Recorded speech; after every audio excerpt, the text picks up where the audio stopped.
The foremost genius of the Marvel Universe possesses the physical prowess of Spider-Man, along with an infinite intellectual capacity. Thor, no one can lift my hammer. Itrek, you hold the hammer, and I shall elevate you, simple as that.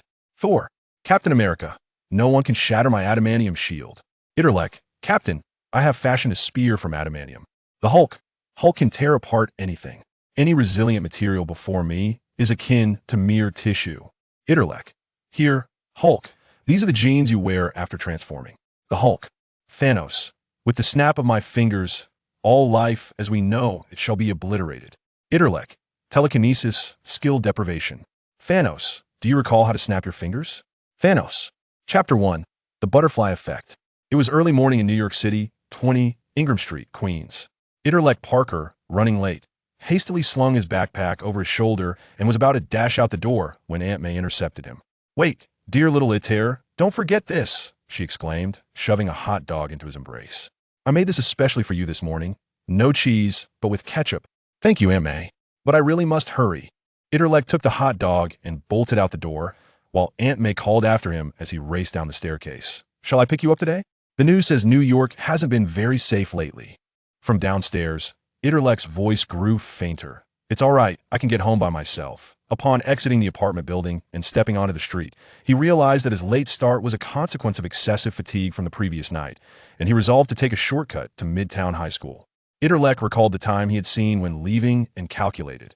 His journey from home to Midtown High School was 1510 meters, and the walking speed for proper digestion after eating is 1.7 meters per second, requiring 14.8 minutes to arrive, which would result in a 0.7-minute tardiness, or 42 seconds.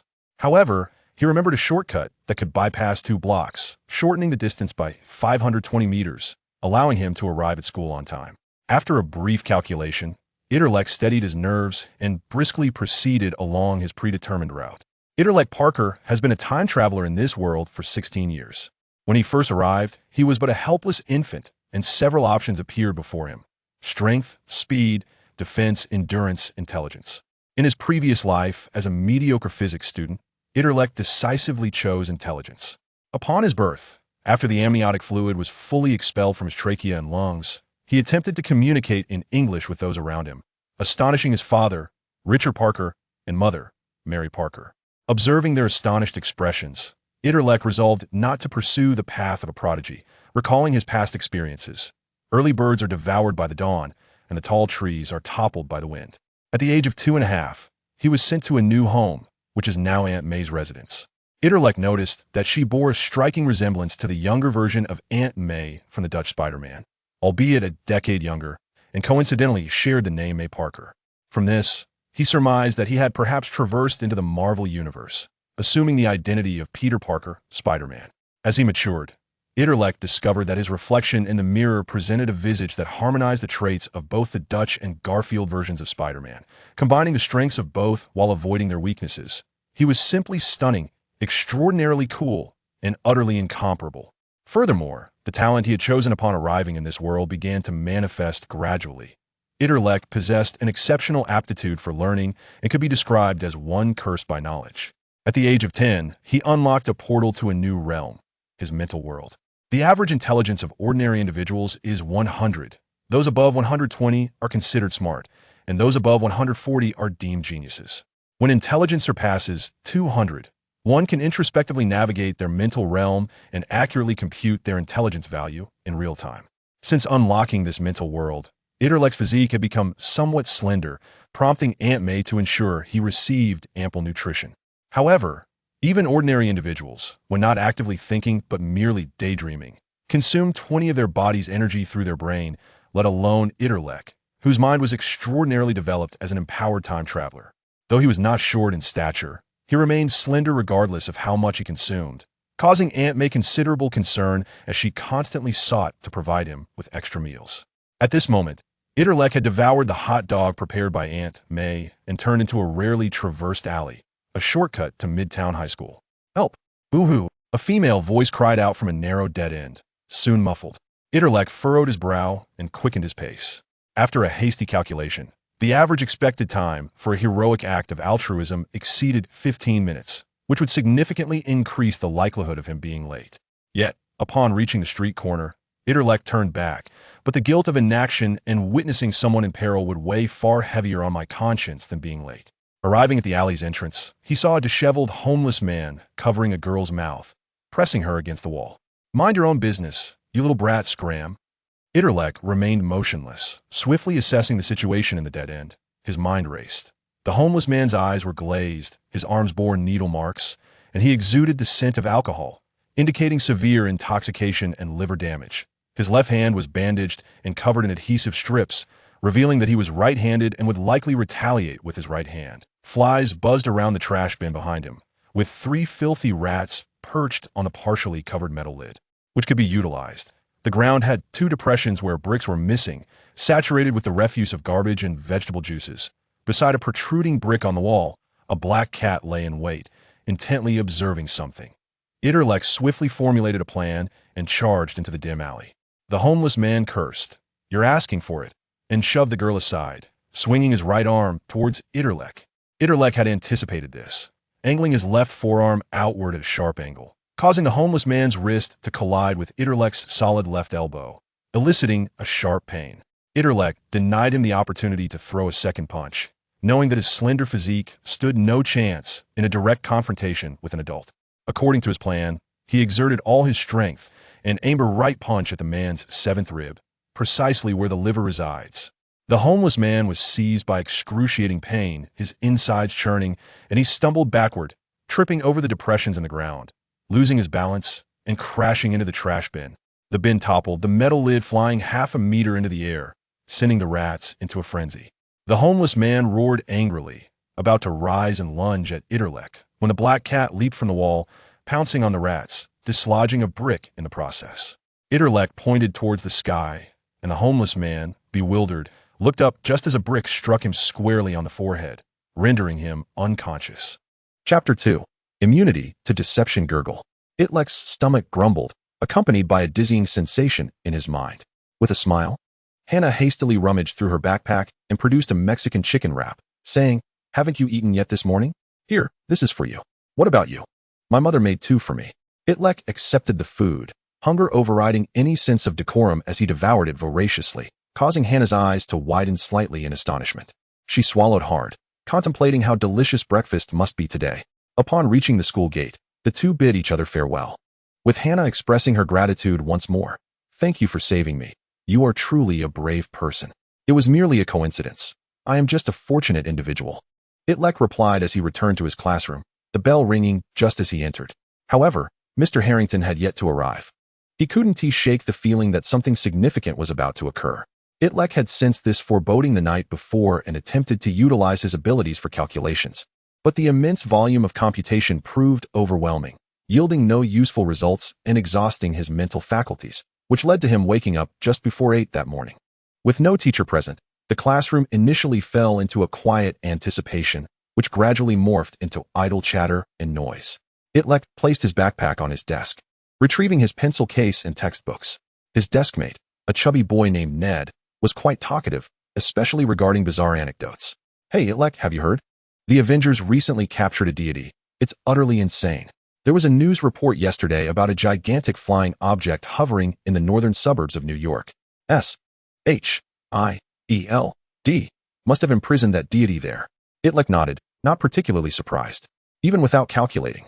His memories from watching movies in his past life informed him that this was a reference to the first Avengers film, where S.H.I.E.L.D. and the Avengers captured the mischievous god Loki. He anticipated that Manhattan would soon experience a storyline involving an invasion led by Loki and the Chitauri. But that was far from Queens and would not affect him directly. "Itrek, aren't you astonished? Remember that hammer that fell like a meteor in central Colorado a few months back? Yes, the one that no one could lift, the Hell Hammer. I believe something monumental is on the horizon. Perhaps its purpose for coming to Earth is to reclaim that hammer." Itrek was unconcerned about the impending events surrounding the Avengers, confident that such a minor invasion would be swiftly repelled and eradicated by the United Avengers. Even Loki would be captured again. What truly preoccupied Itrek was himself. His intelligence had now reached 350, the upper limit his physical form could endure. The cerebral demands were too great, and an ordinary mortal body could not sustain further computational loads. To elevate his intellect, he needed to enhance his physicality. Surrounding signs indicated that Itrek Parker was, in this parallel universe, Spider-Man, who possessed a unique means of enhancement through a spider bite. Itrek's father, Richard, and mother, Mary, had previously been scientists at Oscorp, collaborating with another scientist, Kurt Connors, on gene grafting between different species, which included the genetically altered radioactive spider. Eventually, Richard and Mary deemed this research morally objectionable and entrusted their son Itrek to Aunt May while fleeing with the research data. Presently, Connors remained at Oscorp, pursuing research on interspecies gene grafting, albeit lacking Richard and Mary's data, leading to a bottleneck in his studies. A few days prior, Dr. Connors had been selecting intern researchers from various high schools in New York on behalf of Oscorp. Itrek had hoped to leverage this opportunity to establish a connection with Oscorp and acquire the radioactive spider that could enhance his body. However, Connors set stringent requirements, allowing only the top student in the grade to secure an internship. Regret washed over Itrek. In an effort to remain unremarkable, he had consistently calculated other scores roughly during exams, keeping his ranking between 2nd and 5th place, thereby forfeiting the chance to intern at Oscorp. The individual who secured the internship now sat in front of him, Gwen Stacy. Gwen was extroverted and disciplined, invariably ranking first, and was currently organizing her stationery. Itrek raised his hand, tapping the back of the person in front of him. "Hey, Miss Gwen, did you go for your internship at Oscorp yesterday?" Gwen turned around, replying, "Of course. Oscorp Tower is immense, and the interior is filled with cutting-edge technology, resembling a labyrinth." Itrek inquired, "Did you hand in the manuscript I asked you to deliver to Dr. Connors?" Upon learning of his rejection from Oscorp's internship, Itrek conceived another plan. The bottleneck Connors faced in his research was something Itrek could resolve. He had discovered the root of the problem within his parents' materials and utilized his extraordinary intelligence to devise a solution. It was a modified radioactive element decay equation. If Connors were to see it, he would surely be intrigued by its creator. Thus, Itrek implored Gwen Stacy to present his equation to Connors. Gwen shrugged, saying, "Come on. Itrek, Dr. Connors is a top scientist at Oscorp. I've only been interning for a day. I'm not even familiar with the workflow. How could I possibly meet him? But don't worry, I'll make sure to show him your manuscript when I encounter him in a few days." Itrek sighed, realizing he would have to wait, although he understood that according to the Spider-Man uniqueness principle in the Marvel Universe, regardless of how events unfolded, everything would ultimately converge at the point of Spider-Man's bite. Nonetheless, Itrek wished for this event to transpire sooner rather than later, as the strain on his brain was rendering him increasingly fatigued. Gwen squeezed Itlek's hand, saying, "Don't be so disheartened, Itrek. Let me demonstrate a new skill I learned during my internship at Oscorp." "What skill?" With a mysterious smile, Gwen produced a piece of cloth to blindfold herself, then pulled out a deck of cards, stating, "Little Itrek, pick a card, don't tell me which one, and place it on top of the deck." Itrek complied, and Gwen shuffled the cards again, scattering them across Itlek's desk. Ned and other classmates, noticing the duo engaged in magic tricks, gathered around eagerly to watch.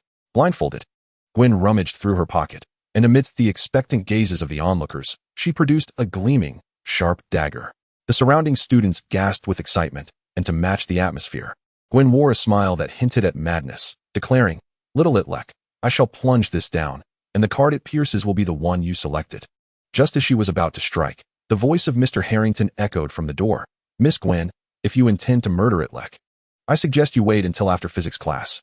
The crowd groaned in disappointment and returned to their seats. Gwen removed her blindfold, saying, "What a pity. My magic act isn't finished yet." Itrek carefully stowed away the knife and poker chips on the table, addressing Gwen with 2 critical points. "First, when you returned my cards to the deck, your left little finger performed a break, which ensured that card remained unshuffled. Second, your eye mask is translucent." Surprised, Gwen inquired, "Little Itrek, how did you know that? I recall you didn't intern at the Osborn Corporation, did you?" Itrek, rubbing his nose in exasperation, had already anticipated Gwen's routine as soon as she began her performance, even calculating that individuals with an intelligence quotient exceeding 150 would be immune to such tricks. His own intelligence quotient stood at a staggering 350. Chapter 3, Loki's Assault. Harrington unfolded the teacher's edition of the lecture notes and commenced inscribing the lesson on the blackboard with chalk. Before long, half the class had passed. Harrington was delivering an excellent lecture, yet Itrek found it exceedingly dull and instinctively diverted his gaze to the window. Outside, the sun shone brightly, and the city's high school boasted commendable greenery, with lush grass interspersed along the pathways, flanked by dense oak and olive trees. In the distance, the towering edifices of New York City loomed, a testament to its stature as one of the two major international financial hubs, never lacking in skyscrapers. Itrek observed figures leaping about on the distant rooftop, seemingly engaged in combat, and nudged Ned beside him, whispering, "Look outside. What is happening on that tall building?" Ned, who had been drifting off during Harrington's physics lecture, suddenly perked up and peered outside, his eyes widening in astonishment as he shouted, "Look, the Hulk!" Harrington's lecture was abruptly interrupted, and everyone turned their attention to the window. On the rooftop of a building over 1,000 meters away, several figures were in motion, with the most prominent being a colossal green figure, unmistakably the Hulk.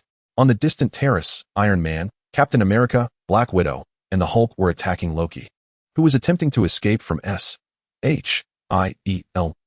"I am a deity, a being exalted above you mere mortals," Loki declared, but before he could finish, the Hulk seized his right foot, swinging him like a ragdoll before crashing him violently to the ground. Loki lay on his back, coughing up blood, with Captain America's S.H.I.E.L.D, Iron Man's laser cannon, and Black Widow's bite encircling him. "Loki, cease your tricks and return with us," Captain America commanded.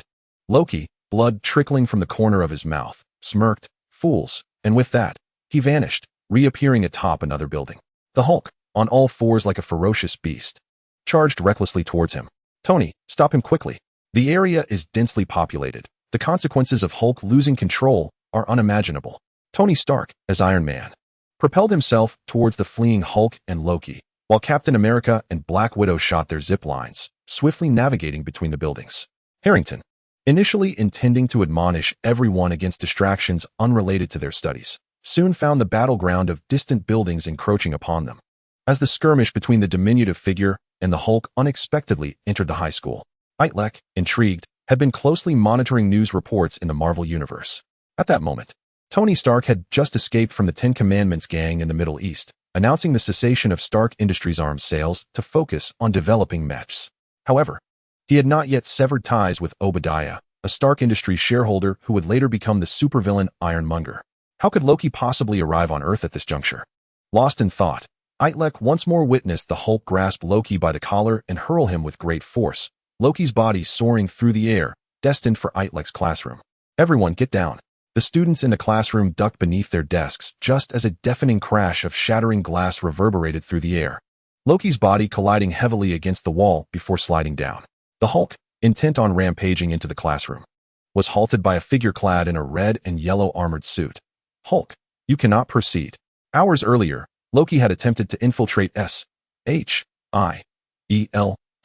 to steal the Tesseract, inadvertently interrupting Nick Fury's discussions with Earth's mightiest heroes about forming a protective organization. Yet, before the organization could be established, they had successfully captured a mischievous little villain from Asgard.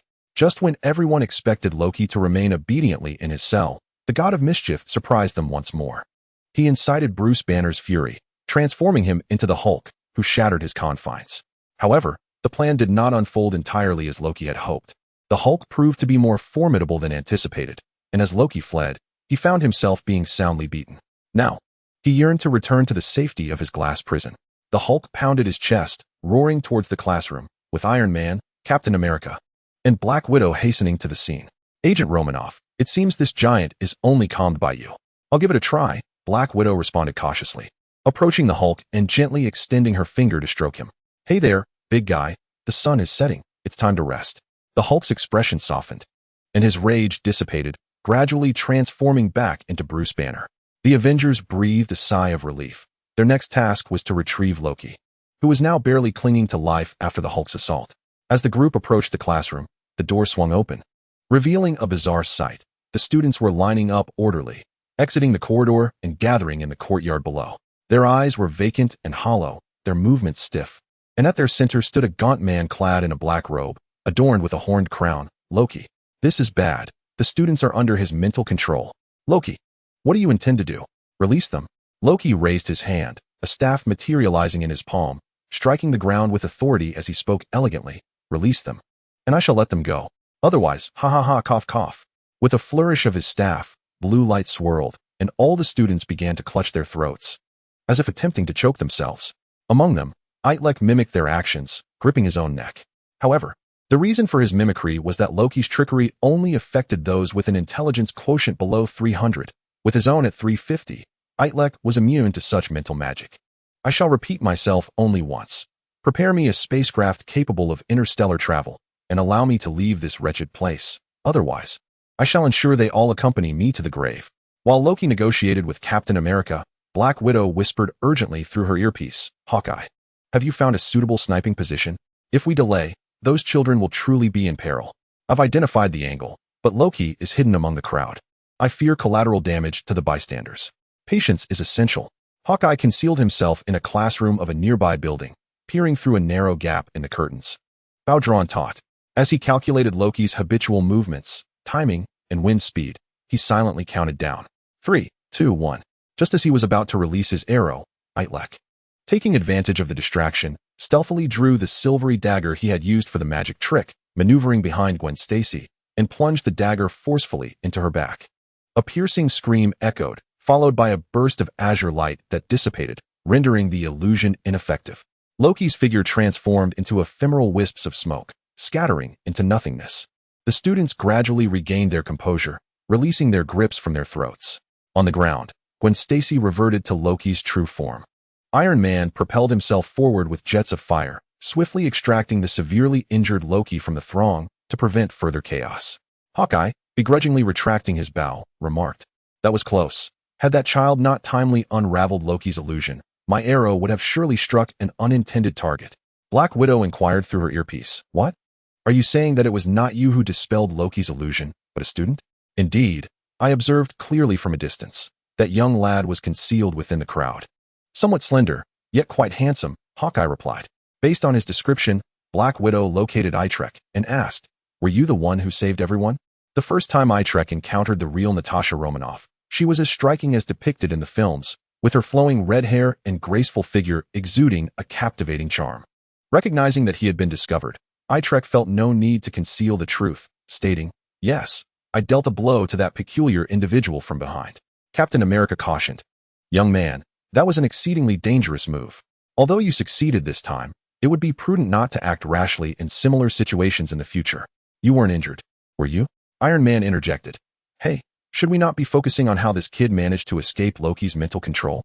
Does that lad named Itrek Parker have anything to clarify? If you're amenable, I could take you to S.H.I.E.L.D headquarters for further examination." Itrek understood that Iron Man had utilized facial recognition to uncover his information, responding, "If your mathematics is sufficient to count how your good friend suddenly transformed from 1 into 2, you would realize you are ensnared within a dream, Mr. Stark." Just as Iron Man was about to respond, Captain America raised a hand to stop him, saying, "All right, Tony, enough teasing. Not everyone can withstand your sharp tongue. Young man, you saved your entire class.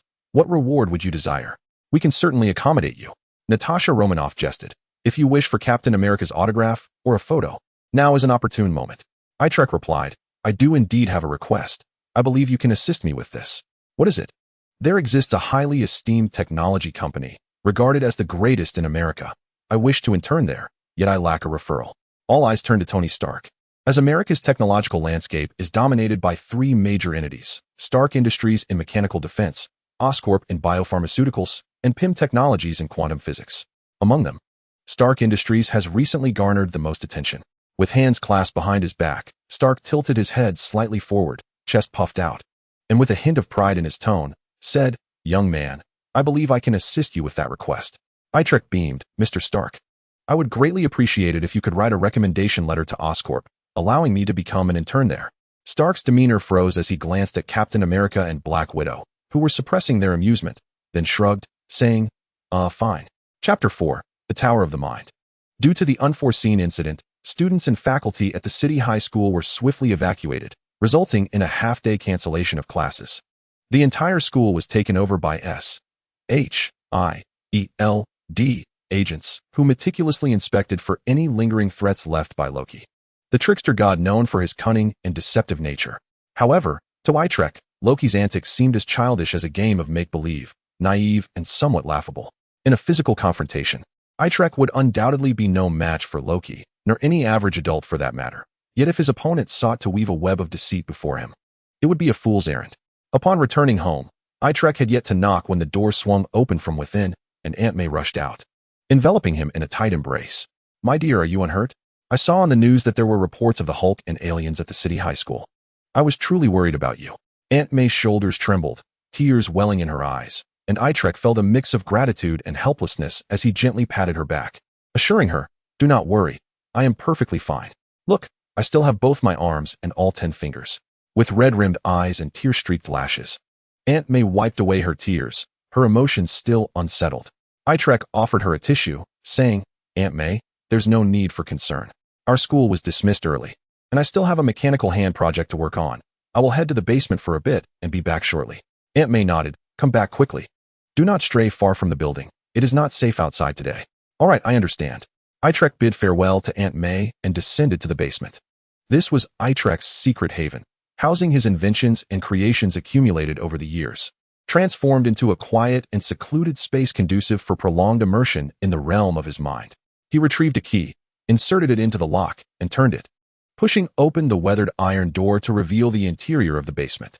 Situated 3 levels underground, it boasted a spacious area of nearly 30 square meters. Itrek had enhanced the ventilation system with an air pump to ensure a sufficient oxygen supply. The lighting comprised 2 25W waterproof LED mining lamps, ensuring clarity during intricate tasks. An expansive workstation constituted by 3 long tables against the walls was cluttered with screwdrivers, wrenches, wires, and various peculiar mechanical creations and prototypes. On the opposite wall stood several storage boxes and safes, containing important components and items collected over time, some procured from the hardware stores in Hell's Kitchen, while others were acquired through serendipitous encounters, like today's find. Itrek withdrew a sealed plastic bag from his backpack, revealing a bloodied silver dagger. The dagger bore the blood of Loki, the trickster god, a descendant of the frost giants, who was later adopted by Odin, the Allfather of Asgard, becoming the brother of Thor. If he could harness the frost giant's genetic material to enhance himself, it would undoubtedly elevate his cerebral capacity immensely. However, considering the formidable nature of the frost giants, Itrek estimated he was not yet capable of effectively utilizing this power. He resolved to seek answers within the realm of his mind. Closing his eyes and regulating his breathing, Itrek's body froze like a statue, yet his mind raced, propelling his consciousness into another domain, a realm he had accessed since the age of 10, the world of the mind.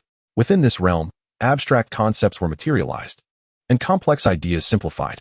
As Itrek opened his eyes in this mental landscape, he beheld a towering edifice. The tower revealed only 4 visible levels, with higher tiers obscured by swirling clouds and mist.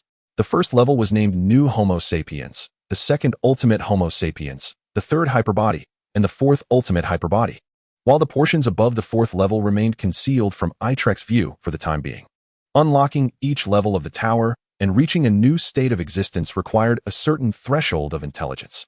The fundamental requirement for entering the tower is to possess an intellect exceeding 200, a criterion that Itrek had fulfilled by the tender age of 10. However, to ascend from the first level to the second, one must achieve an intellect of 500. For the third level, the requirement is 1,000, and for the fourth, it escalates to 1,500. Presently, Itrek's intellect stands at a mere 350, illuminating only the first tier of the tower within his mental realm, while the other levels remain shrouded in darkness. Upon entering the first level of the tower, Itrek was greeted by a dazzling array of lights and various cerebral tools at his disposal, including wings of the butterfly, immunity to deception, hypnosis, mastery of physics, mastery of biochemistry, brainwave sensation, biocomputer connection, and conservation and transformation of intelligence and strength. As he was still in the nascent stage of a new intellect, the efficacy of these tools was rather rudimentary, merely distinguishing him among humanity, yet failing to compare with the divine beings that traverse the cosmos. In the center of the first level, Itrek concentrated his mind, conjuring a corporeal manifestation of a blood-stained dagger within his palm. The surrounding luminescence swirled around him, providing insight into the nature of Loki's blood. This could potentially yield a serum derived from the blood of frost giants, significantly enhancing physical prowess. However, such an endeavor required his brain to evolve to the third level of superhuman capabilities before he could safely analyze and develop the serum.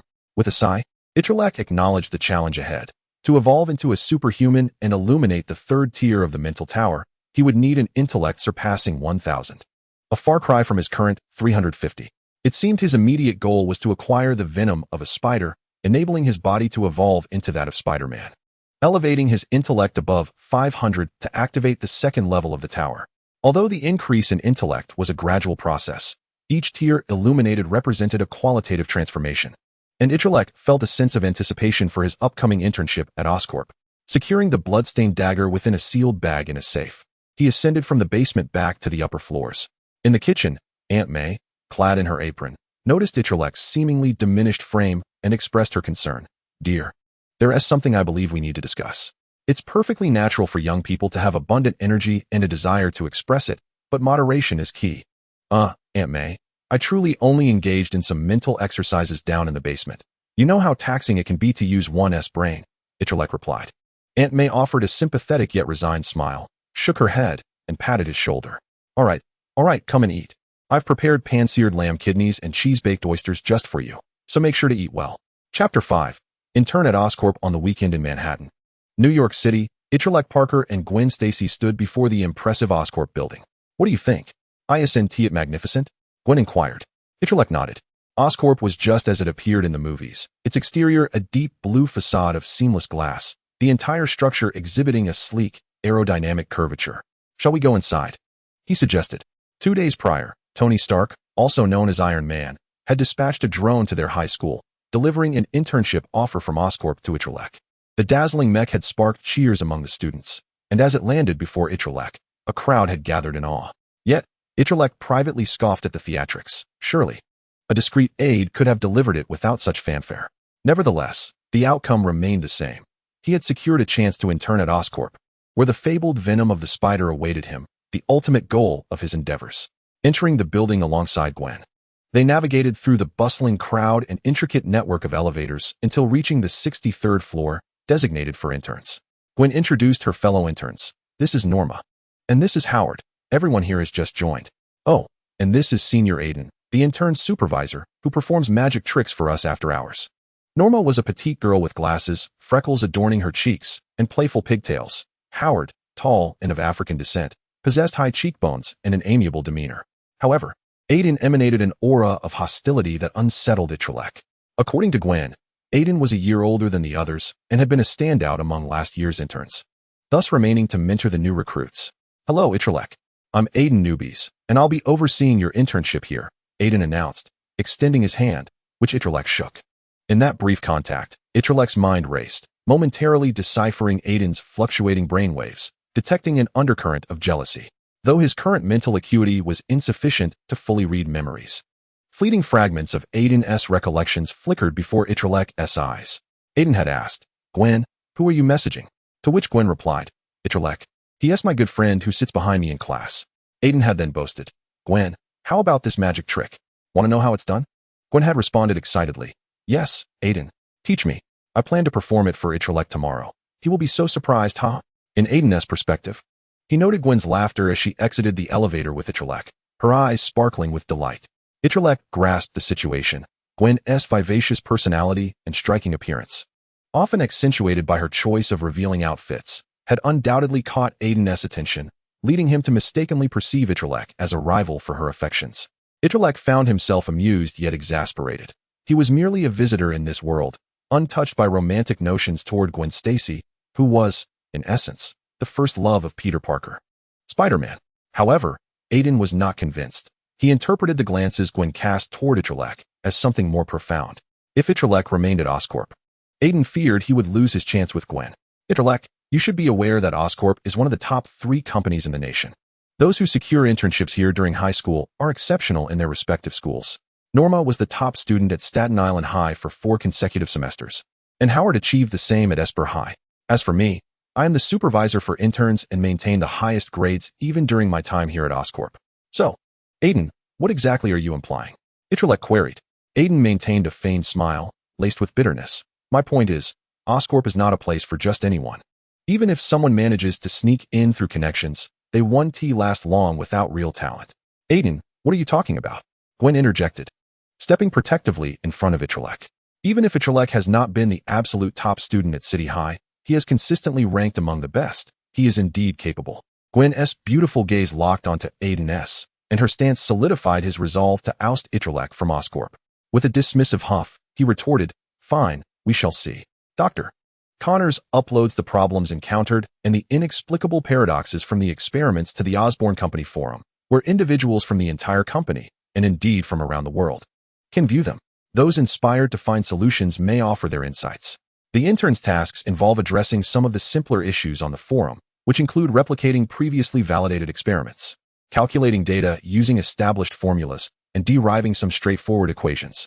These assignments are curated by the intern's supervisor, Aiden, who selects them from the forum and distributes them to various interns, ultimately compiling the results himself. Aiden smirks to himself. Although he is unaware of the connections that allowed Itrek to join, expelling him would be a trivial task for the intern supervisor. Today, Aiden downloads and prints the tasks assigned to the interns, all of which fall within the capabilities of the other three. While Itrek's assignment is an exceedingly challenging proposition that has lingered on the forum for years, the radioactive decay equation. This is the bottleneck that Dr. Connors has been unable to overcome for years. Without establishing this equation and elucidating the relationships between the various variables, the gene grafting experiment cannot progress a single step. Akin to a headless fly floundering in a whirlpool of error, Aiden hands out the task materials to Gwen, Norma, and Howard, each comprising merely a few thin sheets bound together and labeled with the corresponding intern's name. However, when it comes to Itrek, Aiden has nothing in hand. Aiden, where's my intern task? Are you certain you want it? Of course. Why else would I be interning here? Well, you said it. If you fail to complete the task, you could very well be dismissed. Aiden retorts, turning back to the printing room to haul out a hefty stack of papers, nearly half a meter thick, resembling a collection of several encyclopedias piled together. Norma and Howard gasp at the sight, exclaiming, "Oh my gosh, with this much? It will take a month just to figure out what the problems are, let alone propose solutions." Aiden slams the hefty stack onto Itrek's desk with a thud. Smiling at him, "Itrek, this is your intern task. If you can't manage it, you might as well leave now." Chapter 6. You are simply a genius. Aiden, this is too much. Indeed, Itrek is still a newcomer. You should at least give him a chance. The other interns protest Aiden's actions when a man in a standard lab coat, sporting a finely groomed mustache, approaches from behind, observing the unfolding scene. The man in the lab coat, seeing Aiden's aggressive demeanor, steps between him and Itrek, saying, "So you are the intern supervisor, Aiden?" Itrek had initially considered using his wit to deal with Aiden, but now, seeing this newcomer, he realizes he need not intervene. Aiden, unfazed by the question from the lab technician, knows that while the technician's rank is higher, he does not oversee the responsibilities of supervising interns. Even if the technician were to inform Dr. Connors, Aiden would have his justification. Itrek, who has entered through connections, is a waste. Expelling him is simply a means to enhance efficiency. "Yes, I am the intern supervisor. What of it?" Aiden replies. The man in the lab coat points to the towering stack of materials. "Is this the task you assigned to Itrek?" "Indeed, but this matter does not concern you."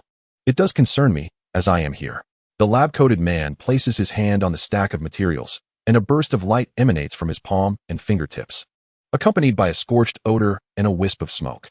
In an instant, the papers collapse like an avalanche, disintegrating into a flurry of confetti-like shreds, their edges marked with charred laser cuts. Aiden stands dumbfounded. He realizes that the cost of printing these materials would be deducted from his salary, over 7,000 pages. He had spent a fortune to expel Itrek and pursue Gwen. Aiden seizes the man's collar and delivers a punch to his abdomen. Clang. Ouch. Aiden feels as if he has struck a wall. His wrist bends unnaturally, a searing pain coursing through him, while the man in the lab coat's garment is torn, revealing a gleaming suit of armor beneath. Iron Man. It's Tony Stark. Oh my goodness. How did he end up here? The surrounding interns and technicians gasp in astonishment. Just then, the elevator doors open, and Dr. Connors arrives on the scene. Having received word from Gwen Stacy moments earlier about a dispute on the intern floor that could escalate into violence, he rushes over. Upon reaching the 63rd floor, he witnesses Iron Man entangled with intern supervisor Aiden and hastens to intervene. "Mr. Stark, what brings you to Osborne Company?" Tony Stark removes the lab coat, revealing his armored suit, with a glowing circular arc reactor at his chest. "Hey, that kid named Itrek, bring him over here." Itrek is taken aback by Stark's ostentatious entrance. Tony, once a playboy before saving the world, now parades in his armor through a competitor's company. How absurd. Yet, Tony remains unfazed, since publicly declaring himself Iron Man. His demeanor has become increasingly flamboyant. After promising to recommend Itrek to Osborne Company during their last encounter at Midtown High, Tony has kept the young man in mind. While he wouldn't go so far as to jokingly suggest dissecting him at S.H.I.E.L.D. Itlek's ability to resist Loki's mind control piques Tony's curiosity. With a cold demeanor yet a warm heart, Tony, despite his sharp words, covertly follows Itrek into Osborn Company and steps in just as Aiden is attempting to intimidate him. Tony pats Itrek on the shoulder and addresses the onlookers, including Dr. Connors, saying, "This is Itrek Parker, a so-called waste from a second-rate school like Midtown High that can't even place first." However, his recommender is none other than the CEO and largest shareholder of Stark Industries, Ironman. No one can bully him, nor can anyone force him out. Even if he is a waste, he has a place at Osborn Company. That's what I say. With that, Iron Man gives Itrek a light pat on the back and whispers, "How's that, kid? Am I good to you?" Itrek rubs his nose and rolls his eyes, replying, "Mr. Stark, it would be even more perfect if you could omit the part about being a waste." Dr. Connors, with an empty right sleeve, approaches the group and says, "Mr. Stark, you seem to have misunderstood. No one here wishes to expel Itrek." Tony Stark picks up a scrap of paper, the cover of Aiden's printed materials, and waves it in front of Connors, stating, "Look at what it says here. The unexplained paradox in exogenous gene expression systems regarding the discussion of the radioactive decay equation. Is this the task you assigned to a sophomore intern?" Dr. Connors, "To my knowledge, this topic has remained unanswered on the Osborn Academic Forum for 7 or 8 years. A few years ago, you even sought my assistance regarding this equation, hoping to leverage Jarvis AI's computational abilities to derive an approximate empirical formula. Even in our combined efforts, we have yet to resolve this dilemma. Now, you suggest he should provide the answer?" Connors' face grew increasingly wrinkled, while Iron Man became more fervent in his speech. However, Gwen, standing nearby, seemed to have caught wind of something familiar and interjected, "Mr. Stark, did you just mention the radioactive decay equation?" "Indeed, young lady. Do not tell me you are already acquainted with this concept at your tender age. I have indeed heard of it, and furthermore, I am aware of the solution to that equation. Of course, you know the equations. Wait, what did you just say?" "I said I know the solution to that equation. It was just a few days ago that Dr. Itrek handed me a manuscript to pass on to Dr. Connors." As Gwen spoke, she retrieved the item given to her by Itrek from her backpack. Connors eagerly accepted the manuscript, swiftly flipping through its pages, scanning the derivation process with rapidity. Initially, Tony dismissed it as mere coincidence or Gwen's antics, but Connors remained silent, seemingly absorbed in the calculations. Tony cautiously inquired, "Connors, could it be?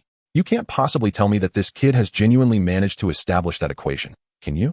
Connors' eyes gleamed with hope. The gene splicing experiment held immense significance for him. Years prior, he had lost his right arm in an accident, and this method was his only chance to become a whole person once more. Grasping Itlek's shoulders, Connors excitedly shook him, his voice trembling. "Itrek Parker, did you truly derive this? You are a genius, an unparalleled genius, and you are merely a teenager, the genius among geniuses." Itrek shook his head, replying, "I am not a genius. Just moments ago, someone referred to me as a waste." "Nonsense. If anyone dares to call you a waste, they are sorely mistaken." Connors' exuberance led him to speak without restraint, causing Tony to feel somewhat awkward. "Ahem, Connors, while we are old acquaintances, I must say that such remarks about me are rather inappropriate."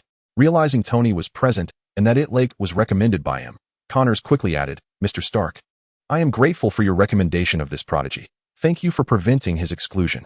We shall certainly retain Itrek at Oscorp, where he will have immense opportunities for growth. Now, please feel free to leave Oscorp to attend to your own affairs.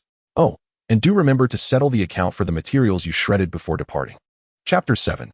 William Beck. To be honest, Itrek preferred not to draw too much attention to himself in front of others.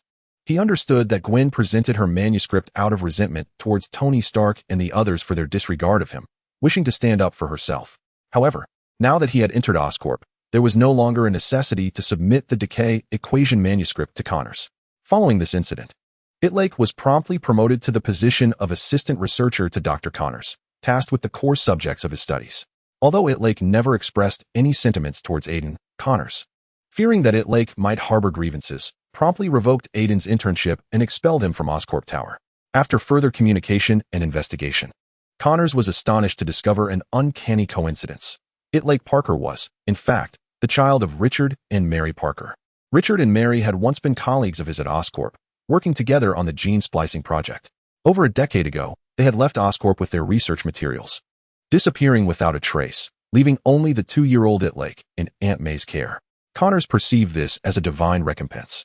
Though Itlek's parents were missing, their prodigious child had seemingly returned to him, destined to provide assistance, and more importantly, This child possessed astonishing talent. Naturally, Itrek did not fully reveal the extent of his abilities. Dr. Connors, while Mr. Stark may have labeled me a waste, there is a degree of truth to that. I have always had a sensitivity to numbers, an innate intuition for establishing equations, but in other aspects, I am utterly lacking. Connors shook his head, stating, "While Tony Stark is my old comrade, I must insist that he is mistaken. Years ago, under the auspices of a common shareholder between Oscorp and Stark Industries, I partnered with him to tackle this issue, yet we made no headway. If you are a waste, then the distance between Tony Stark and a waste is at least one Connors apart. It matters not if other areas are weaknesses. You will have ample time to learn at Oscorp. Come with me, and let us first examine the primary direction of our research." Connors led Itrek to the gene splicing laboratory, where various live animals were kept for experimentation. There were white mice in glass enclosures, electric eels in aquariums, spiders weaving webs, and a motionless giant lizard. The variety was abundant, reminiscent of the villains from superhero films, whether it be the Lizard, Electro, or Spider-Man. It seemed that Oscorp had intentionally or inadvertently created them. Connors waved his empty sleeves and recounted, "In my youth, I was a military medic, and my arm was severed by a bomb on the battlefield, leading to my repatriation as a casualty. For years, I have been engaged in gene splicing research. If we can successfully transplant the regenerative genes of the lizard into other mammals, or even humans, the world could be free of physically disabled individuals." Itrek gazed at the motionless lizard beneath the pale blue glow of the cold light, responding, "Doctor, however, cold-blooded creatures like the lizard have made significant sacrifices in their DNA arrangements to gain regenerative capabilities, which inherently results in numerous defects. Should these shortcomings and adverse reactions manifest in humans?" Connors chuckled, "Precisely. That is why we require the decay equation." After concluding his first day of internship at Oscorp, Itrek took the subway home alongside Gwen. The day had yielded satisfactory results. As Connors granted him access to the gene splicing laboratory, all that remained was for him to return to the lab alone, allow a spider to bite him, and he would acquire Spider-Man's superpowers. Little did he know, Aiden was not the person he appeared to be. Gwen was still seething over Aiden's earlier actions towards Itrek. "By the way, where did you and Dr. Connors go this afternoon? Did that equation truly resolve Dr. Connors' problem?" Itrek chuckled, "Of course not so quickly. That was merely a simplified version of the equation, providing the doctor with just a hint of inspiration." As they conversed, they exited the subway station and walked home. The evening had fallen, and the streetlights cast an orange glow that gently blanketed the pavement. The roads were nearly deserted, and Itrek observed the shadows of himself and Gwen stretching and contracting beneath the streetlights. As the night breeze swept through, stirring the curtains of the nearby residential windows, a sudden epiphany struck Itrek, prompting him to halt in his tracks. Gwen, curious, asked, "Little Itrek, what is it?" Before he could respond, a figure burst forth from an alley, brandishing a baseball bat, swinging it forcefully towards the back of Itrek's head. As the shadow darted behind Itrek, poised to strike with a baseball bat, a more forceful gust of night wind swept through, causing the curtains to billow and topple a flower pot. The flower pot plummeted from the third floor, landing just 2 meters behind Itrek, striking the figure on the head. Ouch! The shadow dropped the bat, clutching its bleeding head, collapsing to the ground in anguish. Gwen turned to look and discovered that the assailant was masked in black, exuding an ominous aura. Fortunately, the falling flower pot had intervened. Otherwise, both she and young Itrek would undoubtedly have fallen victim to his ambush. Though the masked figure was bloodied and battered, he remained reluctant to concede defeat, attempting to retrieve the bat. Gwen Stacy's father, George Stacy, an officer of the New York Police Department, had imparted several close combat techniques to his daughter, which now proved invaluable. Gwen first kicked the baseball bat away, then delivered a swift kick to the masked man's groin, followed by a few more strikes, producing sounds reminiscent of eggs cracking. The assailant crumpled to the ground, clutching his groin. Gwen pulled off his mask in astonishment. "Aiden newbie, what are you doing here? Were you planning to attack Itrek?" Aiden, overwhelmed with shame and enduring excruciating pain, fled. Gwen, eager to apprehend him, heard Itrek's feeble voice behind her. "Gwen, wait, I need a bit of your help." After being expelled from Oscorp, Aiden had not strayed far, waiting until nightfall to follow Itrek and Gwen to an isolated street, intent on striking, only to suffer the misfortune of being struck by the falling flower pot. Injured by Gwen's kick, Aiden stumbled away in fear of being pursued by Itrek and Gwen. In his hasty retreat, he was suddenly yanked into an alley by a pair of powerful hands. Aiden felt utterly cursed today, having just escaped a pack of wolves, only to fall into the jaws of a tiger. The hands were immensely strong, slamming him against a metal trash can in the dead-end alley. Who are you? Aiden stammered, confronted by a ragged homeless man, his face battered as if struck by a brick, with his left hand bandaged. The man seized Aiden by the collar, saying, "Kid, we share the same enemy." "Why you mean Itrek?" "Indeed, that little punk." The homeless man's eyes glimmered with rage, his nose, broken by a brick, twisted grotesquely in the dim alley. "I know his secret, and with my method, I can surely eliminate this scoundrel." Aiden gulped nervously and asked, "Mister, who exactly are you?" "Call me William Beck." Chapter 8. The Birth of Spider-Man, Part 1. After utilizing the butterfly effect, Itrek felt a wave of dizziness wash over him and leaned against Gwen's shoulder. "Gwen, I'm feeling a bit hungry. Could we perhaps find somewhere to eat first?" "Sure. There's a 24-hour convenience store just ahead. Let us go grab something to eat." Itrek devoured a generous portion of fast food pizza and half a slice of cream cake, replenishing his energy. Gwen inquired with concern, "Young Itrek, are you feeling better?" "This phenomenon is known as hypoglycemia. I've experienced it before." As she spoke, Gwen handed him a business card, saying, "This is the contact information for my family doctor. You can reach out to her for assistance with your condition." Itrek accepted the card, "Thank you." Before parting ways at the intersection, Gwen voiced her lingering concern for Itrek's health, reiterating her advice several times before finally leaving.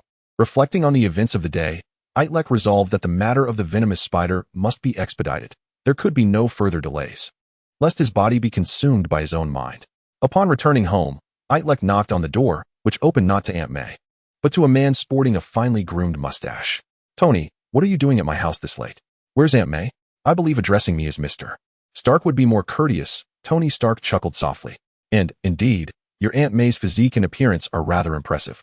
As they entered, Aunt May was bringing a platter of fruit to the living room. Seeing Itrek return, she quickly wiped her hands on her apron and embraced him.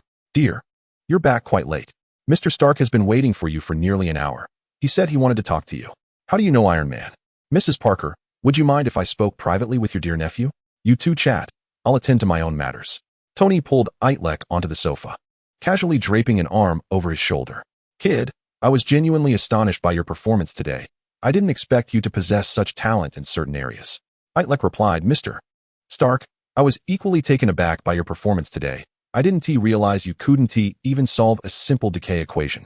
And I heard you didn't compensate for the damaged materials when you left. Perhaps that's just the way of a genius billionaire." Tony cleared his throat, straightened up, and said, "Ahem, let us discuss business. I'm here to invite you to join Stark Industries. The compensation and title would surpass those at Oscorp." "What do you say?" Before Itrek could respond, Tony continued, "Don't rush to decline. I understand that with your intellect, your choice to intern at Oscorp must have its reasoning. However, I want to convey that the doors of Stark Industries are always open to you." With that, Tony handed over a slip of paper inscribed with a series of numbers. "This is a dedicated satellite phone. Dialing it will connect you directly to my personal assistant, Pepper Potts. She is known as Pepper and is highly efficient. If you desire any position at Stark Industries, just give her a call." Itrek took the slip, then returned it to Tony's breast pocket with a pat. Tony shrugged. "You're refusing without even considering it?"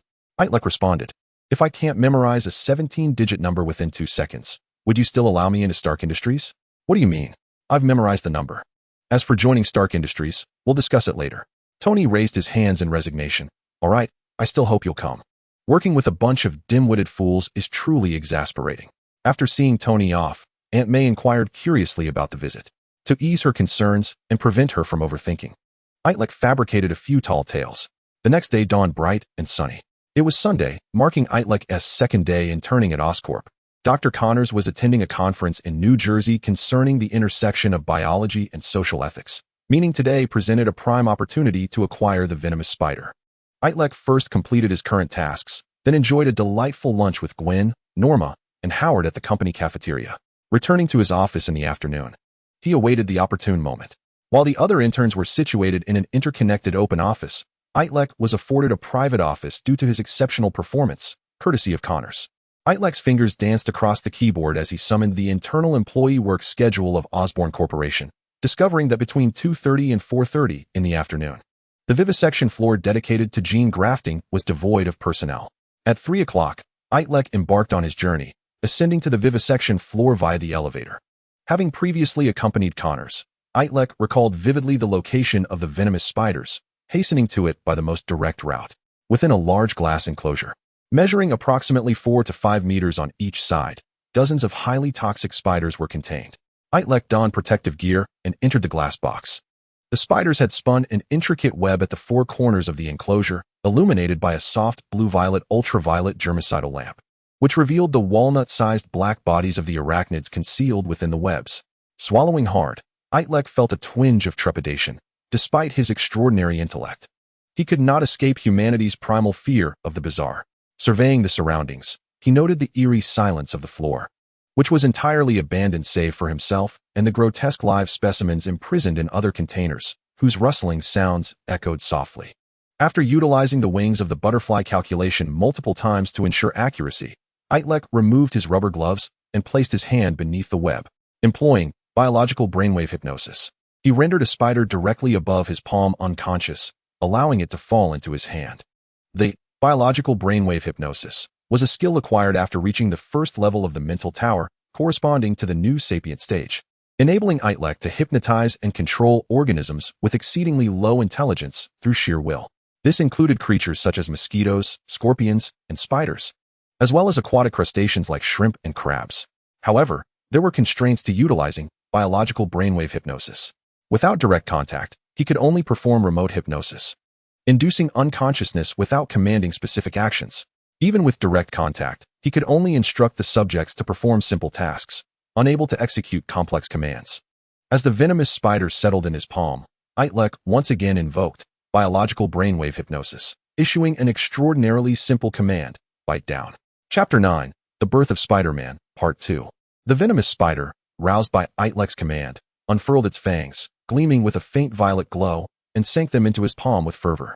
The venom glands released their toxic fluid, flooding Itrek's body, before the spider succumbed in exhaustion, flipping onto its back. Following the initial bite from the venomous spider, Itrek exhibited no abnormal reactions, returning the spider to its web and exiting the vivisection floor to return to his office. Along the way, the wound on his palm began to heat, intensifying as if it were being scorched by flames. Itrek quickened his pace, locking the door with a resounding thud upon reaching his office. Collapsing into his chair, he cradled his head with both hands and lay motionless on the desk. Slipping into unconsciousness, Itrek passively entered the realm of his mind, where the familiar tower awaited him. Previously constrained by his physical limitations, his intelligence had stagnated at 350. Akin to a dilapidated vehicle equipped with an F1 racing engine, possessing power yet hesitating to accelerate, lest it disintegrate. Now, Itrek sensed he had shattered that barrier, witnessing a rapid increase in his intelligence score: 3, 7, 18, 69, 150, ultimately stabilizing at an impressive 650. A remarkable increase of 300 points. As his intelligence soared, the cascading lights surrounding the mental tower began to ascend, surpassing the first level once his score reached 500, illuminating the second tier of the tower. The second level, known as the ultimate sapient, corresponded to an intelligence range of 500 to 1,000 points. Itrek felt overwhelming joy. He could finally ascend to the second level of the tower. Let me behold the powers of the ultimate sapient. Ascending the staircase, Itrek arrived at the second level, which offered a more expansive space and a plethora of abstract concepts compared to the first. These concepts manifested as vibrant colored blocks within the tower, symbolizing problems Itrek could now comprehend and the abilities he had acquired. He first assessed the changes in his physical form: enhanced physical strength, web secretion, and climbing adhesion. These three skills were standard for Spider-Man, and as Itrek anticipated, he was eager to explore the forthcoming enhancements to his cerebral abilities.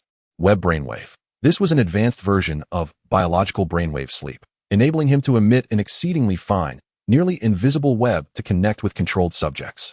Entities ensnared by web brainwave could execute complex maneuvers at Itrek's behest, and he could also gain their perspective. However, web brainwave was similarly restricted. The subjects could only be low-intelligence creatures such as spiders. The intelligence threshold for controlled beings would rise in tandem with Itrek's own intelligence enhancement. Currently, with an intelligence score of 650, he was at the lower tier of the ultimate sapient and could eventually control small mammals through this method as his intelligence improved. Web Wi-Fi connectivity. This skill permitted Itrek to receive electromagnetic signals from satellites and ground stations via webs, allowing him to browse information online within his mental realm without any electronic devices. However, this was limited to passive browsing without the ability to input or interact. Enhanced wings of the butterfly. This skill required less energy and provided quicker response times, allowing Itrek not only to physically fan the wings of a butterfly, but also to subtly influence the unfolding of events. After familiarizing himself with his newly acquired abilities, Itrek noted the time nearing 5:30 when a knock echoed at his door. "Hey, little light, would you like to join me for dinner?" It was Gwen Stacy. "Sure. Just a moment." It must be said that Osborne truly lives up to its reputation as a major corporation. The cafeteria offers complimentary meals for employees, featuring a sumptuous array of food that includes not only American fast food, but also Italian and French cuisine, and even Chinese dishes. However, the American rendition of Chinese food invariably lacks authenticity, falling far short of the flavors that Itrek savored before his journey into this world. The physical evolution demands considerable stamina, and Itrek indulged heartily, consuming the equivalent of 2 meals in one sitting. After finishing the last spoonful of vegetable soup, Gwen gazed at him in astonishment, her mouth slightly agape. "Little Itrek, your appetite today is quite extraordinary. Is there anything amiss with your health?" "Of course not. I feel absolutely splendid."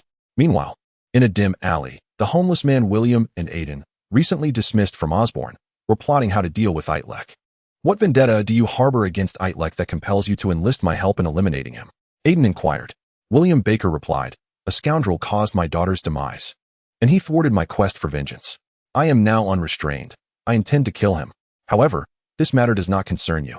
What you must understand is that I possess a method to deal with that brat. We can collaborate to dispose of him." "What method?"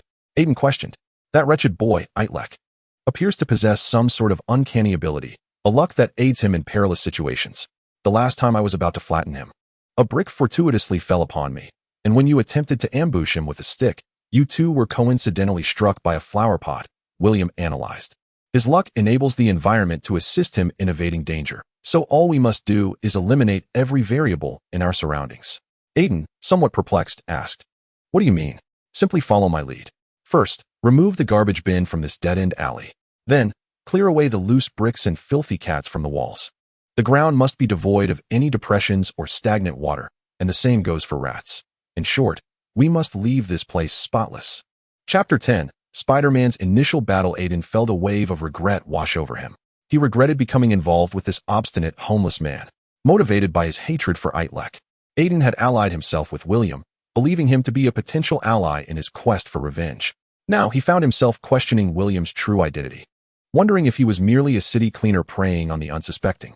Under William's verbal commands and menacing threats, Aiden cleared the alley of all its contents, ensuring it was immaculate. Even the ground's depressions were filled and compacted with sand. Would this truly be effective against Itrek? "Trust my judgment, lad." The two men concealed themselves in the alley, covertly observing the pedestrians on the street as twilight descended and the foot traffic dwindled. In the bustling heart of Manhattan, Times Square glimmered with vibrant neon lights and the allure of nightlife. Yet, New York also bore its share of dilapidation, particularly in the slums of Queens and Brooklyn, where the roads were narrow and filthy, and streetlights flickered dimly every few blocks. The location chosen by Aiden and William was a street in the latter, directly along Itrek's route home. "He's coming. He's approaching," Aiden exclaimed upon spotting Itrek rounding the corner, beckoning William to prepare for action. Having parted ways with Gwen just 2 intersections prior, Itrek felt a wave of hostility wash over him as he neared the area, a warning from his spider sense alerting him to danger. The sound of footsteps confirmed the presence of the 2 men lurking in the alley. As he pondered this, they sprang forth, encircling him. "Hey, brat, come over here. We need to have a word with you," Aiden sneered, hefting his baseball bat menacingly, while William cracked his knuckles and neck, the joints emitting ominous sounds. Itrek frowned, resigned to his fate. "Fine, you outnumber me, so I suppose I shall comply." The 2 men forced him into the meticulously cleaned alley. Itrek, wishing to conceal his newfound superhuman abilities, had initially planned to replicate his previous tactics of using falling debris to punish them. However, upon entering the alley, he was taken aback to find it utterly pristine. The ground was smooth, and any loose bricks or potential hazards had been removed. "Today is your last day, brat," Aiden declared. "This is the consequence of your meddling." Meddling? Itrek recalled that William was the very man who had attempted to inflict harm upon a female student named Hannah in the alley. "You call stopping a crime meddling? That was not a crime. It was revenge. That bastard killed my daughter, and I intend to make him feel the depths of sorrow." William's rage escalated as he swung his bat at Itrek. "Damn you, die today?" Itrek found this homeless man's irrationality utterly incomprehensible. Why seek vengeance on him for another's actions? Surely, One does not target the handsome merely for their looks. He resolved to teach a lesson to this volatile antisocial personality. As William launched his attack, Aiden swung his bat from behind Itrek. Though Itrek had only recently acquired Spider-Man's abilities, his remarkable intellect allowed him to swiftly adapt to the new speed and strength of his body. With a bend of his knees and a powerful push, Itrek's figure vanished from sight like a wraith, scaling the wall. While the two men searched for Itrek, he shot two strands of webbing downward, ensnaring Aiden and William atop their heads. With a flick of his wrists, the strands intertwined in an elegant figure eight, forcefully colliding their heads together. Aiden and William lost their balance, and in a surreal moment, their vision converged as their heads grew larger and closer until they experienced a collision akin to a cosmic event. Itrek calculated that the impact would likely render them unconscious for around 10 hours, with the resulting swell on their foreheads reaching 4 to 5 centimeters, likely causing confusion and memory lapses regarding prior events. To ensure this, Itrek casually picked up 2 bricks from the ground and placed them beside the unconscious duo to further cloud their perception upon awakening. As anticipated, after 15 hours, they gradually regained consciousness, observing the bricks and the swelling on each other's foreheads, finally grasping the nature of Itrek's extraordinary ability.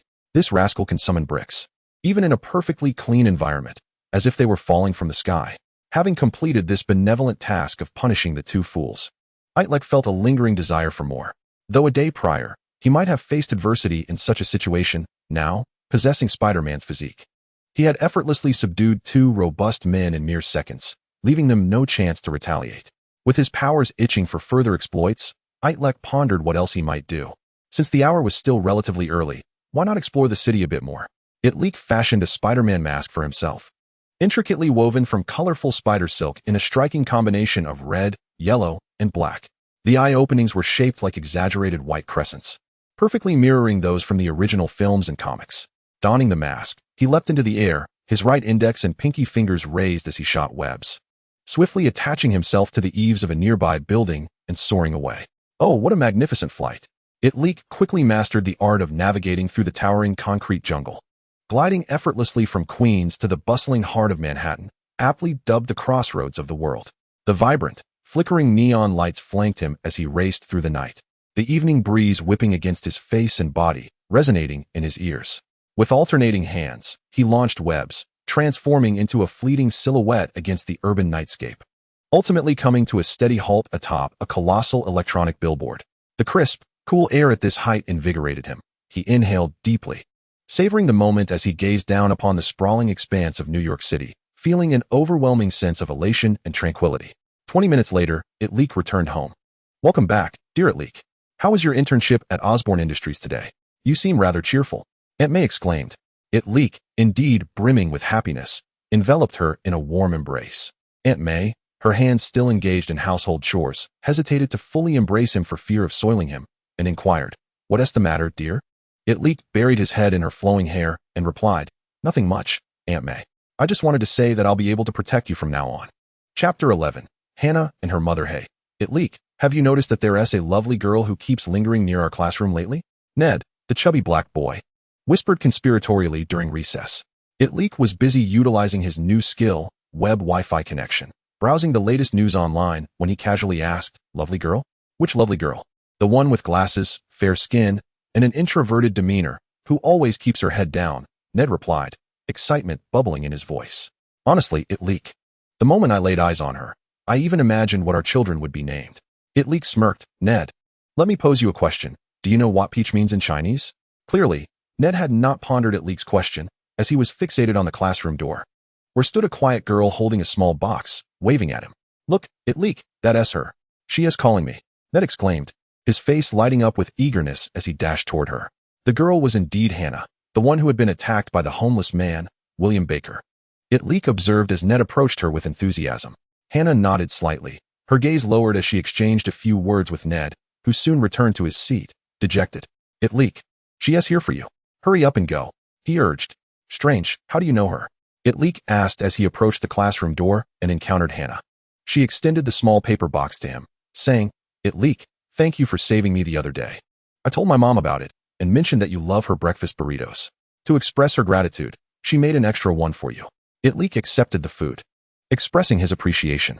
He recalled how, a few days prior, while confronting the man named William Baker. He had claimed that he attacked Hannah because her father had caused his daughter's death. However, regardless of Hannah's father's character, the girl standing before him seemed devoid of malice. Itrek found himself intrigued by Hannah's identity due to William's words. The two engaged in casual conversation at the door until the school bell rang.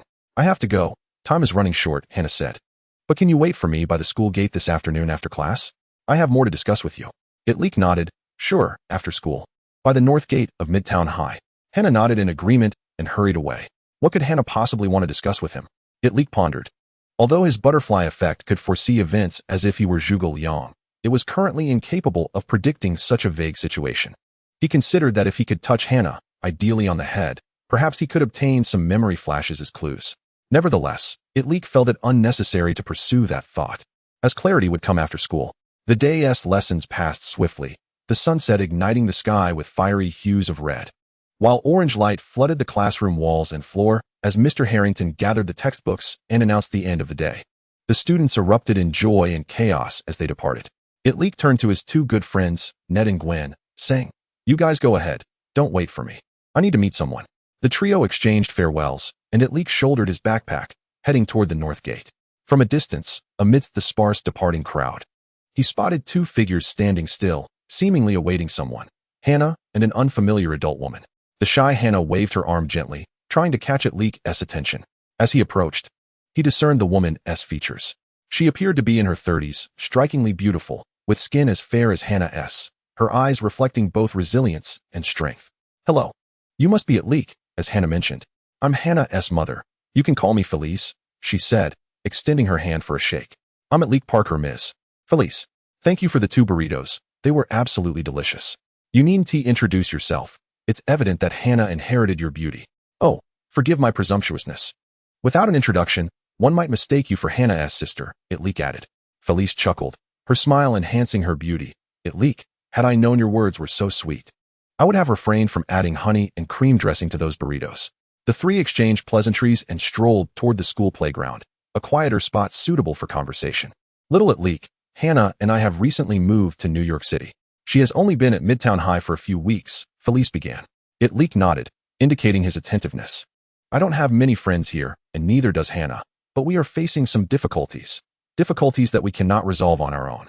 Therefore, may I ask if Hannah could temporarily stay at your home?" The setting sun cast a rosy glow on Hannah's face as she lowered her head deeply, while Itrek furrowed his brow, increasingly perplexed. "Miss Felice, unless you clarify what exactly is happening, I'm afraid I cannot assist you." Felice hadn't anticipated Itrek's firm refusal, which left no room for negotiation. With a gentle sigh, she turned to Hannah, saying, "Dear, why don't you go play on the lawn for a while? I'd like to speak with Itrek privately." Though Hannah was perplexed, she typically obeyed her mother's wishes, nodding before departing from the two. Itrek and Fliss sat side by side on the playground bleachers, gazing at Hannah, who was quietly swinging in the distance. Fliss remarked, "Itrek, you are the first kind-hearted person we have encountered since our arrival in New York. I have heard from Hannah that you possess certain self-defense capabilities. I implore you to assist us, as there are some nefarious individuals intent on harming Hannah, and I cannot allow her to cross paths with them." Itrek inquired, "Is the individual you speak of the one who wishes to harm Hannah, a vagrant named William Beck?" Fliss shot him a puzzled glance, then nodded in understanding. "Oh, are you referring to that person you encountered last time? He is indeed one of them, at least in Hannah's eyes. The reason I sent her to stay at your home was to evade him. However, I am actually referring to another individual." "Who is it?" Fliss hesitated for a moment before resolutely stating, "Itrek, I trust you, but please do not disclose this to anyone, for it poses a danger to both of us. This person's name is Wilson Fisk. Naturally, he is also known by another moniker, Kingpin." Chapter 12, The Arrival of Kingpin. "Are you implying that Hannah is the daughter of Kingpin?" Itrek was taken aback by this revelation, for he had some knowledge of Kingpin. He was the notorious leader of organized crime, wielding control over not only the entirety of America, but also the whole of South America, with his stronghold situated in Hell's Kitchen, Brooklyn. His reputation was one of eccentricity and ruthlessness, operating in tandem with the NYPD, each governing the light and shadow of New York. Yet, given Hannah's kind-hearted and introverted nature, Itrek could discern through her demeanor that she had inherited her mother's strength and tenacity, which seemed to be at odds with the life of a mob boss's daughter. "In my youth, I lived in Northern Europe, where a man entered my life, albeit unbeknownst to me that he was Kingpin," Fliss revealed with a self-deprecating smile. Perhaps it was because he wore a wig at the time? Haha, maybe so. Eventually, I became pregnant, but when I was about to share this news with him, I overheard a conversation he had with his subordinates, unveiling his true identity. Kingpin did not cause me any trouble. He left upon my rejection, and I secretly gave birth to Hannah. Kingpin remains unaware of this, and Hannah has no knowledge of her parentage. I wish to keep my daughter away from the criminal underworld. Itrek nodded in understanding. That is entirely reasonable. Fliss continued, before moving to New York. We had no inkling that Kingpin was also here. Now that we are here, it is too late to regret, for we have no way out. You know how exorbitant the rent in New York is, and the penalties for breaking a lease are even steeper. Itrek, you might not believe in premonitions, but I have recently been gripped by an intuition, a woman's instinct, that Kingpin will come looking for us and discover Hannah's existence. Therefore, I wish for Hannah to stay with you for a while. Once I find a tenant to sublet our apartment, I will take Hannah and leave this place. Itrek replied, I believe in premonitions. I sometimes experience them myself. Fliss, filled with hope, asked, so you agree? Itrek chuckled. I dare say no one could refuse a charming young lady who comes knocking at their door. Fliss recognized Itrek's jest and teased in return, and with her mother accompanying her. No less. As the sun dipped below the horizon, Itrek escorted Hannah home, bidding farewell to Fliss. She felt a weight lift from her heart, grateful that a significant burden had been eased, and turned to leave. However, she had not ventured far when a black limousine pulled up beside her, the door swinging open to reveal a burly man stepping out. This man was bald and adorned in an oversized black suit, his muscular physique straining against the fabric. Fliss recognized him. It was Kingpin. It has been a while, Kingpin said as he approached Fliss. She inhaled sharply upon seeing him, but quickly regained her composure, replying, yes. It has been quite some time. Kingpin smiled. Your reaction to seeing me doesn't seem as astonished as I had anticipated. Oh, and I almost forgot, many years ago, when we were together, you mentioned having a woman's intuition that enabled you to foresee certain events. Standing at an imposing height of 6 feet and 9 inches, Kingpin loomed over Fliss like a mountain, yet she was undeterred by his intimidating presence and lifted her chin defiantly. What do you want? It has been a while since I last saw you. I just learned you were in New York and wanted to have a word. Won't you invite me into your home? And if I choose not to, you should be aware of whose territory you are in. I hope we can converse in a more civilized manner. My home is just ahead. Please, come with me. Fliss beckoned Kingpin inside, and he stooped to enter. So, are you still alone after all these years? He inquired. Alone, Fliss replied as they engaged in casual conversation in the living room, though Kingpin seemed to be waiting for something. An hour and a half later, a knock echoed at the door, making Kingpin alert. If Fliss indeed had a child, they would likely be a teenager, returning home from school at this hour. Kingpin had come for this very purpose. He could have sent his men. Yet fearing they might frighten Fliss and the potential child, he chose to confront the matter personally. Fliss, upon hearing the knock, felt a surge of anxiety. Had Hannah returned? She and Kingpin both rose, but he moved faster, striding to the door, hand poised on the doorknob, slowly turning it. Even the cold-hearted and ruthless Kingpin found his heart stirred at the thought of seeing his long-lost child. Then, as the door opened, he was met by a tall, slender young man standing at the threshold, who bore no resemblance to either himself or Fliss. Could it be a genetic mutation? Kingpin swallowed hard, his eyes misting as he choked out, Child, I'm your father. Itrek stood dumbfounded, a whirlwind of thoughts racing through his mind. Just moments ago, Hannah had been bathing in his home when she realized she lacked a change of undergarments and had asked him to fetch some from Fliss's place. He had not expected to encounter a surprised paternal figure at the door. However, as Itrek took in the scene, he quickly pieced together the situation. Although he had not seen Kingpin's true visage since his arrival in this world, the man before him matched the comic and cinematic depictions of Kingpin, large, bald, and muscular. Thinking quickly, Itrek responded, My father and mother perished in a plane crash when I was 2 years old. What claim do you have to being my father? I am looking for Ms. Fliss. Where is she? Kingpin was momentarily speechless, his suspicion piqued by Itrek's reference to Fliss as Ms. rather than Mom. She is inside. What do you need her for? Itrek replied, I live next door with my grandmother. Fliss's clothes have been in the communal washer for several hours after the spin cycle. I came to remind her to retrieve them so as not to inconvenience others. Fliss rose, saying, Oh, thank you. I'll go get them right away. Kingpin then asked, Young man, I apologize for my earlier mistake. May I ask you, has Fliss always lived here alone? Itrek nodded. Indeed, it is only her. Oh, so that is the case. Bin, feeling somewhat disheartened, closed the door and returned indoors. So, what exactly brings you here? Furus inquired. Do you wish to reclaim me? If so, you may act at any moment. Bin retorted angrily. Furious, do you not yet comprehend? You wish to leave me, and I shall not compel you. However, I desire my child. I have received word that he resides with you. I have no children with you. Never have. Even if I did, I would not allow her to meet the father who is a ruthless crime lord. Chapter 13, The Secret Weapon. Itrek stood beneath Furious's apartment, a fine, nearly invisible thread of silk adhering to the tip of his right index finger. The other end of the thread wound its way through the labyrinthine corridors, affixed to the door of Furious's residence. Through the vibrations of the silk, Itrek could discern the sounds within, his concern for Furious's safety from Jinbin preventing him from leaving. He overheard a quarrel between Jinbin and Furious that yielded no resolution. Jinbin then took out his phone to summon a vehicle, preparing to depart himself. A long black Lincoln pulled up outside. Behind the wheel sat a bald man, a target-like tattoo of concentric circles adorning his forehead. Itrek recognized his identity. As the vehicle brushed past him, a shiver ran down Itrek's spine, an acute sense of danger washing over him. This man exuded a far more menacing aura than his boss, Jinbin. Itrek hesitated not long, and after confirming Jinbin's departure from a distance, he dared not risk exposure by seeking out Furious. Instead, he ventured to the supermarket to procure several new items of lingerie for Hannah. In New York City, in Brooklyn's Hell's Kitchen, a long rectangular table was laden with an array of meats: steak, lamb chops, pork chops, turkey, and Boston lobster, almost entirely consisting of carnivorous delights. The food was served on silver platters, flanked by rows of black-clad henchmen, standing stoically and gazing ahead.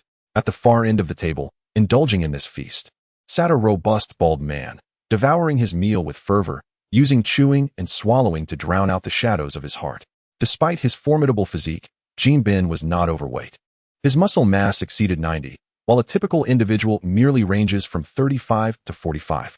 He consumed the food with the ferocity of a tempest, slamming his fist onto the table with a resounding boom. The table splintered in two, with shards and twisted platters flying in all directions. Remnants of food splattering across the faces of the unmoving henchmen, yet they remained steadfast in their vigil. At that moment, a black-clad man rushed in from outside and approached Jinbin, bowing slightly as he spoke. "Boss, the investigation results are in. We have retrieved medical records from a private hospital in Finland from over a decade ago. It is indeed possible that you have a daughter with Furious. This matter has already circulated within the underworld, and many are eager to uncover the identity of your child, even considering abduction as a means to threaten you. We have now identified several possible candidates, and will continue our investigation until we find her. So, it was Furious who, in order to shield my child from me, deliberately sent her away," Jinbin said in a grave tone. "That wretched woman. If she is living with my daughter, I could secretly protect them both. Now she has no idea of the peril she has placed her daughter in." The henchman cautiously inquired, "Boss, what shall we do next? Since Furious has come to New York, we must discreetly assign someone to protect her. I do not wish for her to become a liability. Furthermore, finding my daughter's whereabouts is of utmost importance. Send someone efficient, perhaps the target." "Rest assured, I will ensure your safety," Itrek replied. In Hannah's understanding, her mother had sent her to Itrek's home because New York City was fraught with danger, with derelicts like William Baker lurking around every corner. But since her mother could not protect her, could this young man truly be her savior? Nonetheless, with her mother preoccupied with other matters, staying at Itrek's home was, comparatively, the safest choice. After finishing her bath and drying her hair, Hannah joined Itrek in the living room to await dinner, where she expressed her underlying concerns. "If you don't believe me, I can take you to the basement later. I have a few items for you that may come in handy the next time we encounter any villains." "The basement? What could possibly be down there?" "You'll find out soon enough." As they conversed, Aunt May served dinner. After their meal, the trio cleaned the dishes and utensils, and Aunt May reclined on the living room sofa to watch television. Itrek said, "Aunt May, I'm taking Hannah to the basement to have a look." "All right. Come back up soon. You have school tomorrow." Hannah was filled with curiosity about the secret weapons that might be hidden in Itrek's basement. Following him downstairs into the dimly lit lower level of the apartment, they approached a heavy iron door at the end of the shadowy corridor, which opened to reveal a sense of spaciousness. Though the room was not particularly large, it was brightly lit and well ventilated. Itrek said, "Hannah, your mother entrusted you to me, and I must take on that responsibility. Now, I shall provide you with a few items." He retrieved a delicate ring from a cluttered workbench and added, "This is a tracking ring. Wear it, and I will be able to know your location in real time." This tracking ring, intricately designed, connected directly to a network established by his superpower, Spider Silk Wi-Fi, allowing Itrek to even sense a portion of Hannah's emotional state. If she found herself in a crisis, he would be immediately alerted. Hannah, skeptical, donned the ring and asked, "Is it truly that miraculous?" Of course. Itrek closed his eyes, feigning deep thought, and declared, "Let me see. Hannah's current location should be in my home's basement." Hannah couldn't help but chuckle at this and replied, "Itrek, congratulations on getting it right." Itrek then produced a wristband and said, "Hannah, wear this on your left or right wrist, with the slightly raised portion pressed against the inner vein." Hannah complied and asked, "What is this?" Having attained an intelligence level of 650 and acquired Spider-Man superpowers, Itrek had created numerous innovations, the wristband on Hannah's arm being one of them.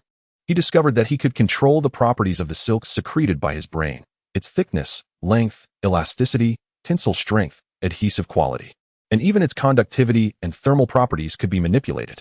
Thus, he designed this weapon based on the principle of a taser, which could fire two strands of silk that adhered tightly together, each insulated from the other, yet capable of conducting electricity. The wristband housed a high-voltage battery, crafted from high-capacity spider silk, capable of delivering 3 electric shocks, each sufficient to render an adult unconscious. "This is my invention, a miniature taser gun." Of course, calling it a taser wristband would be more fitting. It possesses the remarkable capability to autonomously recognize your gestures. By forming a fist with your palm, while simultaneously extending your index and pinky fingers, an electric shock can be emitted from the inner side of the wrist, precisely where your veins are located. Following Itrek's demonstration, Hannah mimicked the gesture and exclaimed, "Is this how it works?" A white line shot forth from Hannah's wrist, and Itrek had anticipated this outcome. He swiftly adhered a piece of insulating rubber to his palm and hurled it against the wall.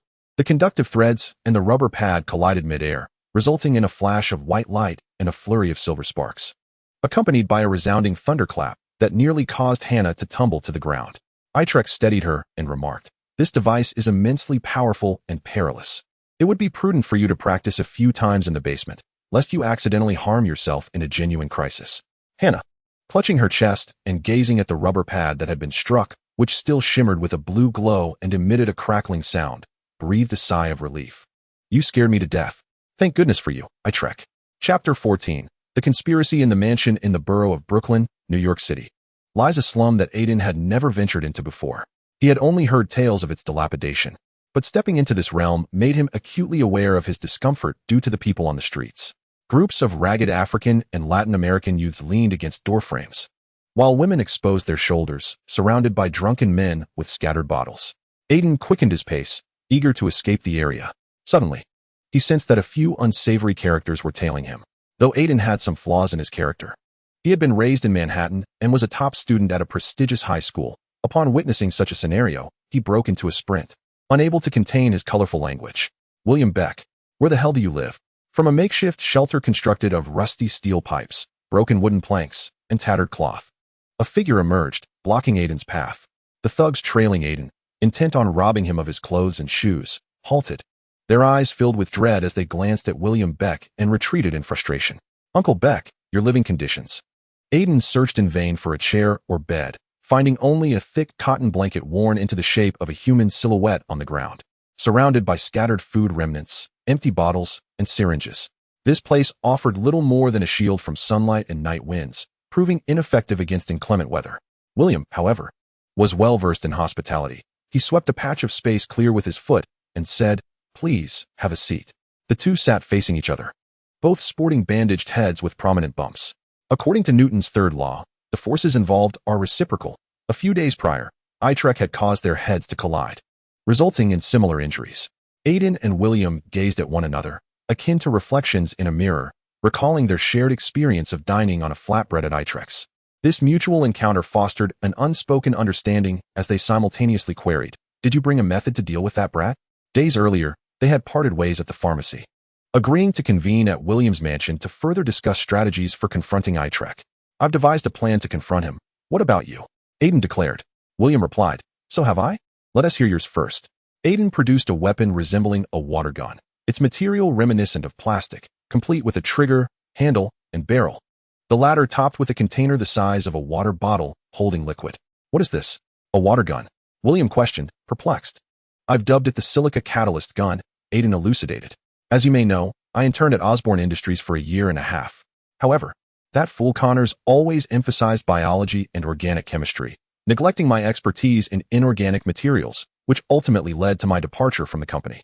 William, picking at his nostrils, remarked, I recall you mentioned leaving Osborn due to your troubles with Itrek, which resulted in your expulsion. Well, even without the expulsion, I would have left eventually. Aiden coughed awkwardly and continued, but that's not the crux of the matter. During my internship at Osborn, I amassed considerable knowledge and discreetly appropriated various experimental materials and equipment, allowing me to construct this silica catalyst gun. It can extract silicon and oxygen elements from inorganic substances and reconstitute them into silica powder, essentially sand. I have only tested its efficacy on inorganic materials, with striking results. You can give it a try. With that, he raised the catalyst gun and aimed at the window. Before William could protest, Aiden had already pulled the trigger.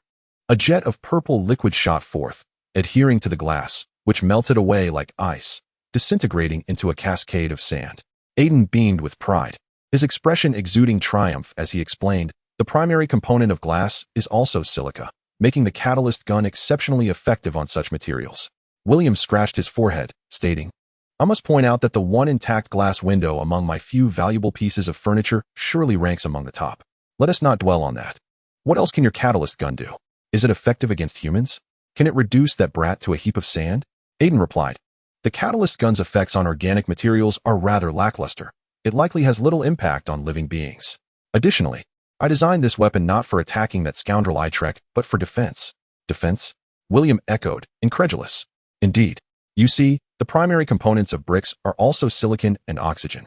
And that rascal's unique ability involves summoning bricks from the sky.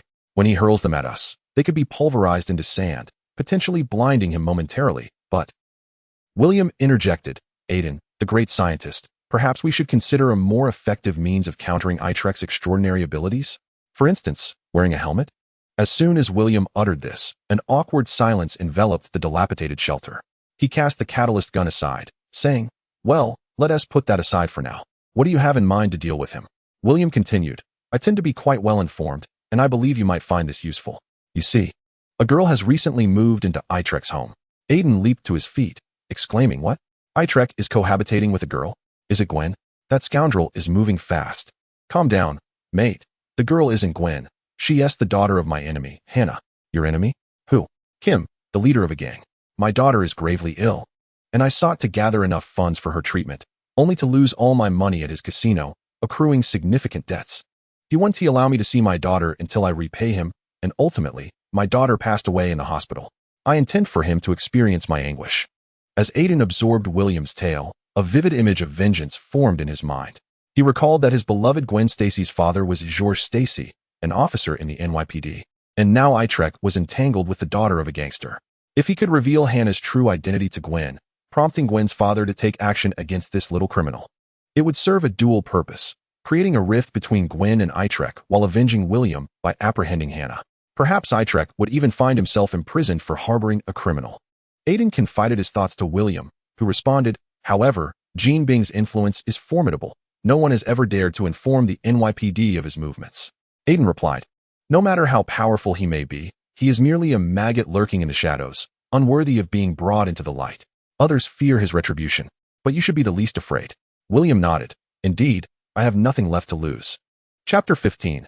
Preemptive detonation. Hannah had been living with Itrek for some time and had gradually integrated into his circle, forming a close friendship with Gwen and Ned. Itrek had also almost completely digested the spider venom within him.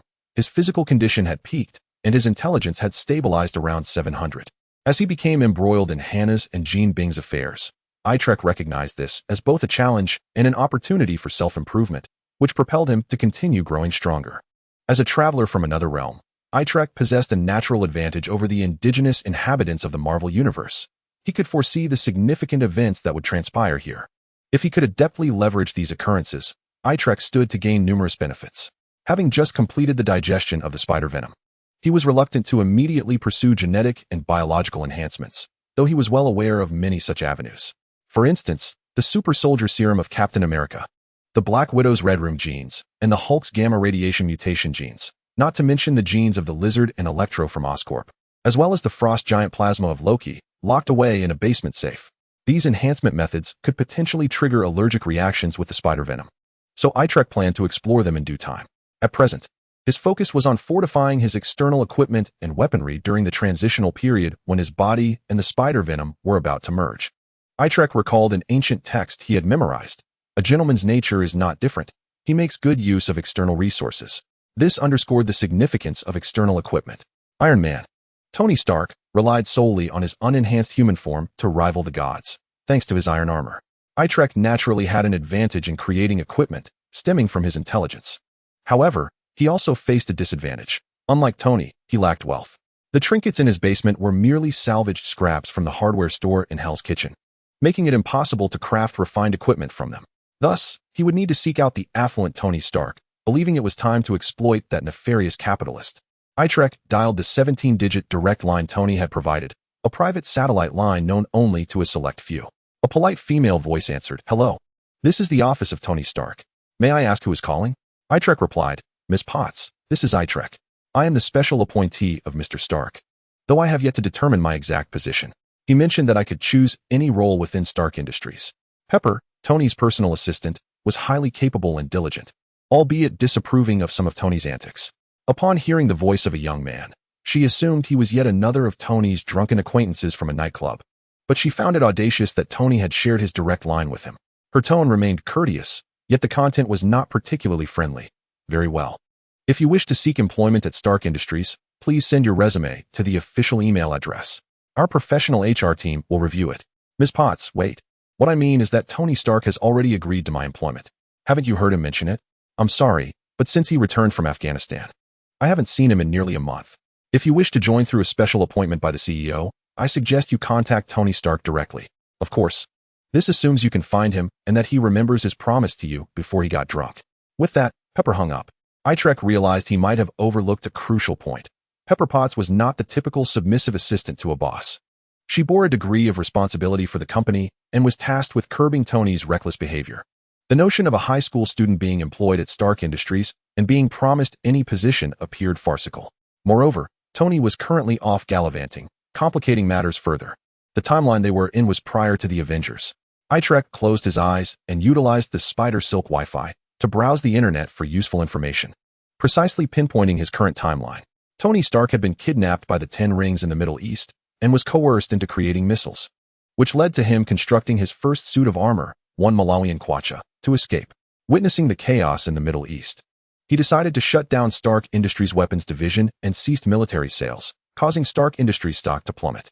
Tony then developed the second iteration of the Iron Man suit, two Malawian kwachas, and publicly declared himself Iron Man, resulting in a surge of Stark Industries stock indices, surpassing their previous highs. Recently, media reports had surfaced regarding Stark Industries weapons reappearing in the conflict-ridden regions of the Middle East and North Africa, to which Stark Industries claimed these were arms sold prior to the ban. Itrek nodded, realizing he was situated in the timeline just before Tony's battle with Obadiah Stane. Obadiah, a shareholder in Stark Industries, had long sought to usurp Tony as chairman, and Tony's assault in the Middle East had been orchestrated by Obadiah behind the scenes. Upon learning of Tony's prohibition on military sales, Obadiah had erupted in fury and secretly smuggled out weapons that Stark Industries was preparing to destroy. With Tony currently absent, Itrek resolved to preemptively detonate this ticking time bomb and, in the process, make Pepper aware of his significance. After a moment of contemplation, Itrek redialed the number Tony had left. "Hello, this is the office of Tony Stark. May I ask who is calling?" "Ms. Potts, it's me again. Please don't hang up just yet. Allow me to finish my question. Are you aware of the recent media reports regarding Stark Industries weapons resurfacing in the Middle East and North Africa?" Pepper, currently overwhelmed by this issue, replied, "For this matter, there is a statement and explanation on the Stark Industries official website." Itrek interjected, "Ms. Potts, let us not deceive ourselves. You must have seen the weapon serial numbers reported by the media. Those should be the very batch Mr. Stark intended to destroy after announcing the ban on military sales." Pepper's heart sank. How could this young man know about such internal confidential information? She began to regard the voice on the other end of the line with newfound respect and inquired, How do you know this?" "I know more than just this. The details of Tony Stark's travels in Afghanistan are classified. How did the Ten Rings discover his whereabouts and abduct him? That is also a matter worthy of discussion in person." Pepper was now entirely convinced that the person on the other end was not an ordinary individual. The intelligence he possessed was critically important, potentially impacting the development and survival of Stark Industries. She hurriedly said, "All right, We can meet to discuss this. Once you arrive at Stark Tower, dial this number, and I will come down to meet you. Itrek shook his head and replied, No, Miss Pepper. If you are truly sincere, you should at least allow me to choose the location for our meeting. All right, where would you like to meet? I'll be there right away. At that moment, an alarm sounded in Itrek's mental realm, indicating a message from Hannah's tracking ring, revealing that she was in a state of crisis. Itrek said, I apologize, Miss Pepper, but I have an urgent matter to attend to. We'll talk later. Before Pepper could interject, the call was abruptly terminated. This infuriated Pepper, who began to pace anxiously in her room, the sound of her high heels clicking against the floor adding to her agitation. Resolutely, she picked up the phone and dialed another number. Chapter 16, The Eye of the Target Appears. Upon receiving the message about Hannah, Itrek immediately entered a meditative state within his mental realm, sensing Hannah's location and emotional state. She should be on her way home, not far from her current position. It would take less than 10 minutes to swing over using his webbing, and judging by her emotions, the adversary she encountered did not seem formidable. Regardless, Itrek donned his Spider-Man mask and hurried toward the street where Hannah was located. Half an hour earlier, as school had just let out, Itrek planned to contact Pepper before heading to Stark Tower. He turned to Hannah and said, I have some matters to attend to today. You should return home with Gwen. Hannah nodded and replied, Okay, just come back early. I heard Aunt May made your favorite corn cream pie. Yes, be careful on your way home, he responded. Gwen chimed in, Don't worry, little Itrek. I'm the sheriff's daughter. Do you forget how I dealt with Aiden last time? Hannah inquired. Aiden? Little Hannah, it's a long story. Let's talk as we walk. Gwen took Hannah's hand, waving goodbye to Itrek. We're off now. Gwen and Hannah left the school hand in hand, chatting and laughing as they recounted how Aiden had harassed Itrek at Oscorp, only to be expelled and subsequently seek revenge, ultimately getting soundly beaten. After hearing this tale, Hannah regarded Itrek with newfound admiration. Though she did not understand what a decay equation was, the fact that Dr. Connors and Mr. Stark had spent months without solving it implied that it was a matter of the utmost complexity. How remarkable that Itrek could conquer such a challenge. But that was not all. Noticing Hannah was engrossed in the story, Gwen continued, Do you remember the time our school was locked down by S.H.I.E.L.D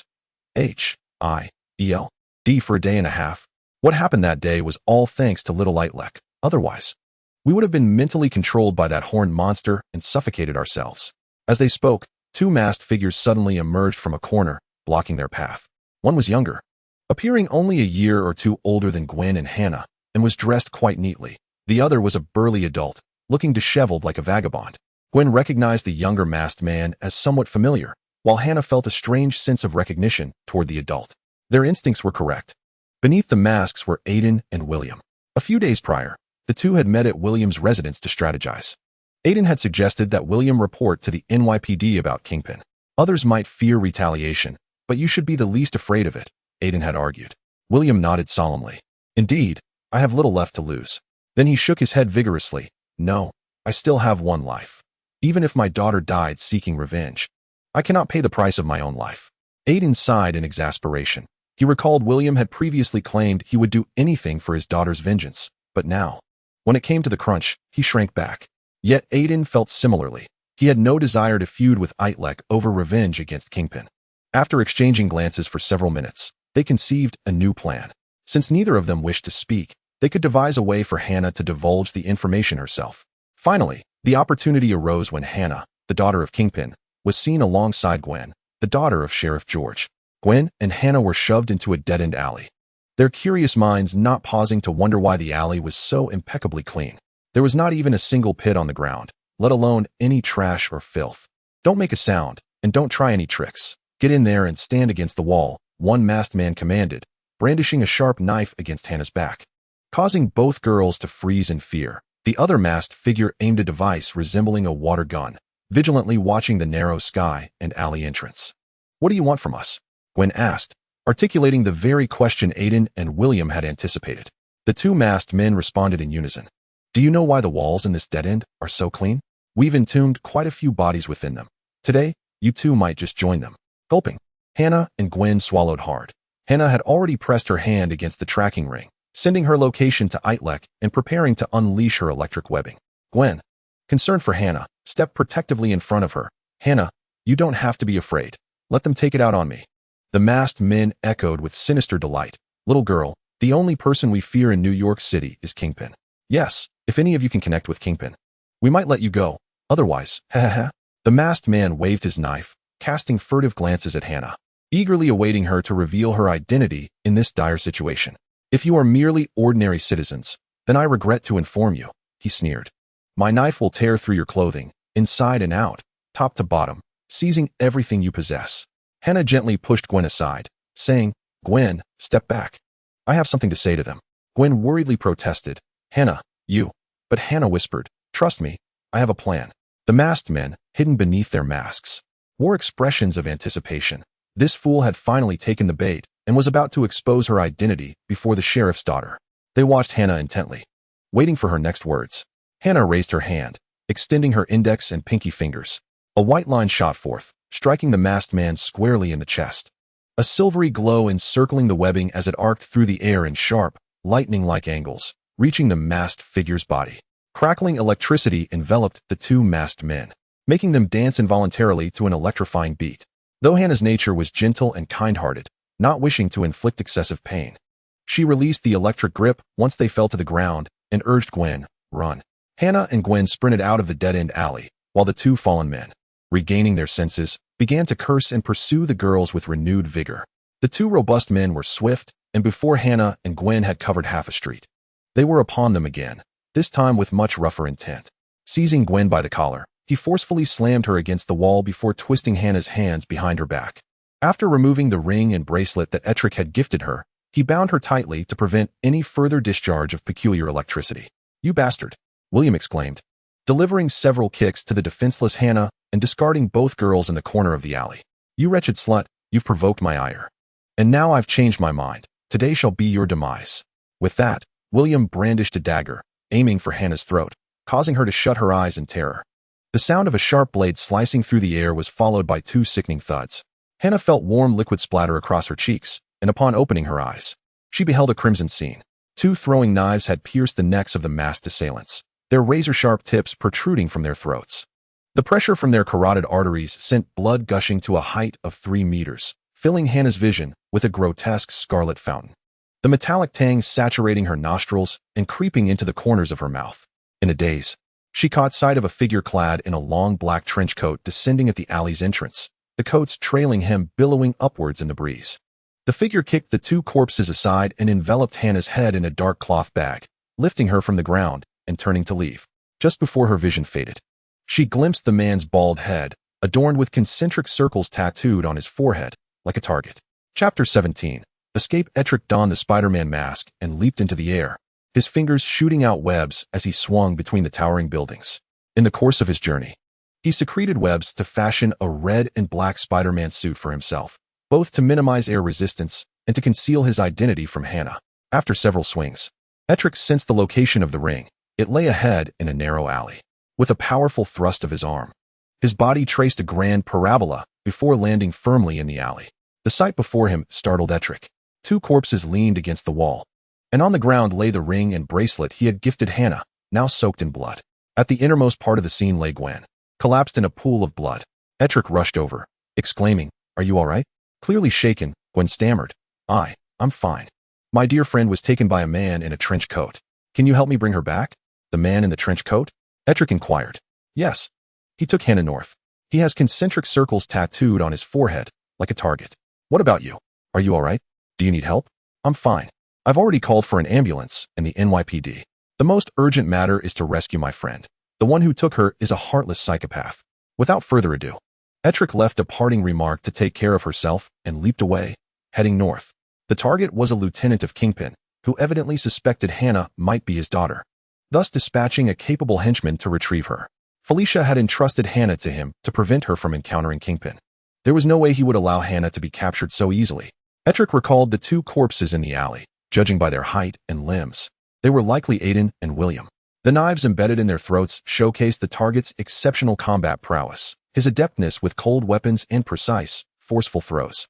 Not everyone could pierce the neck with a single dagger thrust, especially from a distance. Contemplating this, Itrek devised a tactical plan. Hannah felt her body being placed on the ground, her bindings loosened, and the black hood removed. The surrounding environment resembled a hotel room.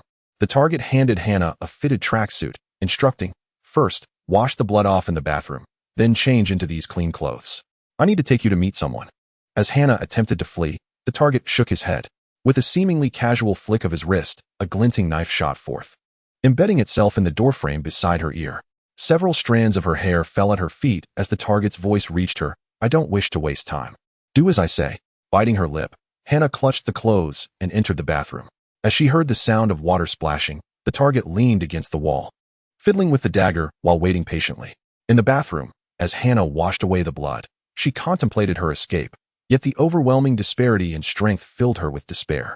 Suddenly, a scream erupted from the bathroom, prompting the target to halt his spinning knife and inquire, "What's wrong?" "And nothing. There's just a spider here. Can you hurry it up?" "All right." Hannah noticed that the spider on the bathroom wall multiplied rapidly, appearing to number 8 or 9. Terrified, she took a step back. And just as she was about to dry herself and exit, she observed the spiders aligning into distinct shapes, seemingly following some directive. They formed letters, English letters. Hannah mentally noted these spider letters, realizing they could be arranged into coherent words, which in turn formed meaningful sentences. The controller of these spiders was conveying a message to her. "Hannah, do not be afraid. Follow my instructions, will you?" Hannah nodded, and the spiders continued to form letters. "Are you ready?" "Yes, I'm coming out." Having changed into clean clothes, Hannah saw that the target, noticing her lack of intent to escape, ceased to press her. "Come, walk with me. I need to take you to meet someone." Before the target could finish his sentence, Hannah swung a heavy punch towards his back. It felt as though her fist struck a wall. The target remained unmoving while Hannah's hand throbbed with pain. "It appears you still do not grasp the situation," the target said, a glint of cold menace in his eyes. Hannah stumbled back in fright, and unbeknownst to the target, 3 spiders had already ascended his back. The spiders stealthily crawled up his neck, and by the time the target noticed, it was too late. The spiders began to swell, their bodies expanding as the venom within vaporized, growing to the size of ping-pong balls. Their abdomens stretched to a translucent thin layer, with visible purple mist swirling inside. With a series of near-simultaneous explosions, the target's head became enveloped in a dense cloud of toxic gas. Following prior instructions, Hannah pinched her nose and held her breath as she dashed towards the window and leapt out. "Bastard, we're on the 6th floor." The target, disregarding his dire condition, lunged after her, but only managed to tear a piece of her pant leg. As Hannah descended halfway, a red figure swung in, grabbing a strand of web and cradling her in his arms. "Hannah, lie on my back." "Who are you?" Although puzzled, Hannah obediently complied, laying on Itrek's back. Itrek's fingers released webs, securing Hannah as if she were a backpack. "Hold on tight. We're leaving." Itlek's other hand shot forth a silken thread, which, upon securing itself to the eaves of a towering building, was abruptly severed by a flying knife, trailing a gleaming silver arc through the air. Both Itrek and Hannah were hurled towards the skyscraper. Itrek adeptly braced himself against the wall, deftly dissipating the force of the impact, and then landed gracefully upon the ground. Much like a spider. "Hannah, are you all right?" he inquired. "I'm fine, just a little shaken," she replied. After confirming that Hannah was unscathed, Itrek looked up to find a bald man clad in a black trench coat blocking his path. "Leave her behind, and I will allow you to depart," the man stated. "I believe we can engage in a discussion, perhaps about the peculiar circles on your forehead. Has anyone remarked that the 3rd circle from the inside appears rather uneven?" With a resounding thud, the baleful figure's boot crashed down, splattering a venomous spider that had attempted to climb him while he was distracted. "It seems you are not inclined to relinquish her," he remarked. Drawing 2 gleaming daggers from his waist, the man crouched low and charged at Itrek. Chapter 18. Reinforcements from S.H.I.E.L.D. The assailant moved with astonishing speed, resembling a whirlwind as he closed in on Itrek, his daggers flashing menacingly. In an instant, several arcs of light danced around Itrek, who narrowly evaded each strike. This marked Itlek's inaugural duel against a genuinely formidable opponent. The man, augmented by enhancements, possessed strength several times that of an ordinary human and exhibited extraordinary combat skills, particularly in long-range throwing, which earned him the moniker Bullseye. In this confrontation, both combatants had their advantages and disadvantages. Itlek's drawbacks stemmed from the weight of Hannah, whom he carried on his back, significantly hampering his agility. Conversely, Bullseye was hindered by the poisonous spider venom coursing through his system, having been absorbed into his lungs and circulating through his bloodstream via his heart. Itrek astutely recognized that the longer the battle persisted, the more it favored him. Although Hannah's weight slowed his movements, it simultaneously made Bullseye hesitant to engage in long-range attack. Given that she was the daughter of his employer, Itrek unleashed a flurry of threads that floated like cotton in the air, ensnaring Bullseye's arms and impeding the speed of his dagger strikes. Bullseye, aware of the need for a swift resolution, spun his daggers to sever the threads before thrusting one directly at Itlek's chest. Itlek leaned back, bracing himself on his hands and executing several somersaults while simultaneously launching a web towards Bullseye's face to obscure his vision. Bullseye, however, deftly parried the web, splitting it in two as it sailed past his head, allowing Itlek to create some distance between them. As the two continued their skirmish for several minutes, Bullseye's speed gradually diminished, the spider venom infiltrating his nervous system. Itlek's evasions became increasingly fluid, allowing him to counter with strikes of his own. Suddenly, a convoy of black Chevrolet vehicles rolled onto the street, and agents clad in dark uniforms poured out, some wielding pistols, others brandishing carbines, while pairs of agents were equipped with rocket launchers. A loudspeaker from one vehicle blared, "Cease your actions. Surrender immediately." Bullseye's heart sank as he recognized the attire and equipment of the newcomers, agents of S.H.I.E.L.D. How could they have arrived so swiftly? Assessing the extent of his body's incapacitation from the venom and the combat prowess of both the Spider-Man and the S.H.I.E.L.D. agents, Bullseye made a rational decision. "Retreat," he commanded, flinging several knives that punctured the tires of nearby vehicles, obstructing S.H.I.E.L.D.'s approach. In the blink of an eye, he vanished around a corner. Itlek soon recognized the ambiguous reinforcements and identified them as agents of S.H.I.E.L.D. In particular, the middle-aged man with the loudspeaker, whose kind gaze and high hairline were accompanied by a perpetual enigmatic smile. Itlek knew exactly who he was. Phil Coulson, an agent of S.H.I.E.L.D. and the right hand of director Nick Fury. Itlek, intending to scale the wall of the adjacent skyscraper while carrying Hannah, was suddenly called down by Coulson, who announced, "Come down. Pepper sent me to find you. I believe we can discuss matters in a less elevated location, particularly concerning the attack on Tony Stark." Half an hour earlier, after Itlek had hung up the phone, Pepper Potts contemplated her next move before dialing Coulson's number. Pepper and Coulson were college classmates. After graduation, one pursued a career as a personal assistant in the defense industry, while the other became an agent at S.H.I.E.L.D. They maintained a relationship that was both personal and professional. The intricate ties between S.H.I.E.L.D. and Stark Industries made Tony Stark's safety crucial, as it directly impacted the stability of the company's internal management. Pepper had informed Coulson about an anonymous call she received, which hinted that Tony was attacked in Afghanistan under suspicious circumstances, potentially revealing a mole within the company. However, the informant seemed reluctant to divulge information readily, prompting Pepper to request S.H.I.E.L.D. to investigate the source of the call. Upon receiving this intelligence, Coulson tasked his tech-savvy subordinate, Skye, with tracing the call, inadvertently leading to the confrontation between Itlek and Bullseye. As Itlek pieced together the unfolding events in his mind, he felt a twinge of regret. He had intended to meet Pepper directly, but Bullseye's interference had ensnared S.H.I.E.L.D. into the fray. "Coulson, have the others leave. I wish to speak with you alone." 15 minutes later, in a Chevrolet heading towards Stark Tower, only two individuals occupied the vehicle, Coulson at the wheel and Itlek in the passenger seat. "What should I call you? Spider-Man or Little Bug Guy? In any case, can you remove that mask?" Itlek complied and replied, "You may call me Itlek Parker." Coulson chuckled, "Very well, Mr. Parker. We have just received information suggesting you possess significant intelligence regarding Tony Stark's attack in Afghanistan." Itlek remained silent, gazing out the window, lost in thought as he reflected on the recent battle. Had Bullseye not been ambushed and poisoned, he would likely have been a more formidable adversary. The forthcoming encounters would see the enemy lurking in the shadows while he stood exposed, presenting a challenging predicament. Currently, two priorities loomed large. First, to safeguard Hannah and prevent her from being captured. Second, to enhance his own abilities until he could confront Bullseye effectively. "Mr. Parker, what occupies your thoughts?" Itlek snapped back to reality. "Agent Coulson, I can assist Stark Industries in identifying the mole, but I require your assurances on a few matters." "Do elaborate." "We can agree to your terms as long as they do not contravene our principles. Firstly, I need Hannah to stay at S.H.I.E.L.D. for her protection. You must have seen that my foe is Bullseye, a formidable enemy. I cannot simultaneously resolve Stark Industries issues while preventing Bullseye from harming Hannah." Coulson replied, "We can accommodate that. Anyone under S.H.I.E.L.D. protection will remain undetected by Bullseye." "And the second condition?" with Coulson's promise offering a semblance of reassurance. Itrek continued. Secondly, refrain from investigating Hannah's identity. Trust me, she poses no threat to you nor holds any value for you.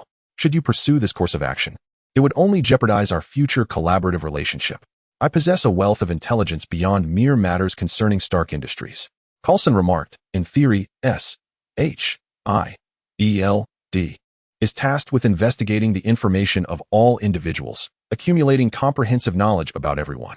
However, exceptions do exist, and we may choose not to investigate her. Is there a third point?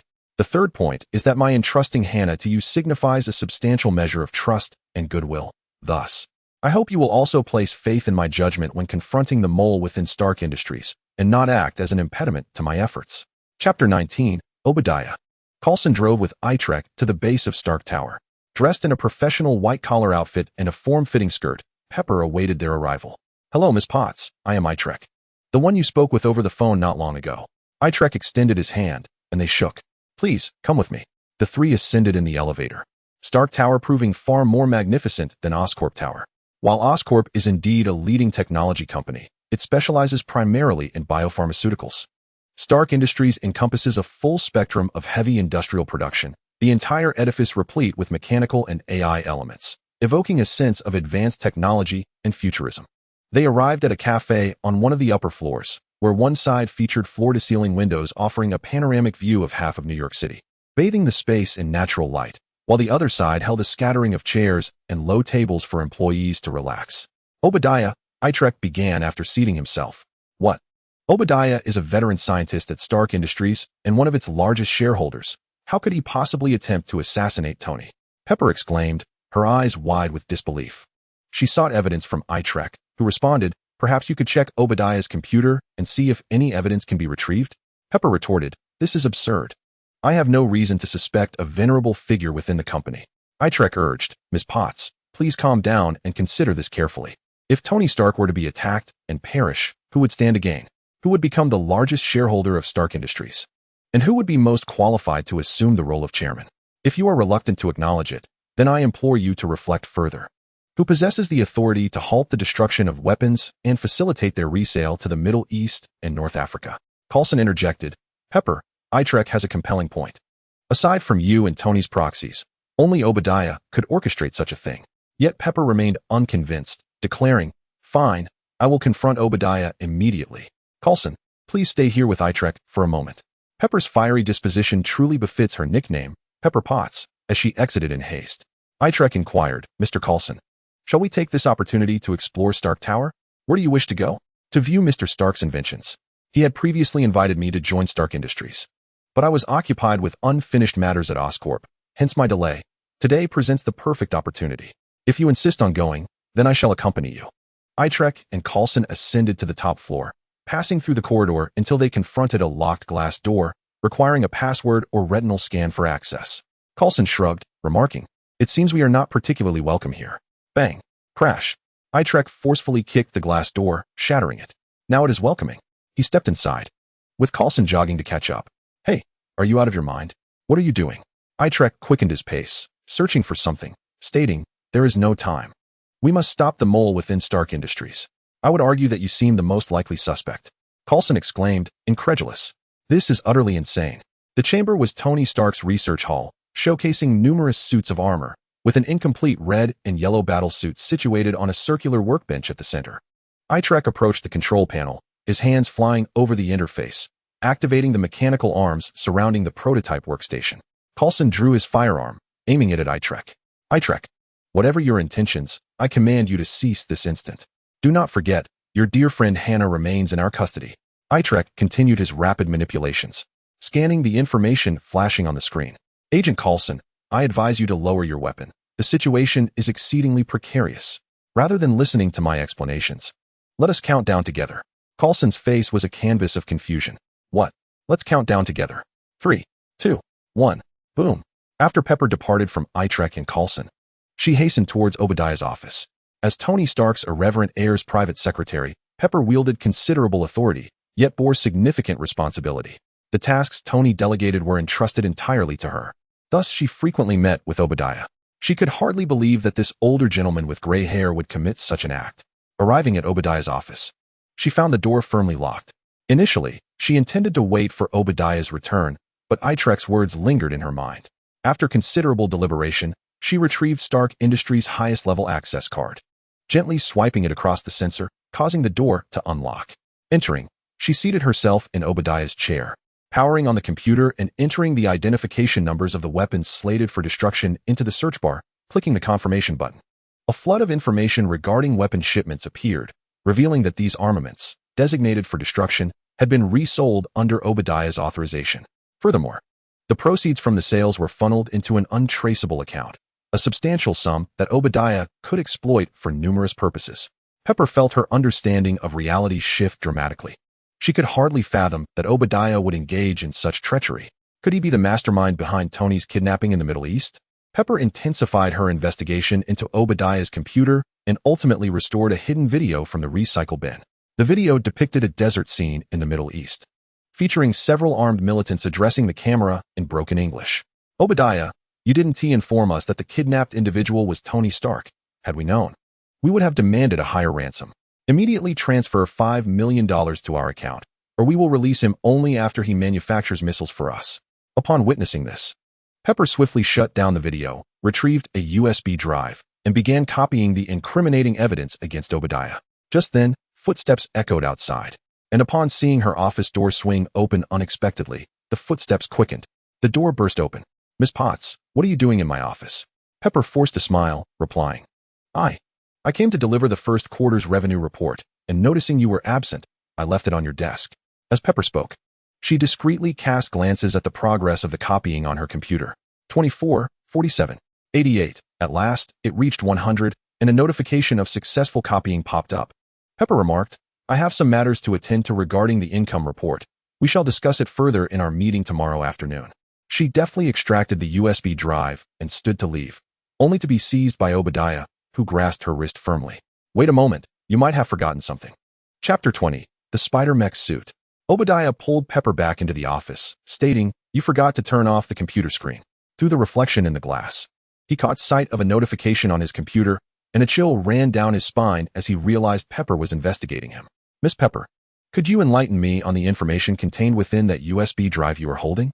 Pepper's arm was considerably slimmer than Obadiah's, and resorting to physical force would certainly be disadvantageous. Thus, she pretended to extend the USB drive toward him. Obadiah remained wary of any potential tricks, but he did not anticipate Pepper lifting her foot and bringing her slender high heel down heavily upon the top of his right foot.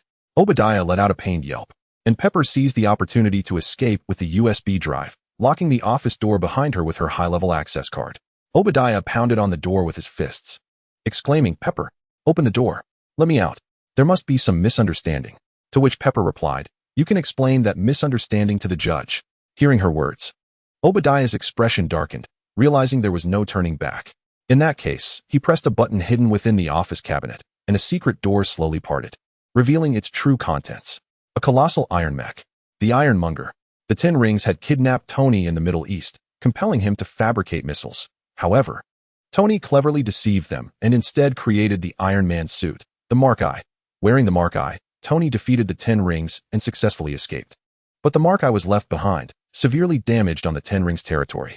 Obadiah, the mastermind behind the 10 Rings, had a keen interest in this formidable weapon left by Tony, and he arranged for it to be transported back, transforming it into the Ironmonger.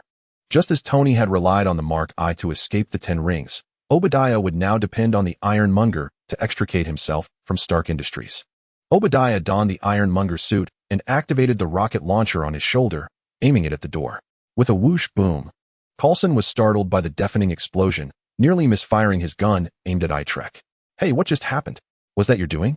Itrek, still engrossed in his swift operations at the console, did not divert his gaze and replied, "I merely calculated, based on the surveillance at Obadiah's office door, that from the moment Pepper locked Obadiah inside to the explosion, it would take approximately 3 counts. Of course, that calculation might not be entirely precise. You should have noticed I elongated the pronunciation of the last count." Coulson, increasingly intrigued, inquired, "Are you implying that the explosion originated from Obadiah's office? What transpired there?" Itrek answered, "Obadiah has constructed a devastating weapon. I suspect it is called the Ironmonger. If we do not intervene promptly, he could obliterate the entire Stark Tower." "What? Coulson exclaimed in astonishment, bewildered by the machinations of Stark Industries' upper echelons. Itrek continued, Agent Coulson, have you heard the famous saying from an Eastern author? What saying? There are no superheroes in this world meant to save it. I merely invest the time that astounds others in assisting the intelligent. Intelligent? You mean me? Itrek asserted, precisely. I have a premonition that Obadiah will strike violently once Pepper sees through him, which is why I arrived early at Tony's mech research hall. Our next task is to utilize Tony's mechs and equipment to develop a suit capable of countering the Ironmonger. Coulson queried, Can you accomplish that in such a short time? Itrek replied, Have you forgotten who I am? The intelligent one. Very well. What do you need me to do? Itrek continued, I have just reviewed Tony's mech designs. The next step is to integrate my combat style to create a spider mech suit tailored for me. Agent Coulson, I now require your assistance in bringing over those two Malawian Quatch's suits from the corner, and also, please activate the backup power in the electrical control room. The Ironmonger's assault may disrupt Stark Tower's power supply. With Coulson's help, Itrek began to showcase his prowess at the control panel, his fingers flying across 3 holographic screens. He could not help but reflect that the saying held true. The impoverished rely on mutation, while the affluent rely on technology. Despite possessing a staggering IQ of 700, he could not create top-tier intelligent weaponry with the scrap metal in his basement. Conversely, the hardware conditions on Tony's workbench were unparalleled globally, with various fire control systems, power systems, and auxiliary motion systems displayed modularly, allowing for extraordinarily efficient design, verification, and assembly. An abundance of raw materials, high-strength alloys, and resilient materials were expertly gathered by Coulson. On the circular machine tool, a multitude of mechanical arms operated simultaneously, some assembling various components of the mech, others welding with dazzling sparks, and still others tightening nuts and bolts. After several minutes, the number of active mechanical arms dwindled, with only 2 remaining.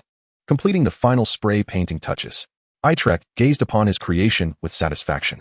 This was a spider mech suit, its surface coated in a glossy red paint, adorned with black lines resembling a web's intricate pattern. The suit was composed of 2 Malawian Quatch's models and 1 3 Malawian Quatch's model, powered by a palladium arc reactor, and equipped with an arc pulse cannon, mini missiles, decoy flares, and dual 6-barreled mini cannons on the shoulders. It boasted a status system, a flight system, a navigation system, and an anti-icing system. In addition to all the functionalities of the Iron Man 3 Malawian Quatch's suit, this armor possessed its own unique features. Equipped with 8 mechanical arms resembling spider legs on its back, this module was specifically designed by Itrek for himself. While ordinary individuals could only control their own limbs, Itrek's advanced brain allowed him to manipulate an additional 8 appendages. Internally, it was fitted with liquid silk flow channels, enabling Itrek to shoot webs through several launch ports of the mech. Coulson glanced downstairs and noticed that smoke was already billowing from several floors, the cacophony of screams and explosions merging into a chaotic symphony. Anxiously, he called out, Itrek, the rumblings outside are growing louder. Is your mech ready? Yes. We are heading out immediately. Itrek responded, just as he was about to leave Tony's research hall in the spider mech suit. He spotted a massive figure soaring toward the window. Flames erupted from its feet as it hovered in midair, clutching a woman, and then crashed through the window. Obadiah, having donned the Ironmonger, had captured Pepper, intending to locate the remaining mechs in Tony's research hall and escape with her. However, upon shattering the window, he was taken aback to find that there were others present. Tony had not been seen in the company for over a month. Who were these 2 individuals? Chapter 21, Spider-Man vs. Iron Behemoth. Upon locking gazes, it was clear that a confrontation was imminent.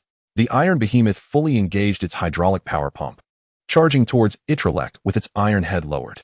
Itrek nimbly leapt, his 8 mechanical spider legs grasping the ceiling, leaving his body suspended in midair. The Iron Behemoth, burdened by its weight, lacked the agility of Itrek's spider armor, and raised its right hand to unleash a barrage from its 20mm rotary cannon, targeting the ceiling. With 8 additional mechanical limbs, Itrek moved with astonishing speed, his spider legs under the command of his super intellect, coordinating seamlessly. The smoke and bullet holes left in his wake trailed behind him, carving a serpentine path that could not match his swiftness. Itrek quickly scrambled to the back of the Iron Behemoth's head, leaping down from the ceiling. And one of his mechanical arms found the gap behind the Iron Behemoth's knee, plunging fiercely into it. Obadiah, concealed within the mech, felt the piercing strike as blood gushed forth, realizing that in such a confined space, his cumbersome armor was utterly inadequate to contend with the agile spider machine before him. It appeared that acquiring Tony's other suits was out of reach. His immediate priority was to escape. The iron behemoth swung its arm, hurling Pepper violently against the wall. Pepper. Itrek recognized the urgency of the situation and swiftly vaulted to the wall's edge, using 2 spider legs to brace himself and cushion the impact. While the other 6 legs spread before him, their tips rapidly secreting webbing to weave a hexagonal net. Pepper collided with the web and was safely caught. As Itrek gently placed her on the ground, "Agent Coulson, I leave Pepper in your care." Seizing the moment of Itrek's distraction, the iron behemoth shattered another window and leaped from the top of Stark Tower. Equipped with rocket thrusters, it could achieve a brief flight before landing steadily. The citizens of New York, initially captivated by the explosion and fire at Stark Tower, were suddenly taken aback as a rampaging metallic monster descended, causing them to scream and flee in panic. Itrek locked onto the iron behemoth's position and leapt from the building as well. With his 8 mechanical arms unfurled, strands of webbing connected them, forming delicate yet dense nets resembling butterfly wings. Gliding through the air with the aid of his webbing, Itrek swiftly outpaced the lumbering iron behemoth. Soon arriving above its head, the iron behemoth aimed its left arm, firing a volley of 6 missiles at Itrek, who adeptly dodged to the side.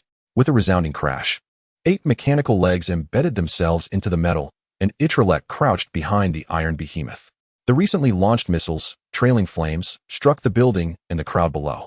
Itrek determined that if he did not act decisively, the casualties would be catastrophic. With a forceful inward push of his mechanical legs, he began to dismantle the iron behemoth from the inside out. With a cacophony of snapping circuits and tearing components, bloodied and battered, Obadiah lay unconscious amidst the wreckage of his machine. In the distance, the wail of police sirens signified the arrival of NYPD cruisers and ambulances. Not wishing to reveal his identity, Itrek swiftly scaled the wall with his 8 mechanical arms. Back at Stark Tower in Tony's research chamber, Agent Coulson was still tending to the injured Pepper. Upon Itrek's return, Coulson inquired, "How did it go with Obadiah?" "I've already notified S.H.I.E.L.D. Itrek replied, "No need, I've taken care of it. The NYPD should be escorting him to a police car, or perhaps an ambulance." "Is Miss Pepper all right?" Pepper, removing the webbing from her clothing, remarked, "Itrek, what is this sticky substance you've covered me in?" "It's gross and sticky," Itrek explained. "That's webbing designed to prevent you from splattering against the wall. Furthermore," he added, "Miss Pepper, shouldn't you express some gratitude? Perhaps a simple thank you?" Coulson nudged Pepper's shoulder. "Without Itrek, Stark Industries might have faced utter ruin. Wouldn't you agree, Pepper?" Pepper rolled her eyes. "There's nothing to be grateful for. As a member of Stark, isn't it your responsibility to protect the company's assets?" Itrek interjected. "Are you implying that?" "As you and that scoundrel Tony wished. You are now a distinguished researcher at Stark Industries, with authority equal to mine. Moreover, you could be entitled to a share of Obadiah's stocks." Itrek felt a surge of joy at the prospects laid before Pepper, yet her demeanor was disconcerting, creating a palpable tension in the room. Coulson shook his head, realizing the challenge of dealing with Pepper's stubborn pride. He playfully brought Itrek and Pepper's hands together, declaring, "All right, having gone through all of this, we should be considered good friends in adversity." Pepper's nature was such that she might have silently expressed her gratitude 100 times over. "Huh? I didn't really? Not even twice." After resolving the iron behemoth incident, Itrek obtained the desired access to design and research at Stark Industries. These resources would serve as his trump card against Bullseye. Alone, he might be slightly inferior to Bullseye in physical confrontation, but with external mechanical assistance, the odds would shift. However, before proceeding, Itrek decided to visit Hannah. S.H.I.E.L.D. had placed Hannah in a secret location, one even Itrek, as the client, was unaware of. "Put this on, and we can depart." Coulson handed Itrek a black hood, which he donned. After more than an hour of travel, under Coulson's guidance, Itrek ascended several flights of stairs and traversed a corridor, finally hearing the sound of a door opening. "You can take it off now." Itrek removed the hood, adjusting to the harsh light, and before him stood a bewildered Hannah, her hands clenched in front of her chest, anxiously asking, "Itrek, did they kidnap you too?" Itrek appeared utterly perplexed. "Kidnapped? And why do you say too?" "Agent Coulson, what exactly did you tell Hannah?" Coulson replied, "Young lady, please don't be ridiculous. We've explained this countless times. Itrek is housing you here for your protection. If you don't believe me, ask Itrek." Itrek nodded and softly explained to Hannah. "That's correct. We need to find a way to escape." Hannah nodded earnestly. Coulson interjected, "All right, Mr. Parker, no more jokes.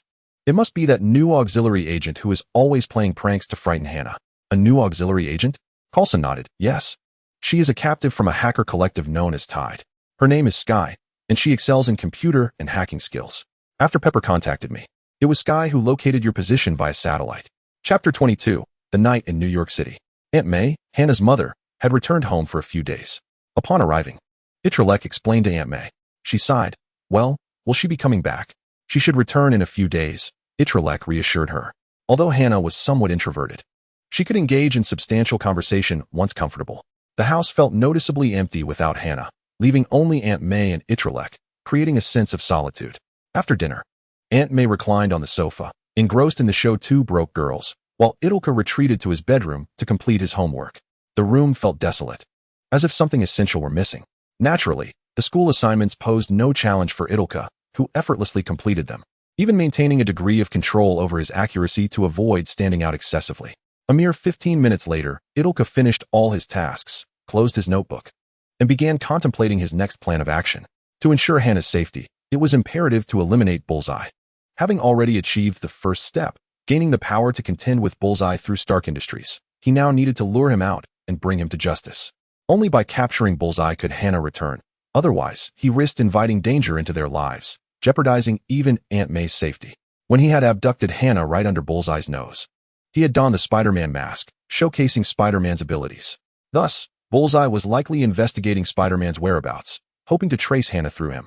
Following their previous encounter, Bullseye should have assessed that Spider-Man's combat prowess fell short of his own, especially when not subjected to a surprise attack or poisoning. Consequently, Bullseye's pursuit of Spider-Man would undoubtedly become more reckless and unrestrained.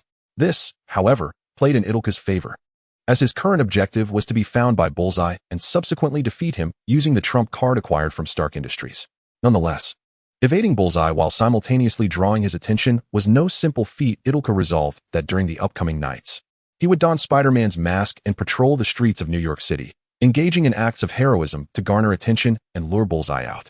After bidding Aunt May goodnight, Itrek extinguished the lights in his room, donned the striking red mask of Spider-Man, fashioned a sleek suit from webbing, and slung the spider-mechanical backpack crafted at Stark Tower over his shoulders before leaping out of the window. With a swift motion, Itrek shot a strand of webbing to latch onto a distant rooftop, propelling himself into the night. Huzzah! In the depths of New York's midnight, Spider-Man had arrived. Since Itrek's arrival in this world, he had envisioned himself swinging through the streets of New York, much like the Spider-Man movies he had once watched, valiantly combating crime. However, due to a lack of motivation and his own laziness, the notion of becoming a superhero had been shelved.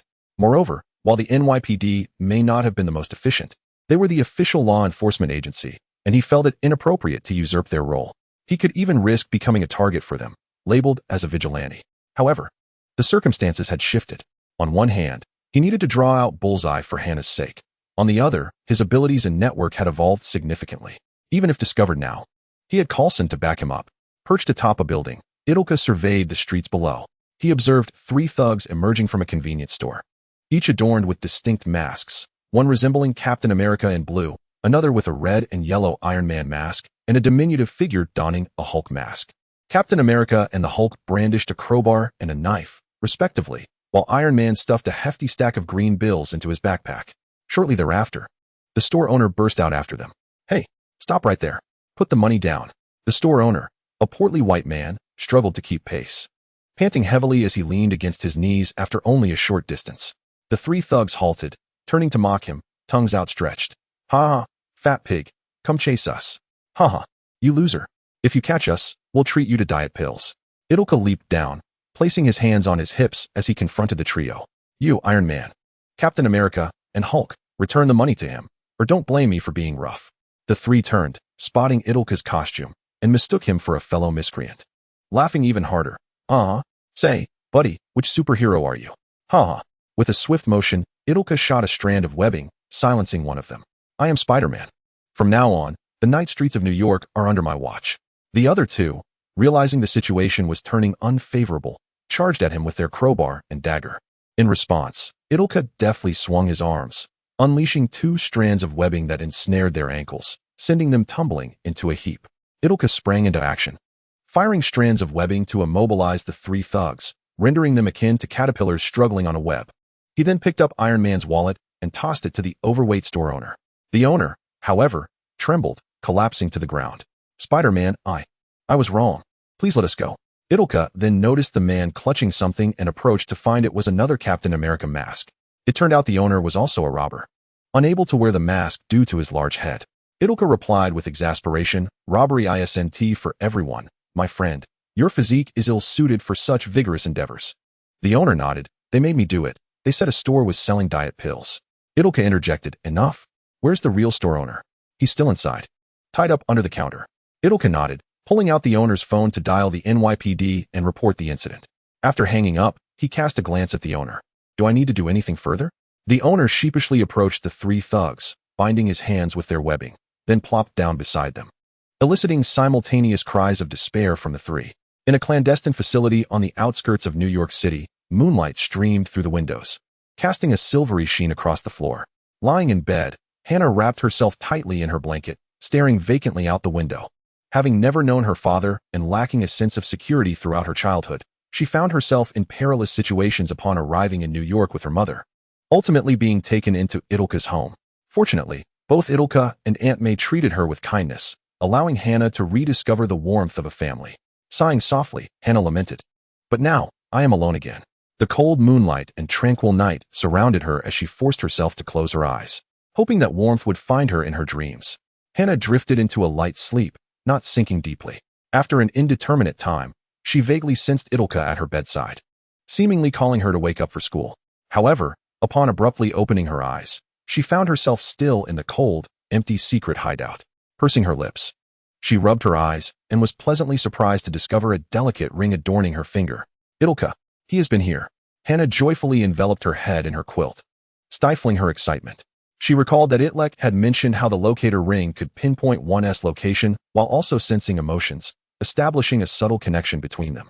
With newfound resolve, Hannah vowed to remain cheerful from this moment forth, so as not to worry Itrek. "All right, Hannah," she reassured herself, "for Itrek's sake. It is indeed time to rest well." Chapter 23. The double agent after engaging in activities aimed at combating crime in New York City. Itrek had left behind his illustrious moniker, Spider-Man. His intention was to ensure that his name echoed through the streets, allowing his targets to be aware of his presence. That evening, he apprehended two groups of robbers and thwarted a thief. As the operation neared its conclusion, Itrek suddenly thought of Hannah. Once his target truly began to take notice of him, he realized he would have no opportunity to visit Hannah before dealing with the matter at hand. Thus, he decided it would be prudent to see her today. During his last visit to Hannah with Coulson, despite being blindfolded, Itrek had surreptitiously marked a path with his web. Consequently, before returning home, he stealthily entered Hannah's room and left her a ring, hoping it would alleviate her loneliness upon discovery. Upon arriving home, it was already 3 in the morning. Aunt May was still sound asleep as Itrek climbed through the window of his room and settled back into bed. Following his transformation into the ultimate intellect, Itlek's brain structure had undergone a qualitative change, resulting in a decreased need for sleep. He could alternate the resting of non-active brain regions, much like a dolphin, during moments of minimal cognitive engagement. At 7 in the morning, the first rays of dawn pierced through the curtain's gap, and Itrek rose punctually. After finishing breakfast, he slung his backpack over his shoulder, bid farewell to Aunt May, and set off for school. Although there were still over 20 minutes before class began, several classmates had already gathered in the classroom, animatedly gossiping about the recent events in New York. Today, all eyes were on Gwen Stacy. As the daughter of NYPD's Chief George Stacy, she was undoubtedly privy to numerous insider details. Reports indicated that she had been present during the recent attack. Regrettably, Gwen had sustained injuries and had not attended school for several days. Today marked her return, and she was soon surrounded by her curious classmates. "Gwen, are you feeling better? Is Hannah's injury worse than yours? Why hasn't she come back to school yet? Who attacked you? Is the assailant connected to the explosion at Stark Tower? They say a gigantic Iron Man emerged from there." After briefly responding to her classmates' inquiries, Gwen returned to her seat. Sitting in front of Itrek, he could sense her distress, likely stemming from Hannah's situation. Indeed, Gwen turned to Itrek and said, "Little Itrek, I am truly sorry about Hannah. I failed to ensure her safety." In Gwen's understanding, Hannah had been abducted by the target known as Bullseye and remained unaccounted for. Itrek inquired, "Can you tell me what transpired that day in the alley?" Gwen replied, "Oh, by the way, this is somewhat related to you. My father wishes to speak with you." "What? Your father wants to talk to me? You mean in his capacity as Chief George Stacy?" Gwen nodded, explaining, "Little Itrek, you might not be aware, but the events that unfolded in the alley were quite complex. Besides Hannah and me, there were 3 others present, 2 robbers and a hitman. I heard my father mention that the person who abducted Hannah is called Bullseye, a notorious hitman for the mob. He killed both robbers in one swift move and then took Hannah away. One of the deceased robbers is someone you should recognize." Itrek feigned ignorance, gasping, "What? I know one of the deceased?" "Yes, it's Aiden, our senior from Oscorp where we interned together. He once made things difficult for you and had a conflict with you. Now he has been killed. And my father is investigating everyone who had conflicts with him to uncover who orchestrated this." Itrek retorted, "Surely, Uncle George does not suspect me of being behind the hitman Bullseye's actions that led to Aiden's death?" "Of course not, little Itrek. Well, I can't explain it all clearly. You see, their line of work relies heavily on logical chains and evidence, so until the truth is established, anyone suspected becomes a target for investigation. However, I've assured my father of your character. We can all vouch for you. Thus, he does not intend to summon you to the NYPD, but he will wait for you at the school gate after classes to ask you a few questions." "At the school gate again? It seems I met Hannah's mother there as well." Itrek nodded and asked, "Gwen, is there any crucial information you can share with me regarding the robbery and Hannah's abduction?" Gwen glanced around to ensure no one was eavesdropping before placing her hand beside her mouth and whispering, "Little Itrek, let me share a secret. Information I overheard from my father. One of the robbers is not dead." This revelation startled Itrek. How could that be possible? He had witnessed both men being pierced through the throat by daggers, severing arteries, tracheas, and vocal cords, definitely beyond the realm of survival. But the news reported otherwise, Itrek questioned. Gwen quietly responded, "Currently, the NYPD is keeping this matter under wraps. But I've caught wind of some internal information that I will share with you after school." Itrek felt somewhat exasperated. Gwen seemed to have learned the art of suspense. The day's classes swiftly passed, and Gwen left the classroom with Itrek, heading towards the school gate to find her father, Officer George Stacy. Along the way, Itrek broached the topic of Gwen's earlier half-formed statement, to which she replied, "Little Itrek, I suppose I can be considered a victim in this case as well. My father asked me about the situation, and I inadvertently mentioned your conflict with Aiden, which led him to harbor suspicions about you and to seek a conversation. I feel somewhat guilty about this, which is why I wanted to discreetly share some secrets I gleaned from my father." Itrek found himself at a loss for words. This girl was practically a double agent, relaying information between him and her father. "All right, Gwen, it seems it's time for you to make amends," Itrek jested. Gwen replied, "The attack on Hannah and me involved 2 individuals, Aiden and a homeless man named William Baker. They were gruesomely pierced through their necks, dying before my eyes. I saw it all clearly, but later, that homeless man named William somehow came back to life. How is that possible?" Itrek questioned, bewildered. "I too find it strange. But later I connected some dots, suspecting that his resurrection might be linked to this incident. Aiden had been wielding a device resembling a water gun, vigilantly on guard. It was Aiden's invention, containing a purple liquid capable of converting inorganic materials into silicon powder, essentially sand. After the demise of the 2 individuals, the container of liquid shattered upon William, with a substantial amount of the purple liquid seeping into the gaping wound in his throat. Subsequently, during a conversation with my father, I overheard certain keywords and pivotal phrases that vaguely hinted at the possibility of William having survived, albeit with a transformation in his corporeal composition, now resembling something akin to sand. I pondered whether it was indeed the purple liquid that precipitated this alteration in William's physical state. After all, recent revelations have unveiled the sheer madness of this world. A biologist, after exposure to radiation, could metamorphose into a green giant, an old soldier from World War II. Frozen for decades, could miraculously endure thawing. And let us not even mention the horned creature we personally encountered, capable of manipulating human minds. Everything is fraught with peril. Yet everything remains possible. Chapter 24, The Eve of Battle. Gwen and Itrek arrived at the school gate, where a police car was stationed outside. Leaning against the vehicle stood a tall man in uniform, exuding an air of integrity, with facial features and eyes reminiscent of Gwen's. Itrek surmised that this must be Gwen's father, Sheriff George Stanzi. Gwen hurried over, and George greeted her. "Hi, sweetheart. How has your day been?" Gwen replied, "It's been a beautiful day. By the way, Dad, are you joining us for dinner tonight? It feels like ages since we last had a meal together." "I'm afraid not. Dear, there have been numerous peculiar incidents in New York City that require our investigation," he responded. "So this is Itrek Parker?" "Hello, I'm Gwen's classmate, Itrek." George gently patted Gwen's back and said, "Sweetheart, why don't you head home on your own? I need to have a word with your classmate regarding Aiden." "All right," she acquiesced. As Gwen walked away, George's face broke into a smile of pride and contentment. Turning to Itrek, he remarked, "My daughter is quite exceptional, isn't she?" Itrek nodded. "Indeed. She consistently ranks first in her class and serves as a model for everyone." George visibly appreciated Itrek's words, chuckling. "Well then, let us discuss matters at hand. My daughter holds you in high regard, which is why she insisted I refrain from bringing you to the NYPD for questioning. We can have a brief chat here instead. You are aware of Aiden's death, I presume? Where were you 5 days ago after school, at the time of the incident?" Gwen mentioned you did not accompany her home that day. Itrek replied, "I made a call to Stark Industries and then went to Stark Tower to apply for an internship." George noted Itrek's account for future verification, inquiring, "Stark Tower? There were several explosions there that day. You weren't harmed, were you?" "Fortunately. The floor I was on was not affected, and I escaped unscathed." "That's good to hear," George nodded, continuing, "Who attended to you at Stark Tower?" "Miss Potts." George paused, realizing he knew Tony Stark had an assistant named Pepper, but she typically managed Stark Industries in Tony's absence, which was frequent. It seemed implausible that a high school student would be attended to by Pepper. "Which Pepper? What is her position in the company?" "Pepper Potts, Tony Stark's personal assistant." "What?" George's voice nearly faltered. After all, his daughter had applied for a position at Stark Industries, but was not selected and had to settle for Osborne Industries instead. How could this kid, seemingly less accomplished than his daughter, receive such treatment? What I mean is, Itrek, you should refrain from jesting. Your statements are being recorded for our investigation." Itrek replied, "Sheriff George, I assure you, I speak the truth. Feel free to verify." George nodded, jotting down the information. Yet he struggled to accept that this boy might surpass his daughter. "All right, let us divert our conversation to other matters." George stowed away his notebook and recorder, stating, "Beyond this murder case in the alley, there has been another peculiar occurrence in New York City.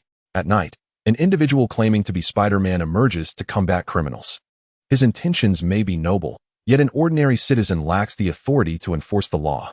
Essentially, he is no different from the criminals he confronts. Both are in violation of the law. However, this person seems to have garnered a following among students. Have you encountered or heard any whispers regarding him?" "Wait a moment, Sheriff George." Itrek unzipped his backpack and produced a Spider-Man mask, placing it atop his head, struggling to adjust it to find the eye holes, exclaiming, "Is this what you're looking for in a Spider-Man?" George chuckled and shook his head, realizing he was still dealing with a rather juvenile boy. He helped Itrek adjust the mask, teasing, "Please don't tell me you're Spider-Man." As the topic of Spider-Man emerged, Itrek's tone grew more animated. "Of course not, but I am an ardent fan of his." He then pulled out his phone, excitedly showing George a photograph. "Sheriff George, look.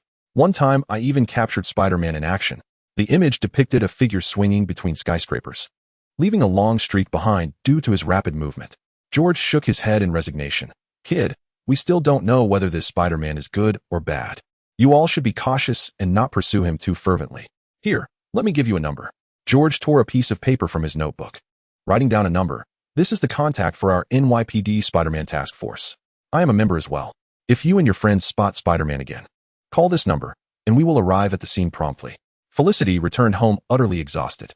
She needed to leave the city with her daughter, first finding a new tenant for their apartment. Otherwise, she would incur hefty penalties for breach of contract.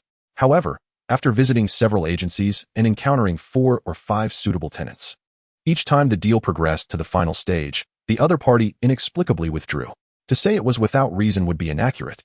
Felicity knew there must be a puppeteer behind the scenes, most likely Wilson Fisk, leveraging the influence of the mob to intimidate those intending to negotiate with her, resulting in no one daring to take the apartment. Upon ascending the stairs to her home, Felicity encountered a robust figure blocking the hallway. "Step aside. What do you want now? Here to gloat over my misfortunes?" "No, Felicity, you misunderstand me. I do not wish for you and your daughter to leave New York City. You will never see her, never." Wilson grasped Felicity's shoulders. Though she was tall, she appeared like an irate little hen before the towering Wilson.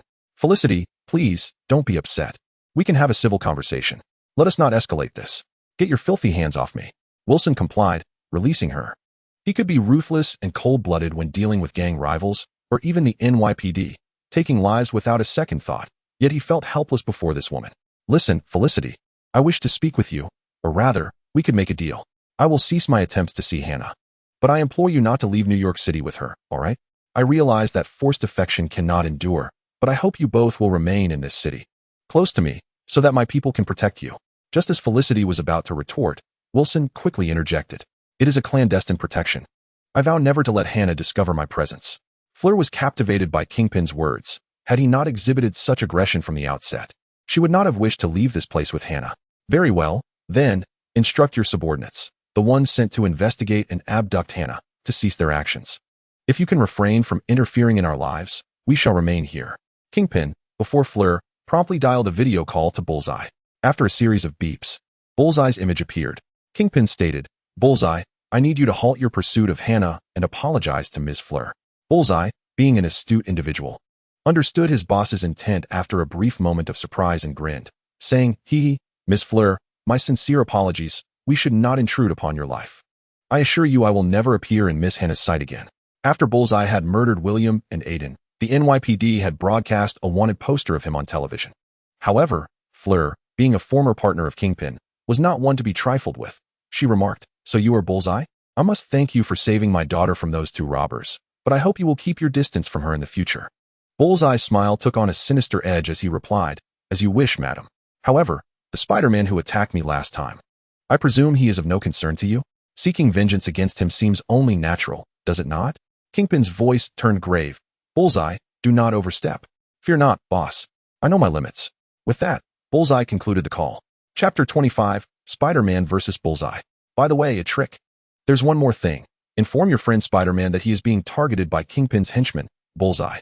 Understood, Miss Fleur. If I happen to encounter him again.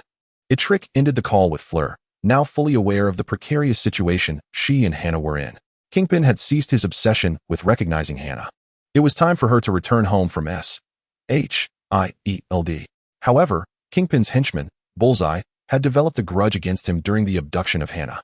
Bullseye's erratic and combative nature made him eager for a confrontation with Spider-Man, regardless of his current lack of assignments. Itrek smiled to himself. What a coincidence. He felt the same way. In the dead of night, Itrek was tinkering with the backpack on his desk, a spider-mechanical backpack designed in Stark Tower.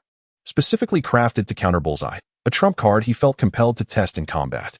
Several days had passed since the Ironmonger incident, and Itrek had upgraded the spider-mechanical backpack multiple times.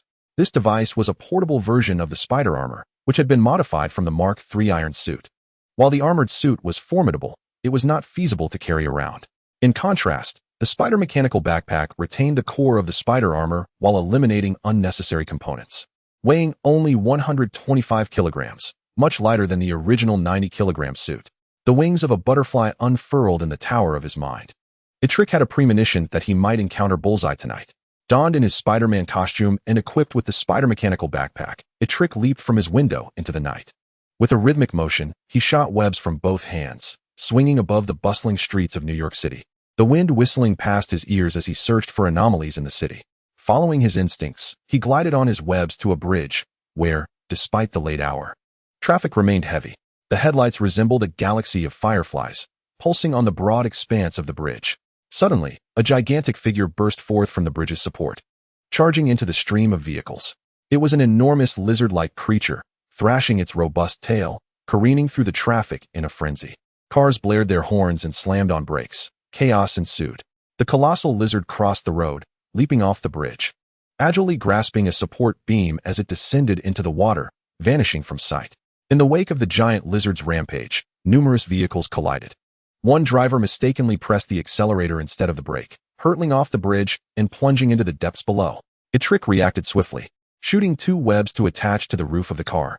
The vehicle bounced twice in midair, stabilizing its descent, eliciting gasps from its occupants. Itrek braced himself against the bridge railing, gripping the webs tightly, shouting, "I can't hold on much longer. Everyone inside, hurry and climb out." Inside the car, a mother struggled to lift her young son through the window and onto the roof, while she herself attempted to escape through the door. The suspended vehicle swayed precariously, leaving the mother and child with no leverage. Every movement risked a fall. From the shadows, a pair of eyes gleamed with malevolence, and an arm swung, sending a throwing knife hurtling towards Itrek. The blade sliced through the web, severing it, and the car began its descent into the water below. The Hudson River's mouth lay beneath, and the swift current would render survival nearly impossible. Itrek hastily shot two more webs, securing the mother and child's clothing to drag them up. Without pausing to address the onlookers, he leaped away from the precarious position, sparks flying as two throwing knives embedded into the spot he had just vacated. Itrek knew he could not linger. He vaulted onto a lamppost, swinging away with his webs. He realized that the owner of those knives was Bullseye, who had set his sights on him, willing to sacrifice others' lives in pursuit of an upper hand in their impending battle. Upon reaching a quiet, deserted alley, Itrek released his webs, landing steadily on his feet. When Bullseye appeared, shadowing him closely, "Spider-Man, we meet again. I've been searching for you. Care for a fight?" Itrek turned, scratching his head in feigned contemplation. Haha. But that doesn't seem like something a superhero should say to a villain. Bullseye tossed his dagger, retorting, "If you were a comic book hero, you'd first inquire why I attacked you, then suddenly recall that just days ago, you had used a venomous spider to ambush me while rescuing a little girl. To be frank, I'm not one to hold grudges, but I am quite spontaneous, and you have piqued my interest. So, I intend to kill you." With that, Bullseye lunged at Itrek, his daggers glinting menacingly as they sliced through the air. Clang, clang. The metallic clash resonated as Itrek deftly parried Bullseye's advance with two spider-like mechanical arms that extended from his backpack. To be honest, aside from poisoning, I've incorporated a few other tricks. 6 additional mechanical arms unfurled from the backpack, their sharp tips aiming for various parts of Bullseye. Bullseye, realizing he had lost grip on his dagger, leaped back in haste. The mechanical arms struck the ground where Bullseye had been standing, sending bricks and debris flying, leaving a gaping crater in their wake.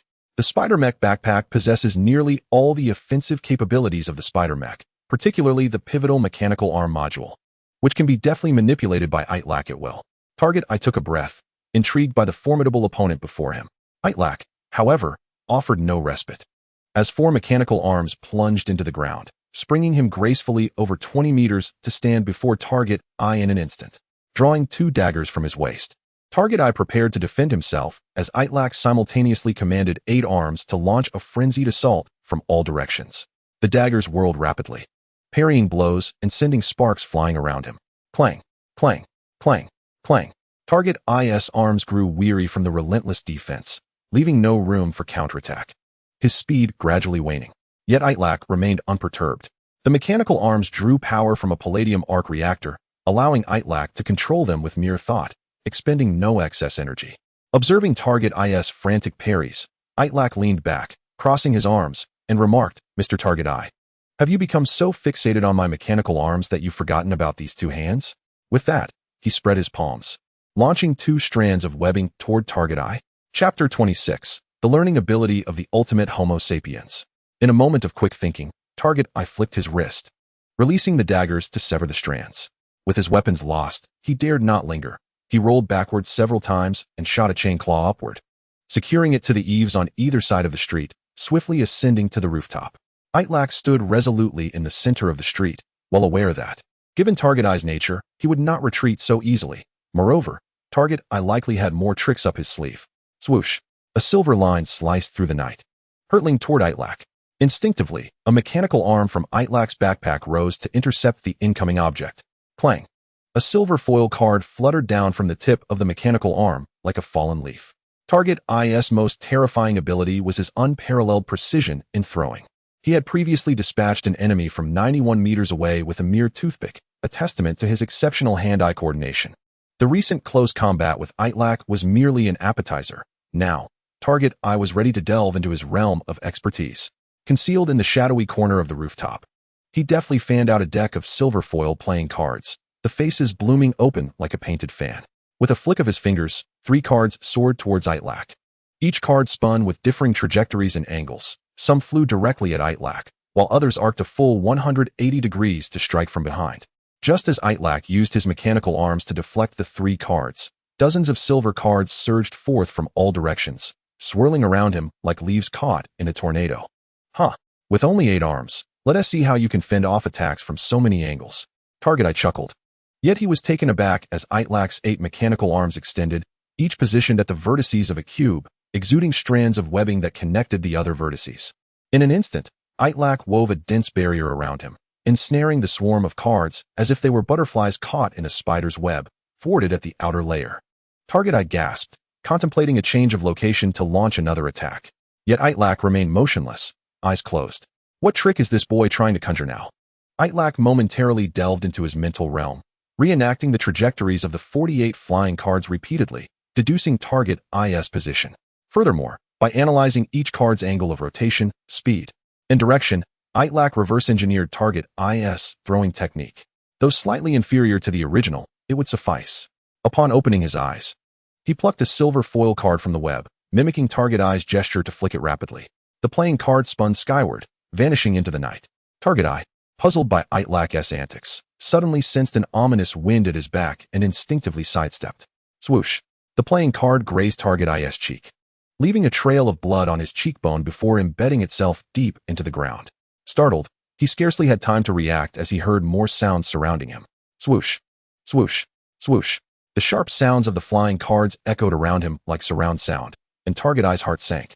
This boy had managed to assimilate his throwing technique in such a short span. Target Eye leaped and dodged across the rooftop as cards embedded themselves in the ground behind him until Itrek had released all the cards. Target Eye paused, drawing 2 more decks of silver foil cards from his waist, declaring, "Now it's my turn." Before he could finish, he felt a disturbance at his feet. A venomous spider attempted to climb up his leg, seeking to repeat its previous treachery. With a cold snort, Target Eye dismissed it as mere parlor tricks and stomped down heavily. Boom! Contrary to expectations, there was no splatter of venom. Instead, the spider ignited in flames and exploded. The shockwave sent Target Eye flying, and before he could adjust his position midair, several strands of webbing ensnared his body, binding him securely. Itrek strolled purposefully to Target Eye, lifting his arm as a mechanical spider with a glimmering red dot on its head scuttled across his hand. Itrek chuckled. Isn't mechanization all the rage these days? Ugh. Target Eye attempted to respond, but Itrek shot a web to cover his mouth. Reinforcing Target Eye with additional layers of webbing, Itrek disarmed him, hoisting him up onto a conspicuous street lamp. He then dialed the number George had left for him. Hello? Sheriff George? This is Itrek, Gwen's classmate. We met after school. I just witnessed the valiant Spider-Man battling a very wicked villain at 23 Walding Street. You should come quickly. Oh no. Spider-Man has already flown away. Leaving only after resolving matters with Target Eye, Itrek felt an overwhelming sense of relief, finally able to exhale. Upon returning home, he sought a quiet moment to review his battle with Target Eye. The seized weapons included several throwing knives, a belt equipped for them, and 4 decks of silver foil cards, totaling 216 cards. Moreover, Itrek entered his mental realm, discovering that in addition to his previous skills, he had acquired a new ability, precise throwing. This skill was learned in real time during the confrontation with Target Eye, showcasing the formidable power of the ultimate Homo sapiens. Any skill he observed could be mimicked. As he continued to learn and engage with various subjects, his intelligence steadily increased. During the development of the Spider Mech at Stark Tower, his intelligence rose by 25 points within a week. Following the intellectual spar with Target Eye, it surged another 25 points. His total intelligence now reached 750, leaving only 250 points remaining to illuminate the 3rd level of his mental tower and become a super being. With the array of biological, mechanical, and combat skills acquired during his time at Oscorp, Stark Industries, and various crime-fighting encounters, Itrek found the once-empty 2nd level of his mental tower increasingly enriched. Before enhancing his physical prowess to that of Spider-Man, there was a period of fragility, a consequence of an overburdened high tower, which had been excessively drained. Although there are still some days before the 2nd tier of the tower is completely filled, it is indeed time to prepare for yet another elevation of his physical abilities to facilitate a transformative leap in intellect. Utilizing the wings of a butterfly and his prior knowledge of the Marvel Universe, Itrek made predictions about significant impending events, in which he might leverage his foresight to acquire what he desires. Chapter 27, Dinner. First, concerning Dr. Connors. Recently, Connors has begun to doubt his mathematical abilities, as he is fervently yearning to restore his severed arm through the power of technology. His recruitment into Oscorp was predicated on the radiation decay equations he had formulated. Yet lately, most of his energy has not been devoted to Oscorp, and progress on the decay equation has stagnated. In truth, even if Itrek had the time, he would be disinclined to assist Connors in drafting yet another equation. Before his traversal, Itrek was merely an ordinary individual, indulging in popcorn while watching Spider-Man in a cinema. He vividly recalls that once Connors obtained the decay equation, he embarked on a frenzied series of animal experiments. These experiments resulted in a myriad of grotesque mutated creatures infesting the city's underground waterways, culminating in Connors himself becoming a horrific giant lizard, the notorious supervillain, Lizard. While searching for the target, Itrek once glimpsed a figure reminiscent of a giant lizard traversing the bridge, nearly causing vehicles to plunge into the abyss below. However, Itrek could not ascertain whether this lizard was indeed Connors, for the existence of his own presence in this world may significantly alter the course of events. Beyond wielding the butterfly wings in his mind, in a certain sense, he too is akin to a pair of butterfly wings. Albeit currently only fluttering gently in the vicinity of New York, nonetheless, it is conceivable that he might someday instigate a monumental event. Itrek resolved to revisit Connors for a discussion, perhaps to alleviate his inner turmoil regarding the restoration of his arm. After all, there exists a certain Yang who also lost an arm, but ultimately mastered a profound and unassuming martial art, winning the affection of a wealthy woman named Long. Aside from Connors, Itrek recalled Gwen mentioning that William Baker was not dead. According to Gwen, Aiden's oxygen silicon catalyst had entered William's body, allowing part of him to transform into sand. Upon hearing the name William Baker, Itrek felt a sense of familiarity, although he could not immediately recall, as he lacked the extraordinary intellect and memory of a super genius in his past life. However, Gwen's reminder triggered recollections of comics he had perused before his traversal. In those comics, William Baker was Spider-Man's arch-nemesis, who, after being wanted, fled to Georgia, inadvertently stumbling into a desert that was the site of a military nuclear test. Influenced by nuclear radiation, William Baker fused with the local sand, becoming the Sandman. Although he had not ventured to Georgia, he remained inexorably entwined with his sandy fate. It remains uncertain whether he still has connections with the military. In addition to Connors and William Baker, Itrek anticipated that events would also unfold concerning the Avengers. Despite not yet encountering Nick Fury, the enigmatic director of S.H.I.E.L.D, he surmised that this one-eyed leader would soon commence the assembly of the Avengers. With Loki captured and imprisoned by S.H.I.E.L.D, Thor would likely descend to Earth to rescue Loki, leading to an inevitable confrontation with Iron Man and Captain America, culminating in the formation of a complete Avengers team. While watching the film, Itrek had found the visuals exquisite and the special effects breathtaking. Yet now, fully immersed in this world, he occasionally felt a sense of impotence, swept along by the tide of narrative and time. Any seemingly insignificant wave, once experienced firsthand, transforms into a tumultuous sea. Dear little Itrek, hurry and wash your hands. Dinner is ready. Perhaps what he needed to focus on was safeguarding his own little home. Aunt May prepared a sumptuous dinner to welcome Hannah back home. The gathering also included Itrek's two close friends, Gwen and Ned. Although Ned felt somewhat awkward about harboring feelings for someone living in Itrek's home, the mention of pan-seared lamb chops and charcoal-grilled scallops swiftly quelled any hesitations, compelling him to accept the invitation without a second thought. Aunt May and Hannah donned matching aprons, serving plate after plate of delicious food onto the dining table. This dinner was a celebration of Hannah's return, yet as the hostess, she took to the kitchen to prepare her signature dish, pineapple glazed ham and borscht. Hannah, do you know? I was nearly terrified when you were abducted by the target. Gwen expressed with concern. Ned, skewering a piece of lamb with his fork, inquired between chews. So, Hannah, where did the target take you during this time? I heard it was not the NYPD that rescued you, but rather S.H.I.E.L.D agents? Hannah nodded gently, replying, yes, but when I left, S.H.I.E.L.D instructed me not to disclose any information about what transpired there, so I cannot. I understand, Gwen acknowledged with a nod. My father often says that many matters within the NYPD must remain confidential, especially during dinner. Itrek chuckled. So you eavesdropped on your father's conversation with his colleagues after dinner and informed me about the Sandman? Sandman. Did you just mention Sandman? That is a cool name. Ned exclaimed, swallowing a morsel of lamb. Gwen quickly interjected. No, we did not. By the way, Itrek, why have you been visiting Oscorp so infrequently lately? Dr. Connors seems to be in a rather foul mood, which might be related to the stagnation of your radiation decay equation. Ned chimed in. Let us not discuss that tedious topic that makes everyone's head spin. I'd much rather talk about something like the Sandman. Have you heard about the lizard man that recently appeared in New York City? The news mentioned that a lightning man wielding a hammer has also surfaced in New Mexico. The group engaged in lively banter as they dined, with Hannah, possessing a reserved demeanor, quietly enjoying the meal with a gentle smile. Nonetheless, they ensured she was included in the conversation, occasionally inquiring about her experiences and observations, creating a warm and vibrant atmosphere at the dinner table. NYPD Detention Center. In the interrogation room, the lighting was dim, and across from two officers, the target sat with his hands shackled to the table. I will not answer any questions until my lawyer arrives. After more than an hour of questioning yielded no results, the target was escorted back to his cell. As the iron door closed and locked, he reclined on the bed, closing his eyes to rest.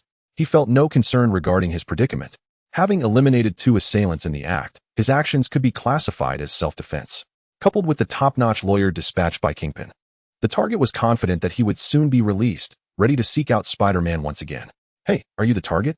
A low voice emanated from the adjacent cell. The speaker's vocal cords trembling, indicating prior injury. "Do you know me? Who are you?" A torrent of sand surged from the neighboring cell, climbing up the target's body. "I am the person you once killed." William Beck. Chapter 28. Gwen's Anomaly. Hell's Kitchen, Brooklyn, New York City. Have the dispatched individuals failed to retrieve the target yet? Jin's tone carried a hint of impatience. Such trivial matters should not warrant his attention.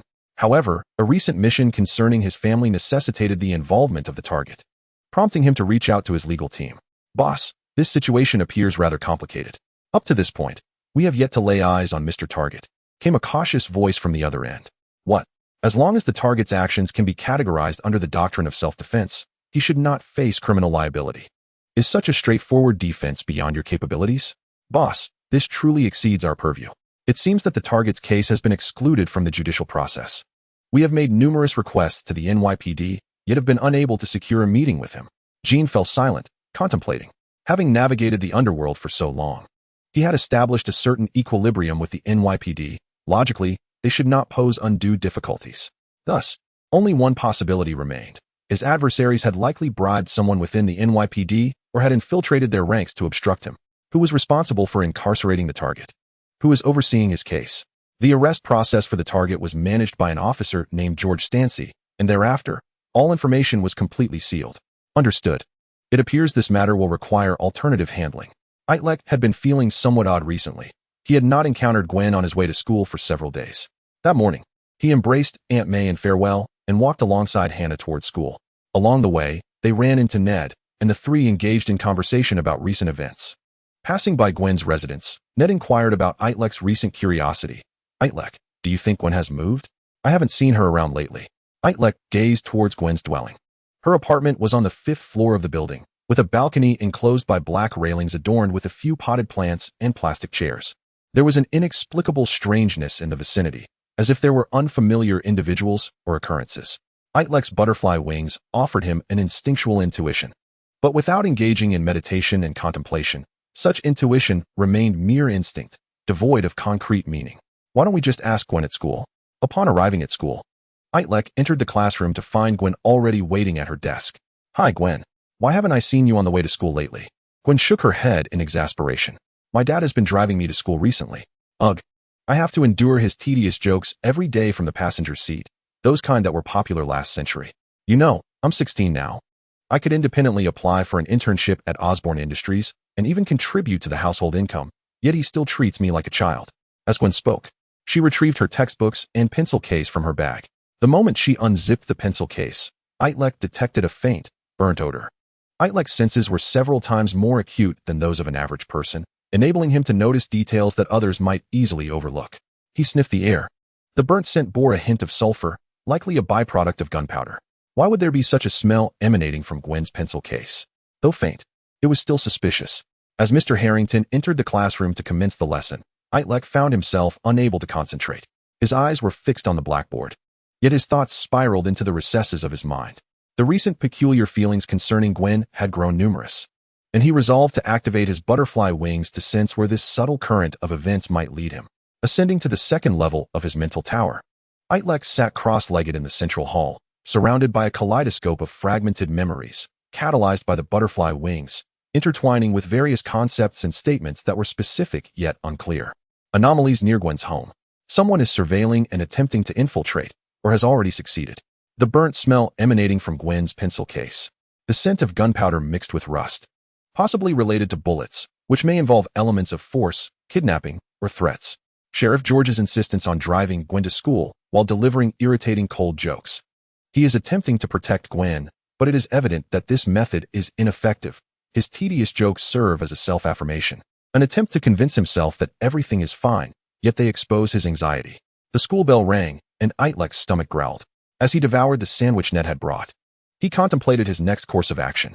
The ultimate direction indicated by the butterfly wings was to pay a visit to George, assuming the identity of Spider-Man. Moreover, Itrek's intuition suggested that this visit would yield the information he sought. Night. The moon hung high amidst a sparsely clouded, azure sky, the air crisp and cool, with a gentle breeze wafting through the window, rustling the curtains. In the living room, the clock's hands pointed to 11:30. Itrek bid goodnight to Aunt May and Hannah before retreating to his bedroom, locking the door behind him. Donning his Spider-Man suit and red mask, Itrek leapt from the window. With a flick of his wrist, he shot a web that adhered to the rooftop, swinging out into the night like a pendulum. This time, Itrek was not out to thwart crime, but, guided by his instincts, traversed the streets until he arrived atop the building opposite Gwen's home. Itrek observed two figures on Gwen's balcony, Officer George Stancy and Mrs. Erin Stacy. Erin, George's wife and Gwen's mother, appeared to be in a peculiar mood. George leaned against the railing, taking a deep drag from his cigarette, the glowing ember illuminating his face as he exhaled a long breath. Erin rested her elbows on the railing, hands clasped over her mouth, gazing vacantly at the indigo sky. The couple bore expressions of despair, and Itrek sensed it was time for his friendly neighborhood Spider-Man to intervene. Rising, he swung through the air, landing gracefully on the balcony railing. George and Erin were startled by the sudden shadow, with Erin retreating into George's embrace, while George brandished a chair in defense. Itrek spoke, "Ladies and gentlemen, please do not be alarmed. I am your benevolent Spider-Man, and I noticed you both seemed troubled while on my rounds of crime fighting. Is there a problem you wish to discuss with your friendly neighborhood Spider-Man?" Chapter 29, The Dilemma at Gwen's Home. Upon donning the Spider-Man suit and mask, perhaps due to the concealment of his true identity, Itrek found himself quite loquacious, his gestures exaggerated. It was no wonder every iteration of Spider-Man had a penchant for chatter. He had unwittingly adopted the same trait. George, however, displayed little enthusiasm for Spider-Man's presence, stating, "Spider-Man, I am George Stancy from the NYPD's Specialized Spider-Man Investigation Unit. I hope you can cooperate with our inquiry and pledge to refrain from administering justice outside the judicial system. There are designated personnel for apprehending, interrogating, judging, and incarcerating criminals." Spider-Man shrugged. "So, you are lamenting your inability to apprehend me? I had assumed you were in need of my assistance. If that is the case, I must take my leave." With that, Spider-Man shot a web into the sky, his figure vanishing in an instant from the sight of the two. George, momentarily dazed, set down the chair in his hand, while his wife, Eileen, delivered a playful smack to his back, exclaiming in frustration, "Are you daft? Why would you mention arresting Spider-Man at a time like this?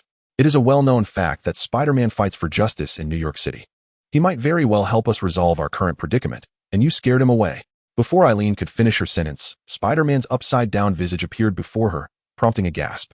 "Excuse me, sir and madam, did you just mention needing my assistance?" "I heard you." George fell silent, his embarrassment palpable. Although he had the task of investigating Spider-Man, it seemed that only Spider-Man could resolve the issue at hand. Eileen, less inhibited than her husband, placed a hand on her chest, took a deep breath, and composed herself. "The benevolent Spider-Man, we indeed find ourselves in a predicament that we cannot resolve. If you could assist us, we would be willing to offer you a reward. Within the bounds of our means, correct, George?"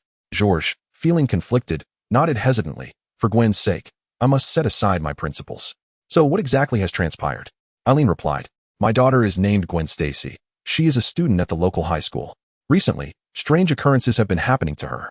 For instance, after Gwen leaves for school, while I tidy her room and do her laundry, I often discover blades and sharp nails in conspicuous places. When I tentatively inquired about them, she claimed to know nothing. Each time I secretly remove them, they reappear in the same locations and pockets the next day, which terrifies us. Concerned for Gwen's safety, my husband has taken to personally escorting her to and from school daily, which has provided temporary relief. However, just yesterday, Gwen rushed into my husband George's room, holding an empty bullet shell, claiming to have found it in her pencil case, asking if George had inadvertently placed it there. Oh, by the way, George should have mentioned that he works for the NYPD and is typically armed, but he would never, under any circumstances, place an empty shell in his daughter's pencil case. Although he told Gwen it must have been a mistake on his part to reassure her, we both know someone else is responsible." Upon hearing Eileen's account, Spider-Man crossed his arms, resting his chin on his hand, and pondered, "Blades, nails, bullet shells. Clearly, you are being threatened. The perpetrator clearly wishes to convey that if they can place these items among Gwen's personal belongings, they can just as easily harm her." Eileen nodded in agreement. "Exactly. That is why we are so worried about what danger our daughter might face." Spider-Man inquired, "Do you know who is behind this? What motives do they have for threatening you?" George stepped forward, positioning himself between Eileen and Spider-Man. "The challenge we face is that my daughter's life is in jeopardy, which is unrelated to the whereabouts of the bullet shell. As an NYPD officer, I cannot defy orders to disclose the location of the perpetrator to anyone, including the likes of Kingpin, not to mention I have no idea where they are. Eileen shot George a disapproving glance from behind, stepping forward to grasp Spider-Man's arm. Spider-Man, if you can assist us, we implore you to resolve this matter. We do not wish to live in perpetual fear of losing our daughter. Spider-Man nodded. Very well. Starting tomorrow, you need not pick up Gwen from school. I will secretly escort her and uncover who is surveilling her. Thank you. If you succeed, we will surely reward you, Eileen exclaimed. Spider-Man felt something unusual in the grasp of Eileen's hand, and, noticing her expression, he surmised something amiss. All right, sir and madam, please return home and rest. Adequate sleep is essential for high-quality work. I wish you sweet dreams. Farewell. As Spider-Man swung away, George muttered to himself. Can he truly accomplish this? Will I really not need to pick up Gwen tomorrow? Isn't it still dangerous for you to pick her up when someone is placing bullet shells around? I suggested deploying police resources to protect our daughter. Yet you refuse to prioritize family over duty. Our only option appears to be hiring a freelance superhero like Spider-Man. Eileen's frustration mounted as she turned to retreat and sleep. Leaving George alone on the balcony, smoking, Itrek perched atop a street lamp, palm open, revealing a note. The front bore a phone number, while the back contained a message from Eileen. If this doesn't succeed, call me. Thank you. It seemed Eileen anticipated that even enlisting Spider-Man would not suffice to resolve the troubles plaguing their family based on the current clues. She likely held crucial information. But before contacting her, Itrek wanted to test his abilities and see if he could catch the individual stalking Gwen. Chapter 30, Mischief. With his super intellect and butterfly-like agility, Itrek was more adept at tracking individuals than even the organized professionals of the NYPD. After school, as Itrek was packing his bag, Gwen approached him. Itrek, let's walk home together today. Dad said he has something to do, so he won't be picking me up. Finally, I can escape his tedious jokes. As they made their way home, Itrek extended his senses and indeed detected a suspicious individual. Dressed in a brown jacket, the man leaned against a park bench, reading a newspaper, but Itrek's instincts warned him that something was off. As he passed the man, Itrek attentively listened to his breathing and heartbeat, discerning that this individual possessed a notably stronger physique than the average person. While not on par with himself or the likes of Bullseye, he would undoubtedly excel among agents. Itrek stealthily adhered an almost invisible thread of spider silk to the man's shoe, then nonchalantly departed with Gwen. When the clock struck 11 that night, Itrek climbed out of his bedroom window, guided by the thread, and successfully tracked down the man once more. Initially, Itrek harbored doubts about whether his evolved spider sense could indeed identify the right individual, but upon observing the silk's trajectory circling around Gwen's house multiple times, he became certain that this man harbored ill intentions towards her. Donning Spider-Man's mask, Itrek grasped the thread and soared towards the man. The man in the jacket exhibited an unusually heightened alertness. Sensing something amiss, he immediately turned to flee. Itrek preferred not to engage in combat near Gwen's residence, so he released the silk and sprinted after the man on foot. It was midnight, with a moderate number of pedestrians on the street. Typically, when people glimpsed Spider-Man, he was swinging through the air, gliding on his web like a pendulum, even earning the affectionate nickname Swinging Hero from some little girls. However, they had never seen Spider-Man running on the ground. Onlookers swiftly whipped out their phones to capture the moment, and Itrek timed his poses perfectly, striking dramatic stances as he passed by, making the entire chase appear both effortless and artistic. Seizing the opportunity while Spider-Man distracted himself with the crowd, the man in the jacket darted into a dead-end alley, scaled the wall to the rooftop, and concealed himself in a dark corner, holding his breath, motionless. He thought to himself that surely Spider-Man would be unable to find him now. Yet, Itrek remained confident. Unless the man removed his shoes, the thread adhering to them could lead Spider-Man anywhere. With a sudden twist, Spider-Man dropped down in front of the jacket-clad man.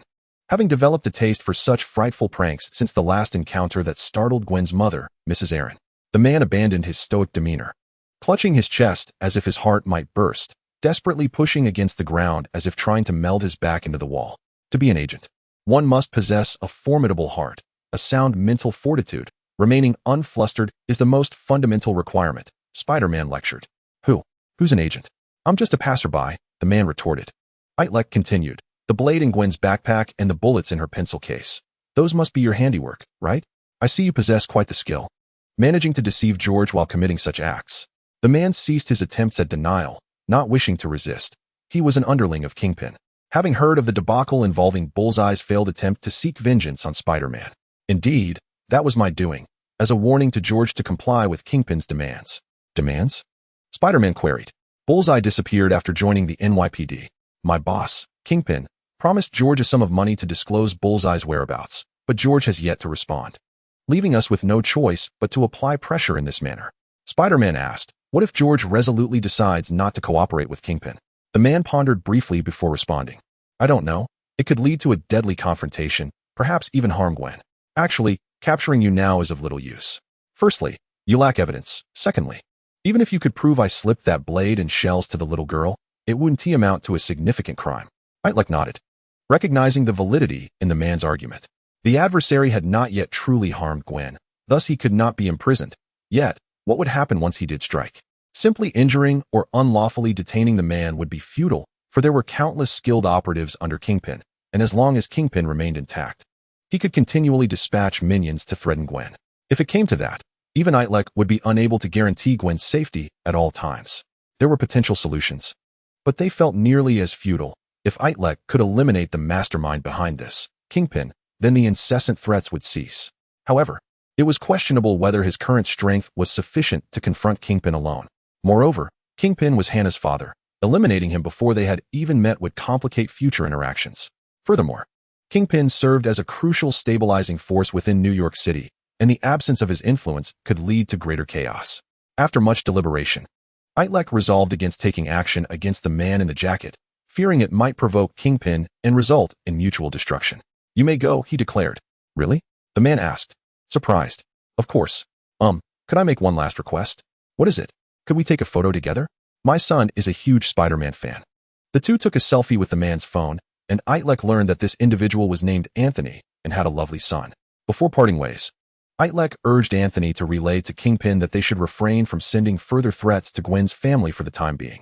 Their insinuations had been sufficient, and it would be wise to wait and see how the situation unfolded. Upon returning home and lying in bed, Itrek recalled that Gwen's mother had once called him, mentioning that if he could not resolve the issue perfectly, she had other avenues to explore. Itrek rose from his bed and dialed Aaron's number. After several rings, the call was terminated, followed by a text message. Did you not succeed? Let's arrange a time and place to meet and discuss. Itrek swiftly typed a reply now. On your balcony. Chapter 31, Somnambulism. Night. Aaron lay beside the slumbering George when the phone rang suddenly, prompting her to hastily hang up. Groggy from sleep, George mumbled. Who was that? Nothing. I'm just heading to the restroom. Aaron sent a quick text to Spider-Man and soon received a response, indicating he was ready to meet. Grabbing a flashlight, she opened a drawer, retrieved an envelope, and made her way to the balcony. Gazing across the rooftops and the street corners, she awaited Spider-Man's arrival. But he was nowhere to be seen. Suddenly, Aaron felt a tug at her waist, becoming ensnared by a thread of silk, and with a gasp, she was propelled upward to the rooftop. Spider-Man awaited her there. I have identified the individual stalking Gwen, but it serves little purpose. Kingpin will send others to harm her, he stated. Aaron had anticipated Spider-Man's words, having shared the same concerns. Kingpin's current restraint from harming Gwen suggested that there was still room for negotiation. They should not shut down that avenue entirely. I have other methods, Aaron asserted as she produced the envelope and handed it to Spider-Man. My husband George is a stubborn fool working at the NYPD, always insisting on upholding principles. However, I am different. I am neither a sheriff nor a civil servant. Merely Gwen's mother. Spider-Man, if you wish to help us, perhaps you might consider this route. Itrek opened the envelope, revealing 2 pieces of paper within. What is this? Eileen remarked. Although I am unaware of the current whereabouts of the target I have gleaned from George's fragmented conversations that it has likely been clandestinely taken by a substantial organization above the NYPD, possibly the military or federal agents. Regardless, this predicament appears to stem from a conflict between Jean Bing and that formidable institution. Our humble family is but an ant caught between 2 colossal entities, and it is unjust that all the tension is directed at us. Therefore, I wish for you to infiltrate the NYPD's archives and procure the documents concerning the target I, subsequently delivering them to Jean Bing. The map depicted on this paper illustrates the internal layout of the NYPD. The red dot marks the archives, where high-security documents are likely concealed within a safe. The safe's combination was set by George, and his 3 most frequently used codes are noted on another sheet, which consists of various combinations of my and Gwen's birth dates and the initials of our names. The combination is most likely one of these 3. Now, a dilemma presents itself before Itrek. Should he indeed infiltrate the NYPD to obtain the documents required by Jean Bing? Should he refrain, one would be in danger, yet. Should he proceed, he himself might face peril. Eileen seemed to perceive Itrelek's hesitation through Spider-Man's mask and said, "Mr. Spider-Man, if you are able to assist our family in overcoming this crisis, I, Eileen Stacy, will owe you a significant favor. Though I am not a person of great stature, I possess some connections in New York through my own efforts and my husband's influence. Should you encounter any difficulties in your life or career in the future, do not hesitate to reach out to me. I shall do everything in my power to assist you." "Very well, I shall go, rest assured," Itrek replied. He then escorted Eileen from the rooftop back to her balcony before returning home. At 1 o'clock in the morning, Itrek changed out of his Spider-Man suit, quietly opened the door to his bedroom, and made his way to the living room. Aunt May and Hannah were asleep in their respective rooms. Itrek opened the refrigerator, took out a sandwich and a hot dog, heated them in the microwave, and then sat in the dark at the table in the living room, pondering as he ate. Itrek prepared to unfurl the wings of the butterfly within his mind's tower. His brain functioned like a high-efficiency machine, consuming vast amounts of energy. Yet fortunate was he that after being transformed by spider venom, his digestive system had been significantly enhanced, allowing him to swiftly convert the food he consumed into ADP for cognitive function. Ascending to the second level of his mental tower, he invoked the wings of the butterfly. This enhanced spider sense resembled divination and foresight. However, Itrek was not seeking answers from deities or unknown entities. Rather, he integrated the minuscule information he had acquired using his brain's extraordinary computational abilities to deduce possible outcomes. This deduction was akin to a woman's sixth sense, where one could comprehend the meaning of a sentence without consciously dissecting each word. An influx of recent information surged toward Itrek, enabling him to outline a few thoughts. The disappearance of the target eye might be linked to Sandman William Baker and the military. The individuals who took the target eye, as Eileen suggested, could indeed be military personnel or federal agents, although the former seemed far more probable. There was a nagging sensation that S.H.I.E.L.D might also play a role in this affair. Itrek consolidated these fragmented logical pieces and performed a divination regarding the outcome of infiltrating the NYPD. The answer was, there may be a confrontation, but no danger, no harm shall befall you, and there may even be slight benefits in terms of networking. Since there was no danger, he resolved to assist, yet he felt an inkling that this endeavor might expand his social network. Could a visit to the NYPD lead to the acquisition of new acquaintances? Having made his decision, Itrek exited the world of his thoughts, his consciousness returning to his physical form in the living room. He had nearly finished his meal, and it was time to rest. However, upon opening his eyes, he was startled to find two figures standing before him in the darkened living room. These two appeared to be Aunt May and Hannah. Itrek perked up his ears and heard Aunt May say to Hannah, "Hannah, why did you wake me so late without turning on the lights in the living room?" Hannah placed her finger to her lips. "Shill. Aunt May, look. There is someone sitting over there. It seems to be Itrek, and he is eating." After a brief pause for thought, Itrek suddenly sprang to his feet, startling both Aunt May and Hannah, and then he began to snore loudly. "You scared me half to death." It turns out little Itrek was sleepwalking. Aunt May exclaimed. Perhaps Dr. Connors has been placing too much pressure on him lately. Aunt May and Hannah followed Itrek until he moved stiffly, like a somnambulist, back to his bedroom. Once he lay down on his bed, the two of them tucked him in, closed the bedroom door, and returned to the living room. Aunt May remarked, "Little Itrek has been sleeping poorly lately. I heard that milk can improve sleep quality. I'll pick some up on the way home from school tomorrow," Hannah replied. Chapter 32, Black Widow. The NYPD is located in Lower Manhattan, a historical precinct of the United States. Under the cover of night, Itrek arrived at the headquarters of the NYPD. Several police cars with flashing red and blue lights were parked below. Itrek crouched on the rooftop across the street, quietly awaiting the opportune moment. Several officers exited their vehicles and entered the NYPD, unaware that a few small spiders had crawled onto their shoes and were now clinging to their backs. Through the perspective of the spiders, Itrek observed the internal operations of the NYPD, which indeed matched the map Eileen had provided. It was time to take action. Itrek leapt to the side of the NYPD building, his palms and toes adhering to the wall as he ascended swiftly like a spider. Arriving outside the monitoring room on the 5th floor, Itrek shot a web to gently pry open a small gap in the window, allowing one of the spiders to scuttle inside. Through the spider's eyes, Itrek saw that 3 officers were stationed in the monitoring room, facing numerous surveillance screens. The screens automatically cycled through images, with a recognition system determining which area was being displayed based on the movements of individuals captured on camera. With such automated identification capabilities, Coupled with the vigilance of the three officers, any anomalies within the NYPD building would be promptly detected. Itrek realized he could not enter wearing his Spider-Man suit, making a grand entrance. Even if they did not recognize him as Itrek, they would certainly know him as Spider-Man, tarnishing the reputation of their friendly neighborhood hero. Itrek regretted not having crafted a costume resembling Captain America or Hawkeye beforehand. The only recourse left was to utilize the ultimate intellect's extraordinary ability, web Wi-Fi connection. This capability of connecting to the internet came in various forms. If Itrek did not interact with any electronic devices that emitted or received signals, this ability would only allow him to browse the web without making inputs or alterations to the network.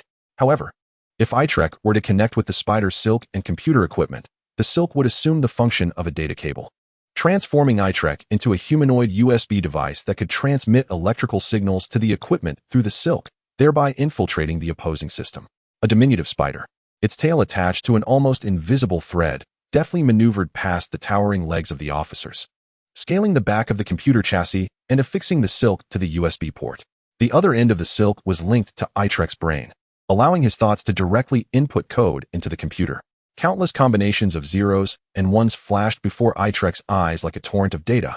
As he delved into the heart of the surveillance system and seized control with ease, he resolved to loop the footage from 15 minutes prior on the screen after the next transition. 15 minutes would be ample time for him to infiltrate the archives and pilfer information regarding the target. Just as Itrek completed his task and prepared to sever the silk to commence his mission, the little spider's field of vision caught sight of another window slowly being pushed open, through which a slender figure gracefully entered, landing softly on the ground. The woman was clad in a form-fitting black leather suit, her sharp red hair framing a pale, exquisitely striking face, with light blue eyes that embodied a quintessential Eastern European allure. Three officers, hearing a sound, assumed it was merely the wind and turned their heads nonchalantly. Swiftly, the red-haired woman unleashed a tranquilizer dart from her wrist-mounted widow's bite, incapacitating two of the officers instantly. The remaining officer attempted to activate the alarm button, but the red-haired woman leapt, ensnaring his neck with her legs and twisting her waist forcefully, rendering him unconscious on the ground. Itrek recognized this individual. He had encountered her while dealing with Loki at Midtown High. She was the Black Widow, having previously seen Black Widow alongside Captain America and Iron Man. It could be surmised that although the Avengers had yet to form, Black Widow had undoubtedly joined S.H.I.E.L.D. Yet why would Black Widow, or rather, S.H.I.E.L.D. Director Nick Fury, instruct her to assault the NYPD? Even during the time when most S.H.I.E.L.D. members were replaced by Hydra operatives, Black Widow had steadfastly stood by Nick Fury's side. This must have been the idea of that dark-haired man. Black Widow removed her attire and stowed it in her backpack, then began to strip an officer of his uniform. Midway through her task, sensing movement outside the window, she crouched down and stealthily crawled to the side of the window, poised to launch an attack on the figure outside. Through the spider's perspective, Itrek had already discerned Black Widow's intentions, having climbed to the exterior of another window. Abruptly, Black Widow flung open the window, her widow's bite aimed and ready. Yet she detected no trace of an adversary. However, two strands of silk shot out from outside the window, ensnaring her wrists and pulling her backward. Black Widow's body flipped gracefully through the air, her widow's bite ejecting two short daggers that spun and sliced through the silk, aiming her widow's bite at Spider-Man. She assumed a combat stance. Spider-Man raised his hands in a gesture of surrender, saying, "Madam, to be frank, I am still technically a minor. So could we perhaps postpone the battle until after you put on some pants? Or are you inherently an exhibitionist here to confess at the precinct? You are Spider-Man? What brings you here?" Black Widow inquired, recognizing the battle suit from news reports and rumors, as well as from the dossier Agent Coulson had submitted to S.H.I.E.L.D., which explicitly identified Spider-Man as Itrek Parker. Upon realizing he was Spider-Man, Black Widow lowered her widow's bite. She held a favorable impression of the young man, believing he bore no ill intentions. According to S.H.I.E.L.D.'s intelligence, Spider-Man's true identity was that of the brilliant high school student Itrek Parker, particularly excelling in physics and biochemistry, and concurrently employed at Oscorp and Stark Industries.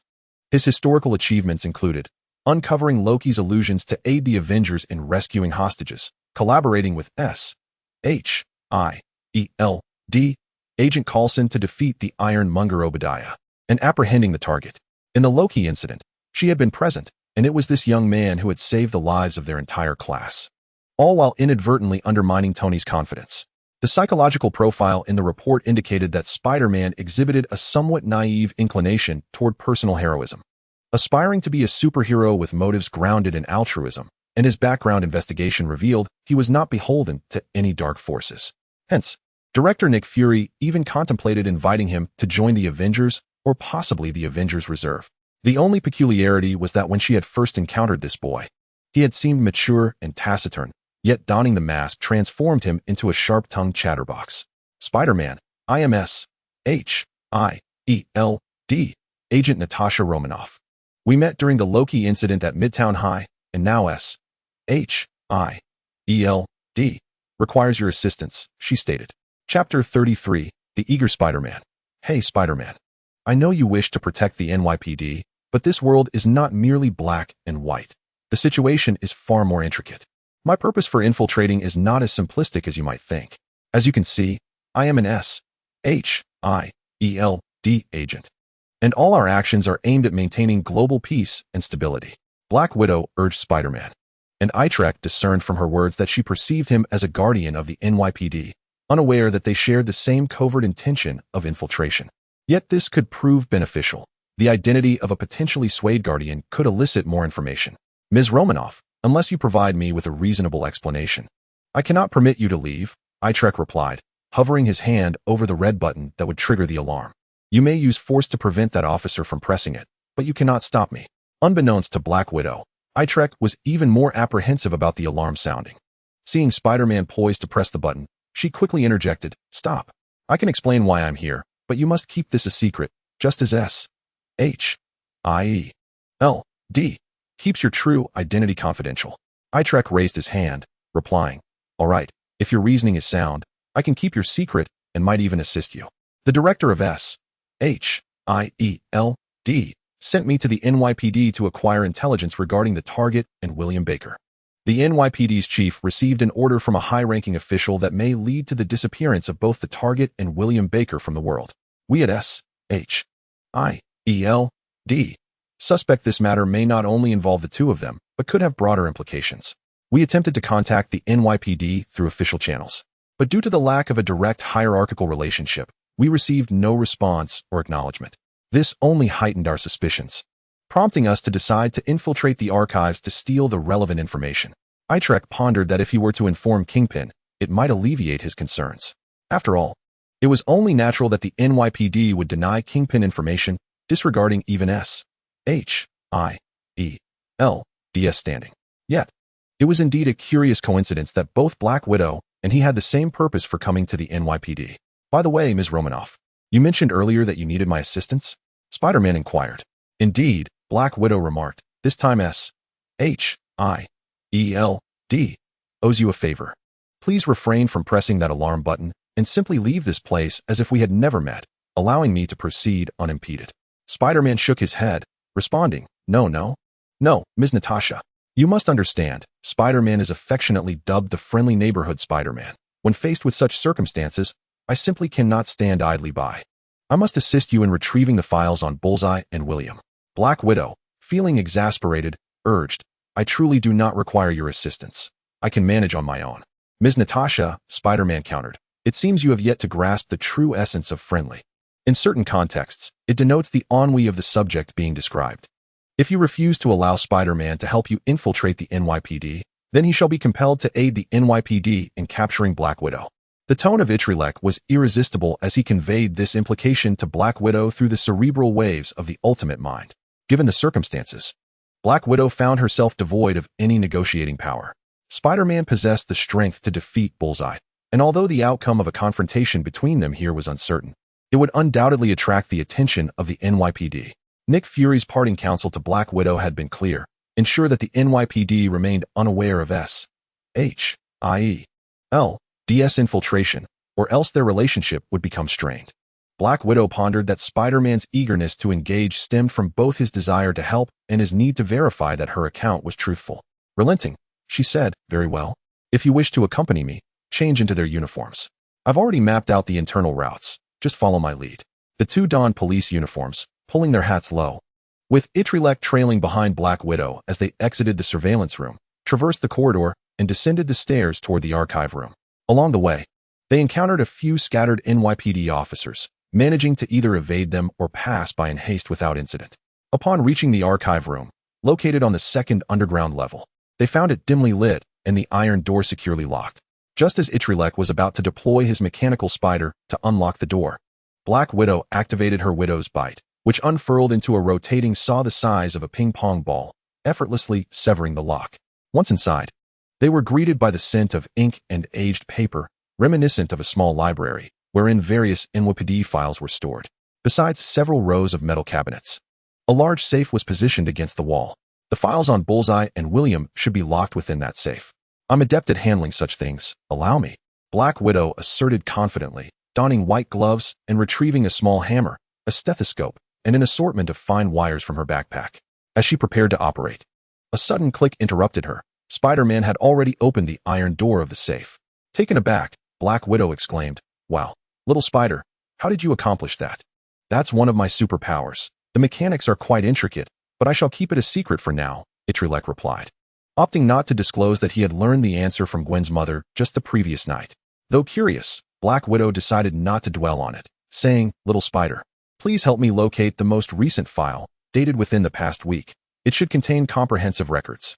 They rummaged through the safe, and Itrek soon discovered that indeed, the information on Bullseye was concealed within a file folder. "This is it. Let's go," he declared.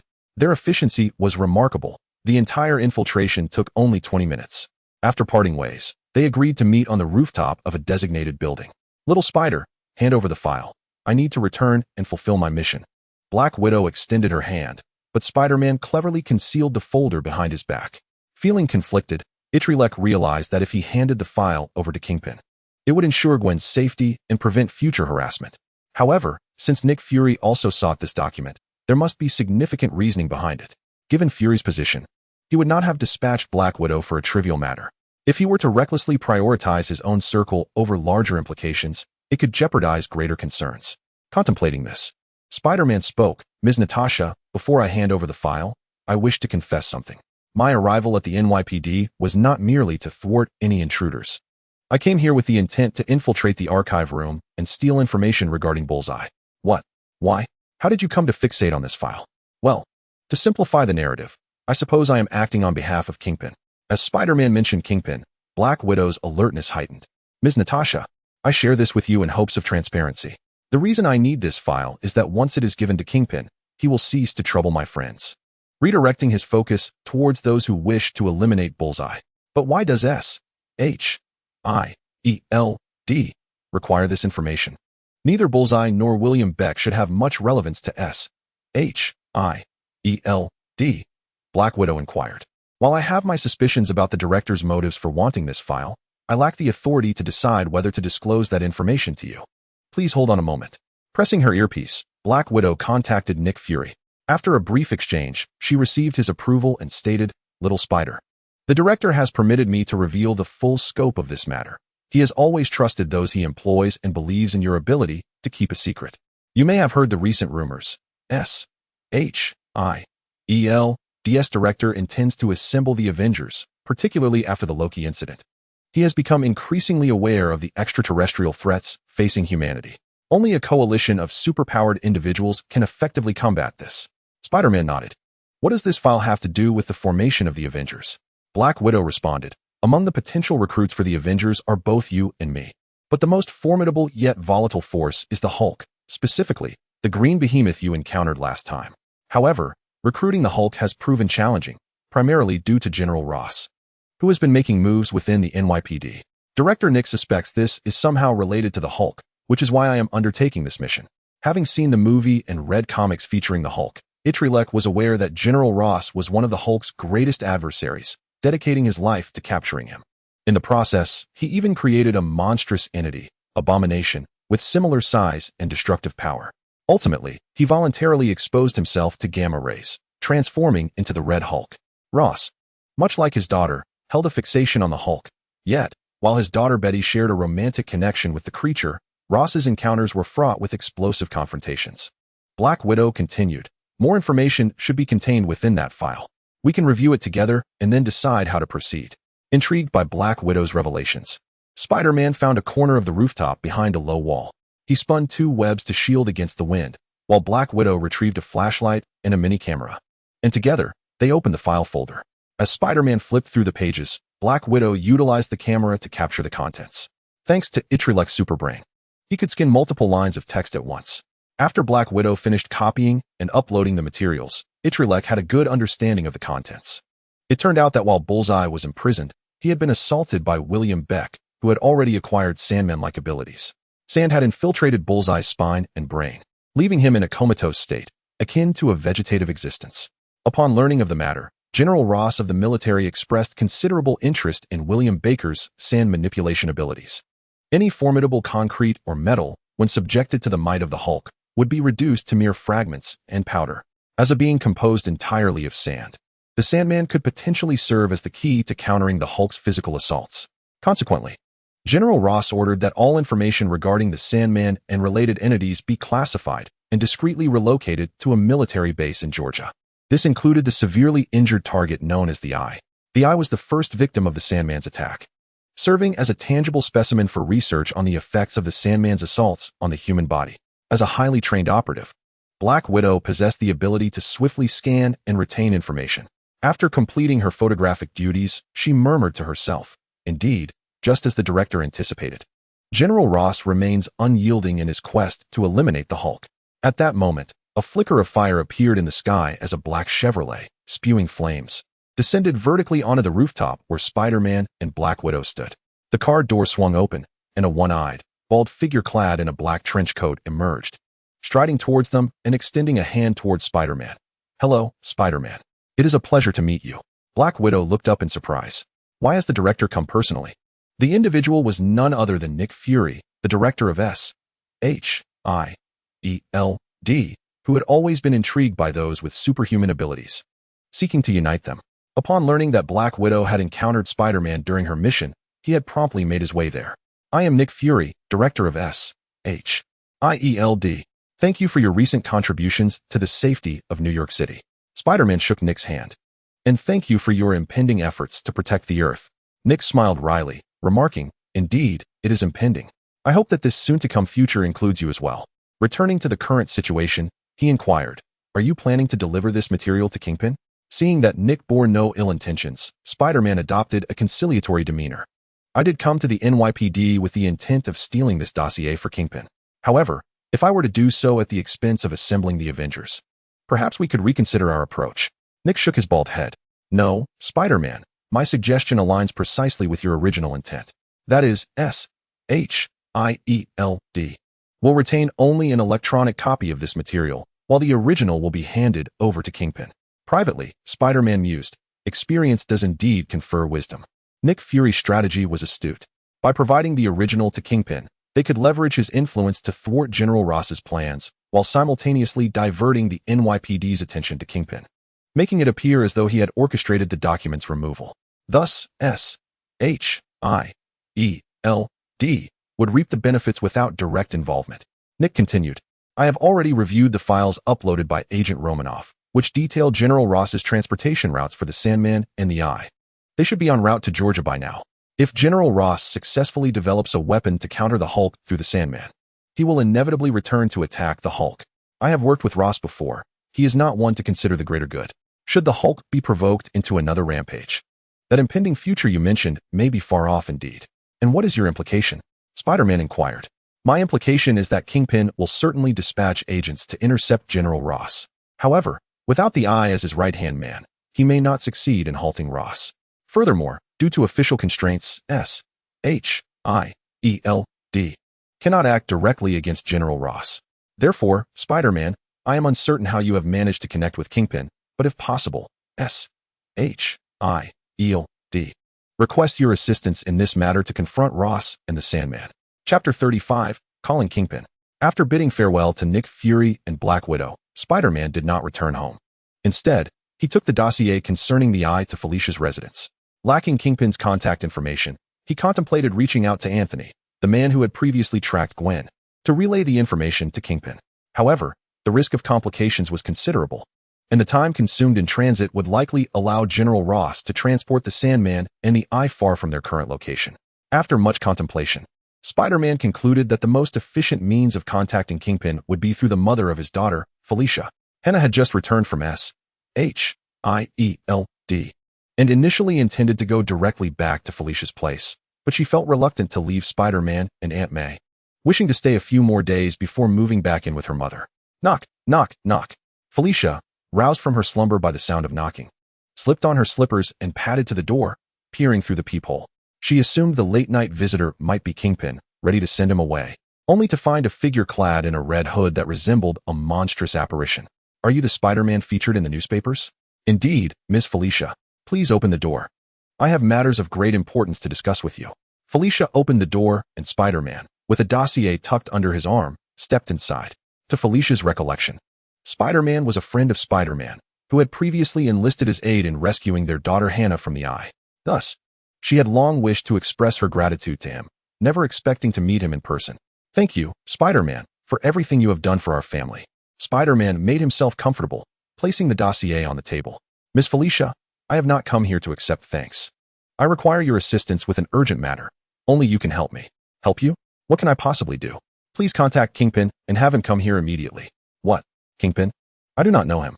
Felicia felt the weight of Spider-Man's serious, piercing gaze behind his mask, swallowing hard. All right, I do know Kingpin. What do you need him for? Spider-Man withdrew the psychological pressure he exerted on Felicia and replied, just have him come over. I need to deliver some crucial information to him, and I will explain the rest to you in due course.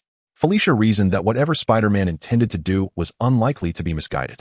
Moreover, with Hannah preparing to return home, it was an opportune moment to discuss with Kingpin the necessity of keeping himself and his associates away from the vicinity.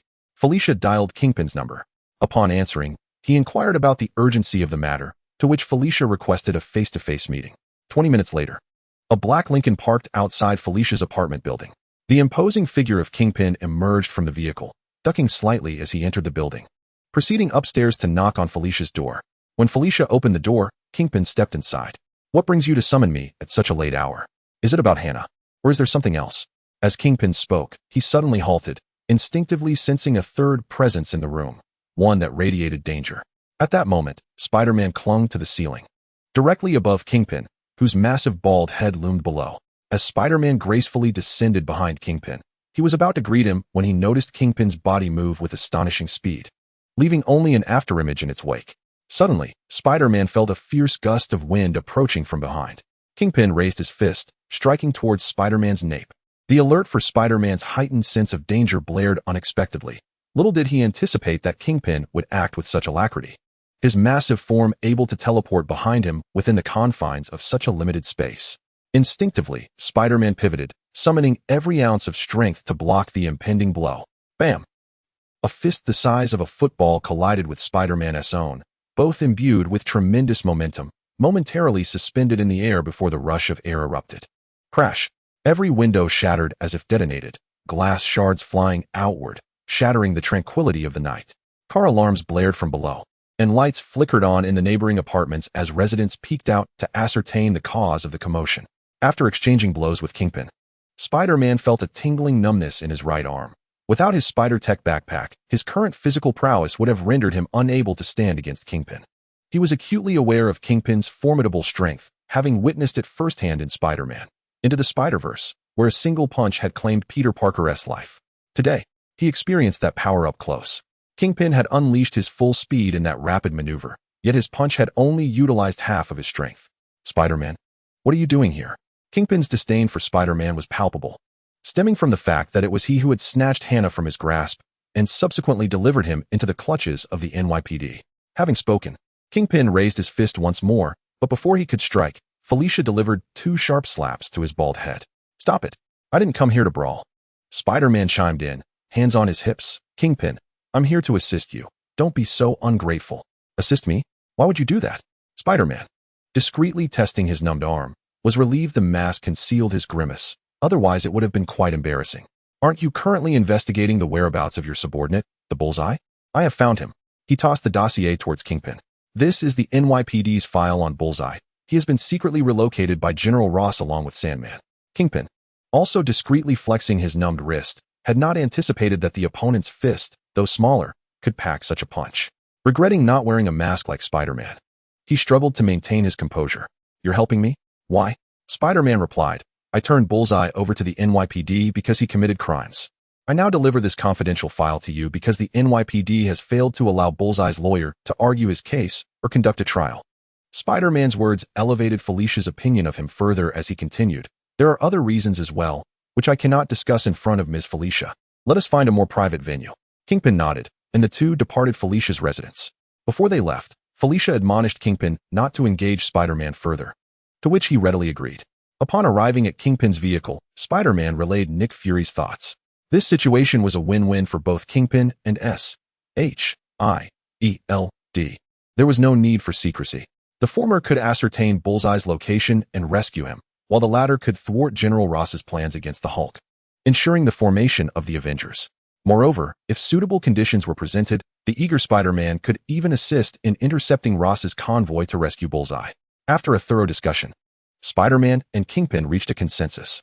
Spider-Man would aid Kingpin in rescuing Bullseye from General Ross, and in return, Kingpin agreed to grant Spider-Man the privileges of a Hell's Kitchen elite member. The confidentiality of Hell's Kitchen membership would establish a communication channel with Kingpin's organization, and two specific terms captivated Spider-Man's interest. First, most of Kingpin's subordinates, including Bullseye, operated under a mercenary system, with tasks posted on an internal recruitment site from which assassins and operatives could select assignments according to their abilities, earning corresponding remuneration upon completion. By becoming a Hell's Kitchen member, Spider-Man would gain access to this site, allowing him to accept missions and earn rewards. Second, elite members of Hell's Kitchen could share in Kingpin's underground research lab's advanced technologies, enjoying discounts or even complimentary services when purchasing weapons, equipment, and various materials from Kingpin's establishments. Returning home, Spider-Man began preparing the equipment necessary for the impending mission. The Spider-Tech backpack was indispensable. During his previous foray into the NYPD to retrieve files, the threat level had been relatively low, with adversaries being mere mortals, thus he had not equipped it. However, this time he was up against well-armed military personnel and superhumans, making full gear imperative for his safety. Anticipating potential assaults from heavy anti-material weaponry, he modified the Spider-Tech backpack in his basement, adding a projectile deflection module. Moreover, he prepared for an encounter with Sandman. In the comics, Sandman was impervious to the earth and sky but feared water, having once been washed away by a single fire hydrant by Peter Parker. Spider-Man reasoned that General Ross might enhance Sandman's weakness through research and experimentation in the future, but that was unlikely to happen at present, making Sandman's aversion to water a significant vulnerability. To exploit this, Spider-Man equipped two of the mechanical legs with water-spraying devices. Additionally, since this mission was commissioned by Kingpin, he provided some technical support, endowing the Spider-Tech backpack with new advanced features. After 2 days of continuous modifications, word came from Kingpin. He had been tracking the location of General Ross's convoy through his network and had hacked into surveillance along potential routes, finally pinpointing their whereabouts in North Carolina. "Spider-Man, we're set to depart this afternoon. Meet me on the rooftop of the St. Rasha building, where a helicopter will be waiting," Kingpin conveyed over the phone. Spider-Man, currently sharing lunch with Aunt May and others, nodded in acknowledgement. "All right, I'll be there." Aunt May paused, her fork poised over a piece of tomato, and inquired, "Dear, who was that on the phone?" It was Dr. Connors. Oscorp is conducting an on-site investigation of ancient biological relics in North Carolina, and Dr. Connors is leading the expedition. "We may be gone for a day or two." Aunt May expressed concern. "Dear, please be careful, stick closely to the group, and don't wander off. By the way, is Gwen going with you? You need to look out for each other. Dr. Connors only selected a few interns for this expedition, so you needn't worry, Aunt May. I'll take care of myself. We leave this afternoon, and all supplies are ready." Aunt May sighed softly. "Hannah is returning home tomorrow. I had hoped you could spend more time with us." Hannah interjected, "No, Aunt May, I'm not going back just yet." "Little Hannah, why not?" "This morning, my mom called to say a strong wind had shattered all the windows in our neighborhood, but thankfully, she wasn't hurt. Now the house is drafty, and she has to find somewhere else to stay." Aunt May gasped, "Oh, that wind sounds too strange. How could it shatter all the windows?" Little Spider-Man scratched his head. "Well, it is indeed a peculiar wind." North Carolina. The scorching sun relentlessly beats down upon the asphalt, which is nearly smoking, as several vehicles traverse the desolate highway. In the center, 2 trucks haul enormous metal containers, the contents of which remain a mystery. Flanking them are 3 military armored vehicles. with gunmen vigilantly surveying their surroundings. Lieutenant Emil Bronsky occupies the foremost armored vehicle, directing the convoy's progression, a trusted aide of General Ross. Emil's emotions towards the Hulk eclipse even those of Ross himself. While Ross perceives the uncontrollable Hulk as a threat to humanity, necessitating his capture to harness his powers, Emil harbors an inexplicable jealousy and animosity towards the Hulk, resenting his own lack of such formidable strength. During a previous attempt to capture the Hulk, Emil injected himself with a serum containing the Hulk's blood. Initially eager for a confrontation, he found himself incapacitated by a single blow from the Hulk. Fortunate only that the serum facilitated his recovery. Now, with General Ross abandoning the super soldier serum in favor of a new Sandman project, aimed at developing a serum to subdue the Hulk, Emil, although tasked with the transport of the Sandman, regards the plan with disdain, feeling an acute sense of abandonment. The super soldier serum remains in experimental stages, and Emil believes that his prior defeat against the Hulk was merely an anomaly. He is convinced that once the technology matures, he will triumph over the Hulk. However, General Ross seems resolute in denying him that opportunity. Emil's lackluster attitude is evident in his transport duties, as various delays have impeded progress, resulting in their late arrival in North Carolina. As he gazes out the window at the unchanging scenery for over an hour, he turns to his companion, Myron, saying, "In the battle against the Hulk, is the super soldier serum, which has been under research since last century, truly inferior to the yet-to-be-developed Sandman serum? At present, we are uncertain if this serum can even transform human physiology." Myron, one of General Ross's esteemed scientists, previously dedicated to the super soldier serum, was among the first to recommend focusing on Sandman serum after learning of William Baker's ability to transform. "Lieutenant Emil," Myron replied, "from a scientific perspective, if an experiment has repeatedly failed, the likelihood of future failures remains high. Therefore, rather than persisting down a misguided path, it is wiser to pursue a new avenue." Emil countered, "But the mixture of Hulk's blood with the super soldier serum has only received its initial injection. Logically, the full effects should only manifest after the second dose. I should at least be allowed to inject the entire serum before concluding its ineffectiveness." Myron sighed. "Lieutenant Emil, I empathize with your sentiments. But General Ross is currently focused on the Sandman project. Furthermore, without professional scientists and testing equipment, hasty injections could pose life-threatening risks. Thus, I urge you to let it go." Chapter 37. The Arrival of Mr. Octopus. Feeling somewhat dejected by Myron's words, Emil leaned back in his seat, closing his eyes to gather his thoughts. Suddenly, a thunderous sound outside jolted him awake. He leaned out the window to investigate. 3 modified armed helicopters soared through the sky, 2 of which launched missiles from either side of their fuselage, trailing long tails of smoke towards the convoy. The missiles targeted the truck containers and, upon impact, did not explode but rather decelerated and hovered, deploying magnetic attachment devices that secured the containers in place. The helicopters pivoted, angling downwards at a 45-degree tilt, utilizing steel cables to tow the truck containers away.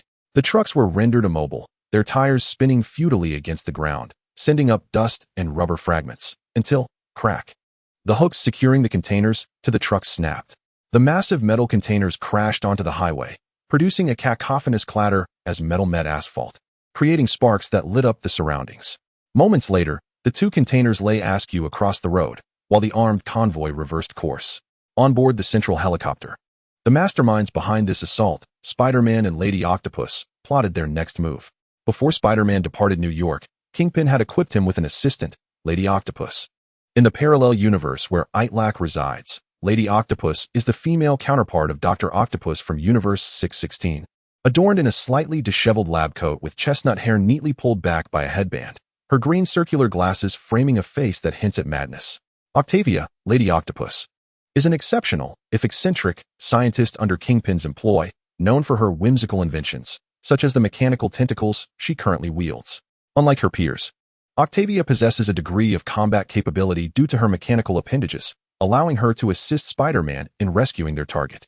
For this mission, Spider-Man donned a different costume, a red ensemble adorned with pink polka dots, diverging from his usual red suit with black webbing. The polka dots, resembling the suckers on an octopus's red tentacles from a distance, lend the outfit an aesthetic more aligned with an octopus than a spider. This alteration was a deliberate tactic by Itrek, while he fights crime in New York as Spider-Man.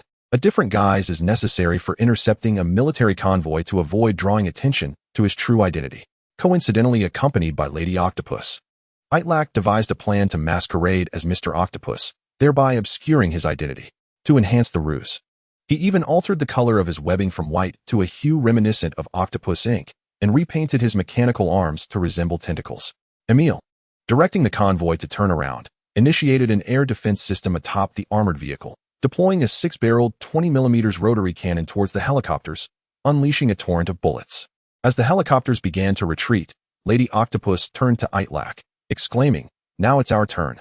With that, she opened the helicopter door and leapt out, followed closely by Itrek, who unfurled 2 pairs of mechanical arms, transforming them into a gliding parachute resembling bat wings, gracefully descending to the ground. Lady Octopus's mechanical tentacles flared, releasing flames to cushion her landing, as they both positioned themselves between the armored convoy and the detached metal containers. "I'll search the containers for the target. You hold them off and provide cover," she instructed, entrusting her safety to Itrek as she advanced towards the containers. The gunner atop the armored vehicle was already in position, aiming at Itrek and commencing fire. Rat-a-tat-tat. Itrek deftly dodged and leapt, leaving a trail of bullet marks on the ground behind him. At the same time, Itrek sensed that the soldier hiding behind the armored vehicle was furtively loading something. This did not bode well. He needed to approach the armored vehicle swiftly and eliminate the soldier atop it. Mr. Octopus extended 2 mechanical arms from his back, plunging them deep into the ground. They bent, straightened, and then propelled him forward, driven by the mechanical limbs. Itrek surged toward the machine gunner on the roof of the armored vehicle like a projectile released from a taut slingshot. The gunner yanked the machine gun, aiming it at the airborne Itrek, and unleashed a barrage of fire. Itrek's body streamlined, his hands pressed against his legs, his mind rapidly calculating the angles and distances of the 3 gun positions, predicting the trajectory of each bullet before it left the barrel. The Gatling gun's firing rate could reach up to 6,000 rounds per minute. Within mere seconds as he glided through the air, hundreds of bullets were poised to strike him. Itrek spread his fingers, extending webbed membranes like fish fins at his fingertips, redirecting airflow as he deftly adjusted his speed and direction, gracefully weaving through the hail of bullets. However, while this method of evasion conserved energy, it was mentally taxing. Fortunately, the armored vehicle loomed ahead, and Itrek soared past the gunner. Just as the gunner began to adjust his aim to shoot backward, Itrek shot out a strand of web, ensnaring the roof and pulling himself back in a grand arc bam. A kick landed squarely on the gunner's back, sending him tumbling off the vehicle. The other 2 armored vehicles, witnessing Mr. Octopus's assault, hastily pressed the accelerator to create distance, their heavy machine guns retargeting the armored vehicle where Itrek resided. Itrek launched several strands of web, adhering them to the vacant gun's muzzle, trigger, and grips, then took refuge beneath the armored vehicle, manipulating the machine gun like a marionette. He exchanged fire with the other 2 armored vehicles, temporarily suppressing their firepower. Peering out cautiously, Itrek observed that Ms. Octopus had already used the chainsaw on her mechanical tentacles to slice open a compartment, searching for the target. Meanwhile, Tyrone, his face smeared with dirt, cowered behind the armored vehicle and asked Lieutenant S.H.I.E.L.D, "What do we do? What are these monsters?" S.H.I.E.L.D, a soldier of professional training, remained unfazed by the situation, but his disdain for Tyrone, who had once boasted so boldly yet was now quaking in fear, was palpable. He scolded, "Shut up. I've dealt with far scarier green giants than this. Where's the rocket-propelled grenade team? RPGs ready, attack from 2 directions to hit his blind spot. Blow him and that armored vehicle sky high." The rocket team had completed their loading. One member managed the control and weight, while the other focused on aiming and directing. Fire. Chapter 38, Synergy. The spider sense alerted Itrek that the situation was dire, prompting him to leap away from the armored vehicle and ascend into the air. Simultaneously, 2 rockets struck the armored vehicle. Boom! A blaze erupted, rapidly expanding into a fireball and black smoke. The vehicle's wheels and parts flung skyward, the deafening explosion shaking the ground. Tyrone covered his ears in fear, trembling, while Emil peered out to assess the situation. "That octopus guy should be blown to bits by now." Within the thick smoke, Mr. Octopus's voice emerged, "Not just yet." At the moment the rockets impacted, Itrek forcefully extended all 8 mechanical limbs, interconnected by delicate and lightweight webs. The massive shockwave hit, and Itrek used the webbed wings to shield himself from the front and sides, utilizing the force to propel himself backward. He soared like a leaf caught in a tempest, dancing amidst the chaotic airflow, rising into the sky. Emil, infuriated, realized that the explosion's shockwave had been mitigated by the opponent's fragile wings, employing softness to overcome strength. Switch to heat-seeking missiles. I refuse to believe he can remain unscathed if we hit him directly. Just as Emil issued the command, Mr. Octopus did not allow them the time to execute it. Several mechanical spiders had already infiltrated the armored vehicle amid the chaos, locating the engine by detecting the highest internal temperature. Beep, beep, beep, boom. The mechanical spiders detonated, the engine's cylinders erupting with a cacophony of explosions, igniting completely. And the flames swiftly traveled along the leaking fuel lines to ignite the fuel tank. Boom. An even more violent explosion erupted moments later. The power systems of the two armored vehicles were entirely incapacitated, and the shockwave from the explosion rendered the soldiers using the armored vehicles as cover instantly combat ineffective. With the threat neutralized, Itrek raced toward the two metal compartments. Ms. Octopus extracted a metal pod from one compartment, peering through the thick glass to see a comatose target eye inside. The pilots of the three armed helicopters received word that the opposing armed forces had been completely neutralized and circled back, hovering above the two compartments. The first metal compartment contained numerous injured personnel, including Target Eye, all presumably harmed by the Sandman. The helicopter lowered two hooks, and Itrek and Ms. Octopus connected the life support pod of Target Eye to the hooks, hoisting him slowly into the helicopter. "We should leave," Itrek said. "Not yet," Ms. Octopus replied. Itrek did not need to engage his super intellect. Through her mysterious green-tinted glasses, he surmised that she was contemplating something regarding the Sandman. This compartment contained everything related to the Sandman. The other compartment must surely hold the Sandman himself. King merely instructed me to rescue Target Eye, not to retrieve the Sandman as well. You can board the helicopter. I will search for the Sandman myself. However, Ms. Octopus tilted her head, her eyes playfully peeking over the rim of her green glasses at Itrek. "Can you really bear to leave him?" Itrek sighed in resignation. He did not wish to engage in further conversation with someone so whimsically detached from reality. He instructed one of the helicopters to return Target Eye to New York, while the other two remained on standby to transport himself, Ms. Octopus, and William Baker. Ms. Octopus's chainsaw sliced through the second compartment, a rush of cold air billowing out as she stepped inside, and Itrek followed closely behind. The interior of this compartment was evidently more thoughtfully arranged than the other. A chilling atmosphere enveloped the space, illuminated by ultraviolet sterilization lights. At its center stood a freezer welded to the floor, its dimensions akin to a coffin, perfectly accommodating a human form. The control panel displayed an internal temperature of -196 degrees and a pressure of 11 standard atmospheres, with an opening at the top surrounded by 18 centimeters of tempered glass, isolating it from the outside world. Both Mr. Octopus and Ms. Octopus peered inside, expecting to see William Baker's face, yet all they found was a pool of frozen sand. The sand seemed almost alive, moving slowly like ants driven by a shared consciousness. However, at such frigid temperatures, the sand's activity was significantly diminished, displaying a lethargic state. Realizing that this substance was William Baker, they simultaneously exclaimed, "Isn't this a bit disgusting?" "Adorable." Itrek declared it disgusting, while Ms. Octopus added the word adorable with an exclamation mark. Itrek found himself utterly perplexed by what Octavius was scheming in her mind. He perceived a glint in the eyes of the octopus lady reminiscent of the mad scientists portrayed as villains in films. "Mr. Octopus, we must devise a plan to extricate this little darling," he remarked with a hint of disdain, casting a sidelong glance at the octopus lady, thinking. Little darling was utterly repugnant. The temperature within the container was a chilling -196 degrees Celsius, presumably sustained by a liquid nitrogen system. Itrek harbored a nagging concern. If the liquid nitrogen cooling system were to fail, would the Sandman awaken? Rest assured, there is a backup power source on the aircraft. It will certainly suffice to reach New York, Octavius reassured him as she began dismantling the freezer. With Itrek's assistance, they disconnected the power and carefully extracted it. Upon losing power, the liquid nitrogen swiftly vaporized, causing some pipes to rupture and releasing a gust of icy air. Itrek utilized the Spider Silk brand 502 glue to mend the damaged sections alongside the octopus lady, and together they hoisted William Beck out. It was not until the freezer was loaded onto the aircraft and the pilot engaged the throttle that Itrek finally exhaled in relief. "At last, we can return home. Are you pleased that the mission is accomplished?" Octavius inquired casually as she gazed out the window.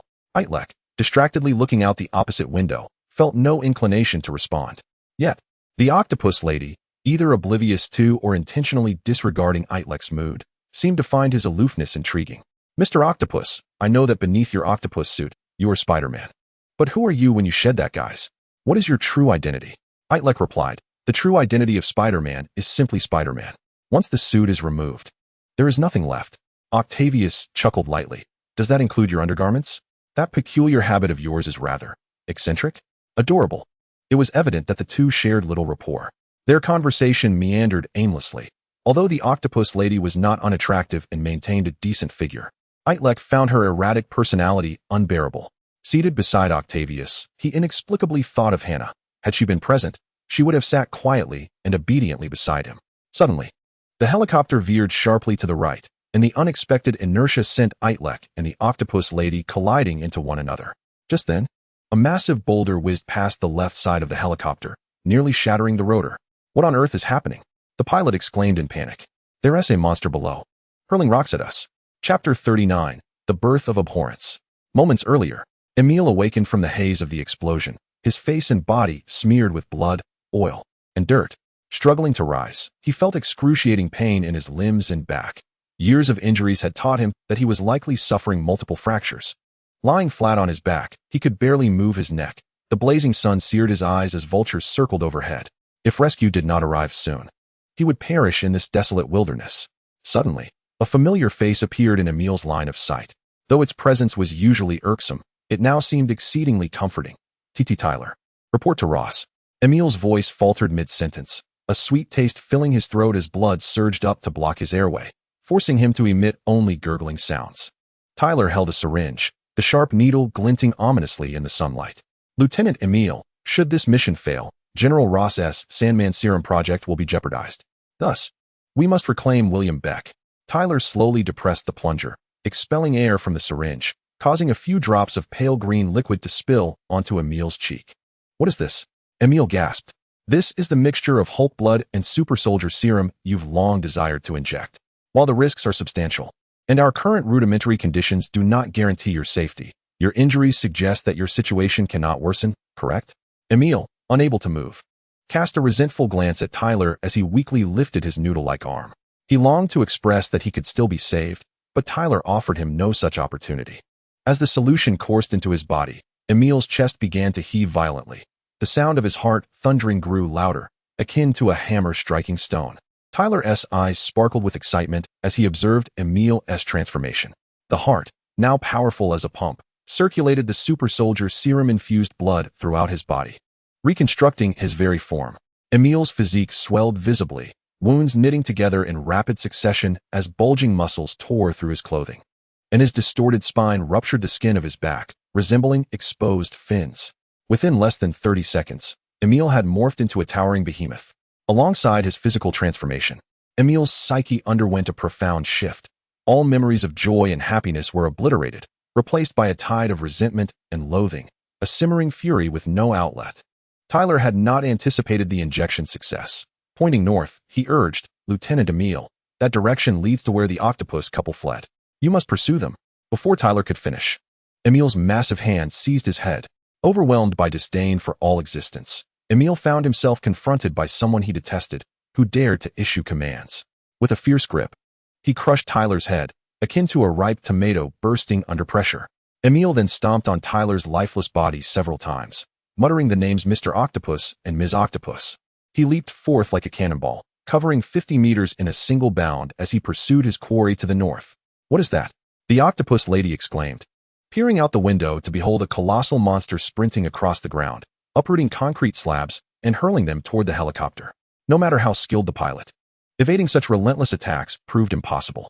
In the midst of evasive maneuvers, the tail rotor was grazed by a boulder, causing the helicopter to sway precariously. If we do not neutralize this monster, we shall be crushed. Change course. Fire the missiles. The helicopter executed a sharp turn, and the quad launcher beneath aimed at Emil. Whoosh. Whoosh. For missiles simultaneously soared toward the monster, exploding beside it in a cacophony of fire and smoke that engulfed the creature. The octopus lady clutched her head and tentatively asked, He must be dead now, right? Itrek frowned, believing that making such a proclamation at this moment was both unwise and ill-omened. True to his instincts, his apprehension was validated.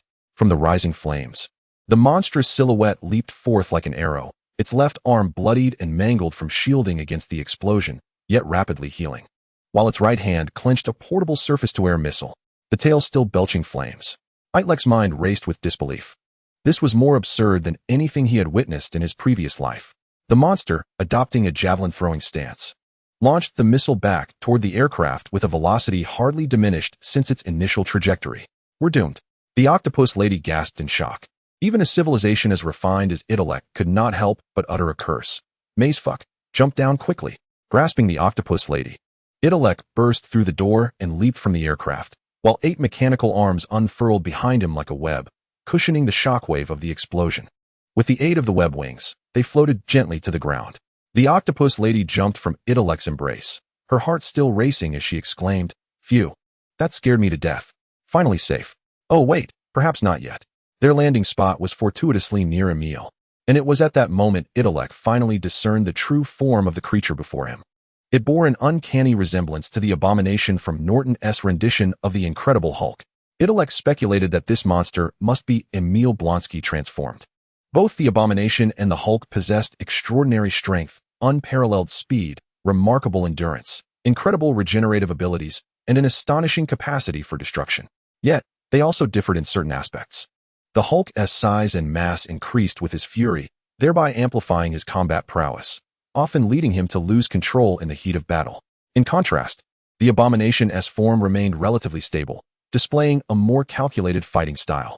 If the Hulk and his alter ego Bruce Banner represented 2 entirely distinct personas, then Emil and the abomination were a more unified duality. Emil retained his consciousness in his abomination state, and could even employ his skilled combat techniques. Of course, there was another distinction that the octopus lady was currently observing.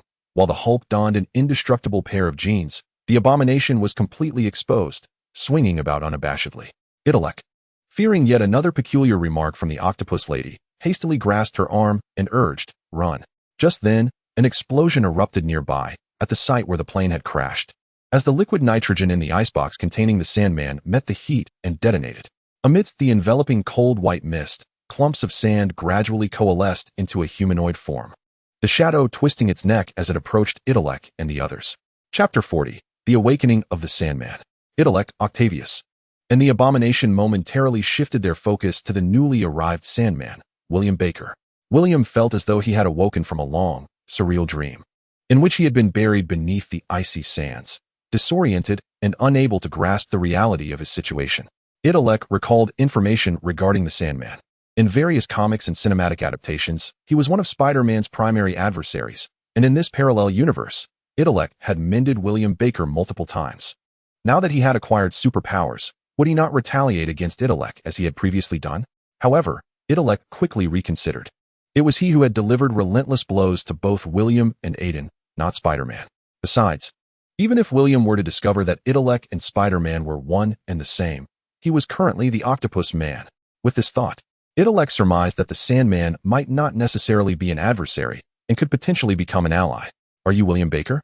We are the Octopus Man and the Octopus Lady, and this rather grotesque individual can be referred to as the Abomination for now. The Abomination and his employer wish to capture you for experimentation, but we, out of humanitarian concern, have rescued you. If you wish to flee, then come help us." As Intellect spoke, he deftly dodged a massive rock hurled by the Abomination. The Sandman was a specimen intended for the Abomination's experiments. Even if the Octopus Man and the Octopus Lady escaped, the Sandman could not. The Abomination charged towards William Baker. Upon hearing the Octopus Man's explanation, William connected the dots from his dream and recognized that he was indeed at risk of being taken for live experimentation. "Thank you for saving me, Octopus Man. Let us confront this scoundrel together." The Abomination's fist struck the Sandman's abdomen, piercing through his form, causing William Baker to disperse into powder, merging with the sand beneath him. After stomping a few times, the Abomination redirected his attention toward the Octopus Man and the Octopus Lady. With a mighty leap, he descended heavily, fists raised above his head, preparing to strike the Octopus Lady fiercely.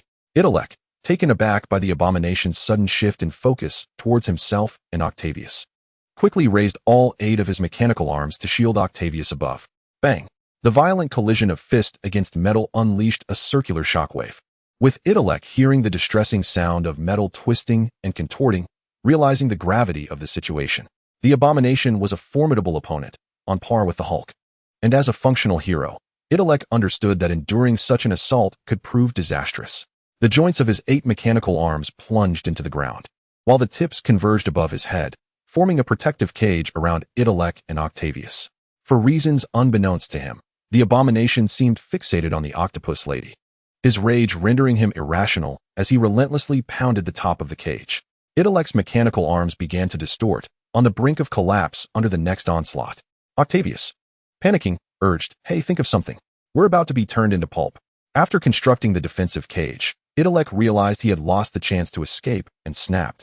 "Did you see something you shouldn't have that provoked him? How could he know what I was looking at through sunglasses?" Itrek had yet to finish his retort when the abomination's final punch shattered several mechanical arms, crashing down upon them. In that critical moment, Itrek felt the ground beneath him soften, the sand transforming into a liquid-like flow, submerging both him and Octavius. The abomination struck the earth, leaving behind only remnants of shattered mechanical arms, while Itrek and Octavius vanished.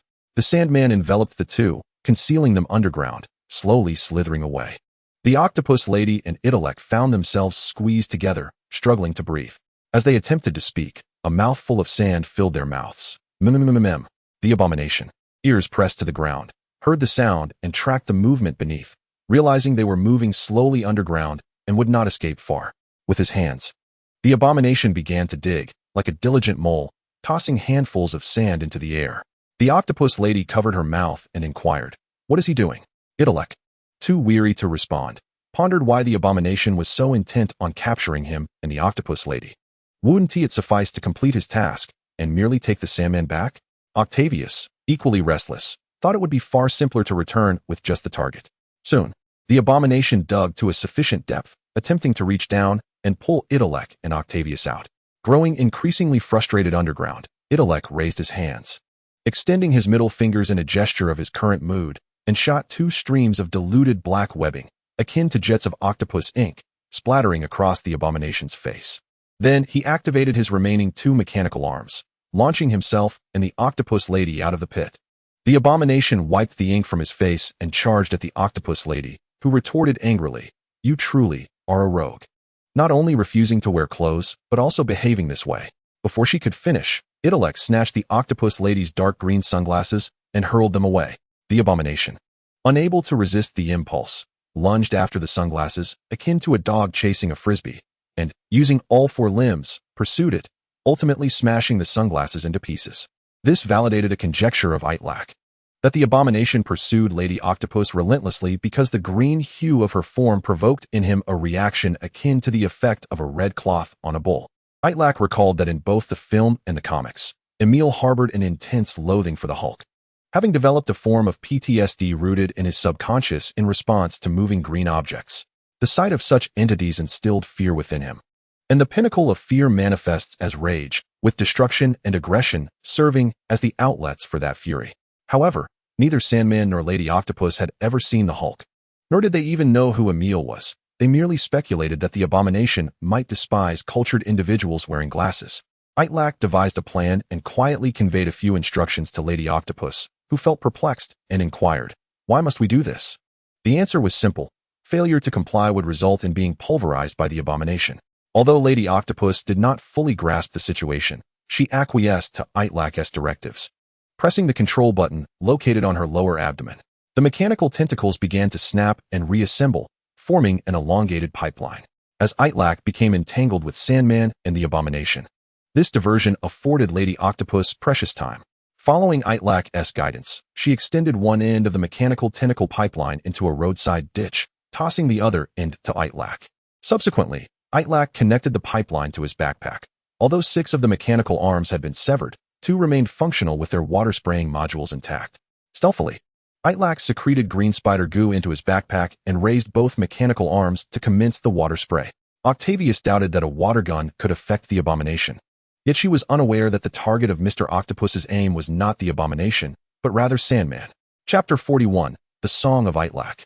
Itrek directed the green spray at William Baker, causing the water and sand to amalgamate into a texture reminiscent of quicksand and sludge. Sandman was transformed into a mass of green muck. The abomination, drawn to this writhing green mass, felt an inexplicable fury surge within him, bellowing, "F you, Hulk," as he lunged toward the green Sandman. Though the ensuing chaos was not bloody, it was undeniably violent. The abomination unleashed a flurry of blows, mercilessly scattering Sandman into the air. The water flow diminished Sandman's offensive capabilities, yet his regenerative abilities remained formidable, allowing him to coalesce back into humanoid form. This, however, only incited further rage in the Abomination, who charged at him once more. The Abomination reveled in his muddy play, while the instigators of this incident, Mr. Octopus and Lady Octopus, exchanged knowing glances and made their escape. Half an hour later, Itrek boarded a helicopter bound for New York. He sensed that Lady Octopus regarded him with a different expression than before. Spider-Man, how did you manage that? How did the Abomination's attention shift to the muck? Itrek offered a perfunctory reply, turning his gaze toward the window, lost in thought. He mused that had he not been familiar with the film and comics, he would have surely been turned into octopus meatballs today. This time, having ruined the spider-mechanical backpack, he intended to seek reimbursement from Kingpin, and perhaps even request additional funds. For the mission had proven perilous. Machine guns and rocket launchers had been insufficient, culminating in the emergence of the Abomination. Considering the Abomination's aversion to the color green, he surmised that his future wife would likely refrain from donning anything green, lest her head be twisted off along with the hat. However, given the Abomination's repugnant visage, it seemed unlikely he would find a spouse. Yet, he pondered, was it not possible that someone sitting beside him found the Abomination endearing? Lady Octopus detected that Itrek seemed to have a sudden revelation, casting a glance in her direction with a smile. Spider-Man, what are you thinking? Nothing much. I know. Are you planning to tell the boss about how I almost botched this operation? Please don't tell him, I beg you. Itrek had not intended to go down that path, but since Octavius brought it up, he decided to seize the opportunity. You may refrain from divulging the reason to Kingpin, but what will you offer in exchange? Octavius rested her chin on her hand, pondering seriously before suggesting, how about a meat payment? Itrek contemplated that he might still be fundamentally a conservative Eastern individual, feeling somewhat averse to her form of negotiation, and he did not grant her further opportunity for frivolity. Stating, help me repair the spider-mechanical backpack. Hell's Kitchen should have plenty of valuable alloys. It's time to upgrade its durability. Since the helicopter carrying the target's life support pod had returned ahead of schedule, Itrek arrived in New York to find that the target had already been whisked away to Hell's Kitchen for treatment. Kingpin greeted Itrek on the rooftop and briefed him on the target's condition. He remained in a state of unconsciousness, devoid of imminent danger to his life. Yet it remained uncertain if he would awaken. Kingpin had dispatched personnel to seek out the finest doctors and biologists in New York, determined to ensure the recovery of his subordinate. With matters settled on that front, Itrek contemplated discussing compensation after returning home for a couple of days' rest. The entirety of this operation, including preparation, had consumed over 2 days.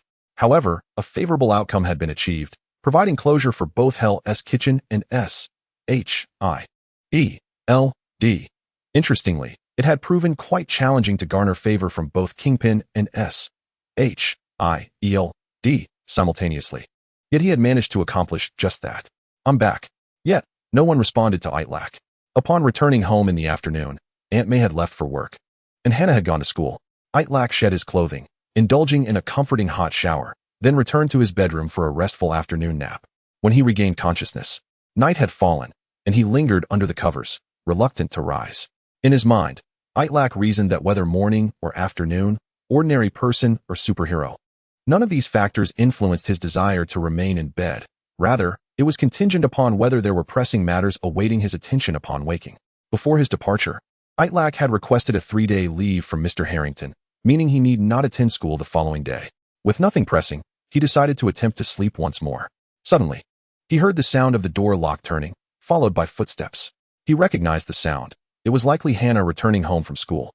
Hannah stood at a different height than Aunt May, measuring 1.65 meters compared to Aunt May's 1.72 meters, and their differing heights produced distinct rhythms in their footsteps, with Hannah's steps lighter due to her smaller frame. The living room light flickered on as Hannah set her backpack on the table, opened the refrigerator, and retrieved a bottle of juice, the delightful sound of the cap popping off resonating through the air. Itrek Parker. Hannah called his name, and Itrek's heart raced. Did she know he was home? However, he quickly dismissed that notion, for her next words indicated she was merely speaking to herself in an empty space. Itrek Parker. Little Parker. Engaged in her tasks, Hannah casually repeated his name, even humming a melody and rhythm. To his surprise, Hannah often sang his name like a song when she believed she was alone, affectionately referring to herself as Little. Itrek emerged from his room, only to collide with Hannah, who was humming the Itrek song while spooning yogurt into her mouth. Upon seeing Itrek, Her face flushed a deep crimson, akin to a ripe apple, like a child who had just committed a faux pas, instinctively fidgeting with the ring Itrek had given her. This is classmate Itrek. I had no inkling that you had returned. Truly, I was unaware. Itrek chuckled. That sounds rather pleasant, haha.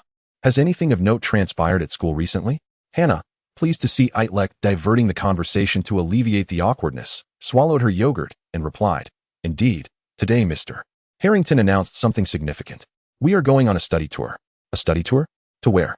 Itrek recalled the scene in the Holland version of Spider-Man, where he and his classmates embarked on a journey to Europe, encountering the villain Mysterio along the way, causing quite a ruckus, and ultimately finding themselves on the FBI's most wanted list, forced to flee. Mr. Harrington mentioned we are going to New Mexico, where there are 2 national laboratories for us to visit. However, what excites everyone even more is the recent news about a hammer that no one can lift, which has piqued everyone's interest. Chapter 42, Fixed Notes. Itrek and Hannah gleaned the latest happenings at school. Aside from the impending study tour to the site where Thor's hammer had fallen, there were no other pressing matters. Nevertheless, this event warranted attention. A premonition of the butterfly effect whispered to Itrek that something significant was bound to occur. In the original Thor film, Thor lost his powers due to a misstep and was cast down to Earth by Odin, the All-Father, only to predictably fall in love with a beautiful human woman. The reason it was predictable, a point Itrek yearned to critique while watching the film, is that in both Eastern and Western mythology, divine offspring, upon descending to the mortal realm, invariably seize the opportunity to engage romantically with humans. Whether it be the Weaver girl falling for the cowherd or the 3 saints' mother giving birth to Chin-Xiang, it remains a recurring theme. It is akin to a company executive sending their son to the grassroots to familiarize himself with the operations, only for the son to spend his days flirting with the receptionist. Is this appropriate? Not particularly. The ensuing tale involves Loki seizing control of Odin's formidable destroyer armor, intent on eliminating Thor, while Thor regains his powers, wielding the hammer to ultimately vanquish his foe. Presently, Loki is imprisoned within S.H.I.E.L.D, while Thor is somewhere, engaged in romance with a lovely lady.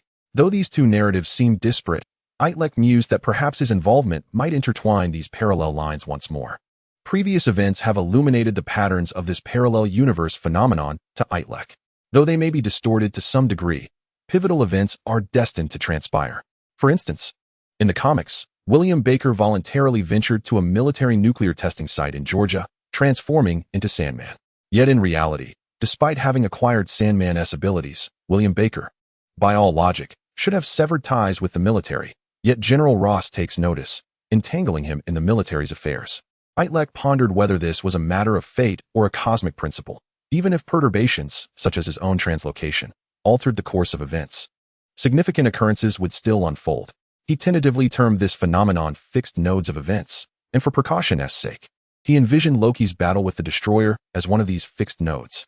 If this were indeed the case, the upcoming journey to New Mexico could prove perilous, primarily due to Loki and the Destroyer. With this in mind, Itrek resolved to contact Coulson and Black Widow when time permitted to confirm Loki's status. After all, he was a pivotal figure during Loki's apprehension, and now as a potential member of the Avengers, inquiring about such matters shouldn't be deemed intrusive. If S.H.I.E.L.D could ensure Loki remained docile, all would be well. If not, preparations must be made, especially since his Spider-Mech backpack was currently inoperative, leaving him with fewer cards to play. While conversing with Hannah, Aunt May entered, carrying a large bag of fruit. Upon seeing Itrek had returned, she beamed with joy. Darling, welcome home. Why didn't you inform me in advance? Itrek took the bag from Aunt May, enveloping her in a warm embrace, burying his head in her shoulder, and murmured, Aunt May, I missed you dearly. Itrek spoke with genuine sentiment, having lived beneath the same roof as Aunt May for over a decade. She was both mother and sister to him. Although this latest endeavor had concluded without incident, a twinge of apprehension lingered within him, fearing he might not see her again. Aunt May sensed the emotional shift in Itrek. Perhaps young Itrek had encountered some disheartening experiences during his internship with Dr. Connors. Without probing further, Aunt May simply tightened her embrace and gently patted his back. Regardless of what you encounter, let it fade away. Being home is what matters. Suddenly, Itrek recalled something and said, By the way, Aunt May, I won't be able to stay home for long. It appears I will be departing again soon. Hannah just informed me that Mr. Harrington is taking the entire class to New Mexico for a study tour. Initially expecting Aunt May to be disappointed, He was pleasantly surprised to see her smile warmly. Hannah had already mentioned it to me. However, she must have forgotten to tell you that parents are also permitted to accompany their children on this study tour. You are going as well? Itrek exclaimed with delight. What? Are you not keen on it? Displeased or not, there's no alternative. Haha. With Aunt May accompanying them, Itrek felt compelled to exercise greater caution. After dinner, the three of them settled on the sofa to watch television for a while before retreating to their respective rooms for the night. Itrek had napped extensively in the afternoon, having recuperated from several days of fatigue, and was not particularly tired in the evening. Donning his Spider-Man suit, he leaped from the window. Swinging through the streets of New York City, Itrek arrived at the pinnacle of Oscorp Tower. This was one of the tallest buildings in Manhattan, and standing at such heights, he gazed down at the vibrant nightscape of New York City, the evening breeze caressing his face as he sighed inwardly. New York, I have returned. Itrek had come to the rooftop not only to admire the view, but also to find a quiet place to make a phone call. After a few beeps, Coulson's voice resonated through the receiver. Coulson, an agent of S.H.I.E.L.D. and Nick Fury's right-hand man, had formed a rapport with Itrek during their dealings with Ironmonger. Spider-Man, what can I do for you? Coulson, you must have received some news from within S.H.I.E.L.D. I've just returned from a mission in North Carolina today, and my first order of business was to call you. Listen, Coulson, I would like to meet and discuss something. Coulson replied, Apologies, Spider-Man, but I am currently in New Mexico, where I have matters to attend to. If you have something to discuss, it would be best to do so over the phone. Rest assured, this is a secure S.H.I.E.L.D. line that cannot be intercepted, even if you wish to make a confession. Itrek retorted, If you desire a confession, you ought to ensure your hair coverage exceeds 80%.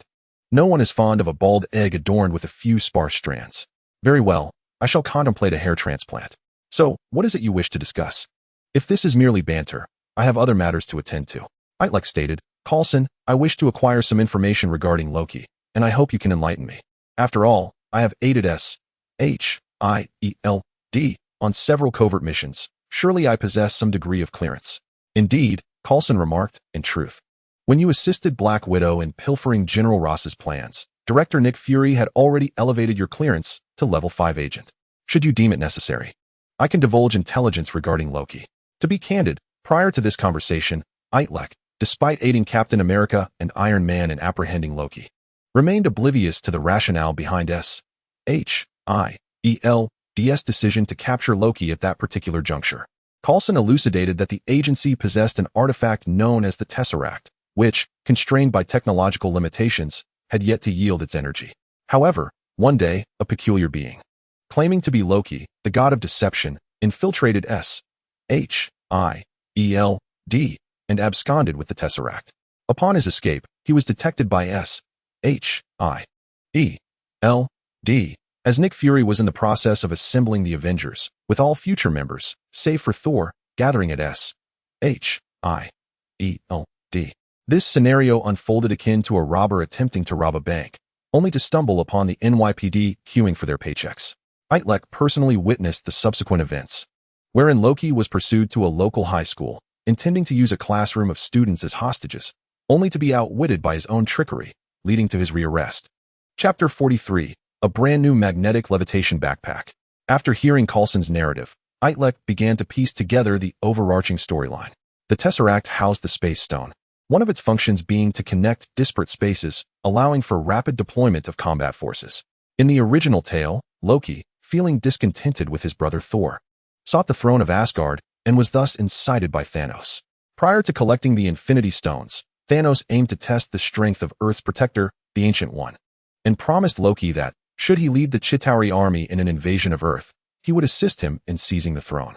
The plan for the invasion of Earth consisted of 3 steps. First, summon the Chitauri army, which Thanos had already accomplished. Second, locate the Tesseract to open a portal. Third, allow the Chitauri army to enter.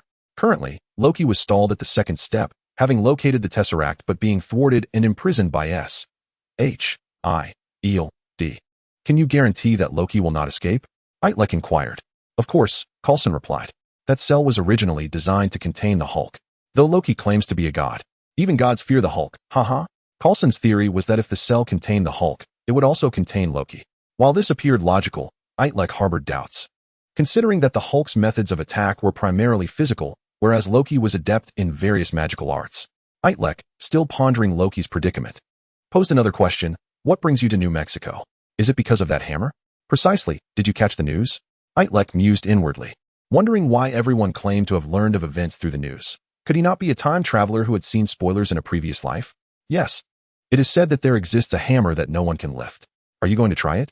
I have no interest in that. I am merely here to carry out my surveillance duties. You've finally arrived, Spider-Man, Octavius greeted with a smile as she approached. After concluding his discussion with Coulson, Itrek was still uneasy and thus contacted Dr. Octopus, hoping to expedite the creation of an enhanced spider mechanical backpack. While on the call, Itrek hesitated, pondering if it was too late and whether he might disturb her slumber. However, the voice on the other end was filled with more excitement than during the day, clearly indicating her abundant energy. Upon meeting Octavius, they entered her laboratory, situated deep within Hell's Kitchen and safeguarded by the Kingpin. As Spider-Man was a high-ranking member of Hell's Kitchen, he could come and go freely. Coming to see me at this hour, you must have some ulterior motive, she jested. I need an enhanced version of the spider mechanical backpack, quickly. Octavius clicked her tongue and shrugged. Come on in. During the helicopter ride back, Itrek had already relayed the construction and principles of the spider mechanical backpack to Octavius, and they began discussing the modification plans. The metal you previously utilized at Stark Industries was merely a common alloy found on the market, heavy and inflexible. Hell's Kitchen is quite different. We possess materials that money cannot buy. Itrek believed Octavius's words, recognizing that Stark Industries was a profit-driven enterprise where all raw materials were procured in bulk and processed through assembly lines.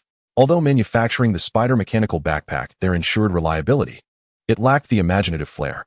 Look here, Octavius gestured toward the workstation, where a metallic piece hovered. This is the first batch of metal manipulated by Omega-level mutant Magneto decades ago, and it has accompanied him the longest. We've managed to acquire it. Under the influence of Magneto's magnetization, these metals had developed certain unique properties. You should be able to discern this, right? Itrek remarked. The ability to levitate without the need for a balancing device indicates that it is a superconductor. Precisely. We conducted extensive experiments with this batch of metal and discovered that its performance surpasses all commercially available high-temperature superconductors, with more lenient constraints. Currently, the best high-temperature superconducting materials require temperatures below 50 degrees to maintain their superconductive properties, whereas this material functions at a remarkable 15 degrees.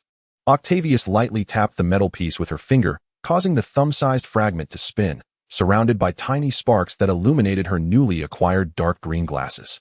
So, what is your plan? We can harness its superconducting properties to create a levitating spider mechanical arm. Without delay, they set to work. There were a total of 48 pieces of Magneto's superconducting metal, which could ideally form the power structure for 8 mechanical arms. However, if merely employing standard mechanics with positive and negative X, positive and negative Y, and clockwise and counterclockwise rotational torque, they would not fully exploit the advantages of the levitating mechanical arms.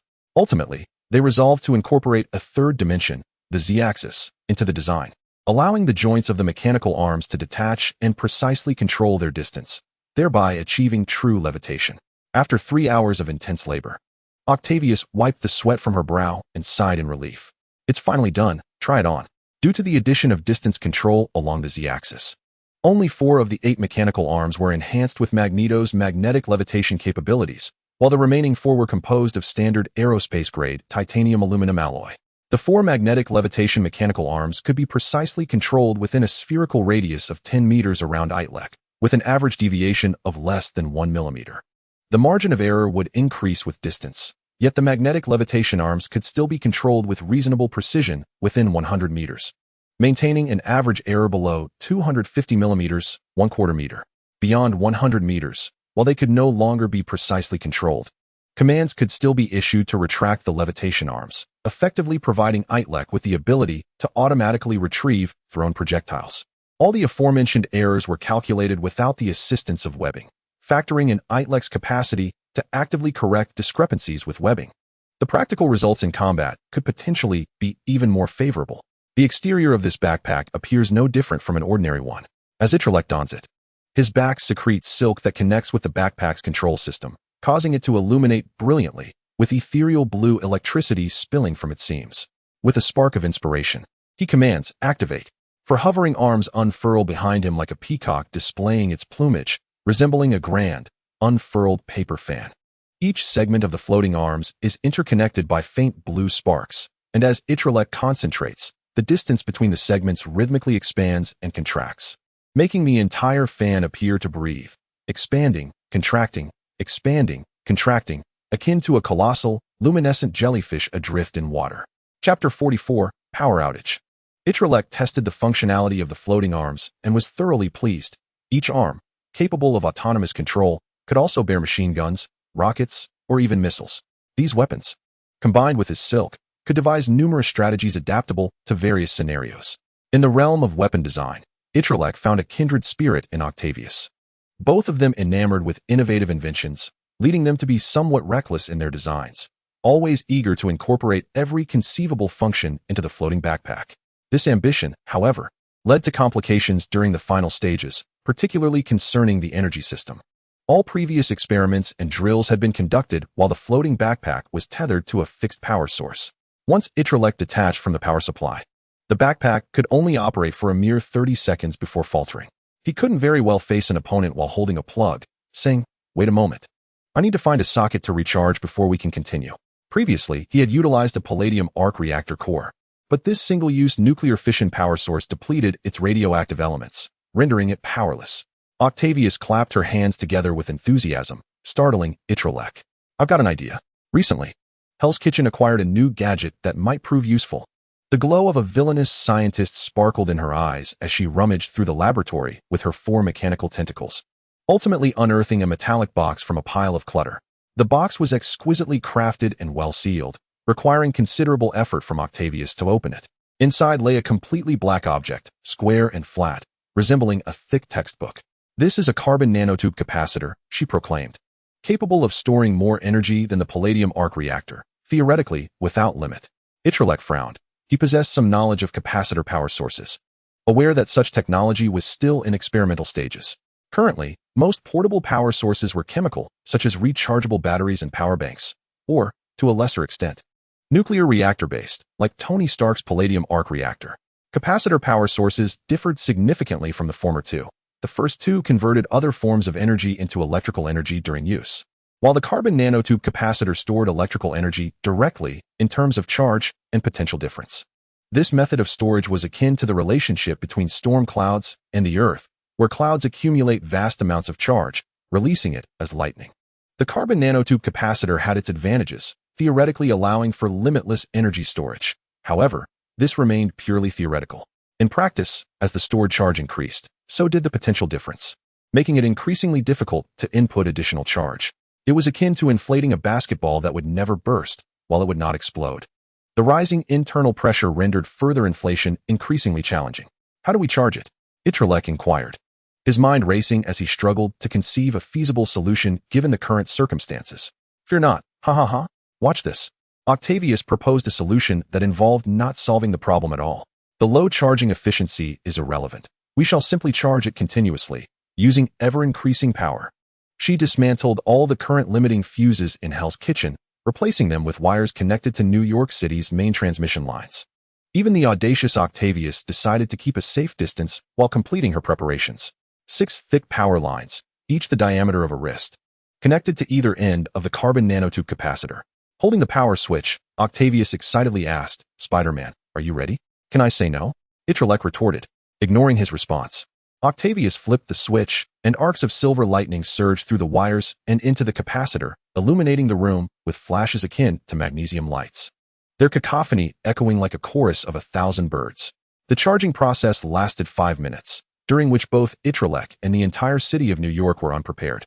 From above, New York City appeared as Hell's Kitchen became the epicenter, lights extinguishing in waves like stars fading, spreading outwards through Brooklyn and across the city. Streetlights, electronic billboards in Times Square, the charger beside Aunt May's bed, all succumbed to darkness. "Octavius, what have you done?" Itrek exclaimed in exasperation. Octavius, tilting her head defiantly, replied with a grin, "I have crafted a floating mechanical backpack for Spider-Man." In a vacant apartment in Queens, New York City, a clandestine laboratory had been established. Tables were lined with various test tubes containing strange solutions, some bubbling, others emitting eerie green luminescence, while others swirled violently. The air was thick with the foul odor of animal waste, and the walls were stacked with iron cages, through which pairs of glowing eyes flickered in the darkness. Suddenly, the computer screen went dark, the stirrer ceased its rotation, and the electronic locks on the cages malfunctioned. The doors swung open, and a shadowy figure crawled out on all fours. After bidding farewell to Itrek, Octavius departed with the spider-magnetic levitation backpack. The carbon nanotube capacitor had stored enough energy to illuminate a significant portion of New York's night skyline, although the energy conversion rate was somewhat low in later stages. Calculations revealed that the stored energy had reached 250 of the original palladium arc reactor's capacity. The maximum energy contained within a fully charged palladium arc reactor was sufficient for him to contend with targets, Emil's team, and the likes of Venom and Sandman, ultimately failing only under Venom's relentless assault. Now, with 2.5 palladium arc reactors worth of energy, he should have ample power for an extended period. Swinging home on Silk, he concluded his conversation with Coulson around 1 or 2 in the morning. After finalizing the floating arms with Octavius, dawn began to break. If he didn't hurry home, Aunt May and Hannah would soon awaken. Suddenly, a flash of insight struck him. The wings of the butterfly alerted Itrek to an impending situation at the upcoming intersection. Preparing to swing forth, he was met with a shadowy figure lunging towards him. The creature resembled a dog, measuring over 1 meter in length and standing half a meter tall, yet it bore the grotesque features of a mutated rat. Its mouth was filled with sharp teeth, and a murky, viscous saliva dripped from its jaws, while one might call it a rat based on its face.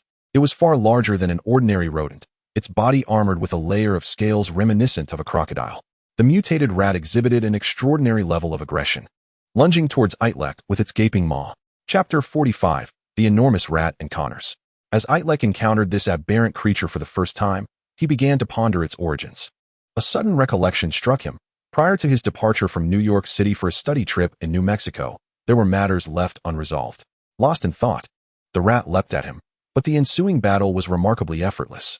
Even without employing his webs or backpack, Itrek was able to send the creature flailing in disarray with just a single leg. Yet, he considered this adversary a prime opportunity to test the potency of his floating arms. Itrek did not exert his full strength. Instead, he unleashed a third of one floating arm, which launched from his backpack under magnetic influence.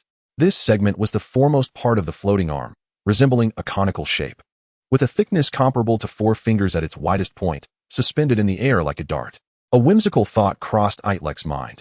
If he had traversed into a universe filled with celestial beings or ancient realms, would this not be akin to the legendary art of flying on a sword?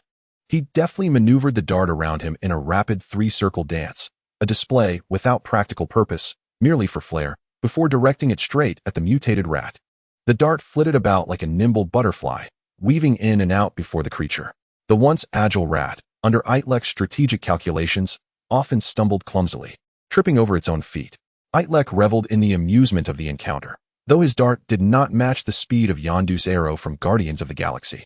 It was certainly sufficient for outwitting a mutated rat. However, post-mutation, the rat seemed to have gained some intelligence.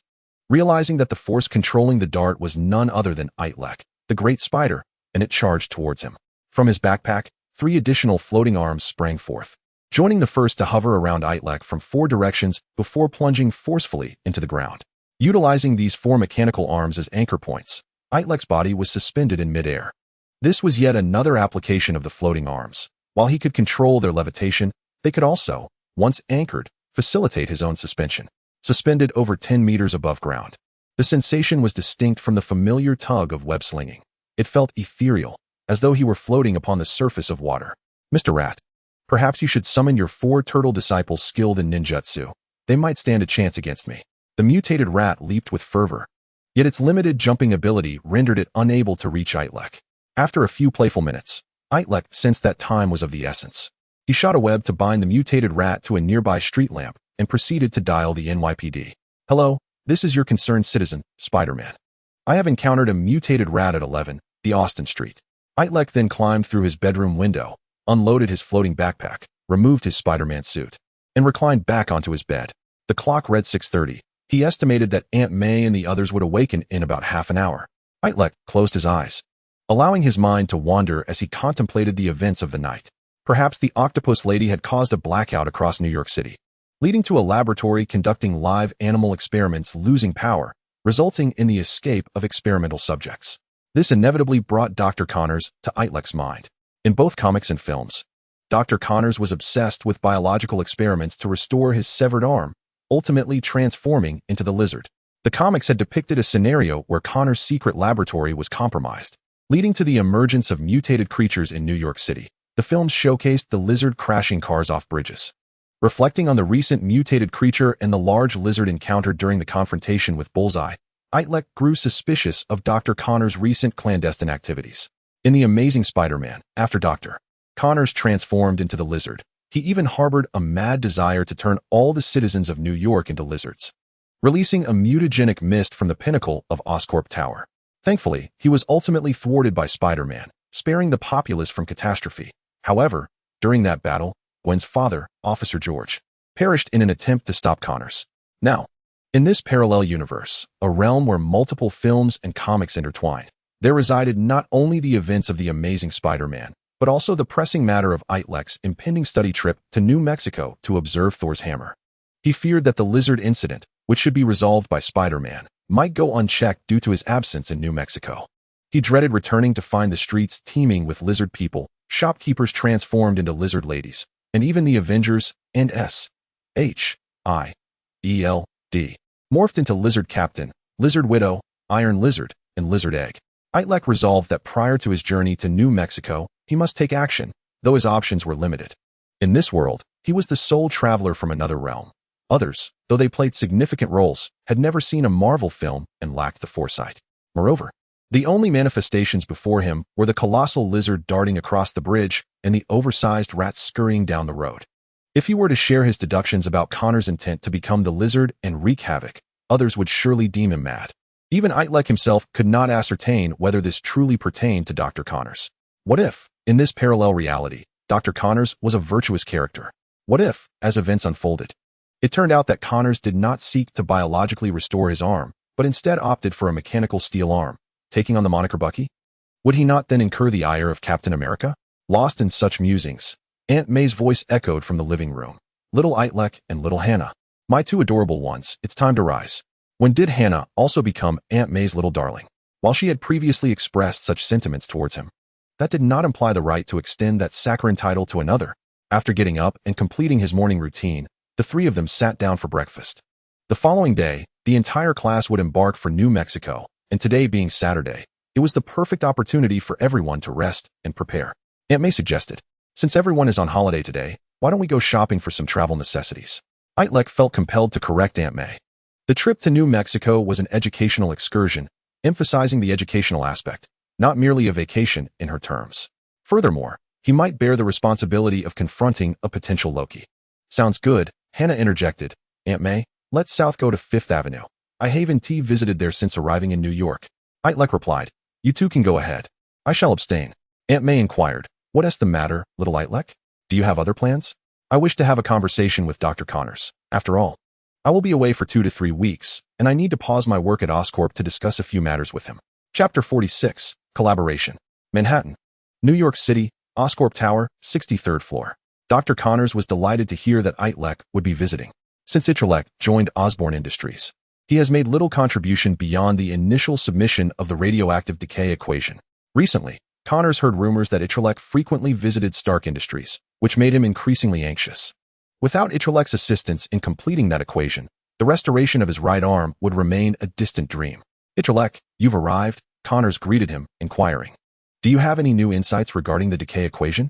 Itrek, feeling somewhat overwhelmed by Connors' enthusiasm, had to admit that Dr. Connors indeed held a high regard for him. Initially, to ensure Itrek's stability at Osborne, Connors had unhesitatingly dismissed Aiden. Dr. Connors, I have come to request a leave of absence. I am uncertain if you have heard from Gwen, but I may need to travel to another state for a few weeks, which means I cannot continue my internship at Osborne. Connors, somewhat dejected, let his shoulders slump. Itrek, seeing Connors as a mentor, felt a pang of sympathy. Once, viewing Connors through a screen in a film, he had perceived him from a godlike perspective, deeming him a villain. Yet now, he stood before him, flesh and blood, embodying both his suffering and aspirations. Itrek truly wished that the mutant mice from last night had no connection to Connors. Dr. Connors, is this equation truly of such significance to you? Perhaps you could let it go. Impossible. Connors slammed his hand on the table. You do not comprehend how vital this equation is to me, nor how desperately I wish to complete this experiment. His empty sleeves flapped dramatically before falling still, enveloping the office in silence. Itrek was at a loss for words of comfort and could only advise, "Doctor, while I may not fully grasp the importance of this experiment to you, it is essential to adhere to the natural progression of things. If you continue down this path, I believe you must foresee that, even with the decay equation, the likelihood of applying it to the human body without adverse effects remains exceedingly slim." Connors replied, "Itrek, I once shared your perspective, but have you been following the news lately? A new superhero has emerged in New York City, calling himself Spider-Man. In him, I see the hope of merging human and animal genetics. Moreover, my goal is to splice human and lizard DNA to enable humans to regenerate lost limbs. Theoretically, lizards, as reptiles, should possess a higher genetic affinity with humans than spiders, which are arthropods. I admit, this is partly for my own sake, but it is also for others. If this experiment succeeds, there will be no more disabilities in the world. Perhaps the emergence of Spider-Man is merely an unrepeatable coincidence." Itrek yearned to reveal to Connors that he was, in fact, Spider-Man, and to caution him that his gene-splicing experiment would likely yield contrary results. However, he swallowed his words, steeling himself to say, "Dr. Connors, regardless of what you say, I no longer wish to pursue research on the decay equation. No one is perfect. We all harbor imperfections and regrets. If we obsess over achieving perfection, we risk becoming trapped in a dead end. But I am more imperfect than any of you," Connors exclaimed, his fury accentuated by the sweeping motion of his sleeves. The conversation with Connors had been far from pleasant, and Itrek mused that he was no Naruto Uzumaki, unable to persuade others solely through words. Despite possessing the intellect of an ultimate being, he could not escape the emotional turbulence of an ordinary person and ultimately left in discord. Just before entering the elevator, he heard a resounding slam of a door from Connors' office. This encapsulated the sense of helplessness of existing in this world. Connors harbored an obsession with achieving physical perfection, and his desire to forcibly alter Connors' mindset to prevent further tragedies mirrored a yearning for a flawless world. As he descended in the elevator, Itrek gazed up at the towering Osborn building with a sigh. Suddenly, his phone rang. Upon seeing it was Dr. Connors calling, he hastily answered.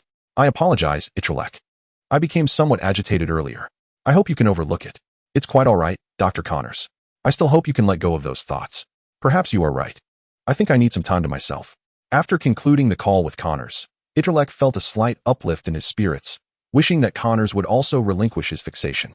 With time still on his side, he considered that Aunt May and Hannah were likely still shopping on Fifth Avenue, and perhaps he should seek them out for a diversion.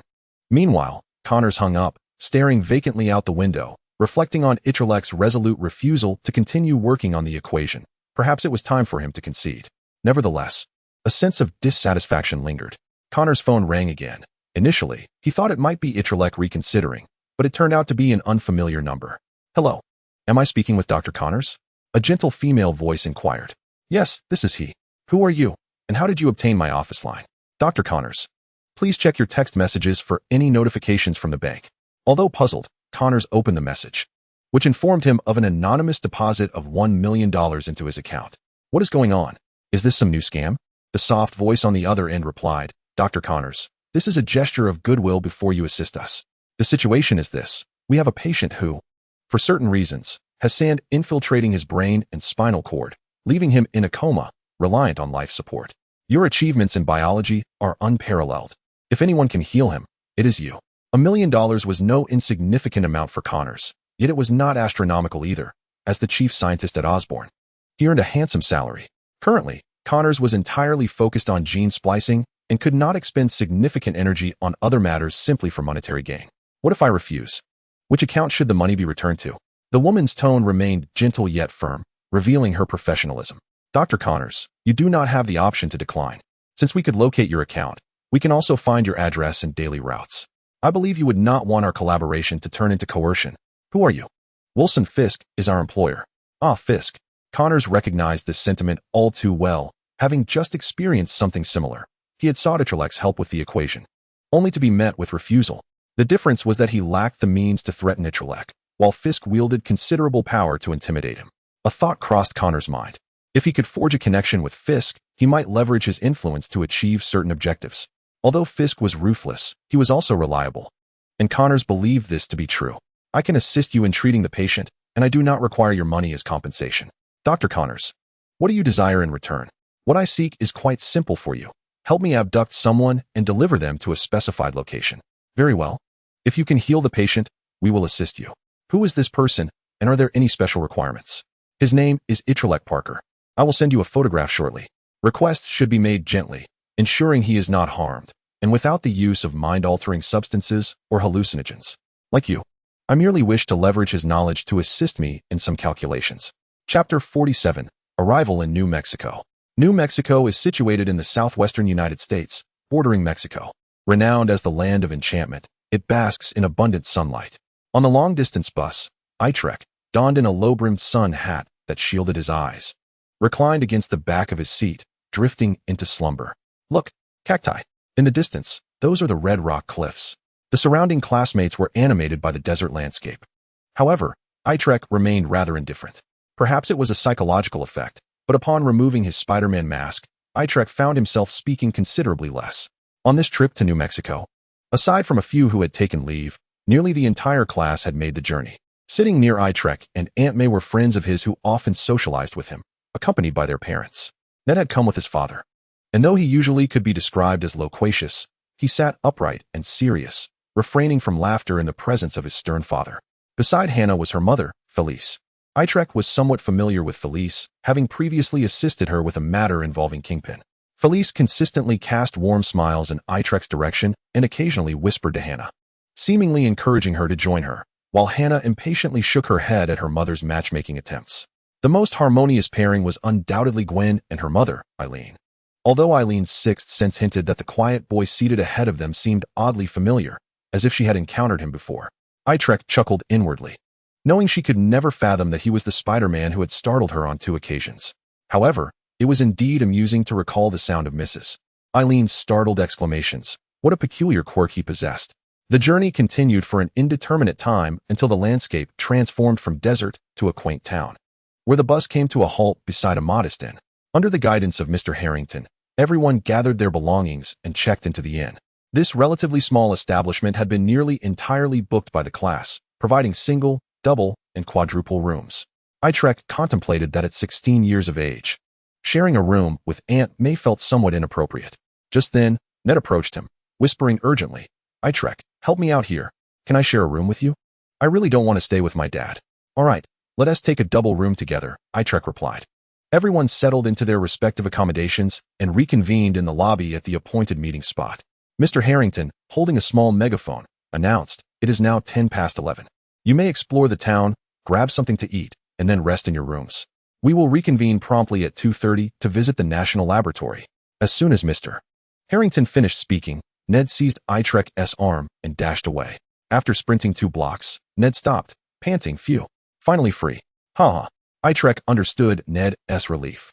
His father possessed a peculiar pressure that stifled Ned's usual exuberance whenever he was within 100 meters. Itrek, I checked online beforehand, and our little town has several dining spots, including one that specializes in grilled cactus. We should check it out. Itrek, did you hear? The hammer that fell from outer space is nearby. Do you think we'll get to visit it? Ned continued, his enthusiasm bubbling over. Look at that person ahead. Their hat looks so odd, like a pot lid. Itrek's head buzzed from Ned's incessant chatter, realizing that Ned was finally releasing the pent-up excitement he had been holding back. As they strolled down the street, Itrek's attention was drawn to a black Chevrolet by the sound of its tires against the pavement. He estimated it weighed at least 3 tons, while a typical vehicle of that size usually weighed around 1 ton. The considerable mass suggested it was laden with equipment, and given that it was a black Chevrolet, Itrek had ample reason to suspect it belonged to S.H.I.E.L.D. Taking note of the license plate, Itrek utilized web Wi-Fi to search for information, but unsurprisingly, he found nothing. Nonetheless, the presence of a S.H.I.E.L.D. vehicle was not particularly shocking. Considering the Hammer's recent arrival necessitated their investigation, Ned dragged Itrek to a restaurant that, while labeled as such, featured an indoor kitchen and numerous outdoor plastic tables and umbrellas lining the street. After placing their orders, it wasn't long before the server delivered 2 plates of cactus, meticulously sliced. The thorns had been removed, the skin peeled, and the surface slathered with cream, ketchup, and a mysterious brown sauce that appeared unappetizing. Looks appetizing, Ned exclaimed, spearing a piece with his fork and shoving it into his mouth, producing a series of exaggerated noises. Suddenly, a flash of light caught Itrek's eye. Sunlight glinted off a bald head, almost blinding his titanium spider vision. The familiar Mediterranean hairline, barely visible behind the back of the head, allowed Itrek to recognize him instantly. Coulson. Dining with Coulson was a modestly dressed, bespectacled man who looked rather unwell. It was Bruce Banner. Years ago, Banner had been exposed to radiation, granting him the ability to transform into the Hulk. Although he possessed immense strength in that form, his consciousness was often overtaken by the uncontrollable rage of the Hulk, making him a volatile force capable of wreaking havoc on both enemies and allies. Banner was an accomplished physicist, chemist, and biologist, holding an impressive 7 doctoral degrees. It was noteworthy that even Tony Stark, who was said to be cursed by the Mind Stone, held only 3. While Itrek had often heard the adage that degrees do not equate to success before his arrival in America, he could not deny that someone with 7 doctorates possessed remarkable capabilities.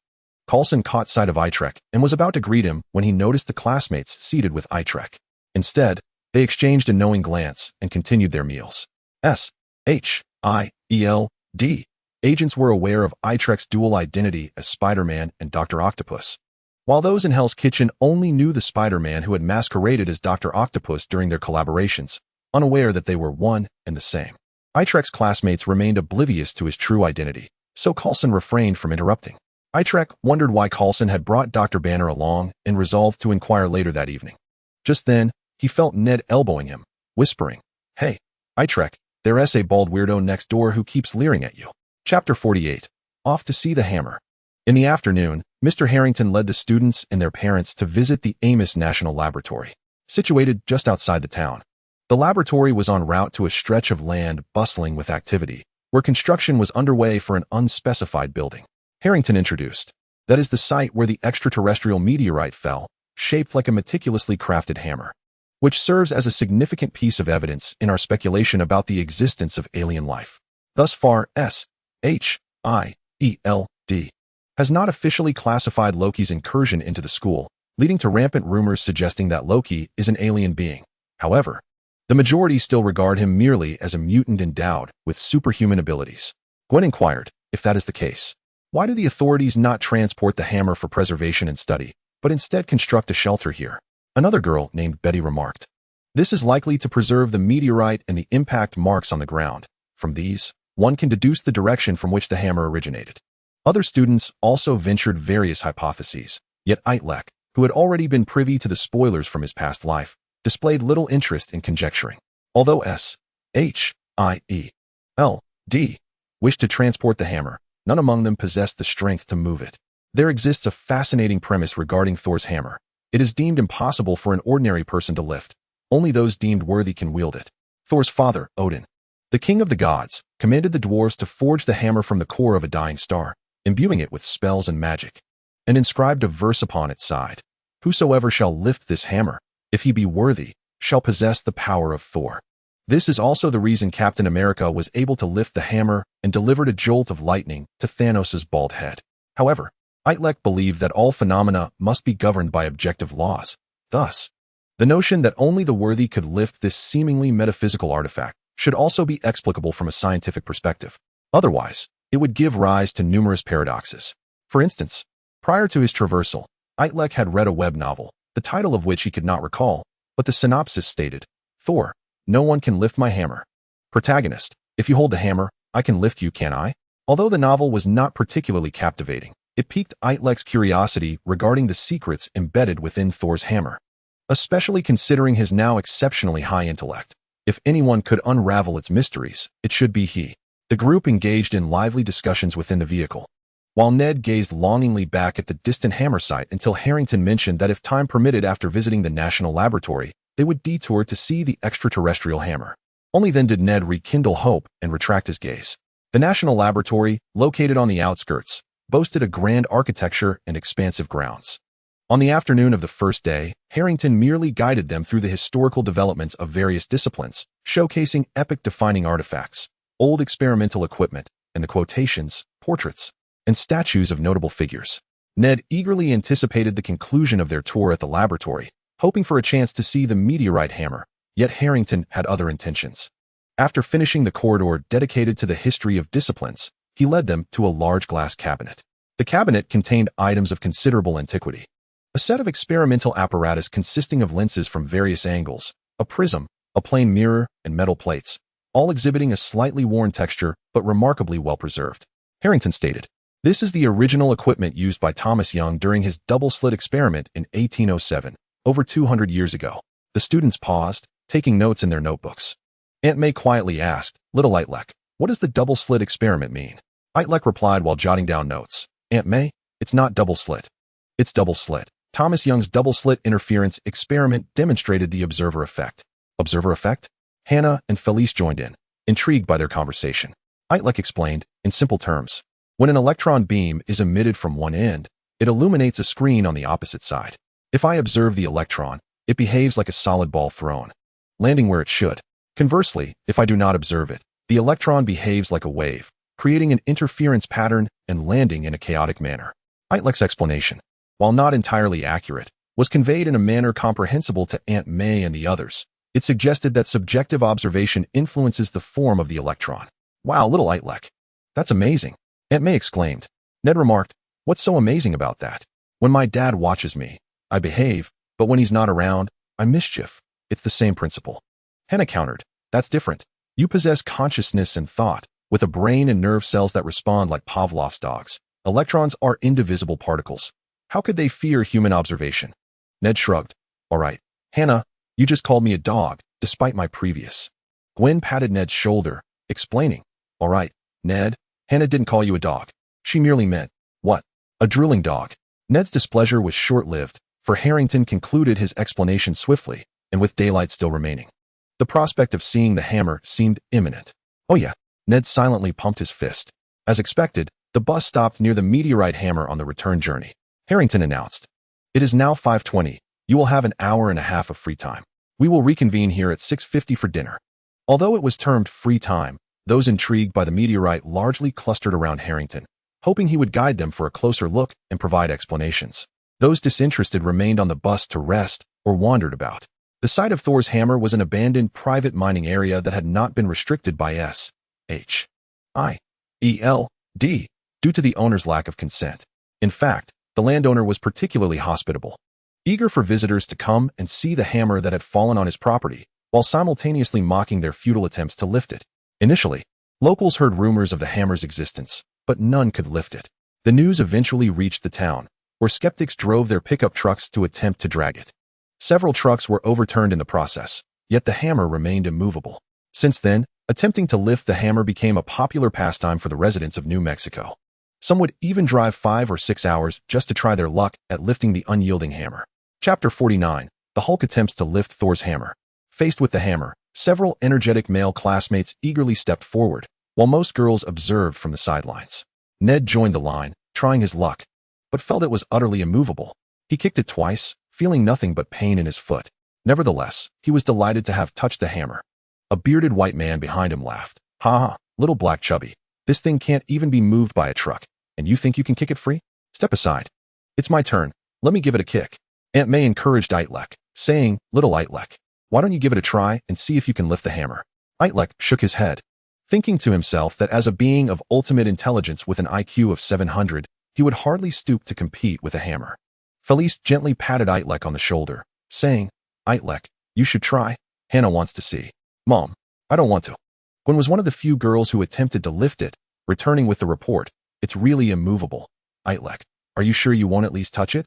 Unable to resist the encouragement of the crowd, Itrek ultimately rolled up his sleeves and approached, grasping the hammer's handle with both hands and firmly planting his feet. He secretly summoned the strength of Spider-Man. However, the outcome was no different. The hammer remained utterly immobile. At that moment, the onlookers parted to create a path, some even displaying expressions of sheer terror as they retreated to a safe distance. Itrek turned to see two figures approaching, Agent Coulson and Dr. Banner. Everyone had seen Bruce Banner on television and knew of his transformation into the Hulk, which inevitably instilled fear. Aunt May and Hannah, having heard the little green giant was arriving, hurriedly pulled Itrek away, retreating as far as they could. "It's not necessary to hide so far, Aunt May," Itrek remarked. Hannah inquired, "So, is that the little green giant?" "Why isn't he green?" Aunt May explained. "The little green giant only turns green once he grows larger. He hasn't transformed yet." Itrek was internally bemused, wondering why Bruce Banner had been dubbed the Little Green Giant in their midst. Just then, Coulson took up a loudspeaker. In a moment, Dr. Banner will transform into the Hulk to attempt lifting this hammer. Everyone, please step back. Upon hearing this, the crowd's fear intensified. The Hulk was notorious for his volatility, and those waiting in line to witness the hammer's lift felt their lives were in jeopardy, retreating even further. Coulson reassured them. Rest assured, the Hulk's state will only last for 1 minute, and he will not lose control. We can guarantee that. Coulson spoke the truth. Recently, Tony Stark and Bruce Banner had collaborated to develop a serum that could harness the Hulk's energy while keeping Banner's intellect intact. However, this serum could only last for just over 40 seconds, rendering it impractical for combat. After receiving this information, Nick Fury, the director of S.H.I.E.L.D, contacted Coulson, instructing him to bring the Hulk to New Mexico to test his strength against the hammer and allow Dr. Banner to study its composition. The meteorite had been left exposed, and it was inappropriate for people to handle it. Only by securing it in S.H.I.E.L.D's custody could Fury rest easy, reminiscent of the Tesseract. Banner and Coulson deliberated, deciding to let the Hulk emerge first to test his might, and if unsuccessful, Banner would conduct the examination. Banner removed his shirt and shoes, donning only a pair of exceedingly stretchy jeans. He had grown accustomed to the mixed looks of revulsion and fear from others. Shrugging helplessly as he said, "Coulson, let us begin." Coulson injected a vial of serum into Banner's arm. The green hue spread across his skin, and his body began to swell. Apart from Coulson, the nearest onlookers were still dozens of meters away, and they gasped as the Hulk was about to reveal himself. Muscles erupted across Banner's form, and he soared to over 3 meters tall, his limbs becoming disproportionately massive, veins and sinews crisscrossing his body. He inhaled deeply, poised to roar at the sky, but reconsidered upon witnessing the frightened crowd. He opted against frightening them further. Suppressing the Hulk's instincts, Banner commandeered the Green Giant's body, gripping the hammer's handle tightly and pulling upward with all his might. The ground beneath the Hulk's feet caved into an 18-centimeter deep pit, fissures radiating outward like a spider's web. Yet, the hammer remained steadfast, unyielding. The Hulk did not relent, repeatedly pulling upward, exerting tremendous force upon the ground and the hammer. The spectators could even feel the rhythmic tremors of the earth and the gusts of air surging toward them, as if the Hulk and the planet were engaged in some indescribable cosmic dance. Ultimately, the Hulk's calves sank completely into the earth, yet the hammer remained unmoved. As the serum's effect waned, the Hulk reverted back to Dr. Banner, leaving the crowd disheartened. While they feared the Hulk, they nonetheless recognized him as one of Earth's mightiest forces. If he couldn't lift even a hammer flung by extraterrestrials, it would signify a crushing defeat for humanity in its first encounter with aliens. It was akin to having a towering figure in class who often bullied others. Even if one didn't admire him, they still wouldn't wish for him to falter in a fight against students from another class, fearing disgrace for their entire group. Time swiftly passed, and soon it was time to regroup. The group returned to the small town, and among them, Ned was the most exhilarated. Not only had he touched an alien hammer today, but he had also witnessed the Hulk. Oh joy, even with his father present. He couldn't suppress the gleaming excitement in his eyes, eagerly anticipating a conversation with Itrek back at the inn. On the bus, Itrek received a text from Coulson. From 1 a.m. to 3 o'clock a.m., we have secured the opportunity to isolate this area for exclusive research with the mine's owner. There will be no onlookers. If you are interested, you may join us then. Itrek mused that after Hulk's trial in the afternoon, it would soon be Dr. Banner's turn to try his hand at the hammer that night. The former relied on brute strength, while the latter would employ intellect. Coulson had witnessed Itrek at Stark Tower, mastering the operating system in just half an hour and constructing spider-mechanical armor. He could ascertain that Itrek possessed not only Spider-Man's extraordinary abilities, but was also an exceptional genius.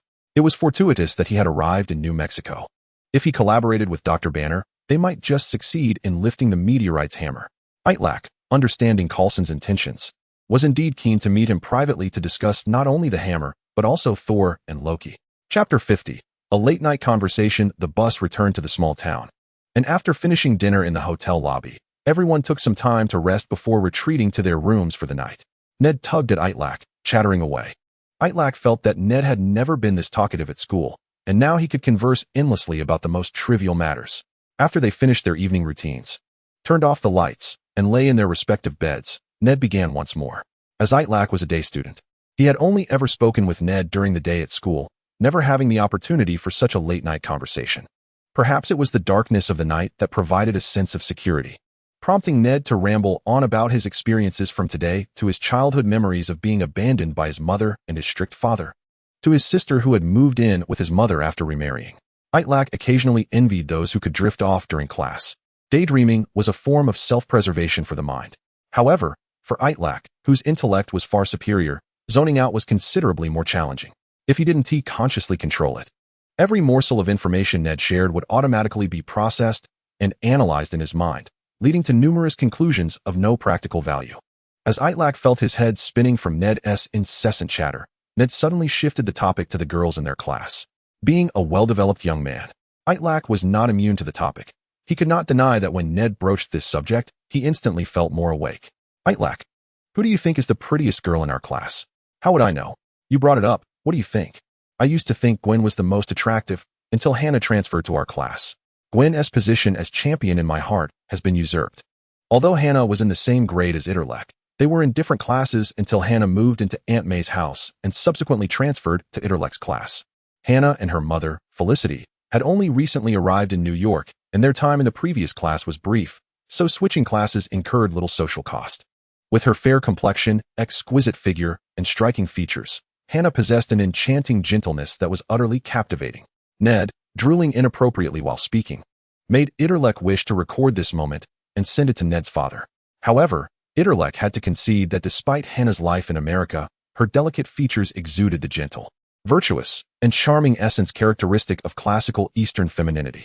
Itrek remembered a statistic from his past life, which indicated that Asian women were the most sought-after spouses globally, largely due to their kind and gentle nature. Although this sentiment might seem somewhat simplistic, and while Gwen's boisterous personality was also admirable, Itrek couldn't shake the feeling that his instincts as a young man naturally inclined him towards seeking a partner like Hannah. Itrek, be honest with me. During the time Hannah has been living at your house, have you developed any feelings for her? If not, then I might just make my move, Ned declared. Itrek pondered this, aware that having a preference for a certain type was one thing, but actively pursuing a specific individual was another. I'm already occupied saving the world and my superhero guys every day, he replied. If you wish to pursue her, that's your prerogative. It's already 12:30. You should get some rest, as we have to go to the lab tomorrow, Itrek suggested. Ned attempted to continue speaking, but Itrek fell silent, employing a mental suggestion to induce sleep in the room. As Ned drifted off, Itrek checked the time and noted it was nearly 12:50. Approaching the 1 o'clock rendezvous with Coulson, he got out of bed, locked the bathroom door, donned his Spider-Man suit, and climbed out the window, racing toward the Meteor Hammer's location. The outskirts were desolate, devoid of skyscrapers or trees for web-slinging, so to expedite his journey, Itrek extended 2 ordinary mechanical spider arms from his magnetic levitation backpack and plunged them into the ground. They bent and coiled, then snapped straight. Moments later, Itrek unfurled his web wings and soared through the air. He glided at a speed rivaling that of a car, reaching the designated meeting point with Coulson. The meteor site was significantly quieter in the early morning than in the afternoon. Aside from Coulson and Banner, only a few agents were present. The agents unloaded numerous instruments from several black Chevrolet vehicles, including computers and various devices for measuring physical parameters. Dr. Banner was directing the installation of wires onto Thor's hammer while simultaneously operating the computer, occasionally pausing to jot down notes on paper. Spider-Man, you finally arrived. We need you. Coulson welcomed him. I find this hammer quite intriguing. But before we delve into that, please share the information you've gathered. Director Nick Fury must have dispatched you here days ago. Don't tell me your only achievements are bringing in the Hulk and Spider-Man, Itrek remarked. Coulson chuckled ruefully. Indeed. Those are 2 significant accomplishments, but I have additional information to share. Please be as detailed as possible, Itrek urged. Coulson recounted several peculiar occurrences since taking guard of the hammer. The first oddity is that, as you can see, the hammer is immovable. Not even the Hulk can budge it, let alone a pickup truck, he said. We've all witnessed this phenomenon, and the more we see it, the less surprising it becomes. Itrek replied. Coulson shook his head with a smile. No, the strange part is that the hammer was once moved. This piqued Itrek's curiosity. The only person capable of moving the hammer would be Thor. However, if Thor could lift it, why leave it here instead of taking it away? Who moved it? Have you encountered this individual? Coulson explained. We have not met them. We only heard rumors from the mine's owner and locals. Initially, a mother was playing with her 2 young boys near the pit when she tripped over something hard and turned to find the hammer. She claimed she kicked it over with one foot, but, upon attempting to lift it again, found it utterly stuck. She reported the incident to the mine owner before leaving with her children, and they have not returned since. Banner interjected while operating the computer. I believe they might have seen rumors online and feared S.H.I.E.L.D. would capture them for experimentation. Coulson cleared his throat awkwardly. Is S.H.I.E.L.D. really as dreadful as you portray? Don't forget, S.H.I.E.L.D. collaborated with General Ross for a time, making my days on the run even more challenging, Banner responded. Coulson quickly changed the subject. All right, Banner, that was our error. What are the results of your calculations? Has the hammer truly been moved? Banner replied, based on the soil samples and the density of the impacted area. The hammer's current location is indeed not its original landing site. In Chapter 51, The Observer Effect, Itrek found it peculiar that the hammer had been moved, and by a mother who inadvertently kicked it over. Was it possible that in this world, Thor was a woman? Should she be referred to as the goddess of thunder, or perhaps Lady Thor? Itrek decided to set this question aside for the moment and asked Coulson, what was the second oddity you mentioned? Coulson replied, the second matter is strange yet not entirely unexpected. Given the vastness of America, there are bound to be a few eccentric individuals. Since the meteor fell nearly 6 months ago, S.H.I.E.L.D. had Agent Wood guarding the site. Just 2 weeks ago, Wood reported some issues, prompting the director to send me to assist him. Itrek recalled seeing Agent Wood in his previous life on Agents of S.H.I.E.L.D. He was tall, handsome, and could be described as strikingly attractive, rivaling Itrek himself. What issues arose? Itrek inquired. Coulson continued. It's not a grave matter. Upon my arrival, I found a peculiar individual, a man who appeared neither fully male nor female, seemingly possessed, who remained by the hammer day and night. He wouldn't eat or drink, insisting on guarding the hammer and preventing anyone from approaching. Even when the mine owner tried to expel him, he refused to leave, loudly proclaiming that he was Odin's son and the god of thunder, Thor. Itrek quickly deduced that this individual must be Thor and asked, did he attempt to lift the hammer? Of course he did. Yet, the irony is that he couldn't lift it himself and forbade others from trying. Doesn't that seem utterly mad? Where is he now? Naturally, he is in a psychiatric hospital. What? Coulson, taken aback by Itrek's astonishment, remarked, there is no need for such surprise. After my arrival, I contacted the local police department, and they apprehended that lunatic and transported him to the nearest psychiatric facility for treatment. Did he not resist? Or rather, were there any casualties? Indeed, there were injuries. 2 officers sustained scratches from his nails, and 1 sheriff was bitten on the ear. However, that ruffian did not gain much advantage, as he was thoroughly beaten before being placed in the police car. Evidently, the power of Thor must have been stripped away by Odin, unless he could lift the hammer. He was akin to an ordinary mortal. Now the question arises. The true Thor cannot lift the hammer and is taken away as a rather ambiguous individual, while a mother effortlessly kicks the hammer over. Itrek currently lacks any leads. The only course of action is to have a conversation with Thor shortly. Coulson, can you take me to see the individual claiming to be Thor? Before Coulson could respond, a gasp came from Dr. Banner's direction. Oh, my goodness. Look what I've discovered. Spider-Man and Coulson hurried over, and Dr. Banner's face, illuminated by the glow of the computer screen, radiated excitement. This is simply astounding. I have never witnessed such a phenomenon on a macro scale. Dr. Banner, what exactly is happening? Bruce Banner could not contain the tremor in his voice. I have just connected a tiny motion sensor to the meteorite hammer, along with an infrared rangefinder to monitor its deformation and displacement. Simultaneously, I installed humidity, temperature, and wind speed sensors at several surrounding points. Look at these 2 sets of data. Coulson's eyes were met with several curves that appeared to fluctuate according to some pattern, though he could not decipher them. He inquired, Dr. Banner, what does this indicate? Banner filtered out other parameters on the coordinate system, leaving only wind speed and displacement, stating, these 2 fluctuating curves are similar, which suggests something impossible. Spider-Man pondered deeply. It indicates that the hammer is being moved by the wind. How can that be? Is there any wind in this vicinity? Banner explained. Although we cannot feel it, these instruments can detect even the slightest airflow. They can accurately capture and quantify the breeze generated by your mere footsteps. Coulson remarked, are you suggesting that while we cannot lift it by hand, we can move the hammer with the wind? Why is that? Itrek and Banner exchanged glances, each harboring their own conjectures, though still uncertain. Itrek fixated on the screen, observing the relationship between the hammer's motion and the gentle breeze, and instructed, Agent Coulson, please approach the hammer and exhale towards it, being careful not to let any saliva touch it or to make contact with it in any way. Coulson felt this action was rather foolish, yet perhaps in the presence of these two geniuses, he resembled a simpleton. With hands on his hips, he puffed out a breath flavored with the aroma of dinner's roasted cactus towards the hammer, then turned to ask, "Are you two geniuses ready? Did the hammer move?" Itrek and Banner nodded appreciatively, wearing expressions of enlightenment, and said, "Indeed." Still, the hammer remained motionless. Coulson nearly crinkled his nose in irritation, despite being an agent of S.H.I.E.L.D. He felt like a puppet in the hands of these two. Banner said, "Agent Coulson, please do not be vexed. Come see for yourself what we are discussing."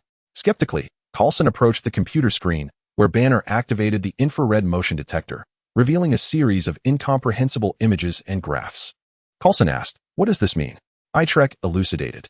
"This high-positioned image indicates that as you approached the hammer, the airflow you generated caused it to sway violently. Of course, this violence is not visible to the naked eye, but is merely a slight oscillation relative to the previous still environment of 0.2 meters per second wind speed.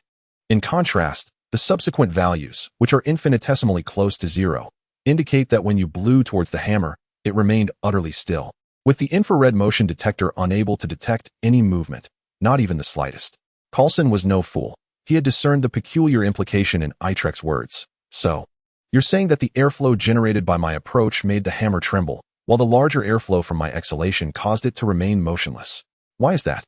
Itrek did not directly address Coulson's question, but posed another. "Agent Coulson, are you aware of Thomas Young's double-slit experiment conducted in 1807? Banner, upon hearing Itrek's words, felt a mix of admiration and reassurance, realizing that among the youth, there existed such a brilliant mind. "Itrek, I think you are onto something. This must indeed be what is referred to as the observer effect." Chapter 52, The Extraordinary Cerebral Powers. Itrek had never attended university. All his knowledge was acquired from the internet. During class, he would often utilize Web of Spiders Wi-Fi to browse the web. Itrek acknowledged that he was not entirely free from base interests, occasionally indulging in some inappropriate content for relaxation, yet most of the time, he immersed himself in academic journals and sometimes listened to online university lectures. Although the true trump cards and advanced technologies of various countries, organizations, and companies are not publicly disclosed, the knowledge gained from academic journals was sufficient for Itrek to comprehend the current situation. Itrek explained to Coulson, "The observer effect suggests that a person's conscious observation significantly influences events. This phenomenon is commonly observed in the microscopic realm, especially in quantum computing, where any physical quantity encompasses numerous potential wave functions, or matrices, collapsing into specific values or sequences only upon measurement. However, this phenomenon has never been observed on a macro scale exceeding 1 micron, 1/millionth of a meter, even in laboratory settings." Coulson muttered, "I still do not grasp the concept of subjective observation."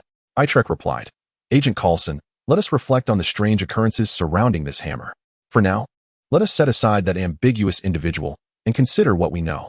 A mother inadvertently knocked the hammer over. She then attempted to lift it a second time, failing. The owner of the mine and others tried to deliberately move the hammer with their hands or vehicles, also failing. A natural, unconscious breeze caused the hammer to sway slightly. Your unintentional movement generated air that made the hammer move. Yet when you consciously blew at the hammer, it remained still." Coulson suddenly understood, smacking his bald head in realization. Whether this hammer can be lifted is related to the presence of a subjective will. If I focus too much on this hammer, or care too much about it, it becomes impossible to lift. Just like my hair, the more I take care of it, the more it seems to thin.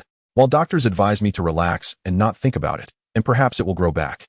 Banner and Itrek conducted several more experiments, corroborating this hypothesis from various perspectives. However, even with the understanding that the hammer could be moved without concern, Coulson found himself unable to lift it.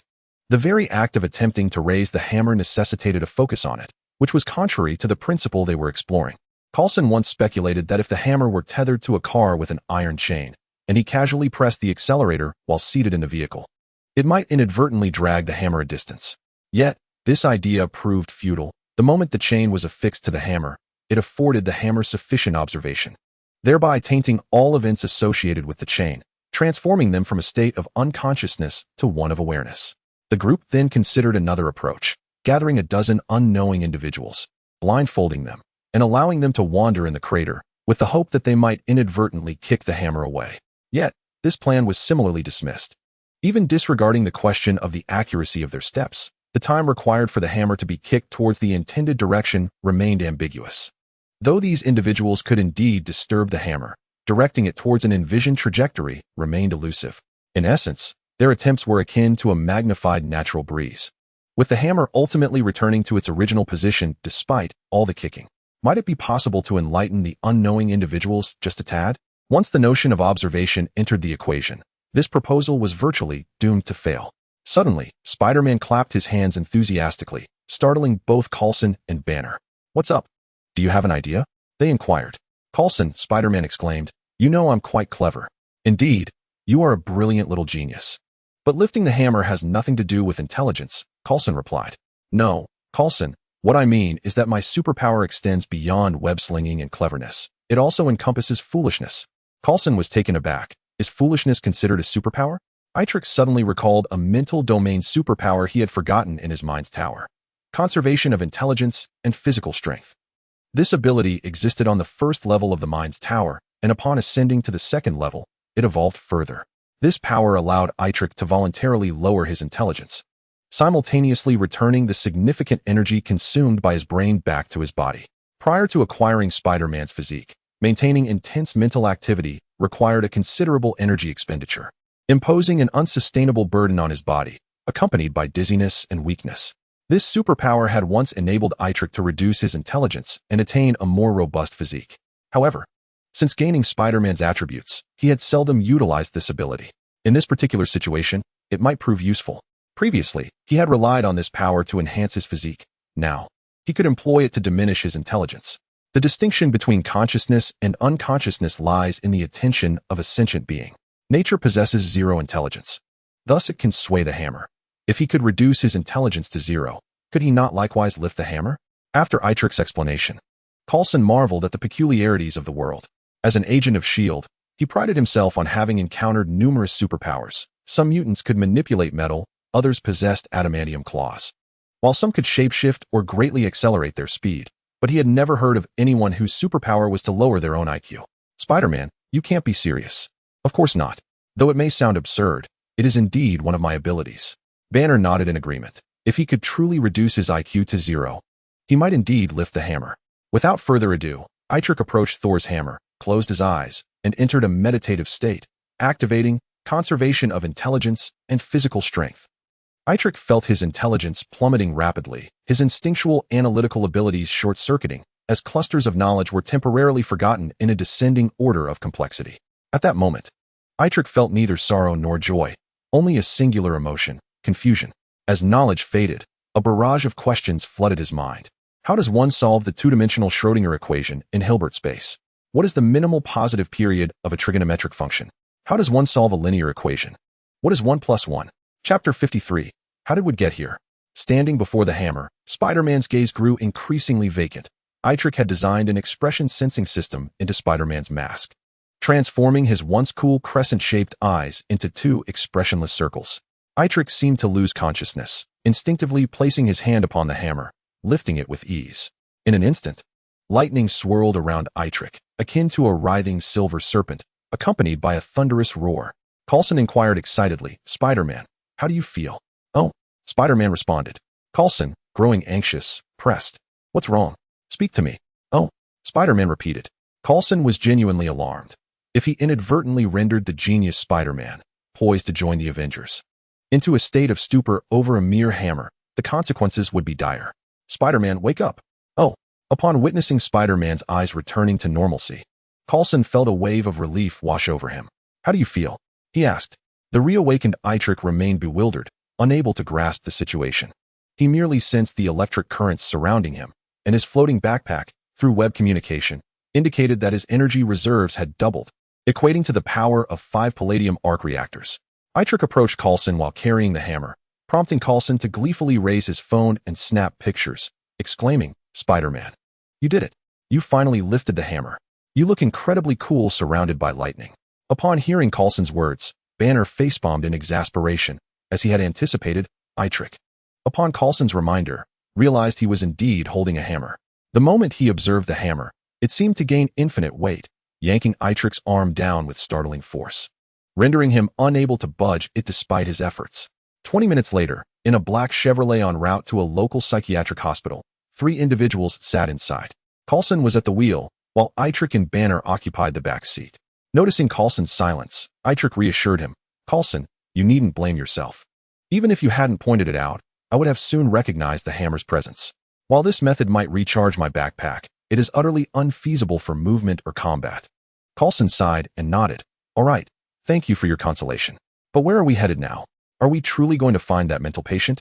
After concluding that he could not wield Thor's hammer in battle, Itrek pondered and ultimately decided to return the hammer to its rightful owner, Thor.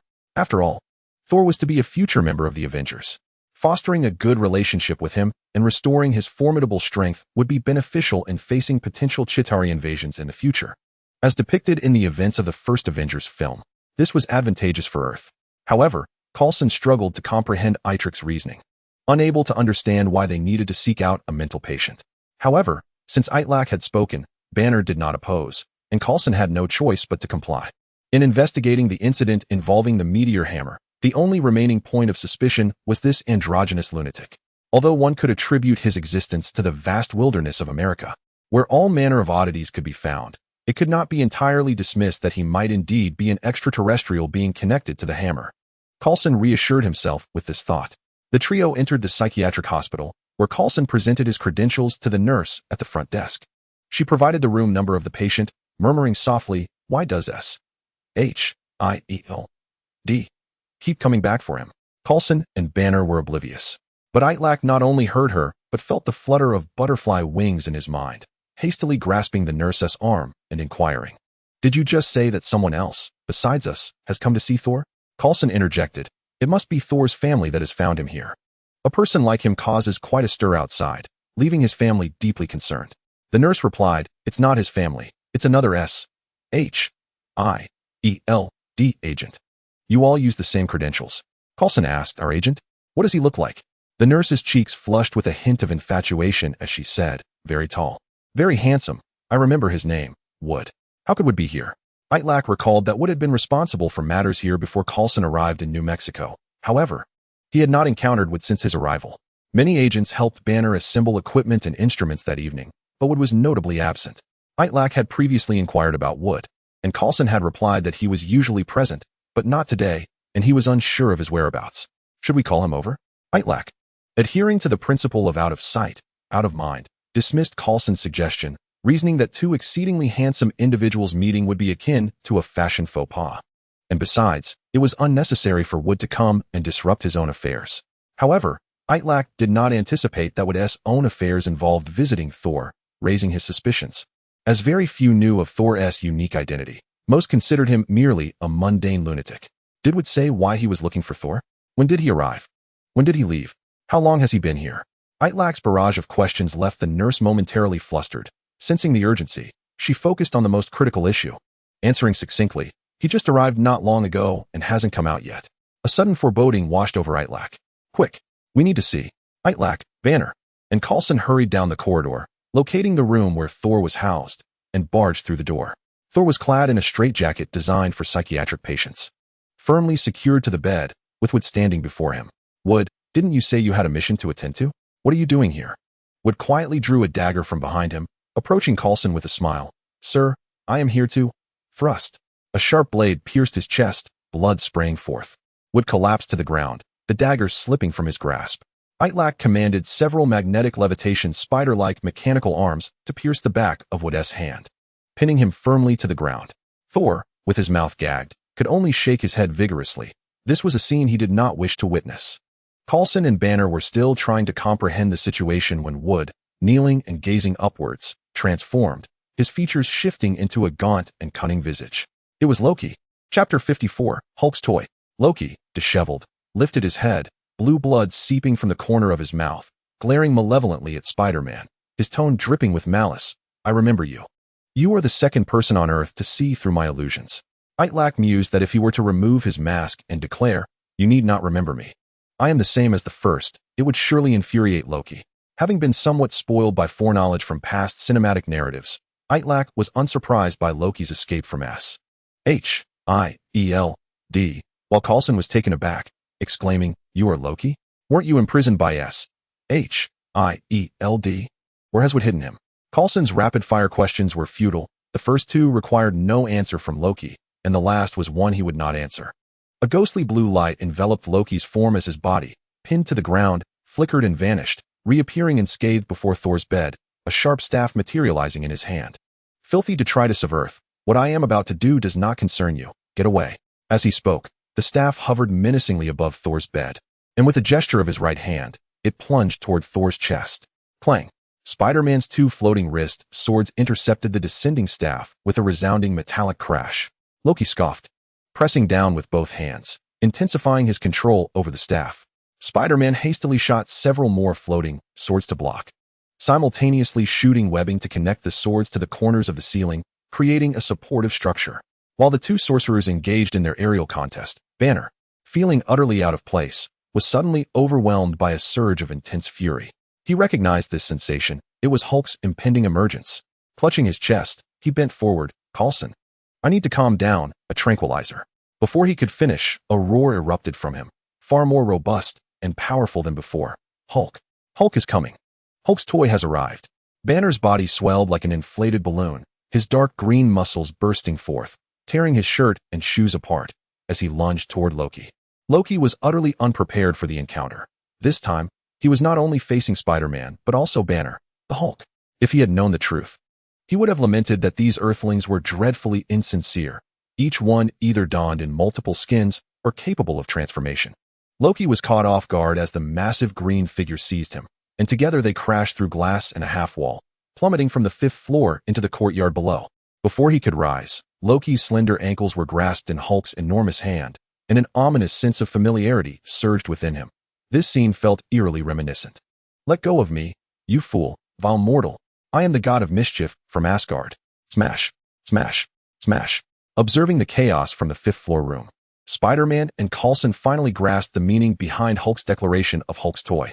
Loki was being tossed about like a soulless doll, flung high into the air by the green giant, only to be brutally slammed down again. The ground beneath them denting with deep impressions in the shapes of various poses of Loki. Seeing Loki at such a disadvantage against the Hulk, if one could even call it a contest, Coulson's anxious heart eased. Even though Loki has escaped for some reason, we will surely capture him this time. Just as Coulson's words left his mouth, Itrek sensed impending trouble. Coulson's proclivity for jinxing situations rivaled that of Octopus Lady. Loki shouted, "Enough!" With a flick of his wrist, a cube emitting an ethereal blue luminescence materialized in his palm. The cube erupted in a brilliant flash of azure light, which then coalesced into a singular point, causing Loki to vanish without a trace. Upon witnessing Loki's sudden disappearance, the Hulk sank to the ground, dejected and disheartened, his form diminishing until he reverted back to Bruce Banner. Spider-Man utilized his web shooters and suspended arms to gently lift the unconscious Banner, transporting him back to the infirmary. The titanic clash had thrown the hospital into disarray, and it wasn't long before local law enforcement arrived on the scene. Agent Coulson swiftly contacted S.H.I.E.L.D. operatives to address the situation at the psychiatric facility. He then drew Itrek aside to a more secluded area and inquired, "Spider-Man, did you catch a glimpse of the object Loki held as he fled?" Itrek replied, "It was a glowing cube, strikingly similar to your description of the Tesseract." "I suspect as much," Coulson exclaimed with fervor. "Loki is an extraterrestrial. His purpose on Earth was to seize the Tesseract. Fortunately, you and the soon-to-be Avengers thwarted that plan and captured him. How could he have escaped? And with the Tesseract in his possession?" Itrek shook his head. "This is a matter for S.H.I.E.L.D. As an ordinary high school student, I am not privy to such knowledge." Coulson, visibly agitated, grasped Spider-Man's shoulder and insisted, "No, you must know more. Loki came here with the intent to kill Thor.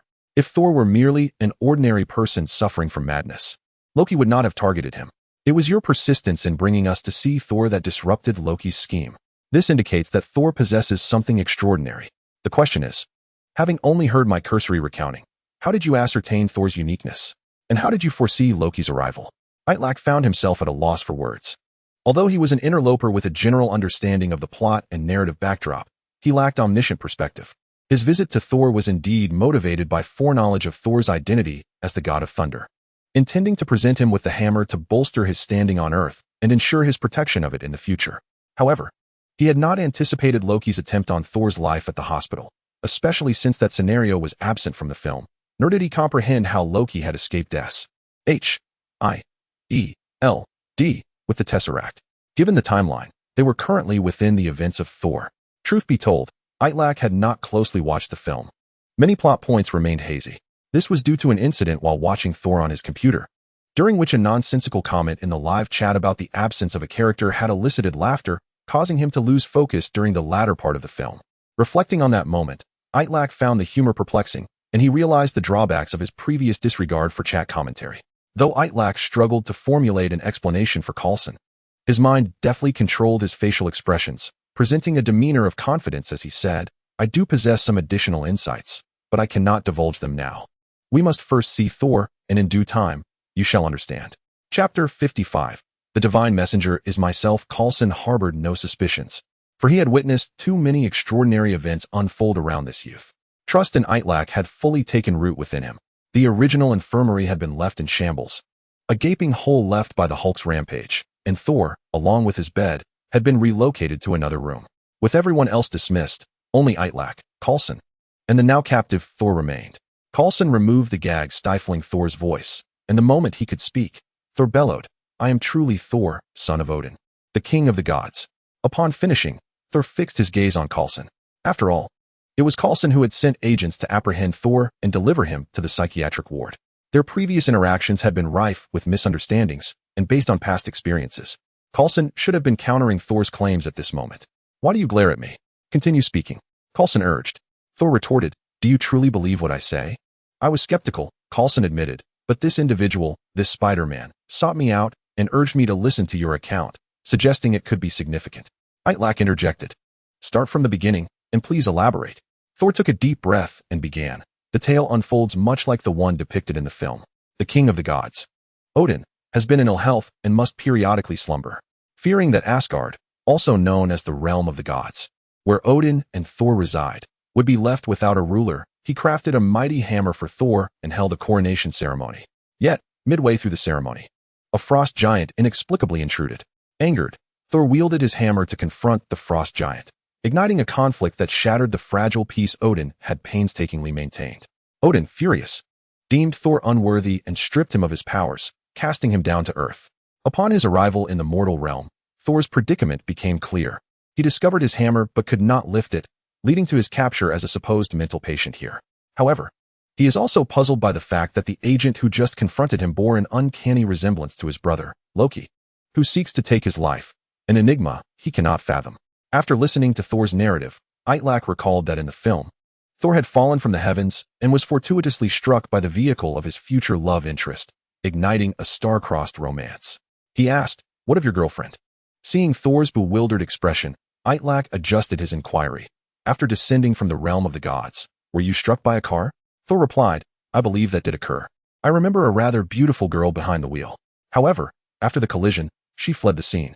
Itrek sighed, "Well, that's not the crux of the matter. The essence lies in the tale I am about to weave. We have allowed you to speak your piece. Now it is your turn to listen, for I had a dream not long ago." "I am not interested in your dreams," Thor protested. Coulson promptly silenced Thor with the gag, signaling Itrek to proceed with his performance. "In my dream, I encountered a figure," Itrek began, his fingers weaving vibrant strands of spider silk that adorned the wall in a colorful depiction of a man. The figure he illustrated was none other than Odin, king of the gods. Itrek recalled that in the Marvel Cinematic Universe, Odin was portrayed by Anthony Hopkins, known for his roles in The Silence of the Lambs, Hannibal, and Westworld. Drawing from his recollections of Hannibal, Itrek adorned the figure with a crown, an eye patch, and finally, as he added a flowing white beard, he suddenly grasped the humor from the previous life as chat commentary. As the outline of Odin grew increasingly distinct, Thor's struggles intensified. Itrek gestured for Coulson to remove the gag. "By the gods, this is my father. How do you know him?" Thor exclaimed. "It was in my dream," Itrek replied. "In that dream, this venerable elder entrusted me with the task to look after his son Thor and assist him in regaining the worthiness to lift his hammer. He shared many secrets about your destiny, but it is not yet time for you to learn them." Thor was astonished. Spider-Man was, in fact, an envoy sent by his father, tasked with testing him to reclaim the power of the Thunder God. Coulson was equally taken aback, in every conceivable sense. Itrek had accomplished what seemed impossible. If Thor truly was the god of thunder, then was Itrek not indeed an emissary dispatched by Odin? Conversely, if Thor was merely unhinged, then it was even more astounding that he could articulate thoughts more ludicrous than those of the mentally ill, leaving them in shock. To Thor's mind, his father Odin had always resided in the divine realm of Asgard, only descending to Midgard, the term Asgard uses for Earth, tens of thousands of years ago to protect humanity from the incursions of the frost giants. Spider-Man could not possibly be the father he had encountered thousands of years prior. Thus, his knowledge of Odin's visage must have been imparted through dreams, granting him the authority of an envoy. Itrek interjected, "Thor, I need you to compose yourself, for we are about to retrieve that hammer." Coulson queried, "Spider-Man, are you serious? Are you certain that once we free him, he won't descend into madness again? He has bitten several officers." Itrek asked Thor, "Can you assure us that you will heed my instructions and refrain from biting anyone?" "Of course I can assure that. Had they not kicked me in the groin, I would not have bitten them. Ha ha ha." Itrek was left speechless. As a prince of the divine realm, Thor was surprisingly down to earth, engaging in banter with mortals as if it were a matter of pride. Having released Thor from his bindings, Coulson made 2 arrangements before their departure: to send someone to locate Wood and to inform S.H.I.E.L.D. director Nick Fury about Loki's escape and the theft of the Cosmic Cube. He also checked on Bruce Banner, who had just reverted from his Hulk state. Dr. Banner had awakened from a brief stupor and appeared to be in good health. Coulson succinctly recounted Itrek's words to Thor, and although Banner remained skeptical, he chose not to elaborate further. The 4 of them boarded a vehicle and set off from the small town towards the outskirts, where the hammer of the Thunder God had landed. Thor was the first to leap from the vehicle, tossing his golden locks as he approached his hammer with enthusiasm, extending his hand to lift it. As expected, the hammer did not budge, and he turned to the other 3, exclaiming, "Envoy, what shall we do if I cannot lift it?" Both Coulson and Banner glanced toward Spider-Man, who stood between them, their expressions seemingly conveying, "Envoy, it is your turn to act." Chapter 56, The Therapeutic Words of Itrek. While Thor had acknowledged Spider-Man's role as his father's envoy, it did not equate to an acceptance of his abilities, for Spider-Man was fundamentally a mere earthling. Through the recent confrontation with Loki, Thor perceived that Spider-Man's strength was even inferior to that of the Hulk. Spider-Man ambled over, hands behind his back, adopting a leisurely, exaggerated gait. He intended to project an air of authority, but before he could utter a word, Thor boldly draped an arm around Spider-Man's shoulders, asking, "Hey, envoy Spider-Man, how do I lift this hammer? What did my father instruct you to convey to me?" "He instructed me to teach you the method for lifting the hammer." Upon hearing Spider-Man's words, Thor scrunched his nose and made a dismissive expression. In this timeline, Thor was still a mere 1,500-year-old juvenile, possessing a straightforward and kind-hearted nature, yet prone to mischief and lacking respect. Otherwise, his father would not have been enraged enough to cast him down from the heavens. To Thor, Spider-Man seemed like a random mortal chosen by his father near his landing site, vainly claiming to be a teacher. Surely the term envoy merely denoted a messenger? The divine prefix implied Odin and himself. Thor leaned closer to Spider-Man, saying, "Great envoy, since you are to teach me how to lift the hammer of the Thunder God, please demonstrate first." Coulson detected a hint of provocation in Thor's words, contemplating that it had been less than half an hour since he had freed this tempestuous being. And now Thor appeared to be getting a bit too buoyant. It seemed that Itrek would soon face embarrassment, as not only would he fail to maintain his guise as an envoy, but he would be unmasked on the spot.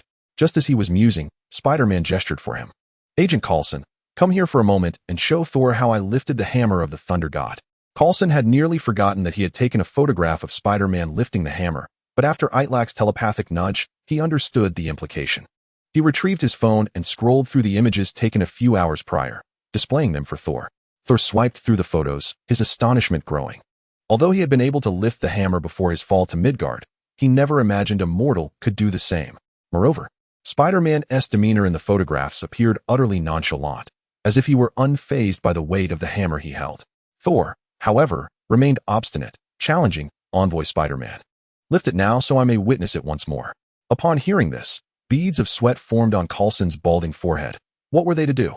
The Itrek in the photos appeared effortlessly regal, illuminated by the backdrop of lightning, embodying the essence of a triumphant return. This was precisely why he had taken the picture. Yet, the reality was that Itrek had initially maintained a dazed expression for an extended moment before regaining his senses, and once he realized he was holding the hammer, he promptly dropped it to the ground. Coulson had evidently underestimated Itrek's intellect and audacity. Unfazed, Itrek remarked, "Of course I can lift it now. But are you certain you wish for me to do so?" "Absolutely certain, why wouldn't I?" Itrek replied, "Very well, But before I proceed, I must fulfill my promise to Odin and elucidate matters for you. Odin communicated to me in a dream that if Thor lacks the worthiness or voluntarily relinquishes his claim, you may take his place, lift the hammer, and gain the power of the thunder god. The inscription on the side of the hammer reflects this truth. Whosoever can lift this hammer, if they be worthy, shall possess the same power as Thor. Since you have consented, I shall not hold back. With that, Spider-Man reached for the handle of the hammer, his movements calculated and deliberate, allowing ample time for Thor's mind to react and intervene. As Itrek had anticipated, upon hearing that someone would usurp his thunderous power, Thor hurriedly lunged forward to protect the hammer before Spider-Man's hand could touch the handle.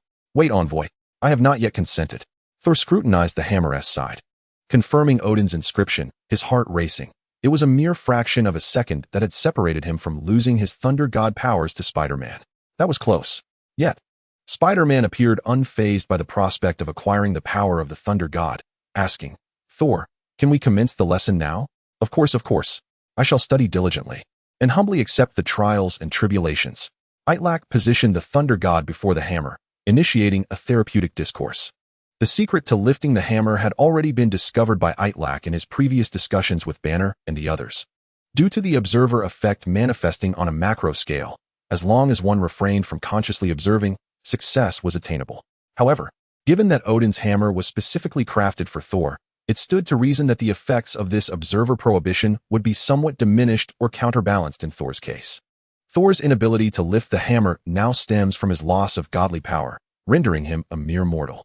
His overwhelming desire to wield the hammer, coupled with his intense focus upon it, has paradoxically rendered even the worthy wielder unable to grasp it. Henceforth, it is Ithelak's task to translate the observer effect from the realm of quantum physics into a philosophical notion that resonates like an inspiring parable. Thor, he began earnestly, heed my words. You are the god of thunder, not merely the god of the hammer. Even without the hammer, you remain the prince of Asgard. Yet, confusion and uncertainty clouded Thor's gaze. Without the hammer, how can I possess the power of the thunder god? Spider-Man elevated his tone, brimming with fervor. Believe in yourself. You are Odin's son, are the subjects of the divine realm to wish for a king who lunges at the hammer like a feral dog guarding its food? What you must do is master the hammer, not allow it to master you. Cast aside distractions, dismiss thoughts of the hammer, and center your attention upon your very self. Had Coulson and Banner not just undergone the recent experiment, they might have been moved by Ithelak's oration. Instead, they found themselves awkwardly embarrassed by the theory he presented. It was akin to embellishing a simple equation like 1-1 with excessive emotion and admirable qualities. Look, the first one is striving so hard. Oh, the second one is joining in. These 2-foot ones are united. They are collaborating. Their hearts are intertwined. At this moment, they have successfully merged into two. Among the meager audience of 3, Coulson and Banner's faces twisted in discomfort, desperately restraining themselves, which further accentuated the earnestness and devotion of the third listener. Thor felt his eyes moisten, his heart swelling with fervor. Spider-Man was right. He was the prince of Asgard, not a mere appendage of the hammer. Believing in himself, he could lift the hammer. Chapter 57, Ithelak's Therapeutic Discourse, Second Session. Thor was thoroughly convinced by Spider-Man's words, repeatedly reminding himself to focus inward rather than on the hammer. His hands grasping the mighty Mjolnir. The divine runes etched upon the hammer ignited with a luminous brilliance, akin to a resplendent blue rose. As arcs of lightning tore through the surrounding air, enveloping Thor's being, the sealed power of the thunder god surged forth once more, and Thor felt a warm current coursing through him, imbuing every limb and sinew with boundless strength. I am the god of thunder. Once again, Thor triumphantly raised Mjolnir, summoning a bolt of lightning from the clouds that struck him, and amidst the dazzling illumination, he emerged in a new guise. Before the onlookers, Thor stood resplendent, adorned with a winged helm and glimmering chainmail, a crimson cape billowing in the breeze, exuding the very essence of a deity descending from the heavens.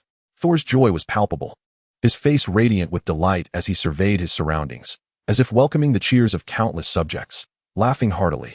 Coulson covertly remarked to Ithelak, Spider-Man, "Didn't you tell me you could persuade him to become a positive force for Earth as protection? He certainly seems too reckless to heed any advice." Spider-Man replied, "Thor, beyond helping you lift the hammer, Odin has tasked me with imparting another lesson." Thor interjected boisterously, "Ha ha ha, Spider-Man. Thank you for teaching me how to lift the hammer. I am most grateful. However, there is no need for further instruction. I have reclaimed Mjolnir and the power of the Thunder God and realized my identity as the God of Thunder, not the God of the Hammer. Thus, I require no more assistance. I have matters to attend to in Asgard. Farewell." Now imbued with vigor, Thor not only lifted the hammer but also regained the formidable physique of Odin's son, capable of holding his own even against the Hulk. Though he appreciated Spider-Man, having reclaimed his divine essence, he felt liberated from the constraints of a mortal. Coulson looked at Itrek, shrugging his shoulders in exasperation. After all that effort, it seemed they had merely made a fine garment for someone who showed no gratitude towards Earthlings, let alone a desire to protect it. Itrek comprehended Thor's psyche well. Within Thor's mind, while he may not harbor contempt for mortals, the stark disparity in power prevented him from viewing humanity on equal footing, accustomed as he was to gazing down upon them from a divine perspective.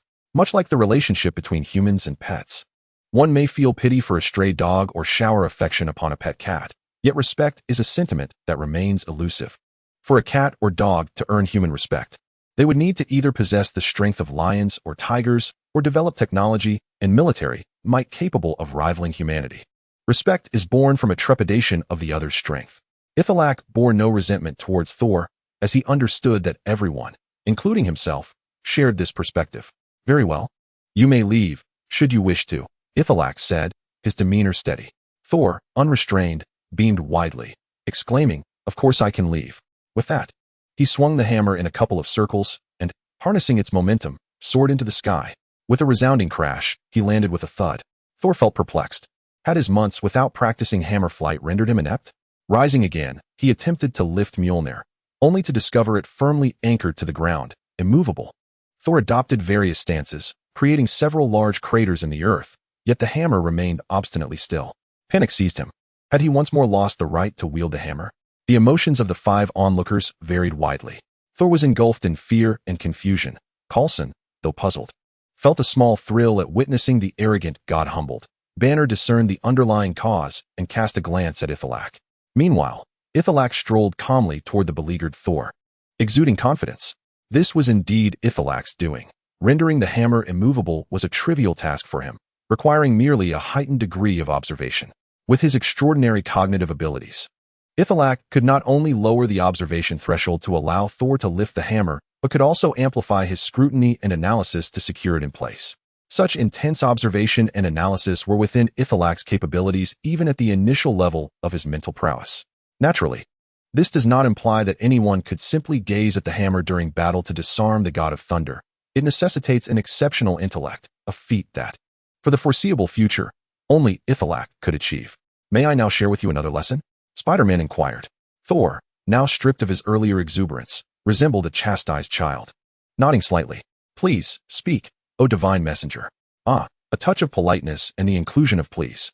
The second lesson is one of humility and respect. On Earth, there are indeed those who can hold you accountable, yet we would prefer to coexist peacefully. I believe Asgard must also face its own challenges. If Asgard and Earth could unite, fostering mutual respect and understanding, they might effortlessly resolve their dilemmas, constructing a cosmic community of shared destiny. I can reclaim your Mjolnir now, and in the future, I may also reclaim your godly powers, depending on whether you possess the qualities befitting the god of thunder." The half-truths uttered by Itrek truly captivated Thor, leading him to ponder whether, beneath the Spider-Man mask, lay his father Odin. Humility and respect. The divine envoy, I comprehend. Thor nodded earnestly, and Itrek ceased his scrutiny of Mjolnir, stating, "Very well, lift the hammer." Thor grasped the hammer anew, and upon Spider-Man's assurance, it yielded effortlessly. This time, his tone was markedly steadier as he proclaimed, "Divine envoy, Spider-Man, I am grateful for your assistance in lifting Mjolnir, for restoring my powers as the god of thunder, and for this trial on Earth. Should you ever require my aid, I am but a call away." Itrek patted Thor on the back, exclaiming with a smile, "That's the spirit. You are no longer a child. It is time to ease your father Odin's worries and assume the responsibility of protecting the 9 realms." As he spoke, he produced a ring, saying, "This is a websense ring. Wear it, and even in the realm of the gods, you shall share in my thoughts." Thor donned a ring akin to Hannah's and affirmed, "Very well, should Earth need me, call upon me through the ring, and I shall respond without delay." Just then, from the shadows, a mocking voice interjected, "Foolish brother, perhaps Earth does need you now." Chapter 58, Loki emerges. The god of mischief, Loki, has long harbored disdain for his foolish, arrogant brother. During Thor's coronation ceremony, Loki surreptitiously unleashed a cadre of frost giants to disrupt the proceedings, inciting Thor's fury. Thor, in turn, sought a confrontation with the frost giants, which led to Odin, the All-Father, stripping him of his powers and casting him down to earth. Following Odin's descent into slumber, Loki believed he could ascend to the throne and rule Asgard. However, Thor's loyal companions opposed his rule, rallying around their mother to temporarily govern Asgard. Frustrated, Loki departed Asgard in a fit of rage, traversing the Rainbow Bridge to Earth. Amidst his journey, he encountered a powerful figure with dark purple skin, who demonstrated divine power and promised, "If you can find the Tesseract on Earth and open a portal to lead the Chitauri army in invasion, regardless of victory or defeat, I shall ensure you claim the throne of Asgard." Loki agreed to this pact and came to Earth, infiltrating S.H.I.E.L.D. to steal the Tesseract. Unfortunately, he was apprehended by the Avengers and suffered a stab from a young human with a dagger. Loki held on to this grudge. The S.H.I.E.L.D. cell could not contain Loki. Employing his trickery and magic, he escaped and, after the Avengers departed, effortlessly pilfered the Tesseract right under Nick Fury's nose. He learned of the Tesseract's connection to Mjolnir, which had fallen in New Mexico, and inferred that Thor would be there as well. Now in possession of the Tesseract and the ability to traverse dimensions, Loki faced two options: to fulfill his agreement with the enigmatic figure by using the Tesseract to summon the Chitauri army to Earth, thereby securing the throne of Asgard, or to first visit New Mexico and seize the perfect opportunity to eliminate Thor, who had been stripped of his powers by Odin. If he succeeded in slaying Thor, he could claim the throne of Asgard without the anonymous figure's aid. After all, their father and mother had only 2 children, one of whom had tragically perished due to their father's excessive discipline. Perhaps, out of guilt for Thor, their father would treat him more favorably, he mused. However, reality proved more daunting than ambition. Loki had painstakingly tracked down S.H.I.E.L.D. agents to ascertain Thor's location. But just as he transformed into a wood figure to infiltrate a mental institution, he was discovered by Itrek, Banner, and Coulson. Itlek's intellect countered Loki's trickery, while the Hulk's rapid advance thwarted Loki's ranged attacks, leaving him momentarily stunned. Utilizing the Tesseract, he managed to escape. Returning to Asgard, Loki refrained from revealing himself, and instead stole a powerful weapon from Odin's treasure vault before heading back to Earth. Resolute, Loki knew he must kill Thor. For if Thor regained his powers and returned to Asgard, revealing Loki's treachery to their parents, he would lose any claim to the throne, even with the anonymous figure's assistance. With Odin's weapon in hand, Loki roamed the wilderness in search of Thor when he suddenly heard a furious roar. "I, the god of thunder, have returned." Only his brother Thor, that imbecile, could utter such words in the 9 realms. Why did their parents favor this fool? If it was out of pity for his dim-wittedness, it could be understood, but ultimately, their father chose to bestow the throne upon him, which was utterly incomprehensible. Loki chose not to act hastily, but instead concealed himself in the shadows, observing. He watched as his foolish brother soared into the sky, only to be yanked down by his hammer and crash to the ground. Loki nearly laughed aloud, though unaware of the underlying machinations. He was certain Spider-Man was responsible for this mischief. Loki found himself oddly fond of Spider-Man, not for any reason other than the fact that he had thoroughly bested Thor. As Thor prepared to depart Earth, Loki emerged from the darkness. "Foolish brother, perhaps Earth does indeed need you." Upon seeing Loki, Thor beamed, his face lighting up with that loyal dog-like smile that Loki despised, the very smile that had drawn their father's and mother's attention away from him. "Loki, my brother, what brings you here?" Despite the recent attack by someone he suspected to be Loki, Thor dismissed his concerns, trusting in his brother. Loki replied, "Brother, I have come to Midgard at our father's command." "What is father's command?" Thor inquired. "Father decreed that you instigated a war between the realms, and that peace can only be restored by sacrificing you, the architect of this chaos, to the frost giants." Without waiting for Thor's reaction, he lunged at him, aiming for his abdomen. Thor instinctively raised his hammer in defense, murmuring, "How could father say such a thing?" Through the web-sense ring, Itrek transmitted a flood of information into Thor's mind in an instant. "Loki is deceiving you. Odin never uttered such words, I assure you." Loki, having been captured by S.H.I.E.L.D, stole the Tesseract and surely has other schemes afoot. Do not dwell on anything else. Focus on defeating Loki. As Thor processed this information and prepared to counterattack, he heard a roar behind him. "Hulk! Hulk is here! Hulk's toy!" Banner transformed once more into the Hulk. his feet launching a deluge of mud and sand as he surged forward, a green specter racing towards Loki. Loki snorted with disdain. "Fool, this time I am prepared." With that, he conjured a shimmering blue cube that expanded into a portal to the void right before him. The Hulk plunged into the portal, the blue light extinguished, and the gateway closed, leaving the green giant vanished from sight. Agent Coulson, tasked with protecting Dr. Banner, exclaimed anxiously, "Where has he sent the Hulk?" Itrek, realizing that Coulson was present, recalled that it was Loki who had slain Coulson in the first Avengers film, and he wondered if that fixed point in time might shift to the present. He urged, "Agent Coulson, you must leave at once, the farther the better. Return to Nick Fury and inform him that the Hulk has been transported to another realm, and he must send teams to search globally." Itrek's tone was urgent as Coulson, well aware of his own lack of superpowers and having witnessed Loki's capabilities, hurried back to his vehicle, pressing the accelerator and racing towards the town. Loki chuckled. "And you, Spider-Man, I have a certain admiration for you. You might yet escape. My father's orders only concern the death of Thor and do not involve you." Chapter 59. The God of Thunder battles the Destroyer. Itrek, however, could not flee. The noble and imposing image he had established before Thor could not be so easily discarded. Moreover, he had faced Loki several times and was not intimidated by him. The ground trembled as something began to rise beneath Loki's feet. Spider-Man and Thor quickly leaped back, observing a colossal shadow emerging from the depths of the night, lifting Loki upon its shoulder. This shadow towered over 10 meters high, dwarfing both Spider-Man and Thor, who barely reached its knees. The shadow emitted a cacophony of clanks and scrapes, as if undergoing a form of assembly. Itrek discerned that it was a massive metal armor. It was the Destroyer. The Destroyer served as Odin's formidable weapon, capable of transforming from a compact metal box into a vast hollow mech. Though hollow, the extraordinary density of the special metal gave the armor a robust and weighty appearance. The surface was adorned with scales resembling fish skin, with searing light seeping through the seams between the plates. The head bore no features, but was set with a rectangular red crystal that radiated brilliance. Loki entered the mech, and the red crystal blazed to life. Thor bellowed, "Loki, what are you doing? Why have you stolen Father's Destroyer?" After the war with Jotunheim, he decreed that the Destroyer must not step foot outside of Asgard. The Destroyer stomped toward Thor, who raised his hammer to block. The God of Thunder's hammer erupted in a storm of electricity, reverberating with a tremendous metallic roar. Behind Spider-Man, two mechanical arms extended like open fans, for connected to his backpack with sturdy hinges, while the other four hovered in the air, occasionally flashing blue arcs of lightning between them. Two magnetic levitation spider limbs soared high, spiraling above and around the Destroyer, in this desolate wilderness devoid of buildings or trees.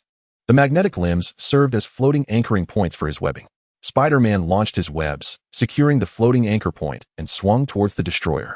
The Destroyer, fixated on Thor, stomped down repeatedly, as if squashing a mole. However, Thor's mastery over his regenerative powers only grew stronger, and he swung his hammer with such might that he struck one of the metallic feet with tremendous force. The Destroyer staggered back, its red crystal glowing and swirling ominously. A beam of red laser, thick as a water tank, shot forth towards Thor, who leaped aside, unable to approach again. Seizing the opportunity while the Destroyer was focused on Thor, Spider-Man executed a series of agile maneuvers, circling around to the back of the mech. The tips of the mechanical arms on his waist shot out webbing, ensnaring the Destroyer's neck. With a sudden tug, Spider-Man was yanked forward. "Oh dear, Spider-Man is here." The Destroyer attempted to shake off Spider-Man, but the other two mechanical arms plunged down fiercely, embedding themselves into the crevices of the Destroyer's neck plates. Realizing it could not rid itself of Spider-Man, the Destroyer's neck slowly rotated, emitting a distressing creaking sound. "Hey, big guy, you might want to apply some oil to that neck." Before Spider-Man could finish his quip, the Destroyer's head spun 180 degrees, and the red crystal began to charge a powerful laser. Spider-Man quickly leaped away and, utilizing his web-sense ring, exchanged signals and battle strategies with Thor. "Spider-Man here. Its laser and iron fist are keeping me at bay. Follow my lead, and I shall create an opening for you. Command 80 for a heavy strike with the hammer. Command 40 for a probing strike." Understood. As Spider-Man observed the clash between the Destroyer and Thor, he analyzed its movement patterns. During the laser discharge, the Destroyer would lose visibility and briefly stiffen, marking an ideal opportunity to strike. Just as now, the Destroyer aimed its red crystal at the web-slinger, unleashing a robust laser that barely missed Spider-Man, cleaving the darkened, silent night sky in two. "Now, 80. Thor, hindered by the Destroyer's laser cover, could not approach. Upon receiving Spider-Man's signal, he took advantage of the Destroyer's head being turned away and its momentary stiffness, leaping into the air with his hammer raised high. The God of Thunder summoned a deluge of lightning, striking the Destroyer's chest. The impact staggered the Destroyer back a step, and Thor followed with another blow. 80. Bam. 80. Bam. 80. Bam. The metal armor of the chest cracked, resembling a spider's web, and the God of Thunder nearly shattered the Destroyer, forcing it to retreat until it finally collapsed to the ground. The colossal figure crashed down, sending mud and dust swirling into a tempest of debris. Seizing the moment, Thor leaped onto the Destroyer's abdomen, pressing his hammer against its chest, demanding, "Loki, come out. What is the meaning of this?" The Destroyer strained to rise, but Thor's hammer held it firmly in place, rendering it immobile. "Loki, tell me, was it truly you who attempted to kill me in the hospital?" Itrek peered through the gaps in the Destroyer's armor, catching a glimpse of a flicker of blue light emanating from within. And he feared that Loki had once again harnessed the power of the Tesseract. Indeed, the metal plates of the Destroyer began to crack apart under the pressure of the hammer, allowing it to rise once more. Itrek activated the wings of the butterfly, sensing that Loki was no longer within the mech. He recalled that the Destroyer armor had two combat modes. The first allowed the operator to be inside the mech, enabling more intricate control. The second allowed the operator to be in the realm of Asgard, remotely controlling the mech, transmitting divine energy to enhance its combat and defense capabilities. Although this method could only issue rough and simple commands, the infusion of divine energy significantly amplified the Destroyer's combat prowess. Of course, if the battle occurred on Asgard's soil. A third, even more formidable combination could arise, wherein the operator was both within the mech and in Asgard. After Odin triumphed over the frost giants of Jotunheim, he decreed that the Destroyer must remain within Asgard's bounds. This mandate stemmed not only from the desire to forge swords into plowshares and allow for a period of respite, but also from the understanding that the Destroyer's full potential could only be unleashed in the defense of Asgard. Indeed, as Itrek had anticipated, Loki's true form had been teleported back to Asgard, casting a colossal beam of light down from the heavens, enveloping the Destroyer. The once dull metallic armor of the Destroyer now radiated a resplendent golden glow, its joints and hinges revitalized, shimmering with an ethereal golden energy. Thor felt an overwhelming force bearing down upon him. "Spider-Man, we are in dire straits. You should not have reminded him to oil the machine." Chapter 60. A deafening roar echoed through the sky as Magneto made his grand entrance. The Destroyer had entered an automated attack mode, now more ferocious than ever. Its offensive capabilities were heightened, its defenses fortified. The devastation it wrought was magnified. Both Spider-Man and Thor sensed that the Destroyer had grown exponentially stronger. With its fists clenched, the Destroyer slammed them into the ground, creating a deep trench that snaked towards Thor's feet. Thor transmitted a thought through his web-sensing ring to Spider-Man. "We shall employ the previous strategy. One shall divert its attention while the other strikes." Although Itrek felt this tactic might falter against the significantly enhanced Destroyer, he found himself devoid of alternative options. The Destroyer's remote attack mode would sense nearby life forms and obliterate any visible targets, while Itrek and the God of Thunder could potentially escape. Aunt May and the others remained in a nearby town. Spider-Man resorted to his tried-and-true tactics, swinging on his webs to position himself behind the Destroyer. He directed two mechanical arms towards the gap in the metal plating at the back of the Destroyer's neck, thrusting them fiercely. However, unlike before, the energy field between the metal plates thwarted his attempts, preventing any penetration. Unable to anchor himself to the Destroyer's neck, Spider-Man witnessed Thor make an impulsive error, launching himself without receiving an attack signal and swinging for a blow. The Destroyer did not block with its arms, instead absorbing Thor's hammer strike with its chest. The Destroyer stood steadfast, while Thor felt his arm go numb from the impact, desperately landing several more blows. Yet, the Destroyer's armor remained unscathed, and the recoil from Thor's final strike sent him hurtling away. Spider-Man, also thrown to the ground, found himself at a loss. "Spider-Man, what now? Let's change tactics. You draw its attention, and I will attack." Thor raised his hammer, gathering a blinding radiance to captivate the Destroyer's focus. The Destroyer advanced toward Thor, who clumsily dodged and leaped, weaving between its legs. Seizing this opportunity, Spider-Man cranked the power of the 4 floating mechanical arms in his backpack to the maximum, resembling a flurry of arrows streaking toward the Destroyer. Preoccupied with Thor's antics, the Destroyer failed to notice the diminutive arrows encircling it, with each magnetic floating spider arm trailing numerous strands of webbing, ensnaring the joints of the Destroyer. Its movements began to slow, with each punch and kick. The sticky threads clung to it like strands of mozzarella. Yet the destroyer's strength was formidable. Whenever its speed diminished, the energy glow enveloping its exterior would flare brilliantly, replenishing its kinetic force and snapping the webs. Itrek wondered how long it would take to deplete the destroyer's power. If it could harness the strength of the entire realm of Asgard, the consequences could be catastrophic. The destroyer's might was repeatedly restored, and it suddenly detected Itrek, manipulating the floating arms and webs from behind, launching a punch backward without warning. Even with the webs slowing it down, the force was substantial. Itrek hurriedly maneuvered the 4 magnetic floating arms into a defensive position, weaving thick nets before him. The metallic fist shattered the first web, but just then, the floating backpack emitted a distressing crackling sound. This is bad. The energy consumption from controlling the floating arms has drained the battery. Thor, help me. While dodging the destroyer's feet, Thor received Itrek's mental transmission and swung his hammer with all his might. The god of thunder's hammer struck the destroyer's hand, unleashing a brilliant flash of lightning, propelling both Spider-Man and the metallic fist in opposite directions. After the recent discharge from Thor's hammer, Itrek's floating backpack surged to a charge of 17. The carbon nanotube capacitor has no upper limit for energy storage, but for ease of display, Ms. Octopus and Itrek set the system's maximum storage at 100, equivalent to 25 times the output of a palladium arc reactor. In this moment of crisis, a spark of inspiration ignited in Itrek's mind. Thor, strike me with the lightning from your hammer. Thor could scarcely believe his ears. The web-sensing ring transmitted pure logic and concepts, devoid of miscommunication or misunderstanding. This was Spider-Man's command. Without hesitation, Thor raised his hammer aloft. The sky darkened ominously, with flickers of electricity lurking within the clouds. As the hammer descended, the storm clouds converged, transforming into a thick, twisting bolt of lightning that rent the night sky. Striking toward Spider-Man, thunder roared.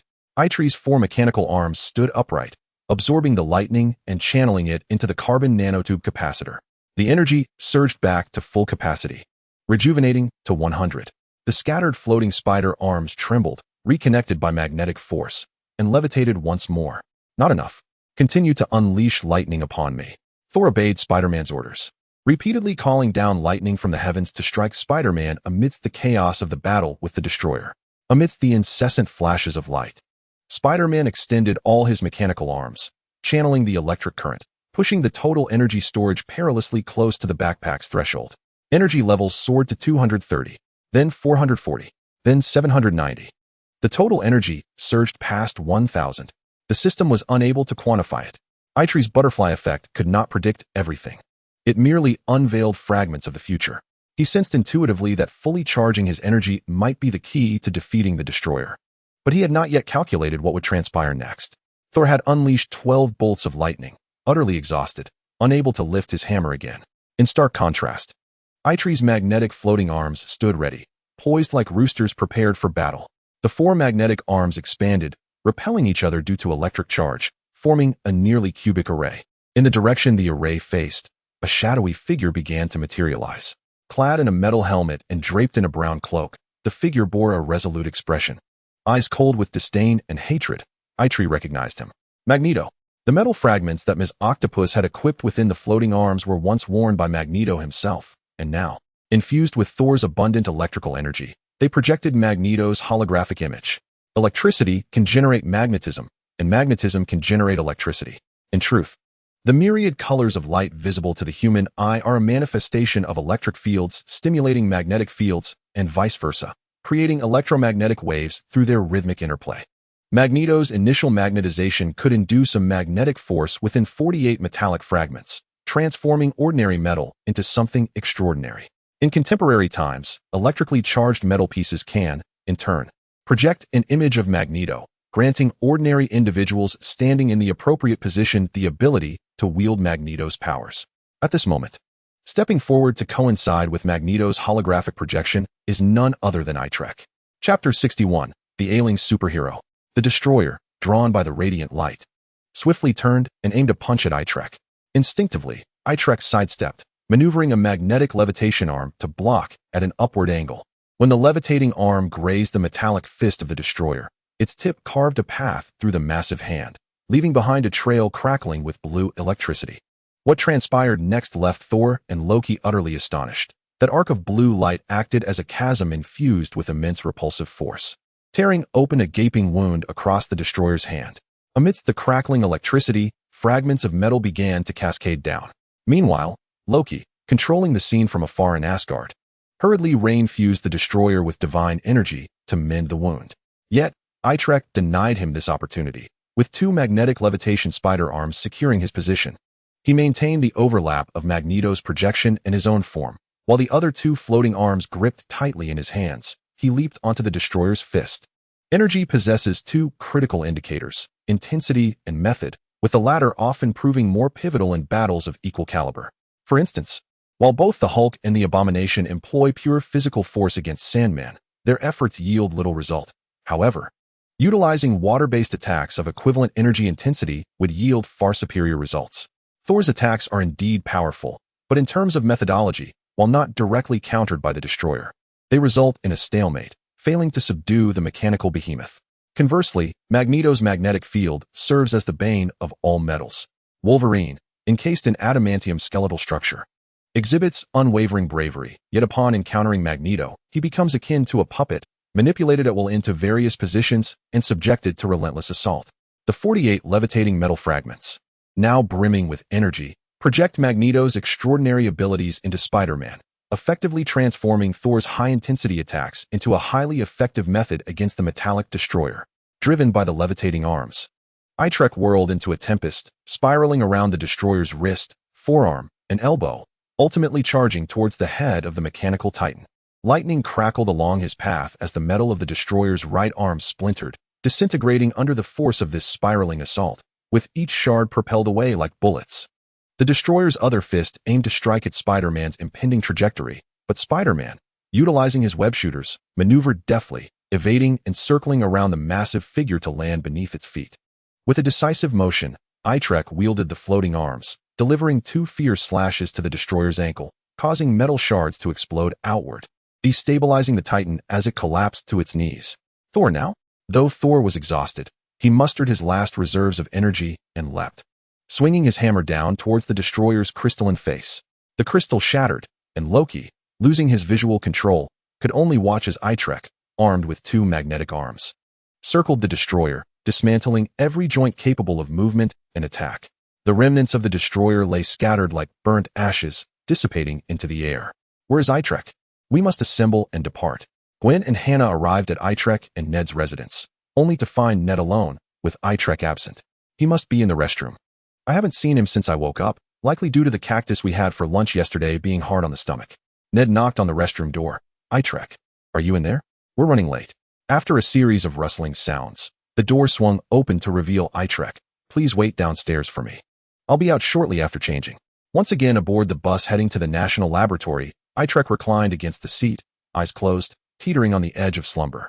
The events of the previous night weighed heavily on him, from collaborating with Coulson and Banner on the mechanics of the hammer to thwarting Loki's assassination attempt on Thor, and ultimately toppling the destroyer.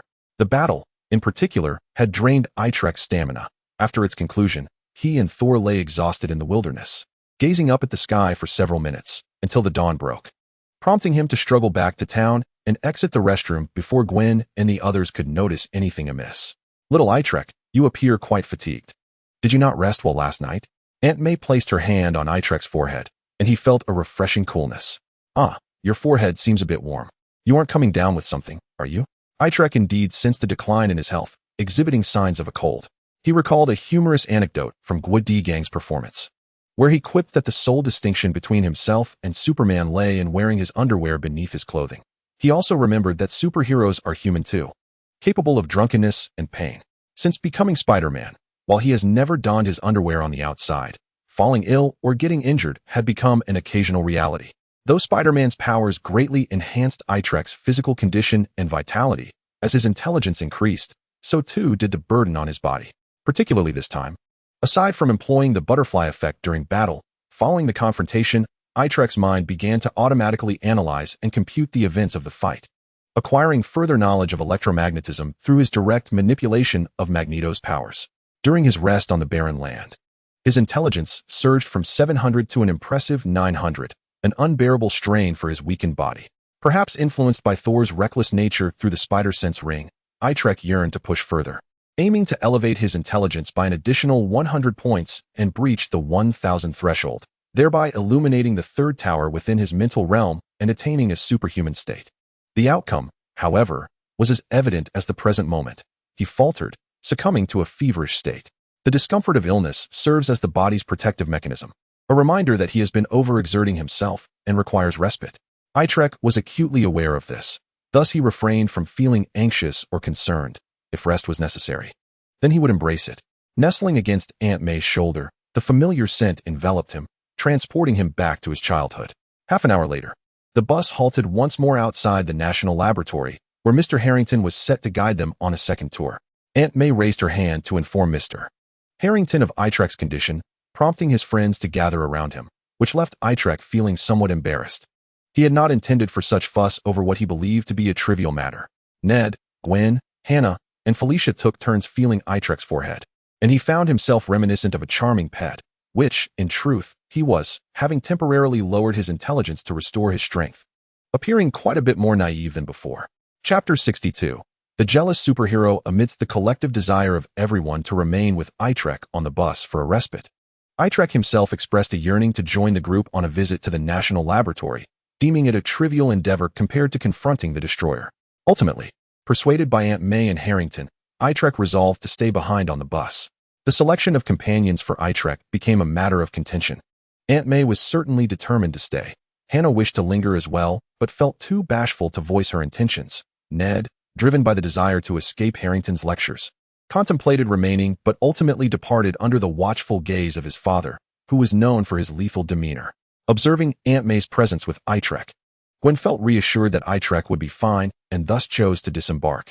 The classmates exited the bus in droves, led by Harrington, who waved small flags, each harboring a variety of emotions as they re-entered the National Laboratory for the second time. In the bus, only Itrek and Aunt May remained. This visit promised to be lengthy.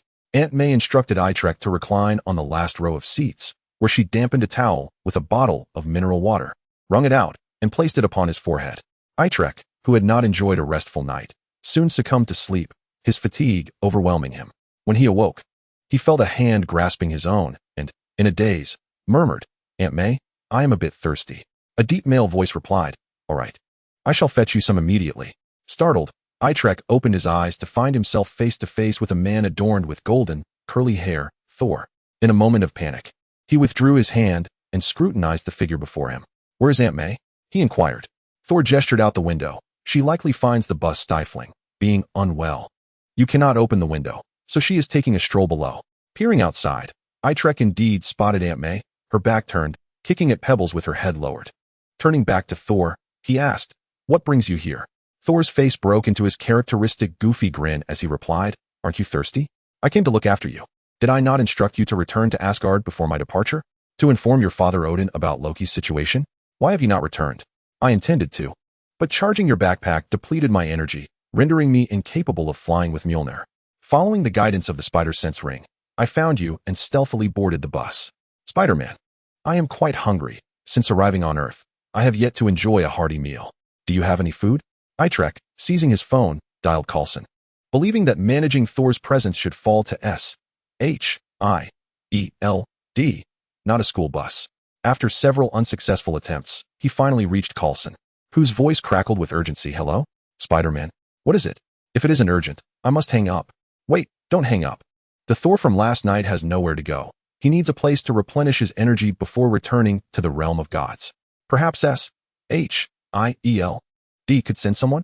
The sounds on Coulson's end were chaotic, voices mingling, keyboards clacking, hurried footsteps echoing. He interrupted Itrek. "Spider-Man, please understand our current predicament. The Hulk has been teleported to an unknown location on Earth, Agent Wood is missing, and the Tesseract has been stolen. I was just reprimanded by Director Nick, and now I am overwhelmed with this situation. I sincerely appreciate your and Thor's efforts in defeating Loki, but I must attend a meeting now. We'll talk later." Then Thor: "It is up to you." A series of beeping tones indicated the call had ended, leaving Itrek facing Thor's dog-like grin.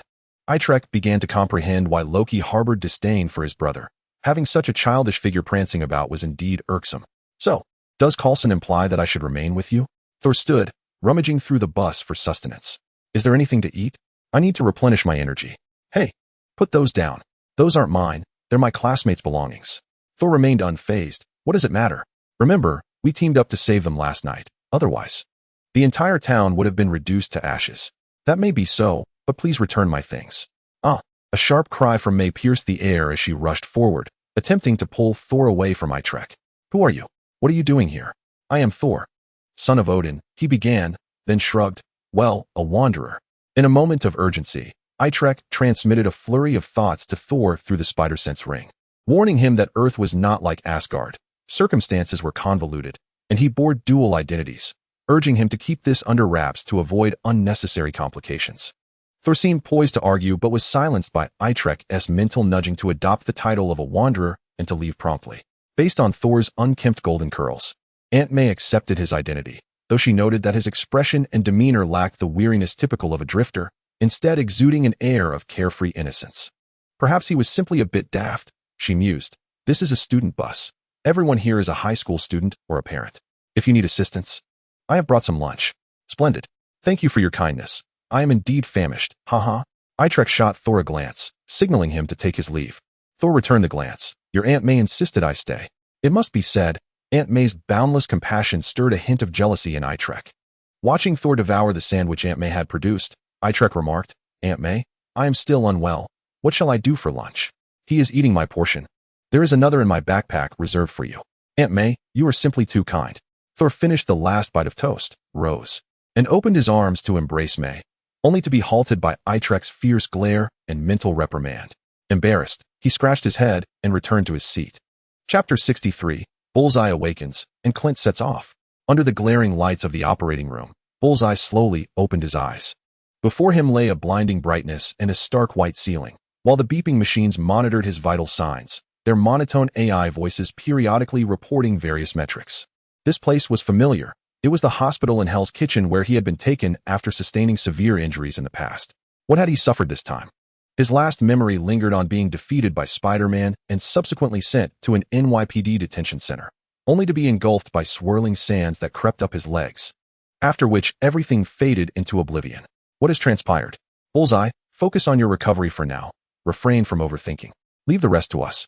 A deep, resonant voice, familiar yet imposing, echoed from the entrance, where a remarkably robust figure stood, none other than my employer, Kingpin. But wait, it was Spider-Man. A visage adorned with green, round-framed sunglasses intruded upon the field of vision of Bullseye, feigning a tone of melancholy. Is it truly Spider-Man that you think of first upon awakening? It is I, Dr. Octopus, who has aided in your recovery. Kingpin interjected. Enough, Octavius. Allow Bullseye some respite. We shall step outside. Within the confines of the hospital room, several nurses remained to attend to Bullseye, while Kingpin, Octavius, and a man clad in a white lab coat strode forth. Bullseye noticed with confusion that the man's right sleeve was conspicuously empty, devoid of a hand. Dr. Connors, your surgery was astoundingly successful. Just an hour ago, I doubted Bullseye would regain consciousness. Octavius exclaimed. Connors replied, had my right hand still been intact, the operation would have been even more flawless. What I needed to accomplish is done. The onus now lies upon you to fulfill your promises. Kingpin reassured him. Fear not. We shall locate the individual you seek, ensuring he assists you in your calculations.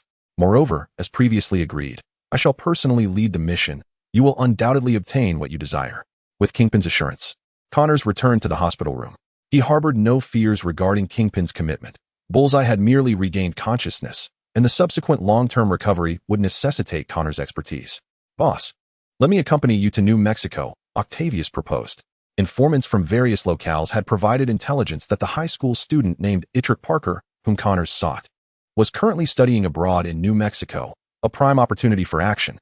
Kingpin cast a sidelong glance at Octavius, inquiring, why? Is it because Spider-Man is there as well? Although Spider-Man had not been sighted in New York City lately, his presence had been noted in New Mexico. Kingpin was acutely aware that Spider-Man was not merely a high-ranking member of Hell's Kitchen. He also collaborated with S.H.I.E.L.D.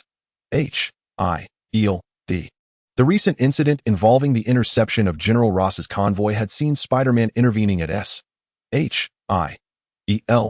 behest to rescue Bullseye.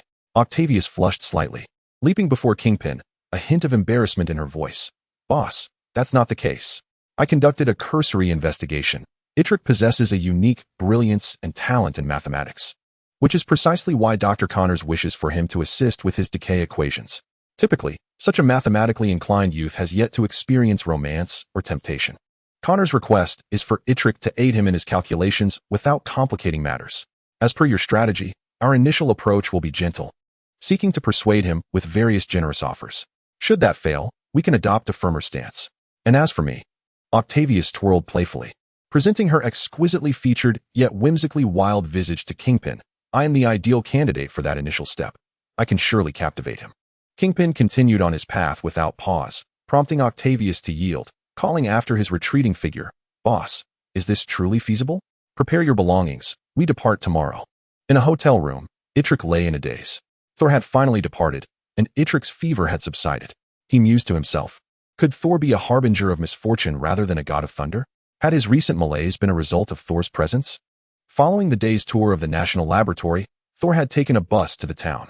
Naturally, before the classmates boarded the bus and during the return journey, Itrek had imparted numerous cautions to Thor. Hide the hammer. Do not smile foolishly. No vagabond would grin that way. Avoid conversation and do not gawk around. Simply keep to yourself, and soon enough, there will be food. Do not look at me. Not even a glance. We are strangers now. The bus was filled with high school students and their parents, all innocent and kind-hearted, who felt pity for the weary traveler wandering the wilds and agreed to offer him a ride back, even sharing a small portion of their class funds to ensure he could eat well over the coming days. Throughout the journey, no one sensed anything unusual about Thor, nor did they discern any special connection between him and Itrek. Only one person, Hannah, regarded Thor with a curious gaze. Upon returning to town, Thor took the money and parted ways with everyone. After a day of rest, Itrek had fully recovered and, having dined with friends, returned to his hotel room alongside Ned. The spider sense ring alerted Itrek that Thor had indulged heartily and was now en route back to Asgard via the Bifrost. With the news of Thor's departure, Itrek exhaled in relief. Nearly all that was meant to transpire during their New Mexico journey had occurred, and the issues that needed resolution had been addressed. Though some minor troubles remained, such as the Hulk's unpredictable rampage, they were no longer his concern. Itrek placed his faith in S.H.I.E.L.D's capabilities. "Coulson, you will manage splendidly, won't you?" He chuckled to himself, relaxing in bed. On the other bed, Ned inquired, "Itrek, how does your body feel now? This morning, seeing you on the bus, you looked as red as a boiled crab, as if you were on the brink of collapse. How could this chubby little black boy speak so? What did he mean by on the brink?" "I feel splendid, healthy, and ravenous. Did you not see me devour 6 slices of pizza tonight?" Ned fell silent, prompting Itrek to ask, "What's wrong? Why the quiet?" After a moment's contemplation, Ned sighed. "Itrek, I must share an important decision. I have resolved to cease pursuing Hannah." "What happened? Did you get rejected?" Itrek inquired. "You see, when you have feelings for someone, you tend to keep them in your line of sight. A mere moment of distance leaves you feeling empty," Ned lamented, sounding like a lovesick poet. "I have been observing Hannah discreetly, but today she seemed particularly anxious. During Mr. Harrington's lecture, she was clearly distracted, pacing restlessly when no one was watching." Itrek chuckled. "Perhaps Hannah is merely looking for the restroom?" Ned replied solemnly, "Itrek, that is hardly amusing. Do you not grasp the reason for her agitation?" "How could I know? I wasn't with you during the tour." "The reason lies in the fact that you were not with us during the tour." Itrek fell silent, and Ned continued.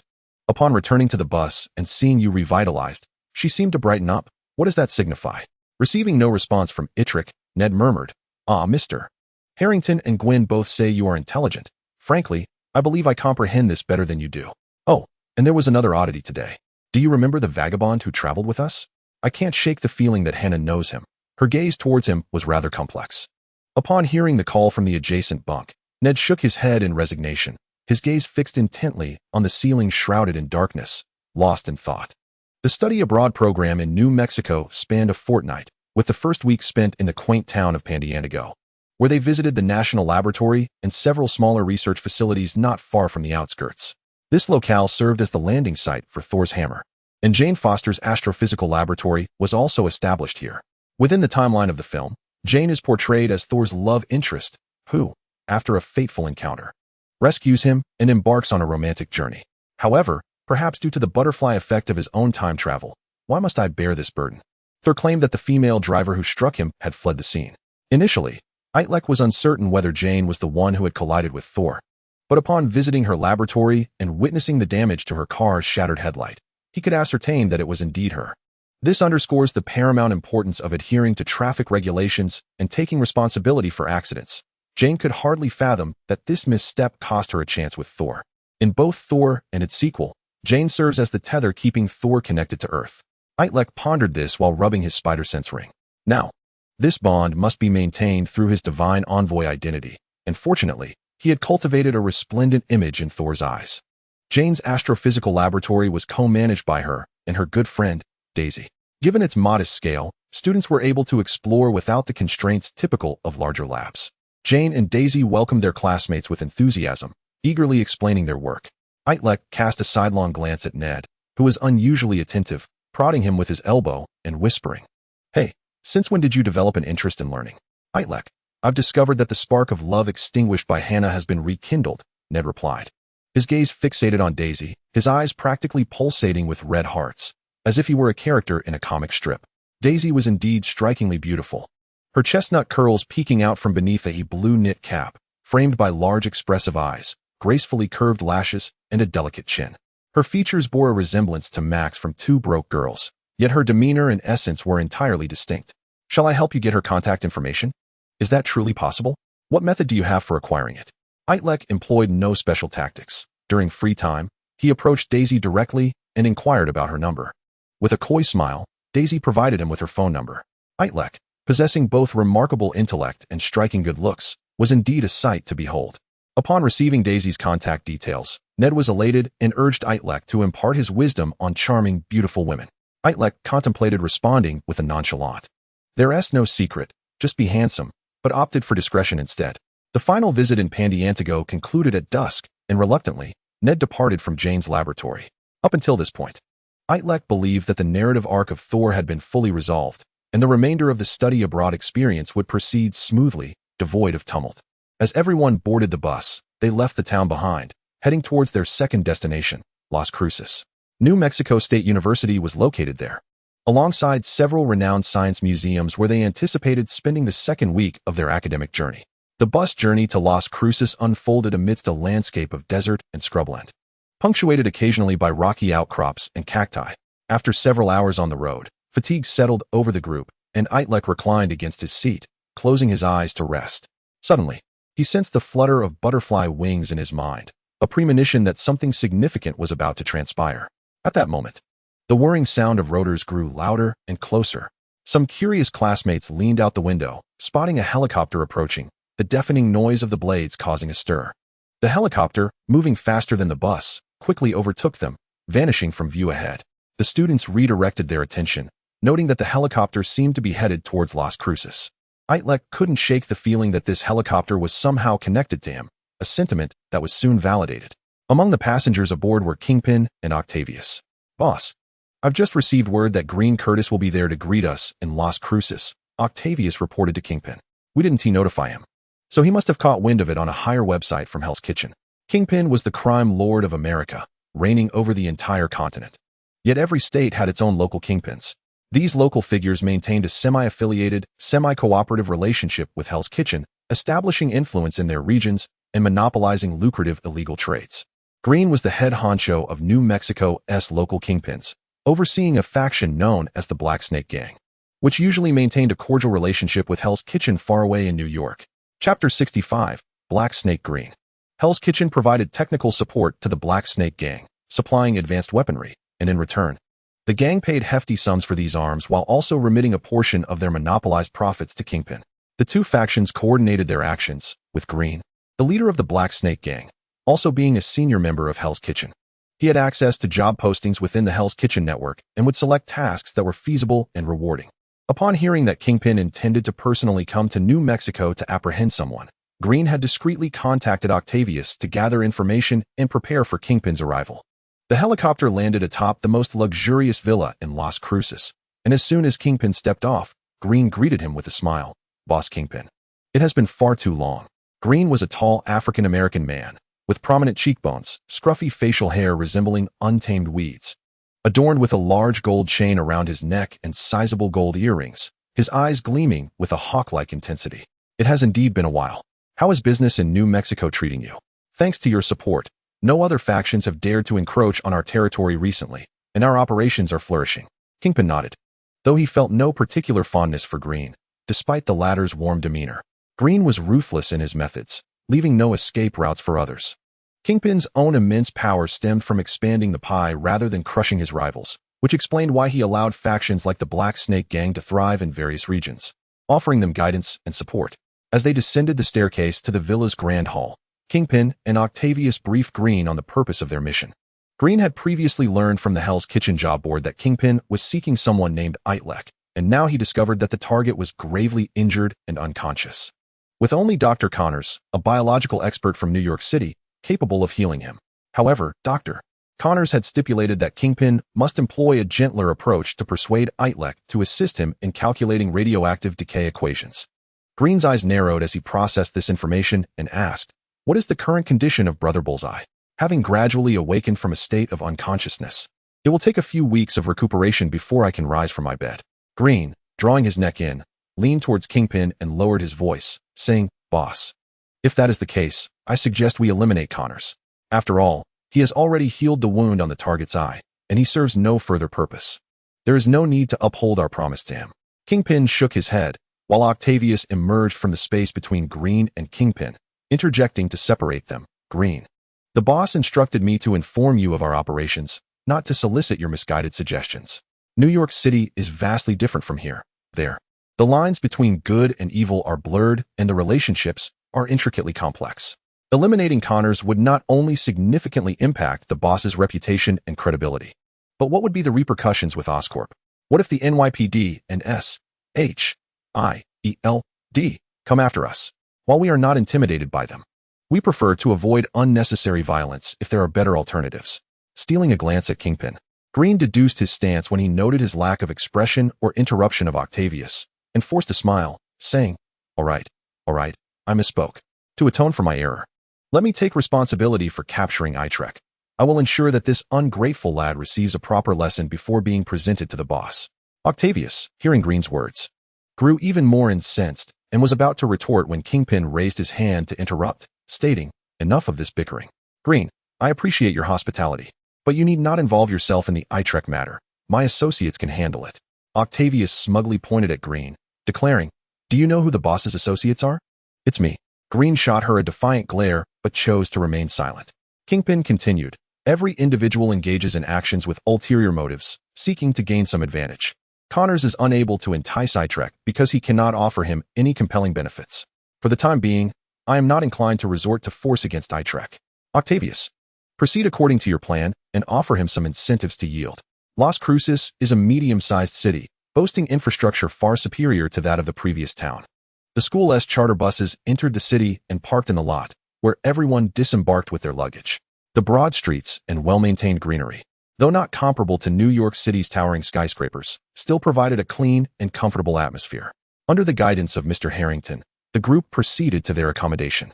This hotel offered significantly better amenities than the last, with ample floors and sufficient rooms, eliminating the need for 2 or 4 individuals to share a single room. Itrek placed his belongings in his private room, which featured a single bed by the window, the sheets pristine and white. Sunlight streamed through the window, illuminating the space, making it feel bright and airy. The entrance included a private bathroom, which Itrek inspected, finding it reasonably clean. Stepping out into the corridor, he noticed that all the single rooms were occupied by classmates. The cost of living here was considerably lower than in New York City, making it affordable for all. On their first day, the group planned to rest and regroup before visiting New Mexico State University at 2 o'clock. Ned remarked, "Itrek, I found a restaurant before coming here. Let us go check it out." Hannah chimed in, "It isn't going to be cactus again, is it?" Itrek felt quite unwell after the last time. Hearing Hannah's comment stirred a twinge of jealousy in Ned. Hannah, usually quiet, always seemed to speak only about Itrek. Thankfully, he had managed to move on with Daisy. Otherwise, Hannah's remarks would irk him. "Don't worry, it's not cactus. This one is much more reliable. Just follow me." Itrek, Hannah, and Gwen trailed behind Ned as they crossed several streets to reach a Mexican restaurant. Ned stated, according to online reviews, their Mexican chicken wraps are renowned. Even the governor has dined here, although he was later criticized for it being a publicity stunt. Regardless, this speaks to the quality of the food. "Excuse me. Ladies and gentlemen, please hold on." Just as they were about to enter, a server stopped them, saying, "Our restaurant is fully booked today, and cannot accommodate more guests. Ned turned to his friends and said, "That's all right. We can wait, right?" "Yes, if the food is worth it, we can indeed wait," Gwen replied. The server, smiling apologetically, continued, "Unfortunately, we have a limited supply of ingredients today and cannot serve any more diners. Please consider visiting another restaurant." Reluctantly, the group sought alternative dining options. However, strangely enough, after walking several blocks, every restaurant they encountered was full. Itrek, without needing to flap his wings, sensed that something unusual was afoot. Ned, still clueless, wandered around. "What's going on in this city? Why is every restaurant packed?" Hannah suggested, "How about we return to the hotel for a meal? I brought some instant pasta with me." Just then, a server from a restaurant waved at the hungry group.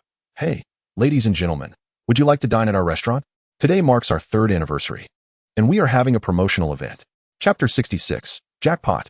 Upon hearing the server's words, Ned exclaimed joyfully, "That is fantastic.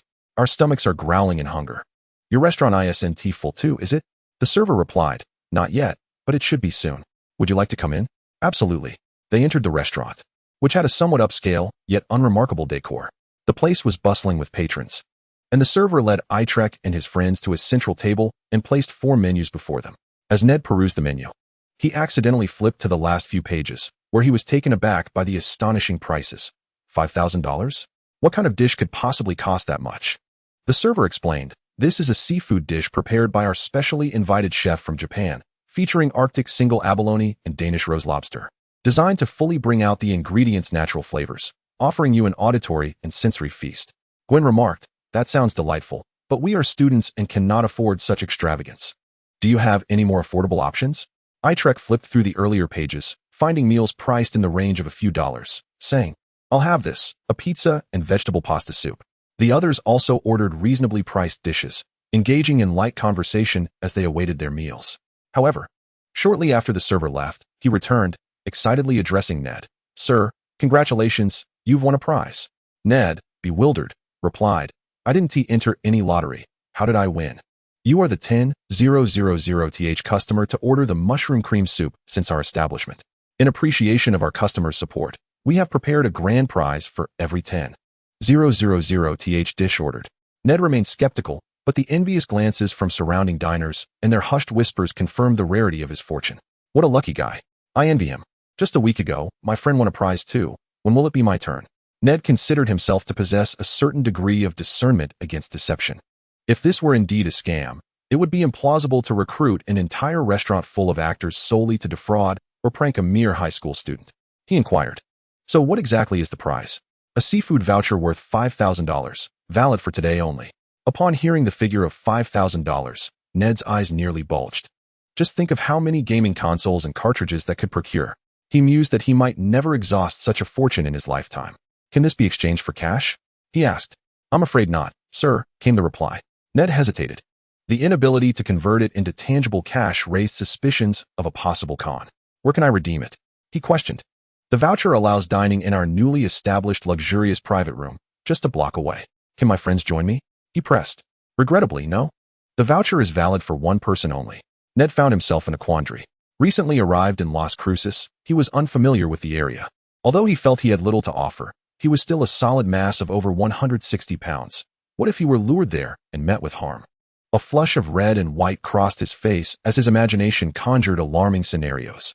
Ultimately, he opted for a more prudent approach and confirmed with the restaurant staff that the voucher was not exclusively for his use.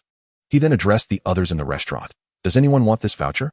It's worth $5,000, and I'll sell it for just $4,000. Having just overheard their envious remarks, Ned assumed they would be interested. However, the outcome diverged from his expectations. What the diners sought was the complimentary $5,000 seafood feast, not a paid one. Some even began to murmur, questioning whether this little black fatso was merely a plant for the restaurant, colluding to deceive them. It's possible they conspired and feigned a win, ultimately leading us to pay exorbitantly for a meal that usually preys on the wealthy, they speculated. Feeling discomfort by their chatter, Ned protested, "I am not a fraud. Truly, I'm merely a student here in New Mexico, traveling with these 3 who can vouch for me." Some began to believe him, one stating, "I trust you. I'd like to buy it. But you must lower your price to $2,500. Ned hesitated. He had already underpriced it by $1,000, and now they were slashing it by another $1,500. Before he could respond, another patron chimed in, "I'll buy it for $1,000. I might consider it if you're offering 200. I'll give you a flat rate of 40. I'll take it for 5. They laughed. To Ned's astonishment, the bids continued to plummet, ultimately descending to mere cents, resulting in a cacophony of laughter. Feeling ridiculed, Ned bristled with indignation and declared, "Forget it. I want to sell it. I'll go and dine alone." Gwen, whose father was with the NYPD, had always been somewhat audacious. Sensing Ned's trepidation, she offered, "If you don't wish to go, just give me the voucher and I'll go for you."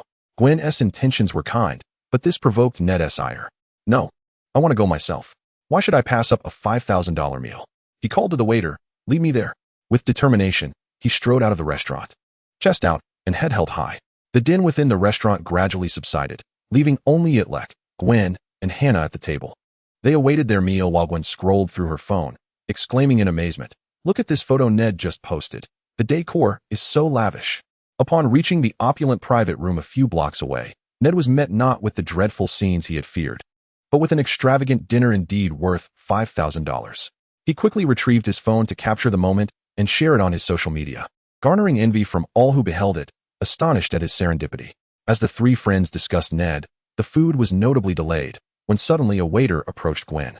"Madam, congratulations. You are the 5,000th customer to order Chicago deep dish pizza at our establishment. You have won a luxury dinner prize."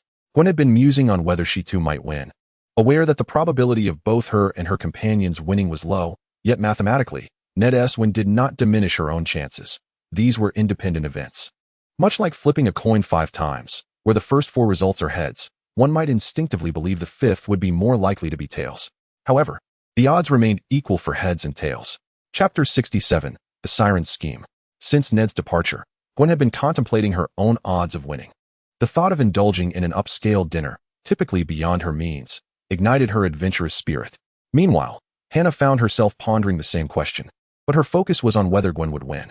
If Gwen were to win, it would leave only herself and Itrek at the table, though residing in Itrek's home. Their meals were always shared with Aunt May, and they had never dined alone together, especially in a city unfamiliar to both.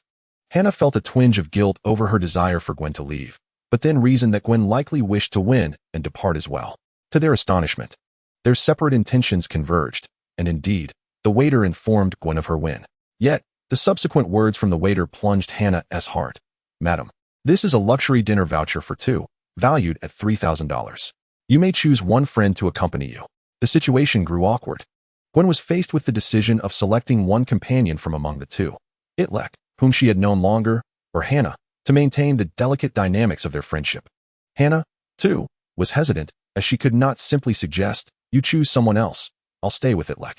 In the realm of friendships, male companions might easily prioritize romance over camaraderie, but among females, such actions could lead to being labeled a green tea, jeopardizing one's standing within the social circle. Itrek, observing the predicament, thought it time to display his gentlemanly side, smiling. "You and Hannah should go together. I have a poor appetite and can't eat seafood. I'll stay here, and we can text to meet up later." Gwen grasped Hannah's arm, saying, "All right, we're off. We'll come back to tell you all about our meal." Haha. Hannah cast a final glance back, waving goodbye to Itrek. Now, the table was left with only Itrek, pondering that those lurking behind had surely prepared for the unfolding of this grand spectacle. The waiter has brought forth the dish, a 9-inch pizza accompanied by a bowl of vegetable soup. As Itrek took a sip of the soup, the once boisterous restaurant fell into an eerie silence. Conversation ceased, and not a single sound could be heard. The atmosphere was peculiar, and amidst this crowded hall, where one could hear a pin drop, the sharp clink of a spoon against the bowl resonated. Suddenly, all the diners rose in unison, vacating their seats, and formed an orderly queue towards the exit. Within mere 3 minutes, Itrek found himself alone in the establishment, the waiter having vanished as well. He felt no surprise. The unfolding events were anticipated. Ever since the waiter at the first restaurant declared it was at full capacity, Itrek had surmised this was a premeditated scheme.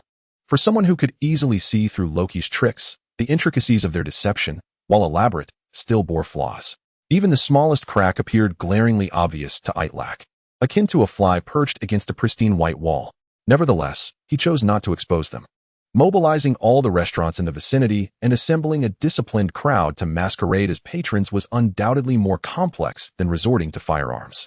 Their decision to opt for the former rather than the latter was, in itself, a gesture of goodwill. However, Itrek found himself perplexed. unable to ascertain the identity of his pursuers or their intended target. Among his companions, aside from Ned, both Gwen and Hannah held unique identities, making them potential targets as well. Yet, he never imagined that he himself would be the one they sought. For what purpose?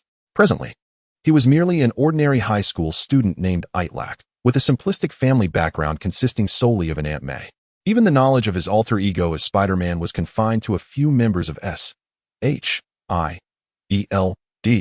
with even Kingpin remaining oblivious. What could be their motive? Itrek kept his gaze lowered, sipping the soup with feigned nonchalance, when he heard the sound of high heels clicking rhythmically against the floor.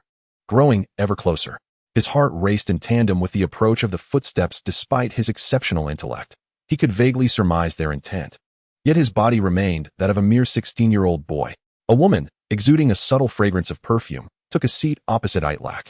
In her 20s, she possessed a slender figure, deep brown hair cascading elegantly over her shoulders, her makeup fresh and understated, with a delicate shade of lipstick gracing her lips. She wore an elegant, off-the-shoulder top paired with a fitted gray skirt, with her right leg crossed over her left, her toes teasingly peeking from open-toed heels. She rested her finger lightly against her exquisitely sculpted chin, gazing intently at Itrek. A rush of blood surged within him, his head buzzing, his intellect seemingly plummeting by 300 points. In this predicament, feigning ignorance was no longer an option. They were the only two left in the restaurant, and to act as though nothing were amiss would be nothing short of self-deception. Upon lifting his gaze, Itrek was struck by the woman's stunning beauty. It had been ages since he encountered such an enchanting figure in reality. On the second glance, he found her pleasing to the eye, regardless of her intentions. Sharing dinner with such a captivating lady was undeniably delightful. Yet, on the third glance, a sense of unease washed over him. There was something eerily familiar about her. Goodness, Octavius. He choked on his soup, bewildered by how this madwoman had donned such an ensemble. The hazy illusions he had entertained moments before shattered. Such is the enigmatic nature of humanity. Scientifically speaking, Octavius' appearance could be deemed exceptional, yet Itrek found the elegance he once admired now felt contrived. And the allure had turned somewhat nauseating. It was akin to having a stunning wife, yet after years together, one might be tempted to seek out a mistress, often of lesser beauty and charm than the spouse. This phenomenon, often summarized as the preference for the mistress over the wife, or the thrill of the chase over the attainable, was perplexing. Itrek recognized that such fickleness was a moral failing that ought to be restrained. However, Octavius was not his wife. They had never shared any intimate moments, yet the memory of her erratic behavior and incessant teasing left him feeling embarrassed for her. In the tumult of his thoughts, countless disjointed ideas and absurd notions swirled in Itrek's mind, leaving him in disarray. Across the table, Octavius parted her ruby lips and spoke. "Hello, aren't you curious about who I am? I am not curious about your identity. Rather, I am more intrigued by the role you are playing," Itrek retorted. Octavius, affiliated with Kingpin's organization, was here for a reason. Could Hell's Kitchen be suspecting that Itrek and Spider-Man were one and the same? Even if they held such suspicions, there was no need to create such a spectacle. It was utterly absurd. Itrek feigned ignorance of Octavius, inquiring, "Who are you? What do you want?" With a beguiling gaze, Octavius replied, "Little brother, do you find me attractive?" Attractive? Hardly. It's rather revolting, he thought. Yet, he found himself stating, "You are indeed beautiful. I have never encountered a girl as stunning as you." The duplicity of words serves as a sharp blade in male-female interactions, and Itrek wielded this sword skillfully. Octavius appeared quite pleased with Itrek's response, her eyes sparkling as she lightly licked her lips. "So, would you like to spend some time with your big sister? I can be quite obedient." Spend time? How shameless, he thought. "I am open to it, but I wish to know the terms." Internally rolling his eyes at Octavius, he continued, "Your method of arranging a private meeting with me, aside from showcasing goodwill, seems to indicate a desire to flaunt your formidable wealth and influence. However, beyond goodwill and strength, sincerity is paramount in human interaction. So, what exactly do you wish to achieve?"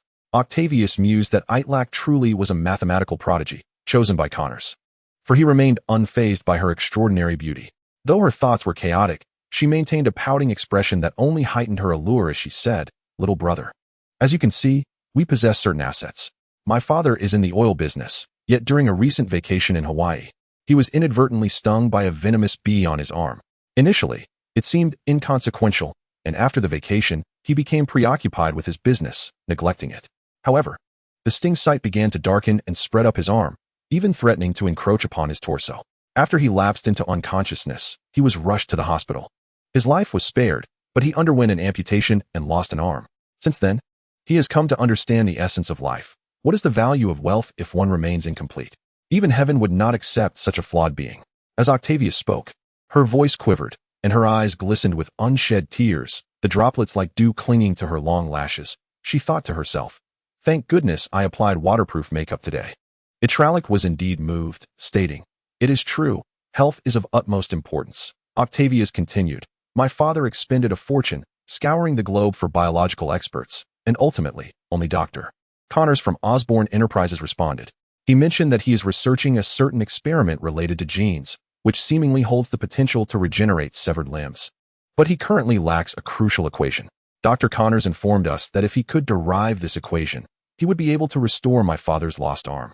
He himself cannot calculate it. However, his assistant, a brilliant high school prodigy named Itrek Parker, may possess the capability to do so." As Octavia spoke, she cast a gaze filled with a hint of plea and humility towards Itrek, believing he understood the purpose of her visit. "If you could assist Connors in deriving that equation and heal my father's arm, I would be willing to offer you a wealth beyond your wildest dreams. If you desire, you may also have me." Itrek comprehended the implications, his mind weaving a chain of conjectures. The target from Hell's Kitchen was injured and unconscious, necessitating Connors' treatment. While Connors' stipulation was for Hell's Kitchen to summon him to aid in completing that radioactive decay equation, Itrek's mind raced, and adhering to Kingpin's modus operandi, he surmised he should adopt a diplomatic approach first. Should he decline, the subsequent measures would likely become more forceful. Yet, he remained uncertain of the extent of that force. He was unaware of the ultimate limits of Connors' commission to Kingpin. If Connors, considering his feelings for Itrek, intended for Kingpin to attempt to entice him with women and wealth, threatening him only if unsuccessful, that would delineate the boundary. However, if Connors were to abandon restraint, compelling Kingpin to employ all means necessary to ensure his assistance with the equation, the subsequent actions might escalate severely, potentially involving coercion or threats against those close to him.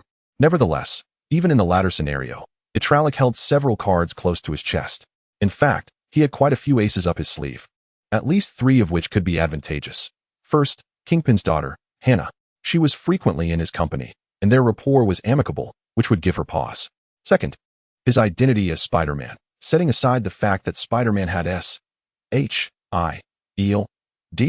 as a backing, he was also a high-ranking member of Hell's Kitchen, having previously saved both Hannah and her associate, Bullseye, thereby establishing a cooperative relationship with Kingpin.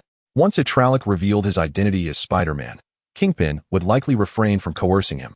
Third, his cerebral abilities. Even as Itrek, without resorting to Spider-Man's powers such as wall-crawling or web-slinging, his mental prowess would suffice to evade typical threats. However, Itrek was reluctant to reveal these trump cards, especially the second one, as it was akin to opening Pandora's box, the contents of which were unknown and potentially perilous. Given the uncertainty surrounding the opposition, Itrek resolved to adopt a strategy of delay. Originally, the adversaries were concealed while he was in the open, yet after Octavia's appearance, they believed themselves to remain hidden, though in truth, their presence had been illuminated, allowing Itrek to utilize his Spider-Man identity from the shadows. That evening, or perhaps in the days to come, Itrek planned to investigate Hell's Kitchen's internal hiring network under the guise of Spider-Man to ascertain the nature of his assignment and their intentions towards him. Itrek inquired, "What should I call you?" "You may refer to me as Tavius. Now, will you assist me and my father?" Itrek summoned his vitality, flushing his face with color, and replied, "MS. Tavius, your proposition is indeed irresistible, but I must confess, I am still an underage high school student. Might I take a moment to ponder this matter?" Seeing Itrek's response, Octavius felt a surge of satisfaction, thinking to herself that even the most stubborn would ultimately capitulate before her. With a smile, she replied, "Very well, I shall await your response. Here is my contact information." As she handed him a business card, her fingers deliberately brushed against his palm. Chapter 69, Action. Night. The nightscape of Las Cruces was not as boisterous as that of New York City, yet it possessed a unique charm of a small town. After dining with Octavius, Itrek and his 3 friends, who had won the lottery, strolled along the street. Among them, Ned was the most exuberant, bouncing ahead. "Itrek, this lavish dinner was simply splendid. It's a pity you missed the Japanese chef's seafood feast. Did you know that the abalone was as large as my 2 fists combined? They prepared it in 5 different styles, first as sashimi, then as pan-seared slices, and finally, they simmered the remaining abalone for soup and reduced the essence to pour over rice. It was absolutely delectable. But fret not. Once I start working, I'll treat you to a meal with 2 months' salary. Huh. Gwen and Hannah chimed in with tales of the evening, lamenting Itrek lack of a winning ticket. Itrek felt indifferent, although he had not partaken in the extravagant meal. The company of beautiful women made the experience worthwhile. As the four ambled down the street, Itrek suddenly sensed an impending threat. He swiftly grasped Ned and pulled him aside while shouting towards Gwen and Hannah, "Get back." No sooner had the words left his mouth than a black sedan careened onto the sidewalk, speeding between the four. Fortunately, thanks to Itrek's timely intervention, Gwen still sustained a scrape on her arm while protecting Hannah. Fuming, Ned stepped forward to confront the driver. But the black sedan abruptly reversed, aiming directly for them. Gwen realized the car was not merely a result of careless driving. It was intentionally targeting them. "Ned, don't engage. Run." After 2 failed attempts at collision, the vehicle accelerated once more towards the group. Itrek and the others darted into an alleyway, with Gwen asserting, "I may not know the details, but I am certain someone is trying to kill us." Ned remarked, "The citizens of Las Cruces are excessively envious. We merely won a couple of prizes." Hearing the screech of tires and doors opening at the alley's entrance, Itrek warned, "They've exited the vehicle. We must hurry." 3 men clad in black, wielding handguns, emerged at the alley's mouth. Itrek discreetly fashioned several strands of webbing at knee height and followed the assailants as they exited through another opening in the alley. The sounds of their stumbling echoed behind him. Gwen suggested, "Let us head to the police station. It should be the safest place." Calculating his surroundings, Itrek casually kicked a stone, which struck a lamppost and ricocheted towards a passerby. The individual tripped over the stone, stumbling into the street just as a white car approached. The driver swerved sharply to avoid the pedestrian, veering into the alley. By a stroke of fortune, the 3 gunmen emerged from the alley just as the white car collided with them, sending them tumbling to the ground. Despite their pain, the trio struggled to rise, firing several shots toward the direction where Itrek and his friends had fled. Bang, bang, bang. The pedestrians on the street screamed in terror and fled, and Itrek and his companions quickened their pace, retreating into the distance. 15 minutes prior, a call came through to Green, the leader of the Black Snake Gang. His henchman reported, "Boss, we spotted that kid Itrek leaving the restaurant. It seems he couldn't come to an agreement with Octavia." "Understood. I'll confirm before you take action," Green replied, ending the call and dialing another number. After a few beeps, the call connected. Before the other party could speak, Green, with a mocking tone, said, "Well, my little beauty, how did your seduction fare?" Octavia's voice was tinged with displeasure. "Green, I've never heard you speak so brazenly in front of Boss Jean. The other party said they needed to think it over and would get back to me." Green snorted disdainfully. "What do you mean think it over? Just say you disagree outright. I believe this kid is simply refusing my offer. It would be better if I handled it myself. I warn you, Green, do not touch Itrek. This matter does not concern you." "Oh, my little beauty, you're not falling for that kid, are you? You've exerted so much effort, only to find it fruitless. Quite disappointing, isn't it? You smack." Green hung up the phone and redialed his henchman, his tone now dark and menacing. "Proceed." Green had strategically positioned a vehicle and a sniper near the restaurant where Itrek had dined, considering even this arrangement somewhat excessive. The plan was straightforward. The sniper, concealed on the rooftop, would oversee and direct the operation, while 3 henchmen would drive to collide with Itrek, abducting him before escaping. Should any unforeseen complications arise, the sniper was to shoot, breaking Itrek's legs, and then they would complete the mission. On the rooftop of a tall building, a figure clad in black lay motionless, his sniper rifle protruding from the eaves, one eye alternately closing and opening to aim, a black snake tattoo coiling around his exposed arm. This man was Eugene Thompson, a professional sniper under Green, adept with various firearms, particularly masterful with anti-material sniper rifles. Through the scope, he observed the 4 high school students fleeing. They were only a few blocks away from the police station. Eugene spoke into his radio. "What is the situation on your end? Why aren't you following them? We encountered some trouble and got hit by a car." Eugene sighed in exasperation. How could they have been hit when their boss had ordered them to hit someone else? "Can you catch up? If not, I'll take the shot." "Hurry, just shoot." "Oh dear, today is just our luck. We've had enough." Eugene chambered around, loading the bullet and aiming at Itrek's location. The 4 fleeing individuals stumbled towards the police station, with Itrek refraining from overtly using his Spider-Man abilities. He surmised that the assailants were likely allied with Octavia. Otherwise, they wouldn't have attacked immediately upon his exit from the restaurant. He had indicated to Octavia that he would consider her proposition and needed time to think it over. Logically, they should have waited for him to finalize his decision before striking. What prompted such haste? Among the myriad of possibilities he contemplated, one included the notion that they might be testing whether he was indeed Spider-Man. As he pondered, an overwhelming sense of danger surged within him. Someone was aiming at him. Chapter 70. Assassination of Spider-Man. Itrek abruptly sidestepped, colliding with Hannah, while Gwen and Ned managed to assist them just in time. As a gust of wind rushed past where Itrek had just stood. Bang! A nearby parked car was struck by a bullet, the door shattered, creating a gaping hole the size of a soccer ball, while splintered metal and shockwaves wreaked havoc inside the vehicle. All the windows shattered, and flames erupted from the rear. As Itrek helped Hannah to her feet, Gwen and Ned were both in a panic, bewildered by the recent explosion and the deafening noise. Based on the extent of the destruction, Itrek quickly deduced the weapon employed, a Barrett M95 anti-material sniper rifle, with bullets nearly as long as a human hand. A hit to the limbs would likely result in amputation, while a shot to the torso could shred internal organs, certain death. The sniper's bullet traveled at speeds exceeding 340 meters per second. Had it not been for his precognitive ability, he would likely have been killed before even hearing the gunshot. Fear gripped Itrek. He hadn't anticipated that Jin's men would act so ruthlessly. Meanwhile, Eugene, lying on the rooftop, broke into a cold sweat. This young man had evaded his shot at the very moment he squeezed the trigger. Had he been a fraction of a second later, he would have hit his mark. Had he acted sooner, he wouldn't have pulled the trigger at all. The ability to predict a target's movements is a vital skill for a sniper, and Itrek's recent maneuver revealed he was aware of Eugene's presence. This kid is an enhanced individual. Eugene's eyes sparkled with excitement. The more formidable the opponent, the more it ignited his competitive spirit. Throughout his sniper career, he had eliminated several mutants, including many formidable ones. Eugene relished the challenge of outsmarting powerful adversaries, especially from a distance that allowed him to remain invulnerable. He chambered another round, spinning the bolt to eject the shell, pulling back to load the bullet. He re-aimed at Itrek and squeezed the trigger.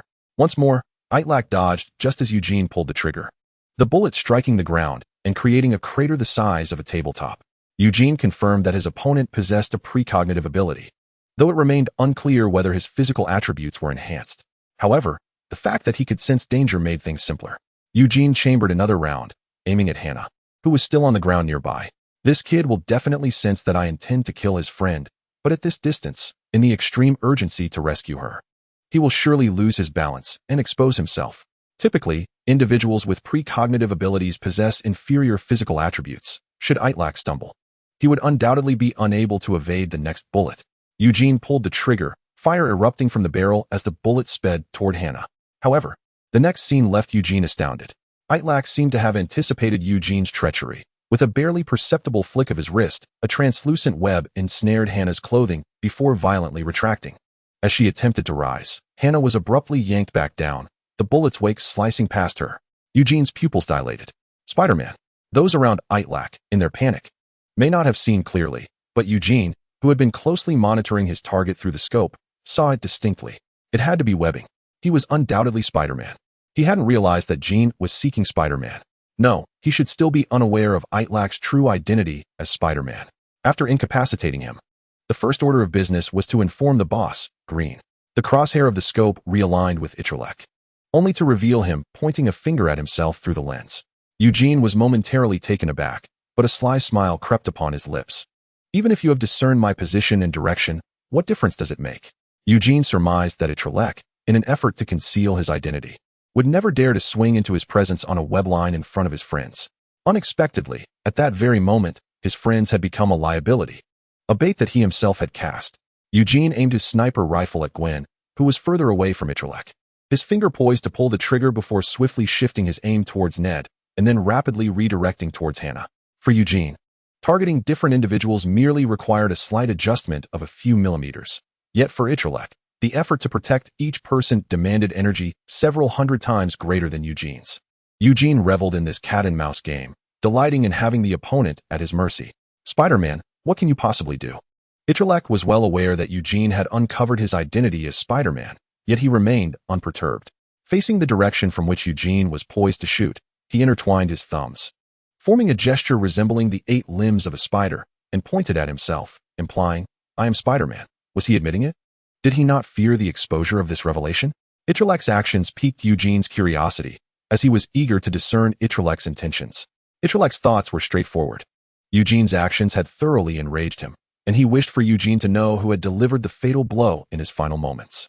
Itrek flexed the joints of his fingers, revealing a faintly translucent ring that glimmered with potential. In the next instant, a bolt of lightning illuminated the clouds, tearing through the night sky. Itrelek's actions were simple. He had sent a message to Thor through the spider sense ring. Thor, a truly vile individual has appeared at the location I marked. Eliminate him, please. Sure thing, Spider-Man. Is 70% power acceptable? Lightning struck the rooftop without warning. A current as thick as a water tank generating immense joule heating, the temperature soaring to thousands of degrees, melting even the sniper rifle. The moisture within Eugene's body vaporized instantaneously, leaving nothing but a pile of charred remains half a second later. Spider-Man, I miscalibrated the temperature. It got burned, Thor remarked. Itrelek's friends were thrown into a state of panic, as the day's events had been too surreal. One moment, they were winning a prize. The next they were in a vehicular accident, followed by a sniper attack, and then a thunderstorm. It appeared that fortune and misfortune were intricately intertwined. When one experiences an unusual stroke of luck, caution is warranted, for it may not bode well. At Gwen's insistence, the group proceeded to the police station to file a report. The officers asked a few questions and assured them they would investigate thoroughly before allowing them to leave. The relationship between the police station in Las Cruces and the Black Snake Gang was complex. They typically maintained a strict separation of interests, controlling both the legal and illegal spheres, and would not act to apprehend anyone until they had conferred with Green. Chapter 71, a plan initiated by Ned.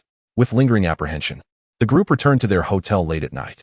Aunt May and Felicia were quite worried, and Itrek, fearing their imaginations would run wild, simply stated that the four had spent too long shopping. Let's not do this again, Mr. Harrington just notified us that we need to rise early tomorrow for a visit to the New Mexico State University laboratory, Aunt May said. Yes, we understand. We're heading to bed now. After a tumultuous day, the group washed up and retreated to their rooms for rest. Gwen slept the most soundly. She had faith in the police's capabilities, believing that each officer would act with the integrity and responsibility of her father. She left her phone number with the Las Cruces police, confident they would contact her once the investigation concluded. Adjacent to Gwen's room was Hannah, who found it difficult to sleep, having never felt secure in her life. This feeling of solitude and fear reminded her of her days under the protection of S.H.I.E.L.D, where her only solace came from the spider sense ring that Itrek had delivered to her in her dreams, providing her with a sense of companionship. However, how could that long-haired drifter have a similar spider sense ring? Moreover, he frequently exchanged glances with Itrek. While others might overlook it, she could see it clearly. What was the nature of their relationship? Why had Itrek also gifted him a spider sense ring? Hannah recalled Ned mentioning that while they were dining on grilled cactus, a bald man at the adjacent table, Carlson, had been leering at Itrek. Though Hannah did not doubt Itrelek's orientation, she questioned whether he possessed an allure that attracted individuals with peculiar preferences. The long-haired drifter and the greasy bald man were utterly despicable. Couldn't she be afforded some more conventional rivals? Next door was Ned, who was timid, sometimes even more so than the girls. The events of the day echoed in his mind, refusing to dissipate, the sounds of explosions, gunfire, and thunder reverberating in his semi-conscious state. Suddenly, he threw off the covers, slipped on his slippers, and knocked on the adjoining door. Itrek, are you awake? I can't sleep. Keep me company. The door swung open to reveal Itrek in his pajamas. The room behind him shrouded in darkness, save for the glow of his laptop screen displaying an image of blue skies, white clouds, and green grass. Itrek, what were you just looking at? If I told you it was a mercenary task website, would you believe me? All right, Itrek, temporarily set aside your needlework and save the tissues. I'm really scared and can't sleep. Could you please keep me company? Without hesitation, Ned stepped into Itrelek's room and sat on the bed. Itrek, talk to me. What happened today was truly terrifying. How can you all act as if nothing has happened? How can it seem like nothing happened? Didn't Gwen report it? Itrek returned to his computer.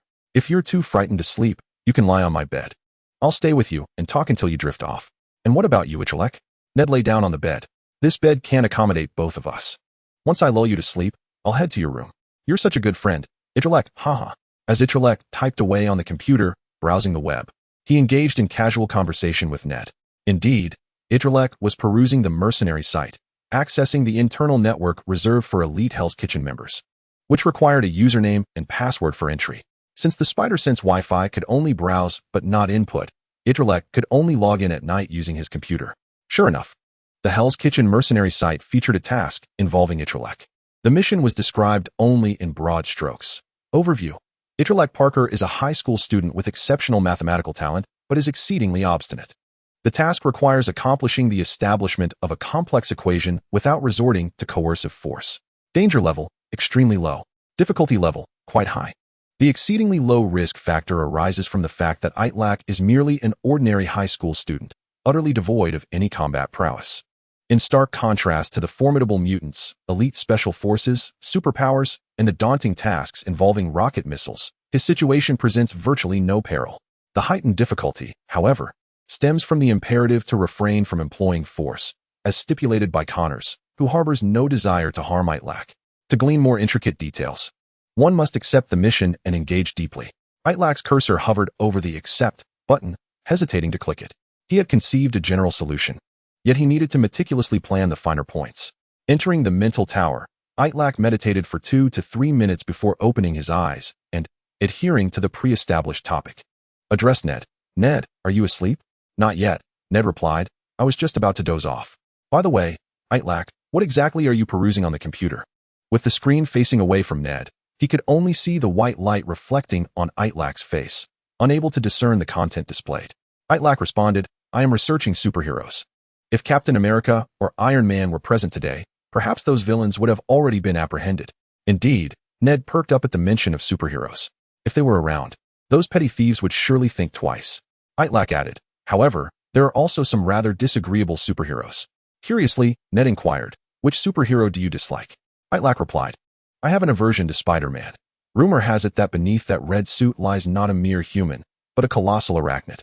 Where, I wonder? Does it conceal its additional 4 legs? Ned, upon hearing Itrek's words, shot up in indignation. What nonsense are you spouting? Spider-Man is my favorite superhero. His limbs can cling to walls and ceilings just like a real spider. He can shoot webs to swing between skyscrapers and ensnare criminals. He has captured so many wrongdoers in New York and done countless good deeds. How could you say such things about him? Itrek thought to himself that he probably couldn't enumerate all of his own skills in a single breath, and replied, You know, I once heard from Gwen's father, Officer George, about an incident. The NYPD sent an undercover agent to infiltrate a criminal gang to gather evidence. However, during a critical moment, Spider-Man inadvertently disrupted their operation, throwing everything into chaos. Although the undercover agent later clarified the situation to Spider-Man, who then rectified the issue, unnecessary trouble had already ensued. Ned, think about it. If you were a good person and were mistakenly apprehended by Spider-Man, would you feel pleased? Ned truly pondered this for half a minute before concluding. Of course, I would be delighted. It would be incredible to have a close encounter with my idol, Spider-Man, even under such circumstances. Chapter 72, the plan commences. After hearing Ned's response, Itrek clicked the Accept button on the screen. Faced with the current predicament, Itrek could resolve the issue by revealing Spider-Man's identity to Kingpin. Yet he was not prepared to take that risk just yet. After careful consideration, he resolved to employ another ace up his sleeve. Before utilizing this card, he needed to ascertain the situation with Kingpin. Why, after a cordial conversation, he had suddenly dispatched someone to eliminate him. The most effective way to uncover the truth was to infiltrate the ranks. Of course, Itrek could not approach this as a mere high school student. He had to assume the identity of a high-ranking member of Hell's Kitchen and the superhero Spider-Man. But who could take his place? For now, he would have to rely on Ned. As Ned and Itrek discussed Spider-Man, he gradually succumbed to sleep. Once Itrek confirmed that Ned had completely lost consciousness, he shut down the computer, exited to Ned's room, donned the Spider-Man suit, and adorned himself with the striking red mask, leaping out of the window. Swinging across the skyline with his webbing, he landed gracefully atop a tall building, crossed his legs, and awaited in silence with his phone in hand. Minutes later, the phone rang, displaying Madam Octopus, Olivia. 10 minutes prior, within the Black Snake Gang's villa, Green peered cautiously through the door, encountering a scowling Kingpin and Olivia. He forced a smile, saying, Boss, haha, you called for me? Olivia stepped forward, gripping Green by the collar. Who told you to take action? Green raised both hands. A forced grin plastered on his face. I just wanted to alleviate your worries, boss. Kingpin towered over Green, his formidable physique resembling a small mountain pressing down upon him. As he locked eyes with Green, though the latter wore a smile and spoke softly, Kingpin perceived neither sincerity nor fear, only cunning and slickness. Placing a hand on Green's shoulder, Kingpin remarked, "Green, we are not master and servant. At best, we are partners. You need not adhere to my commands or belittle yourself so." Green, shrinking his neck, replied with a smile, "What are you saying, boss? How could I dare disobey your orders?" Kingpin continued, "However, I would like you to elucidate today's actions." Green explained, "I merely sought to ease your burdens. In my opinion, that kid is no great threat. Just send someone to capture him and apply some pressure. He'll be compelled to assist us." "Boss, there's something I've been hesitant to say, but I've heard countless tales of your exploits from over 20 years ago. Back then, you were ruthless, extinguishing foes and leaving a trail of destruction, even making the NYPD and FBI retreat in deference. But now, how have you?" Kingpin interjected, "During that time, I gained much, yet lost even more than I acquired. In our line of work, what matters is not the strength of our fists or the ferocity of our hearts, but our integrity and patience." Green's grin remained, but Kingpin knew he had not absorbed the lesson. Just then, Olivia stepped forward, saying, "Boss, Spider-Man just accepted a mission online. Should we consult him?" Kingpin nodded, instructing Green to refrain from meddling in this task before signaling for him to exit. As Green left, his subordinate approached. "Boss, what is going on?" Green's expression darkened immediately. His gaze icy as he declared, "Find that kid and cut off both his hands." "But boss," a Black Snake gang henchman interjected, "we just heard Kingpin say we shouldn't interfere with this mission." Green seized the subordinate by the front of his shirt, slamming him against the wall, and hissed, "Kingpin has his tasks. I want to engage, but my mission is to eliminate that kid. He cost us a sniper and severely injured 3 of my men. While it's true that it's our misfortune and not his direct fault, it still tarnishes the Black Snake gang's reputation. Don't expect me to be timid like Kingpin. I will make him pay." With a cadre of henchmen, Green departed, while Olivia conferred with Kingpin about Spider-Man.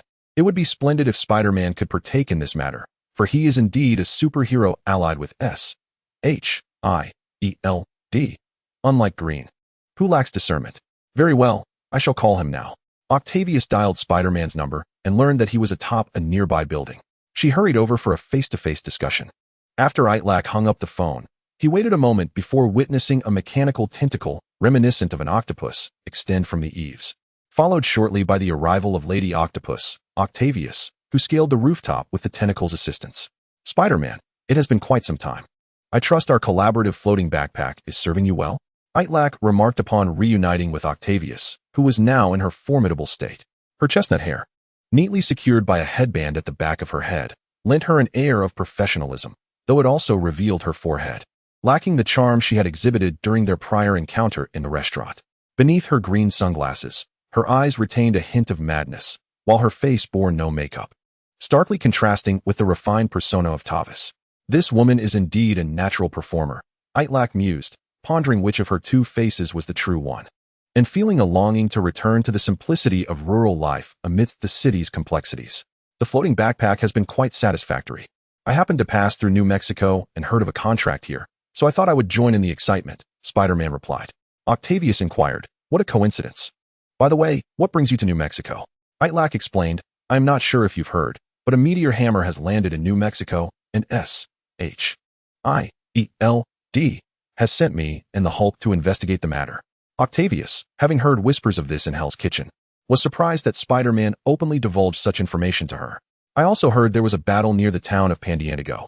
Surely, that cannot involve you and S.H.I.E.L.D, she probed. Spider-Man replied, "I can only tell you that our adversaries hail from beyond Earth. Disclosing more might incur S.H.I.E.L. Sire."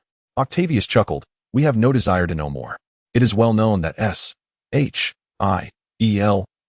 relishes meddling in extraterrestrial affairs, while we in Hell's Kitchen focus solely on earthly matters." In her view, Spider-Man had disclosed partial information while withholding others, though indifferent to such trivial extraterrestrial gossip. It was a gesture of collaborative intent towards Hell's Kitchen. "Shall we discuss the particulars of this mission?" As Itrek had anticipated, upon earning Octavius's trust, she laid bare the entirety of the mission's details and plans. To her, there was no need for concealment, as the task's nature was rather innocuous, merely assisting a teacher in compelling a student to solve problems. Moreover, Spider-Man had no vested interest in this affair. He was unlikely to cross paths with a regular high school student like Itrek, nor would he likely know Dr. Connors. Even if, hypothetically, Spider-Man held a grudge against Connors and wished to thwart him. There was no necessity for such elaborate subterfuge. Yet, Octavius could not fathom that Spider-Man not only knew Connors, but that he and Itrek were, in fact, two facets of the same individual. After listening to Octavius, Spider-Man fell into silence. What troubles you? Octavius teased. Are you jealous upon hearing of my dinner with that high schooler, where I even held his hand? Do you harbor any misconceptions about our relationship? I have never professed any affection for you. What right do you have to feel jealous? Spider-Man found her words unworthy of retort. No one would be jealous of their own self. He feigned contemplation. Will you be the sole participant in this plan? Why do you inquire if I am alone? Do you possess any ulterior motives? Octavius countered. Itrek found her demeanor increasingly irksome, pondering why this madwoman, adorned with a headband and green sunglasses, had transformed into someone so disagreeable. He preferred her guise as Tavis. Disregarding Octavius's provocations, Itrek stated, since we are to complete this mission, I must ascertain the resources at our disposal. Please, tell me truthfully, who else from Hell's Kitchen is involved? His question aimed to confirm whether Kingpin would be present. Ordinarily, he would not involve himself in such tasks, especially since he had not personally intervened to rescue Hawkeye. However, exceptions existed. This mission's uniqueness lay in Hannah's involvement as well. Kingpin himself is on the scene, fulfilling his promise to Dr. Connors as a reward for rescuing Hawkeye. How considerate of him to look after his subordinates, Spider-Man nodded. Indeed, Kingpin was present, which simplified matters considerably. Kingpin's presence served not only to ensure the mission's success, but also to covertly safeguard Hannah. The enigma surrounding her identity was known only to Sandman, William Baker. Due to a fortunate coincidence, few others in the underworld were privy to it. While Hannah's identity could confer advantages upon her, it also posed dangers, as Kingpin had numerous enemies who could not reach him but might target his daughter instead. Thus, concealing Hannah's identity was imperative for her protection, a task Kingpin could not delegate to anyone else, especially since New Mexico was not his territory. Any misstep by his agents could jeopardize Hannah's safety and the secrecy of her identity. The simplest and most effective means of safeguarding her would be to publicly disclose her secret identity, thus instructing his operatives that Hannah was Kingpin's daughter and to refrain from harming her during their dealings with Itrek. Beyond this, no suitable justification existed to impose a no-harm clause for Hannah within the execution of the mission. However, Kingpin's direct oversight rendered such concerns moot. As the unseen ruler of Hell's Kitchen, he could issue any command without needing to provide reasons, leaving his subordinates no room for speculation. Yet, Itrek could not comprehend one point. If Kingpin had indeed arrived in New Mexico, why would the sniper, who had been lying in wait on the rooftop and was now nearly ready to strike, still dare to shoot at Hannah? Before his men commenced their actions, Kingpin's restrictions, even if not explicitly naming Hannah, should have included a clause prohibiting the harming of innocent individuals in Itrek's vicinity, particularly women. Why then did his men still dare to fire upon Hannah? To draw out Octavius's explanation regarding this issue, Spider-Man remarked, alas, it seems this mission no longer requires my involvement. Since you have already dined alone with Itrek, and he has agreed to consider the matter, you may await his response. I am certain he cannot resist the allure of beauty and wealth. No, it is not that simple, Octavius countered. There has been a complication, and I suspect Itrek will not return my call. Why? What complication has arisen? Octavius spoke with indignation. There exists a gang known as the Black Serpent in New Mexico, and their leader, Green, is far too hot-headed. He insists on meddling in affairs that do not concern him. Immediately after my conversation with Itrek, he dispatched his men to attack him, and that scoundrel nearly killed him. My greatest fear now is that Itrek will suspect our involvement in the assault. If he feels that his life is in jeopardy, how can we expect him to engage in trade and collaboration with us? Spider-Man then realized that the factions within the Kingpin's organization held divergent positions, and it was evident that the Black Serpent was not directly under Kingpin's command. One could only wonder how Kingpin would react upon learning that the Black Serpent had shot his daughter with a Barrett rifle. So what is your plan now? Spider-Man inquired. Madame Octopus furrowed her brow, torn between waiting for Itrek's response and the uncertainty of whether he would even show up after such a fright. Alas, it is a pity that I had orchestrated such a grand affair for our meeting. Spider-Man, what are your thoughts? He asked. Do you believe Itrek is clever? Octavius replied. He appears more mature than his peers. Upon meeting me, although it was clear that he was intrigued, he was not completely beguiled by my appearance. He even proposed constructive suggestions regarding our collaboration. He must be quite intelligent. I hope this does not make you jealous. If you were to omit that last remark, it would indeed be a commendable and perfect response, Spider-Man remarked. Since he is not foolish, he will surely discern the connection between these two incidents. If I were in his position, I would certainly make an early escape tonight. Spider-Man was not being entirely truthful. He was, in fact, Itrek himself, and rather than fleeing, he was on his way to meet Octavius that very night. Octavius felt that Spider-Man's reasoning was sound and recognized the urgency of the situation. She quickly asked, "What do you suggest we do? If Green had not launched such a reckless attack, I would advise you to await news from Itrek. However, the die has been cast, and we must forcibly bring Itrek here to have a proper discussion." Chapter 74, The Abduction of Itrek. Octavius pondered briefly, recognizing that given Itrek's unfamiliarity with New Mexico, it was indeed a prime opportunity to act. If we are to bring him here by force, you must ensure that he remains unharmed, preferably without even a minor injury. We do not wish to create a rift with Itrek. Rest assured, my webs are remarkably gentle. He shall not be injured, Spider-Man replied. 20 minutes later, Spider-Man and Madame Octopus stood atop a building opposite a hotel. Octavius gestured ahead, saying, "According to our informant, Itrek and his classmates are staying in the hotel across the street, though I am unsure of the exact room. That's easily remedied. We can inquire at the front desk," Spider-Man suggested. Octavius looked at him incredulously. "Are you jesting?" One person adorned with mechanical tentacles of considerable girth, and another entirely clad in a red spandex suit. "Do you think the front desk will readily divulge Itrek's room number?" Spider-Man, uninterested in further debate, seized her arm and leapt from the rooftop, his mechanical appendages unfurling into web wings as they glided toward the hotel entrance. During their descent, Spider-Man shot webs to obscure several security cameras at the entrance. The webbing possessed excellent light-blocking properties and would dissolve within 2 hours, leaving no trace. Once inside the hotel lobby, Spider-Man executed the same maneuver, cloaking the cameras and the receptionist's vision with webbing. As she began to scream, he swiftly silenced her by covering her mouth, pinning her limbs against the wall. "How will you question her if you've silenced her?" Octavius pointed out. "We could simply access her computer. Do not forget, I successfully extracted the confidential files of the target after infiltrating the NYPD surveillance system." They climbed over the counter, and Spider-Man secreted 2 strands of conductive web, connecting them to the computer's USB port. The computer, which served as an integrated device for Itrek's mind akin to a mouse, keyboard, and USB drive, displayed a search interface for guest registration information. As Octavius began to type Itrek Parker on the keyboard, Spider-Man grasped her wrist, whispering, "You are not wearing gloves. Your fingerprints will remain." With that, he directed his thoughts through the conductive web, and without any manual input, the search box automatically filled with Itrek's name, showcasing a small display of prowess before Octavius. Indeed, Octavius's eyes lit up with excitement as she exclaimed, "Is this possible?" Itrek had to concede that his actions were somewhat juvenile. Yet receiving praise from an attractive girl brought him immense satisfaction. The screen displayed the registration details for Itrek's hotel stay, and as Spider-Man viewed his identification photo, he remarked, "I never expected him to be quite so handsome. Oh, how embarrassing." Octavius nudged him playfully with her shoulder, saying, "What's this? Are you feeling jealous?" "I must admit, I find him rather charming as well. However, now that you have my attention and before my affections become serious, you may still have a chance." Spider-Man pointed to the room information displayed on the screen. "Let us proceed. He is in room 5019 on the 5th floor." Octavius let out a low sound of disapproval as she followed Spider-Man upstairs. The duo stealthily approached room 5019, confirming that it was indeed Itrek's accommodation. However, at present, it was Ned who lay asleep within. Octavius whispered, "Shall we proceed?" Spider-Man nodded. "Let's be serious. Do not harm him," she cautioned. "Do not worry.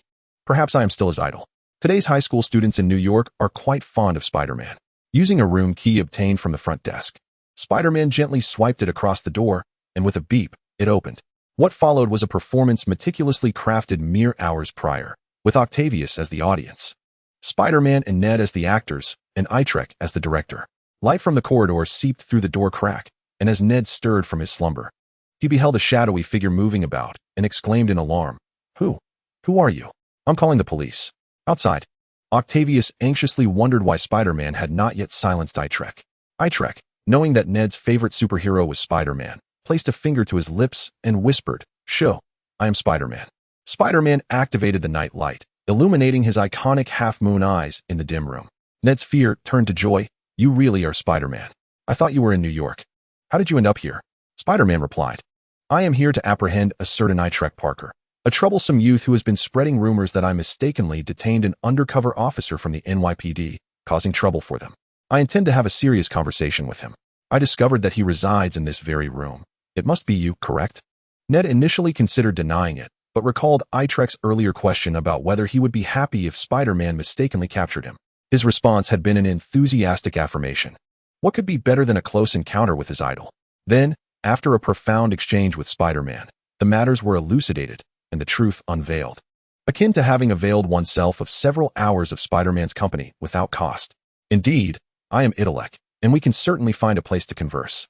Octavius, upon hearing Ned's voice, sensed something was amiss. The room was shrouded in darkness, obscuring her vision, and she harbored doubts about whether she and Spider-Man had stumbled into the wrong chamber. However, after meticulously verifying the room number and hearing Itrek confirm it, she felt reassured, attributing his peculiar tone to the disorientation of having just been awakened. Ned was exhilarated, for Spider-Man had ensnared him in webbing. The strands bound him securely, rendering him immobile. Yet he found the experience rather pleasurable. After all, not everyone could appreciate Spider-Man's expertise in binding. Enveloped like a chrysalis, Ned had only 2 breathing holes left. And Spider-Man hoisted the cocoon, addressing Octavius. Take him down. An hour later, within the lair of the Black Snake Gang, where Jean and Octavius were temporarily residing, Spider-Man and Lady Octopus carried Itrek into a spacious, well-lit chamber. Spider-Man placed the cocoon on the ground and remarked, Lady Octopus, I have just received a communication from S.H.I.E.L.D. They require my immediate return to New York.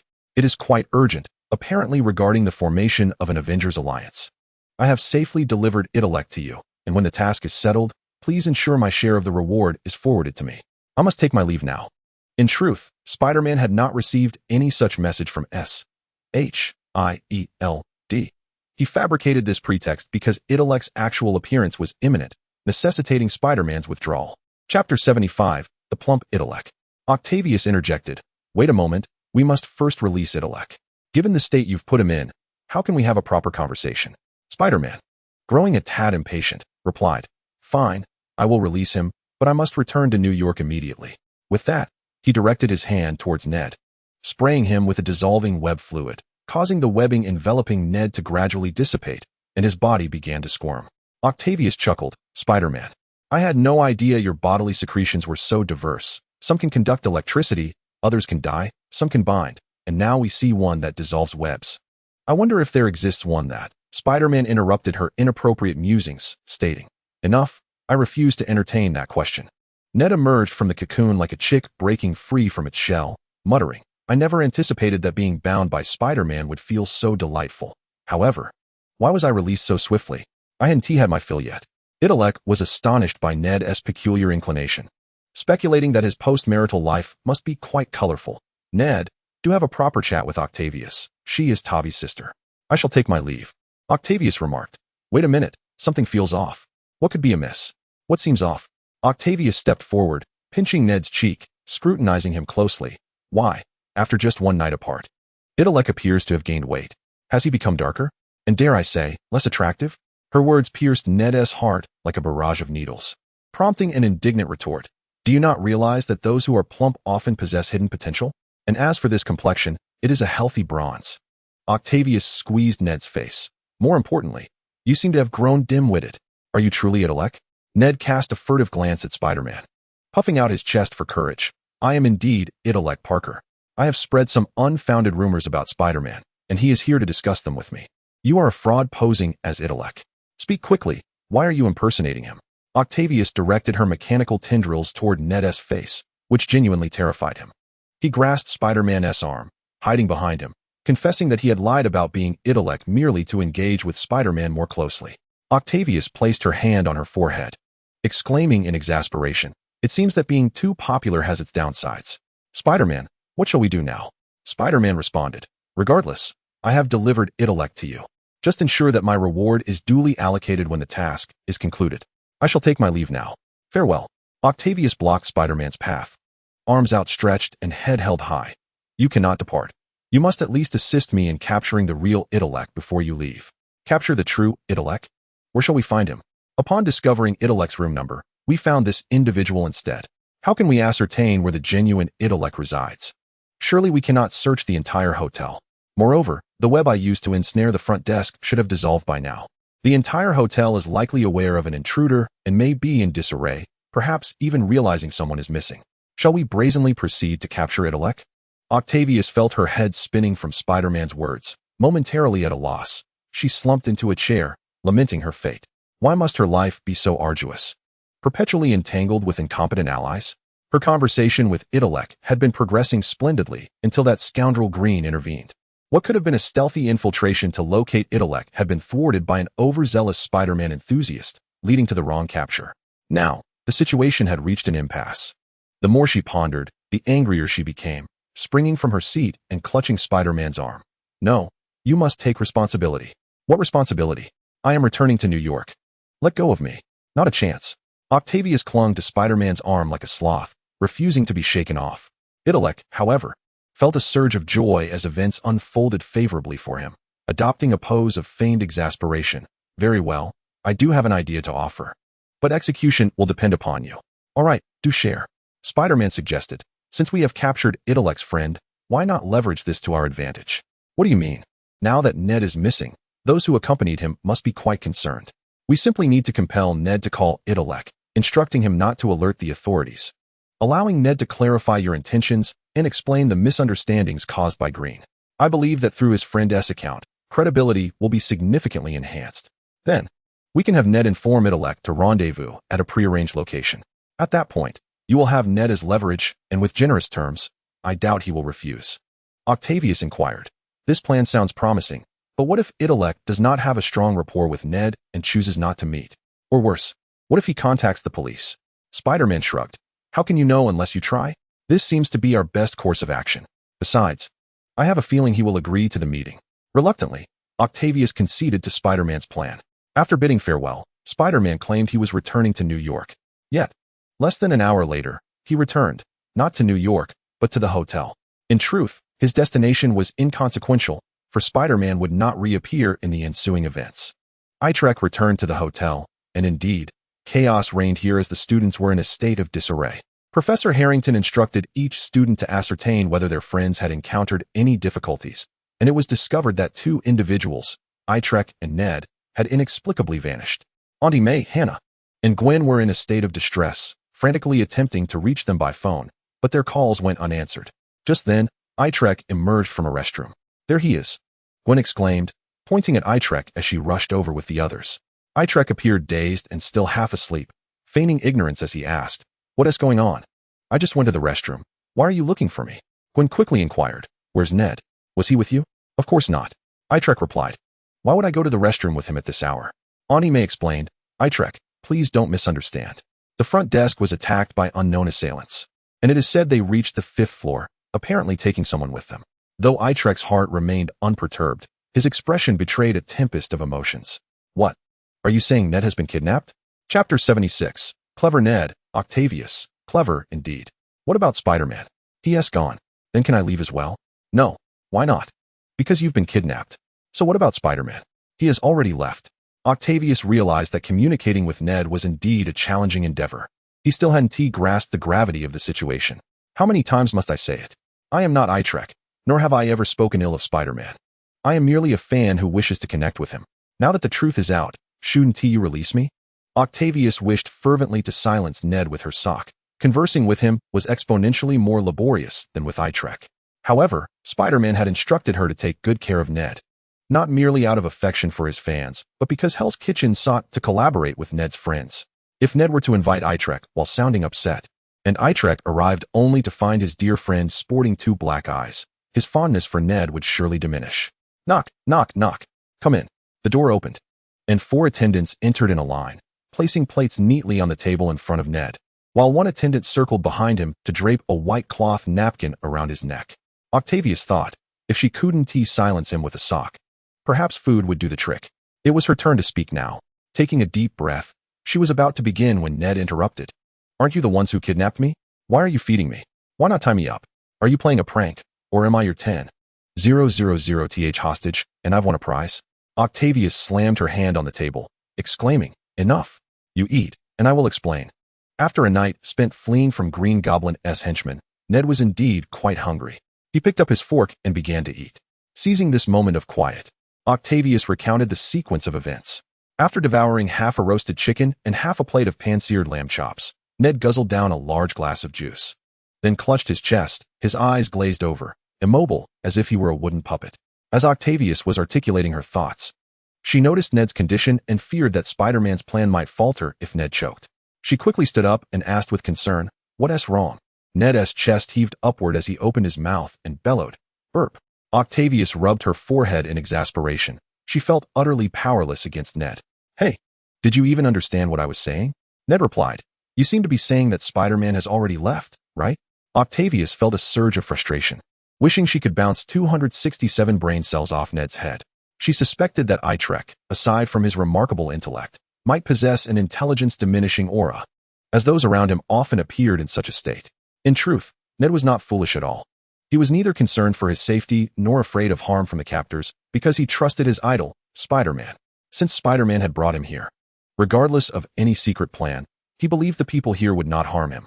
"Haha, I'm just joking. I actually understood. The gist is that you want to use beauty and wealth as a reward to persuade my good friend Itrek to solve an equation, right? Itrek is truly missing out on such a generous offer. Rest assured, I will call him and persuade him to assist you. Where's my phone?" Octavius replied. "Before Itrek arrives, you cannot contact him alone, using our phone." Ned took Octavius's phone and dialed Itrek's number. After several rings, he said, "Hello? Is this little Itrek? Where I am is not important. What matters is you. Don't you get it? The woman you're dining with is a fraud." Yes, you guessed it correctly. The vehicle and sniper involved in the incident after dinner were all orchestrated by her, and her aim is to kill you. Leave Las Cruces immediately." Octavius, sensing the shift in Ned's tone, rushed forward to snatch the phone from him, adopting a gentle tone reminiscent of Tavis. "Itrek, your friend is deceiving you." "P.S. Just joking. Hello? Itrek, are you listening?" There was no response on the other end, and when Octavius glanced at the phone, her face flushed with anger. The call hadn't even gone through. Ned chuckled. "So that is how you speak so sweetly to Itrek, huh?" "Ha ha." Octavius's face alternated between red and pale. "You tricked me." Ned shrugged, helplessly responding, "I didn't trick you. I never said the call went through. I was merely rehearsing a wrong statement." After several rings, Itrek still hadn't answered, likely still asleep or preoccupied with other matters. Octavius began to understand. This little chubby fellow was not dim-witted at all. He just hadn't directed his cleverness where it was needed.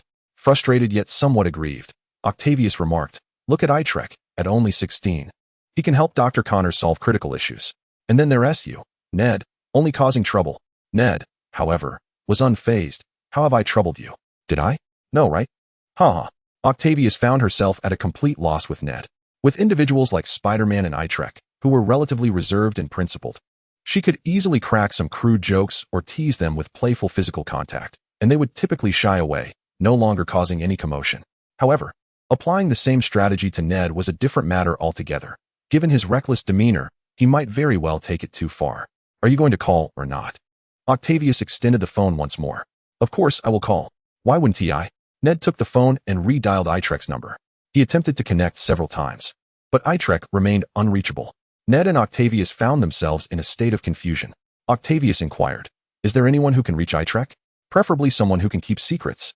You know, we want him to meet us rather than alert the authorities." After pondering for a moment, Ned replied, "As for those closest to Itrek, aside from myself, there are Hannah and Gwen.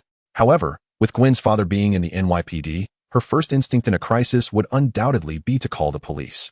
Thus, we can only reach out to Hannah." Unbeknownst to Octavius, Hannah's true identity as Kim's daughter was the very reason Kim chose to come to New Mexico, personally, rather than entrusting the matter entirely to Octavius. Chapter 77, A Mysterious Call. Originally, today was designated for a visit to the laboratory at New Mexico State University. However, at 8 o'clock in the morning, Professor Harrington received word from the university that a professor had temporarily requisitioned the laboratory, necessitating a postponement of the students' visit for several days. The university graciously agreed to cover the accommodation expenses for both faculty and students during this delay as compensation for the breach of agreement.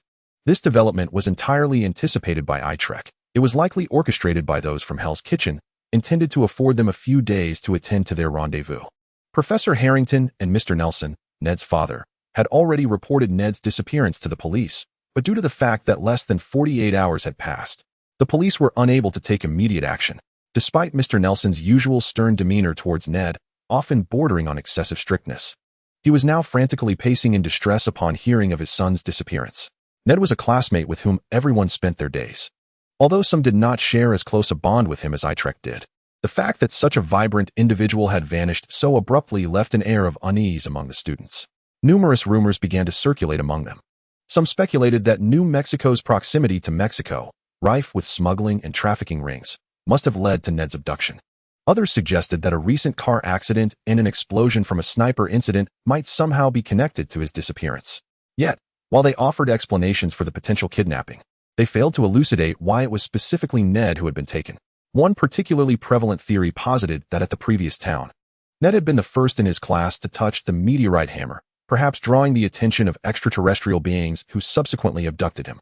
Though the visit to the university laboratory was cancelled, Professor Harrington instructed everyone not to stray too far from the hotel and to keep him informed of their whereabouts. In case further complications arose, Gwen and others accompanied Mr. Nelson to the police station to await the filing of a report, while Itrek remained in the company of Hannah. His phone deliberately turned off. Hannah sat in Itrek's room, her legs crossed, hands resting on her knees, her brow furrowed in contemplation. Before her, Itrek paced anxiously, mirroring her own agitation. "Itrek, stop pacing and take a moment to sit down. There's no point in fretting without purpose," she urged. At that moment, Hannah's phone rang, displaying an unknown number. She pressed the answer button. A stranger's voice came through the line. "Hello, is this Miss Hannah?" "Yes, this is Hannah. Who is this?" she replied. The caller did not respond to her inquiry, but continued, "Are you with Itrek? If so, please pass the phone to him. We need to speak with him." Upon hearing Itrek's name, Hannah's alertness heightened. "We are together, but you can speak to me. I can relay your message to him." The caller insisted on speaking directly with Itrek, and reluctantly, Hannah handed the phone over to him. "Hello, is this Itrek?" Upon hearing my voice, "You should recall who I am," the caller said. "Tavis." "Who is Tavis?" Hannah perked up, listening intently. "Indeed, it is I. You must promise that no matter what you hear, you will not notify the police or have any contact with them. I can assure you of your and your friend's safety." "My friend? Are you referring to Ned?" Itrek questioned. "Precisely. Can you guarantee that?"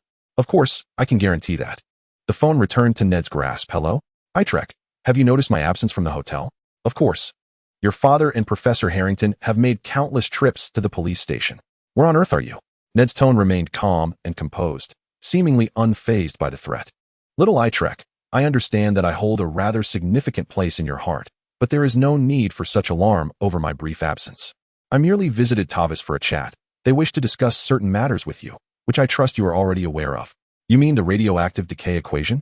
"Exactly that. Itrek, they are offering you substantial sums of money along with beautiful women for companionship. What is there to hesitate about? If I were in your position, I would seize the opportunity with Tavis this month." "Ouch!" Ned exclaimed in pain as Octavius, channeling Tavis's assertiveness, twisted his arm. Through her extended interaction with Ned, Octavius discovered that occasionally employing a bit of force yielded better results. Ned found amusement in Tavis's assertive demeanor. As the adage goes, a little discipline is a sign of affection. Even though Ned was convinced that Tavis would ultimately end up with Itrek, he still relished the playful torment. After a brief tussle, Ned's voice came through again. "Hiss. Itrek, you heard that. While they are treating me decently for now, they have not promised to abandon the use of force. What I wish to convey is that they want to meet you in a private location. If you come, not only will you gain much, but I will be able to return with you. If you choose not to come, I cannot predict what they might do next." Ned elaborated on the events involving Green from the previous night and disclosed the agreed-upon meeting place to Itrek before hanging up. Itrek rose to leave, but Hannah blocked his path. "Itrek, where are you going? Who just called you?" Itrek attempted to sidestep her. "I'm just going for a walk." It was merely a routine sales call. Hannah continued to obstruct his path, arms outstretched. "I don't believe you. You're going to confront those who kidnapped Ned, aren't you?" Although Itrek had not used the speakerphone, Hannah, with her ears perked like a rabbit's, had caught snippets of the conversation and, coupled with recent events, had pieced together a disturbing narrative. Those who lured Gwen, Ned, and me away under the pretense of a prize, leaving you behind for a private conversation, are the same individuals who have now kidnapped Ned, aren't they? They are using Ned as leverage to arrange another meeting with you, correct? Hannah was unaware of the kidnappers' motives or what they sought from Itrek, but she could not stand idly by as he walked into danger. Itrek did not respond directly, his demeanor dismissive. "No, I'm just going out for a stroll." Hannah insisted, "If you do not tell me the truth, I will inform Aunt May, Professor Harrington, and Mr. Nelson." Chapter 78, The Meeting. Hannah rarely raised her voice to Itrek. She was determined that he should not conceal anything from her. Itrek lamented, "Indeed, as you have stated, you did not win yesterday, and the nearby restaurants were not crowded. Rather, a formidable force orchestrated all of this solely to compel me to decipher an equation." "An equation? What kind of equation?" Itrek replied, "The equation of radioactive decay. Upon my entry into Osborne Industries, due to a dispute, Gwen entrusted the radioactive decay equation to Dr. Connors. Connors regards me as a mathematical prodigy, yet my formulation was merely a fleeting inspiration, yielding only vague solutions, while the specific algorithms elude me entirely.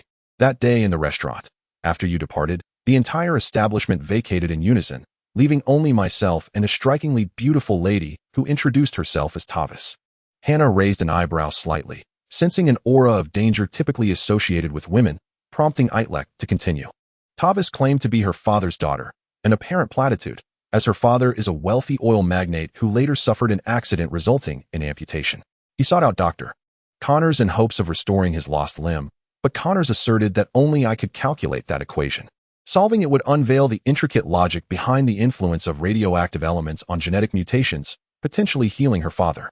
She promised me a substantial sum if I could assist Connors, expressing a desire to cultivate a friendship with me." Hannah listened intently, her arms crossed as she pondered. And Itrek continued, "Ned just called me, elucidating that our assailants last night were affiliated with Tavis's father's rivals. Since her father's amputation, he has been unable to preside over the company, resulting in a significant plummet in stock prices and profits being devoured by competitors. Should Tavis's father recover and regain control, he would undoubtedly reclaim the lost assets.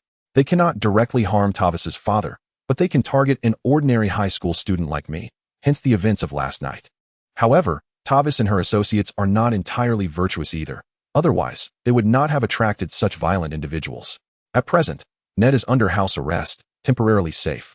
But alerting the authorities would only provoke them, so I intend to speak with them myself." Upon hearing this, Hannah fell into contemplation, finally breaking the silence. "So, how stunning is this Tavis?" Itrek fainted, realizing that after much deliberation, this was the question she had chosen to ponder. "I have shared all that I know. May I now take my leave?" Itrek was not misleading Hannah. If Spider-Man and Itrek were to be separated, with no shared memories, then the information Itrek provided was indeed all that he possessed. Hannah responded, "No, you cannot." "Why? You must take me with you." "What purpose do you serve?" "They are not seeking you. Ned is my friend, and so are you. Since I am aware, I must accompany you." Itrek, unable to resist Hannah's insistence, conceded, "Very well. I shall accompany you, but I need to change first. Please wait outside." "All right. I shall return to my room to prepare." A few minutes later, Hannah had changed her shoes and arrived at Itrek's door, knocking. "Itrek, are you ready?" "Just a moment." After several more minutes, Itrek emerged, dressed, and carrying a backpack. Hannah inquired, "Why are you carrying a backpack? What is inside?" "Mr. Harrington does not permit us to stray too far. We must have a valid reason for our departure. I shall inform Mr. Harrington that we are going to the supermarket to procure some food." Unbeknownst to Hannah, Itrek's backpack was a hover mechanical one. He trusted Tavis, but felt compelled to ensure Hannah's safety. An hour later, Itrek and Hannah arrived at the Black Snake Gang's villa. This three-story standalone villa, situated in the city center, exuded opulence, with a garden and fountain adorning the front, and from the third-floor balcony, one could bask in the sun while admiring the vibrant array of flowers. Upon their arrival, a servant approached to escort them inside.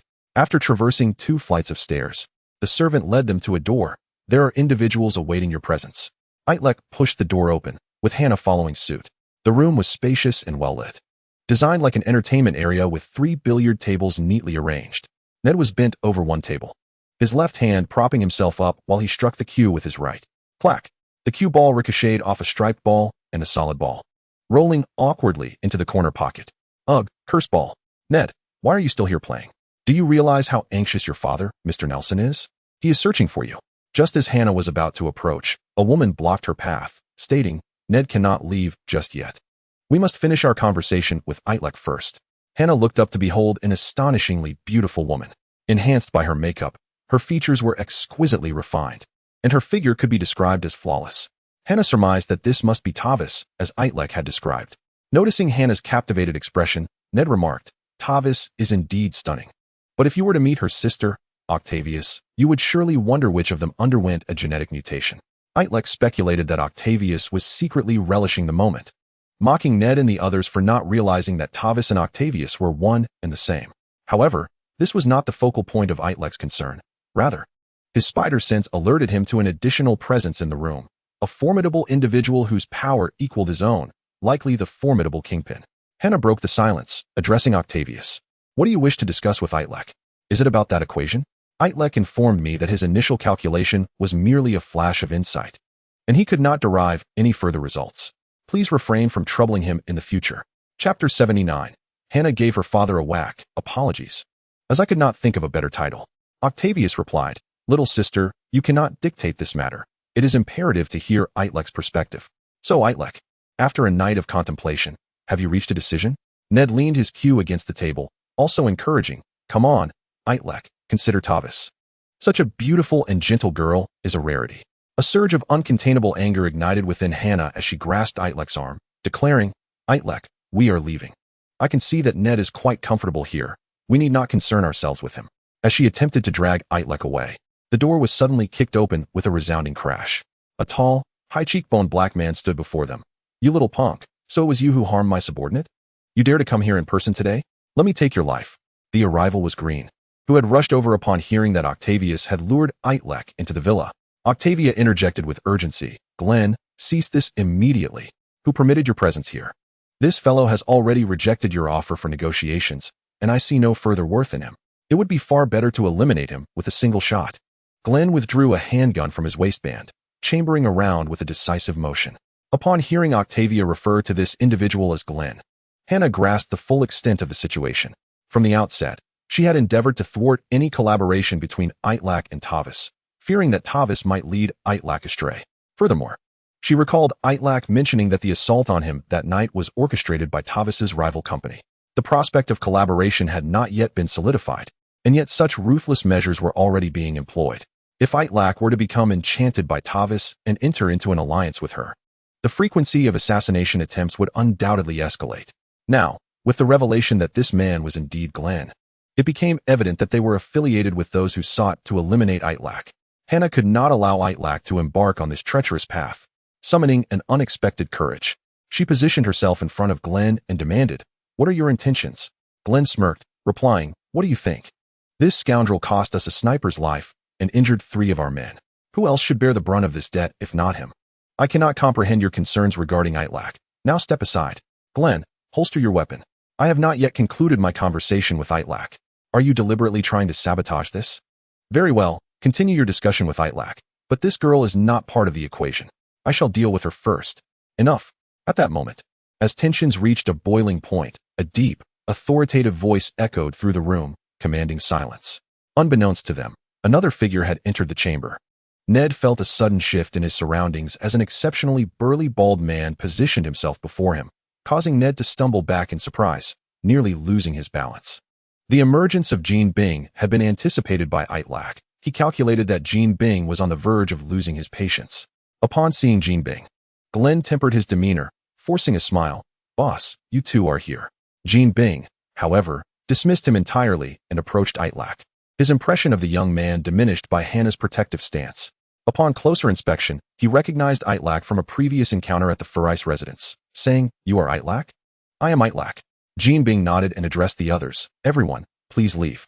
I wish to speak with Itlek privately. Octavia appeared perplexed. Boss, but... Glenn was visibly frustrated. Boss, this is unacceptable. Ned expressed his eagerness. I won't leave. Wherever Itlek is, I shall remain. Hannah stood her ground, unyielding. You think you can intimidate me just because you are bigger? Glenn advanced towards her, seizing her shoulder, only to recoil at the withering glare from Jean Bing. Glenn was utterly baffled by Jean Bing's intentions. Given the circumstances with Connors, it was understandable to refrain from violence against Itlek. But now a mere girl was daring to defy him. In his view, he, a reputed crime lord of North America, was being disrespected. Jean Bing ignored Hannah and reiterated his command for the others to exit. As Glenn and Octavia left the room, Glenn grumbled, What is Jean Bing's game? Why are we being dismissed? Octavia shook her head, equally perplexed by Jean Bing's motives, but she understood that as his subordinate, it was best not to speculate on his thoughts. Glenn, not being a subordinate, felt free to voice his opinions, in my estimation. Your boss is nothing but a paper tiger, a coward. His orders only hold weight with sycophants like you. Look at that stubborn girl. Jean Bing seems utterly powerless against her. Octavia shot Glenn a disdainful glance, retorting, and yet you two have followed his orders to leave. This left Glenn momentarily speechless. Inside the room, only Itrek, Hannah, and Jean Bing remained. Jean Bing turned to Hannah, inquiring, "What would you do if I forced this young man to comply with my demands?" Hannah, taken aback, mused on why this imposing figure sought her perspective. "I cannot predict my reaction, but I will not allow you to coerce Itrek into doing something he despises." Receiving no satisfactory answer, Jean Bing pivoted to face Itrek, seizing him by the collar and pinning him against the wall. Though Itrek possessed the agility of a spider, capable of defending himself, he opted not to resist. Aware of his role as an ordinary high school student, Jean Bing tightened his grip, prompting Itrek to clutch his throat, his legs flailing helplessly. Jean Bing declared, "Young man, I offer you one final opportunity." Suddenly, a pool cue came crashing down upon Jean Bing's bald head, splintering into two pieces. One fragment soaring away while the other was gripped tightly in Hannah's hands. Her eyes glowed with fury. "Release, Itrek." Glenn, hearing the commotion, rushed back in, and upon seeing the pool cue in Hannah's grasp, he quickly grasped the situation. Yet, Jean Bing exhibited no sign of anger or retaliation. In that moment, Glenn confirmed his suspicions that Jean Bing was merely a blustering coward, unworthy of leading a crime syndicate in North America. Resolving to confront Jean Bing about relinquishing control of Hell's Kitchen after dealing with the current predicament, Glenn raised his handgun, aiming it at Hannah, and pulled the trigger. Chapter 80. Ned's father delivered a resounding slap. A gunshot rang out. Glenn collapsed, struck down in a swift and decisive blow. No one witnessed the speed at which Jean Bing acted. Before Glenn could pull the trigger aimed at Hannah, Jean Bing had materialized before him, landing a powerful punch squarely on his temple. Glenn's body, akin to a ragged sack filled with stones, careened away, colliding with the wall. A sickening crack echoing as his neck snapped, and he crumpled to the ground. "No one shall point a weapon at my daughter twice." Jean Bing wiped the blood from his knuckles, turning to regard Hannah. Hannah, now utterly astonished, instinctively clutched Itrek's arm, her previous bravado evaporating, leaving her resembling a frightened bird seeking refuge. Octavia was taken aback. Having followed Jean Bing for some time, she was aware of his violent past and unpredictable temperament. Yet she had never witnessed his ferocity firsthand. Today, he had struck without warning, and a chill of fear coursed through her as she pondered whether her past indiscretions with Jean Bing might have sparked such a violent reaction. Jean Bing retrieved a handkerchief to clean his bloodied fist, stating, "Itrek, you may leave now. This matter no longer concerns you." It was not until Hannah stepped outside the villa and onto the street that she began to process the events that had transpired. Ned queried, "Is that it? It seems like nothing was resolved." "Itrek, you never agreed to his terms, did you?" Itrek replied, "Perhaps there are internal conflicts we are unaware of. I am uncertain how this situation reached its resolution." Ned bounded over to Hannah's side, excitement evident in his voice. "Hannah, your bravery was remarkable. That bald man appeared terrifying. Yet you struck him with a pool cue. To speak candidly, I initially believed the figure that was sent flying was you." Hannah was indeed frightened. Yet for reasons unbeknownst to her, upon encountering the stunning woman named Tavis, she could no longer contain her anger. After delivering a satisfying blow, she felt exhilarated in the moment, but upon reflection, fear washed over her. "Ned, we must not dwell on this now. We should return at once. You have no idea how frantic your father has become.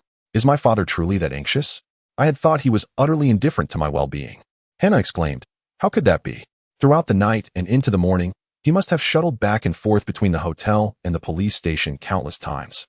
Watching as his weariness and fatigue deepened, Ned fell silent. In his recollection, his father, Nelson, had never smiled at him. The most frequent words exchanged between them were "shut up," followed closely by "go study." On the rare occasions he provoked his father's ire, Nelson would declare that his greatest failure in life was bringing Ned into existence, a statement that pierced Ned's heart each time. He believed that if he were to go missing, his father would hardly grieve, as he was merely a product of his father's failure. However, upon hearing the words of Itrek and Hannah, Ned found himself wavering in his belief. The trio alighted from the taxi and approached the hotel entrance, where Ned's eyes immediately fell upon his father emerging from the hotel. Nelson's eyes were bloodshot, and he appeared considerably aged after a night of worry, intent on making yet another trip to the police station. Mr. Harrington placed a comforting hand on Nelson's shoulder, saying, "Mr. Nelson, we have only just returned from the police station. You must understand that going back now will yield no fruitful result. You have already exhausted yourself through the night. Perhaps it would be wise to rest at the hotel. There is a chance you may receive news about Ned." Nelson furrowed his brow, wishing to argue with Harrington, but found himself choked with emotion, unable to voice a word. Ned hastily exited the vehicle, a sense of joy swelling within him as he witnessed his father's anxious and fatigued demeanor. This was not merely a feeling of vindication for the times he had been disciplined by his father, but rather a profound realization of his father's love and concern. This sentiment, typically concealed, now shone through with clarity in this moment of crisis. Indeed, I am my father's true son. Ned rushed forward, standing before Nelson with open arms. Dad, I'm back. In an instant, Nelson's pupils dilated, rekindling a spark of life within them. His mouth quivered open in disbelief, and after a moment of stunned silence, he choked out, Ned? It's me, Ned replied, his spirits evidently higher than his father's. His father's anxiety had emboldened him, and he grinned widely. Observing his son unscathed and in high spirits, Nelson felt a mix of relief and anger. His previously worried expression swiftly transformed into one of sternness as he stepped forward to grasp Ned by the ear. You rascal, where have you been playing? Do you have any idea how much trouble you've caused everyone?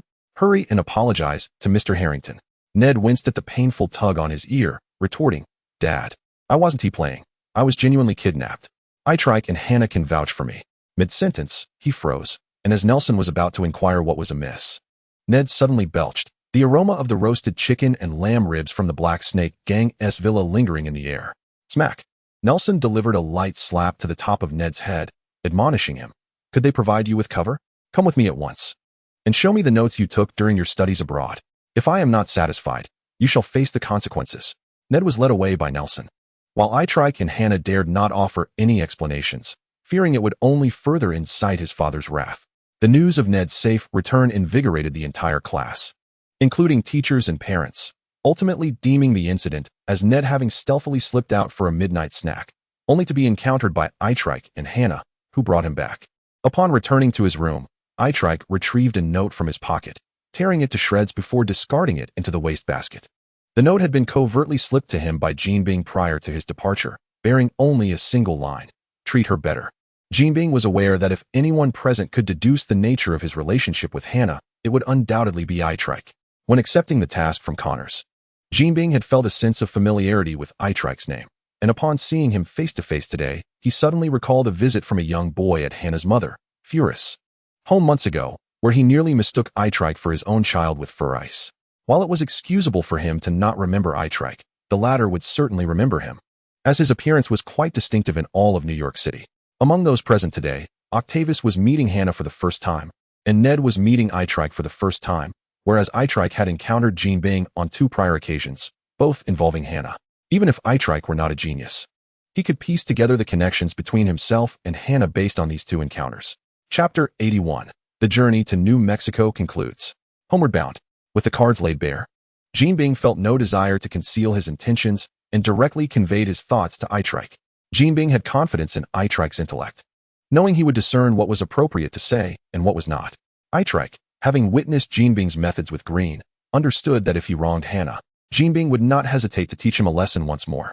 Itrek was certainly aware of Jinbing's implications, yet he found himself operating on a different level altogether. To resolve this issue without exposing his identity as Spider-Man, he could only rely on the trump card inherent to Itrek's identity, which was Hannah. Itrek was unsure whether he had wronged Hannah, but he acknowledged that he had indeed utilized her. Whether by timing Ned's call to coincide with a deliberate phone shutdown to ensure Hannah would be informed, or by intentionally revealing Tavis's alluring beauty to provoke Hannah's ire, or even by feigning weakness in front of Jinbing to provide Hannah a platform to showcase her strength. Every move had been calculated to convey to Jinbing that Itrek, whom he sought to intimidate, held significant importance to his daughter. However, what Itrek had not anticipated was how deeply he mattered to Hannah, though her frame was not robust. She had boldly swung a pool cue toward her father's balding head, ultimately shattering it. Nonetheless, Itrek had prepared contingencies, should Hannah truly be at risk. The hovering mechanical backpack would activate, at which point he would have no choice but to disregard the exposure of his Spider-Man identity. To be candid, using another's affection to achieve a goal left Itrek feeling somewhat ashamed and guilty, as he felt he was wronging Hannah. Yet, this was the most optimal solution to the problem, and Itrek found no alternative. He disposed of the note left by Jinbing, lay back on his bed, and casually picked up the remote control, illuminating the television screen to reveal the news. According to Ficus News Network, A stronghold of the Black Snake Gang in the city center had been ruthlessly attacked, with police speculating it to be an inter-gang conflict. Meanwhile, aboard a helicopter returning to New York City, Octavius sat beside Jean Bing, her demeanor markedly different from their earlier journey. She now remained silently contemplative, increasingly perplexed by her employer's actions. Just a few hours ago, Jean Bing summoned the esteemed leader and deputy of the Black Snake Gang, who were closely associated with Green, to the gang's villa base. The fate of these loyal friends of Green mirrored that of their leader, as Jean Bing and his subordinates systematically eradicated them, leaving behind individuals who had previously been marginalized and ostracized by Green to assist in managing the Black Snake Gang under the supervision of Hell's Kitchen. Thus, the Black Snake Gang came under the direct jurisdiction of Jean Bing, accepting his command and becoming an integral part of Hell's Kitchen.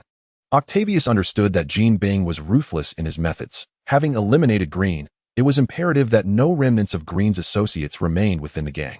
Although this decisive action could instill fear in the autonomous gangs across America, dissuading them from overstepping their bounds, the specifics of Green's transgressions remained a mystery to Octavius. Perhaps power is merely the discretion exercised over such nebulous territories. The broader the scope for an individual to exercise arbitrary judgment within these gray areas, the greater their power and the more formidable their presence. Conversely, if these ambiguous territories were to be narrowly defined into a clearly visible line of black and white, no one would possess the kind of power that inspires fear, and this delineation is officially recognized as law. However, the latter is not without its drawbacks. Should this line become excessively clear, there will be those who adeptly navigate its boundaries, testing the limits. Lawyers are the consummate practitioners of such maneuvers. Should a lawyer one day point at Jean Bing and assert that the gang leader has not violated any of the prescribed rules or regulations, rendering him immune to sanctions, it is likely that Jean Bing would respond with lethal force against both the lawyer and their argument. Octavius, seated beside Jean Bing, found herself lost in thought. Jean Bing sensed her unease but offered no words of comfort or explanation. He bore no obligation to disclose his complete thoughts to his subordinates. "Octavius, I'm here. Inform Dr. Connors that we are in breach of contract and will no longer compel Itrek to calculate the radioactive decay equations for him." Octavius hesitated briefly before responding, "Understood." Itrek and his classmates experienced a smooth journey during their upcoming study tour, visiting various laboratories at the State University and auditing college lectures. In the blink of an eye, several days passed without incident, and after concluding their sojourn in New Mexico, the group returned to New York, fatigued from their travels. Harrington advised everyone to rest at home for 2 days and to organize their notes from the trip in preparation for post-school presentations. Itrek finally returned to his cozy abode. Regardless of whether a hotel boasted 3 or 5 stars, nothing compared to the comfort of his own bedroom. Through a journey of learning and experience, Itrek's intelligence had surged to a remarkable 900 points. He believed that if he allowed his mind to extract energy from his body, he could swiftly surpass the 1,000-point threshold, ascending to the 3rd tier of his mental tower and evolving from a Homo sapiens to a superbeing. However, Itrek was in no rush. He understood that the higher one ascends, the more devastating the fall can be. Before elevating his intelligence to 1,000, he planned to further strengthen his physique, as the Spider-Man-like attributes supporting his cerebral consumption were beginning to strain. After indulging in a refreshing shower, Itrek dried off and donned clean pajamas before making his way to the living room. He opened the refrigerator, retrieved a chilled can of cola, and pulled the tab. Crack. Hiss. Tilting his head back, he took a hearty swig. Gulp, gulp, gulp, gulp, burp. Leaning back against the couch, Itrek switched on the television, randomly tuning in while reflecting on his adventures in New Mexico, where he had resolved numerous issues, yet many remained. He had returned Mjolnir to Thor and successfully vanquished the Destroyer, yet Loki had escaped, and the whereabouts of the Hulk were still unknown. Jean Bing had abandoned his coercive intentions, but should he refuse Connors, it was certain that Connors would not relent, leaving the future fraught with uncertainty. Itrek sighed, feeling overwhelmed by the chaos of the world, while he simply wished to savor this moment of cola and tranquility. "Little Itrek, why are you drinking cola again?" The television mentioned that cola has adverse effects on sperm count. Aunt May snatched the cola from Itrek's grasp. "You should drink juice or milk instead." Itrek was unsure when he had begun to leave Aunt May with the impression that his health, particularly in that regard, was lacking. Regardless, he was in the prime of his vitality. He retorted, "Aunt May, I'm only 16. How could that be?" "Yes, you're only 16. What will happen if you continue like this?" Chapter 82. The invitation from Tony Stark. Time at school always seemed to fly by, thanks to Itrek's exceptional intellect. He never had to worry about homework, teacher inquiries, or examinations. Tasks that others, like Ned, found daunting were mere trifles for him. He could even surf the internet and watch videos during class breaks using his web-slinging Wi-Fi connection. After several weeks of tranquil living, summer vacation arrived. Hey, Itrek, what are your plans for the summer? The last day of each week was Ned's favorite, and the final day of the semester was his absolute delight. Today, Ned was practically floating with excitement, planning out his summer itinerary even before school had dismissed. I haven't decided yet. Where do you want to go? Of course. I want to stay home and play video games. I just bought a new Switch. Want to come over to my place? With you around, I won't have to worry about my dad scolding me. Ned's father, Nelson, although not particularly warm towards Ned, was very polite to his son's friends. If Itrek were to visit every day, it would serve as a shield against any potential reprimands. Gwen interjected, Ned, you shouldn't just stay at home. It's not good for your health. How about we go to the beach? Florida would be a wonderful choice. Ned's mind began to wander. If the first word was sunshine and the second word was beach, the third word was inevitably associated with beautiful women, particularly those in bikinis. Ned had previously seen Gwen in swimwear at the pool, and she often dressed in a daringly casual style. However, he had never witnessed Hannah wear anything remotely provocative. He wondered what Hannah's figure was like. Feeling a twinge of guilt, he recalled that Hannah likely harbored feelings for Itrek. As the saying goes, a friend's wife should not be trifled with. How could he entertain such base thoughts? Yet, upon reflection, Itrek had a stunning partner in Octavius as well. There's also the adage, brothers share half, so if Itrek had two, it was only fair that he received one too. As Ned spiraled into convoluted thoughts, Gwen brought Hannah over and asked, Hannah, do you have any plans for the summer? We're thinking of going to the beach to soak up the sun and enjoy the sea breeze. Sure, we can go to the beach together. What about you, Itrek? Itrek replied, I'll stick to gaming at home with Ned. Ned quickly interjected, No, Itrek. Sitting for too long is unhealthy. A bit of sunlight and surfing would be beneficial for both body and mind. The four friends decided to rest at home for a few days while making arrangements, preparing to fly to the beaches of Florida next week. After school in the afternoon, Itrek returned home, where Aunt May was busy preparing dinner in the kitchen. The household was now solely comprised of Aunt May and Itrek, as Hannah had moved back to her own home a few weeks prior. Itrek mused that Felicia must have fixed both the window that was shattered during their last encounter with Kingpin. Hello, Aunt May, I'm back, he called out. Dear little Itrek, your timing is impeccable. I have something I wish to discuss with you. Aunt May dried her hands and emerged from the kitchen. Tony Stark just visited us again. His mental state seems rather concerning, and he mentioned he needed to speak with you. Stark is here again. Itrek pondered, recalling his last encounter with Iron Man months ago when Tony had come to their home, leaving him a direct line to Pepper and offering him a position at Stark Industries before vanishing without a trace. Following that, Itrek had infiltrated Stark Industries, detonated Obadiah, and defeated Ironmonger, yet Tony had still not made an appearance. Why was he seeking him out now? Where is he now? Itrek inquired. He left not long ago, Aunt May replied. Before he departed, he said you could visit him at Stark Tower. He has been spending quite some time there lately. Itrek caught a whiff of alcohol in the air of the living room. Aunt May added, Itrek, while Tony is Iron Man and a wealthy individual, I still hope you maintain a certain distance from him. He presents himself as a frivolous playboy. When I opened the door, I was greeted by a man clutching a bottle, reeking of alcohol. If it weren't for his signature mustache, I might have mistaken him for a homeless person. All right, Aunt May, I will be cautious, Itrek assured her. Dinner was a quiet affair for just the two of them, a stark contrast to when Hannah was present. After their meal, Aunt May reclined on the sofa to watch the television show Two Broke Girls and remarked, Little Itrek, I just realized that Max from Two Broke Girls bears a resemblance to that scientist assistant we met in New Mexico. Are you referring to Daisy? I even got her contact information for Ned, Itrek replied. After exchanging a few more words with Aunt May, Itrek retreated to his bedroom, feeling an unexpected sense of lightness. With the onset of summer vacation tonight, he reflected on the considerable amount of homework assigned by Mr. Harrington, yet he felt no urgency.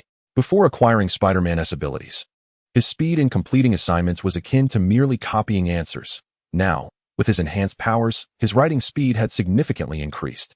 The only limitation was the durability of the paper and pen, as long as he didn't write so quickly that he tore the pages.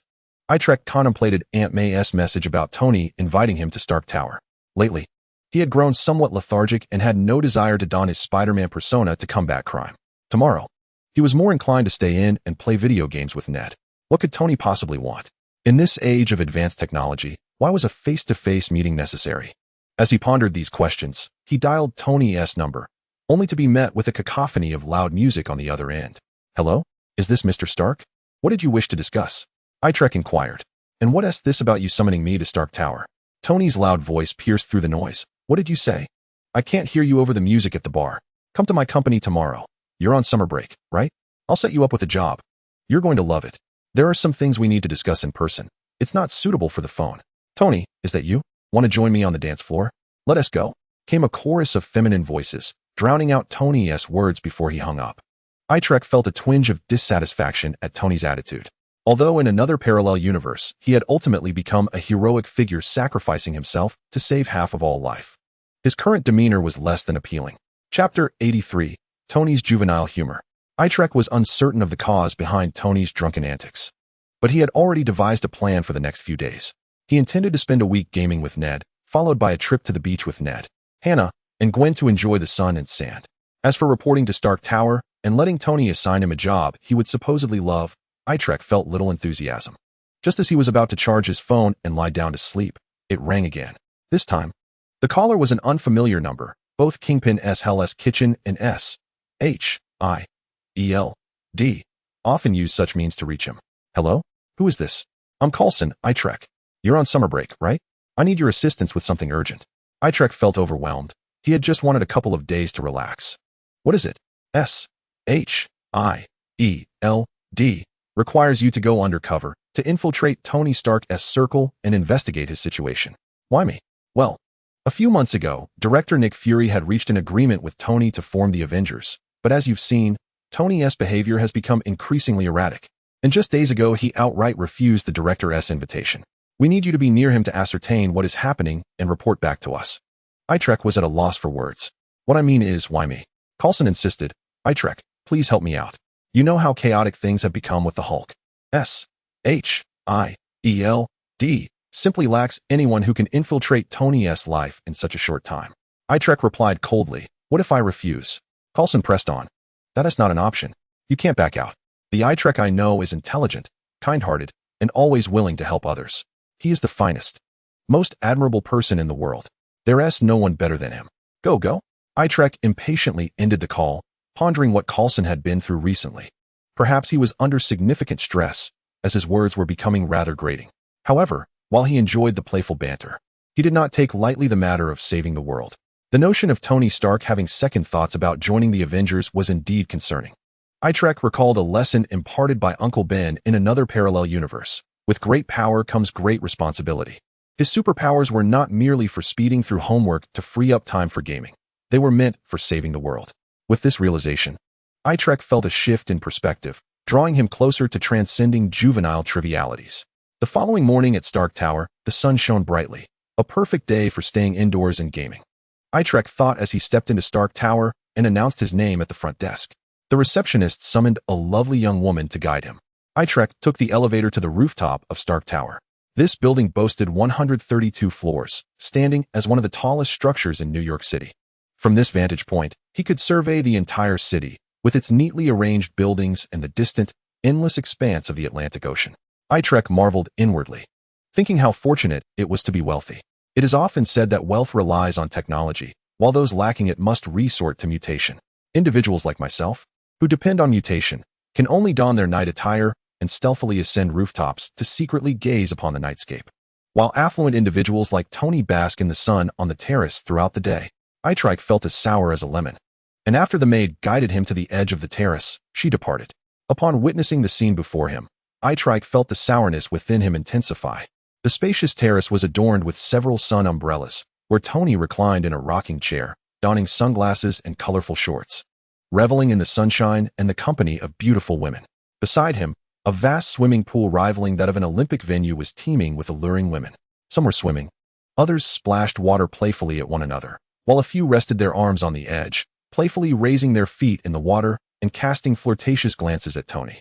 Their figures were exquisite, and their attire was minimal. Itrek even spotted black and red swimsuits floating on the water, likely discarded by a few exuberant girls. These enchanting women seemed akin to flora or fauna tended by Tony, who, glass in hand, sipped from bottles of red wine worth an exorbitant sum, admiring the beauty of New York City and the sirens in the pool. Mr. Stark, I have arrived. You wish to see me? Upon noticing Itrek's presence, Tony was elated. Staggering up from his rocking chair with a swaying bottle, attempting to jog over to Itrek. However, the effects of alcohol disoriented him, leading him to tumble headfirst into the pool filled with water and women. A chorus of startled gasps and laughter erupted as the women united to hoist Tony out of the water, and Itrek finally discerned who had been swimming in the nude. Tony pushed the women aside, pointing at Itrek and exclaiming, "Step aside. No, do not assist me, help him. Bring him to me." The radiant women, somewhat blinding in their beauty, surrounded Itrek, half pushing, half carrying him to Tony's side. Itrek perceived Tony as akin to a debauched emperor from a television drama, while he himself resembled a devoted elder statesman daring to offer counsel. He had initially believed that avoiding Ned's house for gaming would liberate him from base amusements, only to find himself ensnared in an even more trivial debauchery at Tony's abode. Though Itrek's mind raced with thoughts, his super intellect maintained an unruffled exterior, betraying no emotion. "Why don't you all enjoy the pool? I wish to converse with Itrek privately," Tony waved, dismissing the women. Itrek noticed the haze in Tony's eyes, bloodshot and weary, and inquired, "Mr. Stark, would you not prefer to rest for a while?" No, I am quite lucid." Tony swayed his inebriated head, which seemed tethered to his body by a rope rather than a neck. "Itrek, I have conceived a crucial and significant position for you. You must accept it, all right?" Tony draped his arm over Itrek's shoulder, his gaze unfocused. "Speak. Will you accept it?" Itrek found himself at a loss regarding how to handle Tony's drunken state, replying, "Very well, I accept." As he placated the inebriated Tony, he dialed Pepper's number. Chapter 84. Tony was intoxicated, and then he awoke. "Hello? Is this Miss Pepper?" "It is I. Is this Itrek?" "I've memorized your number. Is there an issue?" "Mr. Stark has consumed too much and is now unconscious on top of me. I am uncertain if there is any risk to his life." Oh. Itrek struggled to comprehend the meaning behind Pepper's response. "Miss Pepper, do you have nothing to say? Or perhaps nothing to do? Like sending someone upstairs to carry the drunken Mr. Stark away?" Pepper replied, "Indeed. Someone should assist in carrying the inebriated Tony away, but that person is already on the terrace." "What do you mean? You are Tony's chosen personal assistant. These matters are your responsibility." Just as Itrek was about to retort, Pepper continued, "I arranged for Tony various assistants, of all styles and beauties. Yet he has tossed them all into the pool. He only wants you, and there is little I can do about it." With that, Pepper hung up in frustration. Fortunately, Itrek was somewhat familiar with Stark Tower, and he managed to carry Tony back to his own room in the building via the elevator. After laying Tony on the bed, a rectangular device, about the size of a smartphone, fell from his pocket. It resembled a measuring instrument, although it had just been submerged in water. The screen still displayed numbers. 18. Itrek picked up the device, one end featuring a bottle cap-sized display, while the other had a transparent plastic cover that could be lifted to reveal a metallic needle with traces of blood on it. Itrek recognized this device from a film. It was used to measure the concentration of palladium in the blood, a significant prop in Iron Man 2. In the film, Tony required a palladium arc reactor to sustain his life, necessitating the insertion of radioactive palladium into a cavity in his chest. This element was harmful, leading to bodily deterioration with prolonged usage. However, without it, Tony would perish instantly due to the absence of an energy system supplying his heart. Aware of his impending demise, Tony began to indulge himself, engaging in hedonistic revelries until S.H.I.E.L.D.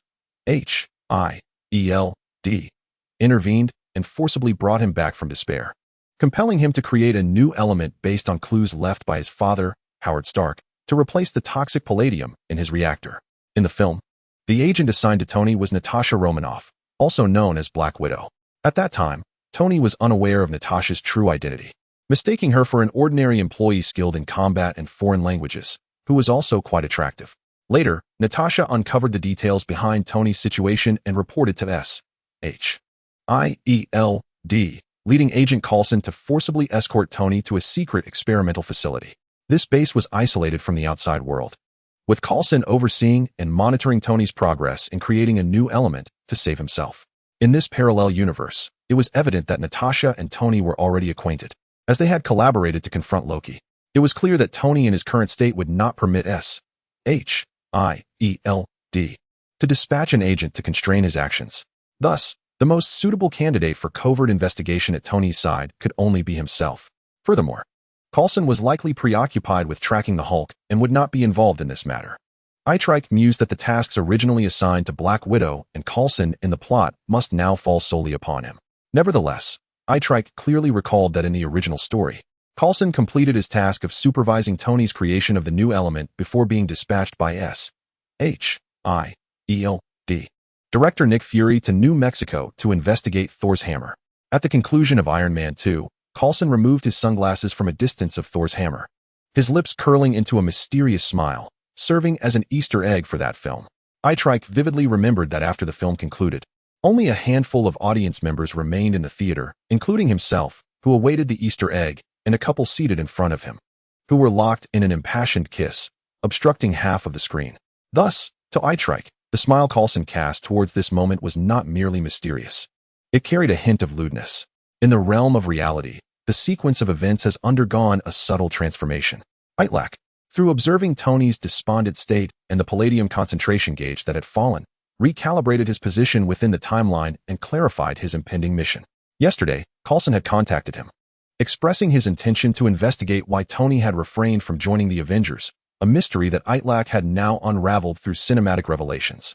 A man on the brink of death possesses neither the inclination nor the time to safeguard the planet. All Tony yearned for was to indulge in merriment, to savor every exquisite wine he had yet to taste, to pursue every romantic encounter he had yet to experience, and then to depart this world at the pinnacle of his revelry. However, Itrek did not intend to divulge Tony's situation to S.H.I.E.L.D. just yet, as he needed to feign an investigation and stay undercover for a while longer.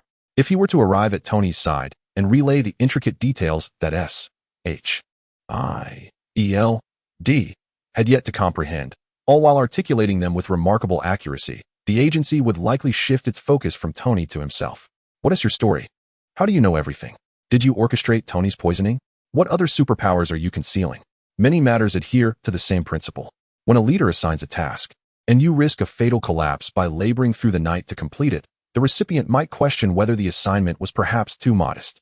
In dealings involving antiquities or artworks, items whose value is elusive, if the counterpart demands 200,000 and you wish to cultivate a friendship, you might relinquish that sum without negotiation, only for them to wonder if they undersold their item. At times, one must consider not only the efficiency inherent in the task itself, but also the explanatory costs surrounding it. To avoid wasting unnecessary time justifying his precognitive insights, Itrek resolved to immerse himself in his role, diligently acting as an undercover agent sent by S.H.I.E.L.D.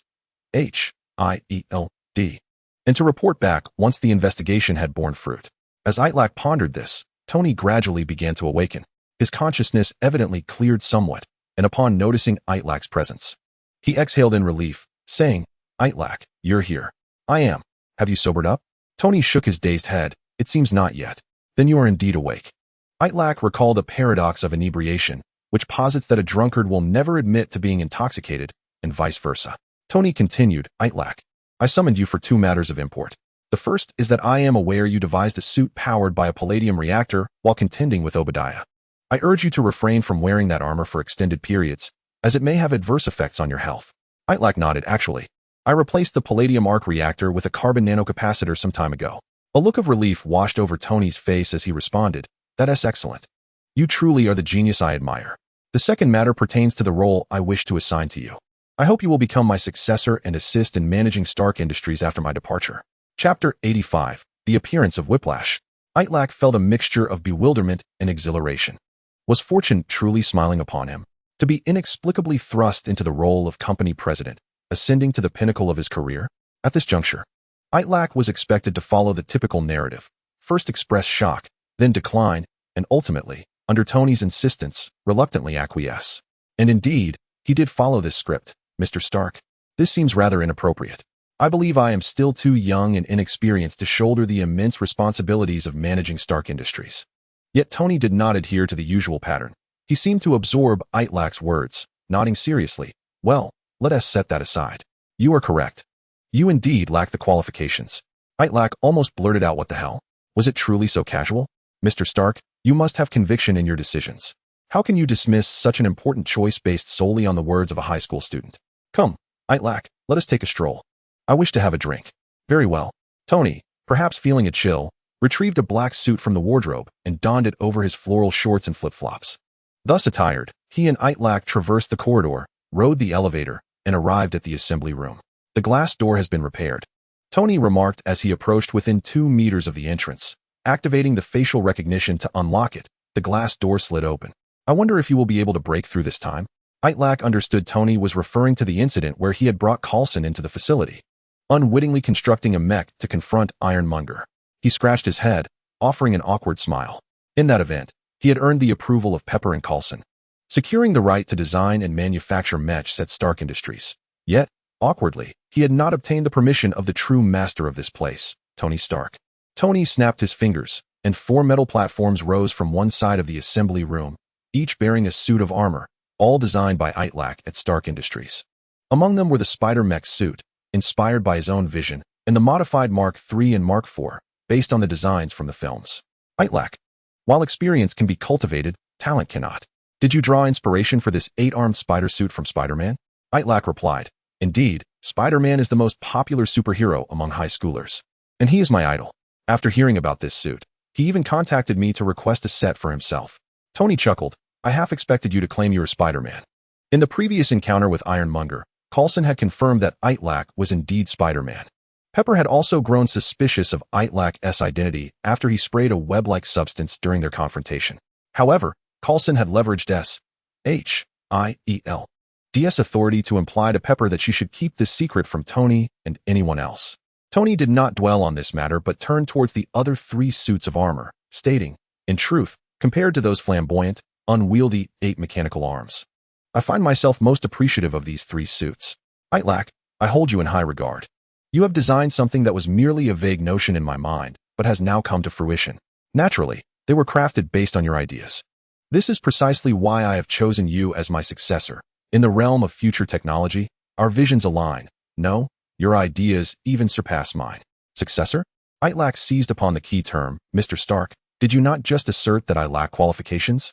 Tony nodded. Yet I also stated that qualifications can be developed, while talent cannot. Prior to calling you yesterday, I had already consulted a lawyer to draft a will. Should I perish, all my shares in Stark Industries will be bequeathed to you, making you the largest shareholder and the wealthiest individual among all publicly disclosed assets. A will? Itrek was now fully immersed in the scenario. Mr. Stark, is there something wrong with your health? No, I am in excellent health. I am merely fatigued. Tony, as ever, remained obstinately defiant, and Itrek pondered that if Tony were to immediately acknowledge his palladium poisoning, he could swiftly report the situation to S.H.I.E.L.D, perhaps even salvaging his plans to vacation at the beach with Ned and the others. With a gaze deep and shimmering, Tony declared, Stark Industries can exist without Tony Stark, but it cannot survive without Iron Man. If there comes a day when I can no longer be Iron Man, I hope my successor is a genius, one even more brilliant than I. Although Itrek had a thick skin, he found himself somewhat bashful under Tony's praise. Tony turned his gaze away, saying, in the coming period, Itrek, I wish for you to remain by my side. I intend to help you gain the qualifications required of a successor. Months prior, in a dilapidated, dimly lit room, an old desktop television flickered with news. I am Iron Man. At a press conference, Tony Stark publicly confirmed his identity. Reporters erupted in cheers, surrounding Tony with fervor. An elderly man, frail and bedridden, pointed at the screen, exclaiming, Ivan, that glory should have been ours. Decades ago, I collaborated with this lad's father, Howard Stark, on a reactor based on the Tesseract. Yet that old scoundrel expelled me from the project at the last moment, banishing me and leading us to this wretched state. Ivan ground his teeth, gnawing on a toothpick as he replied, Father, I want that scoundrel to pay. But we lack the funds or means to create weapons that rival the Iron Man armor. The destitute elder lamented, Son, I have nothing else to bequeath you but knowledge. I believe you are a genius even smarter than Tony Stark, and you are more industrious. Open the bottom drawer of the cabinet. The key lies on my wrist. Inside, you will find blueprints for a weapon that could be considered the Iron Man's nemesis. Use your intellect to modify and upgrade it, eliminate Tony Stark, and destroy Iron Man and his company. The old man trembled, raising his wrinkled hand adorned with a keychain, but as Ivan reached for it, his father's hand fell lifelessly. Father. Chapter 86, Hammer Industries. Mr. Stark, is this what you refer to as training? Indeed, this is the life every Iron Man should lead. Tony leapt into the dance floor, swaying intimately with a throng of beauties amidst the cacophony of music and dazzling lights. Itrek leaned against the bar in the distance when a server inquired, Sir, would you like a drink? Is there any milk? Itrek had initially assumed that the so-called training would pertain to business or technology, only to realize he had overestimated the situation. Tony Stark's persona inherently possessed a slight self-destructive tendency. Upon learning of his impending demise, he became reckless, whisking Itrek around the globe, exploring delightful destinations. Just today, having landed in Monaco, he dove headfirst into the locals' largest bar to revel. Sipping his milk, Itrek felt an acute sense of isolation, as though he were an outlier in this vibrant setting. Scrolling through social media on his phone, he noticed Hannah and the others had already set off for the beach, sending messages inquiring about his whereabouts. He could only respond that he was engaged in an important internship at Stark Industries, though they would never suspect that the internship entailed shadowing Tony. Itrek, Parker, is that you? Came a sultry voice from behind. Turning, he beheld a woman swirling a glass of red wine. In the dim bar light, her heavy eye makeup and crimson lips were striking. Care for a chat? With our boss? Your boss? The woman gestured with her wrist to a booth where a group of women surrounded a man. The man, adorned with gold-rimmed glasses, reclined with an air of entitlement, surveying Itrek. What shall we discuss? You'll find out once you join us. The heavily made-up woman draped her arm over Itlek's shoulder, prompting him to internally scoff at the wealthy elite who could not express their intentions directly, resorting instead to using women to draw him into their sphere. Yet, this tactic proved effective against Itrek, who found it difficult to refuse the modest request of a beautiful woman. As he approached, the man stretched his legs, saying, "Have a seat." A wave of beauties cascaded from the man to surround Itrek, allowing him a clearer view of the man before him. Itrek recognized him as Justin Hammer, the proprietor of Hammer Industries. Within this parallel universe, three major tech companies are prominent. Oscorp, excelling in chemistry and biopharmaceuticals; Stark Industries, renowned for mechanical weaponry and AI; and PIM Technologies, focusing on fundamental physics and quantum realms. However, these three firms operate relatively independently from the U.S. government and military, possessing a core competency that resists governmental coercion and entanglement. In contrast, Hammer Industries is firmly tethered to military interests, serving as a designated supplier of weaponry. They lack a specialized domain, but they excel in imitation and plagiarism, adept at siphoning off other companies' innovations, replicating their mature products, and subsequently selling them to the military at a lower cost. In many respects, Hammer Industries acts as the military's proxy for a rebellious spirit like Tony Stark, yielding to government inquiries and negotiations to relinquish the core technology behind the Iron Man armor is utterly implausible. Matters that are politically sensitive are conveniently funneled through Hammer Industries, rendering them legitimate and lawful. Consequently, the company's reputation is rather tarnished. There was even an incident where General Ross publicly endorsed Hammer Industries, extolling its core technological prowess against a backdrop of their machinery. A gust of wind, however, dislodged the Hammer Industries banner from atop a towering crane, revealing the Stark Industries emblem beneath, igniting a wave of mockery online and causing Stark Industries stock to soar. Nonetheless, Hammer Industries remained unfazed, for their clientele is not the market. They thrive on military contracts funded by taxpayers. Justin Hammer, having recently faced humiliation at a hearing where he attempted to confront Tony Stark, had sought to ally with senators to question Tony's right to retain such a perilous weapon. However, Tony's audacious maneuvers left Hammer flustered, as the carefully prepared video evidence was hijacked by Tony, showcasing a plethora of favorable information about him, nearly prompting Hammer to lose his composure in public and smash the display. Yet, Hammer's desire for the Iron Man armor remained unabated. As the military had recognized its potential on the battlefield, Hammer realized that only by replicating Tony's armor could he secure the next wave of funding from the military. Consequently, he began to focus on those close to Tony, acknowledging that individuals like Pepper were impervious to infiltration or bribery. Yet it seemed that Tony was intent on mentoring a young man whom he brought along to every occasion. After conducting his investigation, Hammer discovered that the young boy was named Itrek Parker. Although he had never secured the top position at his high school, he consistently ranked among the top 5 in his class. More significantly, Itrek seemed to command the attention of the esteemed biologist, Dr. Connors, a fact attributed to his extraordinary mathematical prowess. It was only natural that such a prodigious talent would receive Tony's focused mentorship, which sparked Hammer's ulterior motives. If Tony could entice Itrek away from Connors, then surely he could lure Itrek away from Tony. "Would you care for a drink?" "I have milk," Itrek offered, raising his glass. "I have been observing you for quite some time, Itrek. It appears that Tony holds you in high regard," Hammer said, placing his wine glass down, leaning forward with his elbows resting on his knees. "Yes, I am currently his assistant, responsible for his daily affairs, or rather, he takes me along for his extravagant escapades. Itrek replied. Hammer, a man of keen intellect, was not a genius himself, yet he excelled in engaging with prodigies, particularly in discerning their psychological nuances. He sensed Itrek's dissatisfaction with Tony and responded, Indeed, a super genius like you truly belongs in a laboratory. It is quite unreasonable for Tony to bring you to such a place. Hammer envisioned Itrek as a humble scholar, disinterested in fame and focused on research. The strategy for dealing with such individuals was to provide them with a simple, comfortable, and tranquil living environment, alongside an abundance of expensive and advanced experimental equipment. Would you consider joining Hammer Industries? Our scientists are not required to accompany the boss on extravagant outings. They simply focus on their research and create what they desire. Just then, a throng of people surged into the dance floor. More precisely, a group of elegantly dressed women surrounded Tony as he approached Hammer. The number of these women far surpassed those near Hammer, and their attire was markedly more formal.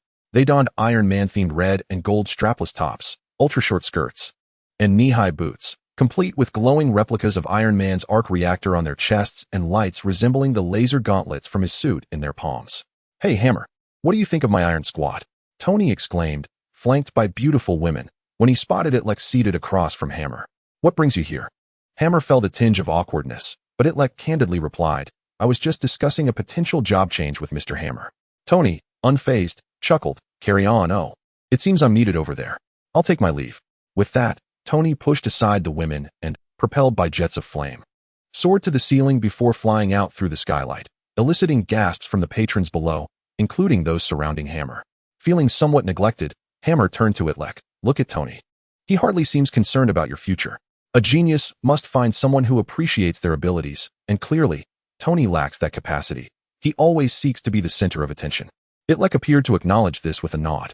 Hammer was about to say more when a thunderous roar erupted from the sky, and a spectacular display of fireworks illuminated the night as Iron Man zipped through the vibrant bursts. The crowd in the bar erupted in cheers, all lights converging on the stage, casting a brilliant spotlight. After the fireworks, Iron Man descended like a rocket, landing in a stylish half-kneel at the center of the stage. As jubilant music played, the Iron Man-themed women lined up behind him, moving in perfect synchronization, sometimes waving their gauntlet lights or executing high kicks, creating a visually captivating spectacle. The atmosphere in the bar became increasingly lively with each kick, yet Hammer noticed that Itrek remained unfazed, quietly sipping his incongruous milk, convinced of his potential ally. As the performance concluded, Iron Man lifted his metallic mask and declared, Tonight S.H.I.E.L.D. is on me. Hurrah! Long live Iron Man. Oh my goodness, that is simply marvelous. Drop the beat. The bar pulsed with rhythmic beats as Iron Man danced, waiting for the crowd to settle down before saying, Yesterday, a beautiful lady asked me how I used the restroom in this suit. Laughter erupted from the audience, anticipating Tony's punchline. He squinted, took a deep breath, and leisurely exhaled. Just like this, the laughter intensified. Hammer, feeling disconnected from the revelry, leaned toward Itrek and coldly remarked, vulgar and crass. I trust you wouldn't wish for your future superior to be a drunken fool who soils himself in armor? Itrek nodded. Indeed, Mr. Hammer, you appear far more composed. Hammer felt a surge of satisfaction. It seemed he had accurately discerned Itrek's sentiments, who also disapproved of Tony's arrogance. He handed Itrek a business card, leaning in to whisper, Such a person does not deserve to monopolize the iron suit. If you can acquire any part of its core technology, contact me. Hammer Industries will offer you a respected position. Itrek accepted the card, replying, Understood, but Mr. Hammer, this may take some time. Should I succeed, I will reach out to you. Hammer beamed, patting Itrek on the shoulder before departing.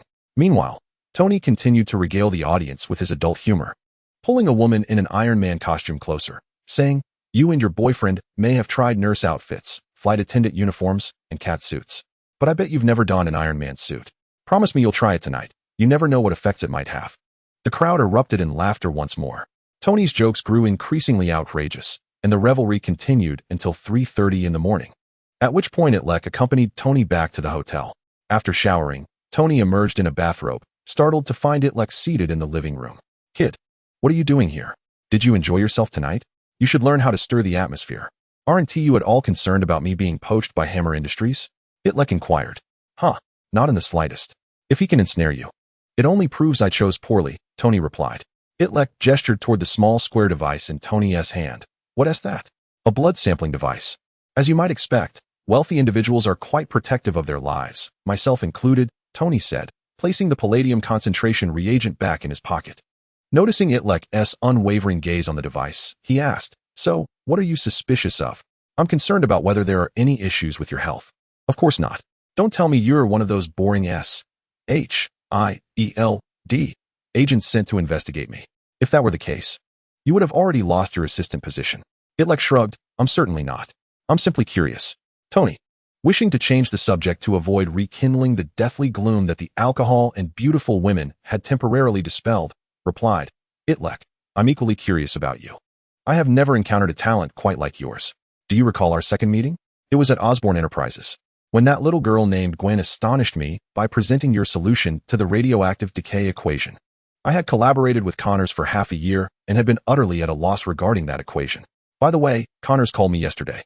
He must have heard about my escapades with you around the world and is eager to recruit you back, urging me to persuade you to return and complete that equation." Speaking of Connors, Itrek felt a pang of anxiety. Indeed, after the incident with Kim, Connors had not given up hope, still attempting to leverage Tony's connections to bring him back to assist with the equation. Hence, Itrek, I find myself curious as to why you consistently evade this equation. I have heard about your dealings with Kim in New Mexico. The fact that Kim did not harm you is a testament to Connor's goodwill. In my view, you possess no justification to decline Connor's request. Or perhaps, have you discerned something else within that equation? Chapter 88, Russell's Paradox. Itrek inquired, "Is this Connor's commission to you?" Tony replied, "In a way, yes. Though Connors is a complete bookworm who never indulges in bar hopping, I share a decent rapport with him. During my undergraduate years, I participated in an interdisciplinary exchange program between MIT and the State University of New York, where I was swapped to the latter, sharing a dorm with Kurt Connors and Victor Von Doom. Given the interdisciplinary nature, we each gleaned much from one another's fields, fostering a friendship. To be frank, I felt quite distressed upon learning of Connor's injury and subsequent amputation in the military. It was precisely this that compelled me to promise him I would help solve that equation, enabling him to regain his lost limb. Thus, I am quite intrigued as to why you, despite your evident capability and having initially discovered a preliminary solution with such ease, continue to avoid both Connors and this equation." Itrek stated, "Mr. Stark, if your relationship with Dr. Connors is as amicable as you suggest, I implore you to advise him to relinquish his obsession with limb restoration and not to press me into calculations, nor to attempt it himself.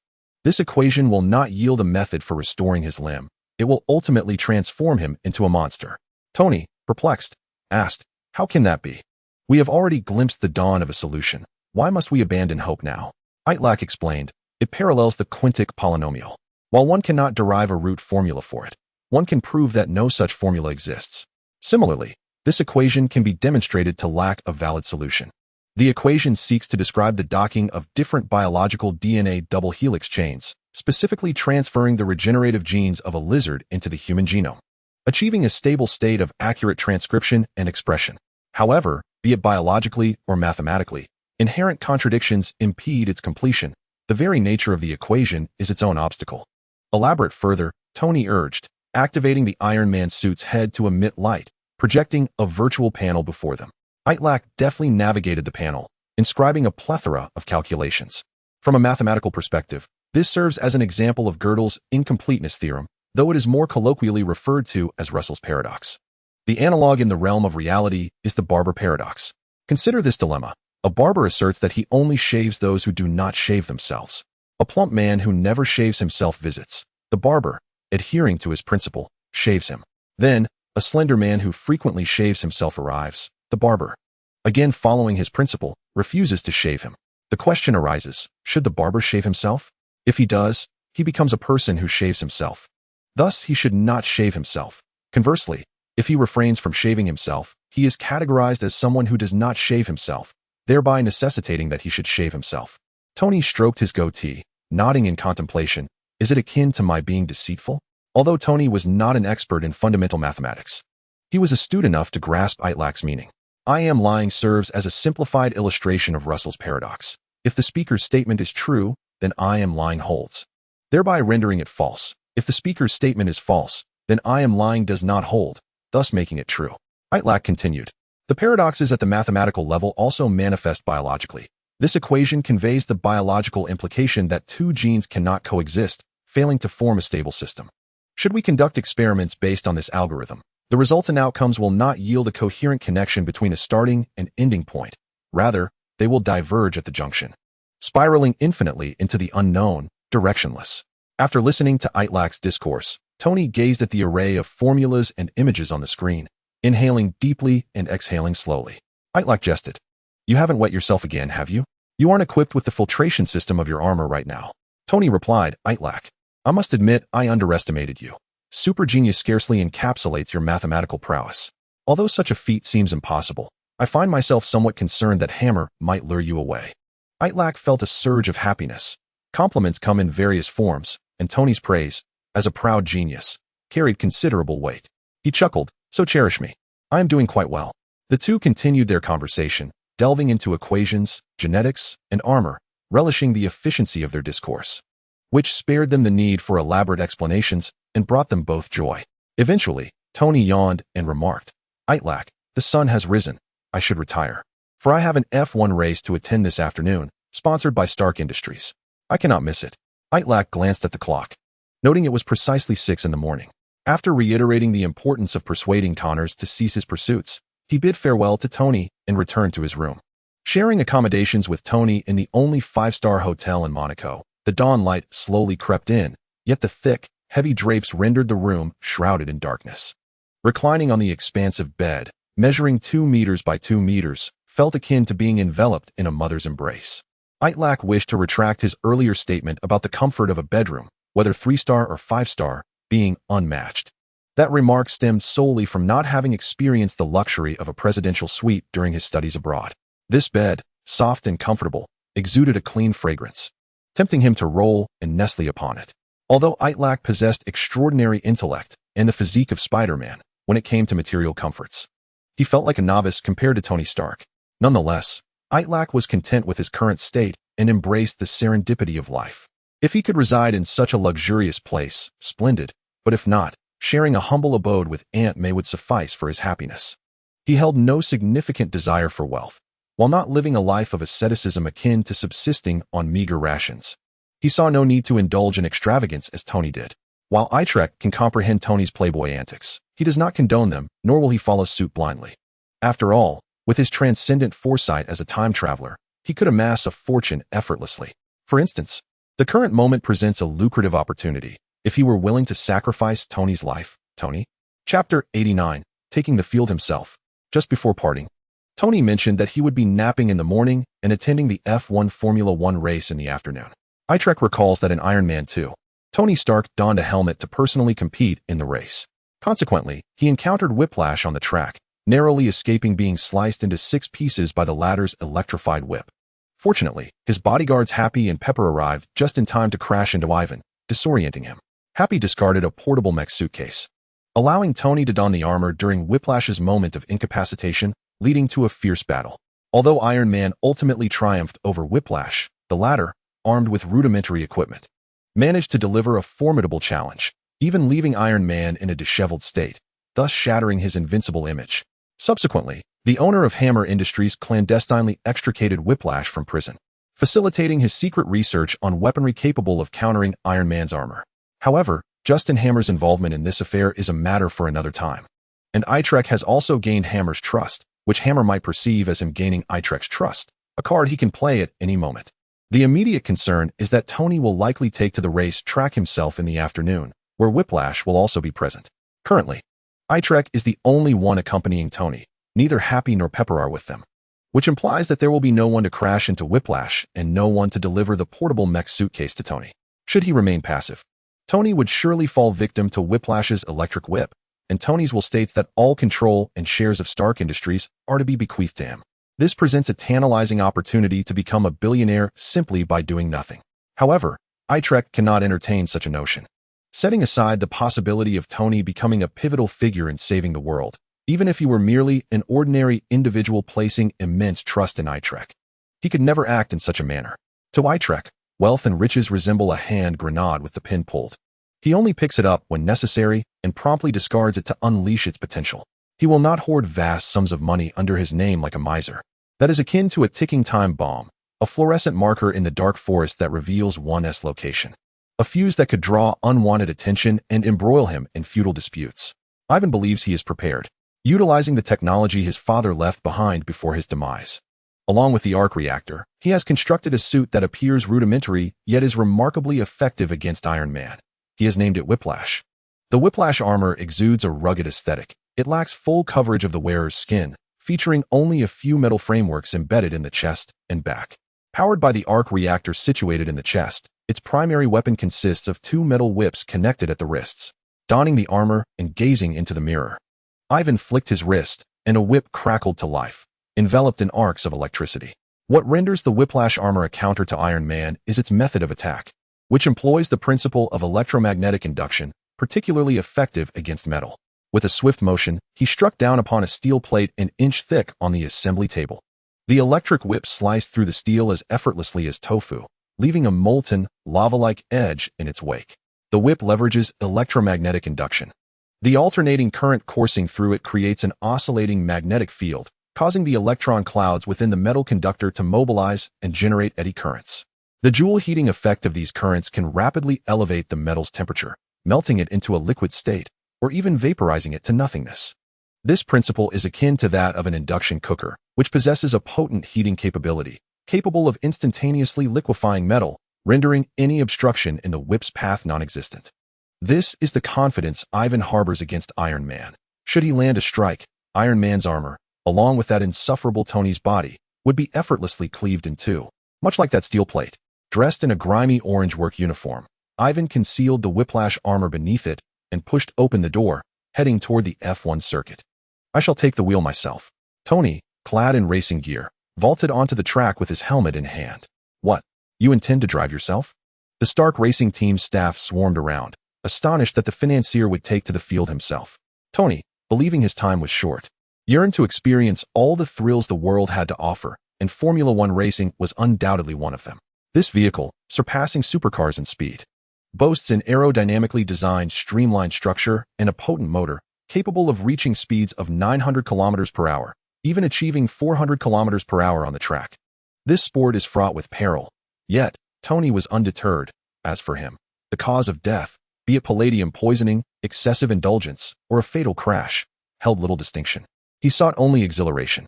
Itrek joined him, and Tony remarked, "Are you going to stop me? I advise against it, as it would be futile." Itrek shook his head. "No, I will not impede you. I wish to participate as well."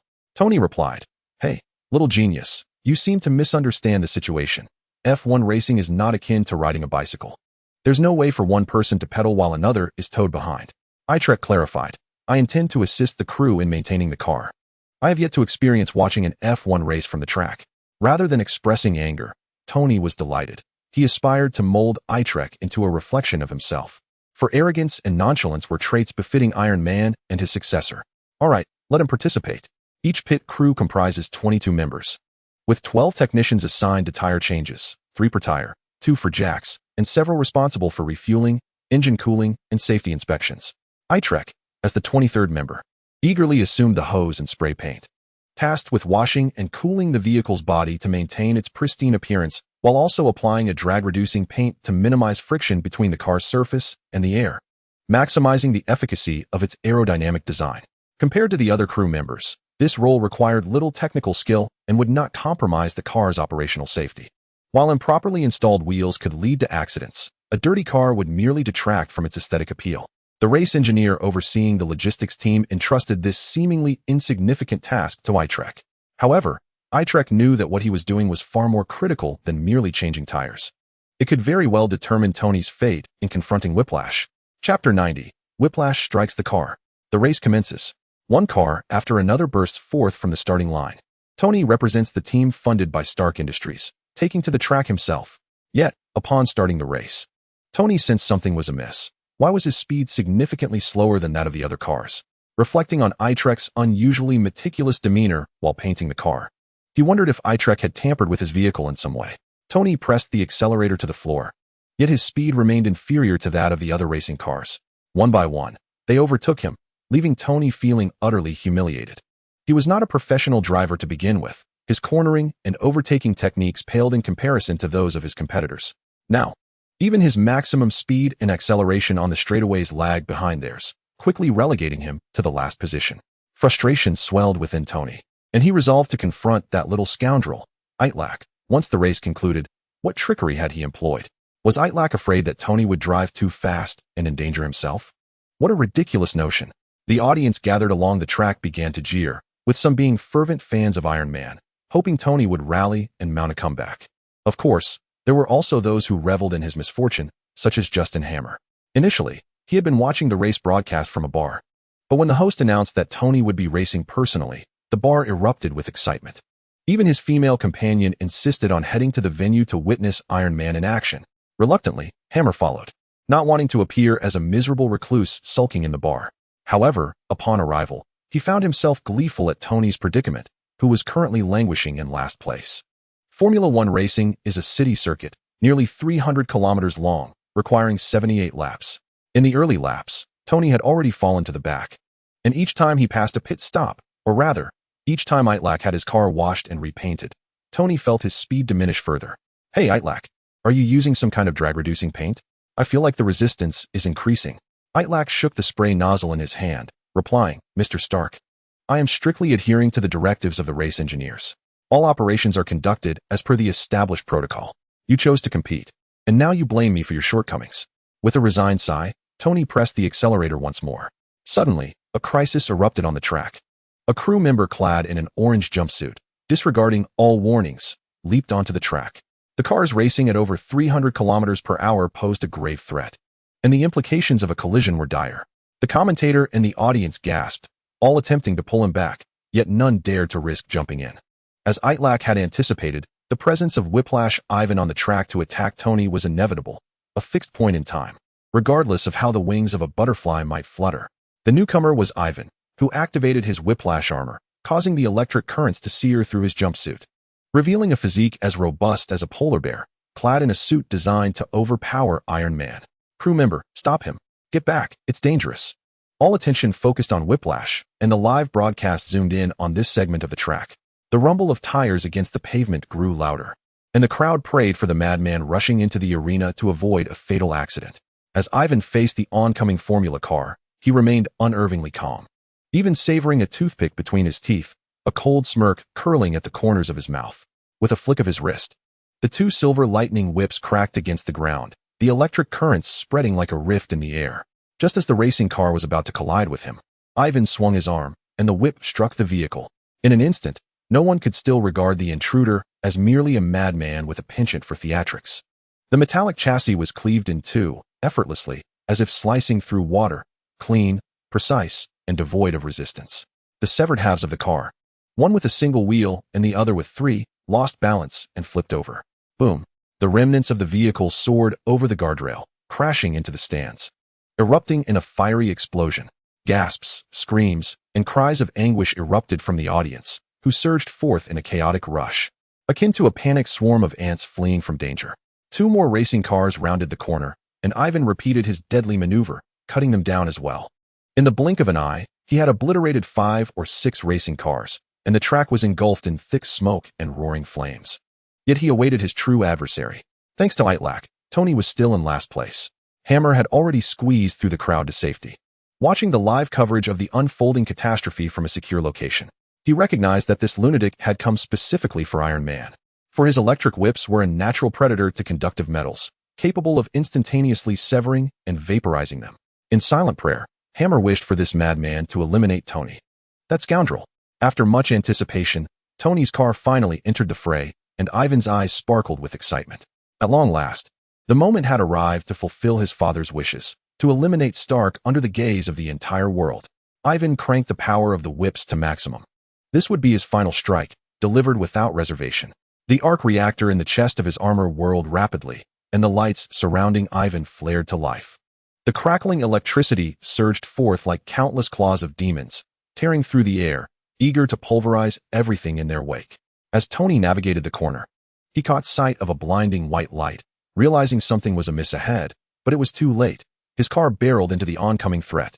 Ivan grinned, his excitement palpable, lifting his 2 whips high, unleashing the bolts of lightning upon the racing car. To everyone's astonishment, the electric whips did not slice through the car as anticipated. Instead, They struck the vehicle like ordinary wires against a common iron plate, merely limply draping over it. Ivan prepared to laugh maniacally, envisioning the explosion as Tony's car was sent flying, ready to bask in the world's attention. However, his anticipation proved futile. The lightning whips failed to produce the intended effect. Yet Tony's car did not halt. After a fleeting moment of confusion, Ivan was sent sprawling as Tony's vehicle collided with him. Chapter 91. Visiting the prison. Tony was bewildered. Who was this person before him? A fan wielding glowing sticks? If so, that was an extreme level of enthusiasm. Minutes later, police cars and ambulances adorned with flashing red and blue lights arrived, cordoning off the area while medics rushed to carry the injured onto stretchers. Many spectators had sustained injuries during the attack, while the assailant lay grievously wounded, yet Tony, the target of the attack, remained unscathed. In this bizarre turn of events, the mastermind was, of course, Itrek. He had deduced the operational principles of the whips by recalling movies he had seen before. Essentially, it was akin to the principle of an induction cooker used for hot pot. The alternating electromagnetic field produced by the two whips was effective only on metals, excellent conductors. What Itrek had done was mix his own secretion of spider silk into the paint he applied to Tony's vehicle. This spider silk acted as an insulator, functioning similarly to carbon nanocapacitors, effectively immobilizing the electrons. The alternating electromagnetic field resembles a tempest targeting charged particles, such as electrons within metals. However, if every electron were anchored to the ground, the tempest would be incapable of stirring, and thus, no electric current could be generated. In simpler terms, it is akin to substituting the metallic pot on an induction stove with a plastic one, rendering the whip ineffective. Following the incident, Itrek awaited news from Tony at the race car maintenance point. However, after an extended period with no word from Tony, and calls going unanswered, Itrek began to wonder if his specialized spray had failed to work. After half an hour, Itrek received a message from Tony's private attorney. Mr. Itrek, Mr. Tony Stark has been taken into custody by the police. Could you come down here? Upon arriving at the police station, Itrek found a lawyer dressed in a black suit and carrying a brown briefcase, already waiting for him. The lawyer extended his hand and introduced himself. Good day, Mr. Itrek. I am Happy Hogan, the attorney for Stark Industries in Monaco. It is a pleasure to meet you. Itrek recognized the man from a distance and, upon hearing his introduction, realized he was indeed Happy. However, in stark contrast to the robust, imposing figure of Happy as portrayed in the films, this version bore a resemblance yet lacked in musculature. Appearing rather lean and bespectacled, exuding an air of sophistication. Hello, Mr. Hogan. How is Mr. Stark? Is he injured? Why has he been brought here? Itrek inquired. Happy replied. Mr. Stark is unharmed, but the assailant from the incident has sustained grave injuries. As you may know, the speed of Formula One cars typically exceeds 300 kilometers per hour. A collision with such velocity is perilous, and survival is uncertain. The individual is currently in the ICU, with little hope of recovery. In the film Iron Man 2, the whip was crashed into a wall by Happy's car, yet the distance of acceleration was less than 10 meters, resulting in a collision speed not exceeding 20 kilometers per hour. Even so, it managed to incapacitate the formidable whip for a considerable duration. Now, being struck head-on by a car traveling at 300 kilometers per hour is akin to being hit by someone who can sprint 100 meters in a mere second, compounded by the fact that the car's mass far exceeds that of a human. Itrek couldn't help but feel a twinge of melancholy. The whip, after all, was a consistent antagonist throughout Iron Man 2, a formidable foe to Iron Man. Yet, unexpectedly, having just made his entrance, he was caught off guard and swiftly removed from the narrative, leaving him unable to ally with Hammer Industries for a confrontation against Iron Man. Itrek refocused, asking, "Where's Tony? Is he here to provide witness testimony?" Happy shook his head. The police have arrested Tony on charges of manslaughter and plan to file charges against him in a week. Itrek exclaimed incredulously, "What nonsense! That assailant with the electric whip was the attacker. Tony's actions should be considered self-defense." Happy explained, "Monaco does not adhere to a stand your ground law. Moreover, while that individual named Ivan did damage several racing cars, he inflicted no harm on Tony's vehicle before being struck. It is akin to a perpetrator being killed by a vehicle after committing a crime. The driver still bears legal responsibility. Furthermore, the fact that all other cars were damaged by the electric whip, while only Tony's car remained unscathed, has intensified the police's suspicions. Why suspect Tony? Perhaps the electric whip simply ran out of power? Itrek was confident that the police would find no evidence upon investigating Tony's car, for his specialized spray would evaporate within an hour, rendering the car's physical and chemical properties indistinguishable from any ordinary Formula One vehicle. "Mr. Itrek, The outcome of this matter is ultimately in the hands of the police. However, rest assured that our legal team is exceedingly proficient in ensuring Mr. Tony Stark navigates this legal predicament unscathed is well within our means, given our ample financial resources. Leave the rest to us. Mr. Stark has requested to see you at the station, and we have negotiated 30 minutes for your meeting. Please, let us proceed. Itrek followed Happy into the police station. Arriving at the visitation hall where Tony, separated by a thick pane of glass, picked up a phone. Itrek mirrored his actions, recalling the typical scenes from television shows or films where one would place a hand against the glass, while the other would reciprocate from the opposite side. In a parallel universe, had Iron Man transformed into a beautiful Iron Lady named Tony, perhaps he would have done the same, but before him stood a mustachioed gentleman. Itrek remembered that upon learning he would in turn with Tony and forego a trip to the beaches of Florida, Hannah had, whether intentionally or not, liked to post on social media. The article analyzed the tendencies of affluent, middle-aged men who were careless in their lifestyles, suggesting that such men, having dated various types of women in their youth, might seek to change their preferences in middle age, potentially gravitating towards charming young men. A chill ran down Itrek's spine.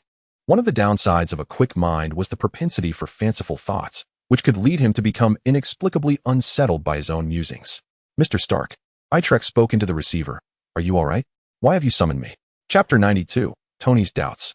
Itrek, I must apologize. My promise to you may need to be postponed. Tony said through the glass.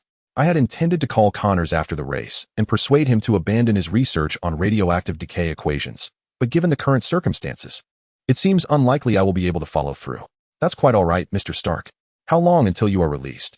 Is there anything you need me to attend to at the company? Tony stroked his mustache, gazing into Itrek's eyes. Itrek, this is precisely why I called you. I do have something to entrust to you. Do you recall the girl in the mech suit who danced with me on stage yesterday? I had planned for us to hang out until this weekend, the 16th of the month, but it seems I will be unable to keep that engagement. More importantly, I spent the night with one of them, but have yet to pay. If she approaches you, please ensure she is compensated $900. The police would undoubtedly monitor the visitation conversations and, upon hearing Tony's words, would scoff at the depraved lifestyle of the capitalistic elite. Yet, Itrek discerned the underlying meaning in Tony's message. The numbers 19, 16, and 9 must hold some special significance, corresponding to letters in the alphabet. The 19th letter is S. The 16th is P, and the 9th is I. Numerous words begin with SPI, but only a few are commonly used. Spider is one such example. Itrek realized that Tony, having experienced this incident, was beginning to doubt his own identity. However, Tony likely remained uncertain. Even if he had suspicions, he would not openly articulate them in such a monitored context. Itrek replied, Oh, are you referring to the girl named Jenny? She visited me last night and mentioned that payment was unnecessary, and she even offered to give me money. It can be said that you should emerge in about 4 or 5 days. For now, take this time to rest while inside and refrain from overthinking. When you are out, I shall explain everything to you. The letter D represents the 4th position, and E stands for the 5th. Together they can form the complete word spider with the letters hinted at by Tony. What Itrek seeks to convey to Tony is that he is already aware of the suspicions that linger in Tony's mind, and they can discuss it further upon his release. As Itrek concluded his conversation with Tony, he inquired once more about when exactly Tony would be able to leave the precinct. The response he received reaffirmed a time frame of 4 or 5 days. Upon returning to his hotel, Itrek reclined on the comfort of his bed. Tony is no fool. Although the police may not decipher why the Whiplash's electric whip proved ineffective against Tony's racing car, they might eventually conclude, after dismissing all erroneous possibilities, that a malfunction in the Whiplash armor was to blame. However, Tony would undoubtedly dispute this. He had personally driven that car and could acutely sense that there was an issue with its top speed and maximum acceleration, leading him to suspect that he might have inadvertently contributed to the problem. Itrek was not concerned. Tony would not find evidence against him. As long as he remained steadfast in his denial and played the fool, Tony would have no recourse against him. Moreover, Itrek's purpose in approaching Tony was not merely to conceal the identity of Spider-Man. He was dispatched by S.H.I.E.L.D. to investigate the reasons behind Tony's despondency. Although Itrek had already uncovered the truth, he needed to maintain a facade of a reasonable investigative duration to avoid raising S.H.I.E.L.D.'s suspicions. As long as Itrek did not provide Tony with evidence that he was sent by S.H.I.E.L.D. or that he was Spider-Man, he would not risk being dismissed or expelled by Tony. At present, Itrek felt that the inquiry had lasted long enough. Even if Tony were to discover his affiliation with S.H.I.E.L.D. and his identity as Spider-Man, it would be of little consequence. Itrek planned to contact Coulson or Nick Fury in a couple of days to inform them that he had discerned the reason behind Tony Stark's reluctance to join the Avengers in protecting the world. It was due to palladium poisoning, which left him feeling unwell and disheartened. If Itrek's conjecture was correct, once he pierced through this veil, S.H.I.E.L.D's response towards Tony would mirror that depicted in the film Iron Man 2. The current strategy of surveillance and investigation would shift to forcibly detaining Tony, compelling him to save himself by researching a harmless new element to replace the detrimental palladium. However, what Itrek was experiencing diverged somewhat from the events portrayed in Iron Man 2. In the original narrative, there was an additional layer. Whiplash was merely injured and imprisoned, after which Hammer Industries orchestrated a prison break to rescue him. Hammer and Whiplash collaborated, with Whiplash utilizing Hammer Industries' resources to manufacture numerous drones designed to confront Iron Man, resulting in chaos throughout New York City. Presently, Whiplash was on the brink of death, uncertain of when his last breath would come, likely rendering their cooperation impossible. Itrek even felt a twinge of regret, as the card he had buried with Justin Hammer would likely remain unplayed. Leaning against the bedside, Itrek scrolled through his phone, just as he received a message from Justin Hammer. "Mr. Itrek, how is the research on Iron Man's armor core technology progressing? Tony should be out of your sight in the coming days. Shall we arrange a meeting?"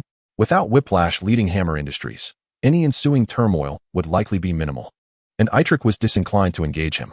Nevertheless, he felt the need to maintain a veneer of politeness, as it could prove useful later. "Mr. Hammer, I have been enjoying some time of camaraderie with Tony, earning his trust. I believe we will need to wait until we return to New York before delving into core research matters. I will certainly reach out to you then. Await my good news." As for what excuses he could concoct at that time, Itrek harbored no concerns.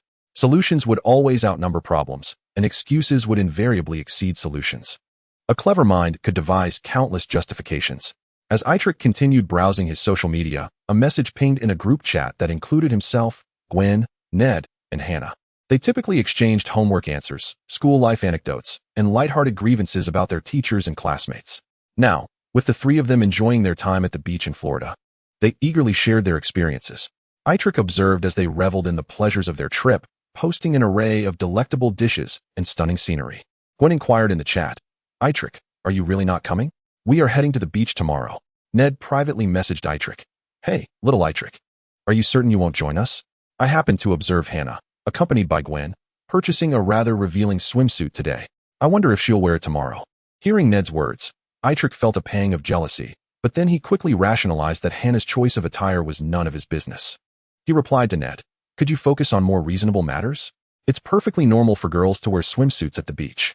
Besides, what swimsuit could possibly be as concealing as a winter coat?" Ned fell silent for a moment, and after a minute or two, sent Itrek a photo. "This is the swimsuit." Before the image loaded, Itrek intended to retort that Ned was merely stirring trouble, but once the photo appeared, he felt a flush creeping onto his cheeks. The image depicted a promotional shot of a swimsuit, showcasing a model with a commendable figure, sun-kissed skin radiating a healthy bronze hue. Most notably, the swimsuit was quite daring and revealing, with scant fabric that accentuated the model's curves. Such attire might appear acceptable in advertisements or on television, yet in reality, even in America, wearing something so eye-catching felt rather inappropriate. "Are you sure it looks like this?" Itrek asked, bemused. "Absolutely, this is precisely the one. Hannah hasn't worn it yet, but I can assure you that it will look just like this." As I discreetly checked her receipt, Itrek covered his face with his hand. "Ned, could you please cease being so juvenile? Be careful. Hannah might perceive you as a creepy stalker." Ned responded with an angry emoji, exclaiming, "Bro, I'm doing this for your sake. I'm infiltrating Hannah's circle to gather intel for you, ensuring you're well prepared. How can you say that to me?" He followed up with an exasperated humph. Itrek felt somewhat exasperated. While Ned's antics were amusing, he couldn't fathom why he was so invested in this matter.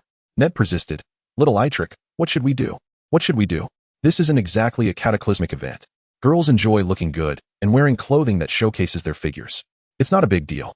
Can you please stop being so tedious?" Ned retorted, "I just brought this to your attention. My mission is complete. The next steps are up to you." As Itrek scrolled through the photo Ned had sent, he envisioned Hannah wearing that outfit and couldn't shake the feeling of dissonance.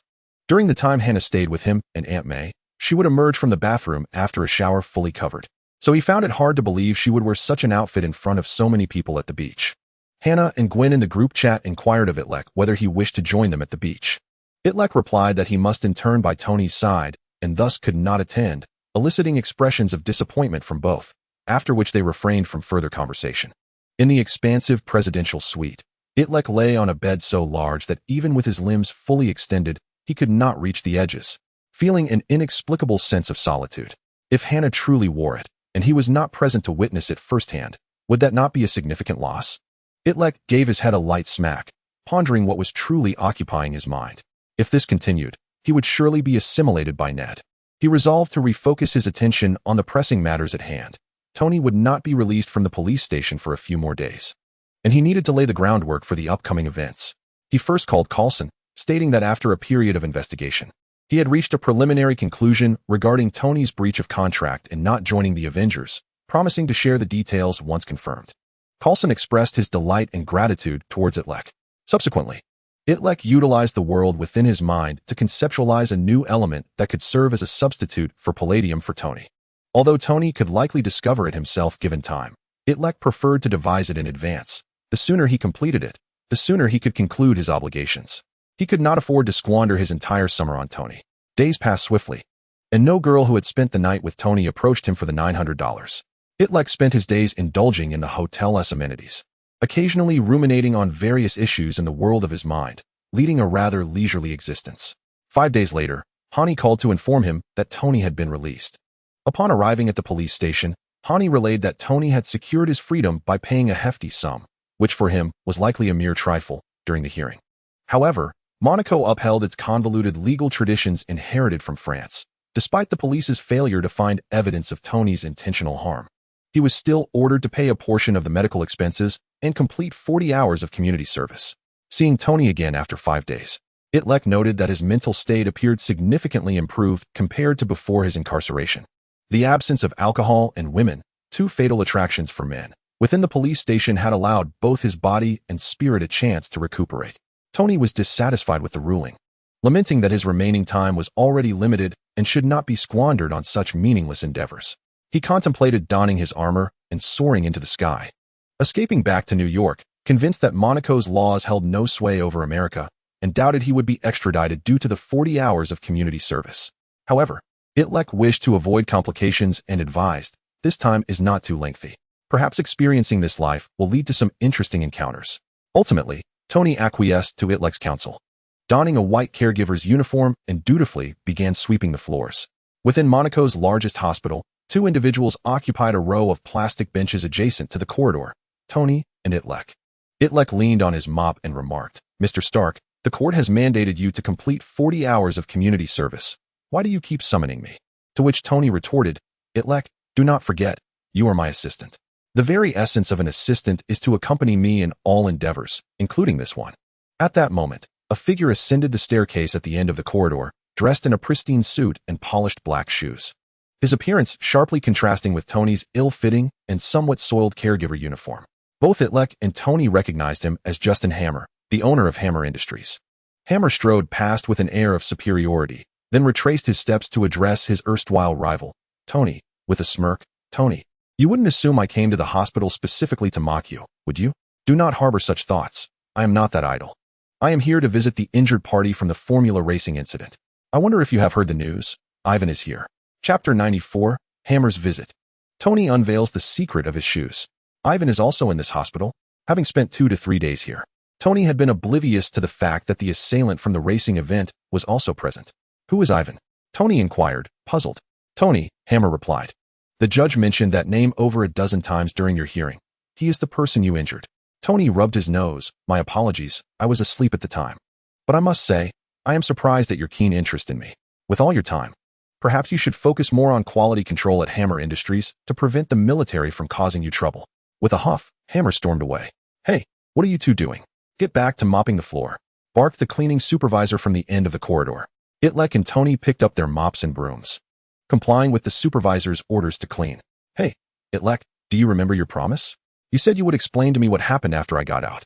Why did Ivan's weapon fail against my car? Why did my car run so slowly after you personally painted it?" Itrek shrugged. "It didn't run slowly. Just look at the state you left Ivan in." "Fine, So you're not going to tell me, are you? Tony pressed. It's not that I have nothing to say. I genuinely do not know. If you wish to find out, do your own research.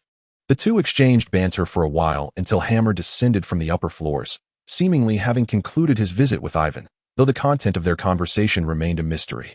Spotting Tony mopping the floor, Hammer purposefully stepped onto the freshly cleaned wet surface, leaving muddy footprints. Tony, look, it's dirty again.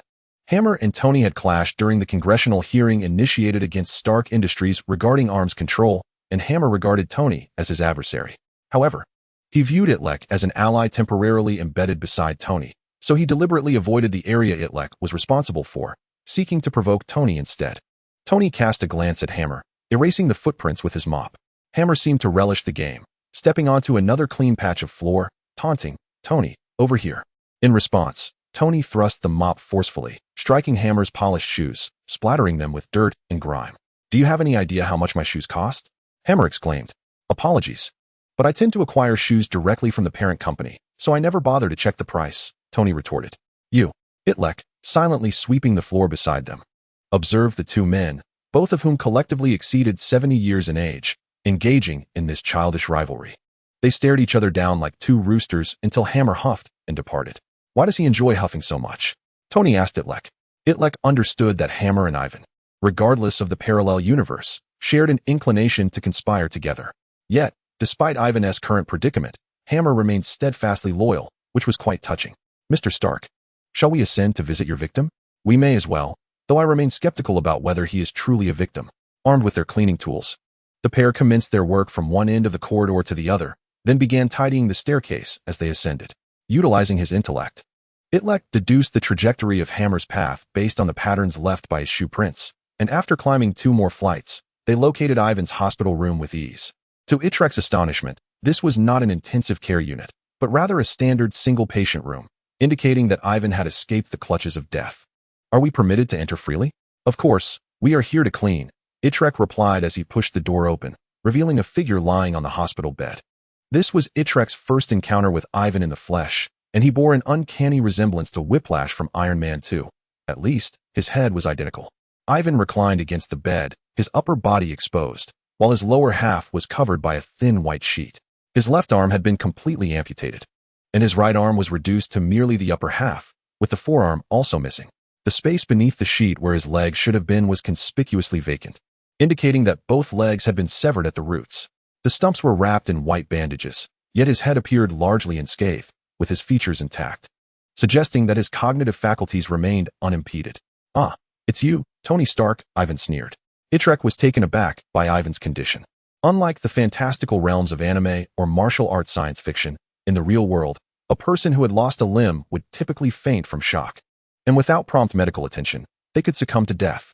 Ivan had lost 3.5 limbs, retaining only half of his right arm, and by all logic, he should not have survived.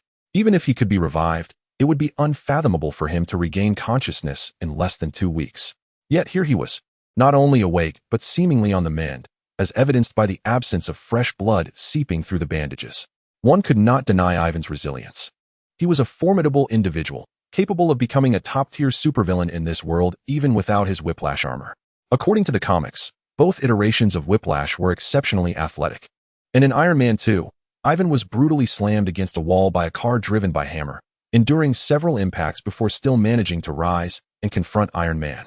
Later, when Hammer and Ivan fell out, Hammer had dispatched several burly men to guard Ivan, who was left defenseless. By the time Black Widow arrived, Ivan had mysteriously vanished, and those men were found hanging from their shoelaces, having met their demise. Now, in this pitiful state, one could only ponder whether he could still stir up any trouble. Ivan raised his remaining right arm, pointing at Tony. Tony, our reckoning is inevitable. Wait for it. My vengeance, and my father's vengeance, shall be exacted upon you. Itrek found Ivan's gesture oddly endearing, reminiscent of a fortune cat that could only raise its right paw. Tony, bewildered, was perplexed as to why he had drawn such animosity when he had done nothing. After all, he was merely a dying man wishing to enjoy the remnants of his life. Moreover, the reasons for not slicing through the race car could be twofold. Either Ivan's electric whip malfunctioned, or Itrek had meddled in some way. Regardless, either scenario was a matter between Ivan and Itrek, not involving him.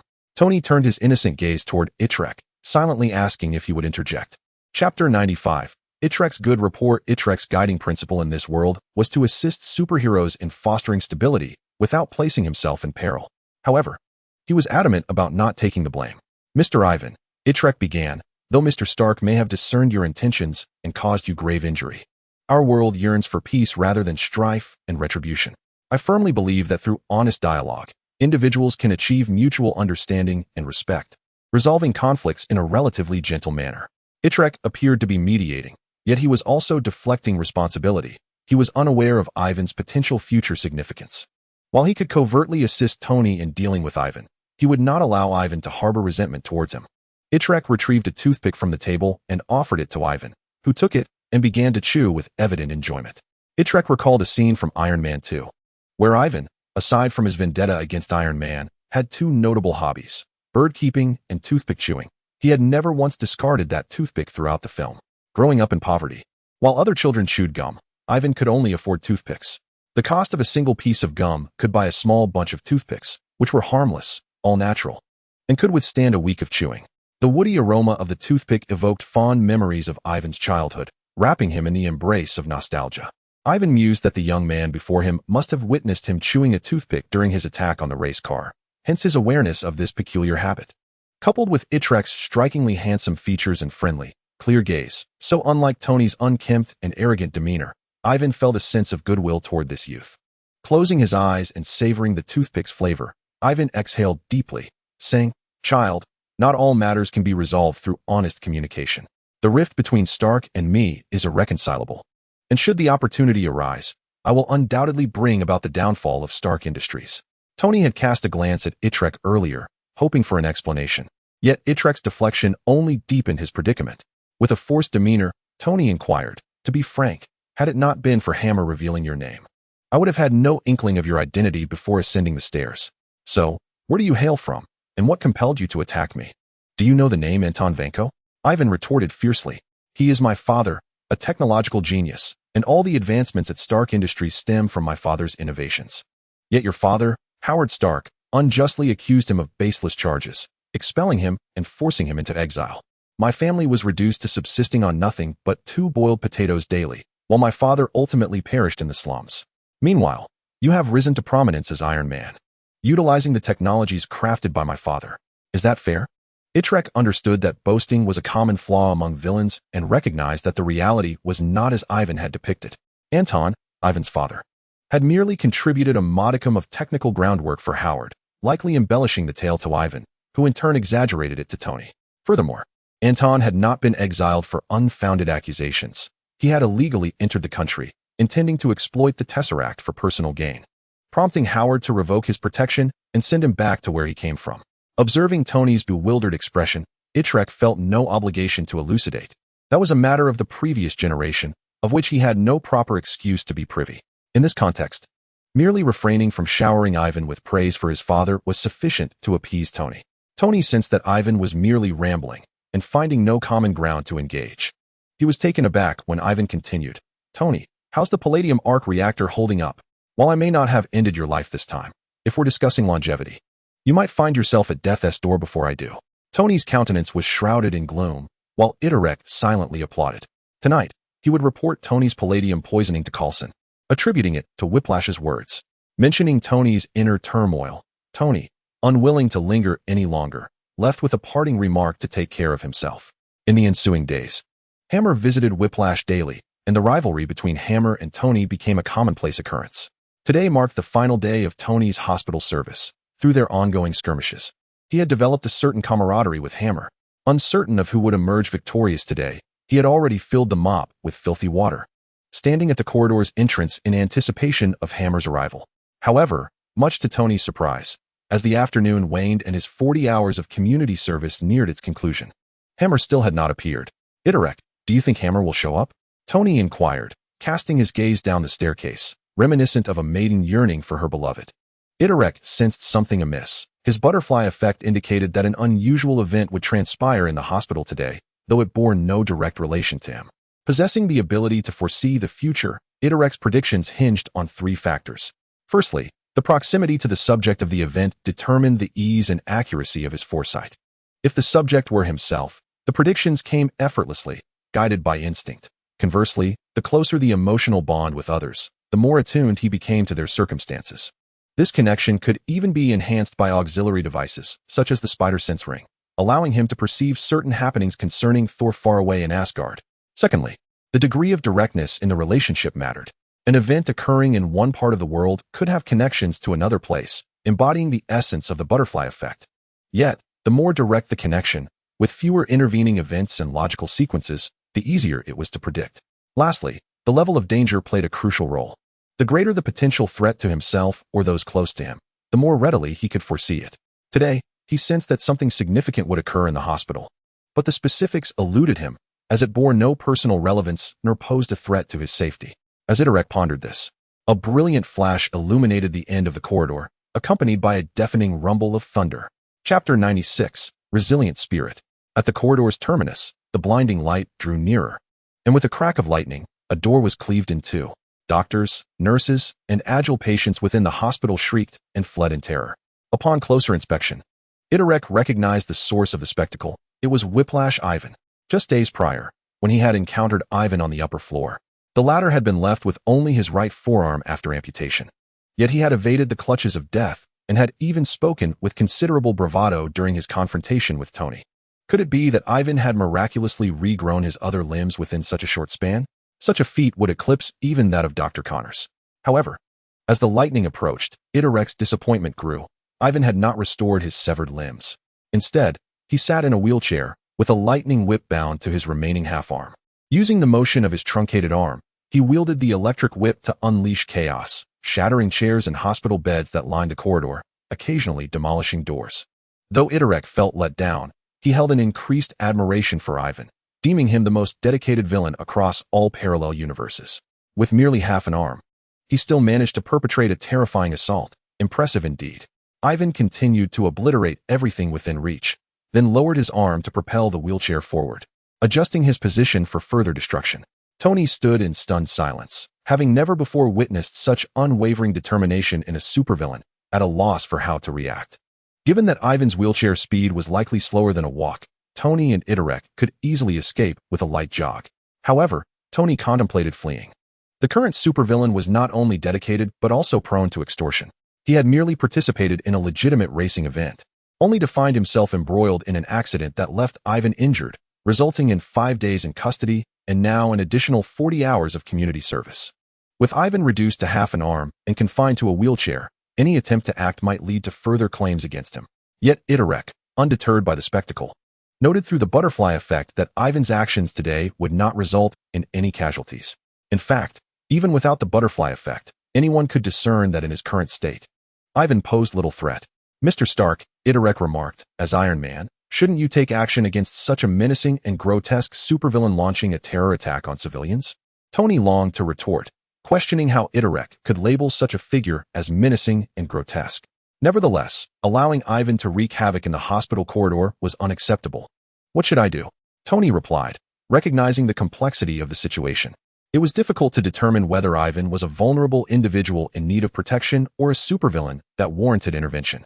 Itrek had a plan for dealing with the whiplash in his cat-like form, yet he hesitated to execute it, unwilling to jeopardize the favorable impression he had painstakingly built in Ivan's eyes. Thus, he whispered a few words into Tony's ear. Tony nodded with a smile and remarked, "You are indeed a bad influence." Just as he was about to move, he turned back to Itrek and asked, "By the way, why don't you go yourself? You are the superhero Iron Man. I am merely an ordinary high school student. If you do not go, who will?" Tony felt a sense of inevitability, sensing another calamity looming over him, yet he picked up a mop and broom, approaching Whiplash. Upon spotting Tony, Whiplash bellowed, "Tony Stark, today you shall pay the price." His short arms swung the electric whip, arcs of lightning crackling around him, yet they never grazed Tony. Positioned just beyond Whiplash's reach, Tony evaded the strikes, which prompted Whiplash to lower his arm and propel his wheelchair forward. Tony jested, "It seems today is not quite the day for me to pay any price." With that, he tossed the broom and mop beneath Whiplash's wheelchair, creating an obstacle. If Whiplash had hands, he could have surmounted the two barriers less than 5 centimeters high, but alas, he did not. The wheelchair lurched forward a few inches, attempting to ascend the incline, only to fall back once more. Whiplash endeavored to sever the broom and mop with the electric whip, but their wooden handles proved to be excellent insulators, rendering the whip ineffective. Thus, Whiplash found himself thwarted by a mere broom and mop, unable to advance further. Seeing his light-hearted tactic succeed, Tony grew emboldened and taunted Whiplash. "Come on, believe in your abilities. You can surely overcome this." Whiplash's face flushed with frustration, veins bulging at his temples, and the bandage on his right arm threatened to unravel under the strain of the chair's side. Yet, despite his efforts, he ultimately fell back. "Tony, you will pay for this. I have been waiting all this while. However, please do not keep me in suspense for too long. Could you expedite the process?" The whip saw that climbing was futile, so it retreated by manipulating the wheels, attempting to create a distance for a burst of acceleration before charging again. Tony discerned the whip's intentions and took a couple of steps back. After gaining momentum over 5 or 6 meters, the wheelchair achieved a remarkable surge in speed, successfully leaping over the mop handle. Yet due to the jostling, it became unsteady and toppled into one of the hospital rooms along the corridor. Tony rushed over, but the whip was wielding with such ferocity at the entrance that he could not gain entry. At that moment, the whip must have struck something within the room, and an explosion of fire and a deafening roar erupted at the door, spewing black smoke and flames into the corridor. Tony and Itrek dared not advance any further. Tony inquired, could it be that the whip's battle armor is powered by gas canisters? Itrek remained silent. However, a more pressing question loomed. From where had the whip acquired its miniaturized battle armor? Even with an indomitable will and exceptional intellect, it was impossible to fabricate such a devastating weapon with merely half of a right hand. Considering who had visited Whipsaw Ivan recently, the answer was all too evident. The cacophony of explosions within the room persisted for a spell, and the flames began to spread. Due to the earlier commotion caused by Whipsaw in the corridor, there were hardly any individuals left on this floor. Firefighters and police vehicles arrived, and a powerful stream of water was unleashed towards the 5th floor of the hospital, successfully extinguishing the blaze. Itrek witnessed firefighters carrying a mutilated body out of the hospital.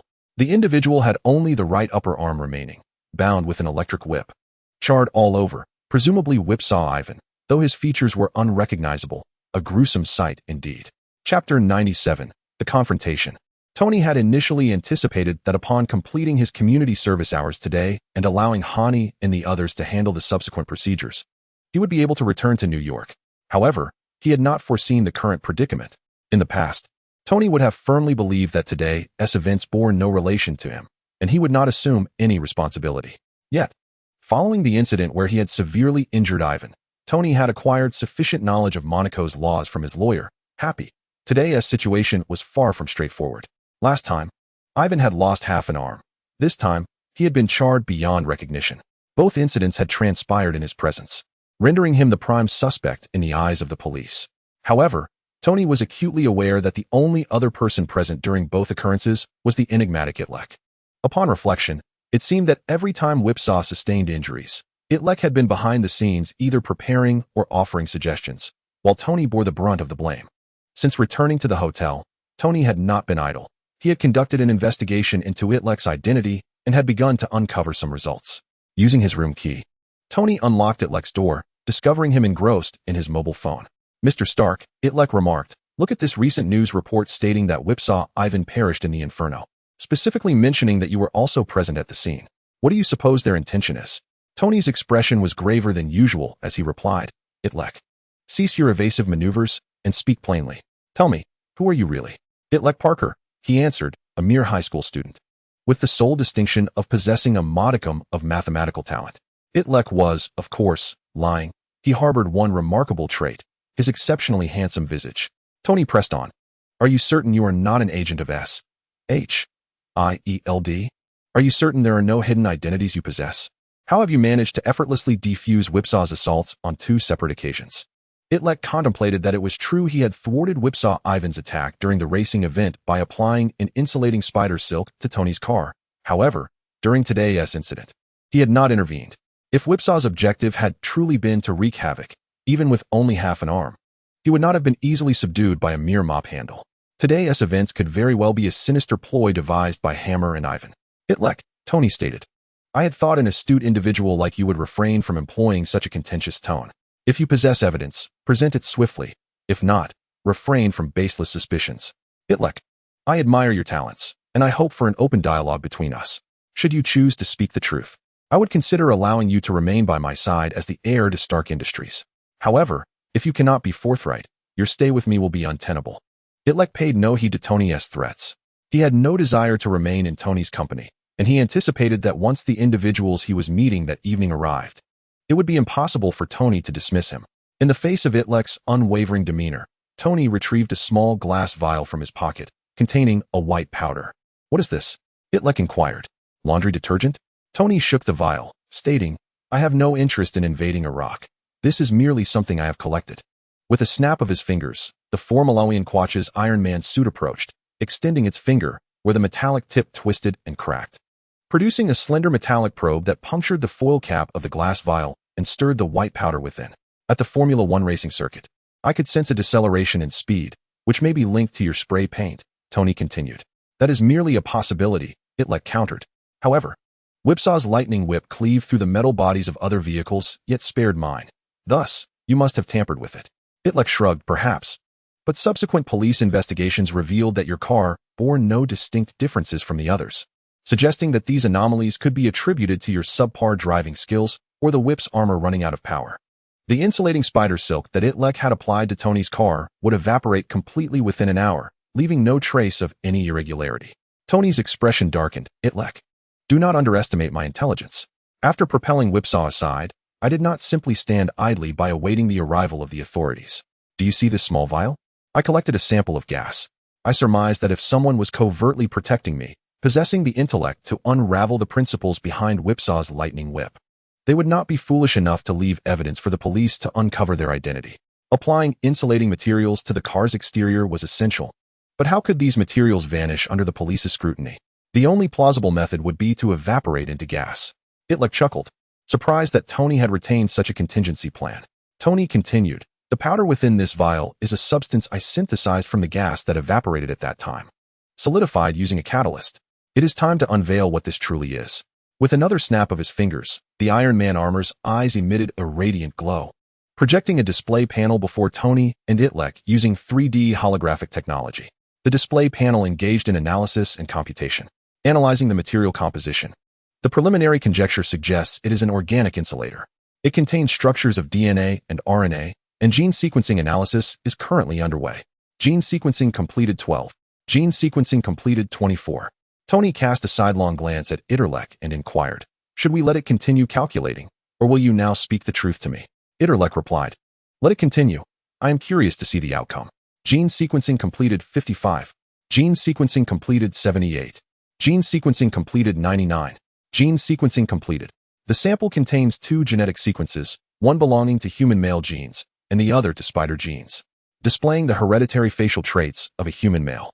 A holographic projection on one side of the panel materialized a handsome visage, the very face that brought Itrek joy each morning as he gazed into the mirror.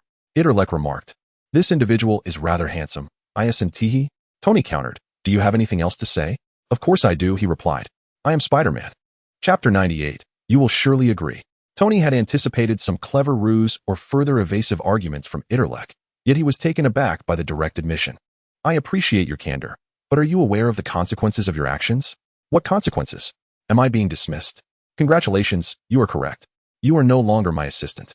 You may depart from my side. Book a flight for tomorrow to return to New York. I have no need for S.H.I.E.L.D. spy in my vicinity."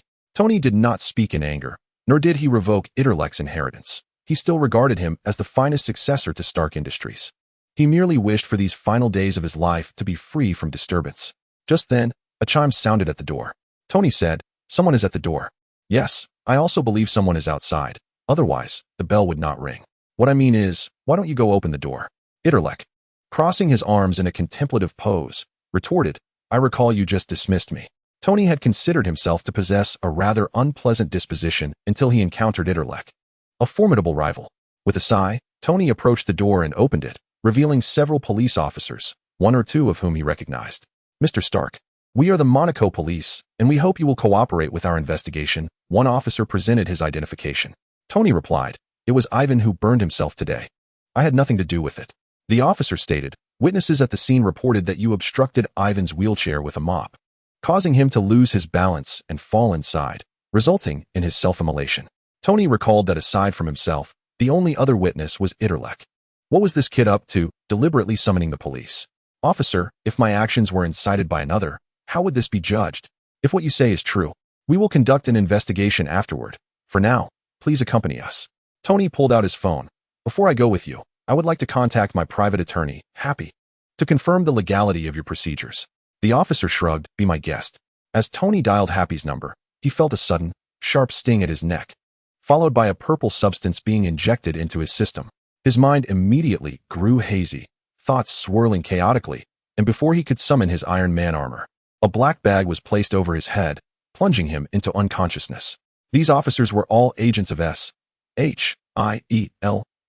A few days prior, when Itrek had revealed Tony's palladium poisoning to Ivan, he had notified S.H.I.E.L.D.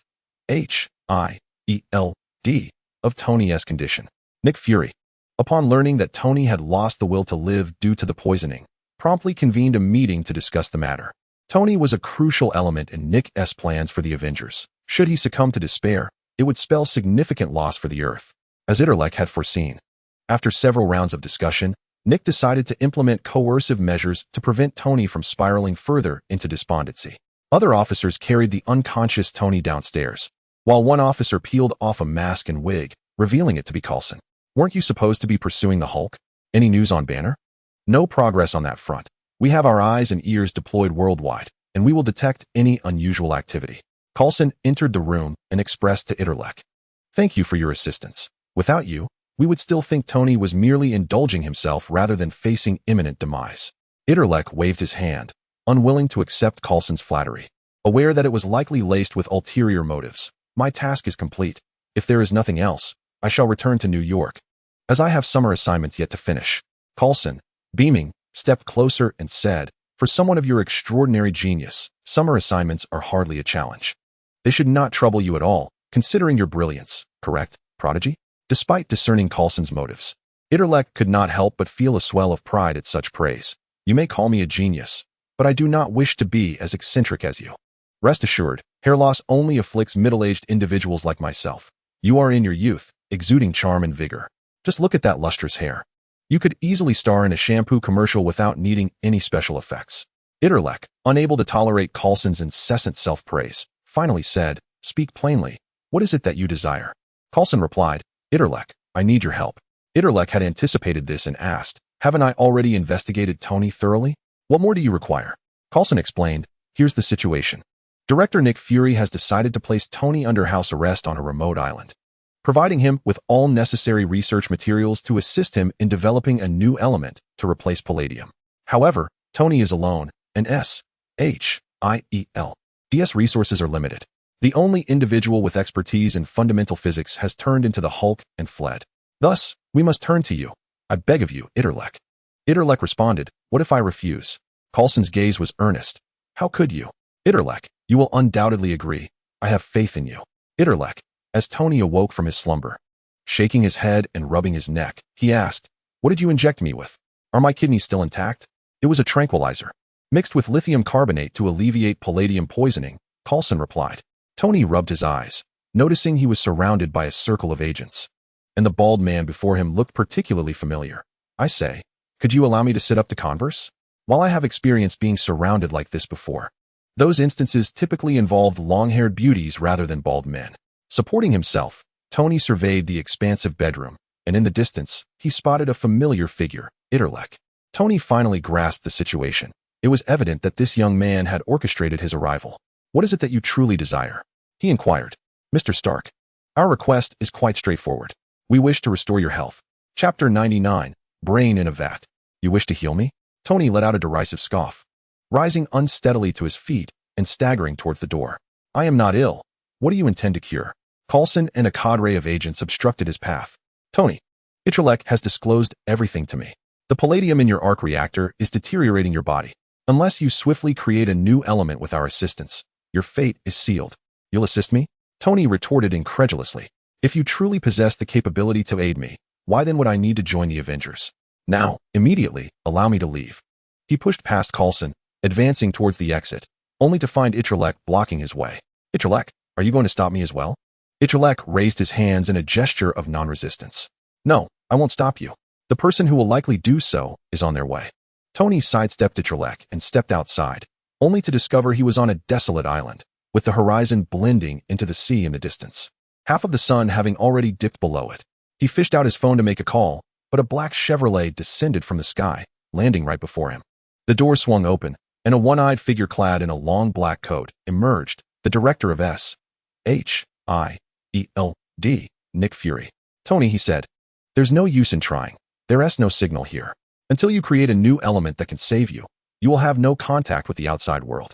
Upon recognizing Fury, Tony expressed his displeasure. Are S.H.I.E.L.D agents truly this idle? Does my palladium poisoning mean nothing to you? Can you even prevent my suicide? Fury replied, Tony, even if 10 millionaires or 100 playboys were to perish, S.H.I.E.L.D would remain indifferent. However, we cannot allow Iron Man to die. Since your public declaration of being Iron Man, he has become humanity's shared asset. And even Tony Stark cannot unilaterally declare his own demise. Tony understood Fury's implications and acknowledged the weight of his responsibilities, which was precisely why he had chosen Itrek as his successor. Yet, palladium poisoning was nearly insurmountable. When Tony was kidnapped by the Ten Rings, countless shrapnel fragments had embedded themselves in his body, perpetually threatening to invade his heart and veins. Only the miniature arc reactor in his chest temporarily contained those remnants, allowing Tony to linger on the brink of life. It was akin to dancing on the edge of a precipice, where the intruding metallic shards could claim his life at any moment, leading him to disregard his physical well-being. The more he prioritized his health, the more his fear swelled, prompting a subconscious inclination towards self-destruction. This profound self-destructive tendency had been noted in reports to Nick by the Black Widow, who had been lurking near Tony. In reality, Itrek had conveyed this truth to S.H.I.E.L.D as well. Such a self-destructive impulse could numb Tony's fear of death, yet it also rendered him apathetic towards his own existence. Thus, even after realizing his palladium poisoning, Tony had avoided radical treatments, opting instead for conservative measures to prolong his life, indulging in a hedonistic lifestyle of alcohol and women. Now, with Nick urging Tony to focus on creating a new element, he was resistant, setting aside the immense challenge of crafting a substitute for palladium. The very act of concentrating on saving himself would force Tony to confront his fear of death. Time was short. He yearned to live freely, to escape the awareness of death rather than staring into its face. It was akin to two individuals facing the same fatal conclusion. One strolls joyfully down the street, oblivious until struck down by a sudden bullet. The other, confined in a prison, is told he will be executed precisely at noon in 3 days. The latter endures far greater mental torment than the former.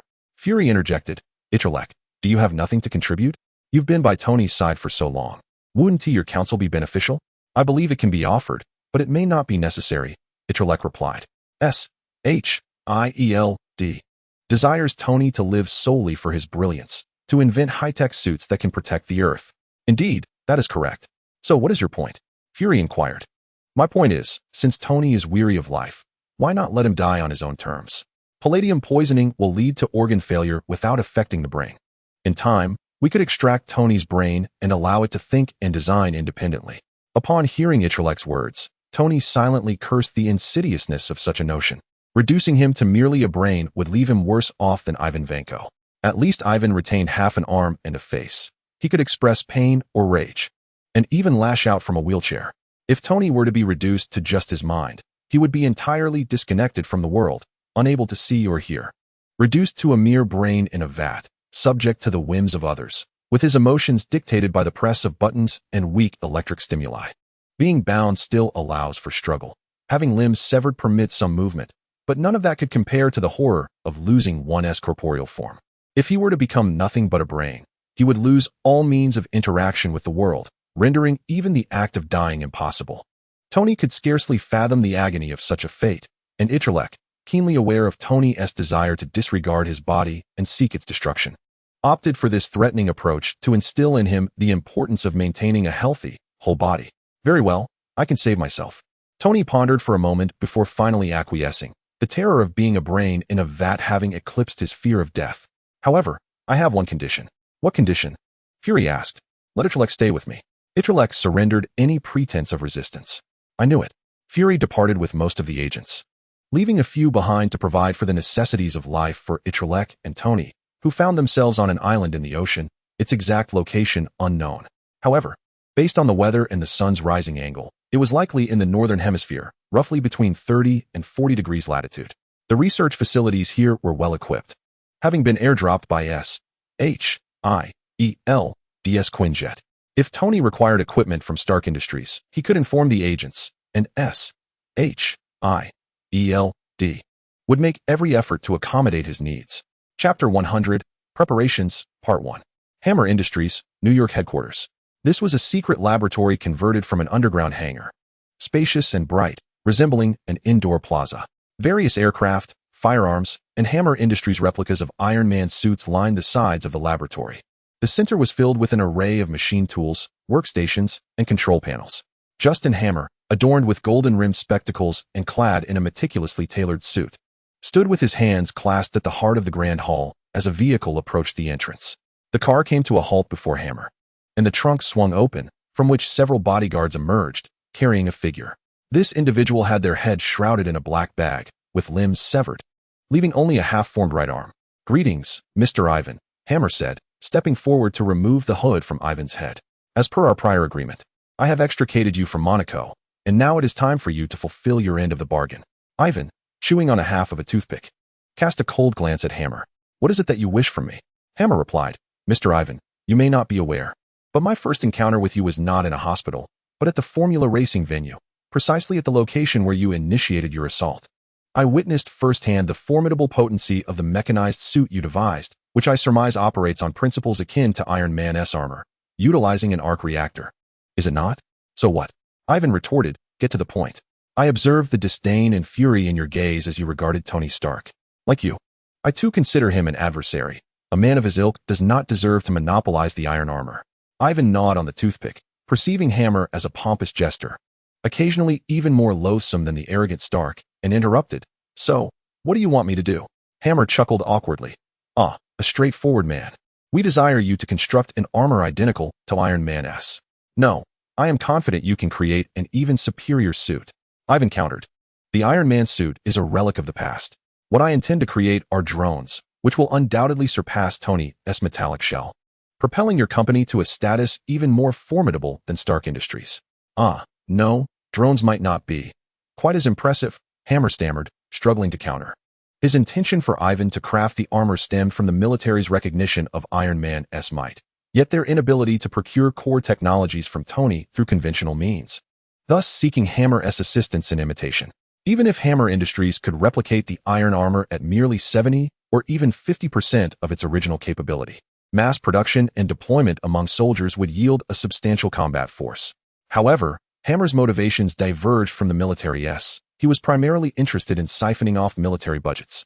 Thus, he preferred to manufacture a mere cosplay armor resembling Iron Man, devoid of true combat value, rather than heeding Ivan's wishes for the creation of formidable drones. This was a charade, a game of deception between the military and Hammer, with all parties fixated on securing substantial military funding through the concept of the Iron Man armor. With no inclination to pursue tasks beyond the specified scope, Hammer was not mistaken. Indeed, the concept of drones lacked the allure, or rather, had yet to be glamorized by lobbying firms. Mr. Ivan, I recognize the vast chasm between your views and those of Tony Stark. But perhaps we might commence with the imitation of the Iron Man suit, rather than taking such an ambitious leap." Ivan remained silent, harboring his own contemplations. In the film Iron Man 2, he had defied Hammer's intentions, repurposing the imitation Iron Man suit into a programmable drone, and in reality, he now had an additional motivation to do so. Thanks to Iron Man, he had lost his limbs. Even if he were to create an Iron Man suit, he would be unable to don and operate it. In contrast, drones could be pre-programmed to execute designated tasks autonomously. Yet Hammer was his employer, the one who had extricated him, making it difficult for Ivan to contradict him from the outset. At that moment of stalemate, Hammer's phone rang. Mimicking Tony, Hammer had acquired a private satellite phone, utilizing a uniquely encrypted frequency that rendered it impervious to interception, allowing only the two conversing parties to be privy to the discussion. Due to its high security, Hammer had disclosed this number to only a select few individuals, most of whom were engaged in clandestine dealings with him, such as the mercenary who had orchestrated Ivan's fake death and the operative lurking near Tony to pilfer the core technology of Iron Man's suit. The caller was none other than the latter. "Hello, Mr. Hammer, this is Itrek. How have you been faring? Quite splendidly, Itrek. How are we progressing with our previous discussion? You mean the matter concerning Tony? Precisely. Have you managed to access the core technology of Iron Man's suit? Is it truly safe to discuss this over the phone? Hammer laughed heartily. Rest assured, this number is a quantum encrypted satellite I acquired at great expense. Its complexity lies not only in its encryption methods, but also in the fact that any attempt at eavesdropping will trigger an automatic disconnection, much like the observer effect in quantum physics. I presume. Itrek's tone relaxed. Mr. Hammer, I have news on that front. My infiltration into Tony's circle has finally borne fruit. I have successfully stolen a USB drive containing a backup of the J.A.R.V.I.S. AI system. However, the drive is encrypted, and I believe only Hammer Industries possesses the expertise to decrypt it. When can we meet? Hammer pondered for a moment. He recognized Itrek as a genius and was aware of Ivan's brilliance as well. The prospect of a meeting between them sparked the potential for an exhilarating intellectual synergy. However, given Ivan's clandestine resurrection through Hammer's machinations, should he be apprehended, Hammer would face dire consequences. Temporarily silencing the phone, Hammer inquired of Ivan, "How about I arrange for a helper to join us?" Ivan recognized Itrek's voice and held a favorable impression of him. The toothpick he now chewed was indeed a gift from Itrek. While my interactions with Itrek have been limited, he is far less insufferable than Tony Stark, and I deem him trustworthy. Chapter 101, Preparations, Part 2. Hearing Ivan's words delighted Hammer. Initially, he had perceived Ivan as a difficult, eccentric genius, yet it seemed they might foster a mutually beneficial relationship, possibly even a collaborative endeavor. Moreover, since Itrek possessed the core technology behind Iron Man's suit, his arrival at Hammer Industries would undoubtedly center around the Iron Man armor rather than drones, thus imposing a constraint on Ivan's recklessness. However, before proceeding, Hammer needed to ascertain Itrek's stance. By the way, Itrek, I have another query to pose. There appears to be a divergence of opinions within Hammer Industries regarding the future direction of our research. I advocate for the development of a wearable Iron Man suit, while another faction of scientists argues for the advancement of autonomous drones. What is your perspective on this matter? Upon hearing Hammer's words, Ivan huffed disdainfully through his nostrils. Before he had even commenced his research, Hammer sought to embed a counterbalancing force within the organization, particularly one with whom he held a favorable rapport like Itrek, which irked Ivan considerably. On the other end of the line, Itrek immediately grasped the situation upon hearing the question. In the film Iron Man 2, there was a disagreement between Hammer and Ivan, with one desiring to create the Iron Man suit, while the other aspired to develop drones. Now that Ivan is physically incapacitated, his inclination towards drone technology is likely even more pronounced. Itrek's purpose in calling Hammer was to ascertain whether Hammer had indeed taken Ivan, and if so, to extract detailed information in hopes of apprehending both Hammer and Ivan simultaneously. He wished to avoid any potential dangers brewing in the outside world while he and Tony focused intently on developing the new element. To achieve this goal, he needed to cultivate the goodwill and trust of both Hammer and Ivan, seeking the greatest common denominator in their aspirations. Itrek recalled a humorous anecdote recounted by Gwadi Gang in a previous life, titled The Two Little Boys Debate the Pit. In the story, Confucius encounters two children arguing over a pit in the street. One insists it is a hole, while the other claims it is an eye. Their dispute escalates until they seek Confucius's judgment. The sage's resolution was brilliant. It is both a hole and an eye. This tale illustrates that many seemingly opposing sides are merely two facets of the same coin, much like S.H.I.E.L.D and Hydra. Itrek addressed Hammer, saying, "Mr. Hammer, I believe the concepts of automated drones and wearable armored suits are not mutually exclusive. I happen to possess a design proposal for an automated mech, which operates as a drone when not worn, allowing for pre-programmed functions, and can be manually controlled when donned, with the preset program assisting the user." Upon hearing Itrek's words, both Hammer and Ivan expressed delight, as Itrek's intervention harmonized their conflicting views. Hammer, elated and somewhat overconfident, remarked, "Itrek, to be candid, the scientist proposing the drone development is none other than your good friend Ivan. He is alive, and I rescued him." What? Itrek, who had clandestinely learned the basics of dramatic performance, cinematic language techniques, and actor self-cultivation during Professor Harrington's physics class, combined with the control of his superbrain, spoke with a mixture of joy and astonishment, tinged with a hint of fear. Hammer reassured him, "Rest assured, Itrek, this plan is foolproof, and our conversation cannot be intercepted by any high-tech means. Therefore, we shall meet 3 days hence in the underground hangar of Hammer Industries, where Ivan will also be present. This space has been transformed into a secret laboratory, and I will provide you with the access method. After concluding the call with Hammer, Itrek gathered his thoughts and addressed Coulson and several surrounding S.H.I.E.L.D. agents, saying, "You all took note, I presume? We shall rely on you in 3 days." Indeed, Hammer's quantum communication satellite phone was impervious to any high-tech eavesdropping, and even Itrek and S.H.I.E.L.D's technology could not breach the signal spectrum undetected. However, Itrek did not intend to rely on high-tech surveillance. He summoned Coulson, instructed him to lift the signal jamming on the island, and activated the speakerphone to place a call to Hammer. Before Itrek and Tony devoted themselves to the study of the new element on the island, Itrek resolved to clarify the situation regarding Hammer and Ivan. Although Ivan had transformed into an adorable lucky cat, Itrek still harbored reservations about his potential for mischief, given his determination to emerge from his wheelchair. Thus, after lunch, Itrek called Coulson over and made a phone call to Hammer in his presence. Itrek was unperturbed by S.H.I.E.L.D's inaction, knowing that the agency had been in a semi-hostile state with the military due to the Hulk incident. While Hammer Industries acted as the military's intermediary for pilfering technology from private firms. Even without Ivan's involvement, S.H.I.E.L.D. was eager to find a pretext to dismantle Hammer Industries, particularly since Itrek had provided clear evidence and even outlined a plan of action. All that was needed was to deploy agents to infiltrate Hammer's secret laboratory 3 days later, capturing both Hammer and Ivan red-handed, thus completing the mission.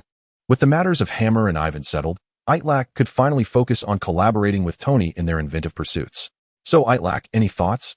Tony inquired, handing over a glass of juice. Itrek accepted the juice, continuing to concentrate on the holographic projection interface before him, pondering complex challenges that brought him joy and excitement. Akin to a scholar encountering mathematics, a karaoke enthusiast meeting a microphone, or a formidable figure facing the formidable Niefeng's mother. Though Itrek understood through the narrative of Iron Man 2 that the secret of the new element lay within the blueprints of the Stark Expo left by Howard Stark, Tony Stark's father, he chose to refrain from immediately seeking the answer, instead testing his intellect to devise an alternative to the palladium arc reactor. He pondered whether the carbon nanocapacitor battery he had long neglected in his spider-mechanical backpack could sustain Tony's life. Chapter 102. Experimental Setbacks. However, the results of the experiment left Itrek disheartened. He removed the carbon nanocapacitor battery from the floating mechanical backpack and placed it alongside an Iron Man palladium arc reactor battery on the workbench. The viability of the power sources depended not only on their compact size and substantial energy density, but also on their exceptional biocompatibility. Itrek shot webs from the fingers of both hands, adhering them to the two power sources. The webs served as Itrek's biological USB interface, connecting him to external electronic devices or power sources to acquire data or energy. He linked the web to neural cells, enabling the strands to possess sensory capabilities akin to human eyes, ears, and mouths. To Itrek, the two power sources resembled energy drinks. The carbon nanocapacitor was tasteless, akin to an undigestible gasoline, though it contained energy that could not be directly utilized by the human body. In contrast, the palladium arc reactor resembled a cup of spoiled, sour milk tea with excellent biocompatibility, allowing for easy absorption of its energy by humans, but the musty odor likely indicated the toxicity of palladium, making long-term consumption akin to drinking poison to quench thirst. Tony had anticipated this outcome. Otherwise, he would have acted sooner when Itrek suggested replacing the palladium arc reactor with a carbon nanocapacitor a fortnight prior. It must be acknowledged that while the palladium slowly poisons his body, in comparison to all other energy sources, it remains exceptionally competent. Without it, he would perish. "It's akin to time," Itrek remarked. "What?" Tony replied. "Similar to time, it gradually harms our bodies, leading us to age and die. Yet, without time, the world would stagnate, trapping us in an invisible amber, immobile, which is tantamount to dying." Tony chuckled. "So let's indulge in the present, rather than fixate on unattainable aspirations." Itrek inquired. "How much time do you have left?" Tony replied. "According to Coulson and the others' calculations, if I abstain from women and alcohol and maintain a sound mental state, I can live like a normal person for another 6 months. After that, my health will begin to deteriorate, and in 12 months, I will likely find myself confined to an ICU bed, relying on blood transfusions to survive. However, Jarvis once assessed my psychological state and indicated that if I were to lead a mundane life, my mental condition would not remain stable for long. Itrek pondered. 6 months of sobriety was not a trivial matter. With the combined intellect of himself and Tony, they could undoubtedly develop a new alternative element. Time was of the essence. Should their efforts fail, seeking assistance from S.H.I.E.L.D would be their only recourse. The assistance Itrek referred to involved acquiring materials left by Howard Stark, Tony's father, which contained information on the new element. Nevertheless, Itrek harbored a lingering sense of disbelief. After all, Howard Stark's era was markedly less advanced, and he had limited access to information compared to Itrek and Tony. With his super intellect, Itrek believed he could outshine anyone globally. How could it be that Howard had conceived a model for the new element while he could not? After 3 days of relentless collaboration with Tony, Itrek ultimately reached a conclusion. He could indeed not devise it. It must be said that the act of invention often has little to do with intelligence. As long as one's intellect surpasses a certain threshold, one can enter the realm of creativity, but the rest hinges upon a spark of inspiration. Inspiration involves the random amalgamation of disparate concepts, which, when guided by an intellect above that threshold, can yield novel creations. If fortune smiles, one might succeed in a single attempt. If luck eludes, one may try thousands of times without success. Itrek's intellect undoubtedly surpassed that of Howard Stark. Yet this advantage merely accelerated his random combinations. It could not enhance his fortune. Much like selecting 2 compatible building blocks from a pile, Itrek's speed surpassed that of Howard. Yet it was evident that Howard's luck prevailed. Tony's eyes were bloodshot. He had not slept in 3 days. The relentless frustrations had pushed him to the brink of a mental breakdown. He slammed his hand on the table, causing the holographic projection of various models to collapse and scatter. This is an utterly impossible task. Over the past 3 days, he and Itrek had explored numerous atomic models, whether by expanding the periodic table of elements or searching for isotopes among known elements. Even attempting to couple 2 ions through electromagnetic interactions to create a pseudo-new element, all efforts ended in failure. Itrek, through days of trial, realized that relying solely on himself and Tony was insufficient. Invoking the legacy of Tony's father was essential to resolving this dilemma. Itrek finally grasped why Howard Stark insisted on leaving the configuration of the new element to his son. Howard must have recognized that this rare spark of inspiration, which had a low probability of occurrence, was an invaluable, irreplaceable treasure. In the original narrative of Iron Man 2, Nick Fury, the director of S.H.I.E.L.D, directly presented Howard Stark's materials to Tony. However, in the real world, S.H.I.E.L.D had not done so. Itrek speculated on what mishap might have led to this oversight, but he knew this task had ultimately fallen to him. At 6:30 in the evening, Tony and Itrek stepped outside the laboratory for a brief respite. The sun dipped low on the horizon, half submerged in the sea, casting a fiery glow upon the water. The gentle sea breeze wafted through the air, warm and refreshing. Seabirds circled above, occasionally calling out before diving into the waves, surfacing moments later with a flapping fish in their beaks, soaring away. As Itrek walked alongside Tony, his thoughts inexplicably drifted to Hannah. Surely she was by the seaside as well. He wondered about that swimsuit. Rubbing his temples to refocus, Itrek spotted Coulson emerging from a nearby house, carrying a box. He set the box down before them and sat cross-legged on the beach. "What brings you two out here today? Are you too hungry?" Coulson opened the box, revealing food. Tony grabbed a sandwich and, with an impassive expression, took a hefty bite. "Deserted island, sandwiches, bald agents. I've truly had enough." Itrek knew that Tony's previous lifestyle stood in stark contrast to this one: bars, banquets, and long-haired beauties. Chapter 103, The Aggrieved Tony. The trio sat on the beach, enjoying the evening breeze and sharing dinner. Itrek sensed it was time to broach the subject. "Agent Coulson, while working on the new element with Mr. Stark, I accessed some old records from Stark Industries. It appears there are encrypted documents regarding the Palladium arc reactor. What exactly is that?" Howard Stark of Stark Industries, along with Peggy Carter, Captain America's girlfriend from 70 years prior, and Nick Fury's former superior, Pierce, had collectively founded S.H.I.E.L.D. after World War II. Consequently, certain core technologies and confidential materials from Stark Industries were safeguarded by S.H.I.E.L.D, particularly those related to military applications. Itrek recalled that the Palladium arc reactor Tony currently wore was a creation of Howard S. However, Howard's ambitions extended beyond that.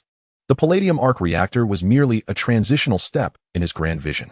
Upon receiving inspiration for a new element, Howard aspired to ignite an energy revolution. ultimately replacing the palladium element in the reactor with this new element. Yet, constrained by the technological limitations of his time, Howard had envisioned the atomic nucleus and electron configuration of the new element in his mind, but had been unable to bring it to fruition. Itrek remembered that Howard hosted the Stark Technology Expo in 1943, where a frail Steve Rogers, who had yet to enlist, attended the exhibition. There, he encountered Dr. Erskine, who recognized his potential and helped him become the super soldier known as Captain America. In Iron Man 2, Tony drew inspiration from Howard's layout of the expo. It turned out that the atomic configuration of Howard's new element corresponded to the arrangement of the various exhibition halls. Howard had concealed his unimplemented inspiration within the expo, which, transcending the passage of time, was not only realized by Tony, but serendipitously saved his life. This narrative is rooted in the cinematic universe, yet reality may diverge from it. Additionally, Itrek sensed something amiss, a lingering sense of disbelief. Tony Stark was born in 1970. When Howard fathered him, he was already 50 years old, making Howard only 23 at the time of the Stark Expo. Itrek found it implausible that someone could conceive such a new element in their 20s during an era where knowledge was far less accessible than today. Moreover, constructing the exhibition halls required time, and designing the layout would necessitate even earlier planning, implying that Howard must have had ideas for the new element in his mind before reaching 20. Such intellect seemed almost superhuman. Regardless, Itrek understood that to resolve their current predicament, he needed to steer matters toward the narrative of the cinematic universe. Thus, he continued munching on a sausage while inquiring of Coulson. Could it be that Mr. Stark's father, Howard Stark, had already conceived the idea of the palladium arc reactor back in the day? In the real world, it is somewhat unfortunate that Itrek, despite being aware of the plot, must always resort to indirect hints. One cannot be too explicit, lest it arouse suspicion. Yet, neither can one be excessively abstract, or others will be left in the dark. Nick Fury, holding a glass of sparkling fruit wine, ambled over, stating, "Indeed, that's the case. Mr. Howard Stark was one of the founders of S.H.I.E.L.D, and he left behind a prototype of the palladium arc reactor. I believe the little device Tony now wears on his chest is based on his father's prototype." Coulson smiled at Tony, saying, "It seems you are not quite the genius we imagined. This contraption is actually the work of your father." Tony retorted, somewhat disgruntled, "Nick, do you know how to maintain a good mood for someone recovering from alcoholism? Simply refrain from drinking in their presence." Nick paid no heed to Tony's words, swirling his glass, causing a flurry of bubbles to rise and burst with a delightful sound in the air, and continued, "However, it is said that the palladium arc reactor was merely a precursor to a larger plan Howard had in mind, an energy revolution on a scale comparable to the Star Wars program." Seeing that S.H.I.E.L.D had finally caught on, Itrek remarked, "In that case, I hope S.H.I.E.L.D will release the portion of Stark Industries' core technology and archival documents that you have retained. Mr. Stark and I might glean some inspiration from them." Although the hardware technology of that era was somewhat primitive, what has remained unchanged from then until now is that imaginative ideas still stem from the human brain rather than from hardware machines. Nick Fury chuckled, "Itrek, you cannot truly be contemplating the idea of understanding Stark's core technology only to sell it to Hammer Industries, can you?" Itrek replied, "Haven't you managed to bring Hammer down yet? Today marks the 5th day, and my appointment with Hammer was 2 days ago. Surely your operation hasn't faltered?" Nick reassured, "Rest assured, Hammer is currently under control, and the whip he was left battered by Tony has been sent to a secure facility." Turning back to the discussion on retrieving Howard Stark's research findings, he added, "If it could aid in the creation of a new element, we will do our utmost to cooperate. Tony, what say you? You wouldn't oppose providing this information to Itrek, would you?" Tony, lost in thought, had been fixating on the bubbles in Nick's glass, inhaling the long-forgotten fragrance, and then watched as Nick downed the half-full glass in one gulp. Why didn't S.H.I.E.L.D release my father's technology sooner? Tony snapped, his tone tinged with impatience and anger as he turned to leave the room. "Enough. I am no longer willing to wait. I can hardly stand this wretched place." At 11 o'clock that evening, a Quinjet landed on the deserted island, and several agents unloaded sealed boxes from the plane, carrying them into the laboratory. According to Nick Fury, these contained all the files related to Howard Stark that S.H.I.E.L.D had preserved. The reason they hadn't been provided to the two sooner was due to the inclusion of classified information from World War II and the early days of S.H.I.E.L.D's establishment. However, Itrek understood that what Howard had truly left behind was inspiration, the architectural blueprints for the Stark Expo, rather than written papers and academic reports.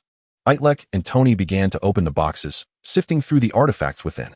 The papers in the file folders had yellowed with age, giving off a faint scent of decay. As Itrek browsed through reports that had once been intended for use in World War II but had been shelved for various reasons, their technological sophistication was not particularly high. Yet their designs were unconventional and imaginative, featuring submarines, cylindrical one-man armored vehicles, and mechanical exoskeletons to assist soldiers. As Itrek reveled in the creative ingenuity of his predecessors, Tony appeared to have stumbled upon something useful. Itrek, come quickly. You must see what I've found. Chapter 104, 1975. Itrek approached Tony, who was operating an old projector to play a reel of film, the whirring of the film producing a nostalgic sound. The projector cast light onto a white wall, and Itrek turned off the lights, revealing a figure on the wall. The quality of the image was blurry, reminiscent of the pirated films he occasionally watched in Professor Harrington's class via the Spider Silk Wi-Fi. The screen displayed a man with a small mustache, speaking to the camera. This man bore a striking resemblance to Tony Stark, appearing to be in his 20s. Yet his attire and facial hair spoke of a deliberate effort to project an image of maturity and sophistication. He seemed to be delivering a speech, animatedly gesturing with his arms as he expressed his emotions. Even across the decades, one could sense the exuberance of Howard Stark. However, unlike the scripted drama, the man's lips moved silently, producing no sound. Where's the audio? Itrek inquired. It wasn't until the fifth generation of computers emerged in 1981 for civilian use that the integration of visual and audio data became feasible. Prior to that, all sound films and video materials required synchronized playback through projectors and phonographs, meaning sound and images were not stored together. Tony shrugged. I couldn't find any. This is data from over 70 years ago. The date on the film reel reads 1943, the very year Steve Rogers became Captain America. So it's likely much has been lost over time. Can you think of something, Jarvis? A helmet of iron armor placed on the table lit up, scanning the wall's image, analyzing Howard's facial movements to infer the words he spoke, and projecting them as subtitles beneath the video. Itrek, Tony remarked, seeing your father, does it not evoke any feelings? Tony chuckled dismissively. Howard only cared about the company. To him, I was merely an incompetent burden. Itrek contemplated that once Tony saw his father's words, he might not hold that view for long. He might even be moved to tears. In the film Iron Man 2, Howard had addressed the camera, telling Tony, "My greatest invention is you," and hinted that the new element was concealed within the architectural layout of the expo. However, the content of the real-world video did not align with Itrek's expectations. The subtitles revealed that Howard Stark's dialogue focused solely on Stark Expo and uplifting the morale of the Allies during World War II, with no mention of Tony or any allusion to the new element. After viewing the video, Itrek inquired, "Mr. Stark, are there any other film reels?" "None. The rest are merely textual and photographic materials." Itrek felt somewhat perplexed. Howard had not adhered to the expected narrative. Surely he should have offered Tony a generous serving of 70-year-old soul food before revealing the solution to the new element. Rubbing his chin, Itrek suddenly realized he had made a ludicrous assumption. Tony Stark was born in 1970, and naturally, the footage left by Howard in 1943 would not contain any mention of Tony. Unless a 20-something Howard had somehow foreseen that he would father a child 27 years later and had already chosen the name Tony more than 2 decades in advance. Itrek let out a chuckle, and when Tony inquired about it, Itrek dismissed it as nothing. Itrek was amused by the absurdity of his own thoughts. Despite possessing nearly 1,000 IQ, he failed to recognize such folly. Fortunately, it remained a private musing, else he would have been greatly embarrassed. Nonetheless, it was time to employ the butterfly effect to unravel the matter at hand and identify where things had gone awry. However, to hypothesize or predict any event through the butterfly effect, one must have the original material. This meant that while Itrek could foresee the tornadoes in Texas, it was essential to understand how the butterfly in South America flapped its wings. The next course of action was clear: to thoroughly examine all materials provided by S.H.I.E.L.D. Itrek and Tony spent the entire night poring over every file concerning Howard Stark. As the sun slowly rose over the horizon, casting a warm glow into the room, both men simultaneously put down their materials and uttered a year in unison, 1975. They then asked each other simultaneously, "Did you notice too?" 1975 was indeed a significant year. All materials from beyond 1975 pointed to a major event in that year. Howard Stark convened the second Stark Expo. Itrek finally pieced together the timeline. Howard had hosted two Stark Expos. The first was during World War II in 1943, which bolstered the morale of the Allies. The second occurred in 1975 during the Cold War, reigniting the spirit of America. Itrek recalled a particular scene from Iron Man 2, where a middle-aged Howard addressed the camera. With a model of the Stark Expo venue in the background, when a 5- or 6-year-old boy dashed into the frame and snatched a large plate from the model. Howard admonished the boy, "Tony, put that down." In retrospect, that scene likely preceded the second Stark Expo, as Tony was indeed 5 years old at that time. It could not have been the first Expo, for he would have been minus 27 years, divided between Howard and his future wife. Of course, the mere occurrence of the Stark Expo in 1975 would not be sufficient for Itrek and Tony to simultaneously realize the significance of that year. More critically, all records pertaining to 1975 had vanished, leaving them to infer from records of other years that the Expo had taken place that year. S.H.I.E.L.D. must still be concealing something, Tony remarked. Itrek nodded, though not necessarily in agreement. It was likely not that they had something undisclosed, but rather that these materials had been destroyed. Considering that Howard Stark met his demise in 1991 due to an accident orchestrated by the Winter Soldier. The individuals responsible for the destruction of these records might very well be the same ones who eliminated Howard Stark. Hydra, lurking within S.H.I.E.L.D. Chapter 105. Hydra. Tony rose, exclaiming, "What on earth is S.H.I.E.L.D. up to? I'm going to ask Coulson right now." Itrek did not hinder him, leaning back against the sofa. "Go ahead. I haven't slept all night, and I'm quite tired. I'll rest for a bit." With that, he closed his eyes. Tony left the lab, heading towards the quarters of S.H.I.E.L.D. agents. After a night of gathering information, Itrek had nearly amassed the original materials needed to trigger the butterfly effect. Now, Itrek's task was to delve into the realm of his mind and commence his calculations. Focusing his attention, Itrek entered an infinite abyss of darkness. With a snap of his fingers, a towering spire illuminated the center of this world.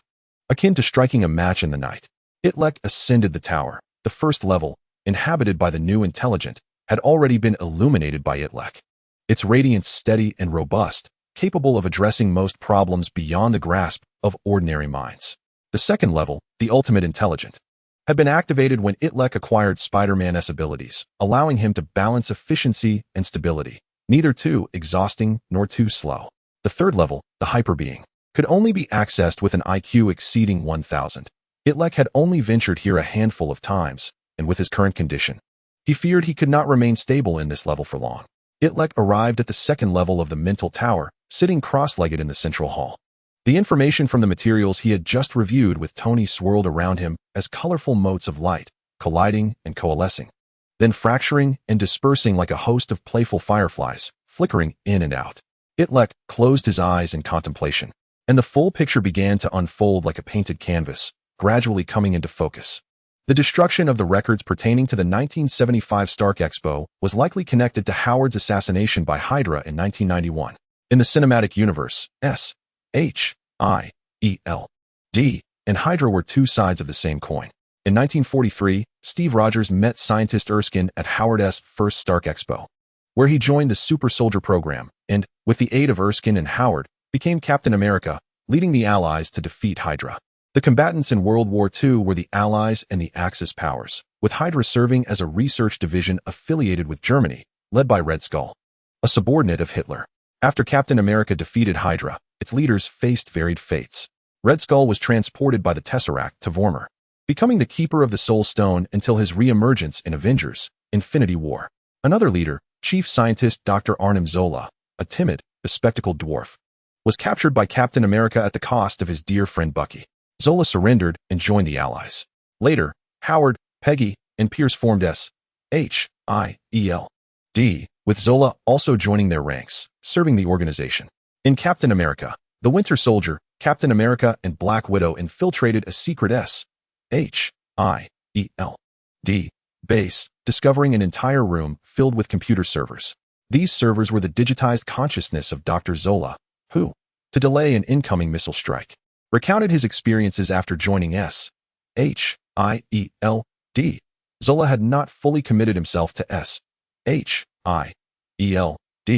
Rather, he had transformed the organization's Special Operations Division and other critical departments into Hydra. Ironically, Hydra was akin to a parasite, a contagion that, after the original host, Germany, was eradicated, resurrected, and took root within the American S.H.I.E.L.D.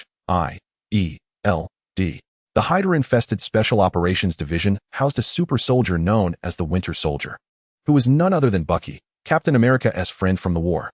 He did not perish. Rather, he was captured by Dr. Zola, who brainwashed and transformed him into a formidable super soldier. Later, in Captain America: Civil War, one of the catalysts for the conflict between Captain America and Iron Man was the revelation that the brainwashed Bucky had slain Tony's parents. In his quest for vengeance, Tony sought retribution, while Captain America hoped for reconciliation. This narrative unfolds within the cinematic universe. It is speculated by Itrek that the destruction of the 1975 files is linked to the obliteration of the Howards by Hydra, suggesting that Hydra aimed to conceal certain technologies, specifically a new element capable of replacing the palladium arc reactor. If this hypothesis holds true, it would be impossible to glean insights about the new element from the materials provided by S.H.I.E.L.D. Although part of S.H.I.E.L.D. has been assimilated by Zola's Hydra, a faction remains true to the original tenets of S.H.I.E.L.D., such as Coulson and Nick Fury. These individuals, kept in the dark, possess information that is likely no more comprehensive than what Tony knows. I, too, am uncertain about the situation. As Itrek had anticipated, Coulson's first words upon entering the room with Tony were, "This is all the information we have at our disposal. If both of you find it unsatisfactory, I can reach out to director Nick Fury for clarification." Coulson cast a questioning glance at Itrek, implying that Tony's dissent alone would be insufficient. A consensus between the two was necessary. Itrek shook his head. "I do not believe there is an issue." Tony furrowed his brow, sensing that Itrek was once again attempting to distance himself from the predicament. "What do you mean, Itrek?" Itrek had just deduced through the butterfly effect that if they alerted Nick Fury to the discrepancies in the files, he would likely join forces with Tony to uncover the underlying secrets, thereby exposing Hydra's infiltration within S.H.I.E.L.D. and potentially bringing Bucky's circumstances to light. The complexities of the world are not merely black and white. Anyone past the age of watching Teletubbies understands that Hydra is not necessarily an irredeemable villain. At times, it can play a constructive role. For instance, during the Avengers, when Loki led the Chitauri in an assault on Earth, it was the collaboration between Hydra's version of S.H.I.E.L.D. and the original that ultimately repelled the alien invaders. Moreover, prematurely igniting this issue could lead to an escalation of discord between Captain America and Iron Man. In Avengers: Infinity War and Avengers: Endgame, one reason Thanos and his minions could sweep through Earth unimpeded in their quest for the Infinity Stones was the internal strife between Captain America and Iron Man, which diluted their collective strength. An ununited Avengers, Itrek pondered, might struggle to withstand the threats posed by Loki in the Avengers and Ultron in Avengers: Age of Ultron. Chapter 106, Peggy Carter. Itrek was reluctant to instigate the revelation regarding Hydra and Bucky's involvement in the deaths of Tony's parents. In truth, exposing this would not significantly aid in the search for clues regarding the new element. Once something is destroyed, it is irretrievable. If it was deliberately obliterated for a specific purpose, it would be thoroughly eradicated, making it impossible to retrieve clues through conventional S.H.I.E.L.D. channels. The current objective is to unearth hints about the new element through unconventional means rather than to fracture S.H.I.E.L.D. into factions of Hydra and S.H.I.E.L.D. Itrek stated, "Agent Coulson, it is quite normal for certain records to be missing after such a long period. However, we have indeed encountered some obstacles. Our research indicates that Howard Stark hosted a Stark Expo in 1943 and again in 1975. Yet we only possess information regarding the 1943 event.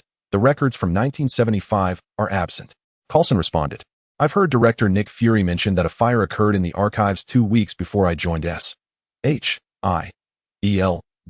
where old, irreplaceable documents and materials were stored. It is likely that the fire destroyed the boxes and cabinets containing those materials. You've been to the NYPD archives. You must know that documents from the same year, especially the less significant ones, are typically stored together. By the way, was the 1975 Stark Expo particularly significant? The exhibits from that time should not have been cutting edge. Many would likely have been outdated." Itrek replied, "The importance lies not in the exhibits, but in the venue. Although the two Stark Expos were held 32 years apart, both took place in Manhattan, New York, utilizing the same location. Coulson scratched his balding head. Is that so? I have no personal experience with it, so I cannot say. And besides, is it truly that important? Itrek asserted, it is indeed significant. The second expo was built upon the foundation of the first. While reviewing the materials from the initial Stark Expo, I noticed that the layout of the various buildings and exhibition halls resembled the configuration of protons and neutrons within an atom. If ingeniously and appropriately modified, it might lead us to the new element we seek. However, the footage left behind by Howard did not highlight any peculiarities of that expo.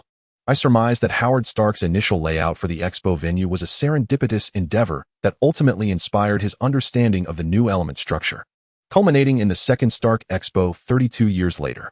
The layout of the second Stark Expo was a refined version of the first, encapsulating the results of Howard's 32 years of contemplation. It should reveal to us the nature of the new element. Coulson listened intently to Itrek, grasping his meaning. So, what you were searching for is the layout of the venue from the second Stark Expo in 1975, correct? Itrek nodded. We must find it by any means necessary, otherwise Tony's life will remain in jeopardy. Coulson stated, there are two questions. Itrek replied, go ahead. The first, we currently possess information about the 1943 Expo venue, allowing us to reconstruct the layout of that venue. Since Howard was able to derive the configuration of the new element from it and embed it within the 1975 Expo, why can't you and Tony do the same? We now have computers and AI. Is it truly so difficult? Itrek responded, whether it is by counting fingers, manual calculations, or through computers and modern artificial intelligence, they inherently lack creativity. Regardless of advancements in hardware, those brilliant ideas ultimately rely on human intellect, a truth that remains unchanged from Howard's era to ours. While Tony and I may possess intellect comparable to Howard's, our fortune does not match his, nor do we have the luxury of time he enjoyed. The second question, if Howard had already discerned the configuration of the new element, even if he was unable to produce it due to the limitations of his time, why did he not leave behind clear academic documentation? Instead, he chose to conceal this knowledge within the layout of the second Stark Expo. Had he emphasized the importance of that information, I believe it would have been preserved rather than lost to a fire. Itrek shrugged. Agent Coulson, you may not fully comprehend the inclinations of geniuses. They delight in solving puzzles, and equally in creating them. Intellect spoke of falsehood. Howard concealed the new element within the layout of the second Stark Expo, likely because he had sensed impending danger, aware that this technology would be sought to be obliterated by certain individuals upon its emergence. Perhaps I should investigate whether the year of the fire incident related to the second Expo documentation was around 1991, the very year the Howards fell victim to the Winter Soldier, Bucky. Coulson refrained from further inquiries. It was not that he believed Itrek words, but rather, he trusted the essence of the man. Regardless of whether Itrek reasoning was grounded in truth or fabrication, he would simply adhere to the arrangements laid before him, naively choosing to believe. As Itrek articulated, the notions of a genius often elude comprehension. Coulson replied, I have grasped your points entirely. Now please inform me of what you require me to do. Itrek appreciated individuals like Coulson, akin to Watson by Sherlock Holmes' side, adept at finding his rightful place. What Itrek needed to pursue next was to ascertain the layout of the 1975 Stark Expo, for Hydra must have eradicated all documentation from paper.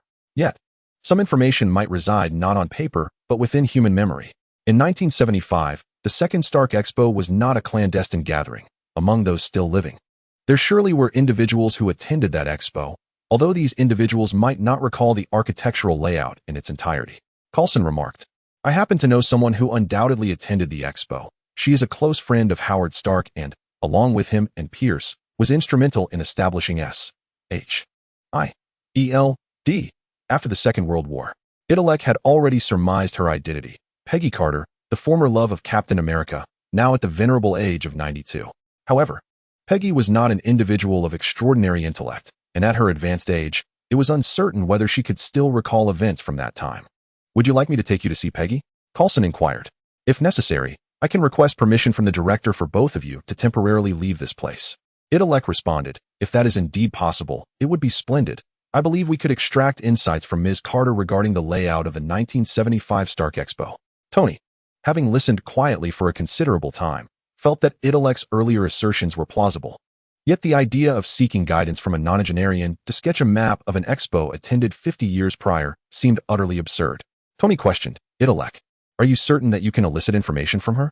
Itrek assured him, Of course, you must trust me, Mr. Stark. Are you familiar with a condition known as hyperthymesia? Coulson interjected, I have heard of it. Individuals with hyperthymesia can recall every detail of their life experiences. They possess an extraordinary memory. Does Peggy have hyperthymesia? I don't recall such a note in her file. Intellect clarified, hyperthymesia does not equate to possessing an exceptional memory. Each of us retains memories akin to those of hyperthymesia patients. To be precise, hyperthymesia patients lack the ability to forget. Their minds are devoid of a garbage bin. Absent a curtain, our brains, as normal individuals, similarly house all details of our lives. From the 36th day in elementary school, when we entered the classroom with our left foot or right foot, to the moment we consumed our 360th popsicle. Whether we bit or licked it first, all are stored within our minds. However, within a normal brain, there exists a curtain that obscures useless information, retaining only the recent and relevant data. It is worth noting that while individuals with hyperthymesia can recall everything, their attention spans are generally poor. Without a curtain to shield them, they become ensnared in a past filled with inconsequential information, rendering them unable to utilize timely information to navigate present circumstances.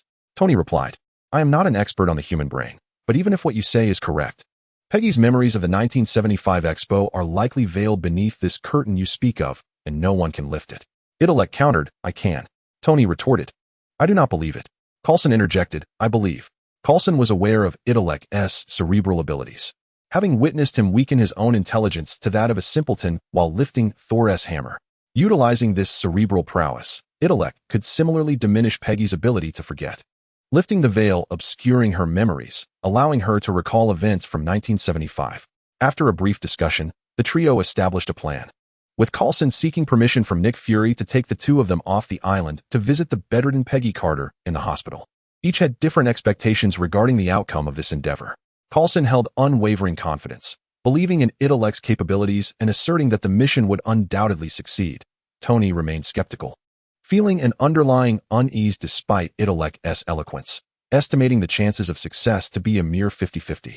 Yet Intellect was fully aware that the likelihood of success was 100% failure. The claims he had made to Tony and Coulson were fabricated on the spot.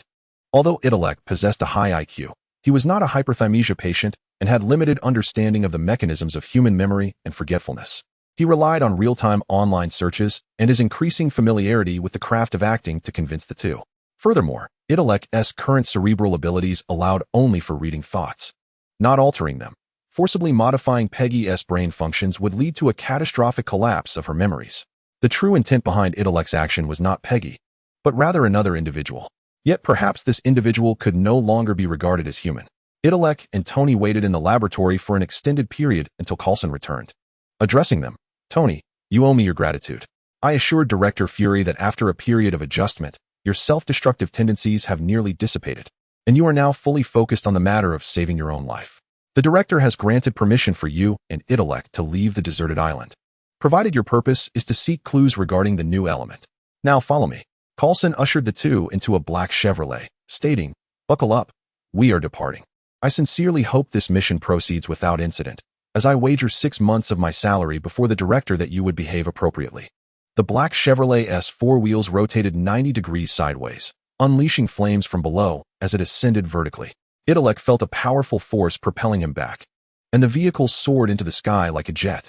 The deserted island gradually receded in the rearview mirror, diminishing in size as they ascended through the clouds. The surrounding mist rushing past. Coulson sat at the controls, while Intellect and Tony occupied the back seat. Tony turned to Intellect, saying, Intellect, I recall reading that Spider-Man's web can connect your brain to a computer like a USB interface, but can you truly connect to an organic human brain? It's a delightful proposition, Mr. Stark, Intellect chuckled, as he delicately lifted a strand of spider silk with his fingertips, beckoning Tony to place his hand upon it. Nonchalantly, Tony obliged, resting his palm on the silken thread, which, as if imbued with life, began to ascend along his fingers, intertwining their consciousness. This connection resembled the bond established by Intellect and Thor's spider sense ring, albeit one was wireless while the other was wired, both facilitating direct communication through thought. Intellect transmitted a notion to Tony, ensuring their exchange would remain impervious to Coulson's perception. Mr. Stark, conjure a thought in your mind. Only I shall feel its presence. Tony quickly adapted to this method of communication, projecting mentally. Let us unveil the curtain shrouding my memories and see if I can recall the first girl I ever dreamt of. It's rather futile, Mr. Stark. Forgetting is simply forgetting. There is no curtain to lift. I was merely deceiving Coulson, Itrek replied. We have a plan ahead, and I require your cooperation. Chapter 108, Peggy's Regret. Upon hearing Itrek's scheme, a familiar premonition washed over Tony. Was he destined to bear the brunt of this lad's mischief once more? Are you certain you wish to mislead Coulson in this manner? I recall him mentioning he wagered 6 months' salary before Nick Fury, assuring that we would not encounter any mishaps. Tony conveyed through the silk. Mr. Stark, that is a misapprehension. It is not I who shall deceive Coulson, but rather it is you who must do so. From the driver's seat, Coulson caught sight of Itrek and Tony's hands intertwined by the spider silk via the rearview mirror, his curiosity piqued by their enigmatic activity. Noticing Tony's expression shift, as though he had consumed bile, he inquired, "What are you two up to? Is Tony all right?" "I'm merely rehearsing the operation I intend to perform on Peggy, while simultaneously demonstrating to Mr. Stark how to unveil the curtain obscuring his memories," Itrek elucidated. Coulson chuckled. "Clearly, you've prompted Tony to recall some unpleasant memories. Ha ha ha." Tony shot a glance at Coulson, thinking to himself, "Laugh while you can. Soon enough, you won't find it amusing." As the sleek black Chevrolet glided through the clouds, Itrek was struck by the familiarity of the vehicle's interior. Reminiscent of the car Nick Fury had been driving while pursued by Hydra in Captain America, the Winter Soldier. Back then, the Chevrolet had been battered and bruised, with Nick attempting to activate the vertical takeoff system, only to be met with the disheartening message that it had been destroyed. A line that had sparked much jest among fans, who speculated just how much special effects budget had been saved due to that single line. Now seated within this formidable automobile, comparable to a tank, Itrek felt little sense of advancement, having spent considerable time alongside Tony and piloted even more advanced Iron Man suits. The vehicle traversed over the ocean, descending into a sparsely populated suburb, transitioning from flight to ground travel, eventually arriving at the city. They halted before a hospital, where Coulson remarked, "Ms. Peggy resides within this facility, as she has long since ceased participating in S.H.I.E.L.D's clandestine affairs. And most secrets from her era have been declassified. There are not many agents assigned for her protection, merely a few designated caretakers." Coulson alighted from the vehicle. "Come along. I shall escort you to her." The trio proceeded into the hospital, where Coulson presented his credentials at the front desk, allowing them access to the elevator. Exiting the elevator, they traversed the corridor to a patient room at its end, where a few caregivers were engaged in hushed conversation. Clearly acquainted with them, Coulson exchanged pleasantries before turning to his companions. "Come in. Peggy is just inside." Itrek recalled that Captain Steve Rogers frequently visited his former love, Peggy, and wondered if he might cross paths with him today. Upon entering the room, the pristine white walls, immaculate linens, and the sunlight flooding in created a spacious and bright atmosphere, prompting Itrek to reflect on the privileges afforded to retired personnel. The hospital bed was slightly elevated, with Peggy reclining against it, her face turned toward the sunlit window, seemingly lost in thought, or perhaps resting. Today, Captain America was absent. Only 2 caregivers sat quietly nearby. Coulson approached Peggy's side, speaking softly, "Good afternoon, Miss Peggy." Peggy slowly turned her head, the passage of time etched upon her face like a sculptor's chisel. Her neck's skin had become slack, resembling a loosely draped fabric. "Coulson, cough, is that you? You've come." Itrek recalled Agent Peggy Carter from Captain America, the first Avenger, when she was vibrant and formidable, a rose with thorns amidst the military, excelling in marksmanship. At one point, a love-struck female soldier had forcibly kissed Captain America, only to be met with Peggy's wrath as she fired 6 rounds, each striking the center of his shield. Now, the spirited Peggy seemed a mere shadow of her former self. Itrek pondered if she might smile at the memories of those days. "Forgive the intrusion, but I have brought 2 individuals who wish to inquire something of you," Coulson said, stepping aside to reveal Itrek and Tony. Upon seeing Itrek, Peggy's eyes brightened as she murmured, "Steve, you're still alive." Tony, puzzled, turned to Coulson. "Hasn't Steve visited Peggy before? Why does she seem unaware of this news?" Coulson replied, "Peggy's mind has become muddled, even when face to face with Captain America. She occasionally finds herself astonished that he is still alive." Tony's fleeting hope extinguished. For Itrek had just conveyed through the silk that the theory of the curtain was a fabrication, conjured on the spot. He could not resurrect memories long forgotten, but rather could only glean what remained in the recesses of one's mind. Observing Peggy's current state of mind, it was clear she could not recall the layout of that exposition. Tony rubbed the mechanical bracelet concealed beneath his sleeve, a red dot blinking softly. Itrek settled onto a low stool beside Peggy's bed, gently taking her hand. Miss Peggy, indeed. I am Steve Rogers. After I forced the plane to land in the Arctic, I did not perish but was encased in ice, and now I have been revived. I have come with Howard Stark's son to visit you and ask about matters of the past. Tony remained silent, yet his shoulders tensed in irritation. Why was Itrek impersonating Captain America? It felt as though he had been inexplicably relegated to the background. Itrek gestured for Coulson to engage the caregivers in conversation, diverting their attention, while he discreetly secreted spider silk from his palm, subtly connecting with Peggy's. As he had informed Tony in the car, Itrek found himself unable, at least at this stage, to retrieve that which had been forgotten through the silk connection, but he could access what Peggy remembered yet hesitated to disclose. This forceful extraction of memory required the prior diminishment of the subject's defenses. However, with Peggy currently mistaking him for Captain America, she would undoubtedly lack any resistance. As he was perceived as her closest confidant, Itrek mused, adapting a quote from Tolstoy and Anna Karenina, perhaps it is true that all handsome individuals are alike, while every ordinary individual possesses their unique ordinariness, aptly reflecting the present circumstances. He silently thanked his fortunate visage, which had led to his mistaken identity as the captain. Through the delicate strands of the web, Itrek could perceive the intertwining emotions of affection, admiration, and the joy of reunion that Peggy Carter harbored for Steve Rogers. These sentiments coalesced into a brilliant beacon of light, yet lurking in the shadows of this radiance were darker, sorrowful feelings, longing, guilt, self-reproach, and an undercurrent of anxiety. Chapter 109. This is not a scapegoat. Peggy Carter's guilt was anticipated by Itrek. In Captain America, the Winter Soldier, upon discovering internal strife within S.H.I.E.L.D, Steve Rogers sought out the ailing Peggy. During their exchange, Peggy imparted two poignant remarks that left a lasting impression on Itrek. Steve, you saved the world, but we have also destroyed it. Sometimes, all we can do is start anew. Following the victory of World War II, S.H.I.E.L.D was co-founded by Howard Stark, Peggy, and Pierce, who subsequently absorbed remnants of Hydra, led by Dr. Zola, leading to the gradual bifurcation of the organization into two factions, Hydra S.H.I.E.L.D and the fundamentalist S.H.I.E.L.D, with the former covertly under Zola's influence. For the moment, let us refrain from discussing Zola and instead reflect on the fates of these three founding members of S.H.I.E.L.D. Howard was assassinated by Bucky, who was under the control of Hydra S.H.I.E.L.D. Pierce embraced Hydra's ideology and was killed by the fundamentalist Nick Fury and Black Widow in Captain America, the Winter Soldier. Only Peggy emerged unscathed, ultimately passing away of natural causes in Captain America: Civil War. These three individuals epitomized distinct allegiances.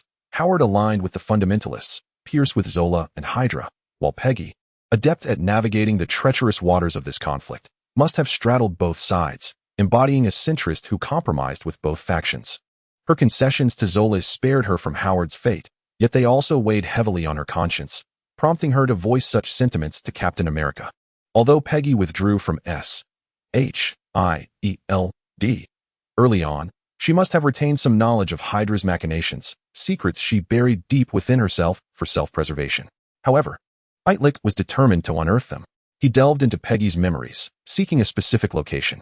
The layout of the Stark Expo venue might have been a trivial matter to her, easily forgotten, yet she would undoubtedly remember the position of a certain individual, for it was of great significance. Perhaps she and Howard had even participated in its construction. Miss Peggy, please tell me, where is Dr. Zola? With his eyes closed in concentration, Itrek abruptly opened them. Coulson was still engaged in conversation, with several suspicious caregivers monitoring Peggy.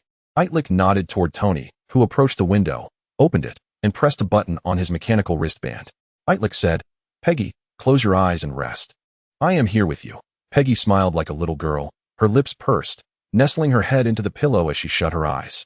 At that moment, Tony grasped Itrek's arm, and, with a decisive leap, they both jumped out of the window, plummeting before Coulson could react. An iron suit soared through the sky, deploying its red scanning lasers towards Tony. As they descended, Tony activated the wristband, allowing the suit to lock onto its position and dive down, enveloping him like a second skin. With a whoosh, fully clad in the iron armor, Tony fired jets from his hands and feet, cushioning their fall as they landed on the ground. Where to next? Tony asked, lifting his helmet. Mr. Stark, have you forgotten something? Is it truly necessary to do this? Of course, hurry up. while Coulson is still distracted. At that moment, Coulson had his back turned to Itrek, engaged in banter with the caregivers, who were stealthily glancing towards Peggy, monitoring whether she was saying anything. Suddenly, the caregivers gasped, prompting Coulson to turn, the first thought in his mind being, "My 6-month salary and year-end bonus are gone." He rushed to the window and gazed down, spotting Tony in the iron suit, lifting Itrek as they hovered outside. "Tony, what are you doing? Get back here. I've had enough. To hell with replacement elements and self-rescue. I want fine wine and women. Not to be cooped up like a dog in a lab. I'm off to enjoy life." With that, he soared into the sky, disappearing in a flash. Itrek's reasoning for Tony's outburst was not merely to divert blame. It was a clever ruse to mislead Coulson, ensuring he would never suspect their true destination. Instead, directing his search to bars and social venues based on Tony's words. Of course, Itrek did not explain to Tony that he suspected the caregivers near Peggy were Hydra agents, tasked with ensuring she did not divulge too many secrets. This was a performance for their benefit, with Itrek directing and Tony and Coulson as the actors, intended to convince them that Tony's only purpose for being there was to seek an opportunity to escape Coulson's oversight. "I've done as you instructed. Where are we headed now?" Tony inquired. Itrek, resting against Iron Man's back, replied, "To New Jersey. We are to meet someone." The individual Itrek sought was Arnim Zola, who was older than Captain America and had served Hitler during World War II. In 1945, he was imprisoned by Captain America, later becoming a member of S.H.I.E.L.D. due to the Operation Paperclip Initiative. In 1982, Zola was diagnosed with a terminal illness, with science unable to save his body. However, his intellect was deemed worthy of preservation by S.H.I.E.L.D., digitized and stored within a 200,000-foot data tape. In Captain America, the Winter Soldier, Captain America and Black Widow decrypted a USB drive to locate Zola's hideout. Though the film did not reveal its precise location, this was why Itrek sought to extract this information from Peggy's memories. While he couldn't obtain the USB drive, he aimed to deduce equivalent clues through the butterfly effect. "Does this relate to the new element?" Tony asked. "Indeed. This person would certainly recall the layout of the Stark Expo venue from 1975, Itrek asserted. "The individual we seek must meet several criteria. First, he must be qualified and have attended Howard Stark Expo. Second, he possesses a super intellect, capable of effortlessly recalling the venue's design. Third, he has retained this information intact." Zola met all these conditions. He was a S.H.I.E.L.D. scientist, a genius, now digitized and stored in a computer, unless manually deleted. The information would remain perpetually preserved. "Let us not forget a fourth condition. He must be willing to share this information with us," Tony added. "Rest assured, I have a plan." Chapter 110, A Bet. According to Peggy's memories, Itrek and Tony arrived at an abandoned military base on the outskirts of New Jersey. This location closely resembled the scenes depicted in the film, where Captain America and Black Widow had once visited. Itrek unfurled his web wings and glided down, while the flames beneath Tony gradually diminished, allowing them to land smoothly. "Is this the location of the person we are seeking? This place appears to have seen better days." Tony had heard that Zola, whom Itrek was searching for, was a computer entity with a consciousness digitized. He had expected that S.H.I.E.L.D.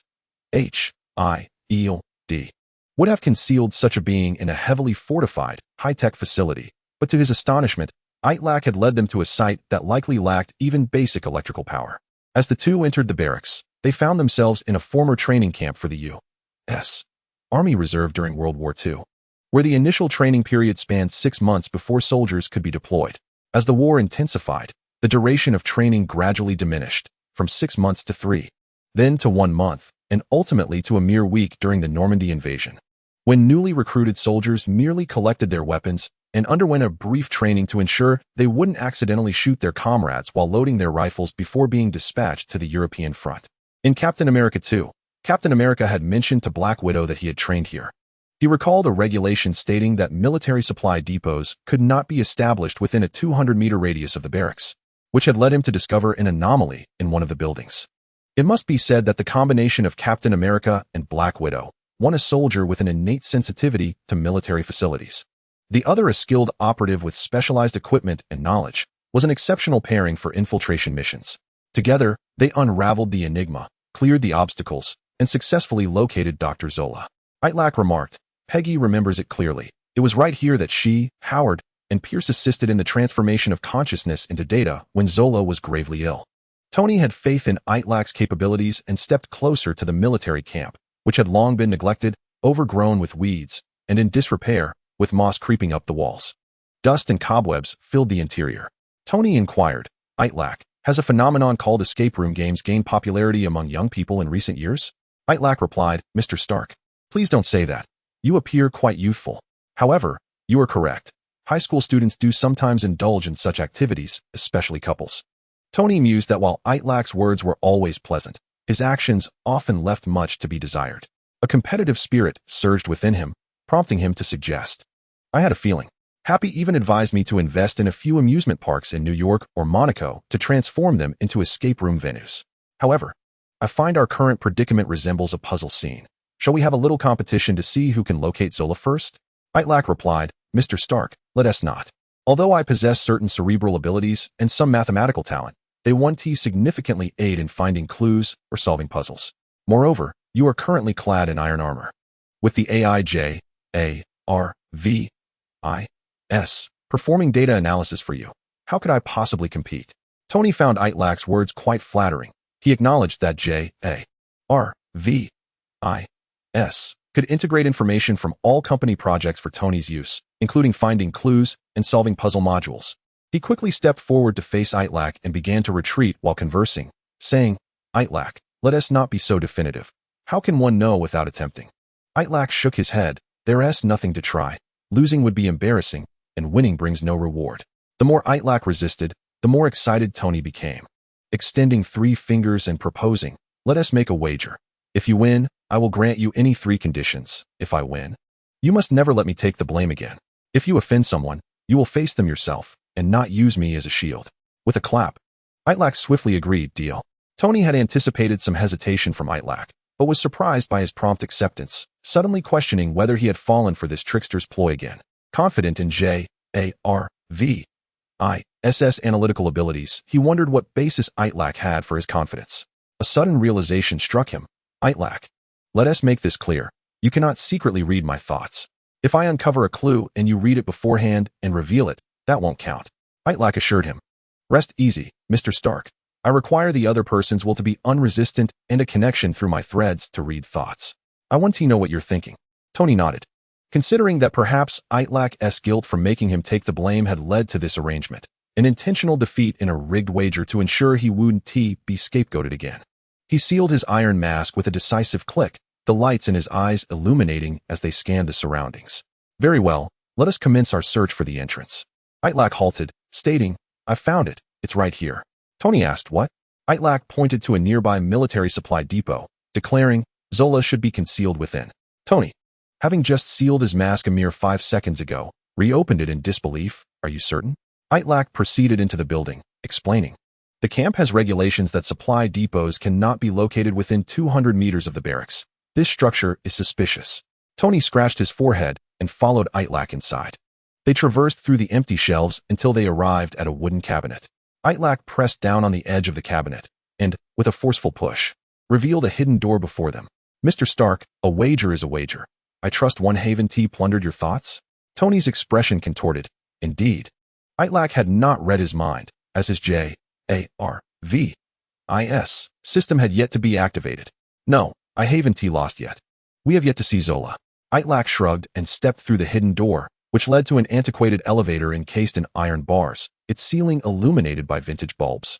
Exuding a sense of nostalgia, they ascended into the elevator, which descended into the depths below.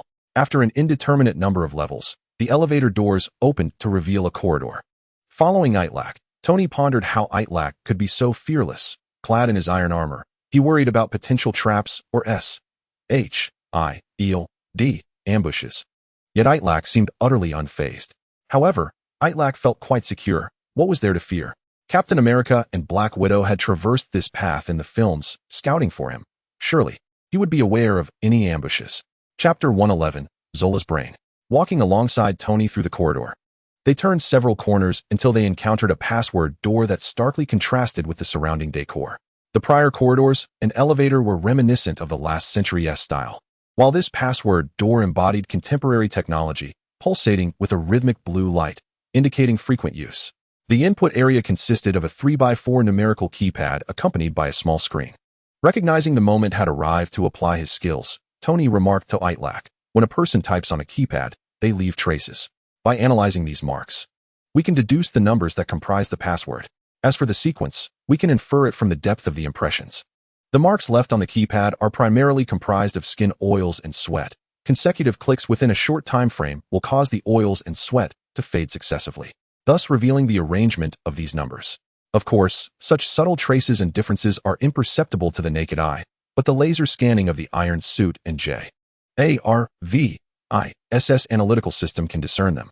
Itrek disregarded Tony's incessant explanations and walked directly towards the keypad, entering the 4-digit code, 8539. The password door swung open, and Itrek, with an air of nonchalance, stepped inside, leaving Tony in a state of astonishment. Having viewed the film, Itrek perceived Tony's wager as a mere dimensional reduction. Even the most exceptional student, against an instructor wielding the answer key and grading pen, would find it impossible to prevail. When Black Widow confronted this door, she employed a similar technique to decipher the code, scanning the fingerprints on the keypad to ultimately derive the password 8539.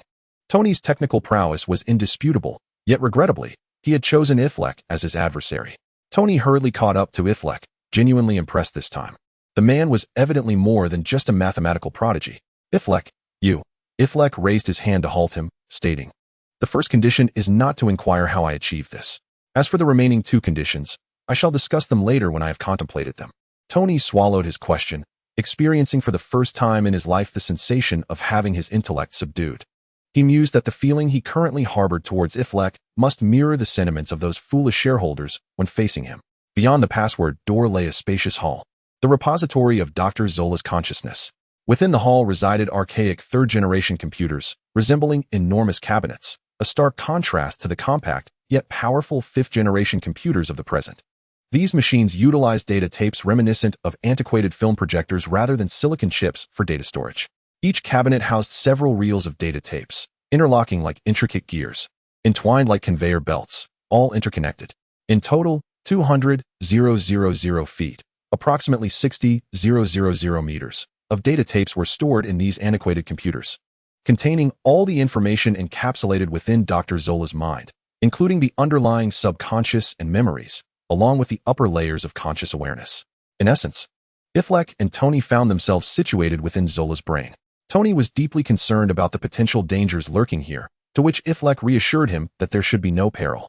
In Captain America, the Winter Soldier, Captain America and Black Widow indeed faced an ambush here and sustained serious injuries. However, that did not imply that Tony and he would meet the same fate today. At that time, Black Widow had activated Zola's consciousness by inserting a USB drive into the computer. Zola had scanned their identities through the camera, as both were being pursued by S.H.I.E.L.D, thereby using the exposure of information as bait to delay them while Hydra launched cruise missiles at this location. In other words, as long as they refrained from employing a specific USB drive to activate Zola's program, they would not encounter danger. Of course, to err on the side of caution, Itrek had covered all the cameras with web fluid upon entering, the same substance he had used in the New Mexico motel, which would automatically evaporate after 1 hour. What comes next? How are we to awaken him? How will he convey the new element, or rather, the architectural layout of the 1975 Expo to us? Tony inquired. Itrek replied, "We must delve deeper into his mind." Tony asked, "Aren't we already within his mind?" Itrek produced his phone, activating the timer function. The digits on the screen commencing from 0, ticking away second by second before he set it aside. He extended his hand towards Tony, stating, "Although we have entered, it is insufficient. We must penetrate further into the machine. Mr. Stark, are you interested in accompanying me on an adventure to 1975? Though uncertain of Itrek's intentions, Tony recognized that retreat was not an option now that they had arrived at this juncture.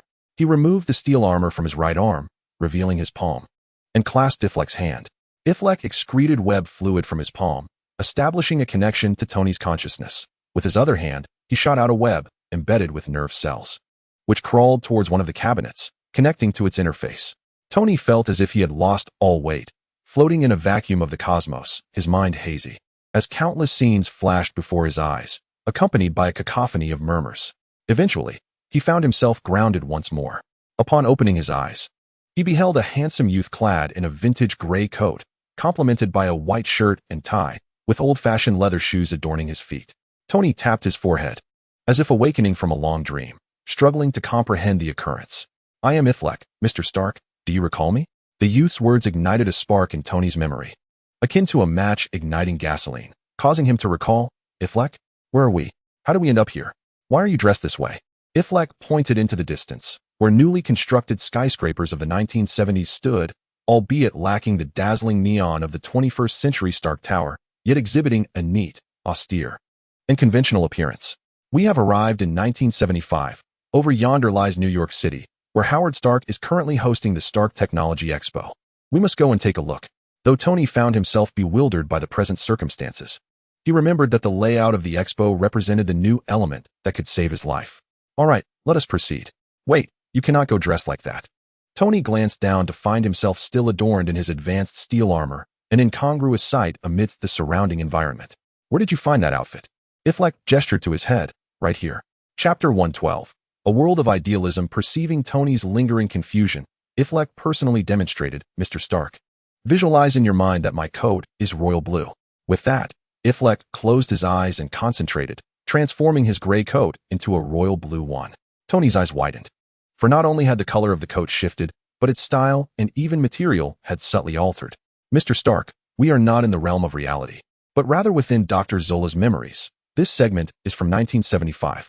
This is an idealistic world, unbound by the laws of physics, such as the conservation of energy. Merely by directing our thoughts, the world shall transform accordingly." Following Itrek's guidance, Tony concentrated momentarily, and indeed, his steel armor vanished, instantly morphing into contemporary casual attire befitting the era. Astonished by this transformation, Tony, fueled by imagination, changed his outfit several times. Yet, merely changing clothes grew tedious, and he shifted his attention to a tree by the roadside. It was a pine tree, the thickness of a basin, and under Tony's mental command.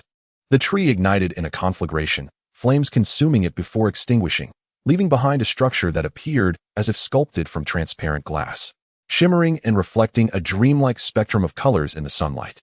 With another thought, the transparent tree crumbled, akin to a water balloon punctured by a needle, shattering into a pool of clear water. This world was fascinating. The rules governing its operation wholly adhered to human will. With excitement in his voice, Tony exclaimed, "Since everything is idealistic, why don't we simply fly above the Stark Technology Expo and survey the architectural layout from above? What do you say?"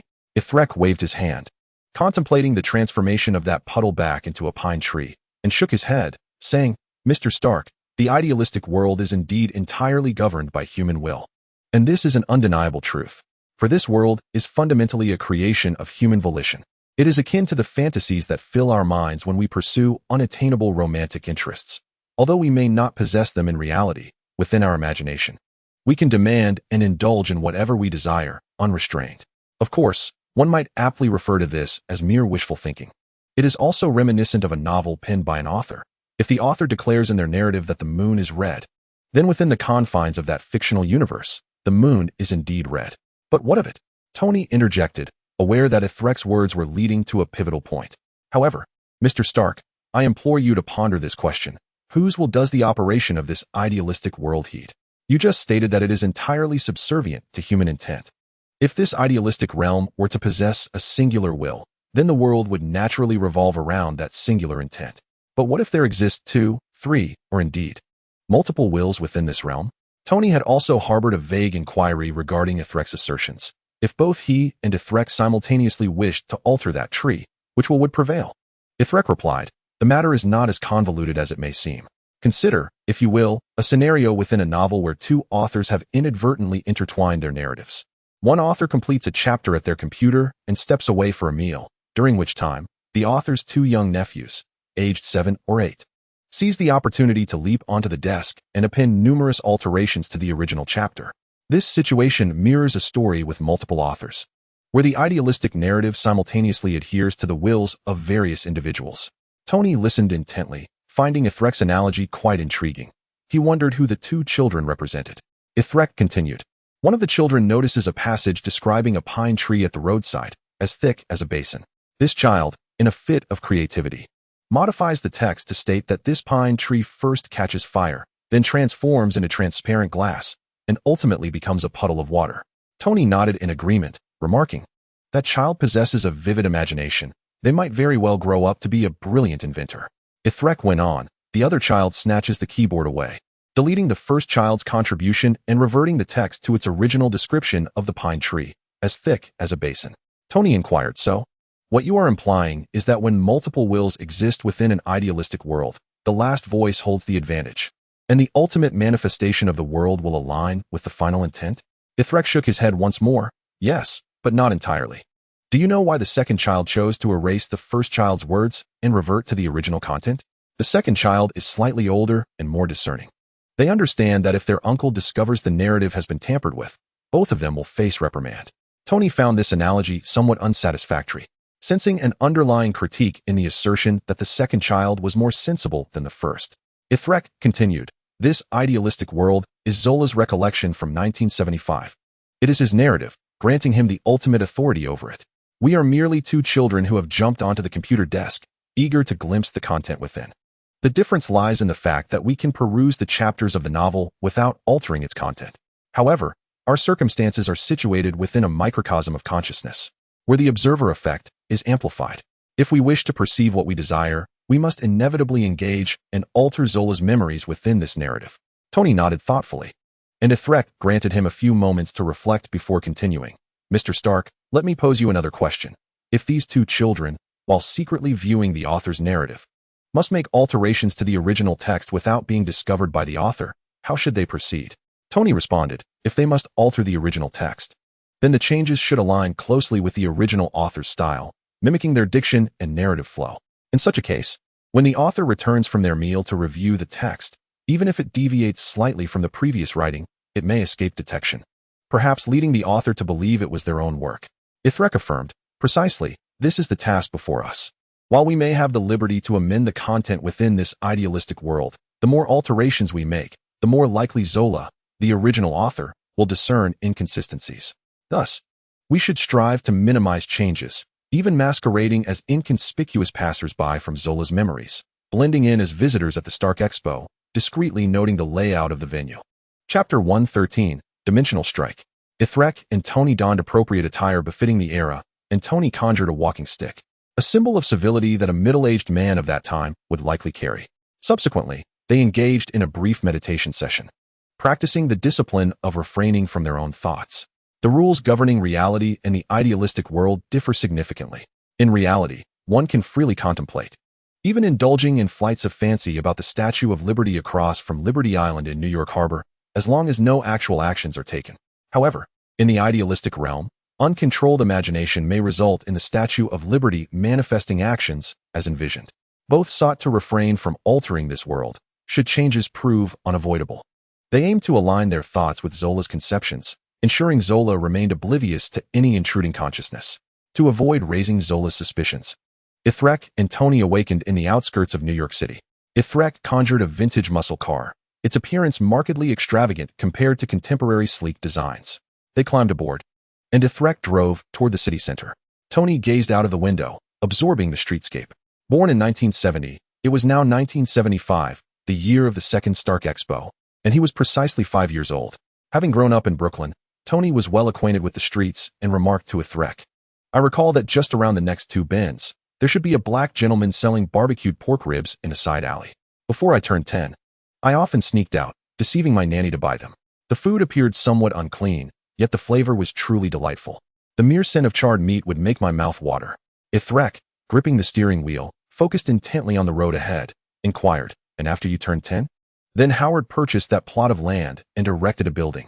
The black gentleman vanished without a trace, Itrek replied, turning into the small road. Tony looked out the car window, but failed to spot the barbecue stand in the alley. Impossible. How could it not be there? I distinctly remember him being there every day. Itrek explained, Mr. Stark, we are not traversing time to return to the past. Rather, we are entering Zola's memories. Whether or not there exists a vendor selling pork ribs in that alley is entirely contingent upon Zola's recollections, not the actual circumstances. Of course, if you are fervently eager for a barbecue stand to appear, you may lift the restrictions on your thoughts and alter Zola's memories. However, I strongly advise against it.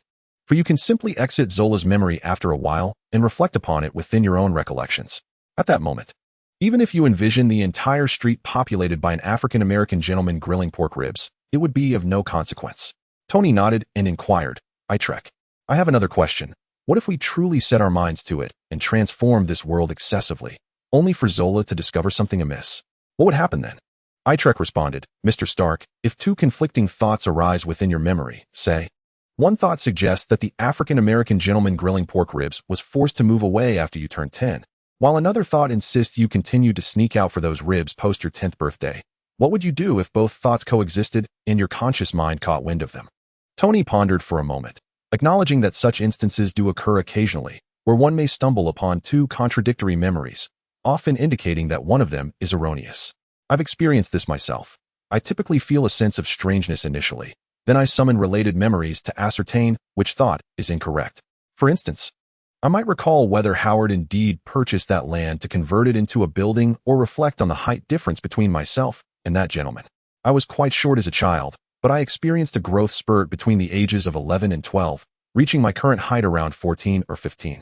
If I had encountered that gentleman during that time, I should have a memory of us being at eye level, rather than merely looking up at him. In essence, these matters are interconnected. If certain memories do not suffice to yield a definitive answer, I would rely on related memories for confirmation. Itrek remarked, if Zola detects the errors in his memory, his actions would mirror yours. The surrounding memories would also turn against us, attempting to correct our perceptions.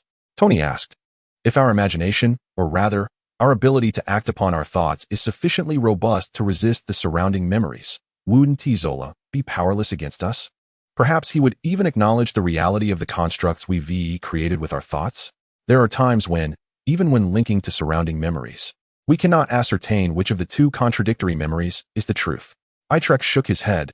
Zola will not be powerless against us, Mr. Stark. We can easily empathize. If you harbor two conflicting memories and merely rely on associative recollections without reaching clarity, what would you do? Tony replied, if I absolutely needed to clarify, it would be rather simple. I would just consult J.A.R.V.I.S. or Pepper requesting past financial reports from Stark Industries, which would reveal whether Howard indeed acquired that land. If that fails, I could infiltrate various surveillance systems, utilizing cameras and AI facial recognition to locate that gentleman who sold pork ribs and confront him directly for the truth. Itrek affirmed, indeed, if you truly harness the powers of the real world, you would effortlessly disprove those erroneous memories, thereby expunging them, which is what we term a dimensional strike. Dimensional strike? That term is quite intriguing, Tony mused. Mr. Stark, do you comprehend why our conscious thoughts cannot alter even a blade of grass in the real world?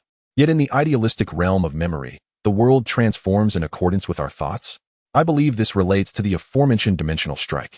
Itrek continued, our consciousness originates from the real world, which can modify our awareness, but our consciousness cannot reshape the reality. Likewise, the idealistic realm of memory is birthed from our consciousness, allowing for unrestrained freedom within that realm. Chapter 114, to put it simply, is akin to a light bulb.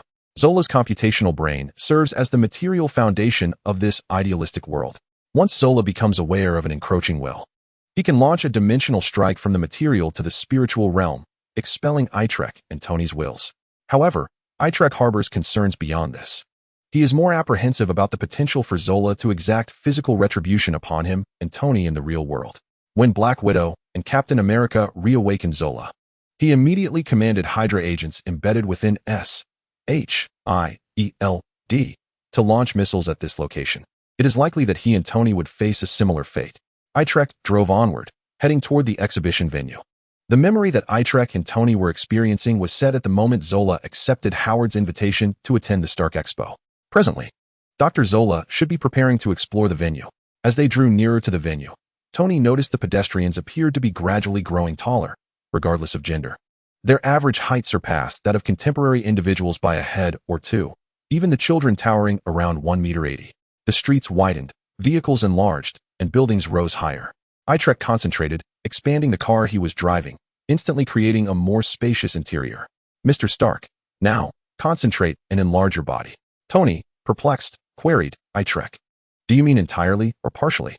Itrek replied, entirely, just as I have. With that, Itrek's physique inflated like a balloon, reaching a height of over 2 meters. However, within the already expanded vehicle, his size appeared just right. Following suit, Tony concentrated and proportionately enlarged his own body. Itrek continued, as I previously mentioned, The memory world of Zola does not adhere to the actual conditions of the real world.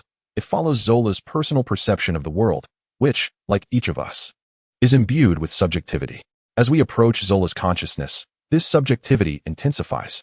Having just absorbed a lengthy explanation from Itrek, Tony gained an intuitive understanding of this idealistic realm and suddenly realized the data indicates that Zola is a dwarf scientist standing under 1.50 meters, hence, in his eyes, everyone else appears extraordinarily tall, correct? Itrek affirmed. Precisely. Thus we must disguise ourselves as towering figures as Zola perceives them. The expo's location was situated in a plaza adjacent to Stark Tower. 5 minutes later, Itrek parked the car and they approached the entrance. Good day, sir. Please present your tickets, a staff member at the entrance requested. Itrek glanced at the tickets presented by other visitors and conjured 2 from his pocket, handing them over. The pair successfully entered, following the crowd to explore various exhibition halls. Tony diligently memorized the layout of the halls and buildings, leaning closer to Itrek to whisper, "Hey, I feel something is off. It seems as though a layer of mosaic obscures the architecture. I can vaguely discern that this is an exhibition hall. Yet I cannot distinguish specific information." Itrek replied, "It is futile to follow these pedestrians through the exhibits. We must locate the position of Dr. Zola's consciousness. Only what Zola perceives at this very moment will be recorded in his memory, materializing into concrete information. Everything we witnessed from the outskirts to the city center is merely Zola's vague impressions combined with our own imaginations. If we do not remain close to Zola, his vague impression of the buildings, distant from him, would merely be the concept of an exhibition hall, with the specific locations entirely conjured by our imagination." Tony felt his mind faltering and inquired, "What does that mean?" Itrek replied, "Mr. Stark, do you believe that memories are clearer than the recollections of those memories? Is there a distinction between the two?" Itrek continued, "What we refer to as recollections are simply reflections on past actions, and there is nothing particularly remarkable about recollection itself, as it is something one can actively engage in. In essence, we can reminisce about our memories, that is, memories within memories. For instance, the memory would be the 40-something version of you, recalling the flavor of barbecued pork ribs savored at the age of 10, while the memory of that memory would be the 40-year-old you reflecting on your 20-year-old self, recalling the taste of those pork ribs at 10. Tony said, "If that's the case, then memories should be clearer than memories of memories. If asked to recall the taste of those pork ribs from when I was 10, I can certainly do so. However, if asked to remember what I thought about the taste at 20, I doubt I could. I can't even be certain if there was a day at 20 when I pondered the taste of ribs." Itrek responded, "Mr. Stark, you have hit the nail on the head. The reason memories of memories are unclear is that we do not constantly engage in recollection. At times, we may not be reminiscing at all, and thus the memories within memories do not manifest as tangible entities. Nevertheless, even when we are not in a state of recollection, these memories reside in our minds, perpetually accompanying us, transforming into hazy impressions buried in our subconscious, without depleting the CPU memory of our conscious awareness." Just when Tony thought he grasped the concept, Itrek's explanation left him perplexed once more. Simply put, Itrek articulated, in simpler terms, "We currently inhabit the idealistic realm of Zola's memories. Only the world that Zola perceives, what he sees, hears, and touches at this very moment, represents a clear memory. The world that lies beyond Zola's immediate perception is merely a vague memory of memories and generally does not crystallize into concrete information. Of course, there are exceptions, such as when Zola is presently recalling a venue he has recently explored. During such moments, that venue may momentarily become clearer. We cannot ascertain whether Zola is reminiscing at this moment, and even if he is, we cannot know what he is recalling. However, we can investigate Zola's location to understand what he is currently observing, thus determining which part of the venue appears vividly to him. In even simpler terms, Zola's consciousness is akin to a light bulb, illuminating the world only in proximity to himself. Chapter 115, Howard's Invitation. Having established their course of action, Itrek and Tony commenced their plan. The first step was to locate Dr. Zola at the expo. Given the surroundings appeared clear, yet were chaotic upon analysis, the duo speculated that Dr. Zola had yet to enter the venue. After meandering through the venue, they suddenly spotted a throng of individuals congregating around a figure at the entrance. The crowd consisted of exceptionally tall individuals. Typically, one might assume that taller people would be more aesthetically pleasing than shorter ones. Yet this group's height was grotesquely disproportionate, bordering on the unattractive. The individual at the center of this attention was relatively shorter than the surrounding giants. Yet amidst these distorted figures, his stature seemed just right, well-proportioned and dignified. with striking good looks complemented by black-rimmed glasses, radiating an almost blinding aura. Itrek stifled a laugh, realizing that, deep down, Dr. Zola harbored a narcissistic streak. He had seen Dr. Zola before. Indeed, the glasses were accurate, but he was a rather diminutive figure with a notably large head, reminiscent of a character from a children's tale. However, his self-perception was that of a strikingly handsome individual. Others may indeed be taller than him, but their height was grotesque and ugly. His own short stature, on the other hand, was proportionate and elegant. Nonetheless, this realization spared Itrek and Tony the trouble of an exhaustive search, as Zola's subconscious illuminated him upon his entrance. A brilliance that undeniably existed in the idealistic realm of his memories, making it nearly impossible to overlook. Itrek rubbed his titanium alloy eyes, nearly blinded by Zola's radiance, and said to Tony, "Let us also assume the guise of those towering figures, remaining close to Zola, but not too far and not too near."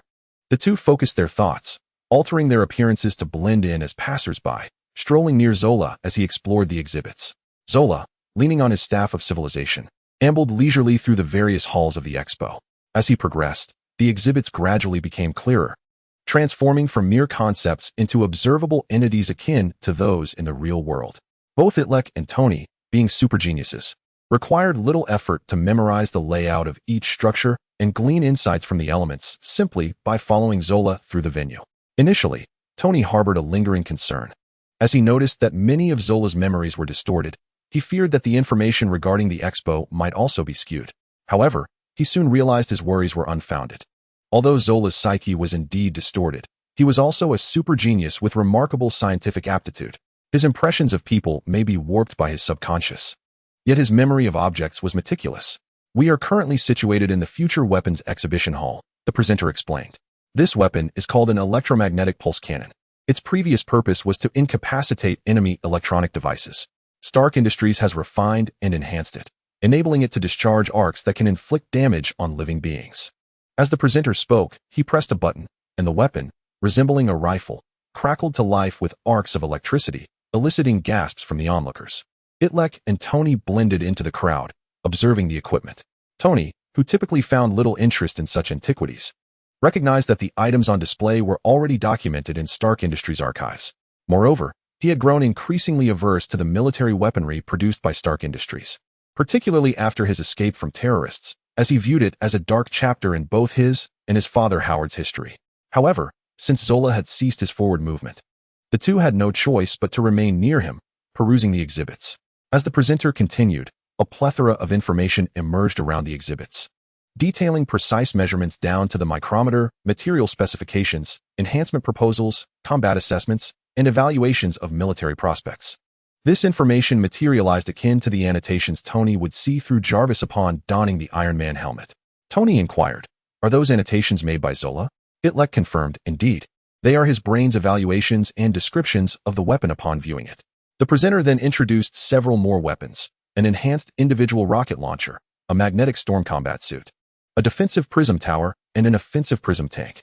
These were conceptual products, mostly featuring exaggerated and peculiar designs with flamboyant aesthetics, their practical effectiveness remaining unclear. However, at the very least, prototypes had been produced. Time ultimately deemed most of them obsolete, as the electromagnetic pulse gun was prohibitively expensive, yet less practical than a sturdy and reliable AK-47.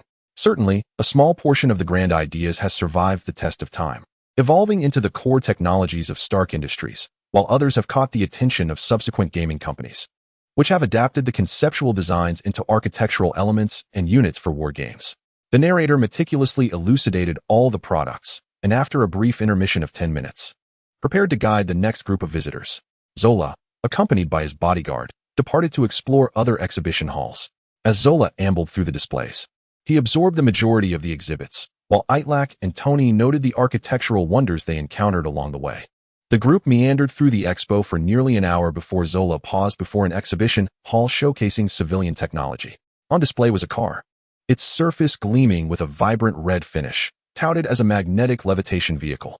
Itrek recalled a similar scene from Captain America, the First Avenger, where Howard Stark had personally demonstrated the magnetic levitation car before Steve and Bucky at the inaugural Stark Expo.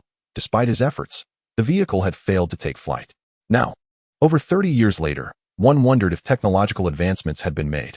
A presenter ascended the stage, his appearance grotesque, sporting two unkempt tufts of black mustache, slanted eyes, a crooked mouth revealing fearsome fangs, dusky blue-black skin, and a pair of horns reminiscent of demons. Initially unrecognizable to Itrek. A closer examination of the man's attire and his inherited small black mustache led Itrek to conclude that this must be Howard Stark. Howard Stark, a key figure in defeating Hydra, was responsible for capturing Zola. While Zola outwardly feigned loyalty, he was secretly orchestrating numerous schemes, ultimately leading to Howard and his wife falling victim to an assassination plot masterminded by Bucky under Zola's direction. In Zola's eyes, Howard appeared as this monstrous figure, a perception that did not entirely surprise Itrek. Howard approached the magnetic levitation vehicle just as he was about to introduce its functionalities. He noticed Zola in the audience and called out, "Dr. Zola, is that you? Would you care to try my latest invention?" Chapter 116, Nightmare. A sinister grin crept across Howard's face, his fangs glistening with saliva as he extended a hand towards Zola. Although Zola was reluctant, he eventually ascended the stage under the scrutiny of the crowd. Itrek had seen Howard in the film, and through Tony, he could surmise his father's character. While he may not possess the saintly virtues of Captain America, Howard was far from duplicitous. What was unfolding before them seemed to be a distortion of Zola's subjective imaginings. Howard remarked, "The technology of this magnetic levitation vehicle is still unstable. It likely cannot support passengers of substantial weight. Dr. Zola, you are the perfect candidate, after all. You are the shortest here." Itrek observed that Zola's radiance dimmed, a reflection of his narcissism, indicating that Howard's words had wounded Zola's confidence. Zola took his seat in the magnetic levitation vehicle, and Howard closed the door for him, announcing to the audience, "Now, please enjoy the performance of the magnetic levitation vehicle featuring Dr. Zola." With that, Howard maliciously pulled the lever beside the stage, causing the vehicle to waver and rise to a height of approximately 2 meters with Zola trembling inside, gripping the edges, his eyes betraying a sense of dread. Zola had long suffered from acrophobia, and he felt fortunate for his short stature. Otherwise, the dizzying heights above 6 feet would have overwhelmed him. Suddenly, Howard yanked the lever in the opposite direction, and the airborne magnetic levitation vehicle lost its buoyancy, crashing down violently, prompting a terrified exclamation from Zola, as if his very being were about to shatter. The audience erupted in laughter, while Tony stared at the grotesque figure of Howard, seemingly deep in thought. Itrek nudged him with his elbow, suggesting he mimic Zola's impression of a bystander, joining in the laughter. Rather than stopping, Howard continued to manipulate the lever, causing Zola to jolt up and down like a hapless rodent in a washing machine, as the audience's laughter grew increasingly raucous with each of Zola's plummets. Tony leaned closer to Itrek and whispered, "Is that demon-like figure Howard? How could Zola perceive him in such a manner? He doesn't seem the type to toy with Zola." Itrek shook his head. "I suspect there is a disparity between what transpires in the real world and what occurs in the realm of memories. It shouldn't be this exaggerated." Perhaps Mr. Howard Stark did invite Zola for a test drive, but Zola misconstrued it as an invitation due to his short stature. It's possible that the vehicle did indeed fall from the sky, but Zola distorted this technical malfunction into a deliberate act of mockery by Howard. Despite being an extraordinary genius, Zola's character flaws were deeply rooted, intertwined with his diminutive stature and childhood environment. As Itrek and Tony mingled with the crowd, they awaited the conclusion of Zola's imagined farce. Yet the vehicle continued its relentless ascent and descent, the audience's laughter swelling to a crescendo. There seemed to be no end in sight, revealing the profound impact this event had on Zola, casting a long shadow over his psyche. Itrek and Tony gradually sensed an unsettling shift in the atmosphere. The laughter of the crowd simmered with a brewing intensity, akin to thunderous clouds awaiting a bolt of lightning to cleave through them. Enough! The magnetic levitation vehicle erupted, scattering its components, doors, body, and wheels, into the air as a giant emerged upon the stage. This colossus stood nearly 10 meters tall, with an oversized head resembling an exaggerated version of a dwarf, adorned with black-framed glasses, wearing attire that mirrored Zola's, merely scaled up. The giant's eyes burned crimson, bloodshot, as one foot crushed the stage, while Howard, still gripping the lever, turned back in fear to gaze at Zola. Zola reached out and seized Howard, hurling him skyward. Howard's terrified screams echoing as he soared to the apex before plummeting back down. Zola's massive hands clapped together forcefully, splattering Howard's body like a ripened tomato, red liquid spraying from Zola's fingers. The audience gasped and fled in panic, while Itrek and Tony were taken aback by this sudden turn of events, joining the throng in their escape. "Itrek, what is happening?" Did Zola just kill my father at the expo?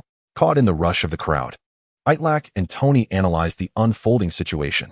If Howard's earlier jesting could be interpreted as Zola's distorted perception of reality, then Zola transforming into a giant to slay Howard was so absurd that it lacked any basis in reality. The dwarf giant Zola, shaking the blood from his hands, threw back his head and roared, his voice resonating throughout the expo halls, unleashing his pent-up fury as he charged towards the crowd.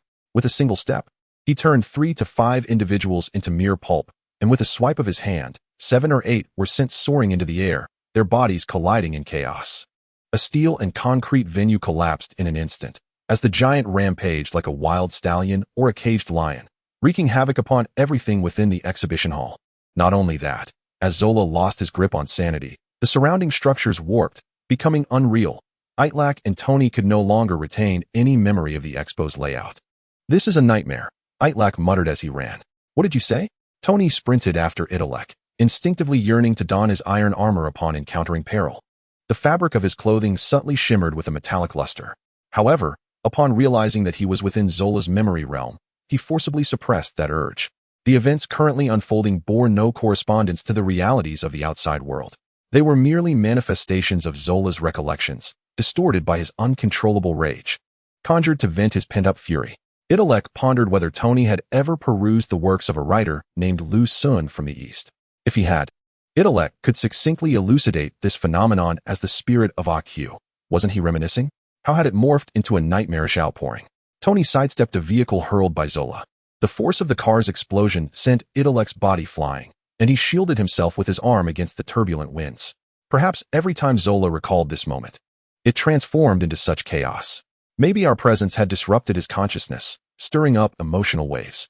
In any case, the immediate task at hand was to resolve this predicament. How should we proceed? We must awaken him. Chapter 117, The battle commences. Tony and Itrek sought refuge behind a barricade, with Zola wreaking havoc in their wake. Awaken him? Are you mad? This realm is entirely governed by Zola's consciousness. How could we possibly contend with him? Itrek replied, No, Mr. Stark. You have yet to fully grasp the operational mechanisms of the memory realm. This world is not solely dominated by Zola's consciousness. It is governed by his knowledge and perception. In essence, the memory realm reflects how he perceives the real world. However, when the reality he knows clashes with the world he desires, his subjective consciousness distorts this realm. What we must do now is leverage his understanding of reality to combat his envisioned world. What do you mean? Stark inquired. Consider this, Doctor. Zola's subjective desire is to unleash carnage at the expo, to vent his wrath, but what prevents him from doing so? Tony contemplated. Is it the recognition that an opposing force would thwart him? Precisely, Itrek affirmed. If he were to act out in the real world, security personnel would immediately intervene. And S.H.I.E.L.D. would promptly reissue his wanted status. He would essentially be at odds with the world he knows. This principle is akin to individuals harboring the desire to be intimate with someone they admire, yet refraining from such actions due to moral and legal constraints. Maintaining an appropriate distance, a sentiment rooted in emotion, curtailed by decorum. Tony queried, So what exactly should we do? Shall we engage directly? Itrek responded, Indeed. It is akin to a direct confrontation, yet such engagement necessitates a method. We must embody that opposing force Zola fears. We must play our roles correctly. Zola fears security personnel, not Iron Man or Spider-Man. In his perception, Iron Man and Spider-Man do not even exist. If we were to manifest in our real-world forms and battle as we do in reality, Zola would perceive the anomaly, and not only would he awaken from his nightmare, but he would also emerge from the memory realm to eliminate us. Initially poised to don his armored suit, Tony hesitated upon hearing Itrek's words, suggesting, Perhaps you should go first. I'll observe and learn from you. Itrek replied, I too shall delay my entry. I will observe from the sidelines. Reluctantly, Tony concealed himself behind the barricade with Itrek. Indeed, amidst the chaos of the giant, the adversaries emerged. Several security personnel armed with handguns commenced firing at Zola. Wounded, Zola charged towards the guards, raising his hands and reducing them to mere pulp. Itrek noted the appearance of the security officers from Zola's memory, and with a mental command, transformed his attire to match theirs before dashing out from the cover. Tony, emulating him, altered his appearance and surged forward, brandishing a handgun to fire at Zola. Bang, bang, bang. He fired 6 shots, striking Zola's head and chest, yet the bullets, no thicker than a pinky, were akin to mere pinpricks against the towering Zola. Tony summoned more bullets into the magazine, reloading and aiming at Zola once more. However, before he could pull the trigger, a loud boom erupted beside him. A rocket, trailing a long tail of flame, soared towards Zola's head. Boom! The rocket detonated upon impact, unleashing flames and black smoke that engulfed Zola's skull in a gruesome display. Such a weapon, designed for tanks, was perfectly suited for the giant. Tony glanced to see Itrek wielding a shoulder-mounted rocket launcher and asked, "Are you certain it's safe to use such a weapon?" "Rest assured. While we cannot utilize armor or powers unknown to Zola, we are free to employ any weapon he recognizes. Those showcased in the exhibition will suffice," Itrek replied, producing an electromagnetic pulse gun from behind and tossing it to Tony. "Mr. Stark, cover from behind." Tony caught the electromagnetic pulse gun but found himself in a quandary. Without his armor, he could hardly match Zola's towering stature on foot. How could he maneuver to flank him? Itrek, sensing Tony's concern, reminded him, "Utilize the maglev car." A maglev vehicle approached from afar, and Tony leaped inside. Unlike the previously demonstrated model, this one, conjured by Itrek, was far more stable and agile, gliding like a low-flying swallow amidst the ruins and Zola's colossal legs. Zola swiped left and right. The maglev vehicle circled behind him, and Tony emerged from the car's roof, aiming the electromagnetic pulse gun at Zola's nape. Zzz.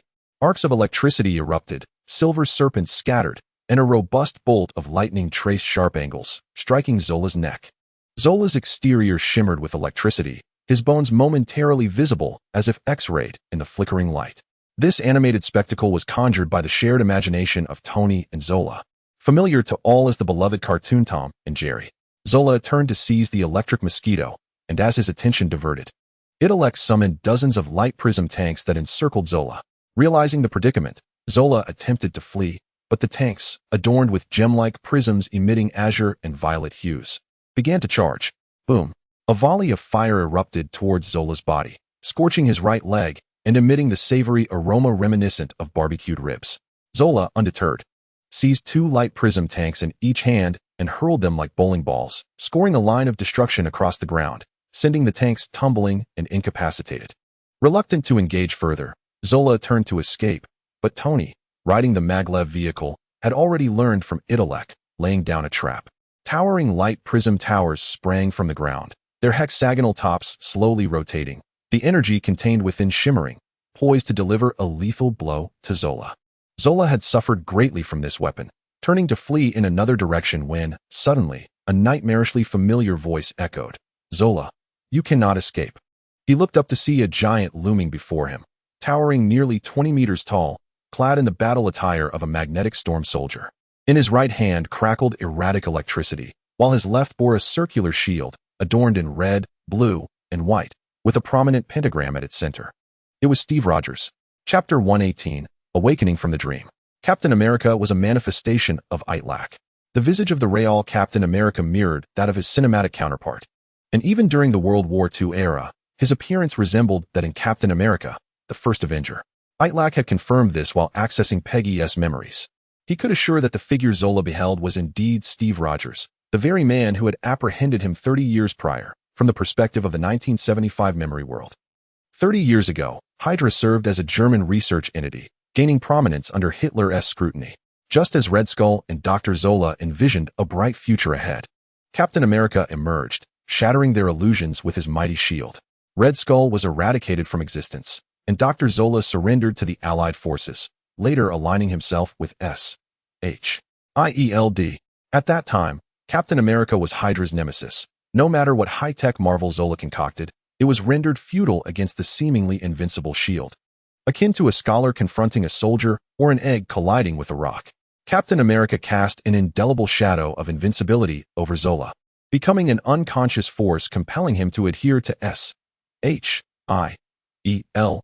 order, hence Itrek's transformation into the likeness of Captain America. Emulating the righteous demeanor of Captain America as recalled by Peggy, Itrek straightened his posture and raised the shield, declaring, "Zola, you cannot escape." Indeed, Zola was beset by the terror of that force which had compelled his surrender. His towering form began to diminish. The once 10-meter giant shrank to his normal size under Captain America's imposing gaze, appearing particularly small and helpless amidst the surrounding prismatic towers and tanks. Itrek activated the magnetic storm soldier battle suit, electricity coursing towards the shield, which glimmered with electric light as it descended upon Zola, growing ever larger in his line of sight, like the very sky collapsing upon him. With a resounding thud, time seemed to halt, and the world twisted abruptly. Tony opened his eyes to find himself and Itrek amidst a crowd, observing the magnetic levitation vehicle crash to the ground. Zola, disoriented from the fall, shook his head as if awakening from a nightmarish dream. It appeared that Itrek's actions had made Zola cognizant of the dire consequences of his wanton slaughter. He had emerged from his delusions and nightmares.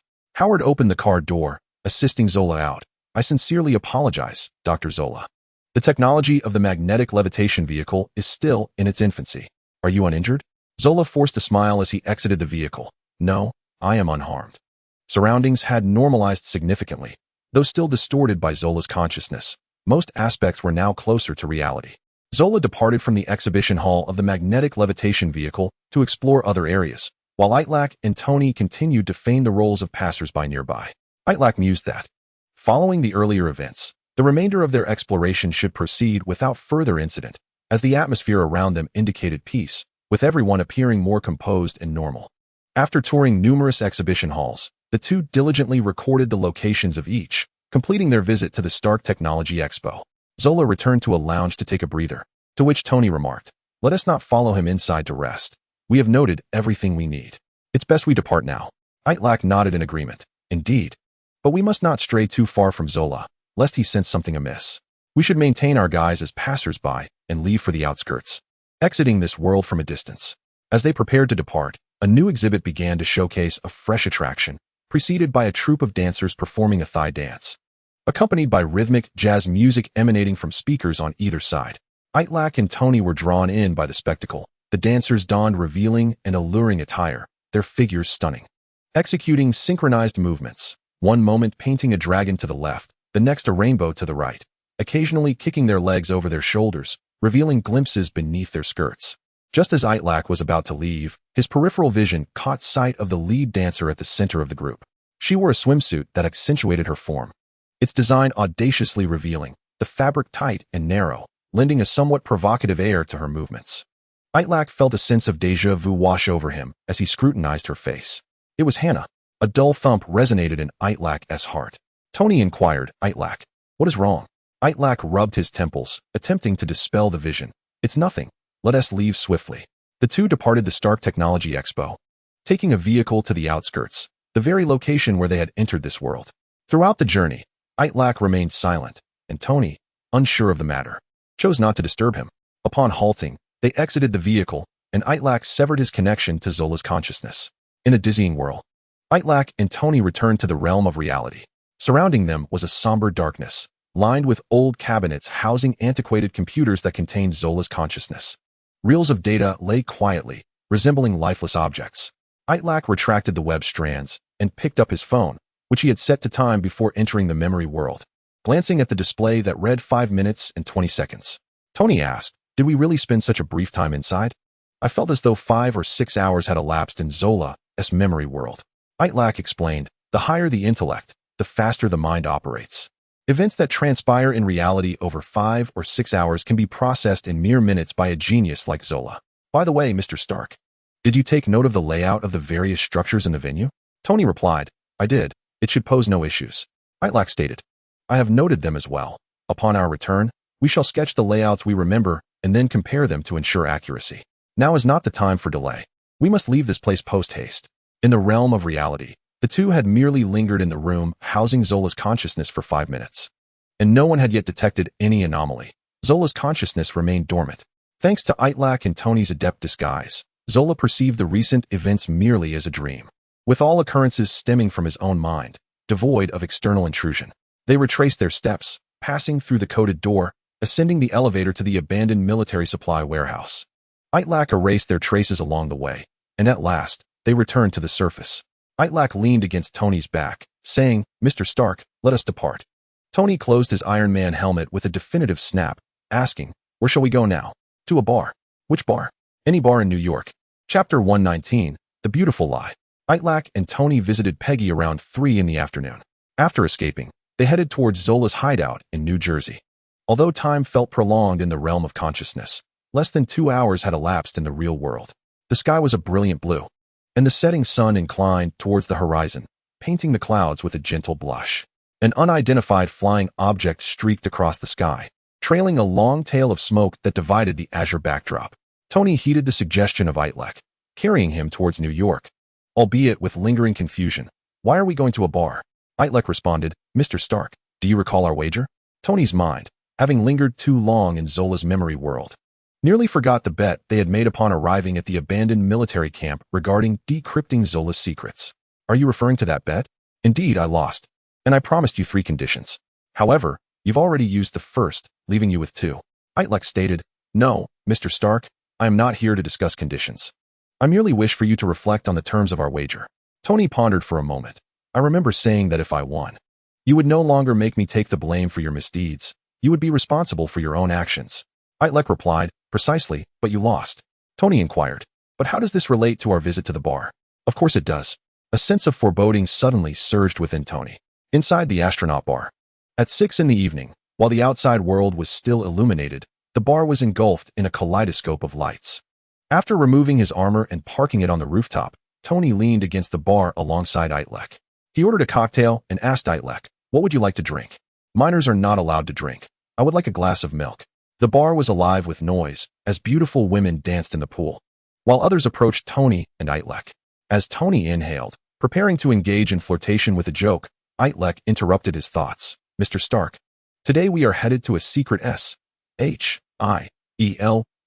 facility. You surely do not want them to know we were here." "Of course not," Tony replied, taking a sip of his drink.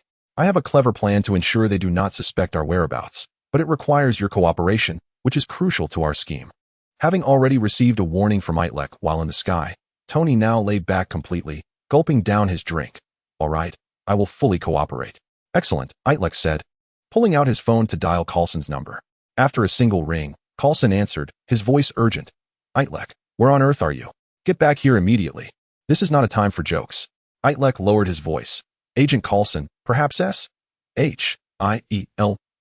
has put too much pressure on Mr. Stark lately. Or it could be the withdrawal from alcohol. Mr. Stark has dragged me to a bar, insisting I join him in drinking and revelry. We are currently at the astronaut bar in New York. I managed to call you discreetly while he was distracted. Please send someone to restrain Mr. Stark."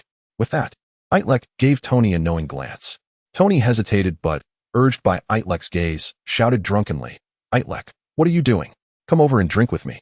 "All right, I'm on my way," Itrek replied, then added to Coulson in a low voice, "Agent Coulson, please hurry. Remember, it's the astronaut bar. I will keep Mr. Stark occupied." With that, he hurriedly hung up. "Mr. Stark, a delightful collaboration. Your cooperation is commendable," Itrek said with a smile, extending his palm for a high five. Tony, filled with resentment, ignored Itrek and turned to the bartender. "Mix me 3 Persian cats, 3 snowballs, and 3 stingers, and do it quickly. My time is limited." Given the circumstances, Tony decided to follow the narrative Itrek had said, having been cooped up on the deserted island under S.H.I.E.L.D's soft confinement for days. He was indeed thirsty for alcohol. Half an hour later, commotion erupted at the bar entrance as a group of S.H.I.E.L.D. agents clad in black stormed in, led by Coulson. Upon seeing Tony again after 4 hours, Coulson found him in a drunken stupor, each hand clutching a colorful drink. Pouring them into his mouth, which spilled down his beard, surrounded by envious, heavily made-up women. Coulson waved his hand, signaling the agents to disperse the women and seize Tony, who was now too weak to resist, allowing himself to be dragged away like a lifeless sack. Nearby, Itrek was sipping milk, and Coulson approached him, expressing gratitude. "Thank you. Itrek, I owe you a great favor. Do not hesitate to call upon me for assistance in the future." Itrek replied, "Agent Coulson, there is no need for such formality. We are all concerned for Mr. Stark's health and for the Earth not to lose Iron Man, our formidable superhero." Hearing this, Coulson felt a pang of shame, as his thoughts had been preoccupied with the guarantee of 6 months' salary he had promised director Nick Fury. If he failed to locate Tony promptly, he might lose an entire year's wages. In contrast, Itrek, despite his youth, was focused on the well-being of others and the peace and safety of the planet, making Coulson feel small in comparison, while Itrek's stature appeared to grow. Itrek deserved Coulson's gratitude and praise, as this was indeed the best solution he could devise, a beautiful lie. Coulson escorted Itrek and Tony back to the car, driving eastward. The black Chevrolet left the outskirts and took off vertically in an unpopulated area, slicing through the sky, returning to the island. In the back seat, a drunken Tony lay sprawled, while Itrek occupied the passenger seat. In Coulson's understanding of the situation, Itrek and Tony had gone to retrieve Peggy's memories, unveiling the curtain over the memories. Yet Tony could not endure it and had dragged Itrek to the bar for a drunken escapade. It was uncertain whether Itrek had extracted anything useful from Peggy's memories. Itrek, when you were by Peggy's bedside this afternoon, did you retrieve any hints about the new element? Itrek replied, of course, this operation was uneventful. I have already acquired a clue from Miss Peggy's memories. Once Tony sobers up, I believe we will need just one night to develop the atomic configuration of the new element. Chapter 120. The Catalyst for Becoming an Enhanced Being. It seemed like an act of defiance. Tony slept for a full day and night. During this time, he occasionally stirred, his chest heaving, only to retch and vomit, then turn over and sink back into a deep slumber. Each time, Itrek summoned agents to clean up the room, which was permeated with the odor of alcohol and stomach acid, detrimental to scientific research. The agents who entered wore stoic expressions, efficiently tidying the mess before retreating. During this period, Itrek witnessed many agents who were far from the glamorous portrayals seen in films, infiltrating evil organizations barehanded one day, and single-handedly blowing up enemy strongholds the next. Itrek encountered various agents, some of whom were tasked with guarding an alien hammer that had fallen. Unable to enforce a lockdown due to the unwillingness of the local mine owner, others acted as caregivers for a retired elderly lady from S.H.I.E.L.D. While a few, like those before him, knelt on the ground, scrubbing away Tony's vomit with rags. Itrek recalled watching a video about a magician. Long ago, there was a magician named Max Malini, renowned for his ability to produce an ice block the size of a football from his hat. Malini lived in an era devoid of refrigerators, where, apart from winter, people seldom encountered such large ice blocks. Audiences were invariably astonished after witnessing his magic. His trick could be performed spontaneously, whether he encountered an acquaintance while shopping or a noble at a lavish banquet, requiring no prior preparation. People of that time regarded Malini as a figure of divine prowess, exclaiming in wonder at his feats, which in turn sparked a profound admiration for the profession of magic. Perceived as shrouded in mystery, elegance, and nobility, possessing the potential to harness some arcane power. After Malini's passing, the secret behind his trick was unveiled. He secretly chipped away at a large ice block in an ice cellar every morning, regardless of the season or weather, carrying it with him throughout the day. When questioned about the lack of opportunity to perform the trick all day, he had no choice but to discard the ice block by nightfall. If the ice melted in summer or if winter's chill rendered it too cold to handle, he simply endured. Thus, this outwardly graceful and revered magician, despite the admiration he garnered, trudged home each night in damp trousers, discarding the ice block and changing into dry ones. Itrek mused that the work of an agent was not dissimilar. It appeared glamorous and sophisticated, yet fundamentally involved serving others. During the wait for Tony to awaken, Itrek did not merely indulge in idle thoughts. He took advantage of this rare moment of leisure to contemplate his future. His intelligence had sufficiently surged past the 1,000 mark, allowing him to ascend to the third tier of the mental tower, transforming into a superhuman and acquiring greater cerebral abilities. However, Spider-Man's physique struggled to endure this transformation, leading to extreme weakness upon breaching that threshold, manifesting symptoms reminiscent of his pre-superpowers days, such as binging, emaciation, and dizziness. Itrek sought to strike a balance between his intellectual prowess and physical constitution, akin to having two legs, neither too thick nor too thin to avoid tripping himself. In other words, Itrek planned to enhance his physical condition before advancing to superhuman status. Having navigated the company of figures like Kingpin, Connors, Abomination, Hulk, Loki, and Thor for quite some time within S.H.I.E.L.D, Itrek had yet to discover an opportunity to further augment his physique. With the prospect of ascending to superhuman status looming, he finally identified a novel element as an alternative means of enhancing his body. If he could successfully collaborate with Tony to develop a replacement for the palladium arc reactor, this new element would not only restore Tony's health, transforming him into a more formidable Iron Man, but also enable Itrek to surpass his limitations and evolve into a stronger Spider-Man. Although this diverged from his initial intention of directly enhancing his body through a suitable serum, this indirect method of strengthening was nonetheless promising. In fact, when Octavius installed carbon nanotube capacitors in his floating spider-arm backpack, Itrek had entertained the notion of utilizing these capacitors to power his own body. However, at that time, his intellect had not yet matured to the point of surpassing 1,000, causing the idea to be temporarily shelved in a corner of his cerebral world. Later, while seeking an alternative for Tony's palladium reactor, Itrek had experimented with substituting carbon nanotube capacitors for the palladium reactor, only to find that it was not feasible. The carbon nanotube capacitors resembled gasoline, non-toxic, yet the energy contained within could not be absorbed by the human body. Conversely, the palladium reactor, akin to a poisoned milk tea, was toxic but capable of providing substantial energy. Due to their differing biological compatibilities, the latter could at least sustain Tony's life temporarily, while the former was utterly unusable.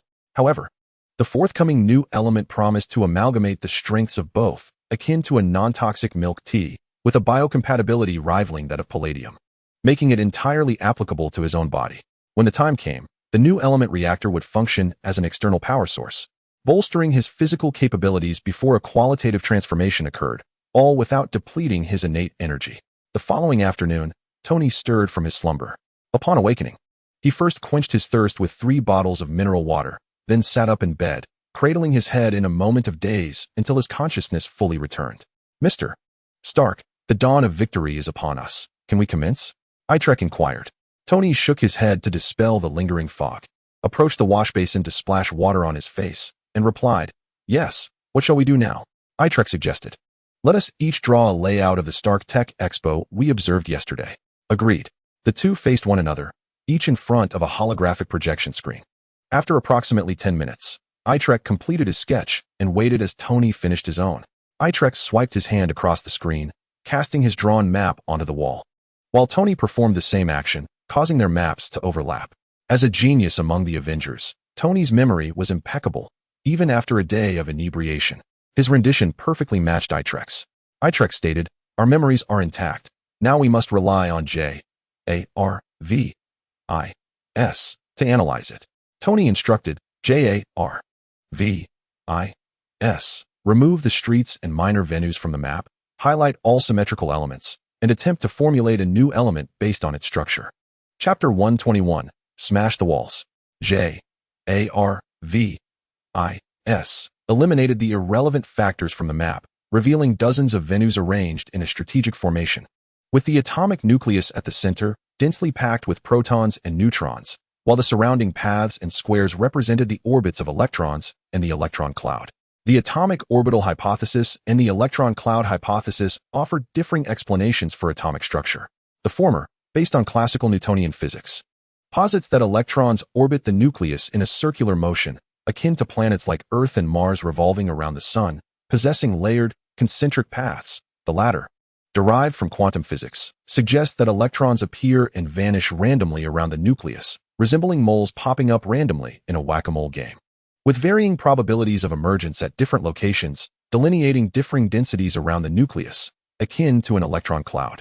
However, while a macroscopic cloud contains thousands of tiny water droplets, a microscopic electron cloud, seemingly densely packed, may contain only a single electron. This theory does not entirely dismiss the particulate nature of electrons.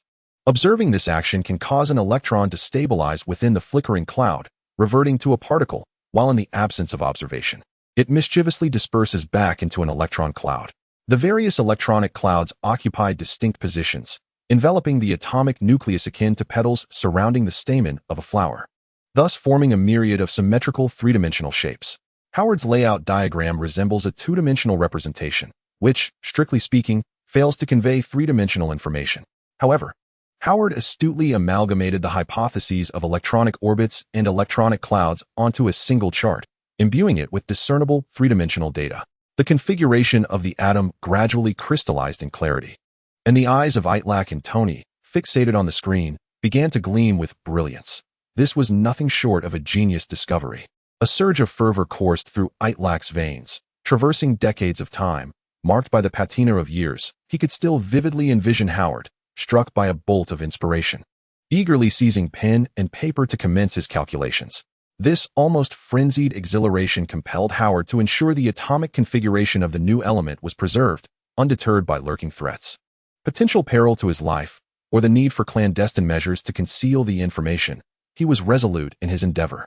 Tony clapped his hands vigorously, What an exquisite structure. I never imagined my father to be such a genius. Or perhaps, amidst countless prodigies, God chose him. Itrek recognized that the revelation of the new element had profoundly transformed Tony's perception of his father. Otherwise, he would not have referred to Howard as my dad. Mr. Stark, based on your father's insights, let us commence our work. Indeed. Coulson, summon your agents to assist. Tony bellowed towards the outside. The agents resided in a small cabin adjacent to the laboratory near the beach. At that moment, Coulson was savoring a sandwich, and upon hearing Tony's call, he assumed he had overindulged and was ill, prompting him to gather a team of agents hastily. Upon entering the room, they encountered Itrek and Tony, their gazes ablaze, as if illuminated by torches from the 4 windows of their souls, casting a somewhat eerie aura upon Coulson, who inquired, "What is going on? Have you two ingested something unwholesome?" Tony replied, "Coulson, spare us the trivialities. We must act swiftly. We have deciphered the configuration of the new element. Let us commence production immediately. What do you need us to do? Demolish the walls." Coulson and his agents set to work with vigor, each wielding a hammer as they broke through the laboratory walls, erecting metal conduits that spanned several rooms, forming a circular ring with a diameter of over 10 meters. Tony donned a single armored glove and a steel helmet to weld the metal pipes, amidst the cacophony of sparks flying in every direction. In this cloud of smoke and scattered debris, Coulson leaned on his hammer, raising his voice to overcome the din of Tony's welding and cutting. What is our next step? If the director discovers his secret laboratory has been transformed into this chaos, he will surely have my head. Tony paused, lifting his visor, and asked Coulson, "What were you just saying?" Coulson responded, "I was inquiring about our next course of action." Tony declared, "Next, we must dismantle the ceiling." Coulson slammed his hammer down emphatically and retorted, "Tony, I understand you might be displeased with my dragging you out from the bar, but there is no need for retaliatory measures in matters such as this." Tony, somewhat irate, replied, "It is indeed necessary. For all we are doing is laying the groundwork for the creation of the new element." Itrek interjected, "Agent Coulson, Tony is correct. Please trust us." Coulson countered, "Why must we breach the walls to manufacture a new element? Shouldn't it suffice to mix a few different colored liquids in beakers?" Itrek explained, "While your method may yield new molecules, it cannot produce new atoms, or rather, new elements. The distinction is significant. The former is akin to rearranging a collection of ping-pong balls grouped in threes into pairs, while the latter resembles disassembling those ping-pong balls and reforming them into tennis balls." Coulson grasped Itrek's analogy. The former could be accomplished even by a preschool child, whereas the latter was beyond even an adult of his stature in S.H.I.E.L.D. He queried, "I comprehend your point, but how does this relate to breaking through the walls and the ceiling?" Itrek elucidated, "This circular metal conduit serves as the track for protons. We must accelerate the protons within it, increasing their speed to approach the speed of light, ultimately transforming them into a proton stream with immense kinetic energy, which will then be directed towards a target board containing neutron liquid, where protons and neutrons can compose the nucleus of a new element." Coulson scratched his balding head and nodded. That analogy bears resemblance to the principle of mating and conception. Achieving speeds close to that of light must be quite challenging. "I presume." "Not at all. Accelerating protons to near light speed is relatively straightforward." Itrek indicated the 4 anchor points along the metal track. These anchors divided the circular track into 4 90-degree arcs, with a metallic apparatus encircling the outer side. These 4 are electric field acceleration devices. Each time a proton traverses a quarter of an arc, it will be accelerated by the electric field.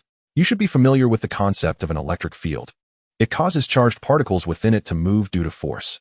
Rubbing a glass rod on silk or a rubber stick on fur can attract bits of paper.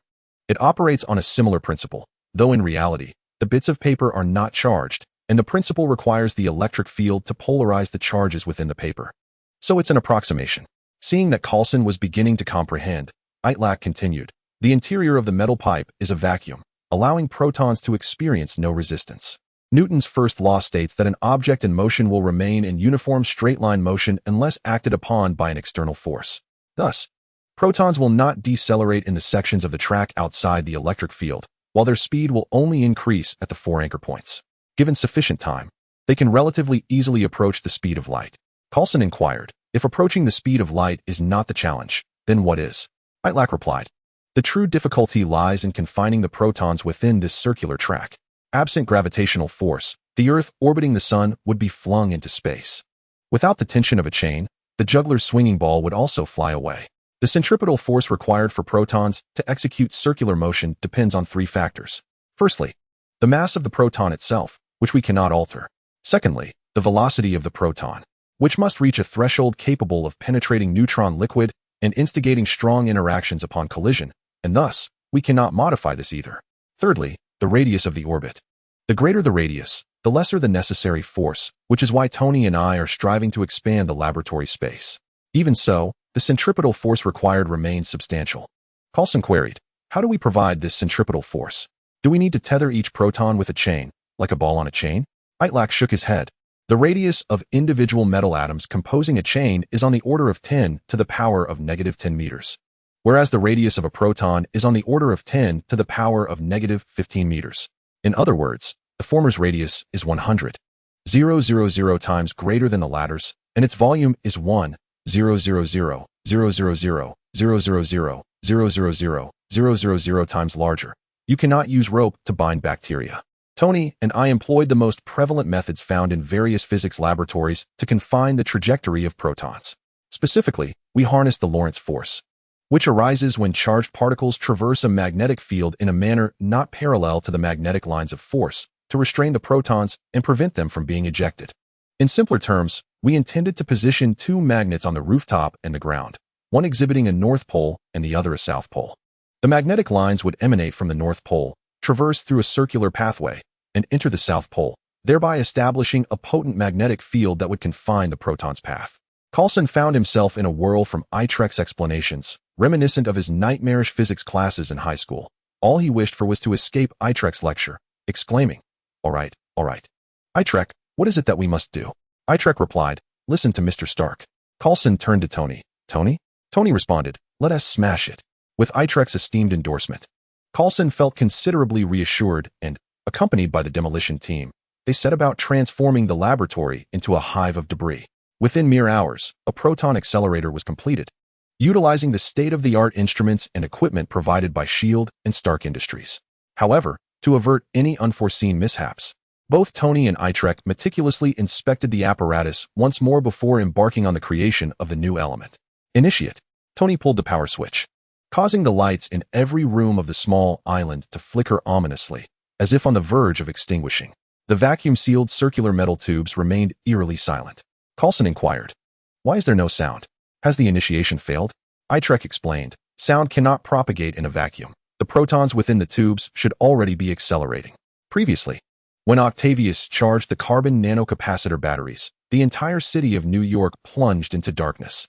Now, as protons were accelerated for the new element, the power system of this island could barely keep up. This did not imply that the energy of the carbon nanocapacitor batteries surpassed that of the new element reactor, but rather that the former required a brief surge of high voltage and current, while the latter operated on a consistent, gradual acceleration of protons. In fact, subsequent tests revealed that the energy contained within the new element reactor was 4 times that of the palladium arc reactor and 16 times that of 100 units of carbon nanocapacitor batteries, theoretically limitless in energy storage. Itrek and Octavius had established the energy of a palladium arc reactor at a value of 100. After several minutes of silence, the temperature in the room began to rise, with the heat emanating from the warming metal tubes, indicating that the protons were accelerating at an increasing pace. As their velocity increased, so too did the required centripetal force, with Jarvis monitoring the proton speed in real time and steadily augmenting the magnetic field's intensity. Suddenly, the metallic items on Coulson and the other agents, such as firearms and keys, began to tremble. Itrek hastily cautioned, Agent Coulson, I forgot to mention, do not wear items made of iron, cobalt, or nickel nearby, as they are susceptible to magnetization. Just as he finished speaking, a set of keys shot upward like arrows, colliding with the electromagnetic generator and sparking a cascade of fire. Coulson and the agents retreated as Jarvis reported to Itrek and Tony, the speed has reached the lower threshold for impact with neutrons. At that moment, the metal pipe resembled something freshly extricated from a molten furnace, radiating a brilliant red glow and heat. Tony donned his iron armor and pulled the lever of the launch valve. With a whoosh, a proton beam surged forth, striking the wall. The reinforced concrete wall offered no resistance against the proton beam laser, penetrating effortlessly as if it were soft tofu being sliced by a wire. Tony continued to manipulate the lever, causing the proton beam to rotate and translate, cleaving a charred fissure in the wall, ultimately illuminating the neutron liquid. A brilliant flash erupted, and even with his iron helmet, Tony was momentarily blinded, while Itrek had already taken refuge at a safe distance. The intensity of the light vastly exceeded that of a magnesium flare, and the fusion of the two elements persisted without interruption for nearly 10 minutes before the radiance gradually diminished. Once they confirmed the absence of the blinding light, the occupants of the room collectively opened their eyes and cautiously approached the vial they had obtained. Within the sealed glass cube resided a viscous, translucent blue liquid, with specks of silver luminescence floating within, reminiscent of stars twinkling in the night sky. The group took a step closer. Suddenly, a collapse ensued as the wall crumbled. The synthesis of the new element was a resounding success. After the blue liquid cooled, Tony replaced the palladium element with the newly created element reactor. The atomic nucleus of this new element comprised 11 protons and 96 neutrons, yielding a molecular weight of 107. From a certain perspective, it ought not to be referred to as a new element, but rather as an isotope of sodium, Na, given their shared proton count. However, while typical sodium atoms possess 12 neutrons, this new element boasts an astonishing 96, resulting in significant disparities in molecular weight and physical properties. The strong interactions between protons and neutrons resemble 5 helium atoms tightly bound within a single hydrogen atom, rather than a sodium atom. Due to these remarkable anomalies, it was temporarily classified as a new element. The new element reactor exhibited a remarkable affinity for biological entities, being non-toxic and containing energy 4 times that of an equivalent volume of the palladium arc reactor. Itrek was not in a hurry to employ the new element reactor to advance to a superbody. Although theoretically safe, its practical safety had yet to be validated. He preferred to first have Tony wear it as a test. Chapter 123.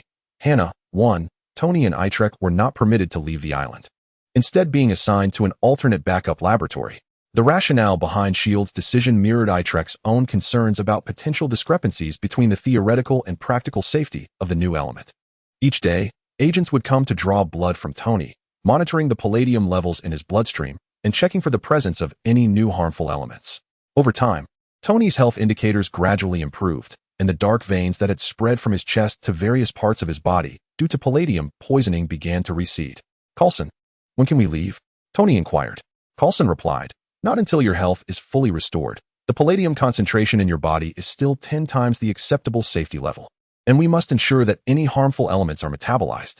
Following the replacement of the palladium arc reactor with the new element reactor, the rate of palladium metabolism in Tony's body initially accelerated, but as the total amount substantially diminished, the metabolism rate decreased exponentially.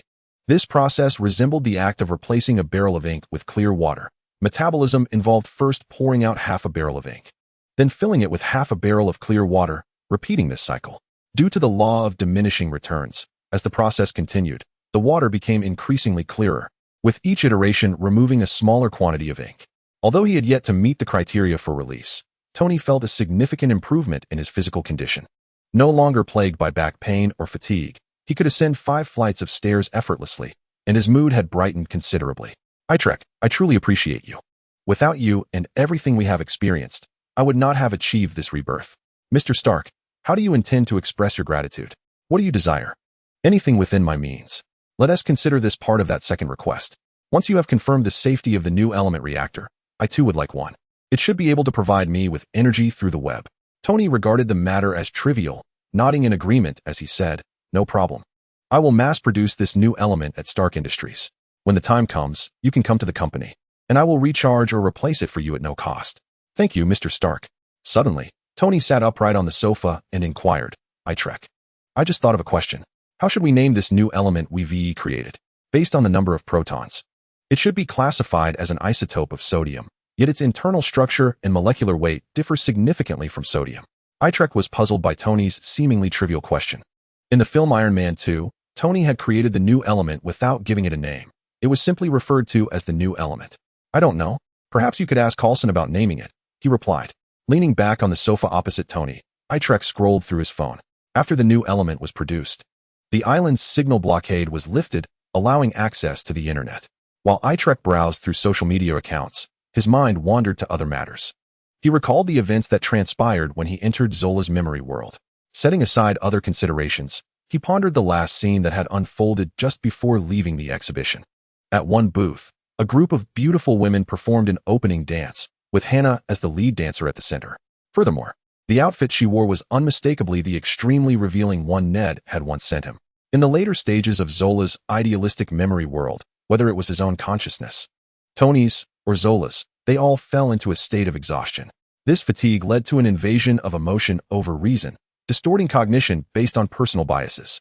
Otherwise, the image of Zola's charred legs emitting the aroma of barbecued ribs or the animated depiction of skeletal structures after an electric shock would not have emerged.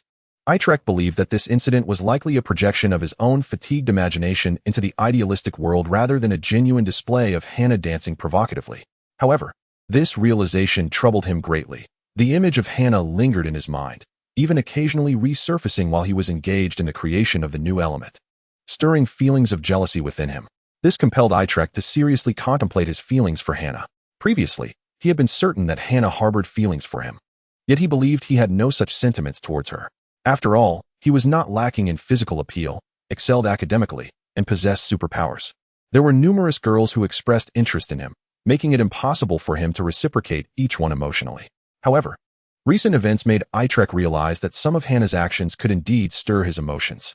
For instance, the scene in the memory world struck him as if he had been bludgeoned, prompting the thought that something belonging to him should not be exposed to others.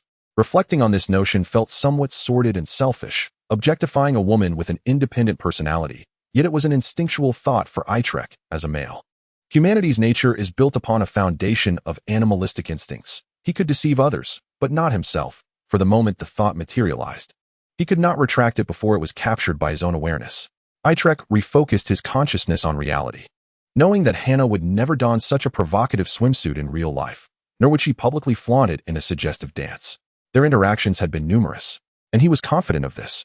The question remained, how should he approach Hannah the next time they met in reality? Should he respond to her advances? As Itrek pondered this, he absent-mindedly swiped through his phone, instinctively clicking into Hannah's social media account. The app notified him that Hannah had recently posted several updates, and he opened them one by one, occasionally liking her posts. Hannah, Ned, and Gwen were vacationing in Florida, and her updates featured the local cuisine. Scenic views of blue skies and seagulls, and images of men in floral shorts and women in beach dresses. As Itrek scrolled through the photos, he reached the last update, and his finger froze over the like button. The background of the photo was a beach under a blue sky dotted with white clouds. And the only person in the frame was Hannah, wearing the identical swimsuit from Zola's memory world. To speak candidly, Hannah looked stunning in the photo, even somewhat alluring. Yet Itrek refrained from liking it. Her attire was already incongruous on the beach, and to post it on social media for all to see felt unsettling. This sensation of dreams intruding upon reality left Itrek with a sense of betrayal. But what exactly had he been deceived about? Hannah had made no promises to him, nor had she offered any guarantees. She owed him nothing. During the study abroad in New Mexico, it was he who had leveraged her identity and affections to resolve a dilemma. Perhaps there should be a certain distance between people, a sense of detachment that grants both parties freedom. Although Itrek felt perturbed by Hannah's indiscriminate sharing of photos, he adjusted his mindset and redefined their respective positions in his mind, placing their relationship in its rightful context. Amidst his musings, Itrek began to feel weary. His brain excelled at contemplating mathematical and scientific problems, but when it came to matters of emotion, his super intellect offered little assistance. The hour was late. He set his phone aside and reclined on the sofa, succumbing to a deep slumber. As he closed his eyes, the last image in his field of vision was a laboratory illuminated by an orange light, with Tony tinkering at a computer screen. He drifted into a hazy, protracted dream. Itrek remembered a multitude of events unfolding within the dream, yet he could not recall them clearly. Recent occurrences churned in his mind, preventing him from achieving a restful sleep. But he remained unable to awaken. What finally roused Itrek from his slumber was the sunlight streaming through the window. Sunlight possesses a peculiar quality. Morning rays awaken the spirit, while afternoon light often induces drowsiness. Itrek recalled how Professor Harrington frequently struggled to discern this distinction, often committing the blunder of opening the curtains in the afternoon, hoping to rouse the students, only to achieve the opposite effect. Itrek stretched, feeling the lingering discomfort of a restless night's sleep, with his back aching instead of feeling refreshed. When he opened his eyes, he was startled to find a man with a small mustache and large, fluttering eyelashes staring directly at him. "Mr. Stark, what are you doing?" "I'm observing you sleep, Itrek." "Why are you observing me sleep?" Itrek thought to himself, wondering if God had closed one door only to open another. as if his romantic prospects had evaporated, and he was being compensated with an unwelcome intrusion. A shiver ran down his spine as Tony cheerfully declared, "I await your awakening, Itrek. Do you recall my inquiry yesterday regarding the nomenclature of the new element?" Itrek replied, "Indeed, I remember. A name is merely a designation, and this is a rather tedious matter." Tony shook his head, asserting, "No, a name embodies a sense of ritual. During this recent period of leisure, I have also reflected upon the merits of Justin Hammer and his enterprise. He possesses an uncanny ability to find a gimmick, and the creation of new concepts is indeed his forte. This alone has allowed his plagiarized and inferior products to flourish abundantly.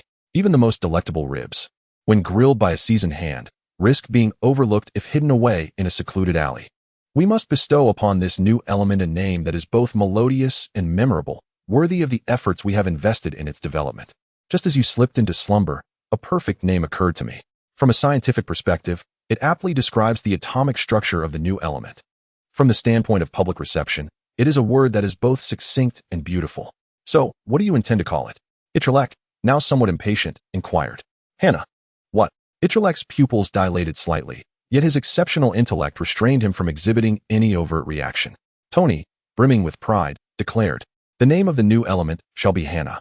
It is a common name for girls, evoking images of beauty, gentleness, and intellect. Such a name would undoubtedly achieve the goal of being memorable. Furthermore, scientifically speaking, the new element Hannah shares the same proton count as sodium, Na, representing a remarkably unique isotope of sodium, with a structure reminiscent of hydrogen atoms, H, intricately coupled by strong interaction forces, collectively forming this name." Tony's eyes gleamed with excitement. Yet Itrelek's response was a resolute refusal. "Why? This is truly a perfect name." Itrek, reluctant to utter the name Hannah, felt it would disturb the tranquility he had recently attained. "Mr. Stark, it simply sounds peculiar. Let us choose another." Tony countered, "I recall you stating that a name is merely a designation, and you are indifferent to what it is called, are you not?" For the first time, Itrek found himself at a loss for words. Tony concluded, "Then it is settled. Hannah it is." Itrek had no compelling rationale to contest Tony's decision, and thus acquiesced. Yet, he pondered, why is there Hannah everywhere? In his social media feed, there was Hannah. In Zola's memory realm, there was Hannah, and now, Tony had named the new element Hannah. The first occurrence of Hannah could be excused, as she was a friend. The second could be interpreted as a projection of his subconscious. But how had Tony come to think of Hannah? Was this mere coincidence? Or did these instances signify a deeper connection? Itrek mused, perhaps Hannah is a siren traversing time and space. Or a centuries-old witch who once danced at the Stark Expo in 1975, subsequently embedding herself in Tony's mind to ensnare him. This might also elucidate why she appeared pure and gentle before him, yet displayed a more reckless side after he developed feelings for her. Sharing such photographs on public social media, photographs that Ned and other boys could easily see. How would Ned react to this? Should he call to inquire? At that time, Hannah had not yet donned the attire, but upon discovering the receipt and swimsuit style, Ned had urgently contacted him, declaring a significant matter. Now that Hannah's photos had been released, why had Ned fallen silent? What was happening between him and Hannah? Itrek was unsure if he was indulging in fanciful daydreams or drawing well-founded conclusions. In any case, his thoughts were in disarray. Chapter 125, Hannah 3. As he pondered, several S.H.I.E.L.D. agents entered, performing their routine task of testing Tony's blood for palladium levels twice daily. After inquiring about any unusual reactions from Tony over the past day and receiving a negative response from Itrek, they proceeded to draw blood. Tony instinctively extended his right ring finger, and an agent pricked his fingertip to extract a sample, which was immediately analyzed for palladium concentration. "Mr. Stark, your health is satisfactory. Your palladium levels are now below the maximum threshold of the normal range. You are free to leave." Typically, S.H.I.E.L.D. agents exhibited little emotion, offering only polite smiles. Yet Itrek sensed that this agent's smile was genuine. Thank goodness, he's finally leaving. In recent days, Tony had caused a ruckus at the hospital by escaping, resulting in the entire task force's salaries being withheld for 6 months, followed by demolishing the most advanced laboratory on the island into a mere shell. Tony found the agents' poker faces vexing, while the agents were equally troubled by Tony's arrogant and irreverent demeanor. The agents cleared a path, indicating that Tony could depart in his Iron Man suit. Yet, he hesitated, stating, "I cannot leave just yet." "Why not?" One agent blurted out, then quickly clarified. "What I mean is, Mr. Stark, this secret island was built at great expense by the director, and surely you have many pressing matters to attend to." You should not be fixated on demolishing the laboratory here. Tony replied, No, what I must do now is equip Itrek with the Hana reactor. You saved Iron Man's life to protect Earth's peace and safety. Now I must assist in strengthening Spider-Man for the same cause. Right, Itrek?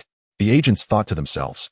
We saved your life because it earns us a paycheck from Nick Fury, and it has nothing to do with safeguarding the Earth. Itrek interjected, Agents, please rest assured.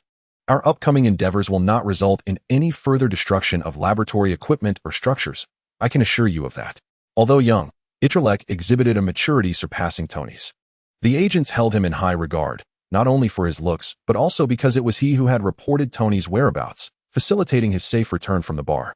Very well, Mr. Itrek. We shall inform the director of your request to temporarily use the laboratory. I believe he will agree. Thank you.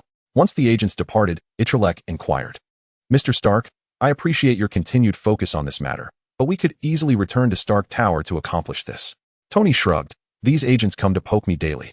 I initially intended to take this opportunity to demolish a few more laboratories in retaliation, but you thwarted that plan. Itrek was speechless, had he not been present. The tensions between Tony and S.H.I.E.L.D. would have escalated further. Very well, time is of the essence. Let us commence without delay. Itrek wished to be unburdened by thoughts of Hana. There is a saying, if you bloom, the fragrance will come.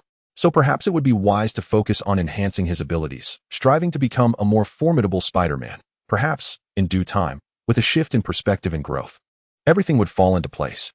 Agreed. Itrek and Tony approached the workstation, retrieving the Hana reactor. In that era, a multitude of Hana elements were produced in a single manufacturing session, resulting in the creation of 5 palm-sized Hana reactors. Tony, having sustained injuries during his abduction by the Ten Commandments gang in the Middle East, bore a ghastly wound in his chest, where the reactor was embedded, connected to his flesh through mechanical apparatuses that harnessed the reactor's energy. Unlike Tony, who was resolute in his willingness to endure pain, Itrek did not possess such a fierce disposition. He was afraid of discomfort. However, Itrek had strands that could interface directly with his body, akin to USB ports for information transfer and energy charging. Tony affixed monitors to Itrek's wrists and ankles to oversee his vital signs. It seems, Mr. Stark, that when installing the reactor, the mechanical apparatus in your chest was responsible for controlling the reactor's reactions and energy release. That technology was previously utilized in palladium arc reactors and is quite mature, thus posing no significant danger. However, the mechanism I will use to control the reactor is the strands themselves, my own appendages. Initially, there may be some issues adapting, such as potential energy dissipation. So please ensure you are adequately protected. Tony nodded, donning his iron armor and positioning himself before the computer screen, typing with urgency. Are you ready? I will initiate the reactor's valve. Itrek stood 3 to 4 meters away from the reactor, his 10 fingers extending strands like the tentacles of an octopus or the tendrils of a vine, enveloping the reactor that shone with a blue luminescence, obscuring any light from escaping. Let us begin. Tony entered the activation command, and the cocoon wrapped in strands burst forth with radiant light, akin to a 40W energy-saving bulb. The energy attempting to escape was ensnared and absorbed by the layers of web, flowing into Itrek's body. The strands connecting the Hana reactor and Itrek resembled translucent glass conduits, with shimmering stars flowing from Hana to Itrek, as dazzling and resplendent as the Milky Way shimmering across the night sky. Initially, Itrek instinctively resisted this foreign energy, pushing the stars back toward Hana. Some sparkles surged upstream, while others flowed downstream, the two forces clashing in a tense standoff. Ultimately, Itrek overcame his instinctual discomfort, opening himself to accept the stellar energy from Hana. The strands connecting them grew thicker and brighter, transforming from a gentle trickle into a torrential river, culminating in a wave of energy surging into Itrek's body. As he acclimated to the intense energy transfer, the strands began to shorten, drawing the Hana reactor closer until it ascended his body, adhering to his chest. With a gasp, akin to a newborn expelling amniotic fluid and inhaling its first breath of air, Itrek experienced a jolt of pain as the reactor's blue glow coursed through him, causing him to spasm momentarily, his eyes snapping open, now glowing with a mesmerizing blue lightning. Chapter 126. Hana. 4. Itrek felt extraordinary. After 6 months, his physical prowess had ascended once more. The first time was when he acquired Spider-Man's super abilities at Oscorp, and now he was empowered by the Hana reactor at Stark Industries. Tony, armored for protection, inquired from a distance. Itrek, are you all right? I am well, Itrek responded, his voice emanating not shadows, but but a vibrant blue light. Moreover, his eyes, nostrils, and other orifices shone like flashlights. Those energies seem to be dissipating within you. Although the radiation from the Hana reactor is non-toxic, it may elevate the surrounding temperature. Can you manage it? Tony asked. I will try. Itrek closed his eyes, reducing the reactor's output rate. Upon reopening them, the electric glow had vanished, restoring him to his normal state. It worked. Splendid. Tony lifted his visor, eager to celebrate with Itrek, but noticed a pensive expression on his face, suggesting deeper thoughts.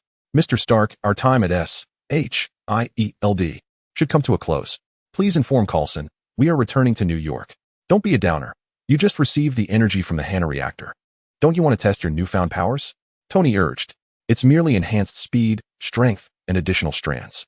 Itrek replied, withholding that it also included an advanced intellect and the ability to maintain the illumination of the third level in his mental tower, which required a quiet environment to traverse his inner world. Come on, let us see how much stronger Spider-Man becomes with the Hana reactor's enhancement, Tony encouraged. Absolutely not. A tedious test, Itrek retorted. Let us give it a try. If you refuse, I'll use the Iron Man suit to engage you in a spar, Tony insisted. That's indeed a test, and any consequences will be on you, Itrek conceded. All right, we'll try it, and I'll assume responsibility for the outcomes. Outside the laboratory, Coulson and several agents were pacing. Coulson inquired of one agent. Why hasn't Tony left yet? What destruction is he planning now? The Stark said he would equip Itrek with the Hana reactor, but he assured us there would be no damage to the lab, the agent replied. Boom.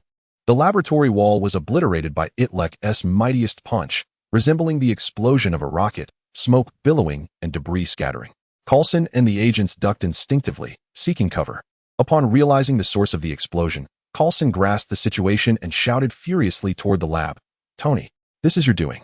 Before Coulson could reach the scene, a suit of armor burst through the damaged wall, with Itrek clinging to Iron Man's back as they soared into the sky, disappearing in an instant. Where to now? Tony asked Itrek, who was behind him. Home, came Itrek's succinct reply. Do you have something on your mind? No, since you're preoccupied but reluctant to share. How about we find a place to unwind? Your summer break should still be ongoing, right? Almost. Itrek, where would you like to travel? I'll take you my treat. Florida.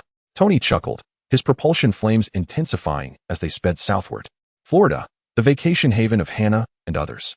As they traversed the sky toward Florida, Tony felt the temperature rising, entering the subtropical marine climate. Below, the coastline of Florida stretched toward the Atlantic, prompting Tony to dive down. What do you wish to see in Florida? Vero Beach, Itrek replied. Regardless of whether it is Hana, Ned, or Gwen, their recent posts on social media have all been tagged at Vero Beach. Tony and Itrek first flew to a luxurious hotel, a property of Stark Industries, where they took a moment to rest and donned vibrant, summery attire. Half an hour later, beneath two sun umbrellas on Vero Beach, Tony and Itrek reclined comfortably on a bench, each holding a drink and sporting dark sunglasses, exuding an air of leisure and relaxation.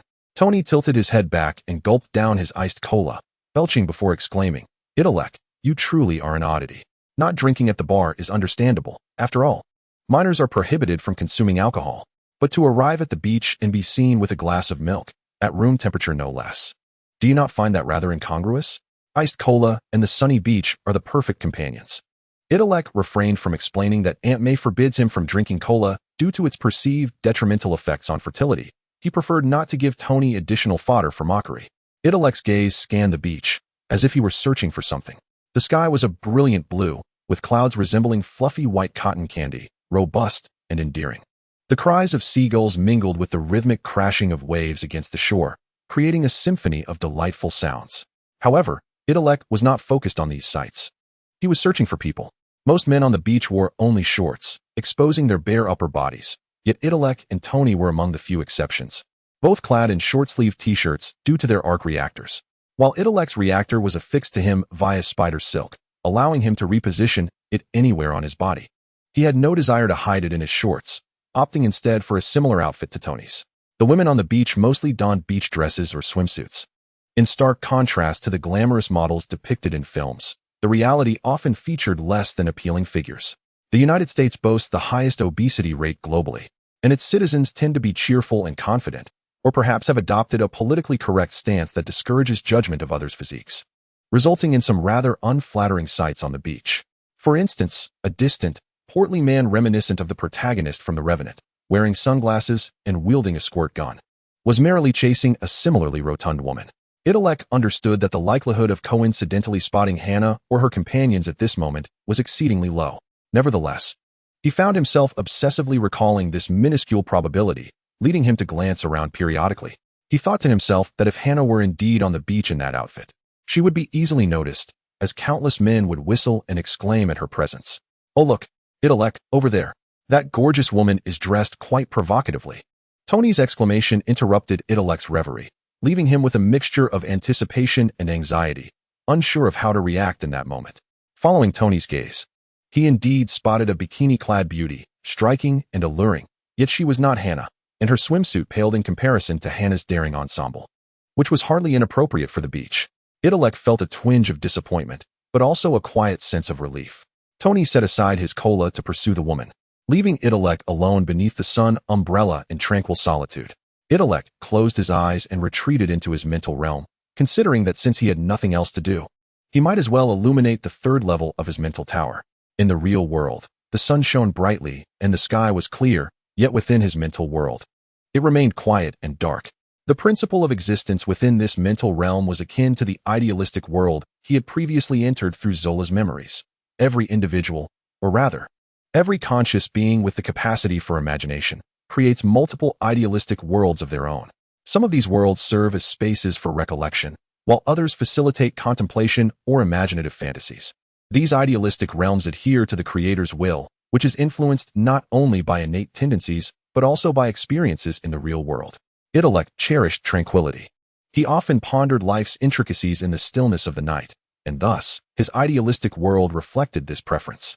Creatures of lower intelligence construct more abstract and rudimentary idealistic realms, some of which lack a sense of space and time, existing merely as thoughts or feelings, like a newborn's idealistic world, which contains no tangible objects, only the notion of nourishment. The higher the intelligence of the being, the more detailed, vivid, and lifelike the idealistic realm becomes. Zola, a super genius, possessed an extraordinarily high intellect, enabling him to create a memory world that was not only complete with concepts of space and time, but also vividly depicted objects, allowing Itrek and Tony to glean insights from it. Upon acquiring Hannah's reactor and entering his mental world for the first time, Itrek distinctly sensed that this realm had become clearer and expanded in size. Previously, he could only vividly imagine a circle with a radius of 1 kilometer centered on his mental tower. Beyond that, he could only vaguely comprehend its concept, aware that above that distance lay a black sky and beneath it a black ground, with no further details accessible to his then limited intellect. Now, Itrek was capable of clearly perceiving, or rather, creating, the entirety of this world. He could feel the texture of the ground beneath his feet, the flow of air in the sky, the gentle movement of sand grains stirred by the wind, and the soft trickle of water flowing underground. Although Itrek had yet to create life within this idealistic realm crafted for his thoughts, the world had already begun to come alive. He stepped into the mental tower, simultaneously increasing the power supply of Hannah's reactor, blue energy coursing across his surface as he ascended step by step. The first 2 levels of the mental tower had already been illuminated, and Itrek aimed to conquer the 3rd level. After 16 years of silence, the 3-tiered tower belonging to the super being welcomed its master. With each step on the stairs, light radiated from Itrek's body, flooding into the tower. The brilliance spread across the dark floor and walls, forming delicate silver patterns reminiscent of leaf veins, growing and expanding. When Itrek reached the top of the stairs, the light enveloped the 3rd level of his mental tower. The 3rd tier burst into illumination, transforming the mental world from an impenetrable darkness into a realm where a match was struck, igniting something within Itrek's mind. His intelligence surged by over 300 points, fluctuating between 1300 and 1400. Itrek effortlessly completed his transformation. The super being was born. The mental world remained a dark, deep night. Yet this night was now filled with more details. Sitting cross-legged on the 3rd tier of the tower, Itrek meditated, feeling rejuvenated. The concepts, thoughts, and events that surrounded him no longer appeared as indistinct glimmers. They had taken form as vibrant butterflies, fluttering their wings. Itrek could sense the currents generated by each butterfly, creating rainbow-like logical chains that stirred the other butterflies, forming a remarkably intricate ensemble. Previously, Itrek had not perceived the ambiguity of the world within his mind, but now he has come to realize that this realm can indeed be rendered with greater clarity. Itrek has entered an entirely new dimension, and an impulse akin to the instinct of procreation suddenly arose within him. He yearned to create life, to bring forth sentient beings. This notion flickered momentarily in Itrek's mind before extinguishing, yet he managed to seize this ephemeral butterfly with clarity. What is the essence of life, or rather, what is the ultimate aim of existence? A single-celled paramecium, in its fleeting hours of life, would undoubtedly not ponder such questions. It would merely rely on instinct, waving its cilia to seek benefit and evade harm. However, as the levels of life ascend, conscious entities are invariably drawn to this query. Itrek gently pinched the fleeing butterfly between his thumb and forefinger, gazing at it intently, attempting to decipher its significance. He realized that his recent thoughts of procreation were not merely the pursuit of mating with the opposite sex, but rather a quest for a more profound form of creation. Itrek recognized that conscious entities possessing self-awareness are not confined to humanity alone, nor are they exclusive to Earth. Conversely, there may exist more intellectually advanced beings scattered throughout the vast cosmos. While these entities share consciousness with humans, their physiological structures may differ markedly, and they may not even be carbon-based organisms. In other words, the so-called mating and procreation of carbon-based humans might merely represent a convoluted means of achieving an ultimate goal, constrained by their own capabilities and biological constructs. Procreation is but one path toward the ultimate goal, yet it is by no means the sole or swiftest one. Itrek stared at the butterfly resting on his fingertip, its wings flapping with remarkable rapidity, as if yearning to take flight. So, little creature, pray tell me, what is the ultimate goal? Chapter 128. Hannah, 6. The butterfly merely materializes Itrek's thoughts. It will not divulge the answer, yet Itrek harbors a vague supposition. He has transcended the realms of Homo sapiens, Homo ultimus, and the superbody, currently perched at the pinnacle of human intellect, yet higher echelons remain, including the fourth tier of ultimate superbody, and beyond that, realms yet unseen. The cerebral abilities conferred by the superbody are already formidable. Should he ascend further, even greater powers await him. Observing the gradual increase in realms and the corresponding enhancement of abilities, Itrek perceives that the idealistic world he envisions becomes increasingly lucid and realistic, expanding in scope. However, the crux of the matter lies in whether this world will evolve into an ever more tangible reality, or indeed transform into reality itself. Itrek recalls a film he watched in his past life titled Himalaya Star, which commenced with tumultuous conflicts, yet culminated in the revelation that all characters and time within the world were merely a dream conjured by the creator deity Brahma. When Brahma awakens, the world ceases to exist. When he slumbers again, the world resets from nothing. The conscious divine being's thoughts manifest the idealistic world in which humanity resides, a realm teeming with free will. Conversely, within the idealistic world created by conscious humans, only their own awareness exists, unless invaded by other consciousnesses, as when Zola's consciousness intruded. And new free wills cannot emerge. The passers-by in Zola's memory world lack free will. They are mere projections of Zola's recollections, akin to inanimate objects like buildings, streets, and cars, unable to alter the memory world as Zola, Itrek, and Tony can. The rationale behind this discrepancy may lie in humanity's intellect being inferior to that of the divine, or perhaps in the notion that once one attains the divine level, both factors converge. Human instincts are driven by the primal urges of survival and reproduction, with procreation yielding new free wills, offspring. From this perspective, if the world is indeed a dream of the divine, then the acts of creation performed by gods and humans share a commonality in their pursuit of new free wills. However, humanity's physiological structure and intellectual sophistication cannot rival that of the divine, relegating them to the clumsy method of mating and procreation. At this moment, Itrek begins to grasp the essence of the butterfly. It symbolizes a nascent desire for procreation that emerged following his ascension to the superbody state. This notion of procreation transcends mere human mating. It points toward the ultimate goal of directly creating new free wills within the idealistic realm. Itrek feels he has reached the zenith of his current abilities, a position that is not merely out of reach, but even invisible to his keenest gaze. Having only recently ascended to the superbody state, he has yet to familiarize himself with the new abilities it entails, and his intellect has not yet stabilized. He is musing too broadly and too far ahead. For now, he is but a mortal, distant from the realm of the divine.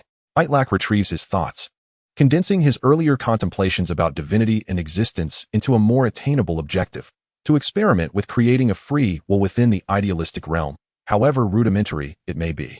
With this intention, The butterfly perched on his fingertip was imbued with a shimmering luminescence before it fluttered away. Itrek, having indulged in his whimsical thoughts and expended considerable energy, had yet to explore the newly acquired cerebral superpowers that accompanied his transformation into a superbody. These powers were neatly arranged in the third layer of his mental domain, generally representing upgraded versions of his previous cerebral abilities. The silken thread Wi-Fi connection has been elevated from version 10 to 20. The former version allowed for browsing and infiltration, albeit under certain restrictions. Without a direct connection to the server host via the silken thread, Itrek could only browse as a visitor, unable to input or alter any information. His browsing of websites during physics class at Harrington was conducted in this manner. Only with a direct connection to the server host could Itrek assume the role of a user to modify the host's content or engage in infiltration as a hacker, such as his approach to Zola's host. Following his ascension to the superbody, Itrek found himself free from these limitations. His brain now functioned as a mobile supercomputer, connecting to the vast web with remarkable speed. Conventional desktop and laptop computers have become obsolete for him. He can directly execute software downloads, log into accounts, and write programs, operations typical of standard computers, within his mind. He can also discreetly perform illicit actions such as infiltrating other personal computers or major websites. The silken thread biological control has also advanced from version 10 to 20. The previous version could control insects and arachnids, and it was through this ability that he saved Hannah from the clutches of the target eye. Yet, why does he find himself reminiscing about Hannah? Itrek waved away the butterfly that embodied her essence and continued to explore his cerebral superpowers. The current version 20 enables control over larger-brained reptiles, such as lizards and snakes, and even extends to low-intelligence mammals like mice. The rules of spider-silk biological control remain unchanged. Creatures with lower intelligence are more susceptible to control, while those with higher intelligence are more challenging to dominate. However, the upgraded version has raised the upper limit of intelligence for creatures that can be controlled. In addition, spider-silk biological control has a branch application. If the silk connects to highly intelligent beings such as humans, Itrek will not exert complete control over them, but can perform limited operations on their brains. For instance, when visiting Peggy, Itrek can read the memories of an unguarded individual, though he cannot alter them. Now, in addition to reading, Itrek can also add elements to the memories and subconscious of others. The human brain is far more intricate than any existing server. And while Itrek cannot hack into a brain with the same ease as a computer server, even slight modifications prove sufficient. Butterfly Wing has similarly been upgraded to a higher version, enhancing Itrek's perception across a broader spectrum of logical and event chains. Beyond these cerebral superpowers, upon becoming a super being, Itrek discovered he had acquired a formidable skill in combat: spider tendrils.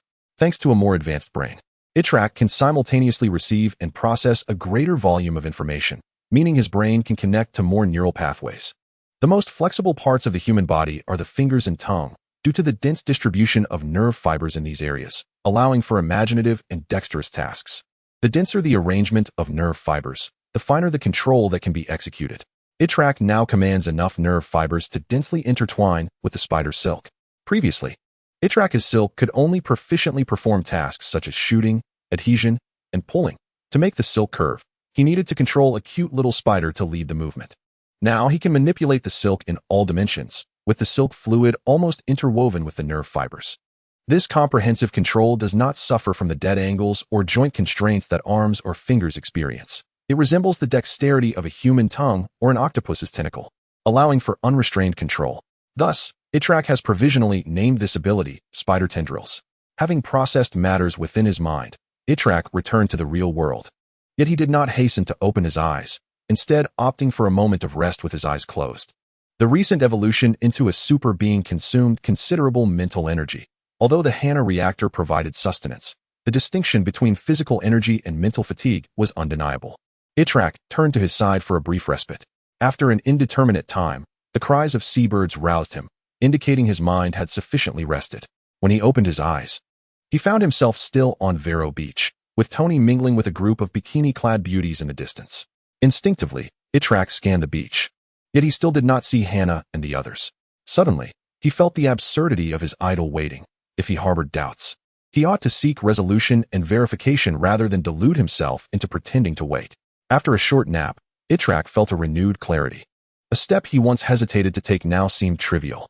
Resolving to confront the mental knot surrounding Hannah, he took action. The first step was to contact Gwen to inquire about their current whereabouts.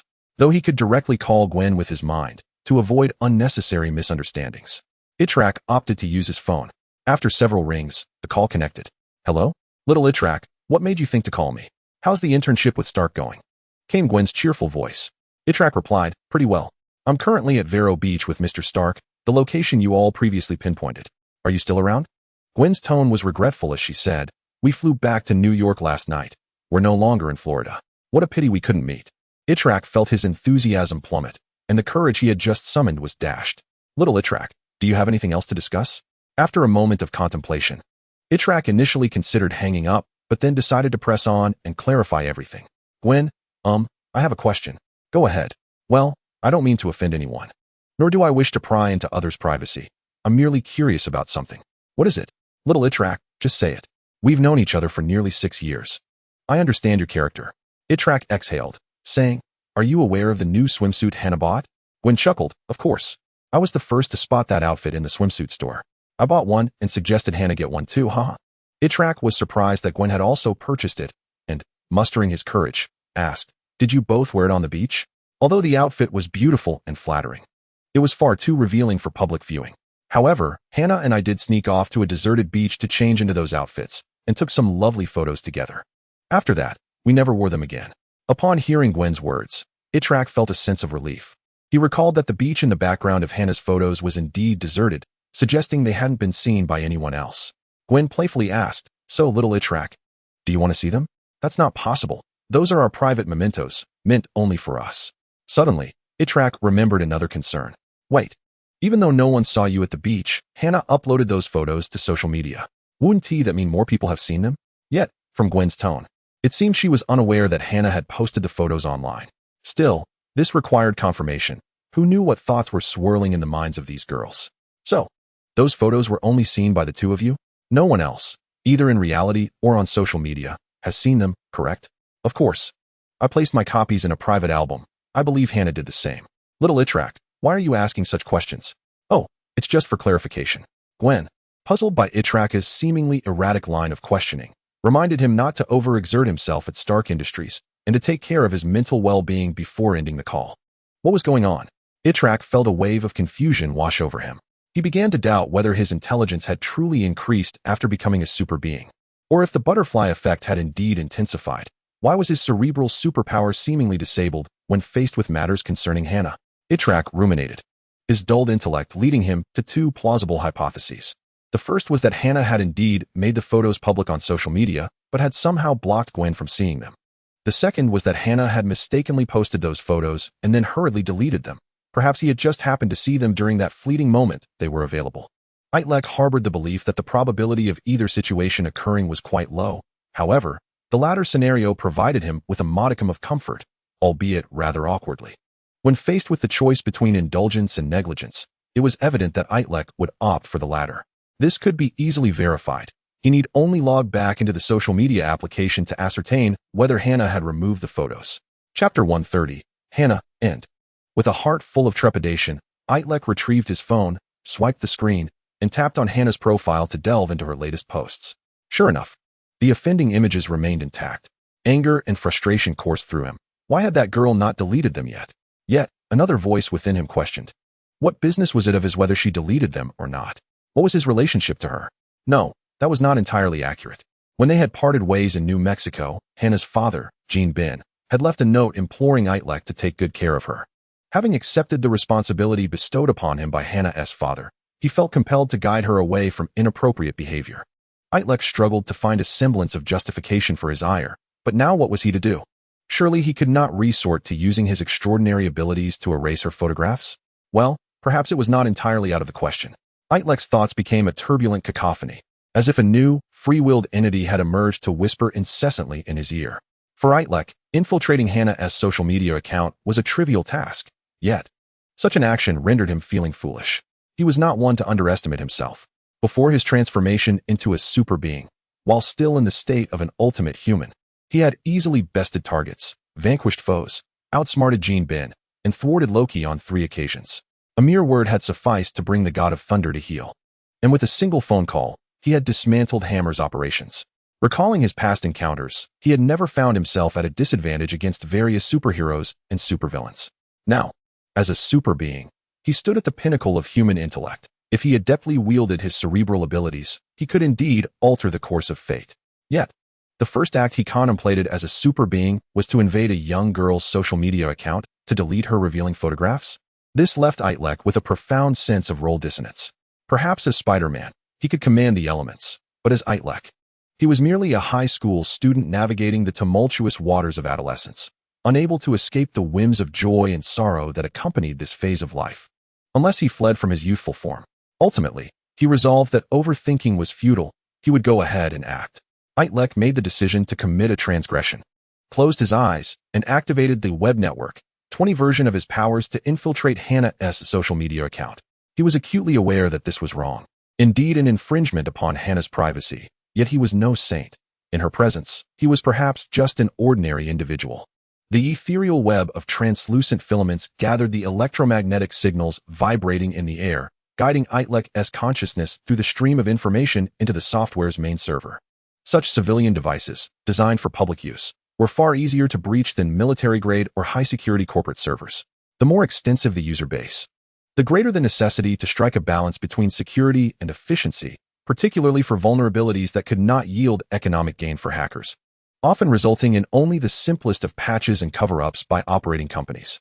With ease, Itrek cracked Hannah's ID and password, intercepting the verification messages sent to her linked phone and alerts for remote login, successfully logging into her account as if he were Hannah herself.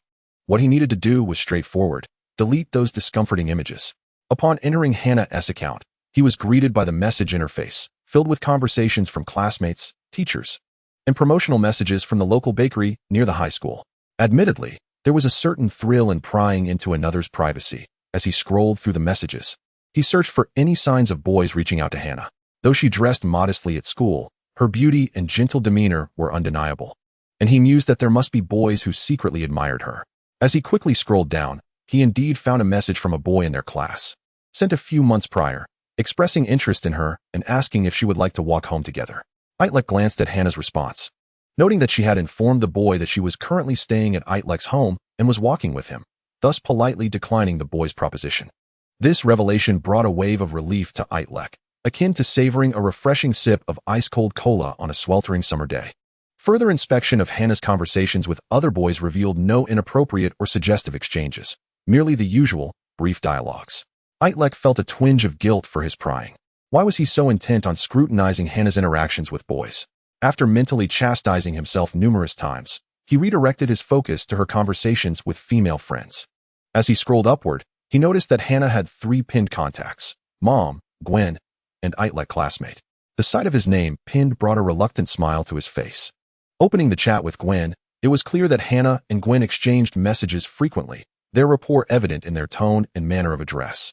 Browsing through their dialogue, Gwen's open-mindedness and vivacious nature shone through, her bold fashion choices complementing Hannah's more reserved demeanor. Hannah, do you think the outfit we bought today really suits me? Gwen, come on, Hannah, it's not like you're wearing it in public. Save it for your husband when you go to bed. He'll definitely love it. Hannah, you're incorrigible, Gwen. Gwen, don't be skeptical. Boys are visual creatures. I read that in an article the other day. I'll send you the link. Itrek found himself lamenting Gwen's influence on Hannah, feeling as though she was leading her astray. Yet, these were merely private conversations among girls. What business did he have meddling in their affairs? Itrek reminded himself, the purpose of this venture was to delete the photos, not to eavesdrop on conversations. He called out his own name in frustration, exiting the chat box and navigating to Hannah's profile page to access her latest posts. Upon viewing the aforementioned images once more, he was once again struck by a profound visual impact. To be frank, Hannah's figure was indeed striking, and the attire she wore could easily leave a man blushing. The nature of men is peculiar. The more elusive something is, the more they yearn for it in fantasy. The more tightly wrapped it is, the more they wish to tear it asunder. The stark contrast between Hannah's usual appearance and that displayed in the photos ignited within Itrek a strong sense of transgressive desire. He exhaled deeply, selecting the post and clicking delete. However, just as he was about to press the button, his eyes caught sight of a peculiar detail. The post was visible only to a select group of friends while being hidden from others. Had Hannah blocked Gwen from seeing this post, thus explaining Gwen's ignorance of it. To confirm his suspicion, Itrek accessed the post settings. In the list of those granted permission to view the post, there lay only one name: Itrek classmate. Chapter 131, The End of Vacation. Queens, New York City. Outside Itrek and Aunt May's apartment. Aunt May, I have returned. Aunt May wiped her hands with an apron and hurried to the door, swinging it open. Itty, you are finally back. Why didn't you inform me in advance?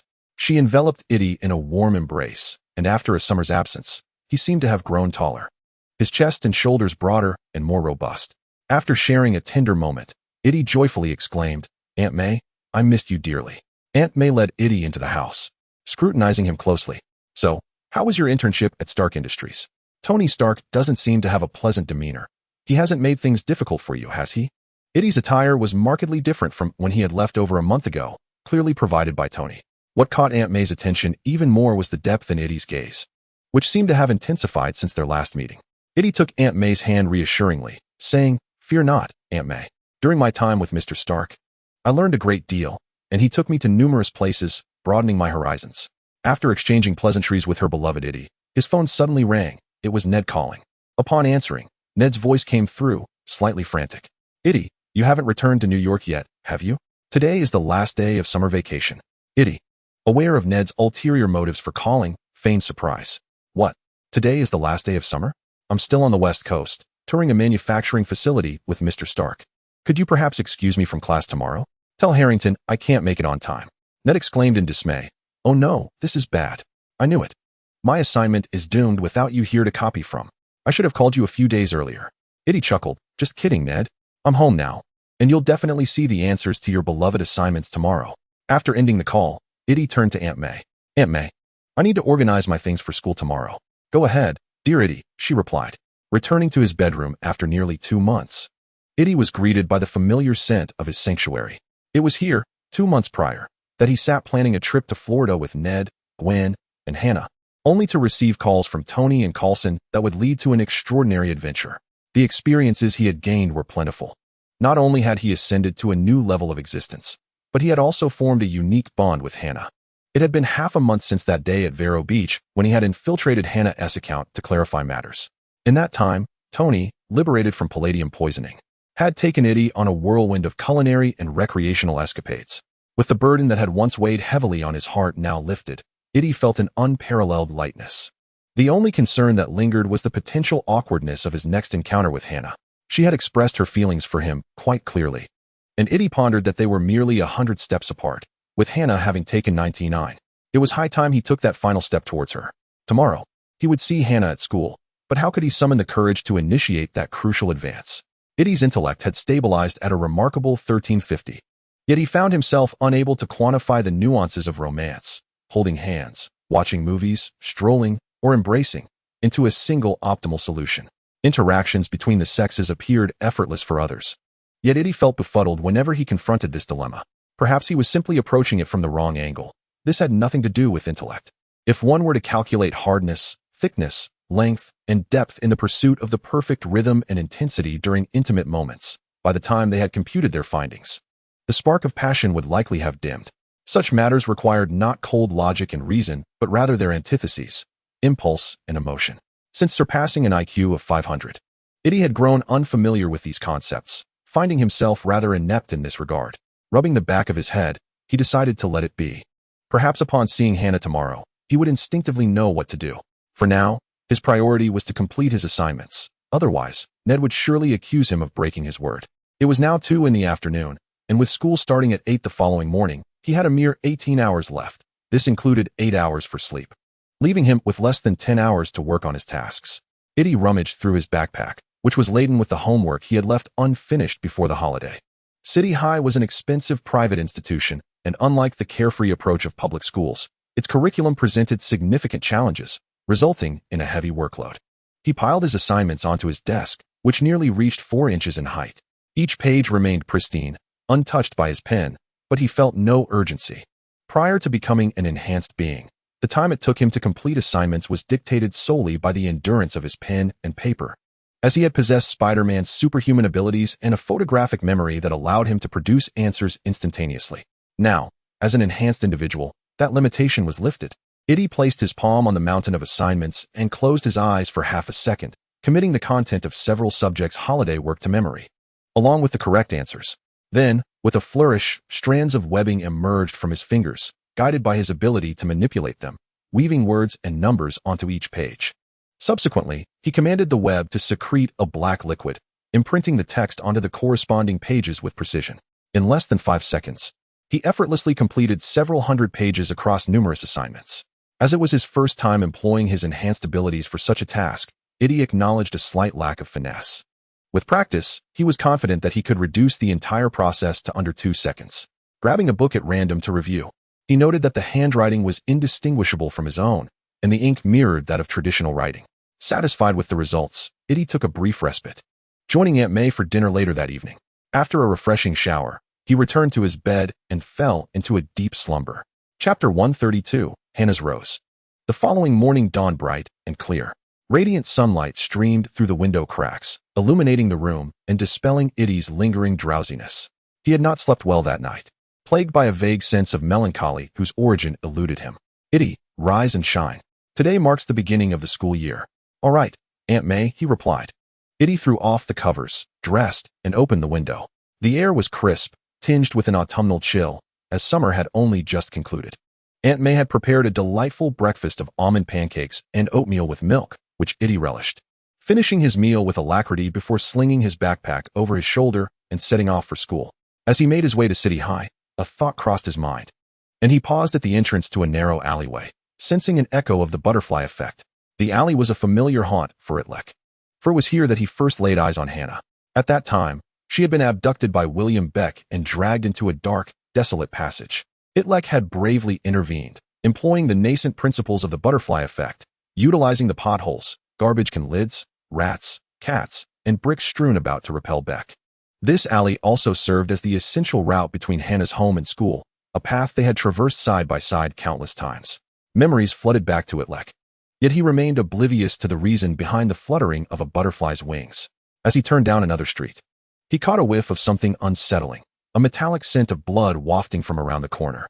A sense of foreboding gripped him. This alley was a shortcut to the high school, narrow and sparsely populated with vehicles and pedestrians. Surely, nothing untoward had transpired, had it? Itrek projected translucent strands of spider silk from the nape of his neck. Each filament from his advanced stage was imbued with a nerve fiber, expanding in midair into a radar-like fan, seeking the scent in the atmosphere. Following the source of the odor, he ventured into another dead-end alley. This passage was narrow and dim, with towering walls that even the brightest morning light could not penetrate. At the alley's end stood a metal garbage can, its lid overturned, with several gluttonous rats perched atop it. The foul stench of blood emanated from within. The can was sizable.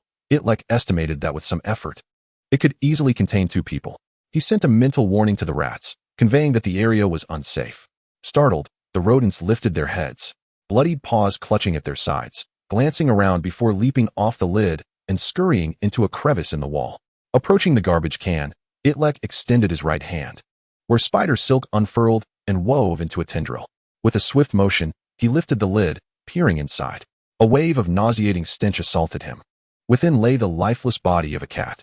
Its head was concave, likely the result of a blunt force trauma, suggesting it had been seized by its hind legs and violently smashed against the ground or wall. Its belly and limbs bore the marks of gnawing from rats, with putrid entrails spilling out. The death of a cat evoked a sense of sorrow, yet Itrek felt an even greater discomfort upon recognizing it. This was the very cat that had once been struck by a brick he had kicked, which had inadvertently aided in rescuing Hannah from William's clutches. In a certain light, had it not been for this cat, he would not have so easily saved Hannah. Itrek contemplated wrapping the remains in a preservative silk and burying it somewhere, but ultimately dismissed the notion. The cat's spirit had long departed, leaving behind a mere shell. Such an act would serve as a memorial for himself rather than for the cat. The unsettling encounter on his way to school cast a pall over Itlek's mood. He sensed that this incident heralded something significant, yet the connection to Hannah, whose very presence seemed to dull his intellect, rendered him incapable of accurately deducing the events unfolding. The previous night, Itrek had ventured into the realm of his mind, attempting to use his extraordinarily high IQ of 1350 to forecast the future he shared with Hannah. Logically, given the multitude of experiences they had shared, he should have possessed ample material to derive a conclusion, especially since the matter was closely tied to his own essence. Yet, he was met with nothing but chaos. Seated in the center of the third tier of his mental tower, the butterflies flitting about represented his thoughts and memories, an utterly disordered ensemble. However, the extraordinary ability of the butterfly wings allowed him to trace the threads of this confusion. Itrek could distinctly perceive the currents generated by each fluttering butterfly, noting the force and direction they exerted on one another, and how these influences subsequently reverberated back. He meticulously marked these currents with fine lines, intertwining all pertinent events. Yet, when Itrek sought the butterfly that embodied the concept of Hannah, he discovered that this particular butterfly was unlike the others. It remained utterly still. Its wings were peculiar, not the typical pairs of parallel appendages, but rather curled into spirals, intertwined like the petals of a rose.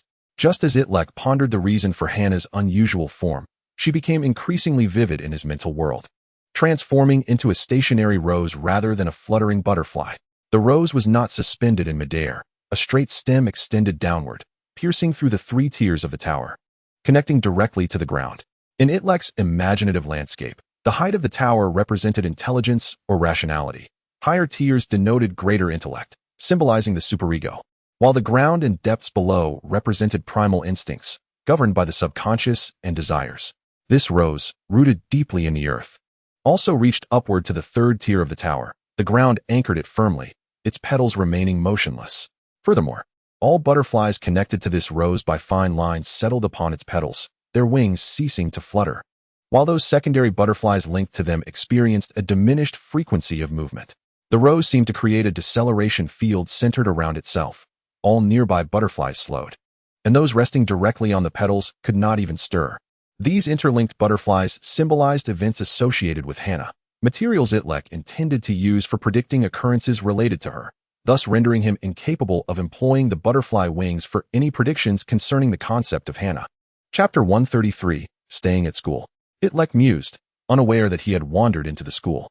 Upon entering the classroom, his heart inexplicably quickened, and his gaze involuntarily sought out that familiar figure. Yet, she was nowhere to be found. Returning to his seat, he found Ned already waiting, wearing a rather lecherous grin. "Itrek, ha ha ha," he said. "If possible, I'd prefer to do this myself," Itrek replied, pulling out his homework and handing it to Ned. Without lifting his head, Ned rifled through the answers. "Itrek, I simply adore you. Don't worry, I'm only consulting a few questions I couldn't solve." Feigning casual curiosity, Itrek asked, "What about Hannah? Have you seen her?" Ned shook his head. "I arrived long ago, but I haven't seen her." "What is up? Are you looking for her?" "It's nothing, just asking." With less than half an hour until class began, Itrek's peripheral vision constantly swept the classroom door. Each time a figure flitted by, his heart soared, only to plummet in disappointment when it was not Hannah. Ultimately, Itrek felt quite disheartened. Even when the bell rang for class, Hannah remained elusive. The first class ended, leaving Itrek in a state of disquiet, unable to absorb anything the teacher had said. During the break, Gwen approached Itrek and Ned's seats, inquiring, "Have either of you seen Hannah?" Both Itrek and Ned shook their heads. Gwen remarked, "Strange, where could little Hannah have gone?" Itrek asked, "Did you return from Florida together?" "Of course, we came back together a week ago." Itrek pressed further, "In this week since you returned, have you been in contact with Hannah?" Gwen pondered for a moment and remarked, "During this period since my return, I've been preoccupied with catching up on assignments, and it seems I haven't had a chance to converse with Hannah. I shall call her now." She retrieved her mobile phone and dialed Hannah's number. The ringtone echoed for several seconds, but no one answered on the other end, plunging the trio into silence. Ned voiced his concern. Could something have happened to Hannah in these past few days? Gwen playfully tapped Ned on the head, admonishing, "Do not speak such ominous words." Although Itrek concurred with Gwen's sentiment, he too harbored fears that Ned's words might ring true. He wasn't superstitious. Yet the events encountered on their way to school today were hardly auspicious. Gwen composed another message to Hannah. "Little Hannah, why haven't you come to school? Please respond when you receive this." "Rest assured, there is likely nothing amiss," Gwen reassured her companions, suggesting that perhaps Hannah was simply preoccupied with her own matters and would respond when she had the opportunity. The trio's discussion regarding Hannah yielded no conclusions, and the school bell rang, signaling the end of their impromptu meeting. Throughout the day, Hannah remained elusive, and Itrek took it upon himself to infiltrate Hannah's frequently used social media accounts through WebWeaver20. There had been no login activity in the past week. Was she genuinely busy, or had something unfortunate transpired? At the end of the school day, Gwen gathered Itrek and Ned to seek out Mr. Harrington and inquire if he had any news regarding Hannah. Mr. Harrington was tidying up his office when the three entered and posed their question. Mr. Harrington, why hasn't Hannah attended school today? Ned added. Right, there's no chance she could be in trouble, is there?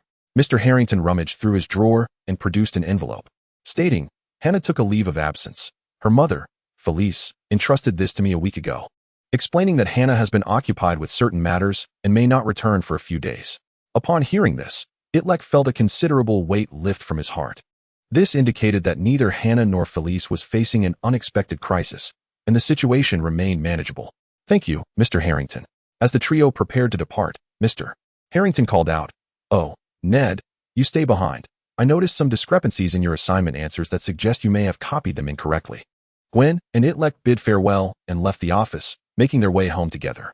Along the way, Itrek listened as Gwen recounted her experiences while vacationing in Florida, expressing her regret that she had returned just as he had arrived a week prior. Gwen also inquired about Itrek's curiosity regarding swimwear, to which Itrek humorously deflected the blame onto Ned, claiming it was Ned who had seen the label and sparked the intrigue. They were longtime friends, and after a summer apart, there was much to discuss. Once Gwen had shared her stories, she turned the conversation to Itrek's internship with Tony Stark.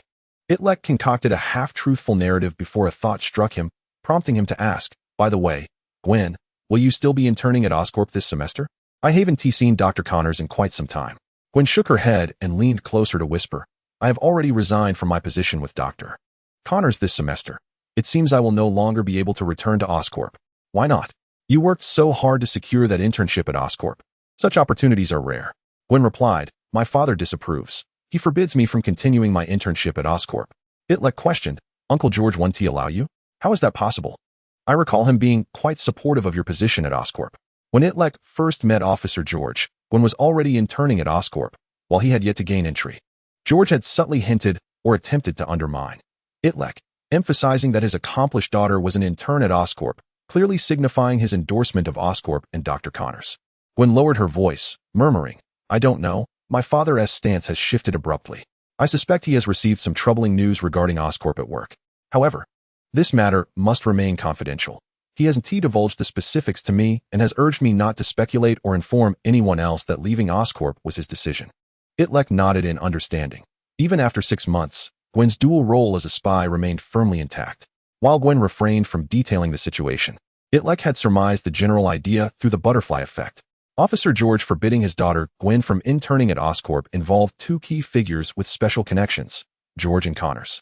In The Amazing Spider-Man, Officer George meets a tragic end at the hands of Connors. Connors, having transformed into the Lizard, sought to convert New York into a city of reptiles. The NYPD and Spider-Man collaborated to investigate Connors, ultimately defeating him, but not before George sacrificed himself in the process. Itrek contemplated that George must have sensed the impending danger posed by Connors, hence his prohibition against his daughter returning to the perilous Oscorp. Chapter 134, We Have Become.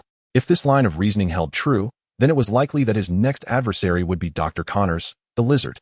Nevertheless, Itrek felt little trepidation regarding this development. He believed he could contend with Connors with relative ease. The Lizard's combat prowess was not particularly formidable, and his abilities were straightforward, merely transforming into a larger lizard. The film featuring this character was the Garfield version of The Amazing Spider-Man. At that time, Marvel was on the brink of bankruptcy due to a lack of cash flow and sold the Spider-Man rights to Sony, which produced 5 Spider-Man films. However, Sony was only permitted to utilize the Spider-Man IP, while characters like Iron Man, Thor, Captain America, and S.H.I.E.L.D. could not appear in the films, resulting in The Amazing Spider-Man featuring only Spider-Man as the superhero, while all other beings with powers were relegated to the role of villains. Currently, in the New York City where Itrek resided, not only was there the Lizard, but also superheroes like Iron Man and Captain America. And the organization opposing the Lizard was not limited to the NYPD, but also included S.H.I.E.L.D.,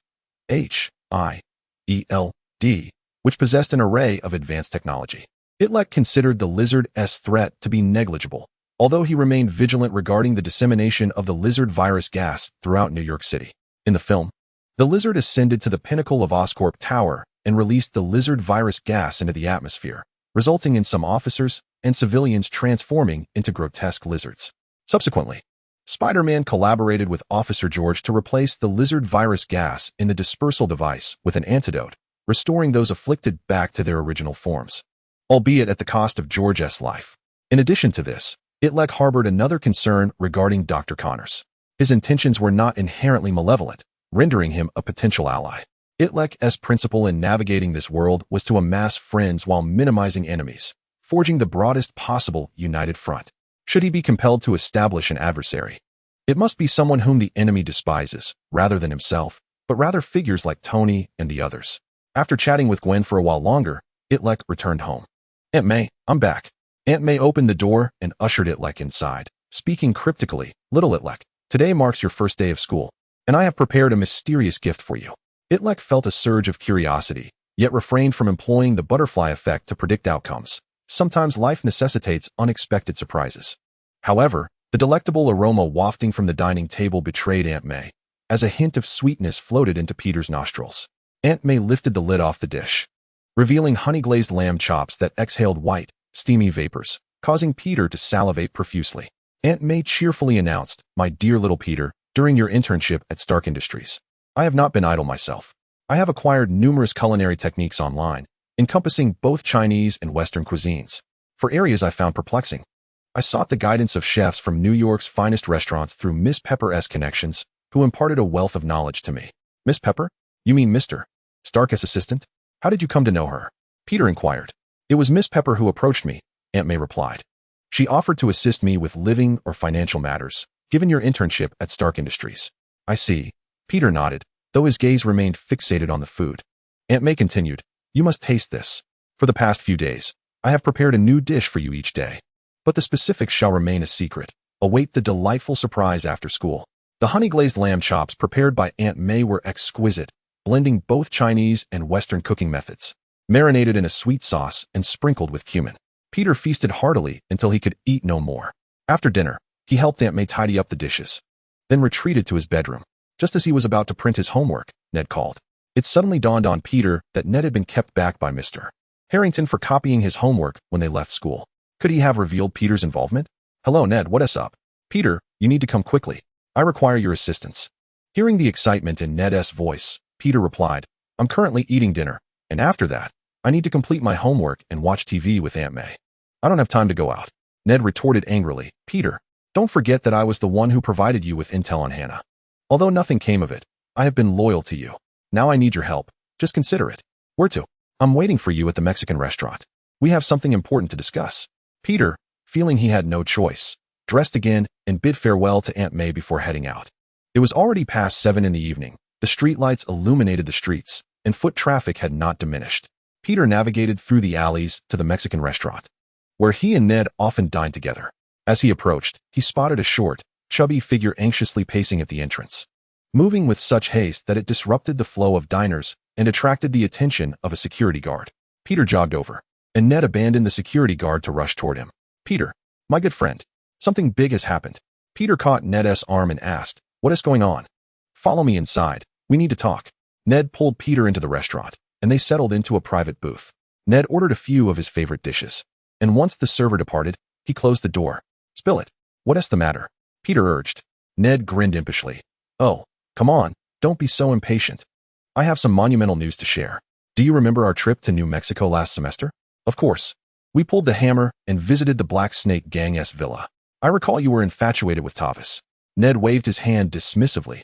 "Ugh, don't bring her up. I'm referring to someone else. During our last visit to a laboratory in Mexico, I developed feelings for a girl named Daisy. I must thank you. For if you hadn't asked for her contact information, we wouldn't be where we are today."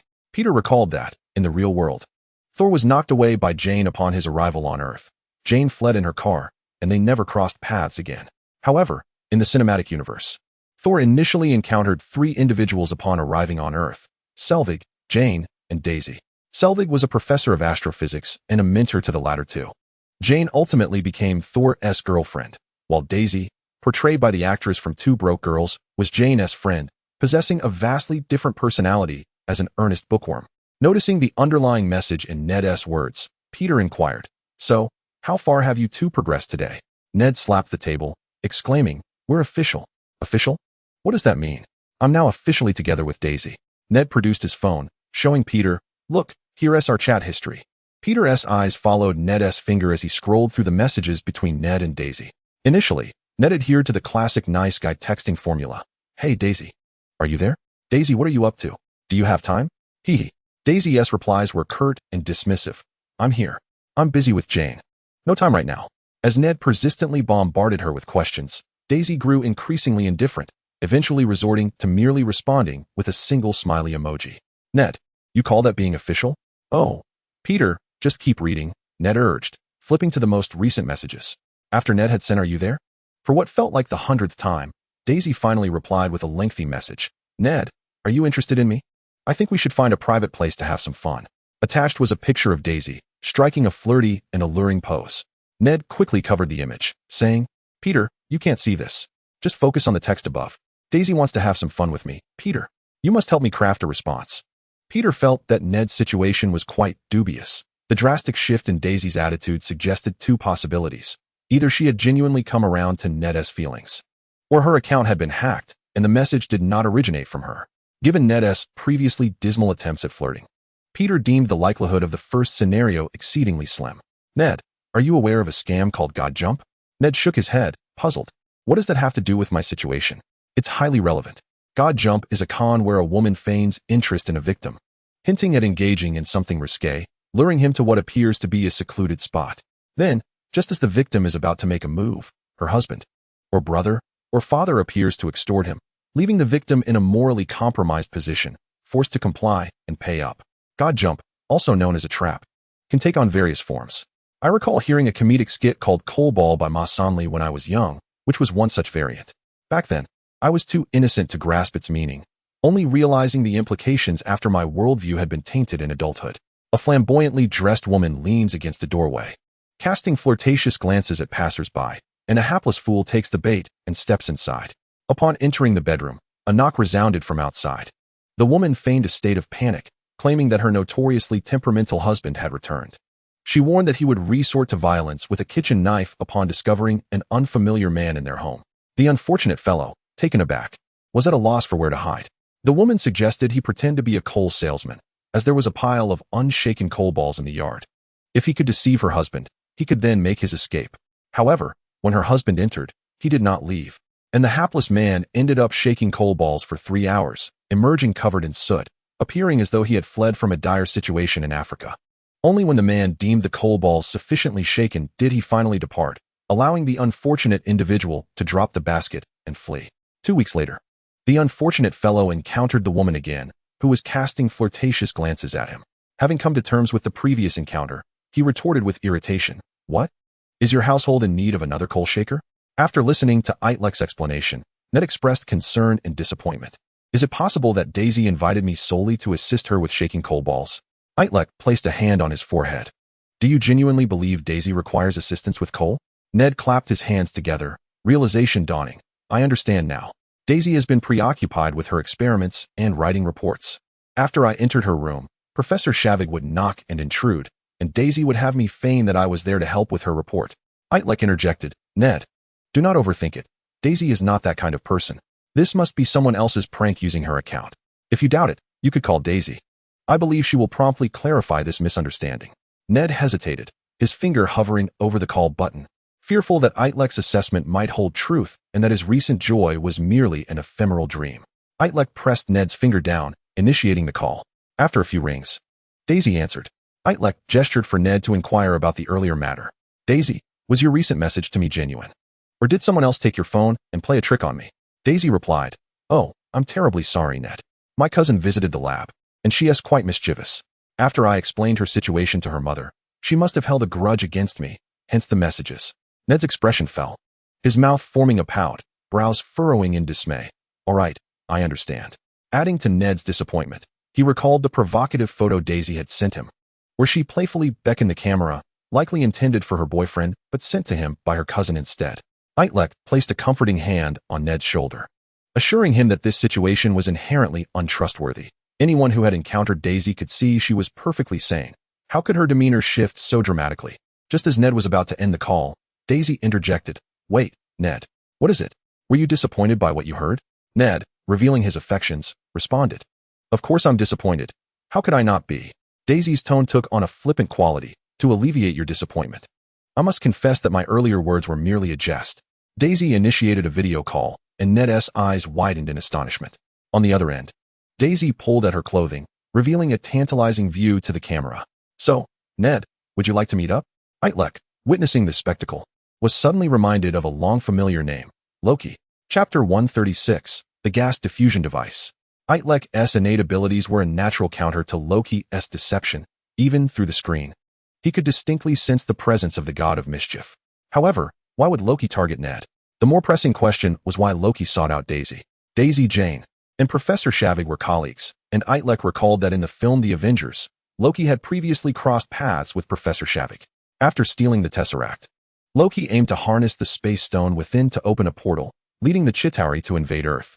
Yet, lacking sufficient scientific knowledge, he resorted to controlling a group of Earthlings with the Mind Stone in his scepter.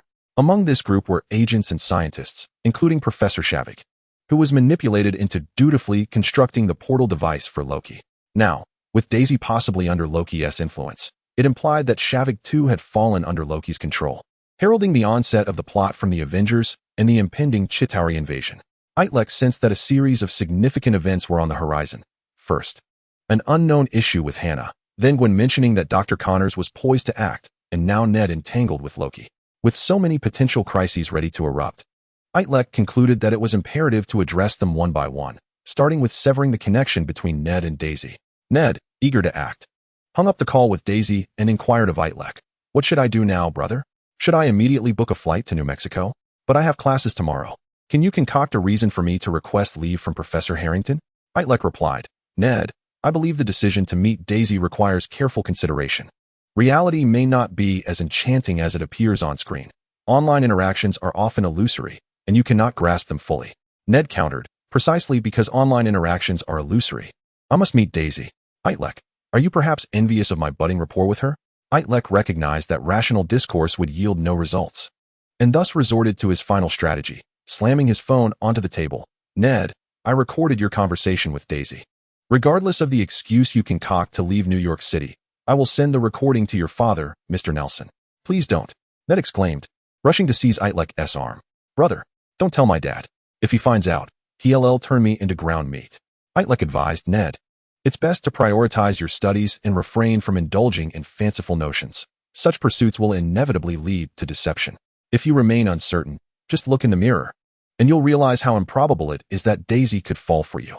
Ned felt somewhat disheartened by Itrek's words, his confidence greatly shaken. Sensing the weight of his comments, Itrek shifted to offer reassurance. "Your current task is to focus on your studies. You will grow taller, and the excess weight will fade." Haven't you heard the saying? All overweight individuals are potential gems. Just think, when you become tall and handsome, with decent academic performance, more girls like Daisy will be drawn to you.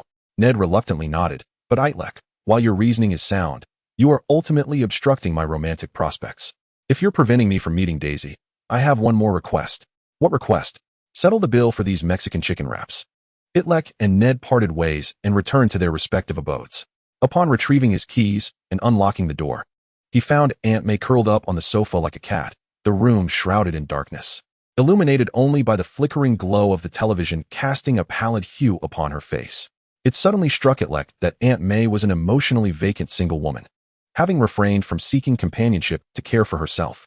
"Aunt May, I'm back," he announced, flicking on the lights in the living room.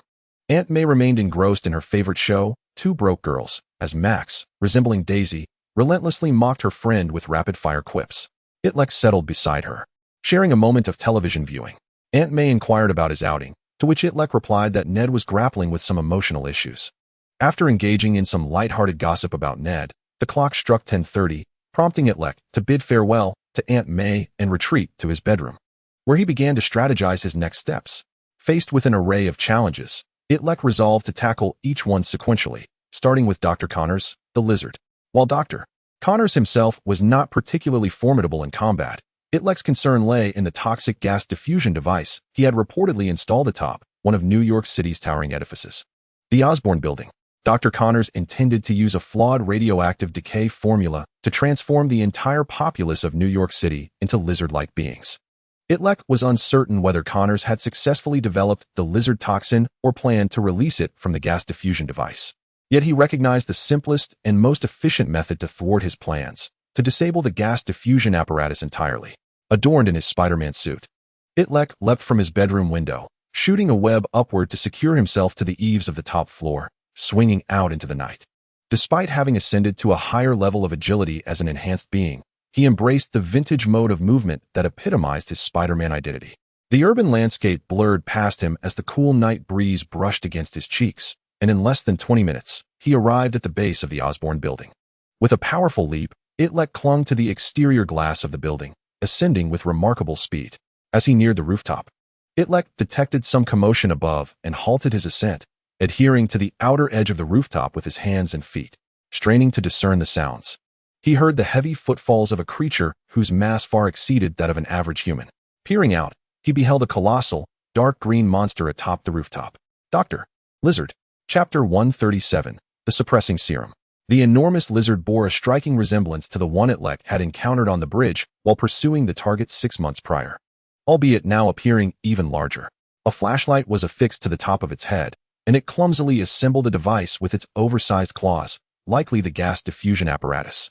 Its fingers were thicker than most people's wrists, with elongated, dagger-like claws that rendered fine manipulation exceedingly difficult. After a series of clattering sounds, the lizard's fist struck the ground with a thud as it muttered in frustration, "Cursed thing, I'll have to return tomorrow." With a mighty leap, the lizard descended the building's exterior.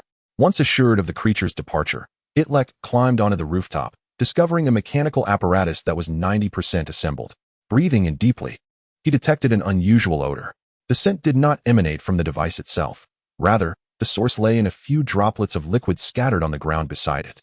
After confirming it was not lizard urine, Itrek dipped his finger into the liquid and tasted it, eliciting a peculiar reaction within his body. His control over his webbing wavered, and he experienced a momentary detachment from his Spider-Man abilities. Given the minuscule dosage, Itrek temporarily boosted the energy output of the Hana reactor, restoring his body to its normal state. He deduced that this was a serum capable of diminishing Spider-Man's powers, its effects undeniably potent. Why would such a serum be present here? Was Connors intending to target him? No, Connors had little interaction with Spider-Man and was unaware that Itrek was, in fact, the hero. Closing his eyes, the radiance of Hana illuminated his chest as the wings of the butterfly activated, sifting through relevant clues. Why had Dr. Connors just departed? Because, in his lizard form, he could not perform the intricate tasks of assembly. Why did he not revert to human form for the operation? Because he could not.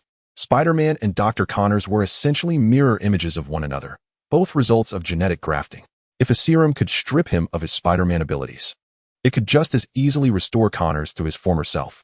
After several seconds of contemplation, Itrek grasped the situation's intricacies. Connors had likely recklessly employed genetic grafting technology, implanting lizard genes capable of regenerating limbs into his own body, resulting in his transformation into the lizard. However, Connors' physical condition was precarious. His lizard form had become his new normal, and he relied on the suppressing serum to temporarily revert to human shape. Recently, Connors had been transporting the components required for the mechanical apparatus and the suppressing serum up to the rooftop of the Osborn building, intending to assemble the device after restoring his human form. The serum's effects were fleeting. Having just transformed back into the lizard, he could not continue the assembly and thus departed. This suppressing serum was not crafted by Connors specifically to combat Spider-Man, yet it effectively impacted Itrek as well, capable, at sufficient dosage, of temporarily stripping him of his powers. Nevertheless, Itrek did not harbor excessive concern. In the past, he had solely relied on Spider-Man's enhanced physique to fuel his mind. However, with the Hana reactor now at his disposal, his brain possessed a far superior energy source. As long as his mind received ample energy, maintaining a high level of intelligence, Itrek felt less reliant on his Spider-Man abilities. Having unraveled the complexities of the situation, Itrek focused his attention on the mechanical apparatus recently assembled by Dr. Connors. The device resembled a 2-meter-tall iron tower, and upon inspecting its structure, Itrek surmised it was a Brownian motion amplification device. Positioned at a height, it could enhance the intensity of microparticles' erratic movements in the air without violating the laws of energy conservation, simultaneously diminishing the movement intensity of other particles. In simple terms, this apparatus could disseminate the lizard virus with remarkable efficiency, transforming the citizens of New York City into lizard beings before they even realized what was happening. Currently, the device was 90% complete, and Connors had yet to introduce the lizard virus into it, but he was undoubtedly nearing the timeline for his city-wide lizard plan. Itrek's objective was straightforward: to destroy this device, thwarting Connors' nefarious scheme. However, while sabotaging the Brownian motion amplification device, Itrek must ensure that Connors remains oblivious to the act of destruction. Should Connors become aware, he would be on guard, and if he relocated the device, Itrek would find himself at a disadvantage. Ideally, Itrek would inflict damage every 10 days or so on the roof of Osborn Tower, without Connors suspecting foul play, attributing the mishaps to his own shortcomings. In such a scenario, Connors would be forever thwarted in his grand city-wide lizard plan, while Itrek would expend little effort aside from sacrificing a few evenings wandering through New York City. Ultimately, Connors would likely find himself, after 6 months to a year, or even 2 or 3 years of toil, still unable to complete the device, begrudgingly acknowledging that his intellect had diminished post-transformation into a lizard, and finally abandoned the endeavor altogether. Having resolved this course of action, Itrek prepared to dismantle the device in such a way that it could never be reassembled. For Itrek, this was hardly a daunting task. He secreted silk from his hands, weaving it into 2 agile and powerful appendages, which began to assemble the Brownian motion amplification device. Rather than dismantling or destroying it, he chose to further its assembly, albeit in a misguided direction. Imagine a student who has completed half of their summer assignment. The most efficient way to thwart their completion would be to mimic their handwriting and provide seemingly plausible answers to the remaining sections. Consequently, the student would not only need to finish the assignment, but also discern which portions were their own and which were the interlopers. Even if they succeeded in distinguishing them, they would still have to ascertain which parts were accurate and which were erroneous. Itrek effectively aided Connors in completing his assignment, yet when Connors returned to assemble it again, he would undoubtedly discover numerous mistakes. But why would there be so many errors? It must be due to his diminished faculties post-transformation into a lizard, coupled with an inability to perform intricate tasks. Chapter 138, Ned seeks romance again. After assisting Connors in erroneously assembling the Brownian motion amplification device, Itrek inspected his work and found no flaws. Given Connors' level of intellect, detecting any issues with the device and successfully repairing them would take at least 4 or 5 days. Leaping from Osborn Tower, Itrek unfurled his webbed wings and glided into the darkness. The following morning dawned bright and splendid. As usual, Itrek bid farewell to Aunt May and took his breakfast to school. Passing through the familiar alley, the stench of decay and blood had dissipated. The dead cat had presumably been removed. Upon arriving at school, Itrek instinctively sought out Hannah, only to find she still had not returned. Ned, sitting beside Itrek, was in a rather sour mood due to the situation with Daisy. He had finally stumbled upon a stroke of luck, only to have Itrek interfere. However, upon reflection, Ned realized Itrek's perspective was valid. Whether viewed from Daisy's angle or his own, the situation appeared unreliable. Gwen, seated in front of Itrek, also bore a glum demeanor. Before Itrek and Ned could inquire about her mood, she turned to them and said, "Itrek, if I were to cease my internship at Osborn without any explanation, I fear it would tarnish my future. When I seek employment at major companies later, they might perceive me as an irresponsible candidate." Ned, however, dismissed her concerns, saying, "Why worry about such things? The world is so unstable. By the time we seek jobs, who knows if it will even exist? Instead, we should cherish the present." Ned and Gwen's views were entirely opposite, one thinking too far ahead, the other too short-sighted. Itrek could easily resolve their dilemmas. Yet he chose to withhold the truth about Loki and Dr. Lizard. "It's true that gold will always shine," Itrek reassured them. "Even if you cannot go to Osborn, Stark Industries would be an excellent opportunity. Mr. Stark mentioned you while we were together this summer and expressed interest in you. If your grades remain stellar, he may consider recruiting you into Stark Industries." Gwen's previously dull eyes sparkled with hope. "Really? Mr. Stark truly mentioned me?" Of course, this was a fabrication. Tony had only mentioned Hannah, and Itrek was unaware of why Tony had named Hannah as the designation for the new element reactor. "Indeed, it is true," he continued. "So do not dwell on it. Focus on what lies ahead." Ned chimed in, "Little Itrek, I agree with you. We should concentrate on the present and seize the day. After all, gold will eventually run out, so why not spend it all today?" Itrek felt a sense of exasperation at Ned's selective interpretation. Knowing that he was not the most ambitious individual, no amount of persuasion would change that, so he drew a firm line. "Ned, it's perfectly fine to indulge yourself, but seek your pleasures elsewhere. Daisy is off limits." Ned did not appear overly disheartened. In fact, Itrek's concession seemed to invigorate him. "Really? Itrek, you won't tell my dad, will you?" You will help me find a girlfriend, right? Who in our class do you think is suitable? You can guarantee success, can't you? This matter rests entirely on you. Ned's gaze grew increasingly fervent, making Itrek somewhat uncomfortable. However, if diverting Ned's attention from Daisy could ensure his safety and temporarily thwart Loki's scheme, it might not be such a bad idea. The dilemma lay in the fact that Itrek did not wish to see any innocent girls in their class suffer as a result. Utilizing his enhanced intellect, Itrek could assess the emotional states of every girl in the class, determining which were most vulnerable or bored. Those were the easiest to win over. Yet, given Ned's current disposition, it was hard to expect him to take any romantic pursuit seriously, likely leading to a series of complications. Itrek recalled a plethora of films depicting youthful romances, which would flood theaters during summer graduation seasons, akin to You Are the Apple of My Eye, The Last Summer, To Our Youth That Is Fading Away, and To Youth, You Are Still Here. Each contained a series of standard tropes, the male and female leads, both students, finding themselves stranded in a hotel during a rainy night, becoming soaked and inadvertently growing closer. The female lead unexpectedly becoming pregnant and facing an abortion, while the male lead anxiously awaited outside the hospital, only to be confronted and punched by her irate father. Their passionate love ultimately separated by college entrance exams, leading the female to settle down with another partner, while the male wallowed in nostalgia for their youth. While the plots varied, certain iconic moments became legendary, such as Zhao Yaoting's exclamation of "What a lunatic!"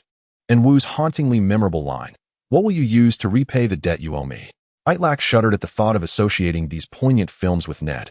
If his encouragement led Ned to embody the archetype of a youth-focused romance film, he would bear a heavy burden of guilt. Contemplating this, Itrek discreetly employed his cerebral abilities to analyze the emotional states of each girl in the class. After careful evaluation, he identified one or two girls who would be easy for Ned to win over, yet he ultimately selected the most challenging target. "Ned, you mustn't dismiss it. I have recently observed a girl who might just be worth your pursuit." Ned's eyes sparkled with excitement, as he knew that Itrek would never deceive him. Leaning closer to the table, he inquired eagerly, "Who is she? Tell me quickly." "It's Betty Brant, seated in the back row. I've noticed that her romantic life appears rather desolate, her eyes betraying a sense of lonely melancholy. If you were to invest sufficient extracurricular energy into her, you could surely win her heart," Itrek replied. Upon hearing this, Ned was overjoyed and sought further advice from Itrek on courting girls. Just then, Mr.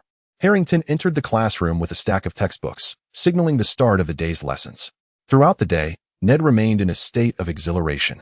Though Itrek was aware that a relationship with Betty was, for the time being, unlikely, Betty was among the most attractive girls in class, having been compared to Gwen as the two blossoms of beauty before Hannah's arrival. Chapter 139, Long Distance Call. These two flowers possessed distinct styles. Gwen was akin to a sunflower, radiant and warm, while Betty resembled a rose, beautiful and alluring, albeit with thorns. In terms of physical appearance, Betty slightly eclipsed Gwen, possessing a more refined elegance. However, due to her personality, Betty was less approachable, resulting in a lower popularity among boys compared to Gwen. Itrek had previously employed his cerebral powers to assess Betty's character and discerned that she considered herself quite mature, especially in matters of the heart. She believed that most boys in their class were rather juvenile. If she were to enter a relationship, it would necessitate finding someone who was not only more mature than herself, but also superior in every aspect, rather than a group of bumbling, loudmouth children. It was precisely for this reason that Itrek had chosen Betty as Ned's target. One must understand that Betty's abilities far surpassed Ned's in every regard. She even stood a bit taller than him. Finding someone entirely incongruous with Betty's aesthetic was no easy task, yet here was Ned, sitting beside her, gazing with admiration, lost in his own fantasies. After school, Ned eagerly approached Betty, requesting her social media account, and they mutually added each other as friends. He then scampered back to Itrek and Gwen, jubilantly waving his phone, exclaiming, "I did it! I succeeded!" His elation surpassed that of merely passing a physics exam, prompting Itrek to ponder how Ned's father, Nielsen, would reprimand him upon witnessing such exuberance. Gwen, intrigued, had already surmised what was afoot when Itrek first mentioned Betty's name. She suspected that Itrek intended for Ned to encounter a reality check. Gwen's intuition told her that Betty would never genuinely consider a relationship with Ned. How could she consent to adding him as a friend? However, Itrek understood that although Betty might not be interested in Ned, she relished the attention from a gaggle of immature boys, which only served to highlight her own maturity. She would skillfully manage the situation to ensure that he could only admire and pursue her without gaining anything in return. Itrek mused that for the safety of the earth, It was necessary to allow Ned this temporary indulgence, stating, "This is fantastic, Ned. Congratulations, you have succeeded halfway." Encouraged by Itlek's words, Ned felt even more jubilant as he skipped home. Upon returning home, Itrek greeted Aunt May before descending to the basement, which he had transformed into a secret lair. Soundproofed and tranquil, he intended to make a long-distance call that day. Ever since discovering Loki's manipulation of Daisy to target Ned, Itrek had been contemplating solutions.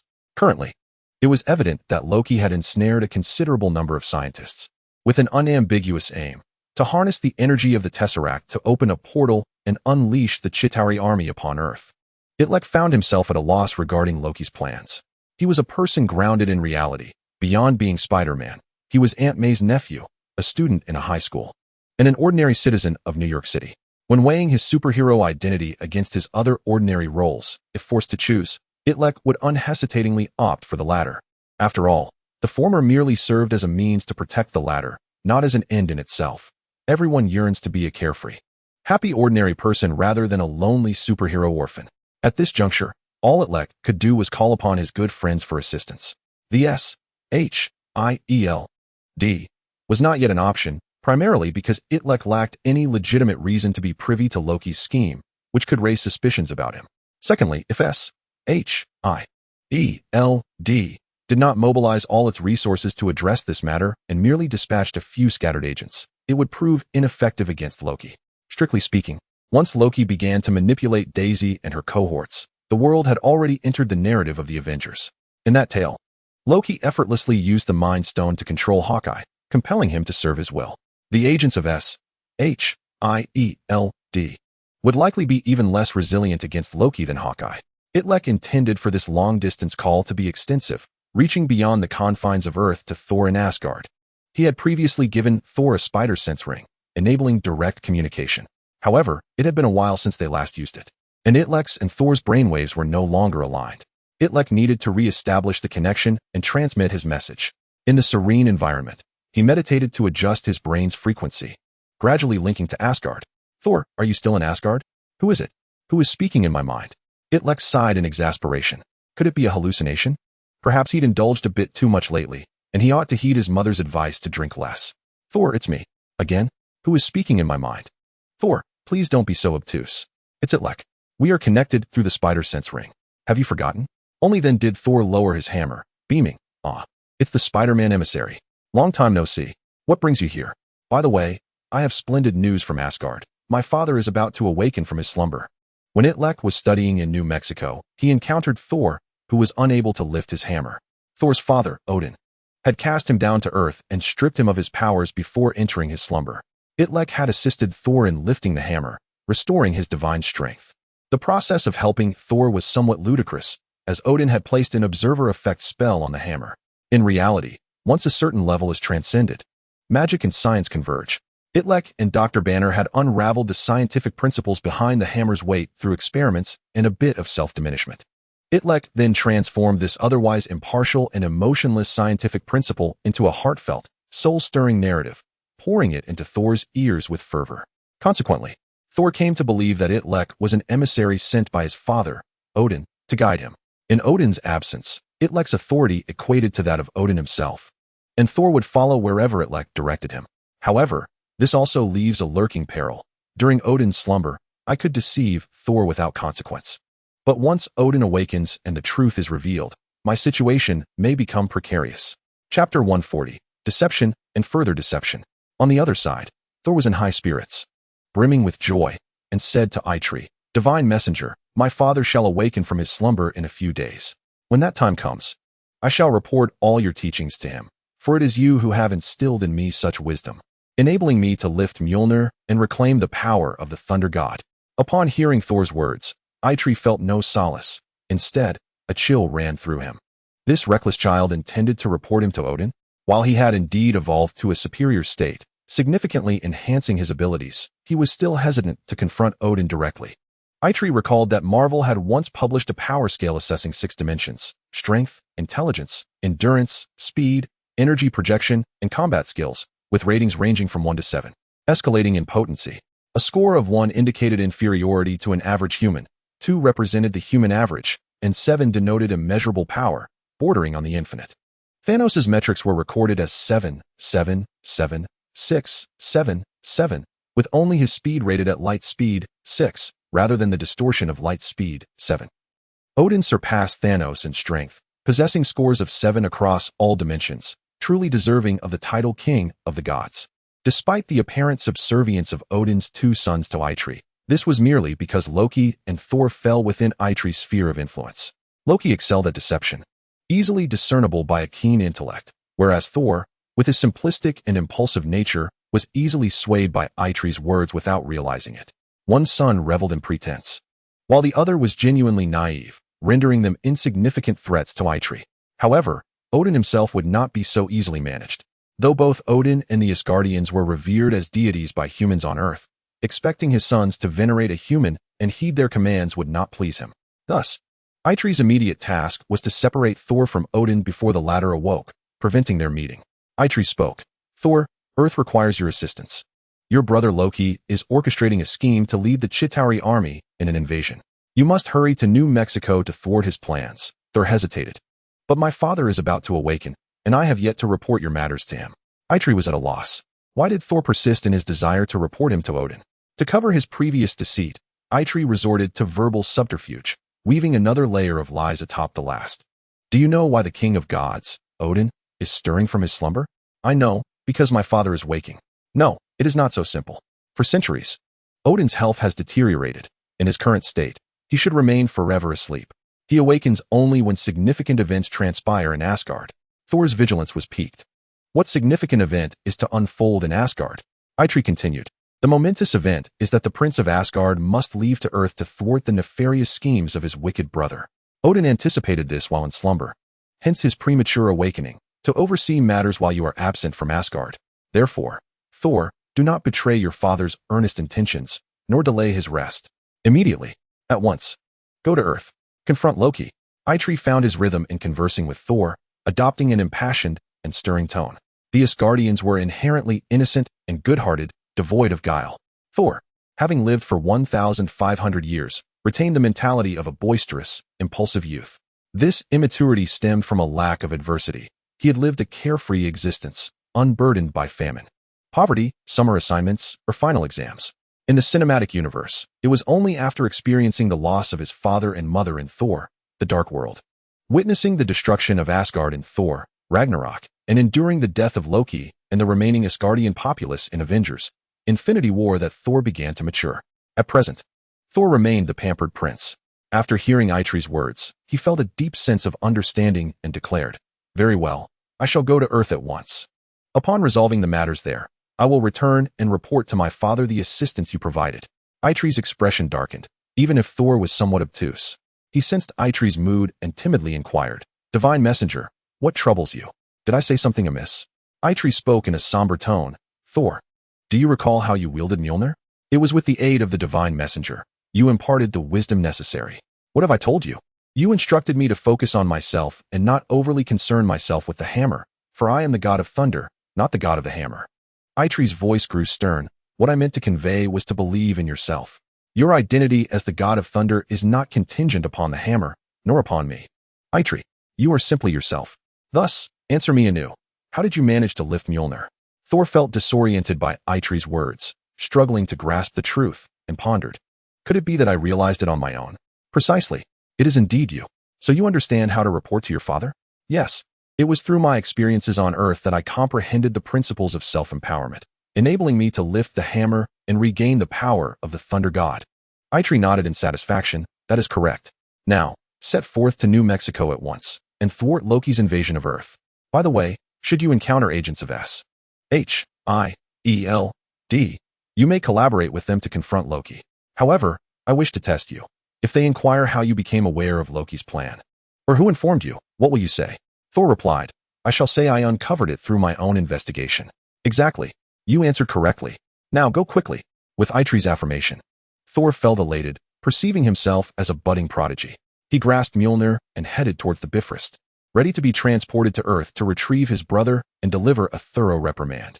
After notifying Thor, Itrek opened his eyes once more in the quiet basement. Regarding Loki's affairs, there was little more he could do for the time being. Chapter 141, Ned's Worries. Days passed, and although nothing significant transpired around him, with news mostly revolving around celebrity gossip rather than matters of Earth and cosmic safety, Itrek could not shake the feeling of an impending crisis hovering over New York City. Was it Loki's doing? Or Connor's? Or perhaps others lurking in the shadows? This day, Itrek arrived at school as usual, though his spirits were somewhat dampened. Sitting beside him, Ned appeared troubled, his brow knitted in worry. Gwen, however, was in a rather good mood. With her recent absence from the internship at Osborne Tower, her spare time had significantly increased. Seizing the opportunity, she had learned a few new magic tricks and, after practicing all night, was just about to turn around and perform for her two loyal spectators when she noticed a somber cloud hanging over their heads. "Hey, what's the matter with you two?" she inquired. Itrek was disheartened, primarily due to two concerns. One was the turmoil of unrequited love, and the other was an intellectual conundrum. In the past, when Itrek heard the phrase troubled by love, he found it somewhat amusing, as it carried an air of mockery. Now, having experienced it himself, he realized that the humor dissipated entirely when the affliction befell him. Over the past few days, Hannah had not attended, and the projection of her concept in his mind was directly tethered to his instincts, leaving him unable to soar and utilize the butterfly effect. Consequently, Itrek resolved to abandon his mental calculations and seek out Hannah in person.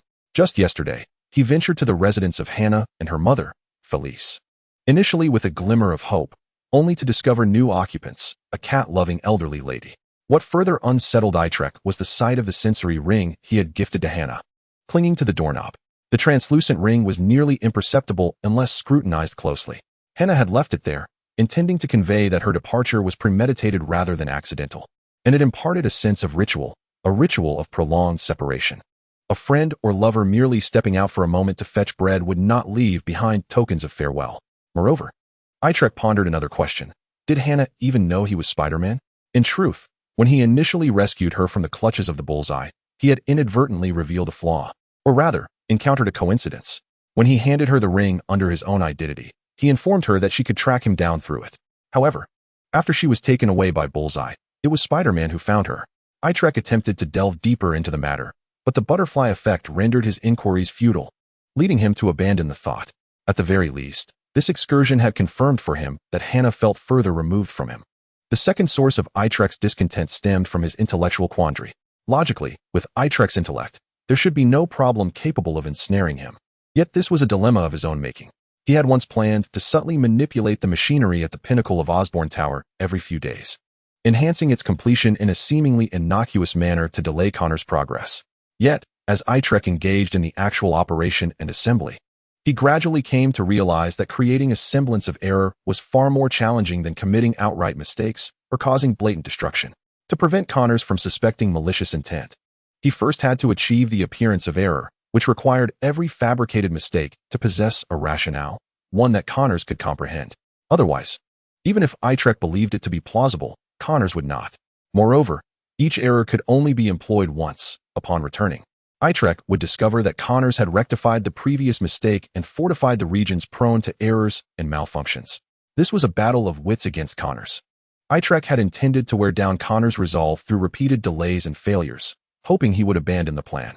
Yet, Connors possessed the qualities that most scientists cherish, an insatiable curiosity and a penchant for unraveling mysteries. He even found enjoyment in the daily game of correcting the mechanical device, deriving considerable satisfaction from it. The ultimate outcome was that the Brownian motion amplification device's quality control improved, and its functionality became increasingly stable. As all potential errors had been rectified, with Itrek's current intellect, he believed he could prolong the endeavor for another week or two. But whether he could continue on the planned course thereafter remained uncertain. Itrek thought that while he could not share the second matter with Gwen, the first was fair game. I visited Hannah's home yesterday, hoping to see her, only to discover she had moved away. I can't help but wonder if she will ever return to class. Gwen reassured him, "Of course she will. You must have faith in Mr. Harrington's announcement." He mentioned that Hannah is merely on leave and will return once she resolves her matters. Perhaps she is currently occupied with moving, and once she and Mrs. Felice find a new home, she will resume her studies. Hearing Gwen's words eased Itrek's heart somewhat. He realized that indulging in worry was futile. It would be better to focus on enjoying his present life. Observing Itrek's spirits lift, Gwen felt a surge of happiness and turned to Ned. "What about you, Ned? What is troubling you?"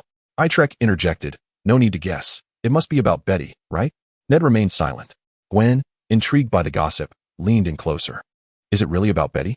I recall that when you asked for her contact information, she readily provided it. She continued. Or has your relationship advanced to a point where you're experiencing the typical tribulations of early romance? Ned did not respond, but instead posed a question to Itrek. Itrek, what do you think constitutes a bad boy? Gwen's eyes sparkled with excitement as she realized that Ned had been contemplating the very notion of being a bad boy. What exactly was a bad boy? While it was not a commendable term, it certainly attracted female attention. Gwen had heard that a trend had emerged at school, with many students proudly identifying themselves as bad boys or bad girls. On one hand, the pejorative connotation held a certain allure. On the other hand, it signified one's desirability among the opposite sex. Itrek was equally astonished.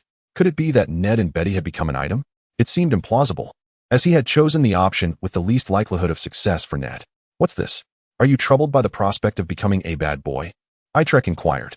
Ned, resting his head on the desk in dejection, nodded. Of course.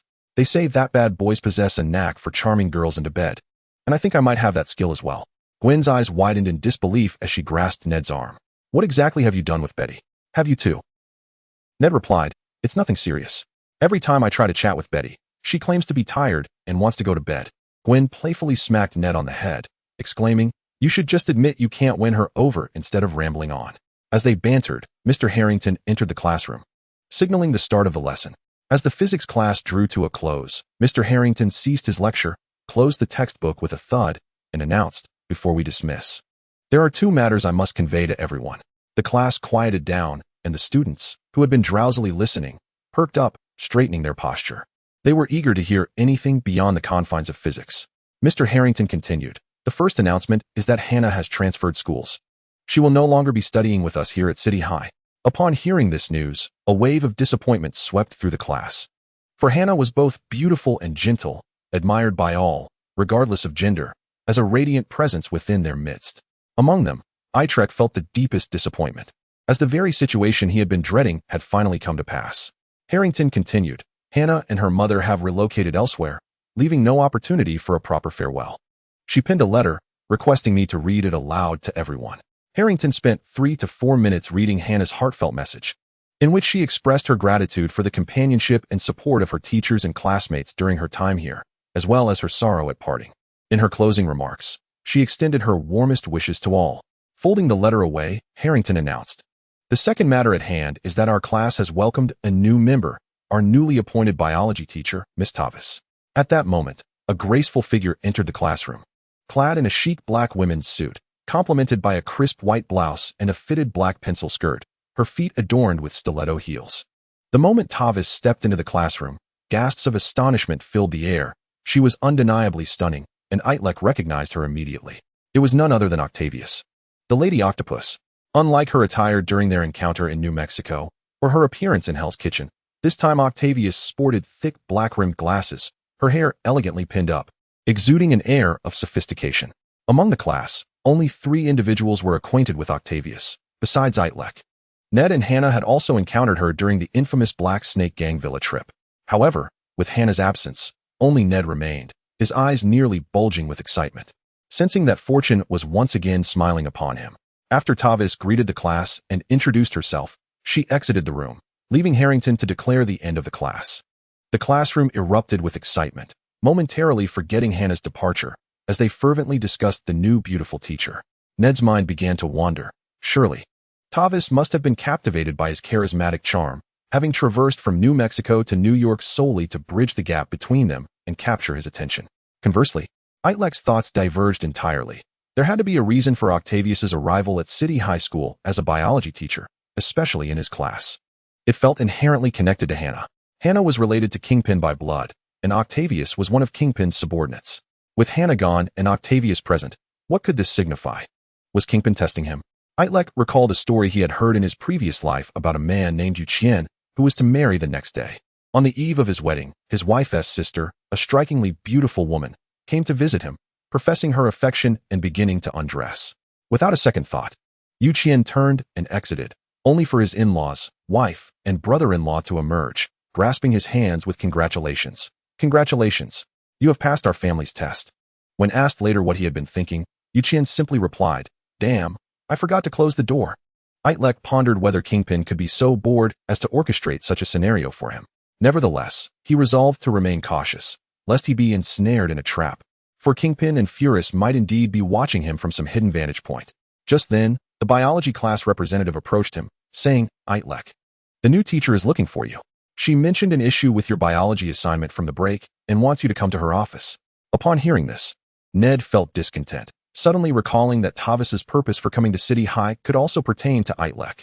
Itrek was acquainted with her too. Damn. Itrek disregarded Ned's frustration and stood to head towards the new biology teacher's office. Upon entering, he found Octavius perched elegantly in her office chair, legs crossed. "What brings you here?" he inquired. "Who are you really? A gangster's enforcer, or the daughter of an oil magnate?" Although Itrek already knew the answer to the latter, Octavius was unaware of his true identity as Spider-Man, and he aimed to convey appropriate incredulity and indignation. With a smile, Octavius replied, "Itrek, what I am about to say is the truth, and you must believe me. My name is not Tavis. I am Octavius, one of Kingpin's subordinates. Indeed, you should remember the muscular bald man you encountered last time in New Mexico. That was Kingpin." Itrek wanted to respond with a casual "oh," but given the circumstances, he felt compelled to display sufficient fear and astonishment towards Kingpin, exclaiming, "What? Kingpin?" Octavius appeared pleased with Itrek's reaction, saying, "Keep your voice down. While the soundproofing in this office is decent, it's still possible for passing students to overhear." In truth, Itrek was controlling his volume quite well, his spider sense detecting no one outside. "What does Kingpin want with me now?" Octavius stated. "Itrek, you need to relax. Our past grievances and today's matters are unrelated. I am here simply to pose one question. Do you wish to leave with me?" "Leave? To where?" "To a safe place, where you can see Hannah again." "Hannah? Where is she now?" "I cannot disclose that unless you agree to come with me." From Octavius's words, it seemed Hannah had been taken by Kingpin to a secret location. But the reasons behind Kingpin's actions remained unclear. Nevertheless, Itrek reasoned that since Kingpin was Hannah's father and had previously shown profound affection for her in New Mexico, he would not jeopardize her safety. However, now Octavius was urging him to accompany her, which posed a dilemma. Recent signs indicated that significant events were brewing in New York City, whether involving Connors or Loki, and their plans could utterly devastate the city. He had Aunt May and his dear friends here. How could Itrek abandon them for an unknown destination? "What if I refuse?" Octavius stroked her chin thoughtfully, responding, "If you choose not to leave, then matters could become complicated. Are you saying Kingpin would force you to take me?" Octavius shook her head. "No, actually. Before I set out, my boss devised a plan B. If you choose to come with me, that would be ideal. My mission is to take you away. If you insist on staying, then my task is to remain by your side and protect you." "Protect me?" "Indeed, protect you. So what will your choice be?" "I will not interfere with your decision." In the current state of uncertainty, how could he possibly choose to leave with Octavius? "I certainly intend to stay, but I do not require your protection. That is not your call. Safeguarding students is a teacher's duty. And how do you plan to protect me?" Octavius smiled mysteriously, her beauty enhanced by that smile, as she gently took Itrek's hand. In a moment of distraction, he found a metallic bracelet clasped around his wrist, featuring a cute green octopus at the connection point. Octavius explained, "This device can track your location and monitor your heart rate and adrenaline. Should you find yourself in peril, it will report your situation to me and pinpoint your location, allowing me to reach you swiftly. Furthermore, do not attempt to remove it. I am aware of your intelligence. Yet this is not a mathematical riddle to be solved, and without specialized tools, it is impossible to dislodge it. Whether you choose to stay or leave, we do not rely on the influence of the underworld to exert pressure upon you. Everything is to be governed by your own desires. However, there is one thing. Do not take it off. Trust us, it is for your protection." Itrek pondered how Octavia had adopted a similar approach, creating something akin to a spider ring or an octopus bracelet. He recalled the sensory ring that had once clung to the doorknob of Freya's former apartment and realized the implication. It seemed that Jean and the others had discovered Hannah's ring and adapted its principle for their own use. Itrek, a wise man who avoids immediate losses, tugged at it unsuccessfully and decided to disregard it for the moment, inquiring, "Who exactly wishes to harm me? Can you enlighten me?" "He resides in a different realm than yours. Informing you would serve no purpose, only plunging you into unnecessary fear. All you need to do is maintain contact with me through your heartbeat and the bracelet. Now, allow me to conduct an experiment." With that, Octavia rose from her chair and, in a fluid motion, pulled Itrek closer, her right arm encircling his lower back, her chest pressing against him. Standing tall, especially in her high heels, she could gaze directly into Itrek's eyes, her crimson lips mere centimeters from his, exhaling warm breaths. Itrek felt the softness before him, his head spinning, heart racing, while Octavia produced a display screen the size of a wristwatch, stating, "The bracelet has detected a 60% increase in heart rate and a 103% surge in adrenaline. The sensory bracelet is indeed effective. I had thought that a mathematically adept bookworm would remain unfazed." "Release me," Itrek interjected, to which Octavia resumed her role as the biology teacher, her tone shifting. "All right, Itrek, let us now discuss your biology summer assignment." Half an hour later, Itrek emerged from Octavia's office, preoccupied as he returned to class.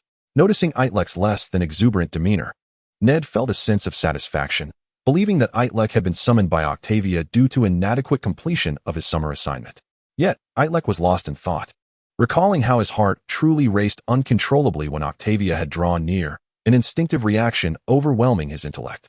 Regardless of his mental acuity, he remained trapped within the flesh of a young male human, responding instinctively to the alluring stimuli of the opposite sex. Itrek entered the realm of his mind, ascending a three-tiered tower, where, aside from Hannah's rose, another concept began to emerge, subtly suggesting the transformation of a butterfly into a flower. This concept embodied Octavia. The petals of Octavia began to curl inward, coiling together, extending downward as though striving to penetrate the tower, reaching the ground like Hannah. Itrek seized an axe and struck towards Octavia, causing the petals to disperse into a flurry of butterflies. He chose not to allow Octavia to become a concept akin to Hannah, opting instead to actively dissolve it. The existence of a butterfly effect akin to Hannah's was already fraught with complications, and he wished to avoid having two roses capable of harboring butterflies within his mind. As for Hannah's rose, Itrek could similarly dismantle it, but he hesitated, not merely out of reluctance, but also sensing a need for some tether to connect his elevated consciousness with the earth below. Having resolved matters within his mental realm, Itrek opened his eyes, feeling refreshed. After expunging his special feelings for Octavia, the dynamics of the butterfly effect allowed him to perceive matters concerning her with greater clarity. However, due to its connection with Hannah, the butterfly effect could not unveil the entirety of the situation. Itrek mused that if he wished to comprehend what had transpired, he must adopt a different perspective. The inquiries he could not voice might be better articulated through the guise of Spider-Man. That evening, he would don the persona of Spider-Man to converse with Octavia. Chapter 144, The Octopus Bracelet. Yet, before taking action, he must first address the matter of the bracelet adorning Octavia. Itrek initially surmised that the material of the octopus bracelet was ordinary refined steel. However, the intricate construction of its locking mechanism rendered it impossible for an average locksmith to unlock, even with specialized tools. Additionally, it contained both a life detection device and a positioning mechanism. If removed recklessly, Octavia would certainly notice the absence of his heartbeat. Itrek extended his webbing, probing as if it were a tentacle. The good news was that there were no visual or auditory detection devices within. Octavia could neither see nor hear his actions or words. As he delved deeper, Itrek's webbing could be as fine as a strand of hair, 0.005 mm, with a tensile strength comparable to tungsten steel alloys. Each strand possessed independent neurons, allowing them to navigate the metallic labyrinth with agility. Despite its complexity, for Itrek, who had discerned its entirety, unlocking it would prove to be a trivial task. However, the pressing question remained. Whom should he entrust it to once he removed it? Itrek shifted his gaze to Ned, who shivered involuntarily and nervously remarked, "Itrek, why are you looking at me?" Feigning nonchalance, Itrek raised his hand to his forehead, revealing the small green octopus on his wrist. "Oh, it's nothing, just admiring your handsomeness." "Hey, Itrek, what is that?" Ned inquired, noticing the octopus insignia. "It looks rather feminine." "Itrek, have you already found a new target now that Hannah is gone?" Itrek hastily concealed the octopus bracelet, insisting, "This is none of your concern. Do not meddle." Ned had seized upon Itrek's vulnerability, wrapping an arm around his shoulders. "No way. I cannot stand idly by while you stray from the path. You are my good brother." "Do you truly wish to know?" "Absolutely. Then you must not tell anyone else." "I promise I won't. You know how tight-lipped I can be. If I weren't, how could I have concealed so much from my father?" "Very well, then I shall tell you." Itrek sighed. "Do you know why Octavia has come to our school?" Initially, Ned believed Octavia had come searching for him, but seeing her call Itrek away before her first class confirmed that her interest lay with Itrek. "Is it still about that radioactive decay equation? Didn't she say she wouldn't bother you again when you parted ways in Mexico?" Itrek shook his head in resignation. "Of course not. The matter of the radioactive decay equation is behind us, but many variables have emerged since then. To be frank, she has developed feelings for me." Ned's expression dimmed, his last vestige of unrealistic hope shattered by Itlek's admission, and he replied, "Well, it seems that is indeed the case." "What now?" Itlek continued. "Now? Just as it is now, she has leveraged connections to come to Midtown High School, all to be closer to me, to draw near. I am nearly at my wit's end. Behold this bracelet, a gift just bestowed upon me by her, utterly repugnant, rendering me almost speechless." Ned, perplexed, inquired, "What makes this bracelet so distasteful?" Itlek replied, "Just moments ago, Tavis summoned me to her office, produced this bracelet adorned with an octopus motif, kissed the design fervently with her lips, warmed it against her heart, and then forcibly placed it upon my wrist. She proclaimed that whenever I think of her, I should kiss and caress the bracelet, for it would be akin to her very presence." Ned, envious and somewhat green-eyed, remarked, "Why did you not refuse her at that moment?" Itlek responded, "I deemed this object to be a piece of evidence. Shortly, I shall present it to Professor Harrington, alleging that our new biology teacher is harassing students, and report her to the principal for immediate dismissal." At this, Ned was alarmed, exclaiming, "You cannot waste such a meaningful keepsake. How could you think of handing it over to Professor Harrington? You should be cherishing it instead." With a mischievous grin, Ned sidled closer. "Itlek, dear brother, how about relinquishing it to me since you find it so disagreeable?" Itlek, puzzled, replied, "What would you do with it?" Leaning in close, Ned whispered, "I have my reasons for needing it tonight." With a resigned shake of his head, Itlek gestured, "Take it then." "Splendid. Itlek, you are truly a brother to me," Ned exclaimed. As he extended his hand, Itlek discreetly unfastened the bracelet and swiftly affixed it to Ned's wrist, who began to affectionately nuzzle the little octopus, inhaling its scent. Itlek, wary of Octavius discovering the bracelet's transfer, cautioned, "Ned, what do you suppose Tavis would do if she learned her gift had found its way to you?" Ned nodded sagely. "Indeed, she would demand it back." He then concealed the bracelet deep within his sleeve, fearful of revealing it. With the bracelet successfully transferred, Itlek felt a sense of relief. His next endeavor would involve seeking out Octavius as Spider-Man that evening. However, prior to that, Itlek intended to investigate the happenings surrounding Kingpin by accessing the Hell's Kitchen mercenary website. While this only allowed for a peripheral understanding of Kingpin's movements, it was better than nothing and might reveal vital information. Previously, during his time in New Mexico, Itlek had logged into the Hell's Kitchen mercenary site under his Spider-Man identity, which had unveiled Connor's intentions to capture him. The distinction now lay in his enhanced capabilities. He had transformed into a superior being, with his brain functioning akin to a supercomputer, enabling him to log into the mercenary site even during Professor Harrington's physics class. Upon accessing the site, Itlek was astounded to discover that the listed missions no longer pertained to gang-related activities. Instead, they primarily involved escort and protection tasks. From this task list, Itlek surmised that Kingpin had relocated the majority of his assets out of New York and had likely departed the city himself. Chapter 145, Two Roles. Kingpin's decision to flee New York with Hannah and Felice must have stemmed from a sensed threat. Yet, the question remained, who posed this danger? The adversary not only threatened Kingpin and his associates, but also harbored animosity towards Itlek, which explained why Kingpin had dispatched Octavius for his protection. As for why Octavius was tasked with safeguarding him, Itlek speculated that the answer likely lay with Hannah. He pondered that when Hannah was taken by Kingpin, their relationship had probably been clarified, or at the very least, Hannah had negotiated some terms with Kingpin. What could Hannah have requested from Kingpin? Perhaps she sought to be taken along or for someone to protect her, which would also explain Octavius's seemingly lenient demeanor towards him. With this line of reasoning, Itlek felt increasingly justified in suspecting that Hannah was aware of his identity as Spider-Man. As an ordinary high school student, Itlek might be ill-equipped to contend with the threat, making escape with Kingpin the most prudent option. However, Spider-Man had no such fears and could not abandon New York City. There were far greater responsibilities awaiting him. Thus, Hannah's request for Kingpin to send Octavius to protect Itlek was, in fact, a means of transmitting information to Spider-Man, ensuring that he would not be caught off guard by the looming threat. If this were indeed the case, Itlek resolved to meet with Octavius that very evening. With this thought in mind, he selected the task of protecting Itlek on the mercenary website, noting that Octavius was one of the operatives assigned to it. The morning passed without incident. Under Itlek's guidance, Ned had successfully hidden the octopus bracelet. By afternoon, Itlek received a call within his mind. Having evolved into a superior being, Itlek integrated all surrounding electronic devices into his consciousness, allowing him to operate both his phone and computer mentally. As he attentively observed Professor Harrington's board, he seamlessly connected to the call. The caller was Octavius, dialing his Spider-Man number. "Hello? Is this Spider-Man?" Have you finally found the time? I assume you're intrigued by that task. Shall we meet tonight? The conversation, transmitted via mobile, converted sound waves into electrical signals, which were then reconverted into sound for the recipient. Itrek, bypassing the initial step of vocalization, directly sent the corresponding electrical signals to Octavius, enabling him to make the call while remaining still in class. Having just detached from S.H.I.E.L.D. and accessed the Hell's Kitchen mercenary site, I've uncovered why your boss, Kingpin, has left New York. What transpired? Octavius replied, it's a long story. Meet me on the rooftop of Pym Tower tonight, and I'll fill you in. Don't be late. With that, Octavius ended the call.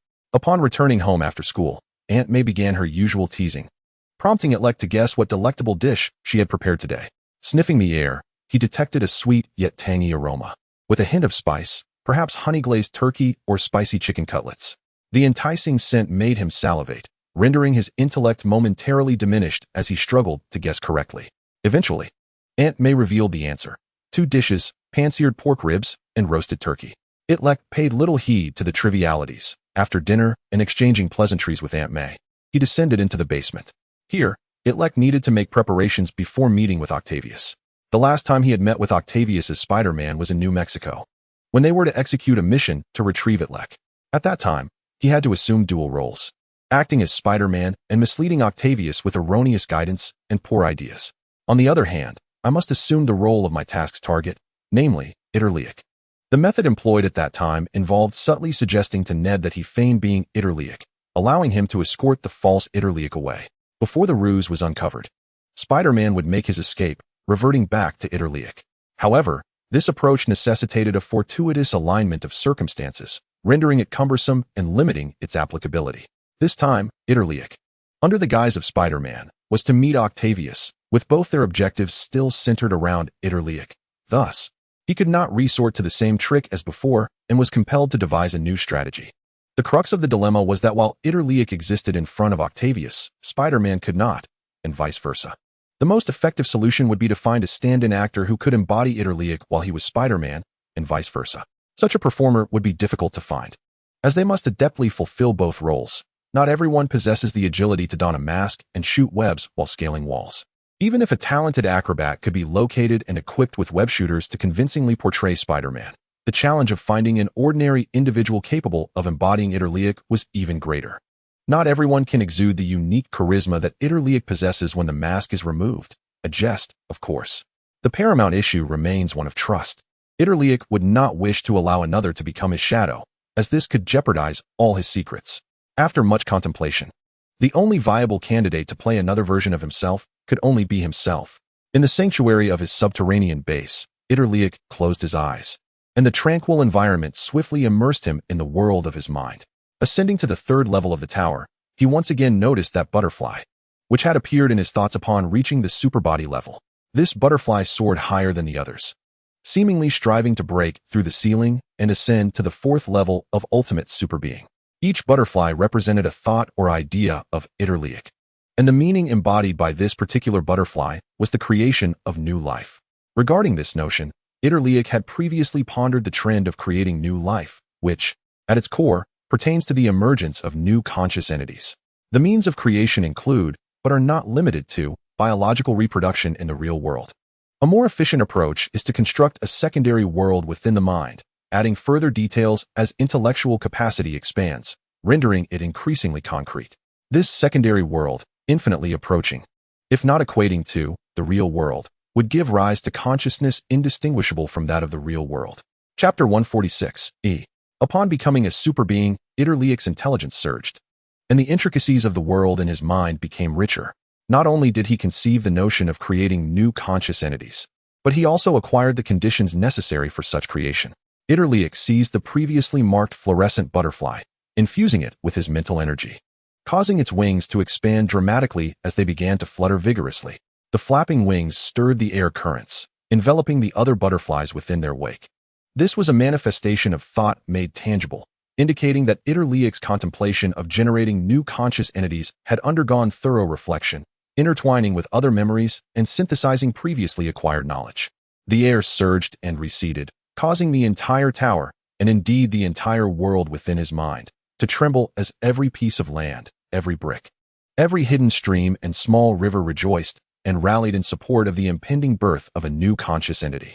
Just as the emergence of AI intelligence requires computer chips with sufficient computational power, grounded in circuits and diodes etched onto single crystal silicon, the birth of a new conscious entity necessitates a robust material foundation in the brain, which comprises the intricate details of the mental world. If Earth were merely a formless sphere, devoid of intricate structure, it would be incapable of generating life, let alone consciousness. Only with countless intricate structures can complex randomness arise, which is a necessary condition for the emergence of consciousness, distinguishing conscious entities from non-conscious ones. The behavior of conscious entities cannot be entirely predicted, while that of non-conscious entities is predictable. Itrek could easily forecast when a brick would fall upon William Beck's head during his human phase, yet even in his superbeing phase, he could not fully anticipate the workings of the human heart. The complex details of the mental world provided sustenance for the birth of the new conscious entity. As the currents swirled around Itrek, ultimately coalescing into a humanoid form, the genesis of the new conscious entity was founded upon the collision of Itrek's thoughts and memories. During its nascent stage, Itrek could still make subtle adjustments to it. The visage of this humanoid resembled Hannah, and its self-awareness mirrored hers, prompting Itrek to hastily curtail such notions. Hannah represented an unpredictable blind spot. He would quickly redirect it to resemble another individual. The moonlight shone brightly before my bed. I am Gwidi Gang. No, I am the magical girl from Bala Bala. I am Yua Mikami. I am the golden port sucker. I am the 8848 titanium gold phone. Following a series of self-identity affirmations and rejections, the newly birthed conscious entity gradually solidified its identity. I am the first conscious entity of this world. My name is E. Born of Itrek's knowledge and memories, E emerged with wisdom. She identified as female, partially overlapping with Itrek's thoughts, yet due to the randomness of her inception, she was not entirely the same. Itrek estimated that E's intelligence level was around 120, equivalent to that of a relatively accomplished adult, though far beneath his own post-transformation level of 1350. However, intelligence does not equate to maturity. E's psychological age remained at an infantile stage, brimming with curiosity about the world. Who are you? What is your name? E's form gradually became more defined, resembling a little girl in a pleated skirt, her clear eyes sparkling with wonder. Itrek was not yet prepared to confront the fact that she would pose questions to him. He had never anticipated the day he would need to answer his own inquiries within his mind. No, perhaps a fundamental shift in perspective was required. Although E was a creation of the mental world, she should not be merely categorized under his domain. Viewing her as an independent entity might be more fitting. With this thought, Itrek suddenly felt a peculiar and enchanting sensation. Although this conscious entity was born from him and essentially granted life, once she awakened her individual consciousness, she became an entity deserving of respect and communication.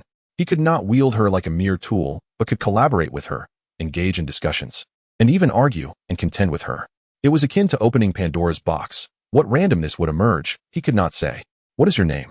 I am Itrek, the one who created you. E scratched her head, appearing somewhat bewildered. The one who created me. The one who brought me into existence should be called father or mother. A man is a father, and a woman is a mother. So, should I call you father? Who is my mother? Is it Hannah?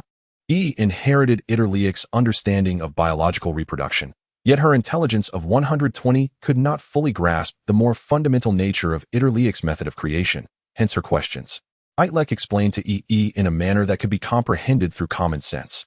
I am not your father, nor do you possess a mother.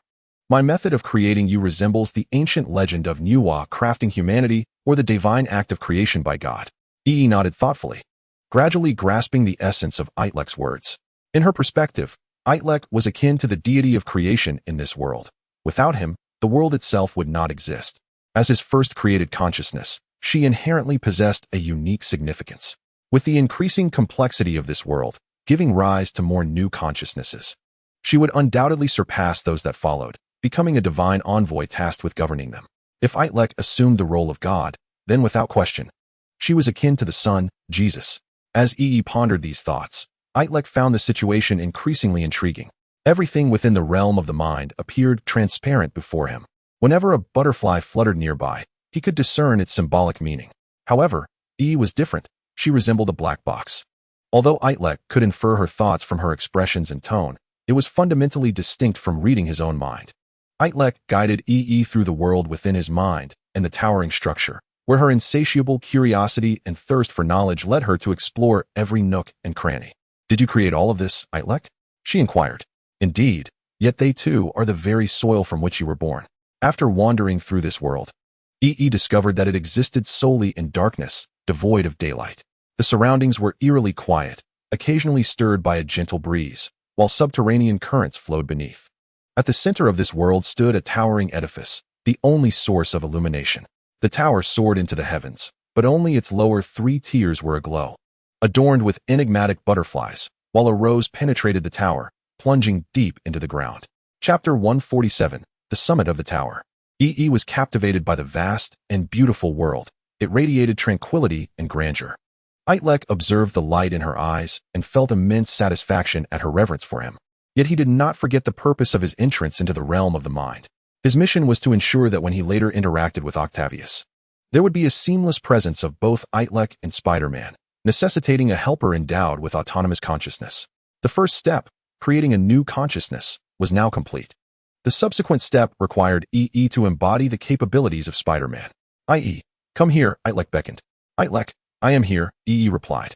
Her address of Itrek was not a mere display of familiarity.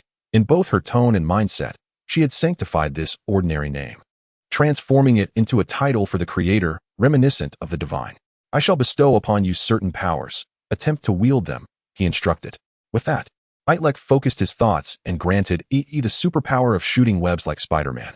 Although was an independent consciousness, her current level of understanding rendered her incapable of altering the realm of the mind at will.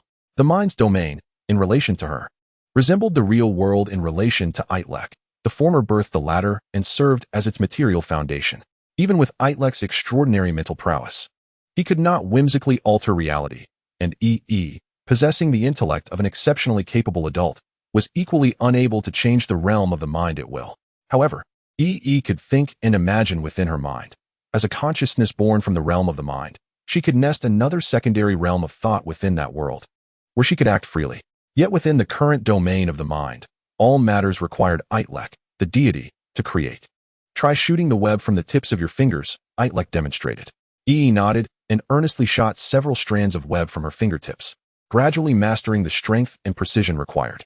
Subsequently, Itrek conjured several high rises within the realm of the mind, instructing, "Shoot the web to the top of the skyscraper and swing between them."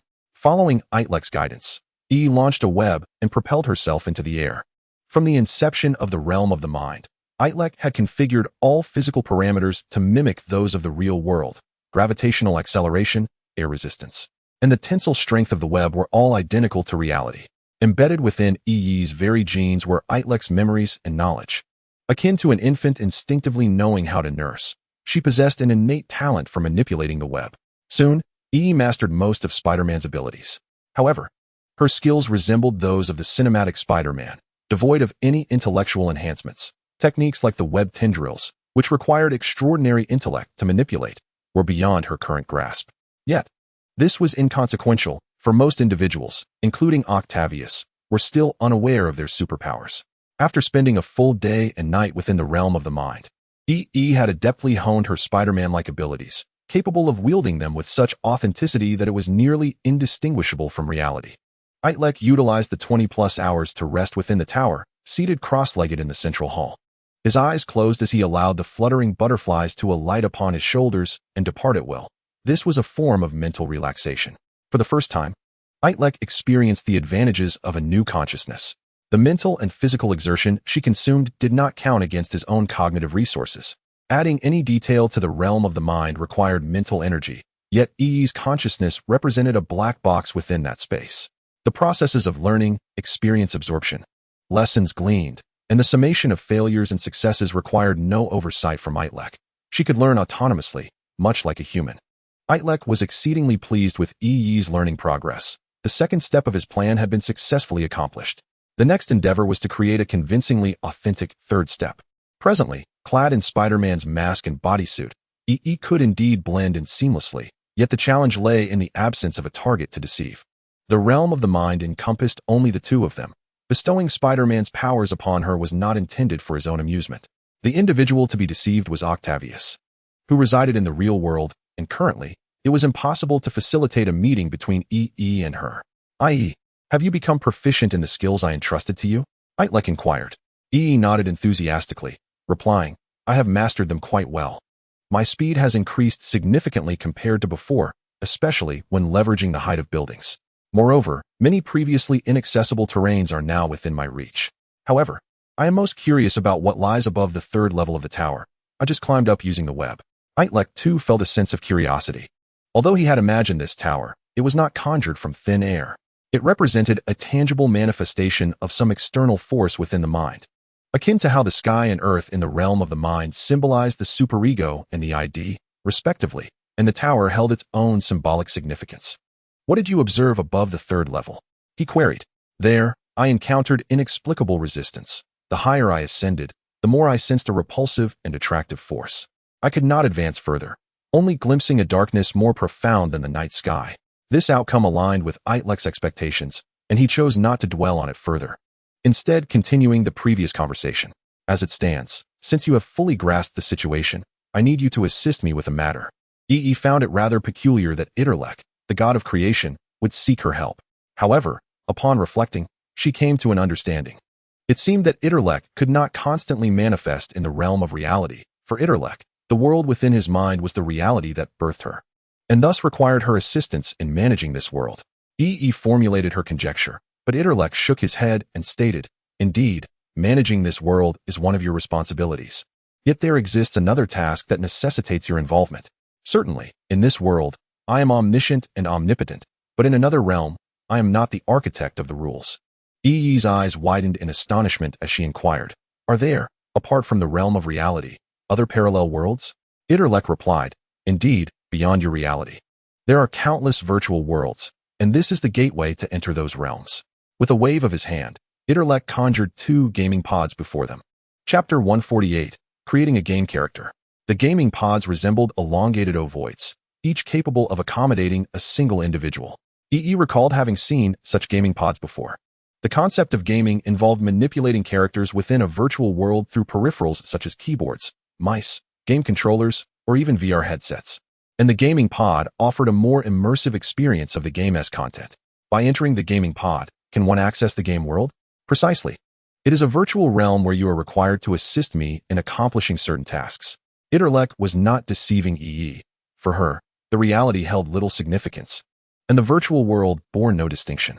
Although her body and mind, along with the world she constructed within her consciousness, were grounded in the material foundation of reality, her existence in the real world would cease upon her demise, resulting in the obliteration of her mental world.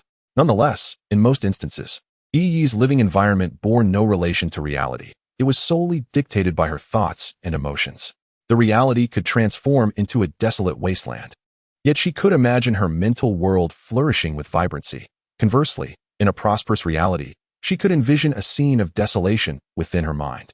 Now, by entering the gaming pod, you shall experience another world. Following Itrek's instructions, EE entered the pod. The exterior was elliptical, while the interior was starkly simplistic, devoid of any apparatus, save for the metallic, curved inner walls.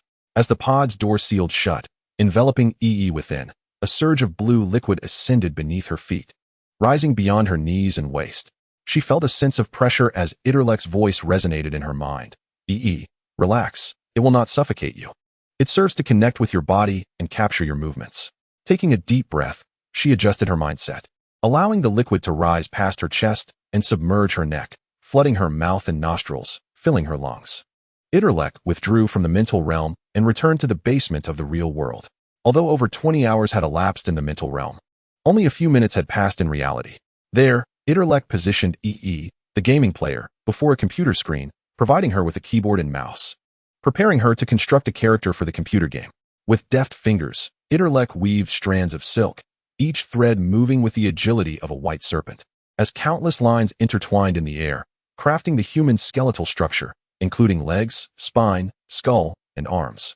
Satisfied with the poses he arranged using the silk, he proceeded to weave the skin of the character. However, instead of muscle and blood filling the space between skin and bones, the form was sustained solely by threads of silk, creating an empty shell devoid of any internal organs. No matter how adept Itrek was, he could not contravene the law of conservation of mass. His own weight of over 100 pounds could not be realistically replicated through the secretion of silk of equal weight, lest he perish.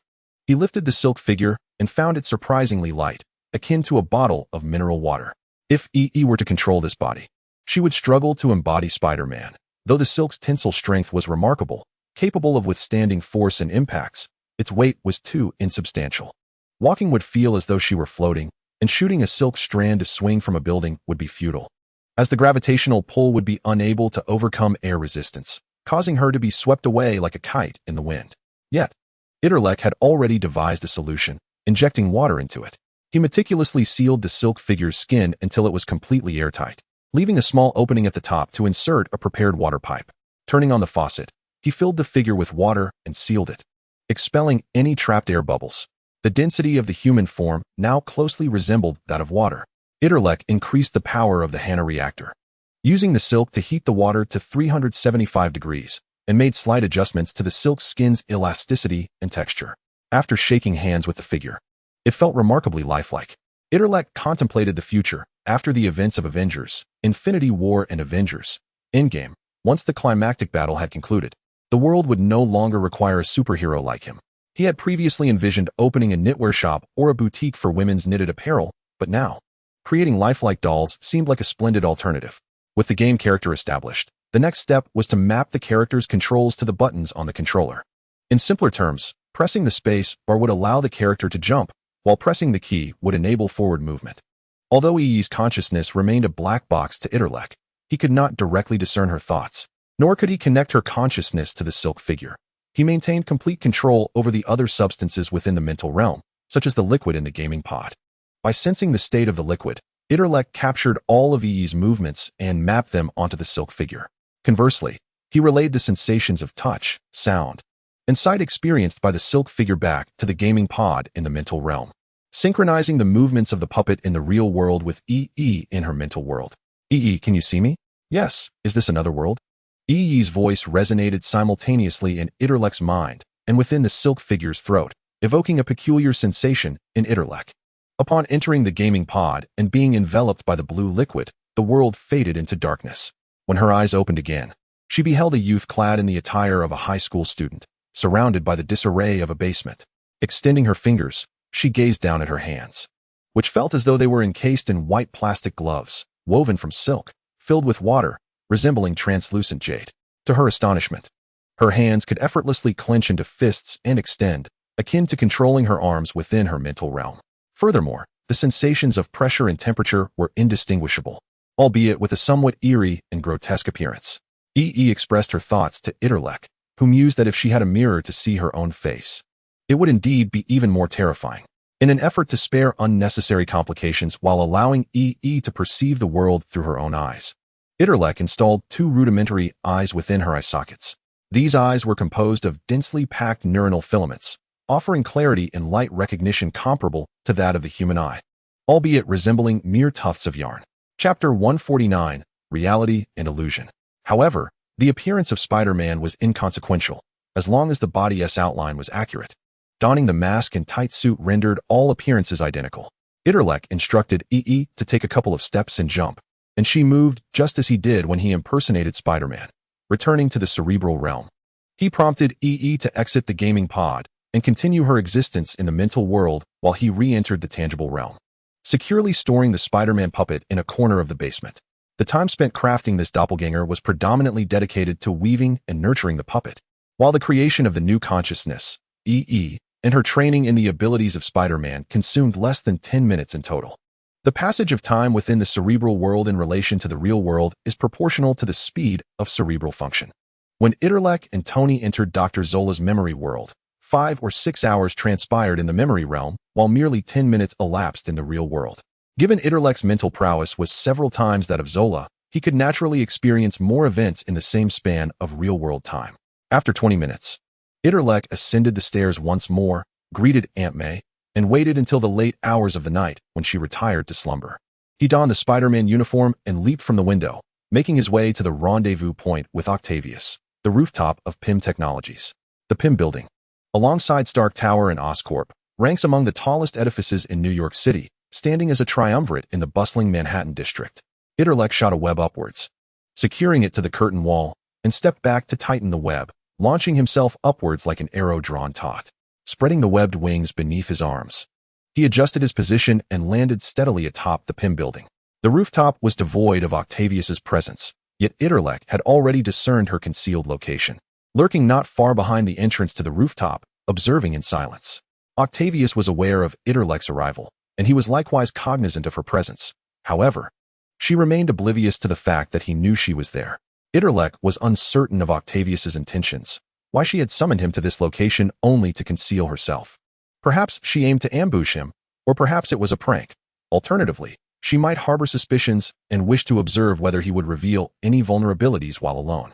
Spider-Man feigned ignorance of Octavius's arrival, casually calling out into the surrounding darkness, before settling against a wall, swinging his legs and gazing at the nocturnal scenery. Muttering to himself, "Where could Octavius be? I just wrapped up my business with S.H.I.E.L.D, and yet here I am, being stood up. I must admit, Octavius is indeed a striking young lady. How splendid it would be to forge a closer connection with her." Octavius, eavesdropping on Itrek's musings, was taken aback to discover that while she typically teased Spider-Man, he appeared so earnest, yet secretly harbored such thoughts. Instinctively, her heart raced at his words. Yet she possessed sufficient discernment to recognize that, regardless of whether Spider-Man's feelings were genuine or merely a ploy to bait her, she had resolved to take action against him that very night. Octavius stealthily approached Spider-Man from behind while he continued his monologue, and as she raised a mechanical arm, she lunged toward his back. Itrek's current combat prowess and perception vastly surpassed his prior state as an ultimate intellect. Yet due to Yi's impending debut in controlling the puppet, he was reluctant to employ the abilities of the superbody and Hannah's reactor. Spider-Man feigned alarm, evading Octavius's attack, tumbling off the rooftop and swiftly firing a web to secure himself to the edge, pulling his body back up. His form hung precariously in midair, and Octavius seized the initiative, utilizing her mechanical tentacles to sever the web, causing Spider-Man to plummet once more, just as he was about to topple over the edge. Octavius's mechanical appendages anchored themselves to the ground, reaching out towards him from the rooftop. In that fleeting moment, Spider-Man grasped Octavius's wrist, and she reciprocated, both realizing something significant. Octavius hesitated for an instant, then pulled Spider-Man back onto the rooftop. "What are you playing at?" he exclaimed. "Why attack me from behind?" Octavius chuckled. "Oh, I couldn't resist teasing you while you were lost in thought." Spider-Man retorted, "You heard everything I said?" With a triumphant expression, Octavius replied, "Who would have guessed you were so brooding beneath that aloof exterior?" "Ha ha." Unfazed, Spider-Man countered, "Those words were deliberately meant for you. I knew you were hiding there all along. So, what? Are you actually smitten?" "Don't be ridiculous," Octavius shot back. "I have no idea if there's a human or a monster beneath that spider skin. Why would I be smitten?" Leaning closer to her, Spider-Man gazed into her eyes and stated, "The moment you grasped my wrist earlier, Itrek noticed a subtle shift in Octavius's expression, further confirming his earlier suspicion, and continued, I felt your pulse quicken. Your heart is racing uncontrollably." Octavius sighed in relief, countering, "People's hearts race when they exert themselves. Aren't you spiders the same?" Spider-Man replied, "I remember you only moved your mechanical tentacles when you attacked me. You yourself hardly moved at all." As they exchanged verbal jabs, both were subtly attempting to ensnare the other's thoughts. The reason Octavius engaged Spider-Man in combat was to catch him off guard and inspect his wrist, to ascertain whether he bore the octopus wristband she had given to Itrek. Gold was no fool, having interacted with Itrek numerous times. And in light of Hannah's warning to Gold regarding Itrek's potential assassination, Hannah had even refused to forcibly extract Itrek from New York for protection. It was hard not to suspect that Itrek and Spider-Man were one and the same. The task of confirming identities fell squarely on Octavius's shoulders. Through his recent exchanges with Octavius, Itrek surmised the same conclusion. As for whether Spider-Man had truly known Octavius was present, whether his musings were sincere or feigned, and whether his retorts stemmed from pride or genuine intent, Itrek had no desire for Octavius to unravel the truth. He preferred she remained lost in her conjectures. Chapter 150, An Odd Excuse. The events unfolded precisely as Itrek had anticipated.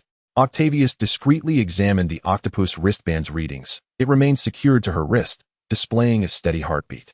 After Spider-Man's earlier bewildering monologue, she found herself entangled in confusion, and rather than dwell on further questions, she resolved that one fact was clear: Spider-Man and Itrek were not the same individual. She would report this conclusion to her employer, Gold, and consider the task accomplished. Now, The immediate concern was to fulfill the second task, to protect Itrek. Initially, Octavius harbored considerable uncertainty, as it would be exceedingly simple for an adversary to eliminate a defenseless high school student.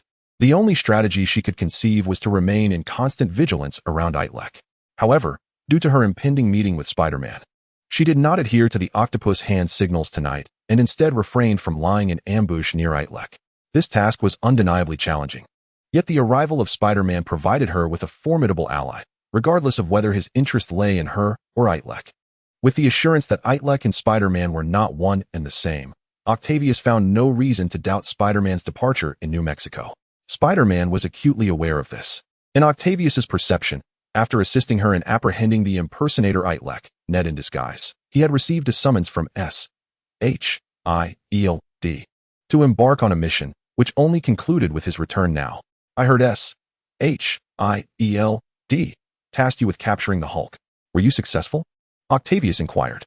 Spider-Man shook his head in resignation. It wasn't about capturing, it was about locating. I lacked the prowess to engage the Hulk in combat. In a state of extreme rage, the Hulk could easily vanquish the abomination. Conversely, even in his ultimate form, Spider-Man and Lady Octopus's combined efforts fell short against the abomination, underscoring the disparity in their combat capabilities. Octavius remarked, I haven't heard any updates about your search for the Hulk or Dr. Banner either. How could you return without accomplishing your mission? Itrek pondered that regardless of Octavius's current suspicions of him, failing to provide a satisfactory answer would only heighten her distrust. At this juncture, he could not afford to jokingly remark that it was precisely because of her that he abandoned his mission to seek her out in New York. For such levity would only lead Octavius to perceive him as evading the issue, a futile attempt at subterfuge. Utilizing the butterfly effect, Itrek contemplated a plausible excuse that would not be discerned, and without hesitation, he articulated the standard response. The Hulk has arrived in New York City, and thus. So have I. However, for the time being, I cannot ascertain his whereabouts, so I thought I would seek you out for some excitement. Octavius expressed her astonishment. Is that true? The Hulk has come to New York City? In truth, she was not the only one astonished. Itrek himself felt a twinge of surprise. Upon reflecting on his words, he regretted the plethora of loopholes in this excuse. Why would there be no sign of the Hulk's presence in New York City? Given his volatile temperament, it would be typical for him to demolish a few cars or topple buildings in a fit of rage. Sometimes, a swift intellect can be a double-edged sword, as responses emerge before thorough contemplation. Nonetheless, Itrek trusted in the butterfly effect's assessment, believing it to be a credible excuse, and continued unperturbed. Of course, S.H.I.E.L.D's intelligence is infallible. It won't be long before the Hulk's trail becomes evident. Now, let us discuss the matter at hand regarding you and me. You called me this afternoon to meet tonight. Surely, it wasn't merely to ambush me unexpectedly? With Spider-Man's mention of the Hulk potentially appearing in New York City, Octavius felt an urgency to act. If they did not swiftly collaborate to resolve the current predicament, Spider-Man would soon be engrossed in a confrontation with the Hulk, leaving little regard for her. Of course not. As I just mentioned, that was merely a jest, a prank. If you require an apology, I shall gladly provide one. You accepted the task I was undertaking from the mercenary site, and regardless of your motivations. We are now allies united against a common foe. Spider-Man replied, I saw the task description on the mercenary site merely stated to protect the high school student Itrek, yet it failed to specify from whom or why he required protection. Who exactly is our adversary? Lady Octopus replied, as it happens, you have encountered this individual before. We have dealt with him in the past.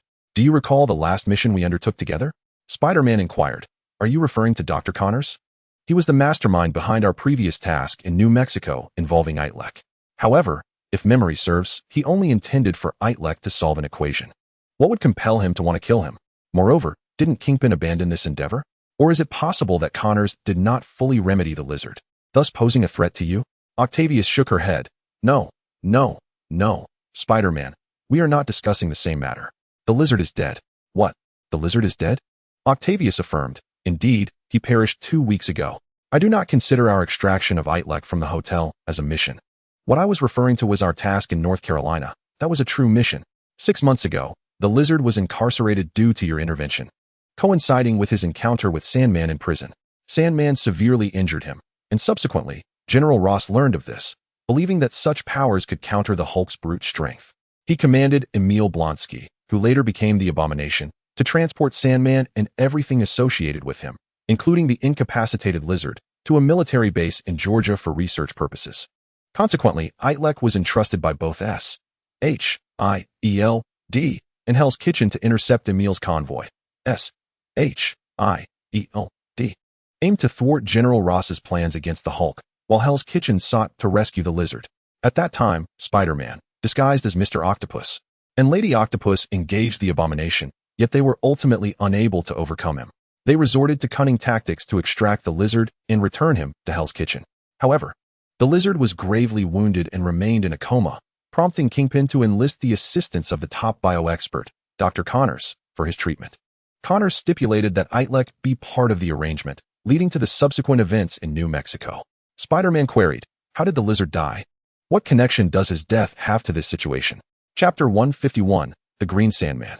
Octavius responded, "The lizard died 2 weeks ago, leaving behind traces of red and green at the scene. The red was blood, while the green remains unidentified." Subsequently, several peculiar deaths occurred in Hell's Kitchen, targeting Kingpin's close bodyguards. Meanwhile, upon reviewing the surveillance footage, we discovered a clue linked to William Baker, whom we encountered in North Carolina, Sandman. Spider-Man asked, "What was the green substance found at the scene? Could it be that the remnants of our last battle have yet to dissipate?" Octavius replied, "It seems so." The footage revealed green sand defying the laws of physics as it gathered and flowed, likely indicative of Sandman's current coloration. In the previous transport and interception mission, the combatants included the Abomination, Sandman, Mr. Octopus, Spider-Man, and Lady Octopus. The chaos of the battle was overwhelming. Itrek and I could not prevail. However, we discovered a vulnerability, the color green. Fueled by his hatred for the Hulk, the Abomination perceived any movement of green as akin to a bull seeing a waving red cloth. Itrek exploited this, and together with Lady Octopus, sprayed Sandman with a stream of his green web fluid, dyeing him green. The Abomination relentlessly pursued Sandman, while Itrek and Lady Octavius discreetly extracted the lizard. What Itrek did not anticipate was that the quality of his web dye was so exceptional that it remained vibrant even after such an extended period. Octavius stated thus, "Without the need for my elucidation, you should already grasp his motive for wanting to eliminate the target." Spider-Man nodded in acknowledgement. In a prior episode, long before William Beck transformed into Sandman, he had abducted Hannah, only to be met with a swift retribution from the target, who pierced his throat with a throwing knife. His vengeance against the target seemed wholly justified.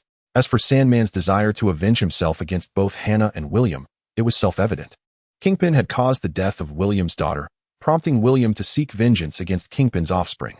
However, his righteous intervention thwarted him, as he struck William multiple times with a brick. This incident marked the inception of the saga involving himself and Hannah. Regrettably, the cat that had initially dislodged the brick from the wall had perished, likely a victim of the revenge enacted by the returned William, now Sandman. When he first beheld the cat's lifeless form, an ominous premonition had washed over him, but due to the events revolving around Hannah, the butterfly effect had failed to pinpoint William Beck as the culprit. Presently, Kingpin was aware of Sandman's return to New York, and although Sandman's direct powers were limited, his capacity for stealthy assassination was unparalleled. Just a narrow crevice was sufficient for him to infiltrate. Consequently, Kingpin whisked Hannah and Felice away to a location where Sandman could not reach them and, at Hannah's behest, instructed Octavius to remain behind to protect Itrek. Itrek had grasped the situation to a degree, yet as Spider-Man, he found himself unable to articulate his thoughts as freely. Thus, he sought clarification from Octavius regarding the overarching circumstances. Octavius' explanation mirrored Itrek's earlier conjectures, though she refrained from mentioning Hannah. In her view, Spider-Man and Hannah were two individuals whose lives were utterly disparate. This left Itrek perplexed, feeling that regardless of the persona he adopted, he could not elicit any information about Hannah's whereabouts from Octavius. If he were to inquire directly, Octavius would likely dismiss his interest as futile unless he accompanied her. Approaching her as Spider-Man, he questioned whether he possessed sufficient justification to care about a stranger.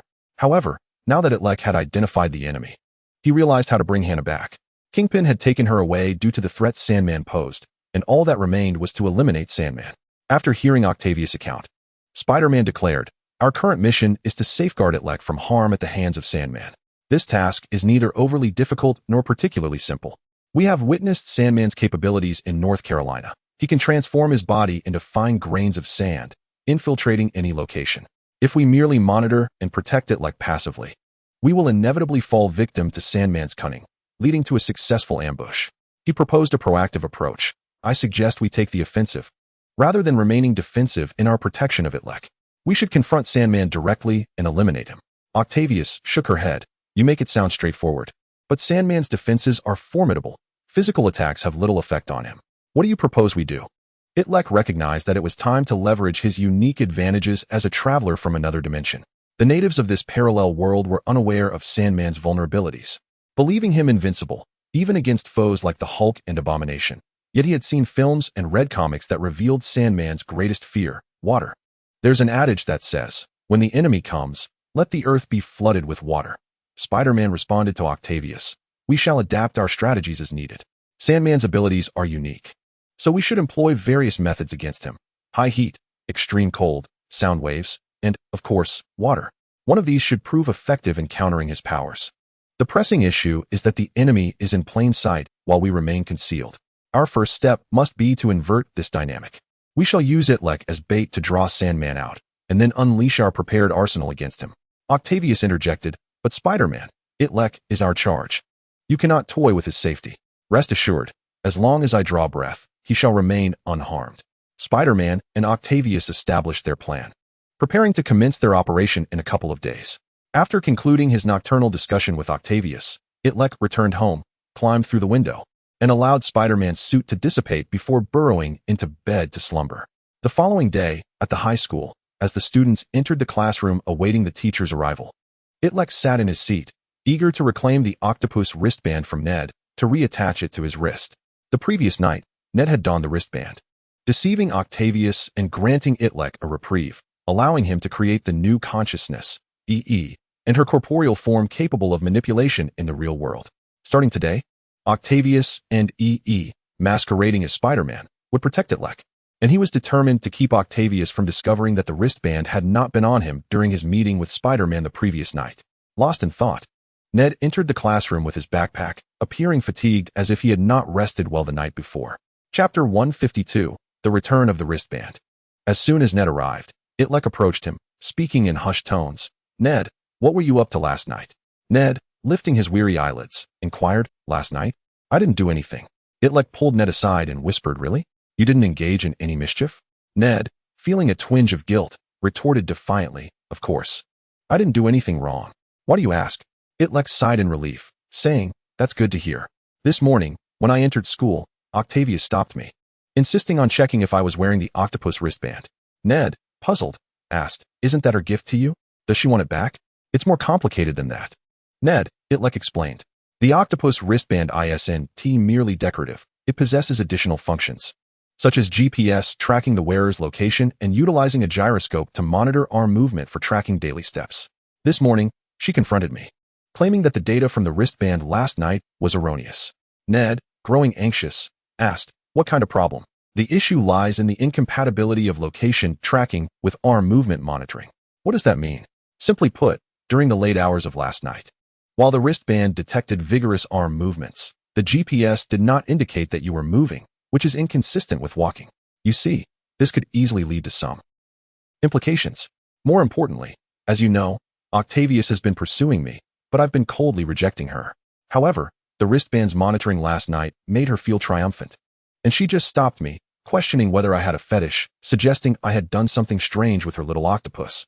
Ned's face turned pale at this revelation, and he hurriedly asked, what did you say? You didn't tell her the wristband was with me, did you? Itrek replied, of course not. That would risk exposing you. I merely told her that class was about to start, and that I would provide a reasonable explanation after class. In truth, I do have some reservations about you, which is why I came to ask. Since you didn't do anything wrong last night, I can tell Octavius that the wristband was a gift from you, and you can explain to her what transpired. Ned, alarmed, grabbed Itrek's arm, pleading, come on, buddy, don't do this to me. Realizing Ned's desperate expression conveyed everything, Itrek understood that he had been pretending to be tough on the matter. So what do you mean? Do you want me to take the blame for you? Ned nodded, indeed. Yet, Itrek shook off Ned's arm, exclaiming, no. Whoever caused this must bear the consequences. How am I to explain this to Tavis? Should I tell her that although I often wear a cold facade, I frequently fantasize about her in the dead of night? Would I still have the audacity to face her after that? Ned was acutely aware of Itrek's predicament, but he couldn't allow Tavis to discover this embarrassing incident. Her already poor impression of him would only worsen, and he would be at a loss as to how to redeem himself. My dear brother, Itrek, you are akin to family. Please, just take back the bracelet as if I had never touched it. I implore you. After repeated pleas, Itrek reluctantly acquiesced, saying, Very well. Return the octopus bracelet to me. Remember this moment. You now owe me a favor. Ned extended his hand, and Itrek seized the bracelet, deftly secreting tendrils of spider silk to effortlessly unlock it, and then donned it back onto his wrist. Ned expressed his gratitude profusely but suddenly recalled a pressing question. By the way, we need to synchronize our stories. If Tavis inquires why the GPS on the bracelet indicated my house yesterday instead of yours, how should I respond? Itrek pondered for a moment and replied, Just say that I was at your place last night to do homework and stayed over. Satisfied with this arrangement, Itrek successfully reclaimed the octopus bracelet while also aligning their narratives, thereby rectifying the discrepancy in location. Returning the bracelet to Ned and retrieving it once again was consistent with Itrek's principle. You may assist me, but you shall owe me a debt of gratitude. After a morning filled with classes, during lunchtime, Octavius indeed summoned Itrek outside. Upon re-entering the biology teacher's office, Itrek noticed Octavius wore the same attire as the previous day. He feigned ignorance and asked, What is it today? I thought we resolved the issue of the biology summer assignment yesterday. Have you been wearing the bracelet consistently? Octavius inquired, grasping Itrek's wrist and confirming the presence of the bracelet with a satisfied nod. She continued, Do you wish to see Hannah again? Itrek unabashedly replied, Of course. Octavius stated, There is now an opportunity for Hannah to return to New York City. Are you willing to cooperate? Itrek was not foolish enough to agree without inquiry. Asking, What opportunity? What do you require of me? Octavius stood up and circled Itrek twice, saying, To be frank, Itrek, William Beck is not dead. Itrek gasped, How can that be? Gwen witnessed a knife pierce his throat. Octavius explained, He was indeed dead at that moment, but he did not perish entirely. Subsequent extraordinary events transformed him into a superhuman, becoming the Sandman. You should be aware that he wishes to attack Hannah, and in the process of protecting her, you have incurred his wrath. Now that he has returned as the Sandman, his first target for vengeance is Hannah, with you as the second. This is why Hannah left New York City, and it is also why I am here to protect you. Until last night, I had no intention of disclosing this to you, as it would have served no purpose. Many individuals are not defeated by difficulties, but rather succumb to fear. I feared that informing you would cloud your judgment and hinder my mission. However, last night I acquired a formidable ally, endowed with both valor and intellect. And with his presence, we now possess the capability to proactively confront the Sandman. Octavius elaborated extensively, and after a moment of reflection, Itrek concluded, So, your notion of proactive engagement requires my assistance? Octavius nodded affirmatively, precisely. The only way to resolve this matter is to eliminate the Sandman. And the first step in doing so is to draw him out. You are his target, and your cooperation is essential in luring him out. Chapter 153, The Plan to Pursue Betty. Itrek inquired, How am I to accomplish this? Octavius replied, All you need to do is follow the designated route to and from school each day. We will be nearby to protect you. And William Beck should make an appearance. Although you saved Hannah and dealt William several blows, you are not his primary target for hatred. The ones he despises most are Kingpin and Bullseye, with Hannah next in line for revenge. Killing you would merely be an afterthought. William Beck may not even recall you yet or have encountered you, which is why we must ensure you appear within his sight. In a few days, I will have the Daily Bugle publish several articles about you, portraying you as a helpful and courageous individual who rescued a young girl from a gambler named William Beck. And I will arrange for banners to be sent to the school. This should incite William Beck's ire and redirect his attention toward you. You must remain vigilant and avoid wandering off, always staying within our line of sight. Itrek listened to Octavius's plan, which mirrored what he had communicated to her the previous day, and remarked, All right, if this course of action will expedite the resolution of the William situation, I am willing to cooperate. Octavius acted swiftly. Within a day, Itrek became a figure of prominence within the school, with student broadcasters even announcing his heroic deeds during the intermissions. As the school day concluded, Itrek walked home alongside Ned and Gwen. Ned playfully punched Itrek's arm. Well done. Itrek, who would have thought you were capable of such good deeds? That girl you saved must be Hannah, right? No wonder she is so close to you. Itrek chuckled. That incident occurred quite some time ago. I'm unsure why it is only being reported now. Gwen, whose father worked at the NYPD, interjected. They must have been concerned about William Beck's retaliation, and now that it has been confirmed that he is dead, they felt safe to report on your actions. Having witnessed William's demise at the hands of Bullseye, Gwen had also heard from her father that William might have encountered unforeseen complications due to Aiden's peculiar invention, although the specifics remained unclear. The release of this news indicated that William Beck was undoubtedly gone for good. The trio continued their conversation, eventually broaching the subject of Ned and Betty. Gwen queried, "Ned, what is the status of your relationship with Betty? It has been days without any progress." Ned replied, "My relationship with Betty is stable, with tremendous potential for the future." Gwen pressed, "What does that mean?" Itrek interjected to clarify for Ned, "It means there has been no advancement whatsoever." Gwen sympathetically patted Ned on the shoulder. Ned, donning a sorrowful expression reminiscent of heartbreak, sighed, "Alas, I am entirely oblivious to the situation." Itrek recalled from Spider-Man comics that Betty had indeed been Ned's girlfriend, but prior to that, she had been Spider-Man's. He wondered if, in this world, the prerequisite for becoming Ned's girlfriend might involve first being his own girlfriend. Itrek remarked, "Ned, I have a splendid idea. Would you care to hear it?" Hesitant about Itrek's seemingly troublesome suggestions, Ned cautiously replied, "What do you have in mind?" Itrek remarked, "You and Betty have been confined to the digital realm, and whenever you inquire if she is available, she instinctively responds that she is going to bed. Even if she develops feelings for you later, she will remain ensnared in this cycle, instinctively feeling drowsy at the sight of your messages." Ned, finding some truth in Itrek's words, asked, "What should I do then?" Itrek replied, "You must transcend your comfort zone and alter the dynamics of your interactions. Avoid falling into the trap of path dependence. In my opinion, you shouldn't solely rely on social media for communication. Instead, engage with her in the real world." Ned's earlier enthusiasm waned. "I would like to converse with her in person, but she ignores me." Itrek advised, "You need to create opportunities. As far as I know, Betty heads east after school while we go west. If you always accompany us home, you'll never encounter her. You should feign that your home is to the west, escort her home along her route, and then return. Just think. Every time you greet Betty on social media, she goes to bed, but when you chat with her on the street, she cannot simply lie down and fall asleep right there, can she?" Upon hearing Itrek's strategy, Ned clapped his hands together with a resounding smack, exclaiming, "Brilliant!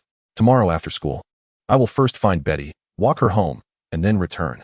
Itrek shook his head. "No, no, no, Ned, you are still oversimplifying the situation. Consider this. While Betty cannot sleep on the street, she can certainly ignore you. Or she might say directly, 'Let's chat on social media.'" Ned felt bewildered by Itrek's contradictory words, asking, "What exactly do you want me to do?" With a hint of exasperation in his eyes, Itrek suggested, "Allow me to offer you a piece of advice. Any communication does not begin without a catalyst, much like taking medicine requires a precursor. The ideal catalyst for your conversation is Gwen." Gwen interjected, "Why am I involved in this?" Itrek explained, "This is how it can be executed.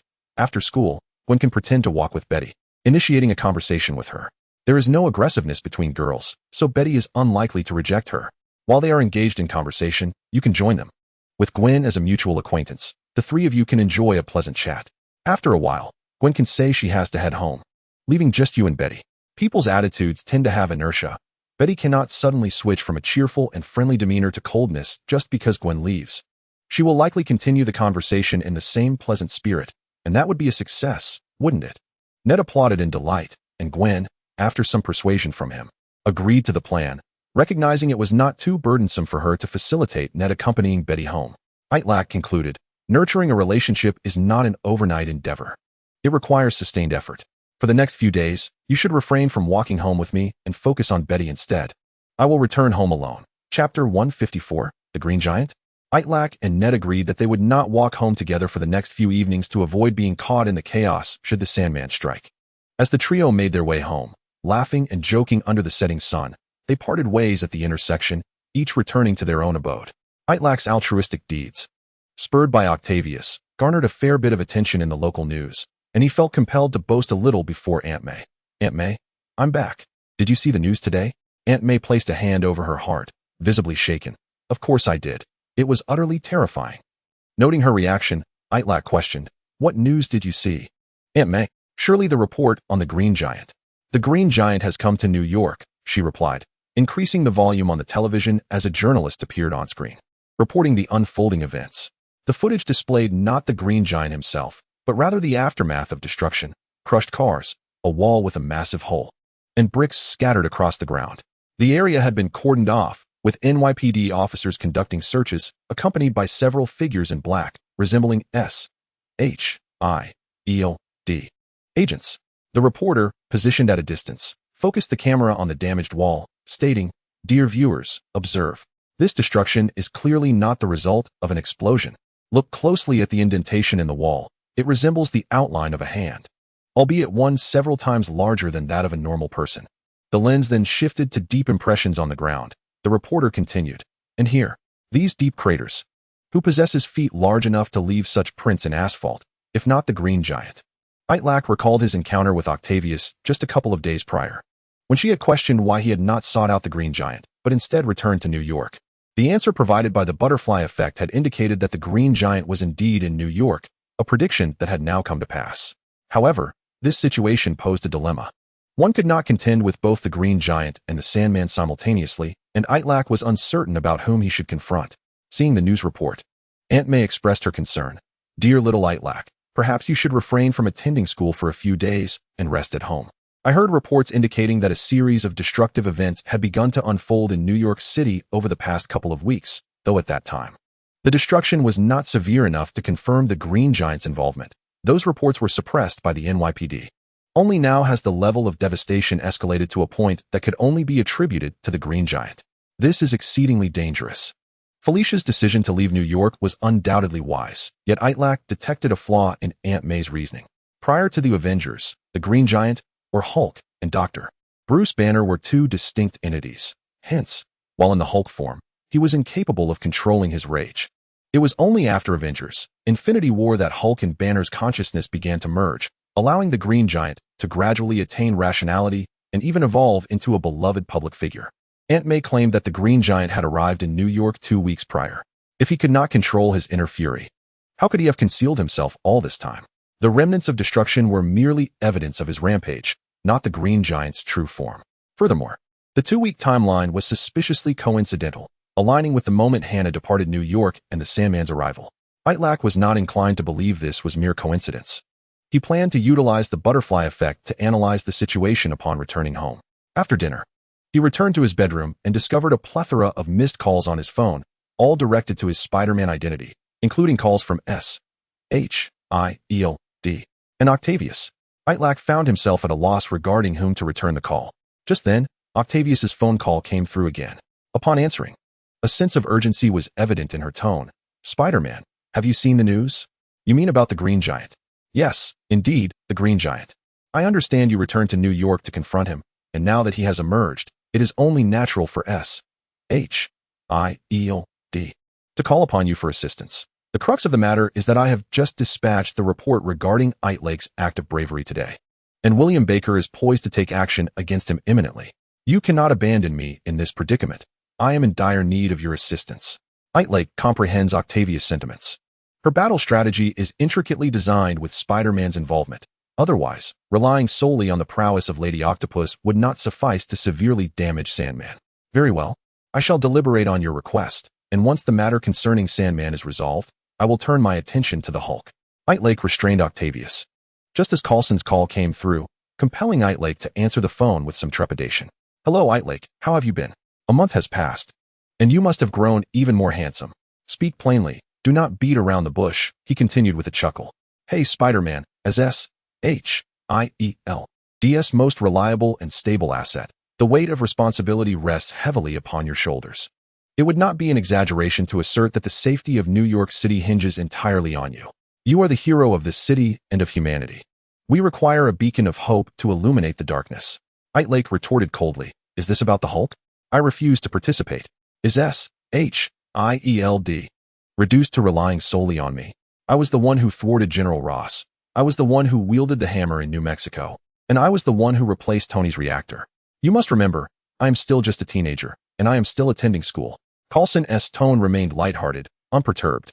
"Itrek, I understand. I truly do. But you have misconstrued my intentions this time. Your contributions to S.H.I.E.L.D. and New York are well acknowledged. Yet we are not reaching out to you regarding the Hulk. Then what is the purpose?" Itrek inquired. "We are seeking your assistance in restoring Dr. Banner to his original state." Itrek was momentarily at a loss for words before asking, "Agent Coulson, do you consider yourself humorous?" Coulson maintained his grin. Itrek, feeling somewhat amused, Itrek realized he had already played his cards well, assisting S.H.I.E.L.D. in safeguarding the Earth was, in fact, a means of protecting himself and those he cherished. However, it was imperative to negotiate a higher remuneration. I am willing to assist you with the Hulk, but I have two conditions. Coulson immediately seized upon this glimmer of hope. What are your terms? Chapter 155, Strategic Maneuvering. Itrek responded with measured calmness. The first condition is that my involvement in the Hulk situation must be postponed for a few days. I need to tend to my own affairs during this period. Coulson inquired, how many days do you require? It will not take long. Within a week, I shall join your efforts. My second condition is that during my absence, S.H.I.E.L.D.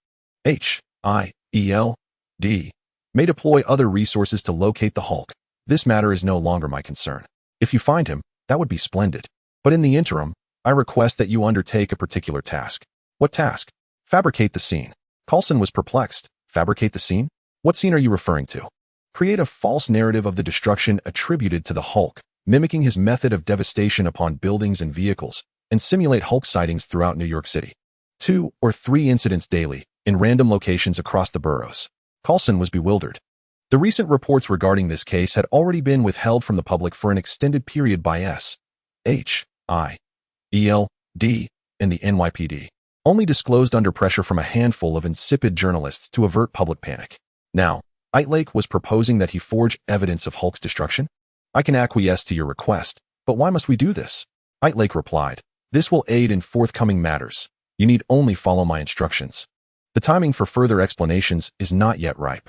Coulson was left flabbergasted, while Itrek relished in his confusion. He recalled reading Romance of the Three Kingdoms, where Zhuge Liang would send his subordinates on missions equipped with sealed scrolls to be opened in response to specific situations, leading to bewildered yet successful resolutions, culminating in praises for Zhuge Liang's brilliance. In truth, the rationale behind Itrek's instructions was not a matter of timing. It was merely to indulge his own whims. Itrek continued, since we have reached an agreement, let us proceed accordingly. Now, enlighten me about the intelligence S.H.I.E.L.D. has on the Hulk. Coulson elucidated. The Hulk's appearance in New York City is quite astonishing. You should recall that he was transported from New Mexico right before our eyes by Loki through a portal. We cannot pinpoint the Hulk's exact location, but we do have broad leads. A few months ago, a beverage processing plant in Brazil collapsed, and several workers there exhibited unusual rage and remarkable strength. Upon investigation by S.H.I.E.L.D., we discovered that these workers had elevated gamma radiation levels, leading us to suspect they had ingested a beverage containing the Hulk's blood, thus exhibiting tendencies of transformation. Consequently, we focused our efforts on Brazil, believing the Hulk would likely be there. However, just as we were deploying significant resources to Brazil, traces of Hulk's destruction emerged in New York City, leaving us in a state of disarray as we recalibrated our operational strategy. Itrek interjected, the Hulk is no ordinary individual. According to your data, he can leap distances of over 10 kilometers, akin to a projectile. At such velocity, he could traverse from Brazil to New York in no time. Coulson replied, while that may be true, it is essential to understand that the Hulk is not Banner. He lacks rationality and possesses minimal intelligence. What motivation would he have to come to New York, and how would he conceal himself? It is beyond my comprehension. These matters are for S.H.I.E.L.D. to investigate. I will contact you again shortly. Do not forget to adhere to my instructions. Upon concluding his call with Coulson, Itrek activated his ability, the butterfly effect, to begin analyzing the information at hand. Various events unfolded like butterflies flapping their wings in his mind, influencing one another, ultimately corroborating Itrek's suspicions. The destruction occurring in New York City was not the work of the Hulk. In this world, only 2 entities possessed such a method of destruction, besides the Hulk. There was the formidable Abomination. Sandman had made his presence felt in New York City, yet what had he been up to prior? The last time Itrek encountered Sandman was in North Carolina, where he and Octavius had turned Sandman green, entangling him in combat with Abomination. Abomination's stamina was commendable. He could fight indefinitely if he wished. Sandman's resilience made him nearly impervious to physical attacks. Fragments of memories flickered through Itrek's mind, scenes he had not personally witnessed but had gleaned through the butterfly effect. The Green Sandman was mercilessly pummeled by Abomination, yet continuously attempted to reform, caught in an endless cycle of conflict. Sandman fought to retreat, ultimately finding his way to New York City, where, predictably, Abomination had followed. Itrek was astounded by the depth of Abomination's animosity towards the Hulk. Even a mere substitute like the Green Sandman could provoke such relentless pursuit and aggression. However, there exists a distinction between the Abomination and the Hulk. The Hulk, known as Bruce Banner, embodies two independent consciousnesses, whereas the Abomination and Emil Blonsky are fused into a singular awareness. Thus, the Abomination possesses Emil's human rationality and restraint, allowing him to comprehend the necessity of withholding destruction in a city like New York under the vigilant eyes of S.H.I.E.L.D. and Iron Man. After deducing this information, Itrek felt the situation growing increasingly convoluted, as if a plethora of fiends were converging upon New York, amalgamating numerous perilous events. Besides the unresolved matters concerning Connors and Loki, the emergence of Sandman and the Abomination added to the chaos.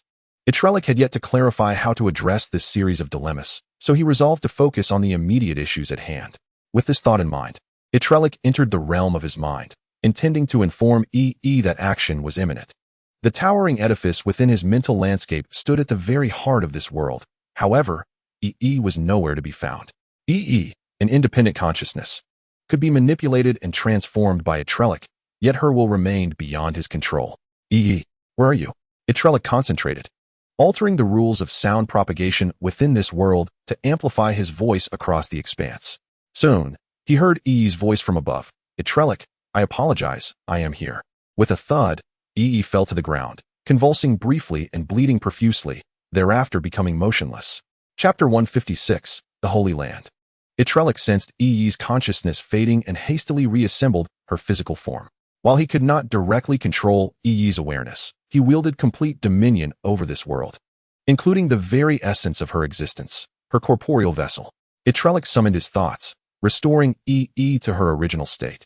As her dissipating consciousness coalesced once more within the girl's body. What transpired? He inquired. It was rather peculiar, EE replied. I had just been playing in the tower, admiring the butterflies on the third floor, when suddenly they all flapped their wings, creating a whirlwind that swept me away into the sky. In my panic, I found no webs to cling to, and thus I fell to the ground. I soared quite high, fearing I might perish. Thank you for rescuing me, Itrek. Itrek speculated that those fluttering butterflies were the result of his recent manipulation of the butterfly effect, stirring a tempest in his mind. A mere thought could evoke immense transformations. And if he were to harness the butterfly effect, an extraordinarily taxing ability, then the changes within his mental realm would be monumental. Currently, EE possessed the physical attributes of Spider-Man, and she had narrowly escaped death, her consciousness lingering only to be reclaimed by him, underscoring the profound impact of his thoughts on the mental realm. Those butterflies are perilous, and the tower itself is fraught with danger. Henceforth, keep your distance and seek amusement elsewhere, Itrek cautioned. Curiously, EE inquired, Itrek, what precisely is that tower? Why is it so uniquely significant in this world? In EE's eyes, the tower was enigmatic and formidable, a veritable sanctum, undoubtedly harboring some form of revelation. Itrek pondered briefly before responding. It is an insight I have bestowed upon this world, encapsulating the principles governing its existence. Every butterfly possesses tremendous power. One diminutive butterfly can annihilate the world countless times, yet it can also be the harbinger of salvation. He remained silent, contemplating that the butterflies represented his thoughts. Any sufficiently potent idea, deemed significant and persuasive, could indeed upheave the entire mental landscape. EE, however, felt an even greater reverence for the tower, as it symbolized the dominion over her fate. Shall I never be permitted to enter? She asked. When the time is right for your entrance, miracles will manifest. At that moment, you may glean a fragment of divine insight from the butterflies. But now is not the time, Itrek reassured her. Nodding in understanding, EE reported her experiences within the mental realm during the intervening period. According to her account, after exiting the gaming pod, she had been swept away by a tempest that spiraled within the tower, lifting her as if she were a mere leaf. However, Itrek had experienced a significantly longer duration in the real world. His last venture into the mental realm had been the previous night, during which he had created EE and fashioned a gaming character for her in reality. His current entry into the mental realm was that very evening, precisely 24 hours later. Logically, the higher the creator's intellect, the greater the disparity between the time flow in the real world and that within the mental realm. With Itrek's intellect, 5 minutes in the real world could equate to 24 hours in the mental landscape. Thus, with 24 hours elapsed in the real world, The mental realm should have experienced the passage of nearly half a year. Itrek had previously harbored concerns regarding this matter, fearing that the prolonged duration might lead EE to forget the movements of Spider-Man or that her consciousness, having undergone half a year of evolution, might have endured uncontrollable changes. However, it now seemed that his fears were unfounded. Itrek hypothesized the nature of time within the mental realm, conceiving two distinct modalities. The first involved his consciousness residing within the mental realm, wherein the ratio of time flow between the real world and the mental landscape correlated with his intellect, or cognitive agility. The second modality entailed his consciousness being anchored in the real world, wherein the ratio of time flow hinged upon his focus, or ability to concentrate his mental faculties. Once his awareness was entrenched in the real world, as long as he maintained unwavering concentration, diverting no thoughts toward the mental realm, the cognitive resources allocated to sustaining the mental landscape would diminish, thereby slowing its temporal progression. Itrek had never contemplated this before. As the mental realm had been devoid of any other consciousness apart from his own, he had not considered the temporal dynamics when he was absent from the mental landscape. However, the situation had now altered, with another consciousness present. Since time serves as the vessel for consciousness, mastering EE's temporal flow was crucial to his plans. Realizing this, Itrek turned to EE and asked, "Do you desire to enter the tower?" EE responded with enthusiasm, "Of course. Did you not say that the butterflies within the tower conceal the mysteries of this world? When shall I be allowed to enter?" Itrek replied, "Complete a task for me, and you shall earn the opportunity to enter the tower." "What task?" Itrek then explained to EE the necessity of entering the gaming pod within the mental realm to manipulate the water-based Spider-Man in the real world. As they communicated within the confines of Itrek's controlled mental landscape, their exchange flowed seamlessly, and EE quickly grasped his intentions. Concurrently, her mind received the pertinent information regarding various characters from the real world, including the relationships between Octavius and Spider-Man, as well as Sandman's dynamics with him, all conveyed to her in the form of memories. "Your task is to serve as my avatar, deceiving Octavius and lying in wait on Itrek's journey home, while simultaneously eliminating Sandman." EE, confident in Itrek's plan and eager to follow his lead, responded affirmatively. "Now, step into the gaming pod," Itrek instructed. Itrek waved his hand, and a colossal egg materialized before EE. With practiced ease, EE entered, allowing the water to envelop her body, saturating her very core.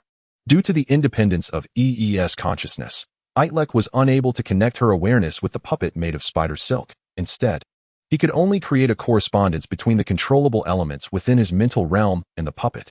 Itrek's task was to link the spider silk puppet with the liquid within the giant egg, capturing EE's movements, sounds, and expressions through the fluid's transformation.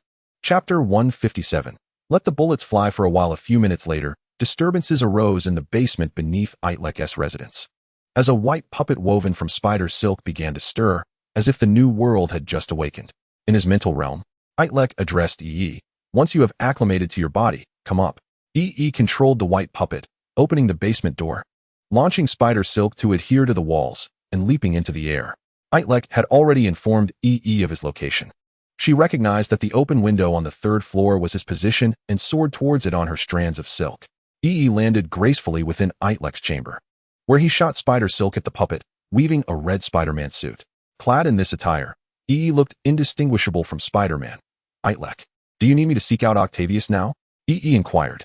Itrek had already shared his plan with her, and she understood that his intention was to deceive Octavius.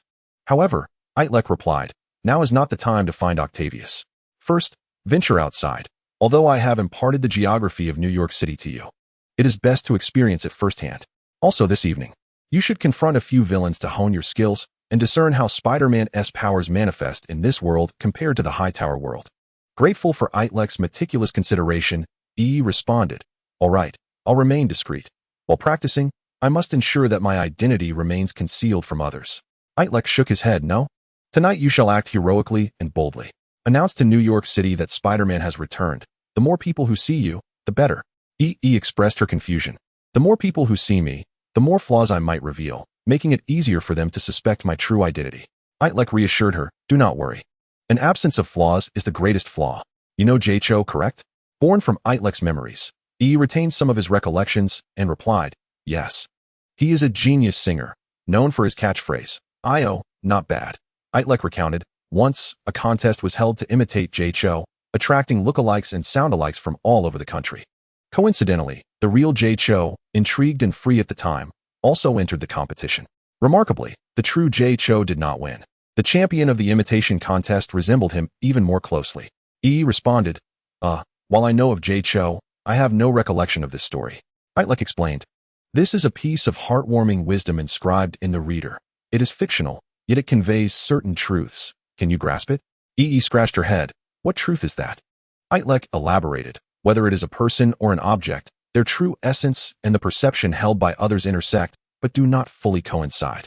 If, each time people encounter Spider-Man, they find him consistent with their expectations, over time, it may provoke suspicion. People change, circumstances evolve. As Spider-Man, it is entirely normal to introduce unexpected developments. Though E grasped only part of this, she understood the essence, to boldly engage in heroic deeds and combat crime. When shall I commence? She asked. Itrek replied, let the bullets fly for a while. Lie low until the deep of night, and I will signal you to act. Possessing overlapping memories with Itrek, E effortlessly comprehended idioms and references that seemed out of place in this world but were familiar in the previous one. Receiving Itrek's command, she leaped from the window and departed. Itrek, unhurried, waited until 1 or 2 in the morning before calling Coulson. Hello? Agent Coulson, have you followed my instructions? Coulson, aware of Itrek's intentions, responded, of course. After hanging up, we commenced the covert destruction. To date, they had inflicted damage on 5 targets across 3 districts. Targeting items with negligible economic loss, walls, floors, abandoned rooms, and a shattered glass pane of a skyscraper belonging to Hammer Industries, causing them little moral burden. Rest assured, the traces of destruction bear no distinction from the Hulks. The NYPD and the press should not discern the difference. My only concern is that tomorrow, when this is reported, the public will undoubtedly erupt in a wave of panic. What exactly are you planning, Itrek? Coulson inquired. Itrek replied, well done, continue. This is undoubtedly related to luring out the Hulk, though I cannot elaborate now. Initially, the illegal destruction weighed on Coulson and his team, as even S.H.I.E.L.D. had its privileges and could not engage in wanton destruction without reason. However, once Itrek claimed it was to draw out the Hulk, Coulson felt absolved of guilt and resolved to persist in the campaign of destruction. Yet, Itrek knew that this had nothing to do with the Hulk. After concluding his call with Coulson, Itrek instructed E.E. in his mental realm. It's time to take action. Spider-Man's web is ready to unfurl. Following E.E.'s acknowledgement, Itrek donned a black suit and leaped from the window. Tonight, he was neither Itrek nor Spider-Man. The role he would embody was that of Venom. Chapter 158. The final assembly of Connor's Nightfall descended upon New York City, in the impoverished borough of Brooklyn. A nondescript residential building lay hidden in the darkness, situated in a remote area, half completed and left to decay. As night fell, the windows of surrounding residences illuminated one by one, while this building remained shrouded in obscurity. Yet, in recent months, a few windows in this forsaken structure had begun to glow. These units had been opened up and transformed into a laboratory. The laboratory housed an assortment of cages containing various mutated creatures, dogs the size of rats, insects the size of mice, and other bizarre, unidentified beings. The owner of the laboratory was a gigantic lizard, who, prior to his mutation, had been Dr. Connors, the chief scientist at Oscorp. In a reckless bid to restore his severed right arm, he had injected himself with lizard serum, resulting in his grotesque transformation. Initially, Connors yearned to revert to his human form. His motivation for injecting the serum stemmed from a desire to regain his lost limb. The absence of half an arm instilled a sense of inferiority in him, making him feel that others regarded him with disdain, even if they endeavored to feign normalcy. Now, it has come to pass that he has transformed into a great lizard, making it impossible for others to regard him with indifference. A man with a deformed arm walks down the street. People may choose to deliberately avert their gaze, but how can they remain unresponsive when a colossal lizard strides through their midst? In light of this, Connors has devised a restorative serum, albeit one that merely stifles the expression of his lizard genes for a fleeting moment, allowing him to revert to human form temporarily. The ingredients for this serum are exorbitantly priced. While Connors possesses some savings, they are insufficient to sustain such an expenditure. Gradually acclimatizing to his reptilian form, Connors' thoughts began to shift, giving rise to a new notion. After all, his tireless endeavor to develop gene grafting technology was driven by the desire to restore his lost limb, solely to become a normal person like everyone else. Ironically, he now finds himself even more divergent from humanity. However, Contemplating from another perspective, if he could transform everyone else into lizard people, would it not align with his initial aspiration? Imagine a world where all humans evolve into robust lizard beings. While there may be initial discomfort, it is merely a matter of perspective and perception. A stunning beauty in the realm of chimpanzees might be deemed grotesque by human standards, yet if we shift our viewpoint, a human beauty could appear as a hairless abomination to the chimpanzee. How, then, could a chimpanzee come to appreciate a human beauty? By transforming it into a human, it would naturally develop an affinity for human allure. The same applies to lizard people. Presently, society may reject them, but once everyone metamorphoses into lizard beings, they will come to admire the sleek, polished scales and the graceful, elongated tails, while viewing humanity as the truly repugnant form. Connors gradually found himself persuaded by this line of reasoning. His conviction bolstered each time he gazed into the mirror and beheld the increasingly handsome lizard reflected back at him. With a concept in mind, he formulated a plan, and with a plan in place, he set his intentions into motion. Connors was most familiar with Oscorp Tower, where he constructed a Brownian motion amplifier on the rooftop.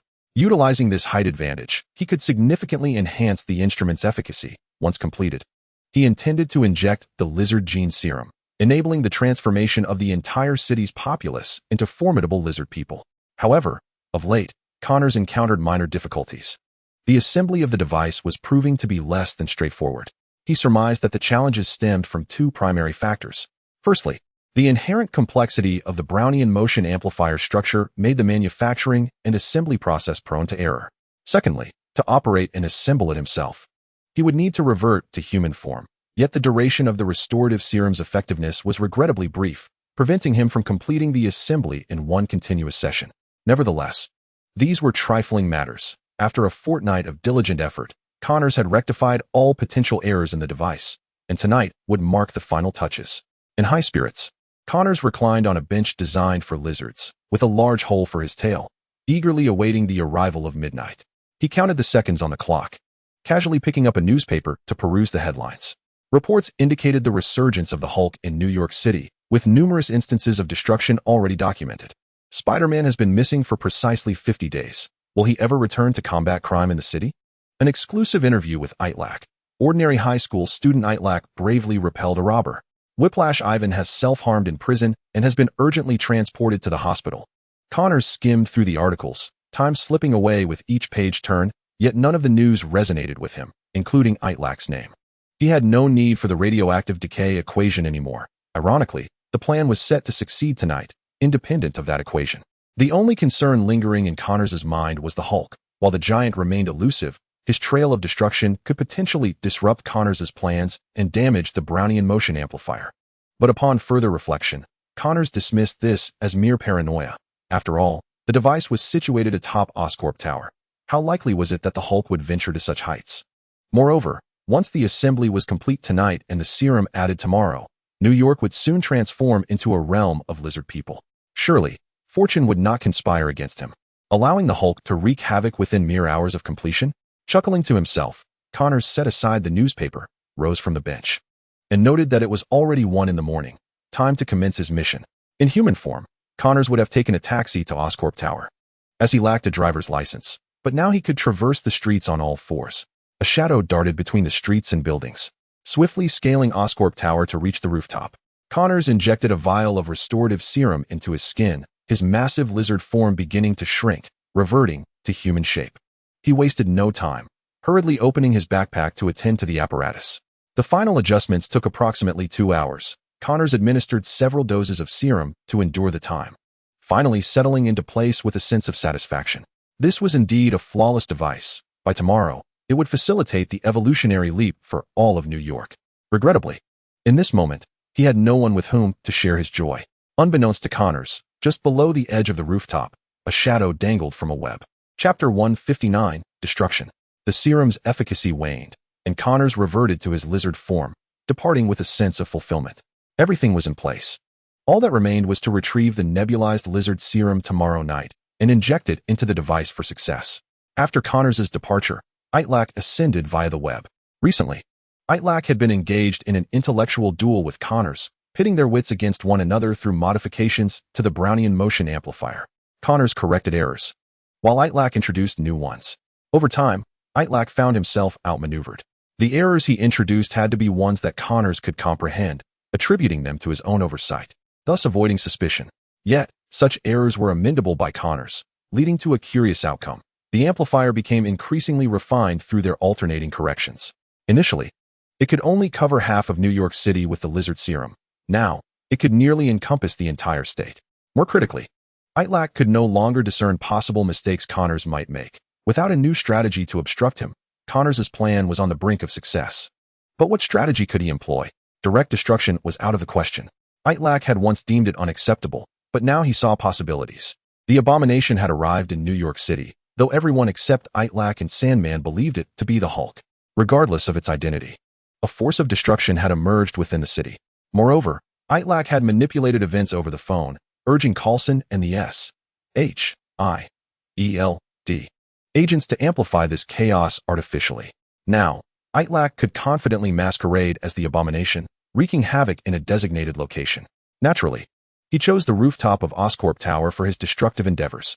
After confirming that Connors had departed, Itrek leaped onto the rooftop.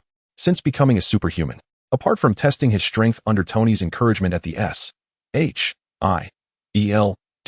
isolation base, Itrek had yet to employ his superhuman abilities in actual combat. Today marked his inaugural venture. Activating the Hana reactor, a brilliant light suddenly emanated from his chest, radiating outward and enveloping Itrek in a shimmering glow. This luminescent aura caused strands of webbing to emerge from his skin, resembling whipped cream extruded by a pastry chef. This fluffy covering instantly augmented Itrek's size several-fold. Compared to before, Itrek's mastery over the webbing had significantly improved, allowing him to wield skills akin to web tendrils. In other words, he could now manipulate the webbing in 3 dimensions, transforming it akin to slime or modeling clay. The expanded webbing solidified and hardened, forming a muscular-like structure around Itrek. From a distance, he bore an uncanny resemblance to either the Abomination or the Hulk, albeit with skin the pristine white of untainted webbing. Itrek altered the color of the webbing and fine-tuned its appearance, completely morphing his physique to mirror that of the Abomination. Though no one else was present to witness this transformation, he remained determined to reveal no flaws. After stretching his limbs, Itrek, empowered by the webbing's newfound musculature, felt invigorated and strode purposefully towards the brown amplification device, each step crushing the concrete rooftop, leaving behind deep impressions. With a resounding crash, Itrek's head slammed into the intricate machinery, scattering its orderly and complex components into a dazzling shower of sparks. A rush of exhilaration coursed through him. He had expended considerable mental effort on this device, and the intellectual struggle had caused him much distress. Today, he finally vented his frustrations in the most primal manner imaginable, like a student who has wrestled with unfinished homework all night, only to find justification for burning the assignment. Or an author grappling with a plot block who can finally smash his keyboard in exasperation. Itrek experienced a profound sense of liberation after unleashing his fury upon the device. The aesthetically mechanical amplifier lay in ruins, its scattered parts likely unrecognizable even to Connors himself. Exhaling deeply, Itrek extinguished the Hana reactor, and the webbing retracted, restoring him to his original form. Gazing down from the rooftop, he observed red and blue lights flashing on the northern streets, accompanied by the wail of police sirens. Itrek inquired in his mind about E.'s current location, confirming that the commotion was indeed her doing. Prior to his departure, he had instructed E to stir up some activities in New York City, ideally ensuring that the entire city was aware of Spider-Man's return. The night in New York City resembled a flower rooted in dung. The towering skyscrapers represented the city's blossoms, their lights dazzling and neon vibrant, while the residents within reveled in opulence, clinking wine glasses and engaging in conversations that far exceeded the earnings of an average person's lifetime. In stark contrast, the streets below, rife with poverty, were the city's excrement, dim and filthy, where drunks and vagrants roamed like zombies. Their prolonged struggles with alcoholism and substance abuse had rendered them somewhat deranged, prone to fits of inexplicable laughter or shouts, occasionally brandishing baseball bats or broken bottles to rob local shops. New York City witnessed hundreds of shootings each year, sometimes exceeding 1,000. In such an environment, E had no trouble uncovering a few heinous crimes. Itrek had 2 reasons for instructing E in this manner. First, to familiarize her with the daily operations of Spider-Man, the friendly neighborhood hero of New York City. Second, to obfuscate Connors, preventing him from associating the destruction of the device with Spider-Man or Itrek. Itrek, the NYPD has arrived. Should I continue? Of course, just leave the cleanup to the NYPD. Your mission tonight is to act bravely, continuously. Retrieving his gaze from the northern lights. Itrek prepared to return. He leapt from the high-rise, slightly unfurling his wings to adjust his descent angle. After a brief glide of several seconds, he landed with a thud on the ground. Though his falling speed was not insignificant, Itrek's physique was more than capable of withstanding it. Just as he was about to depart, he suddenly spotted a figure nearby, one he had not noticed until now. In a lapse of disguise, he had descended without concealing his appearance, now appearing as the high school student Itrek. Anyone witnessing his superhuman descent would undoubtedly deduce his extraordinary abilities. Itrek, the voice from across the way called out. It was William Baker. Chapter 160, Deceit and Further Deceit. Itrek, the voice was both familiar and strange, gravelly and textured as if grains of sand were being rubbed together. Itrek scrutinized the figure before him, realizing it was none other than Sandman, William Baker. Where was his preemptive warning from the butterfly effect? Sandman, surprised to see Itrek, had previously harbored suspicions regarding his abilities, given the plethora of coincidences that allowed Itrek to escape his clutches time and again. However, he had initially doubted that Itrek possessed the power to summon bricks from the sky, never anticipating that he would witness him plummet directly from above, landing firmly on the ground. Yet, despite Itrek's enhanced physical capabilities, Sandman had endured severe beatings from the abomination. Aside from a lingering psychological scar, he was otherwise unscathed. I was just contemplating how to eliminate Hannah when you suddenly appeared. Huh, you two are a superhuman, Sandman remarked with a scoff. His words elucidated Itrek's prior confusion. The butterfly effect served as an enhanced crisis detection mechanism, diminished under two circumstances. First, if the opponent bore no subjective intent to confront him, the absence of hostility would lower sensitivity. Second, if the opponent established a connection with Hannah, the butterfly effect could be obscured. Sandman's declaration of his intent to eliminate Hannah fit both criteria. While this revelation clarified one query, it posed another. Sandman now knew of Itrek's identity as a superhuman. Itrek now had ample justification to eliminate Sandman, erasing him from existence. After all, dead men tell no tales, and secrets remain unspoken. However, the dilemma lay in his inability to execute such a task. Although Sandman posed no immediate threat, completely eradicating all the sand would prove exceedingly difficult. As long as he could find a crevice to retreat into, William Baker could bide his time, eventually resurfacing to divulge Itrek's secret when the moment was ripe. Employing his keen intellect, Itrek swiftly pieced together the situation, responding with a composed smile. Indeed, I am Itrek. I never expected to encounter you here. Now it was William Baker's turn to be bewildered. Logically, one would expect a person's revelation of their alternate identity to provoke panic. Yet, Itrek appeared entirely unfazed. If revealing his identity did not concern him, why had he concealed it in the first place? Or perhaps he held confidence in his ability to silence Sandman, ensuring that this secret would never escape his lips. The Sandman took a couple of steps back and said, I advise you not to entertain thoughts of silencing me. Even the strongest individuals in this world cannot extinguish my existence. A wicked smile curled at the corners of Itrek's mouth, his eyes gleaming with excitement as he replied. I am well aware that even hatred has failed to vanquish you. How did you know I was referring to hatred? He continued, moreover. I am aware that your nemesis is Kingpin, the one responsible for your daughter's demise, which compels you to seek vengeance upon his daughter as well. I know that Bullseye once brought about your end, yet merely days ago, you dispatched him. I am also cognizant that a certain high school student named Itrek has repeatedly thwarted your plans. He too is one of your adversaries. Itrek's revelations left the Sandman utterly bewildered, prompting him to inquire, who exactly are you? How do you possess such knowledge of my affairs? Itrek responded, I am a friend from beyond the stars. As he spoke, he exuded strands of silk, sprouting two long, elegant horns atop his head, reshaping his facial contours into a slender, pointed visage.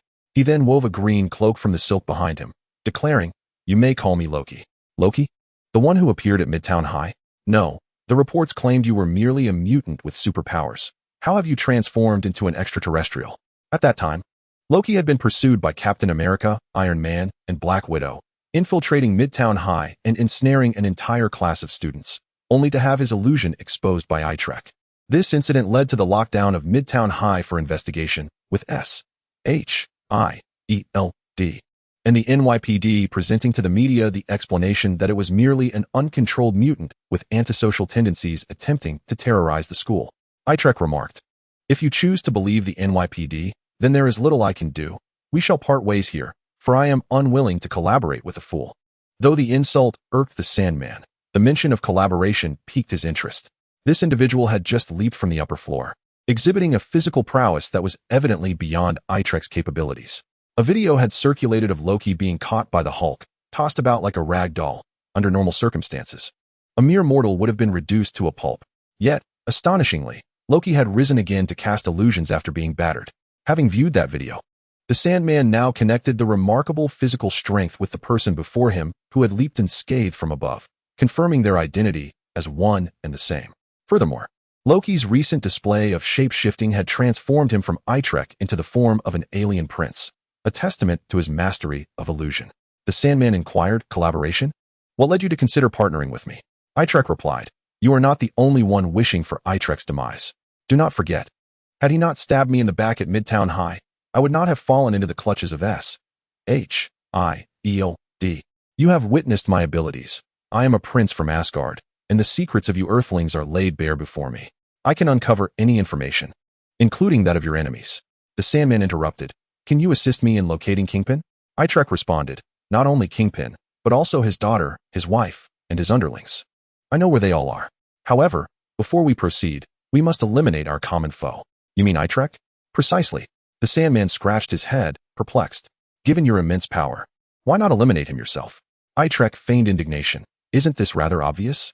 If your intellect is this limited, then perhaps collaboration is not in our future." The Sandman nodded, feigning understanding, although he was still confused. Loki's demeanor intimidated him from asking further questions. The reason behind it mattered little, as the opportunity for collaboration was of utmost importance. "Very well, if you can share information about Kingpin, I will assist you in dispatching Itrek. What must I do now?" Chapter 161, The Inner Demon. Itrek stated, "Now is not the time for your action. Before you undertake anything, you must first engage in psychological preparation." The Sandman was once again perplexed by Loki's words. "Psychological preparation? What does that mean?" Itrek flashed a wicked grin, his visage perfectly suited for such an expression, neither greasy nor off-putting, but rather laced with a teasing quality, as he explained. "Psychological preparation entails confronting your inner demons. Only by vanquishing these demons can your mission succeed." The Sandman felt a twinge of confusion, uncertain if he should voice his doubts. Fearing that any question might lead Loki to deem him an intellectually inferior creature unworthy of collaboration, he merely nodded, deep in thought. Itrek continued, "It appears you do not grasp my meaning. Let me rephrase. Thus far, has your quest for vengeance been successful?" The Sandman exhaled, finally encountering a question he could comprehend. "I suppose it has been partially successful. Some have met their end at my hands, while others remain alive." Itrek replied, "Since arriving in New York, you have only eliminated Bullseye. As for Kingpin, Hannah, and Itrek, you have achieved nothing against them. Am I correct?" The Sandman nodded, internally acknowledging that was indeed the case. Wasn't that the very reason he sought collaboration with Itrek? To extract their whereabouts? Itrek continued, "Now, let us examine the root of the issue. Why did your quest for vengeance stall after Bullseye's demise?" The Sandman's mind faltered once more, and he gazed at Loki. Searching for clarity, Itrek pressed on, "Upon your return to New York City, what was the first thought that crossed your mind?" Before the Sandman could respond, Itrek continued, "It was to kill Bullseye, for he was the one who ended your daughter's life, correct?" The Sandman nodded in agreement. "But after Bullseye's death, what then occupied your thoughts?" "Bullseye was your most hated adversary. The others are of little consequence to you, leaving you unable to pinpoint your focus. Am I right?" The Sandman nodded vaguely in acknowledgement. Itrek concluded, "Do you see? This is your inner demon, the very source of your failure." The Sandman pondered, feeling he grasped a fleeting understanding. It's still uncertain if he truly did. Itrek elucidated, his tone growing impassioned. "Focus is the key to success. A scattered mind leads only to failure. Edison once proclaimed that success is 99 perspiration and 1 inspiration. Newton stated that he was no genius, merely standing on the shoulders of giants. Even Steve Rogers remarked that he could focus for an entire day and night. In the beginning, you concentrated solely on Bullseye, pouring all your energy into that endeavor, which is why you succeeded. However, afterwards, your attention became divided. You found yourself pondering Hannah one moment, Itrek the next. Can such aimlessness lead to success? Your inability to remain focused on a singular target constitutes your current inner demon. If you do not conquer this demon immediately, I foresee great misfortune in your future." The Sandman was left in stunned silence, recognizing the truth in Loki's words. His assertions were undeniably positive, and the Sandman found himself in agreement with his perspective.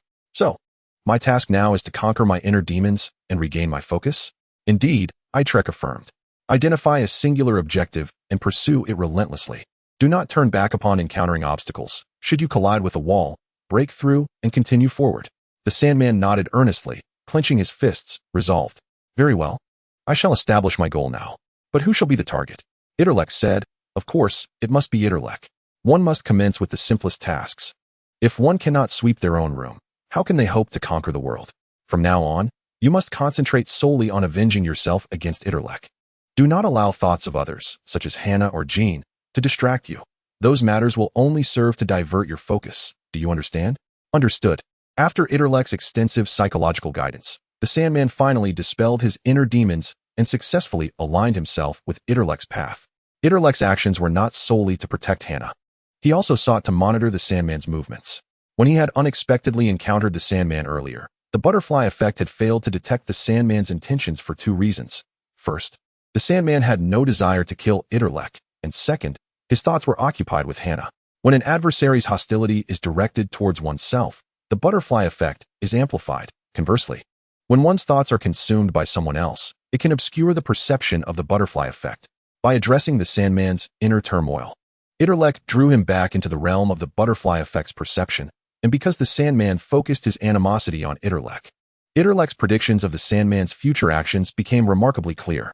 Allowing the Sandman a moment of reflection, he lifted his resolute gaze, filled with loathing for Itrek. Itrek patted the Sandman's shoulder and said, Well, now that your inner demons have been vanquished, we can commence our collaboration. To reward your cooperation and to express my sincerity, I shall divulge a secret about Itrek. A secret about Itrek? Is he a superhuman? I suspected as much. Itrek shook his head. It is more than that. He is not merely a superhuman, but a renowned one. His true identity is Spider-Man. What? The Sandman gasped in astonishment. The revelation from Loki was indeed monumental. The mystery surrounding Spider-Man's identity had long captivated the public's attention, and he had never anticipated that it would be so effortlessly disclosed today. Truly, he was worthy of being an alien prince. Is what you say true? Itrek is Spider-Man. As the Sandman processed this information, he grasped its myriad implications. A sense of unease creeping into his heart. If this were indeed the case, then Itrek would be quite formidable. Itrek replied, If you were to confront him alone, it would indeed be a challenge. However, with my assistance, I can reveal his weaknesses to you. If you seize the opportunity, you may very well eliminate him. With that, Itrek pointed northward, the direction recently reported to him by E.E. Currently, Spider-Man Itrek is combating crime on Bram Street. Make haste and launch a surprise attack. With a stroke of luck, you may succeed in defeating him. The Sandman was skeptical, but Itrek continued, Even if you fail to vanquish him, it matters not. Do not forget who I am. Should you falter, I will locate you again and guide you towards a new path. Chapter 162, The Sandman Battles Spider-Man. In the Cerebral Realms gaming pod, E.E. maneuvered the reality-based web puppets. The web puppets, woven from strands of spider silk and filled with water, bore the same silhouette as Spider-Man. When cloaked in Spider-Man's suit and mask, combined with E.E.'s movements, they were indistinguishable from the original Spider-Man. This evening, E.E. had received a task from Itrek, controlling the web puppet to wander through New York City while simultaneously combating crime. Currently, E.E. was situated not far from the Osborn Tower, having just ensnared two drunken men attempting to harass women with webs, now crouching atop a lamppost, awaiting the NYPD to handle the situation. Suddenly, Itrek relayed a message instructing her to remain on standby, as he would send the Sandman to confront her. E.E. was puzzled. How could the Sandman heed Itrek's commands? Fortunately, the Cerebral Realm transmitted information at remarkable speed and efficiency, allowing E.E. to quickly comprehend the situation. E.E., the Sandman will arrive in approximately 20 minutes. You should contact Octavius. Your combined efforts will provide greater assurance against the Sandman. Understood, Itrek. Spider-Man E.E. dialed Octavius's number. Itrek had equipped the web puppet with vocal cords and oral structures identical to her own, resulting in a voice indistinguishable from Itrek's disguise as Spider-Man. Hello, is this Octavius? Spider-Man, have you encountered any issues? Octavius inquired. The two had previously agreed to take turns monitoring Itrek. Tonight was Spider-Man's turn, so this late call indicated something had gone awry. I am on Bram Street, where I have detected the Sandman's presence. Hurry and come to my aid. Octavius asked, Weren't you supposed to be guarding Itrek? How did you end up over there? It's a long story. Bring the tools we designed to combat the Sandman and come here quickly. With that, EE ended the call. The night air was crisp, and the sirens of NYPD cruisers grew closer. Spider-Man concealed herself in the shadows, sensing the impending arrival of an adversary. EE had a reasonable estimation of her current abilities, akin to those of Spider-Man from the films. Lacking Itrek's cerebral superpowers, her strength was undoubtedly inferior to his. Itrek had ascended to a higher level of superhumanity some time ago. In addition to his cerebral abilities, he possessed a magnetic levitation mechanical backpack, a Hana reactor, support from Thor, and the ability to project Magneto's likeness. With his current capabilities, he could effortlessly manipulate any superhero or supervillain. Even though her body in this world was merely woven from Itrek's ordinary spider silk, it still matched the strength of Spider-Man from the movies. Coupled with her intellect of 120, she could also wield a form of spider sense. Faced with the approaching enemy, EE felt more excitement than fear. For this world was a mere simulation, a game to her. Her true existence resided in the Tower world. As long as Itrek remained alive, she would thrive. With these thoughts, EE suddenly sensed a chill. A hostile presence was observing her from directly behind. Swish, swish, swish. Fine grains of sand began to creep toward Spider-Man's feet. She leapt aside just in time, as the pile of sand seemed to possess a life of its own, attempting to ensnare her ankles. However, her quick reflexes thwarted its attempt. Spider-Man bounded several meters away, firing a web to latch onto the top of a lamppost, swinging gracefully through the air before landing lightly atop a nearby low building. EE glanced back, and in the dimly lit corner illuminated by the lamppost, she saw mounds of sand coalescing, a scene reminiscent of a film played in reverse. These piles of sand converged to form a humanoid shape. Indeed, it was the Sandman. EE keenly observed that the sand's hue was green, likely a product of Itrek's handiwork. "Spider-Man, come down here," the Sandman shouted. EE found his demeanor rather foolish. Due to her shared memories with Itrek, she recalled that before Itrek became the ultimate intellect, William Baker had yet to transform into the Sandman. Itrek had employed the butterfly effect to pummel Baker with bricks several times. The latter had even speculated that Itrek's power was the ability to summon bricks, leading him to clean a dead-end alley thoroughly. Truly absurd. "I won't come down. You should come up." I clung to the wall of the low building, mimicking the tone of an Itrek-inspired Spider-Man. "All right, just you wait."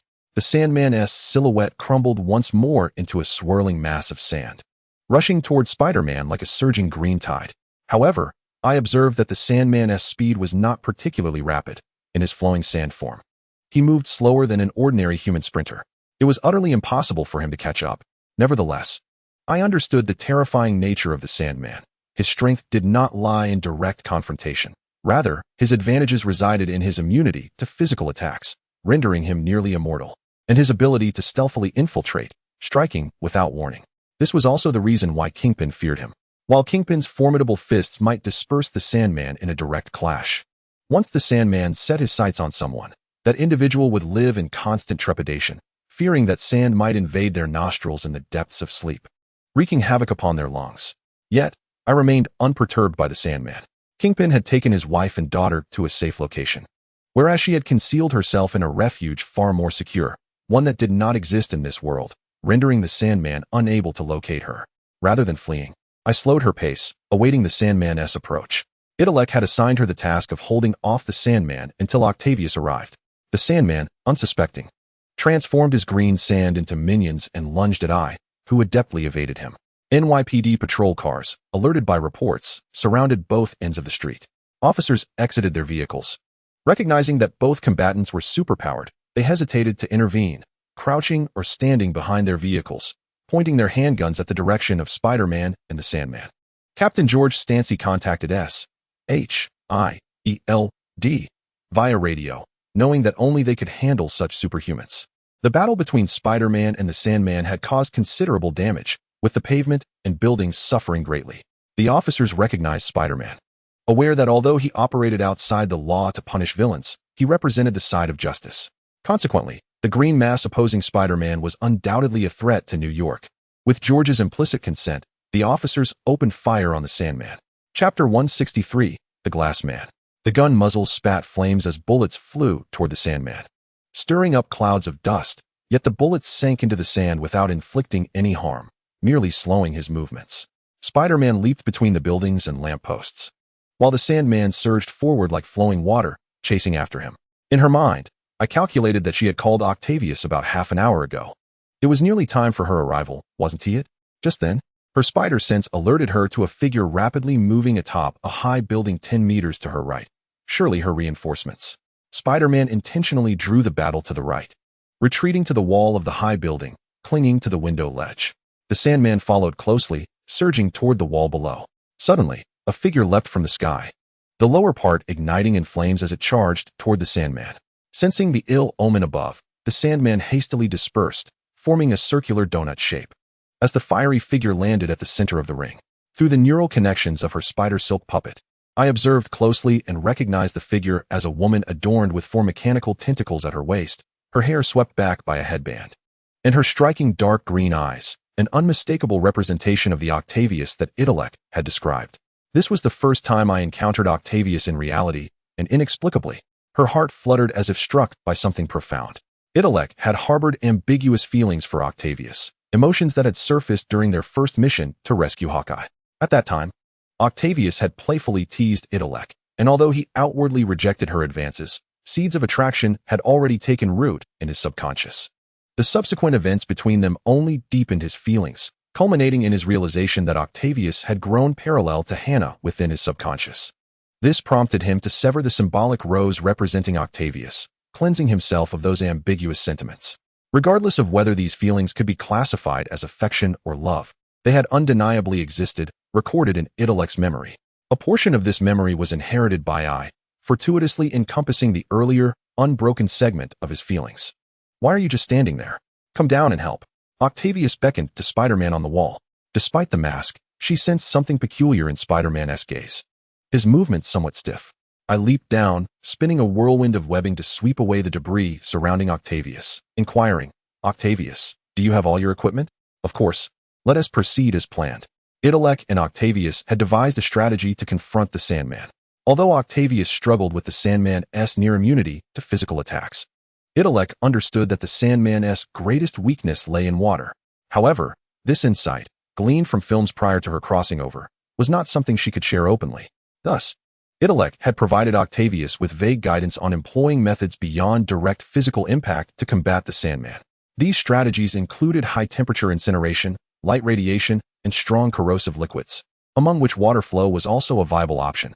Upon receiving Spider-Man's message, Octavius hastily donned her prepared gear and rushed to the designated location, eager to test these methods on the Sandman. It was not merely about completing Kingpin's mission to defeat the Sandman. Her curiosity was piqued regarding the chemical reactions that would ensue.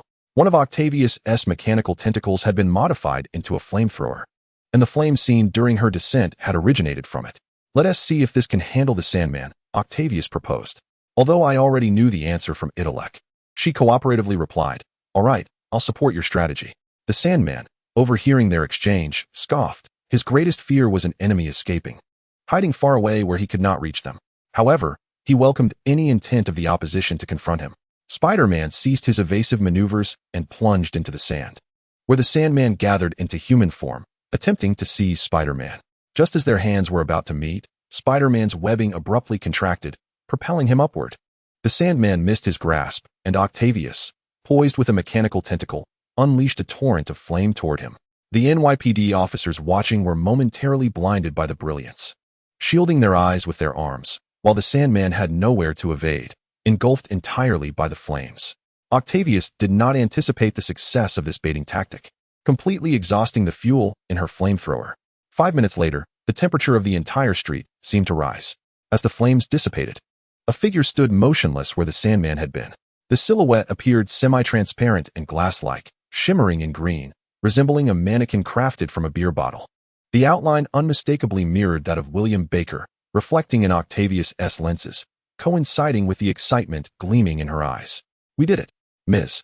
Octavius and Spider-Man's clapping combination unexpectedly found that their first plan could counter Sandman. Sandman's corporeal form, composed of sand, essentially silicon dioxide, undergoes a transformative process under extreme temperatures, melting and re-solidifying into glass. After being subjected to the fiery embrace of a flamethrower, Sandman's silicon dioxide molecular structure was entirely altered, shifting from disorder to order, resulting in a resplendent emerald glass sculpture. However, Octavius found herself perplexed by whether transforming Sandman into a glass figure equated to complete deactivation. Much like boiling a raw egg, wherein the proteins within the shell denature and solidify, stripping the egg of its vitality, could the same be said for the glassified Sandman? Fortunately, Octavius soon discovered the answer. As she observed the glass figure attempting to move, cracks appeared in the glass figure's arm, slowly twisting at an angle, with shards of glass cascading to the ground as if propelled by some external force. Realizing this, Octavius and E understood that while the glassified Sandman was immobilized, his consciousness lingered. The pressing matter now was to contain the glass Sandman before he could disperse himself once more. Chapter 164, The Emergence of Abomination. Spider-Man shot his webbing, striving to bind the glassified Sandman, preventing him from using his strength to revert to sand. Bundles of webbing wrapped around the Sandman's form, and the barely trembling glass figure fell still, resembling an inanimate object. Observing officers, having assessed the situation, rushed forward, having discerned friend from foe, addressing Spider-Man and Ms. Octavius. Has he lost his combat capability? Octavius sensed their intentions were less than benign as several officers encircled the glass Sandman, deliberating on how to transport him. She stood in their way, intent not only on eliminating Sandman, but also on conducting research, unwilling to allow the NYPD to take him away. However, the NYPD officers disregarded her concerns, maneuvering around her to lift the glass Sandman collectively. Octavius attempted to voice her objections, but Spider-Man intervened. He recognized that Itrek's goal was to neutralize Sandman or restrict his movements to eliminate any threat to Hannah. If the NYPD could achieve this, the method of handling Sandman became inconsequential. I suggest you hand him over to S.H.I.E.L.D. for safekeeping, as you've just witnessed. He is no ordinary criminal. Sheriff George, having previously received Spider-Man's assistance, agreed, stating, "We have contacted S.H.I.E.L.D., and they will arrive shortly." Although Octavius felt a sense of indignation, she contemplated that Sandman was indeed a hot potato. If he were to be brought back to Hell's Kitchen, there was a chance he might escape, and Kingpin likely lay awake at night in anxiety. Minutes later, several black Chevrolets arrived, and a group of men in black disembarked to inspect the glass-encased Sandman. S.H.I.E.L.D. had previously obtained information on Sandman, but had not devised a combat strategy against him, nor had they exerted effort to capture him. Sandman's propensity for escape was one factor, while his animosity towards Kingpin of Hell's Kitchen and his fear of abomination meant that his relationship with S.H.I.E.L.D. was tenuous at best, bordering on hostile.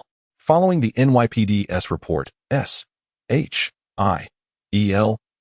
dispatched a sealed glass containment unit, previously used to imprison Loki, to secure Sandman. Such a high-strength sealed container was more than adequate to handle him. Among the agents dispatched were a few acquaintances of Spider-Man, including Wood and Hill, with whom he and Ms. Octavius discussed Sandman's condition, leaving the scene in their capable hands. Wood directed his fellow agents to gingerly lift the glass Sandman, while others prepared the sealed glass chamber. Yet, at that moment, a scream pierced the air. An agent's palm, grasping the glass Sandman, was pierced by a sharp glass spike, blood dripping from the shard. His fingers contorted in agony, shaking violently as Wood rushed to assist him, exclaiming, "Be careful." However, cries of distress echoed from other agents as glass spikes pierced through the webbing, embedding themselves into their palms, rendering them incapable of maintaining their hold on the glass Sandman, who shattered upon impact with the ground. Glass shards tumbled from the web, bouncing and colliding, fracturing into even smaller pieces. These fragments continued to grind against one another, rapidly transforming from transparent to snow white, and from snow white to green sand. Spider-Man shouted, "Everyone retreat." Yet, Octavius' eyes sparkled with renewed excitement, realizing she once again had the opportunity to study Sandman. "Did you hear that? Retreat."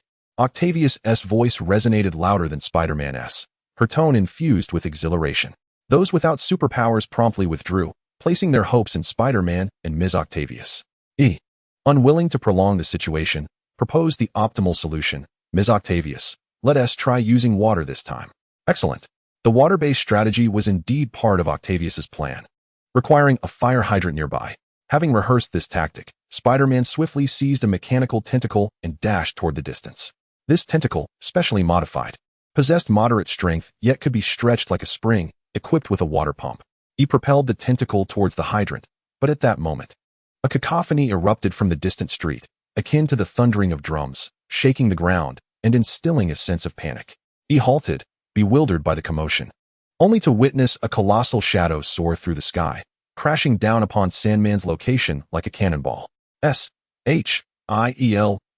Agents and NYPD officers were momentarily stunned by this unforeseen occurrence, with surrounding vehicles shaking violently, clouds of dust obscuring their vision, only to be met with a resounding roar echoing in the night sky. Hulk. Wood felt a jolt of surprise. Could it truly be Hulk? Yet he soon heard the giant continue to bellow, "Hulk, die!" Peering through the swirling dust, he discerned a massive figure, rivaling the strength of the green giant, mercilessly pummeling a mass of sand, repeatedly uttering Hulk's name. The green mass was randomly kneaded and crushed, dispersing and regrouping, barely managing to form a mouth and vocal cords, only to be reduced to a muddy pulp once more by the giant's blows. Wood carefully examined the figure. Judging by its gray-brown skin and exposed vertebrae on its back, it was undoubtedly Abomination. He was aware that Emil Blonsky had mutated into Abomination, yet he was unclear as to why he had appeared here or why he was unleashing such fury upon Sandman. It would be inaccurate to claim Sandman was impervious to physical attacks. Rather, he could not perish from them and could rapidly recover from any physical alterations inflicted. However, facing someone like Abomination, who sought not to kill Sandman but to inflict brutal punishment, would be more than Sandman could withstand. For nearly half a year, Abomination had relentlessly pursued Sandman's trail, having caught him on several occasions, with Sandman suffering prolonged beatings each time, leading him to develop a psychological aversion to Abomination. The Sandman found himself in a dire predicament. The loathsome creature's assault left him no time to assume a more advantageous form for mobility. Instead, he remained ensnared in a mire, enduring blows while desperately attempting to flee. The NYPD and S.H.I.E.L.D. observed this chaotic scene with trepidation, daring not to intervene until the conflict between the two adversaries drifted away from the nearby streets and ventured into the outskirts of New York City. It was then that Wood recalled something imperative. He must promptly inform Agent Coulson. Chapter 165, The Substitute. Coulson was at the S.H.I.E.L.D.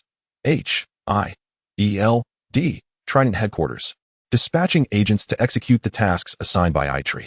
Coulson held great trust in Itrek, a remarkably astute individual. Without his foresight, neither the incidents involving Thor's hammer in New Mexico nor the Monaco affair concerning Iron Man would have been resolved as effectively. Itrek had a remarkable knack for preemptively quelling crises before they could escalate. However, Coulson felt a tinge of discomfort, as Itrek often played the fool, withholding crucial information until the very end. The current assignment regarding the Hulk was no exception, as Itrek had fabricated traces of the Hulk's presence throughout New York City. Suddenly, a call came through Coulson's earpiece. Upon answering, he heard Wood's voice. "Agent Coulson, this is Wood. I've just uncovered significant information during my mission. The hulking brute wreaking havoc in New York City may not be the Hulk, but rather the Abomination, Emil Blonsky." "What?" "Elaborate." Wood relayed the NYPD's report of a superpowered individual causing destruction in New York, detailing the skirmish involving Spider-Man, Dr. Octopus, and the Sandman, along with the emergence of the suspected Abomination. Connecting the dots, Coulson concluded that it was indeed more plausible for the Abomination to be the culprit rather than the Hulk. If it were truly the Hulk, he would exhibit no restraint against his rage and could not possibly remain hidden from S.H.I.E.L.D. for such an extended period. Coulson faced two pressing dilemmas. First, the trail of the Hulk had vanished, and second, a new threat loomed over New York City in the form of the Abomination. His instinctive reaction was to call Itrek, and he did so reflexively. "Hello? Itrek. Wood just reported to me about your confrontation with Dr. Octopus and the Sandman. The figure that appeared midway was indeed the Abomination, correct?" "Precisely," Coulson, with a hint of reproach, replied. "If that's the case, then the plans you propose to deal with the Hulk are rendered futile, right? I'm referring to our covert operations to incite destruction in New York. I never imagined you could miscalculate." Itrek pondered that their destruction had, in fact, served to obfuscate Connor's judgment and replied, "Indeed, my strategy was flawed, yet your intelligence was also erroneous from the outset. Who informed me that the Hulk was in New York City?" Coulson recognized he could not outmaneuver Itrek in this exchange and conceded, "All right, let us not cast blame. What shall we do next regarding the two new monsters in New York City, the Sandman and the Abomination? And where is the Hulk currently?" Itrek responded, "You need not worry about the Sandman and the Abomination. They will likely counterbalance each other. Furthermore, The Abomination has made no attacks on civilians since arriving in New York, only revealing himself when the Sandman was present, which indicates his true intentions. Additionally, the Sandman currently seeks to eliminate me, showing no desire to provoke S.H.I.E.L.D.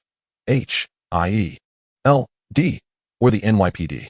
With my presence, neither the Sandman nor the Abomination can stir significant trouble.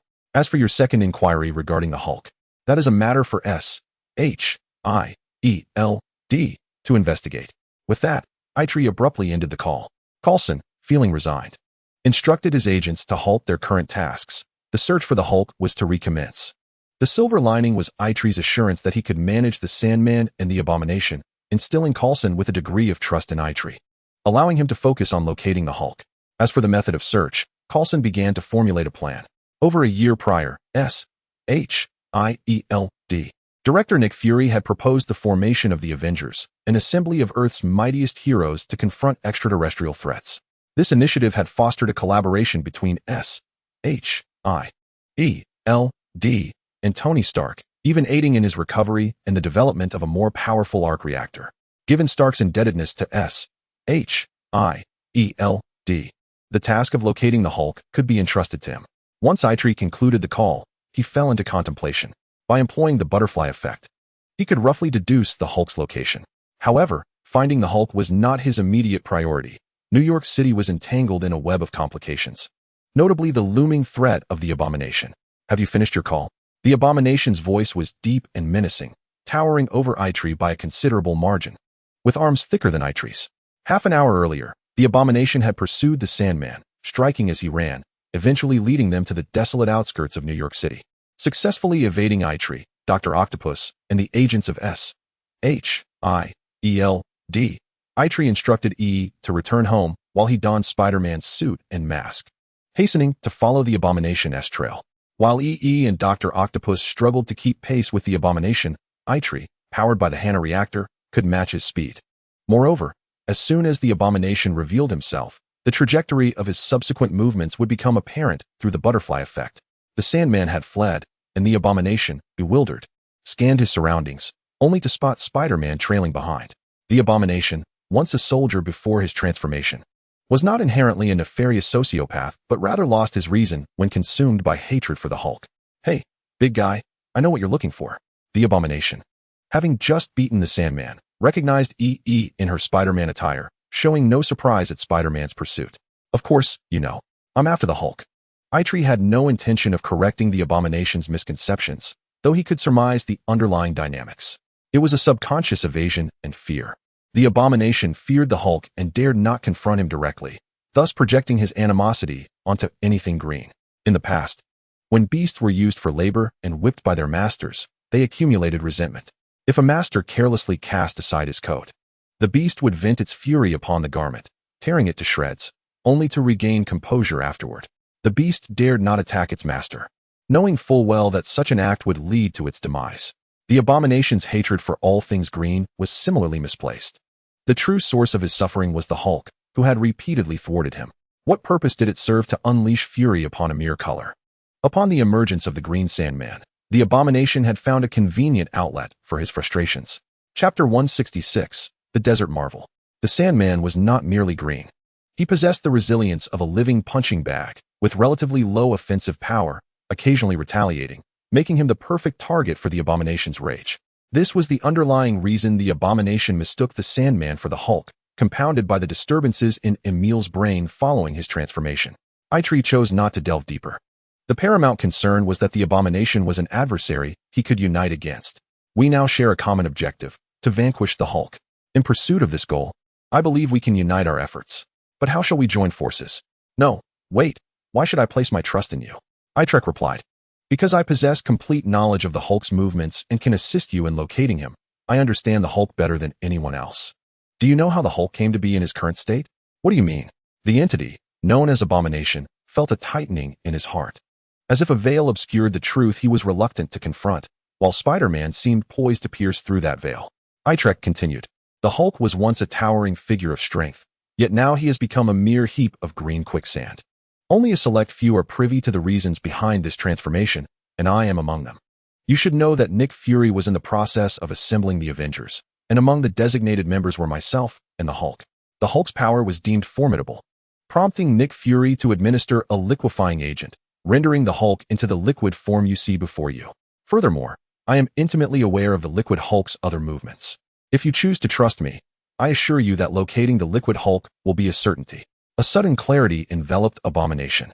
He had initially believed that the obscured truth behind the veil was cowardice he could not confront. However, upon Itrek's revelation, it turned out to be something far more grandiose. Abomination's spirits lifted as the time bomb that had lingered in his subconscious was defused, allowing him the freedom to unleash his fury upon the Hulk, who was not merely an imposter, but the Hulk himself. Ha ha ha, splendid. We can indeed join forces. Do you know where the Hulk is headed? Itrek responded. Of course. Since transforming into the Liquid Hulk, his demeanor has drastically altered. He has become exceedingly cowardly and cunning. Did you not hear him defending himself when you assaulted him, insisting he was not the Hulk? Such words would never have escaped his lips in his former character. Abomination nodded, relishing those words, as he found Spider-Man's insights to be profoundly sensible. Itrek continued. Moreover, he has developed a rather unsavory trait, jealousy. He harbors a pathological envy towards handsome individuals, to the extent that he wishes to eliminate them. Recently, he has fixated on a strikingly attractive youth at a local high school, often trailing him and seeking an opportunity to strike. If you trust my judgment, you should discreetly shadow that young man to protect him. The Hulk is sure to reveal himself. Abomination murmured, what is his name? What does he look like? Do you have a likeness of him? Itrek shook his head. No need for that. Simply position yourself at the entrance of the high school after classes. This individual is extraordinarily handsome and strikingly cool. You will recognize him the moment he steps out. Abomination nodded, confirming the details with Itrek before departing. Itrek had faith in Abomination. With his specialized training as a soldier, he could blend into the bustling streets of New York City, despite his imposing size. All Itrek needed to do was attend school at the proper times. The following afternoon, as the sun dipped low in the sky, Itrek prepared to leave school after a full day of classes. He sensed that the Sandman would surely return today. When they parted ways yesterday, Itrek had masqueraded as Loki, implanting the notion in Sandman's mind to focus solely on eliminating Itrek and to forget about Hannah, which had allowed him to track Sandman's every move via the butterfly effect. As the school day drew to a close, Itrek detected an intensifying murderous intent from Sandman, a clear sign that he was preparing to strike. Itrek remained unhurried as he bid farewell to Gwen and Ned, who were off to execute a plan he had devised, a playful ruse to provide Ned with an opportunity to walk home with Betty. Although the likelihood of success was slim, Itrek's intention was to ensure his two friends departed, allowing him to confront Sandman alone and avoid collateral damage. Watching Gwen and Ned walk away towards Betty, Itrek turned to head home, suddenly recalling another matter that required attention, Connors. The previous night, he had, in the name of Abomination, smashed the Brown motion amplifier to smithereens, and Connors would undoubtedly not abandon his plan so easily. With his tenacious character, he would likely attempt to reconstruct the device. The first apparatus had been built atop Oscorp Tower, a detail Itrek was well aware of from the films. However, after the destruction of the first device, Itrek had no knowledge of where the second one would be constructed. While demolishing that instrument had temporarily thwarted Connor's plans, it had also introduced more variables in the long run. Itrek was devising a strategy to find Connor soon, hoping to discover an alternative means of prevention. Lost in thought, Itrek's phone rang. Upon answering, he heard Coulson's voice. Itrek, we urgently require your assistance. At that moment, Itrek's identity was that of a student at the local high school, not Spider-Man. So he quickly stepped aside to a secluded area and whispered, what is the matter? I haven't even finished school. Coulson replied, we are currently in the Sahara Desert of North Africa, where an extraordinary phenomenon has occurred, and we need your help. We? Who else is there? Itrek inquired. Aside from myself, Iron Man Tony Stark is also here. He mentioned it has been a month since he last saw you, and is eager to see you again, needing your assistance. Itrek responded, if it's merely a matter of missing me, there's no need for a meeting. If you require my help, I fail to see why I should fly to the deserts of North Africa. Coulson explained, Itrek, here's the situation. Yesterday, in an effort to track the Hulk, I contacted Tony, asking him to utilize Stark Industries satellites to search for anomalies globally. We did not locate the Hulk, but instead, we discovered a marvel in the Sahara Desert that will surely astonish you. Chapter 167, Exposure. Upon hearing Coulson's description, Itrek remained skeptical, recalling the events from the films, which did not feature any significant occurrences in North Africa. If one were to force a connection, there were indeed two matters related to the films in Africa. the first being Wakanda in South Africa, home to the Black Panther, who might prove useful later. The second was in Avengers, Age of Ultron, where the Hulk, after being psychologically disrupted by Scarlet Witch, battled Iron Man in a city in Africa. During that conflict, Tony Stark instructed his AI, Jarvis, to purchase a building in a matter of seconds to contain the Hulk. Itrek surmised that Coulson's mention of this incident was unrelated to the main storyline and would not impact the larger narrative, thus lacking interest. Itrek replied, "I am not concerned about any astonishing marvels. Compared to those matters, I am far more interested in what Aunt May is preparing for dinner this evening." Coulson seemed unwilling to let Itrek off the hook, but as Itrek attempted to end the call, he hurriedly added, "I will send some photos of the scene to your email. Do not forget to check them. You will undoubtedly find them intriguing." Itrek hung up on Coulson and strode towards the school gates, aware that he had much to accomplish, starting with playing the role of bait to draw out Sandman. The sky had not yet darkened, and the students were still lingering at school. Itrek was apprehensive that a confrontation between the Sandman and the Abomination might lead to collateral damage. However, if EE and Octavius were covertly providing protection, there should be no cause for concern. The school had not yet emptied, and the loudspeakers scattered across the campus crackled with static, followed by a series of heavy coughs. As if someone was about to speak, the departing students halted in their tracks, pausing to listen intently. Broadcasts were typically reserved for intermissions, so an announcement at dismissal certainly signified something of great importance. A hoarse voice emerged from the speakers, its tone reminiscent of gravel grinding together. "Today, I shall reveal a secret about an individual among you, one who is a student at Harrington High, yet harbors a concealed identity." Itrek comprehended the intent. The Sandman sought vengeance and would pursue it from all angles, mentally and physically, biologically and socially. He aimed to expose his Spider-Man persona, thereby shattering his social connections and rendering him incapable of reintegrating into the lives of ordinary folk. It must be said, the Sandman's scheme was rather astute. For if he were indeed Spider-Man, killing him would pose a risk of failure. Better to unveil Spider-Man's secret beforehand, which might serve to unsettle him during their confrontation. In truth, suspicions regarding Spider-Man had long circulated within Harrington's class, particularly during the period when Mr. Harrington took the entire class and their parents on a study trip to New Mexico, during which Spider-Man notably did not appear in New York City. Rumors suggested that Spider-Man had been sighted in New Mexico. This implied that Spider-Man was likely one of the students or perhaps a parent of the students. Naturally, Itrek found himself among the suspects. The Sandman continued, "This student's name is Itrek Parker, and his true identity is none other than Spider-Man." Indeed, Itrek thought to himself, the Sandman's plan was clever. However, little did he know that the informant, Loki, was also a guise of his own. Before EE's arrival, Itrek had endeavored to conceal the truth of his Spider-Man identity, refraining from explanations even when suspicion loomed. Yet, the current circumstances were entirely different. With EE embodying the role of Spider-Man, he no longer felt the need to claim that title for himself. He eagerly awaited someone to clarify this confusion. Previously, he had been forced to choose between being suspected of being Spider-Man and admitting to it. Naturally, he had chosen the former. Now, however, he faced a choice between being suspected as Spider-Man and allowing EE to validate his innocence. Itrek decidedly opted for the latter, which also explained his declaration to the Sandman that Spider-Man was indeed Itrek Parker. He had initially hoped that during the altercation with EE the previous night, the Sandman would publicly reveal this fact before the NYPD and the gathered crowd, but the Abomination had intervened too swiftly, disrupting his plan and forcing him to disclose this information prematurely. Around him, those who recognized Itrek cast glances in his direction, some whispering, "Is that a trick? Could he really be Spider-Man? He doesn't quite seem like it." With a sense of pride, Itrek announced to the crowd, "Though I know not who revealed this, I am astonished that this secret could not be contained for long. Indeed, I am Spider-Man, the hero of this city." The surrounding individuals regarded him with skepticism, some approaching to inquire, "Spider-Man wears a mask and a tight suit. Do you possess such attire?" Itrek chuckled awkwardly, scratching his head. "Those items are at home. I shall bring them tomorrow." The Sandman repeated the broadcast several times before vacating the broadcast room, peering down upon the campus and spotting a gathering around Itrek. Transforming into a quagmire, he surged downward, aiming directly for Itrek. Just as he was about to descend upon him, a web intercepted the flow of sand, and from it swung a red figure. It was Spider-Man. The students encircling Itrek gasped in astonishment, some retrieving their phones to capture the moment. Rumors had long suggested that Spider-Man operated under the cover of night. Why, then, had he appeared before dusk and immediately ensnared a mass of sand? In the blink of an eye, The mound of sand began to lose its shape, trickling through the web's openings and gradually reassembling into a humanoid form. Spider-Man called out to the students, "Flee this place at once. It is perilous." The students ceased their photographing and spectating, scattering in all directions as Itrek blended into the crowd.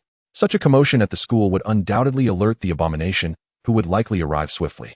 Itrek urged E.E. to delay as much as possible. Caught off guard by this unforeseen turn of events, the Sandman was momentarily perplexed. He had been informed by Loki that Spider-Man was a trick, which had compelled him to expose Itrek's identity in the hopes of disrupting his combat readiness. Even if he could not eliminate him, he aimed to render Itrek incapable of reintegrating into society. To his surprise, while one Itrek was on the ground, another Spider-Man swooped down from above. What was the meaning of this? As he grappled with Spider-Man, the Sandman gradually realized that his target was Itrek, not Spider-Man. Engaging in battle with him was utterly futile. Chapter 168, Glass Shell. The Sandman reformed, about to search for Itrek's whereabouts when another figure emerged from the office building's perimeter. This individual was equipped with 4 mechanical arms, hair tied back with a headband, and donned red-framed sunglasses, none other than a disguised Octavius, the Dr. Octopus. Having heard from Spider-Man that the abomination might join the fray, Octavius had temporarily switched her lenses from green to red to avoid unnecessary complications. Following the battle from the previous day, she had gleaned sufficient knowledge about the Sandman's weaknesses. Although many anticipated strategies remained untested, the known method of high-temperature incineration was adequate. With the propulsion of her 4 mechanical appendages, Dr. Octopus swiftly advanced toward the Sandman. Launching 2 of her mechanical limbs straight at him, flames surging forth like 2 entwined fire dragons, assailing the Sandman. The Sandman found himself in an open area, while Spider-Man leapt to a distance as a wave of heat struck his face, rendering the air thin. After 7 or 8 minutes of roasting, the ground shimmered with a flowing crimson hue, and at the center of the flames stood a figure sculpted like glass. Dr. Octopus exchanged a triumphant high-five with Spider-Man. "We did it." Spider-Man replied, "Let us refrain from touching him for now, lest he finds a chance to shatter himself." Octavius raised another mechanical limb, directing a gust of cold air toward the Sandman, stating, "I shall hasten his cooling and solidification. You go notify the NYPD or S.H.I.E.L.D. to contain him." Just as E.E. prepared to depart in search of assistance, a sudden thought struck her. Aside from the Sandman himself, the abomination could unexpectedly arrive and shatter him. He must have sensed that something was amiss at Harrington High and might be on his way. As she spoke, distant cries and screams filled the air, echoing with terror, followed by the thundering sound of hurried footsteps. The abomination was approaching. Both Octavius and E.E. felt a sinking sensation. While the Sandman in his quagmire state would indeed benefit from the abomination's strength, now that he was under control, any rash attack from the abomination could potentially send this cooked duck flying. "Spider-Man, you must intercept him." Spider-Man shot his web towards the source of the sound, ensnaring the buildings on either side, as well as the ground and a lamppost, endeavoring to weave an expansive net. A colossal figure suddenly emerged from behind the academic building, charging directly towards Sandman. "The Hulk, I'm coming for you." The web only slightly impeded Venom's advance before it was abruptly severed by him. Seizing the moment, Spider-Man propelled himself into the air, his feet striking Venom squarely on the forehead, causing the latter to lose his balance and stagger back a couple of steps.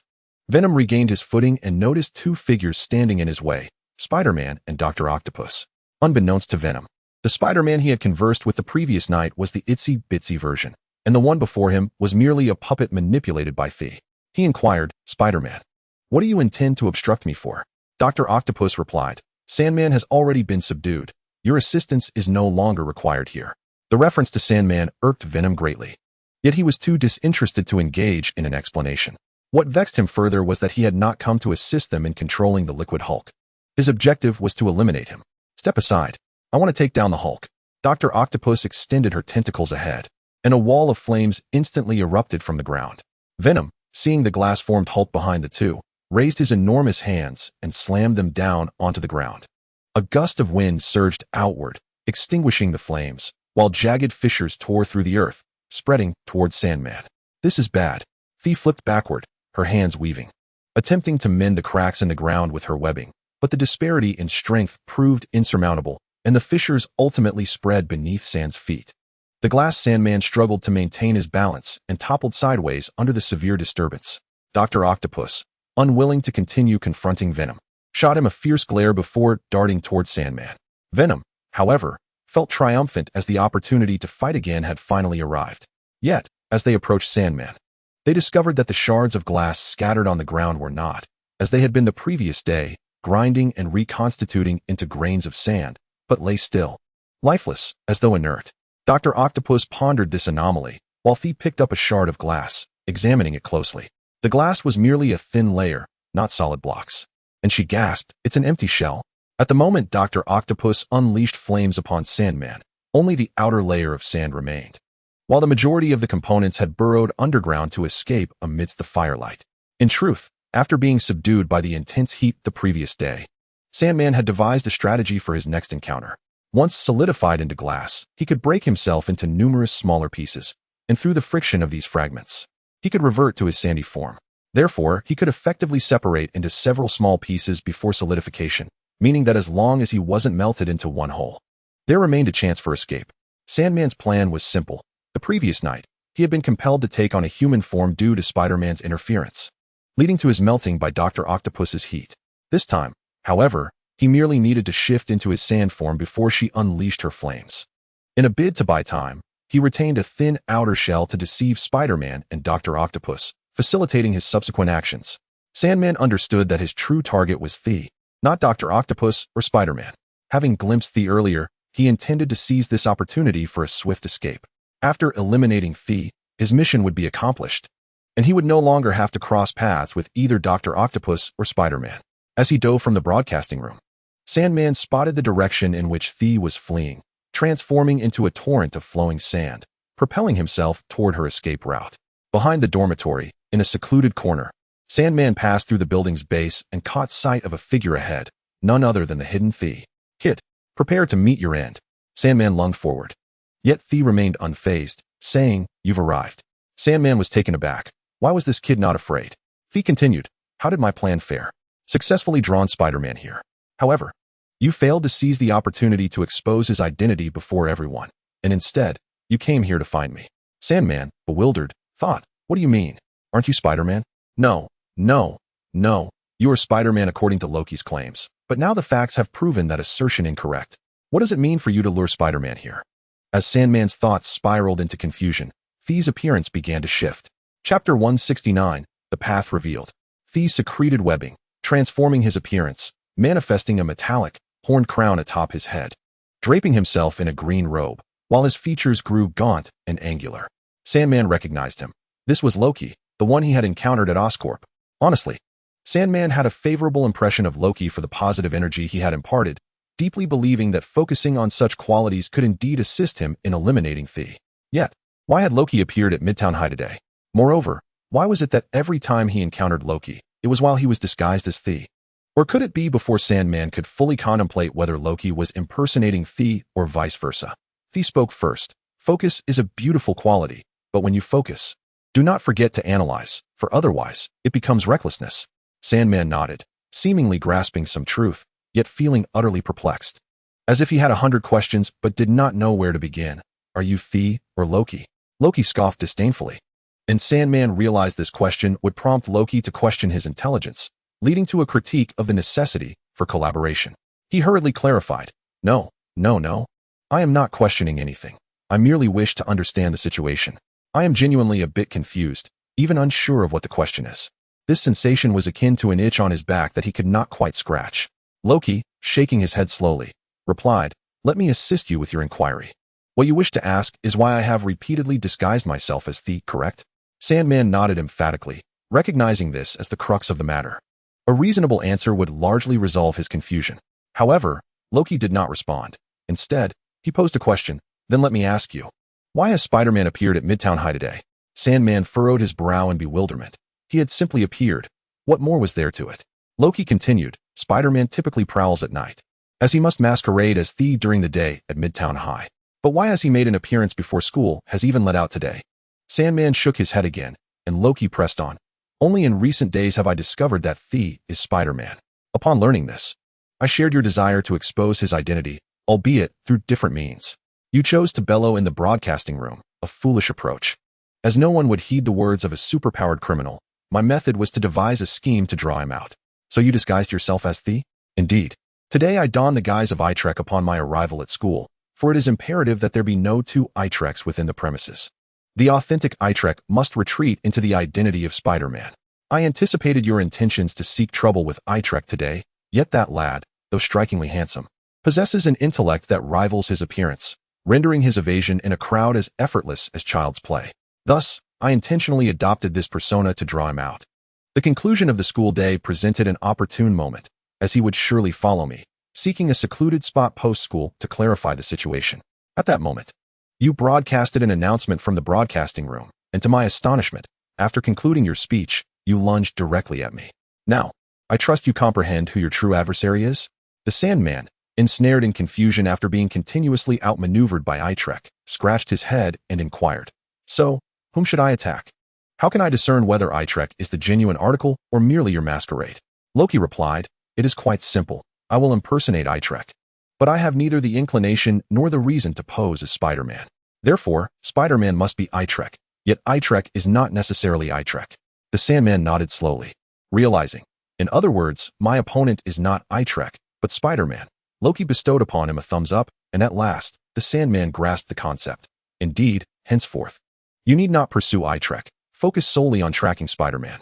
Very well, I shall depart at once. While they remain, enlightened by this revelation, the Sandman recognized the time squandered and hurried back without bidding Loki farewell. As he escaped before Spider-Man and Dr. Octopus, he shed his glass shell, believing they remained oblivious beside the glass decoy.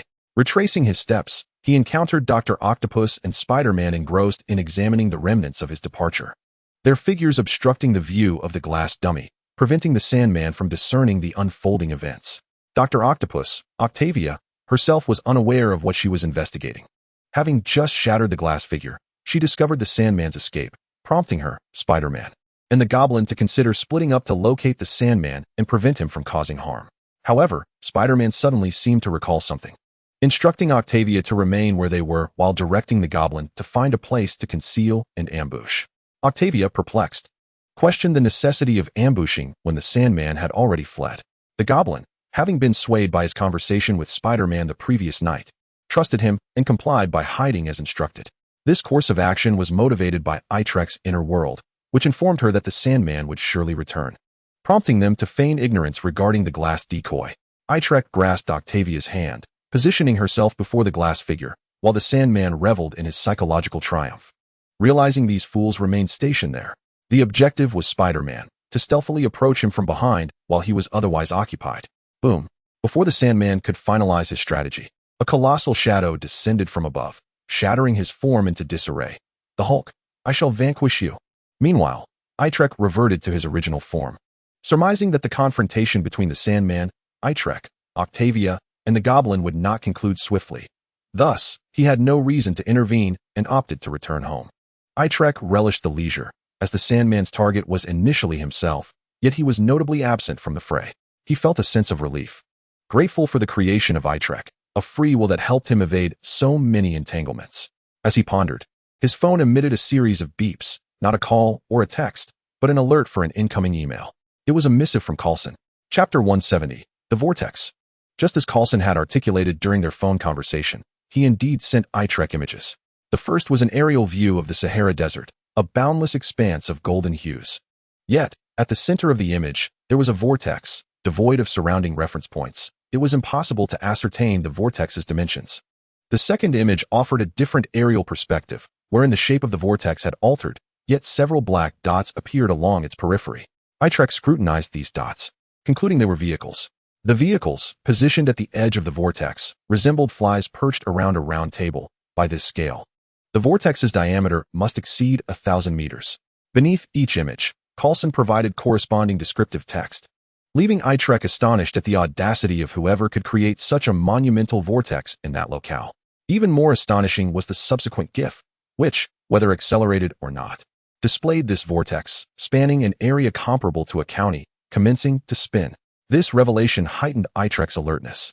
A mere vortex could be attributed to a meteorite's violent impact upon the desert, yet this was a vortex in motion. It indicated external forces were at play. Until now, all the dangers Itrek had encountered had remained within the realm of his understanding, thanks to the convenience of his identity as a traveler. He could leverage the knowledge acquired from his previous life as an observer and reader to maintain the situation within manageable bounds. However, what was Coulson presenting him with? Following the images, Coulson included an extensive passage describing the process of discovering the colossal desert vortex. The S.H.I.E.L.D. agency, utilizing Tony Stark's private satellite, conducted a global surveillance and unearthed this anomaly. The agency's purpose is to safeguard the Earth, transcending the confines of just the United States. Thus, Coulson and Tony, accompanied by a cadre of agents, ventured forth to establish a proposed research base within the vortex. That evening, while Coulson and the agents were resting in their vehicle, he felt the urge to step out for a moment, only to find the door unyielding. Upon illuminating his flashlight, he discovered the exterior was inundated with sand. They were buried beneath the sands. Tony, utilizing his Iron Man suit, extricated everyone, yet the vehicle and equipment lay deeply embedded in the desert, utterly destroyed. Once freed, they realized the desert vortex was in motion, intermittently spinning. When it commenced its rotation, any object situated atop the vortex would be engulfed by the sand. Entombed in the desert, Coulson narrated this with palpable trepidation, grateful for his frequent urination issue, which alerted him to the vehicle's subsidence into the sand. Had morning arrived and the vehicle sunk to sufficient depths, the immense pressure of the quicksand would have rendered them into a mere puddle of flesh. Subsequently, Coulson repositioned the observation base to the outer edge of the vortex, as indicated by the black dots in the image, unwilling to linger within the vortex any longer. After a period of observation, Coulson arrived at a shocking conclusion, one that, to Itrek, appeared somewhat coincidental. The desert vortex might possess consciousness. It could be a destructive life form.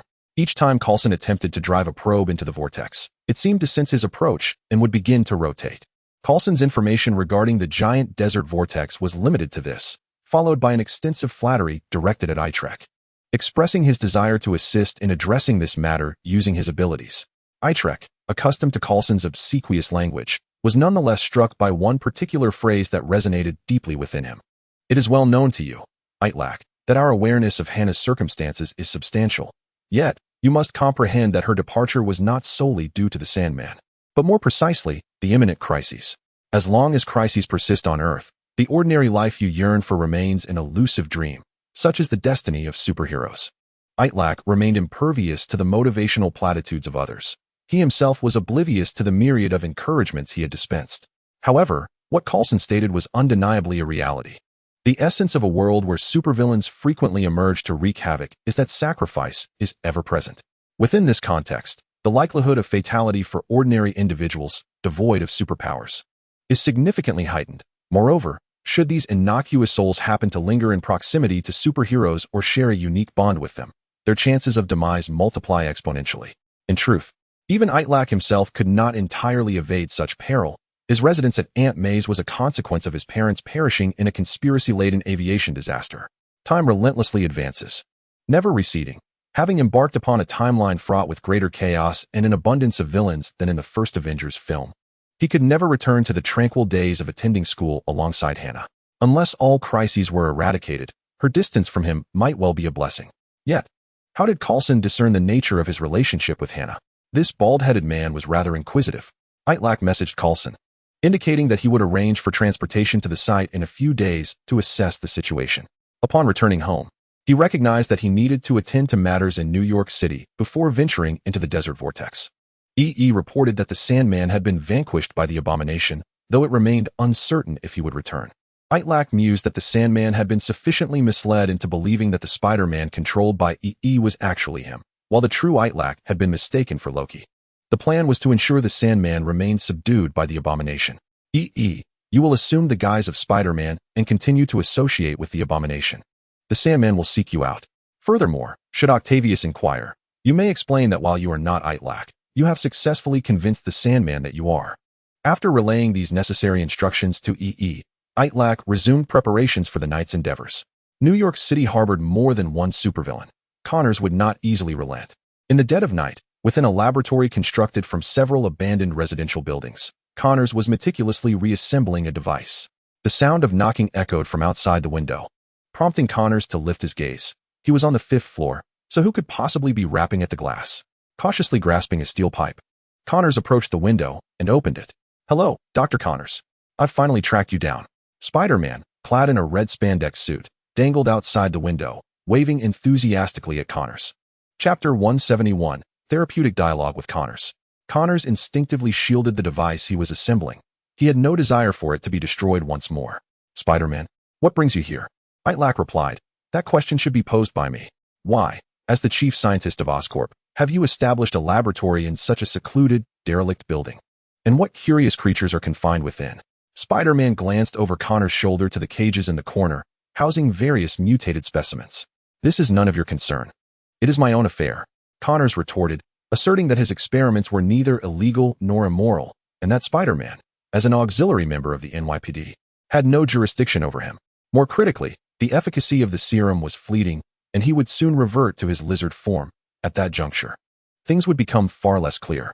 You need to vacate this area at once. It is my private domain, and visitors are unwelcome. Just as Connors attempted to close the window, Spider-Man blocked it with his elbow, stating, actually, I already know that you are working on a device to amplify Brownian motion. I presume your intention is to transform the entire city's populace into giant lizards. Am I correct, Dr. Lizard? Connors trembled. His transformation into the lizard was a secret known only to himself. He prided himself on his discretion, believing he had left no incriminating evidence. How could Spider-Man possibly be aware of his identity?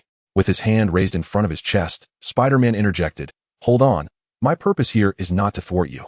Rather, I wish to engage in conversation. Conversation? Indeed, a heartfelt dialogue, an exchange of sentiments, an enhancement of camaraderie. Spider-Man dramatically opened his arms, mimicking an embrace of the air. Connors was momentarily taken aback, grappling with his bewilderment, and eventually inquired, if this is a genuine friendship, you must at least divulge how you discovered my endeavor to create the Brownian motion amplifier. Or do you imply that you were the one who sabotaged my apparatus days ago? Spider-Man shook his head. No. You should have seen the news. Recently, I confronted the abomination, during which I observed him wielding 2 metal rods as weapons. The construction of those rods was peculiar, resembling components disassembled from some apparatus. Being the curious individual I am, I felt compelled to inquire further. The abomination claimed they were lightning rods removed from the Oscorp tower, but I surmised they were not. Thus, after concluding my encounter with him, I personally visited Oscorp to investigate. The ground was strewn with the remnants of metallic components. However, the structure suggested it was some form of diffusion device. Though Connors had already suspected the abomination was responsible for the destruction of his meticulously assembled device. Hearing Spider-Man articulate, it ignited a surge of indignation within him.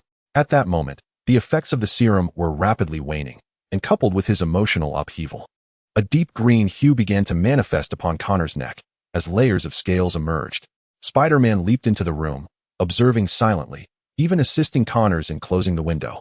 Connors writhed in agony, his body swelling from within. His incomplete right arm sprouted new appendages, grotesque and claw-like. Within mere seconds, the ordinary human form of Connors had entirely metamorphosed into a colossal lizard. Aware of his impending transformation, Connors had donned a loose-fitting lab coat, the standard attire for a doctor and researcher, now draped awkwardly over his massive lizard form. Aren't you surprised to see me like this? The lizard doctor rasped, panting heavily as he gazed at Spider-Man. Spider-Man chuckled, I encountered this version of you when you ascended to the Oscorp rooftop. Upon discovering the remnants of that device, I surmised that someone capable of constructing such a sophisticated instrument would be none other than Oscorp's chief scientist, Dr. Connors. I also deduced that the creator would inevitably return. Whether to continue his work or to utilize the device, he would not leave it abandoned atop the building. Thus, I remained vigilant, and sure enough, the following night, a great lizard ascended the rooftop. Do you recall your appearance at that time?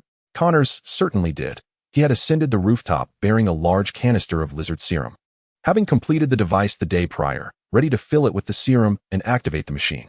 However, the scene before him left Connors questioning whether he was ensnared in a dream. All has vanished, utterly obliterated. Months of my labor have been reduced to mere rubble. Just before stepping out, Connors glanced at the newspaper, which reported that the Hulk was rampaging throughout the city, wreaking havoc indiscriminately on various locations and objects. Connors worried whether he might be caught in the chaos, but quickly dismissed the thought, reasoning that New York was vast and the odds were too slim. Little did he know, Murphy's Law would be flawlessly validated. Had he known, he would have refrained from reading the newspaper before leaving. Consequently, Connors developed a deep-seated loathing for the Hulk. Later, the paper reported that what roamed the streets of New York was not the Hulk, but rather a nemesis that despised him. Regardless of the identity, nothing could diminish Connor's fury. All he desired was to flatten that abomination into a pancake. Spider-Man continued, "As a witness to that scene, I can comprehend your sorrow and anguish. You cannot." The lizard roared in fury. "You cannot fathom what I have endured since transforming into a lizard. Thus, you will never grasp the significance of that device to me." Spider-Man scoffed lightly, tinged with disdain. "What do you find amusing? Are you mocking me, a monster, for wallowing in self-pity? Do you even know who I am? I am Spider-Man, a being who became a monster before you did, if one were to classify all non-human anomalies as monsters." Connors fell silent, for in Spider-Man's tone, he perceived a rage that eclipsed his own. Spider-Man, devoid of exaggerated gestures, pointed at Connors and inquired, "You have transformed into an unsightly lizard. Unable to present yourself before ordinary people, yet at least you can accept your appearance. But what of me? Do you know why I don this damned mask and skin-tight suit every time I appear? You could never imagine how grotesque and twisted the form beneath this exterior truly is. I can barely bear to look at it myself. Were you to see it, you would understand what a true monster is." Connors was momentarily stunned by Spider-Man's words, filled with trepidation, and began to realize that perhaps he and Spider-Man were kindred spirits. Chapter 172, Continuing the Therapy. Seeing that Connors was moved and empathized with him, Itrek approached and patted his shoulder, continuing, "Connors, I understand your feelings and the motivations behind your actions." Itrek discerned Connor's motives. All his misdeeds stemmed from his inner insecurities, which arose from the disfigurement of his lost arm. Connors feared the peculiar gazes of others, which was why he fixated on implanting lizard genes to restore himself. Ironically, after transforming into the lizard, his differences were not diminished, but magnified. Thus, Connors devised a simple logic. Why not transform others into lizards like himself? This coercive rationale, which defied the will of others, was masked by Connor's subconscious with a noble justification: to aid humanity in evolving into stronger beings. Itrek, of course, would not dismantle Connor's justification, as it would incite his ire. Rather, he would repeat Connor's reasoning, allowing it to be validated by others in reality, thus granting him a sense of relief and security.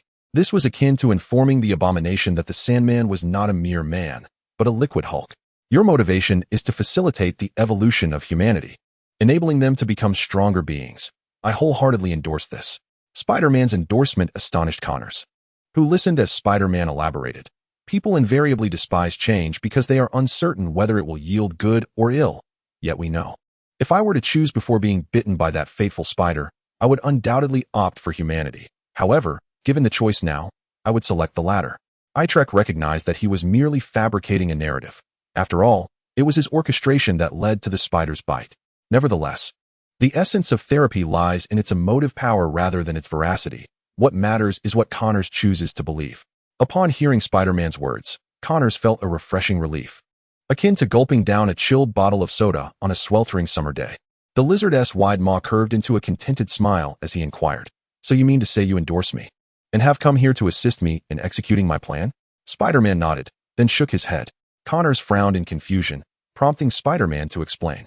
"Your initial intentions were commendable, and the outcomes would be beneficial for all. Yet, there is one individual for whom it would be detrimental." "Detrimental to whom?" "To you." Spider-Man's statement left Connors bewildered. How could this be harmful to himself when the entire world would be transformed and the discrimination against him would vanish? Spider-Man elaborated. "In their human state, people fear transforming into lizards, which would hinder the release of the lizard serum. Yet once they become lizards, they revel in their new form. I do not dispute this. However, once they are in their lizard state, they will become complacent and resistant to reverting to any other form. Do you concede this point?" The lizard nodded, and Spider-Man continued. "If you accept this notion, consider how you would be treated once everyone becomes a lizard." The lizard replied, "Then I would become a hero to all humanity, wouldn't I?" Spider-Man shook his head. "You would become the villain of humanity. Though you would have facilitated their evolution, and they might relish this transformation, they would still regard you as a villain for initiating the change in their forms. Imagine a man named Connors, who disperses lizard serum, transforming the entire world into lizards. He would be celebrated and adored. Yet, if other lizards, like Venus or Jervis, were to distribute a serum to revert everyone back to humanity, what then? Logically and emotionally, humanity could never view you as a hero. That would equate to venerating the very change they loathe. Who knows how many similar genetic serums might arise? Currently, you possess a robust lizard body, granting you an advantage physically over humans. Yet once the world transforms into lizards, and they all perceive you as an adversary, how will you evade a multitude of lizards? Some even stronger than you. Connors furrowed his brow, sensing a flaw in Spider-Man's argument, yet he felt ensnared in confusion, unable to pinpoint the contradiction. Merely shaking his head and muttering no. Spider-Man chuckled. I know what you wish to ask. You are wondering why, if people enjoy being lizards, they would harbor animosity towards you. Precisely. Connors finally found a point to counter, logically, to prevent any future occurrences of others creating different genetic serums. They might take measures to avert such incidents. Yet emotionally, since they benefit from this evolution, public sentiment should be grateful to me. I am their hero and deserve a pardon. Itrek shook his head again, not directly answering, but rather posing a question. Dr. Connors, have you ever had a girlfriend? Connors, somewhat perplexed, replied, I have. I have been married twice, though neither ended well. Why do you ask? Spider-Man inquired. When you embrace your wife and press her body against the bed, just before you indulge in intimacy, what does she say? Connor's face took on a slight shade of green as he awkwardly regarded Spider-Man, who, in turn, wore a serious expression and spoke. Dr. Connors, please do not misunderstand me. I have no intention of offending you. I merely wish to discuss the nature of humanity. I can present you with two options, from which you may choose. Option A is to refrain, while option B is to act upon me. After contemplating for a moment and reflecting on past experiences, Connors remarked, it should not be option B, for such sentiments arise only when both parties are deeply invested in their emotions during the final stages. Your inquiry pertains to the initial phase, thus it must be option A. Spider-Man posed another question. When your wife suggests option A, does she truly mean it? Connors shook his head, replying, certainly not. If that were the case, I would be a criminal, wouldn't I? Women, you see, often exhibit a penchant for saying one thing while meaning another. Spider-Man countered, it is not solely a female trait. It is a universal human affliction, speaking contrary to one's true feelings, reaping benefits while pretending to be virtuous. After you assist them in transforming into lizards, they will vehemently protest, seemingly passively accepting this new reality. Rather than becoming humanity's hero, you will be cast as a villain. As they gradually acclimate to their lizard forms, they will take pride in their resilience against adversity, viewing the conveniences they gain as a means of finding joy in suffering. The true sinner, the architect of their plight, is you. Chapter 173, Departure. Connors grasped Spider-Man's meaning and began to suspect that the purpose of his visit was to dissuade him. So, you are here to stop me, correct? If I do not yield to your persuasion, you would resort to force, wouldn't you? Spider-Man shook his head, stating, Dr. Connors, do not overthink this. I have told you, we are of the same kind. You should trust me. My earlier remarks were intended to convey that while your dissemination of the lizard virus may benefit humanity, it ultimately harms yourself. In truth, whether harming or benefiting others serves merely as a facade for Connor's subconscious to mask his darker, true intentions. Even if Itrek dismantled this rationale from such a perspective, Connors would unconsciously erect another layer of justification. Itrek understood this well. Hence, he did not seek to dismantle Connor's beliefs, saying, I do not aim to thwart you. Rather, I wish to assist you in executing your plan with greater finesse. We are alike, and I comprehend your suffering. I simply do not want you to shoulder such burdens alone, only to become the scapegoat for humanity.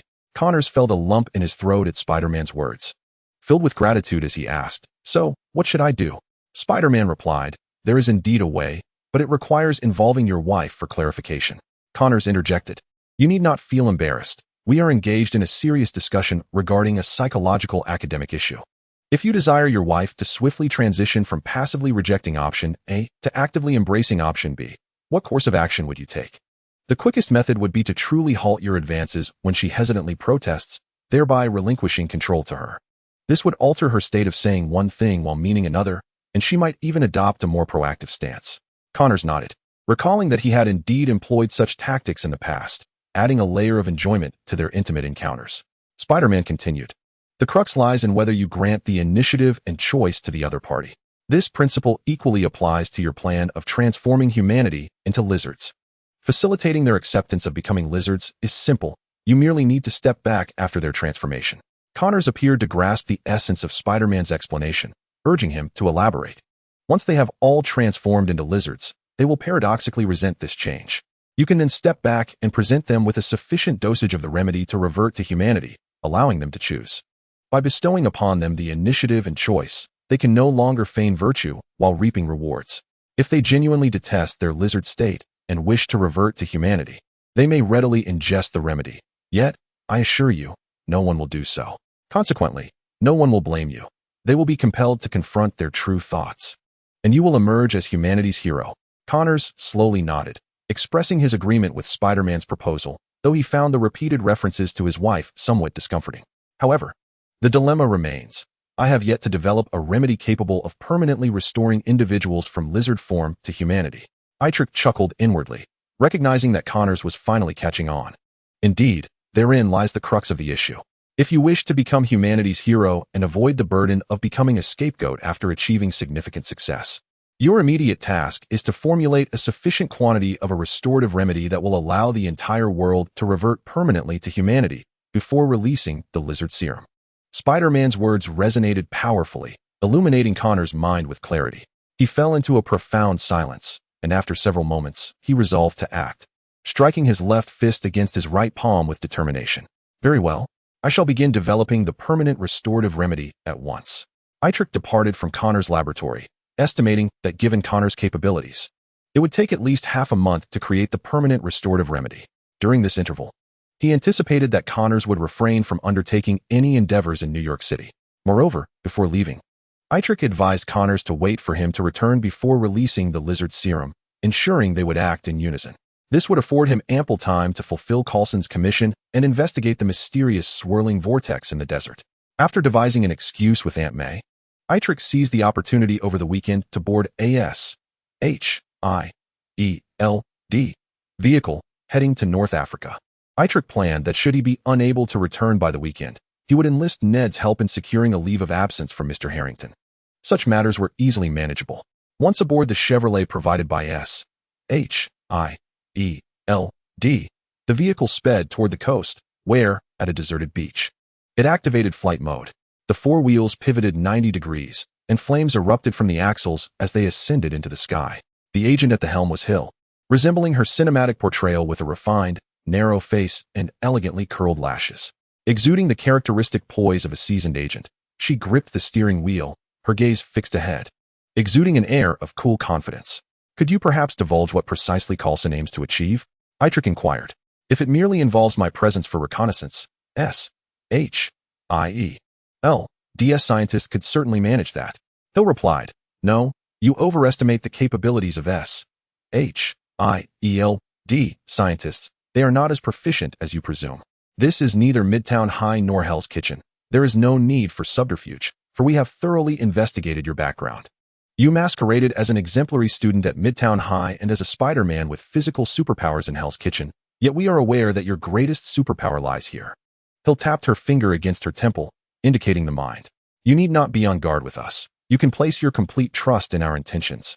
Itrek was unsurprised by Hill's knowledge of his situation. After all, Coulson had witnessed his cerebral abilities when he extracted Thor's hammer and had aided Iron Man in constructing the Hana reactor.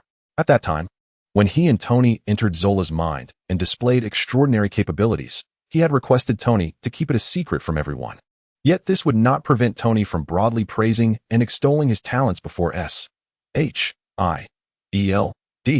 based on that experience. However, what Hill articulated regarding complete trust is something that Itrek would vehemently refute. Within the confines of S.H.I.E.L.D. lies the insidious power of Hydra, which is poised to reveal itself following the events of the Avengers. Although Hill is not a member of their ranks, the information will undoubtedly be shared among them. Contemplating this, Itrek spread his hands in a gesture of resignation and smiled sincerely, saying, Of course, I trust you completely. Chapter 174. The debate on the vortex Hill began.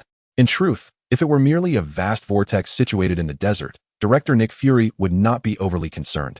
It would simply be an oddity of nature. However, Coulson, in his report to the director, alluded to the possibility that the vortex may possess a form of sentience, which piqued the director's interest. You see, the director has been contemplating the formation of the Avengers for over a year, intending to unite the formidable forces on Earth to confront threats from beyond our planet. These powerful entities might initially operate independently, or even be at odds with one another, yet when faced with a common extraterrestrial threat, they would unite in defense of Earth. Previously, Fury believed that the mightiest force on Earth was the Hulk, which is why he went to great lengths to recruit Banner.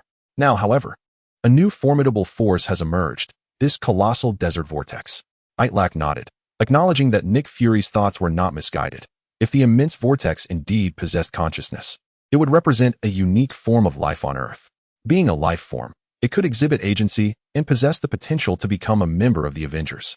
Yet, one must consider that in the Avengers, while combating Loki and the Chitauri, alongside Iron Man, Captain America, and Thor, there would also be a vast desert vortex occupying considerable space. This would not lend itself well to a compelling pose or an aesthetically pleasing poster. The vehicle sped southeastward, traversing the Atlantic, with the African continental plate gradually drawing near. From above, the land stretched out in endless browns and golds, the undulating sand dunes resembling still waves of the sea. Amidst this chaotic landscape, a conspicuous giant vortex emerged. At the periphery of the vortex stood several hastily erected structures, presumably serving as accommodations for agents and scientists. As the vehicle descended slowly and the doors swung open, Coulson approached with enthusiasm, grasping Itrek's hands firmly and shaking them vigorously. Itrek, you have finally arrived. Tony also stepped forward, pushing Coulson aside to embrace Itrek warmly. Itrek, it's wonderful to see you again. Thank you for the reactor you helped me build. Don't you think I look much healthier lately? Itrek mused that it would be ideal if the lovely Ms. S.H.I.E.L.D could display the same enthusiasm as these two middle-aged gentlemen. What is the situation? He inquired. Follow me, Coulson replied, leading Itrek into the makeshift research facility. Having experienced the investigation of Thor's hammer in New Mexico, Coulson held firm confidence in Itrek's adeptness at studying unfamiliar phenomena. They gathered before a holographic projection screen, where Tony manipulated the controls to display a panoramic view of the desert vortex. The information we currently possess indicates that the gamma radiation levels of the desert vortex are over 100 times greater than normal levels found in nature. The vortex exhibits living characteristics. Placing certain objects upon the desert activates these traits. With a deft gesture, Tony zoomed in on the screen, revealing a car entering the vortex. It seemed the vortex sensed this intrusion, accelerating its rotation. The shifting sands beneath caused the vehicle's wheels to gradually sink into the ground. Coulson should have informed you via email about our initial predicament. That night, we nearly became entombed by the sands, crushed into oblivion by the depths of the desert. Coulson recounted. Fortunately, I had consumed a considerable amount of water that evening, leading to an urgent need to relieve myself, which ultimately saved us all. Shouldn't you be thanking my iron suit instead? Tony interjected. Without it, who would have unearthed us from the sands? Itrek inquired. Do you have any research findings regarding this intelligence? Coulson replied. Currently, the specialized research teams have yielded no results, but I have a few personal hypotheses. The presence of gamma radiation in this vortex, which is the key radiation that transforms individuals into the Hulk, leads me to speculate whether this desert might be connected to the missing Hulk. Tony shook his head. Gamma radiation is merely a byproduct of atomic nuclei transitioning from high-energy states to lower ones. It is not exclusive to the Hulk. Coulson, I believe you need to step back from the task assigned to you by Nick Fury. Coulson retorted, I am merely an ordinary agent. Thus I can only make such seemingly limited conjectures. However, agents also possess the advantage of information. I accessed S.H.I.E.L.D's database of various superpowered individuals and discovered one, William Baker, whose abilities closely resemble those of the desert vortex. Coulson turned his gaze toward Itrek, continuing, Itrek, your understanding of Sandman surpasses that of S.H.I.E.L.D. What is your perspective on the relationship between the two? Coulson appeared quite pleased with his reasoned deduction, yet Itrek's response doused his enthusiasm. There is no connection between the two. How could there be? Their essence is composed of sand, and they both wield the ability to manipulate it. One merely occupies a larger area, while the other is smaller. I believe we have ample justification to boldly theorize that just as gamma radiation transformed Dr. Banner into the Hulk, a specific source of gamma radiation must have irradiated someone, resulting in their transformation into the second Sandman.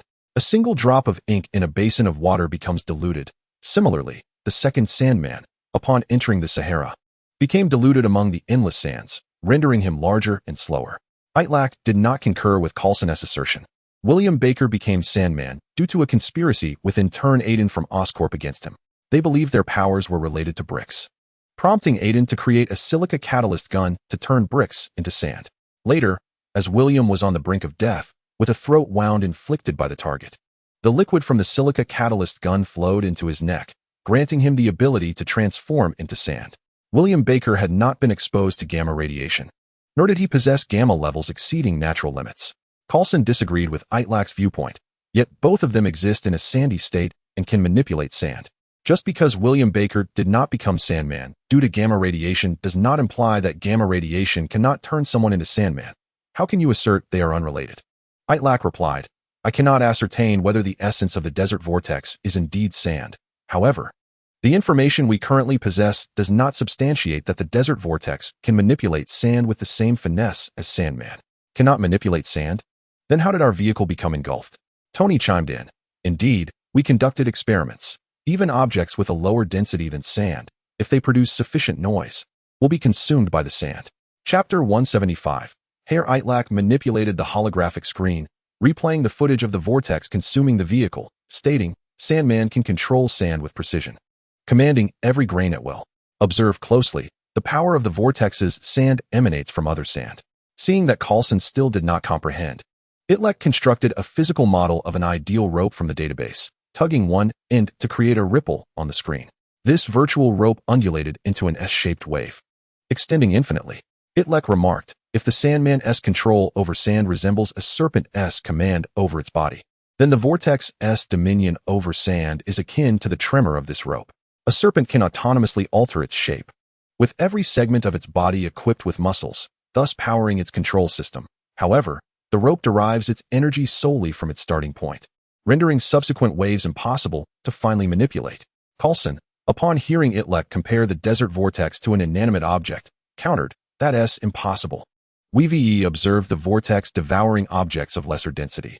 If it cannot precisely control each grain of sand, such a feat would be unattainable. Itlek shook his head, saying, Coulson, I understand your perspective. Your simplistic notion can be articulated through Archimedes' principle, which states that in the absence of external forces, objects denser than sand sink to the bottom, while those less dense float. However, Archimedes' principle applies to static liquids and gases. Sand is not a liquid. Due to friction, before overcoming maximum static friction, it can even be perceived as a solid body. Coulson attempted to respond, yet his insufficient theoretical knowledge hindered him from articulating his intuitive and straightforward understanding of physical interactions. Itlek continued, Coulson, I grasp the essence of your argument. Once the sand begins to flow, it exhibits properties akin to a fluid, often referred to as fluid dynamics. Coulson replied, exactly, that is precisely my point. If quicksand cannot be consciously controlled, it must adhere to the natural Archimedean principle, meaning that lighter objects cannot be engulfed by it. Itlek reiterated, I previously stated that static liquids obey Archimedes' principle, while flowing liquids do not. Sand at rest cannot be approximated as a liquid. However, flowing sand can be approximated as a fluid, but only as a flowing liquid, not a static one. Fluid dynamics is far more complex. In addition to Archimedes' principle, it must also conform to Bernoulli's principle, which posits that in regions of higher flow velocity, pressure is lower, and conversely, in regions of slower flow, pressure is higher. As Coulson observed the vortex on the screen, it became evident that the flow velocity at the vortex's center was greater, propelling the surrounding sand into motion. He inquired, indeed, there are areas of varying speeds, meaning that the center, where the flow is rapid, has lower pressure, while the periphery, where the flow is slow, has higher pressure. So, does the variation in pressure impact our discussion? Certainly, Itlek replied. Imagine a balloon filled with air. The internal pressure is significantly higher than that of the atmosphere. If a puncture is made on its surface, the gas will rush out into the atmosphere. In essence, the side with higher pressure exerts a greater force, driving objects towards the area of lower pressure. Conversely, the side with lower pressure generates a corresponding pulling force, drawing objects nearer.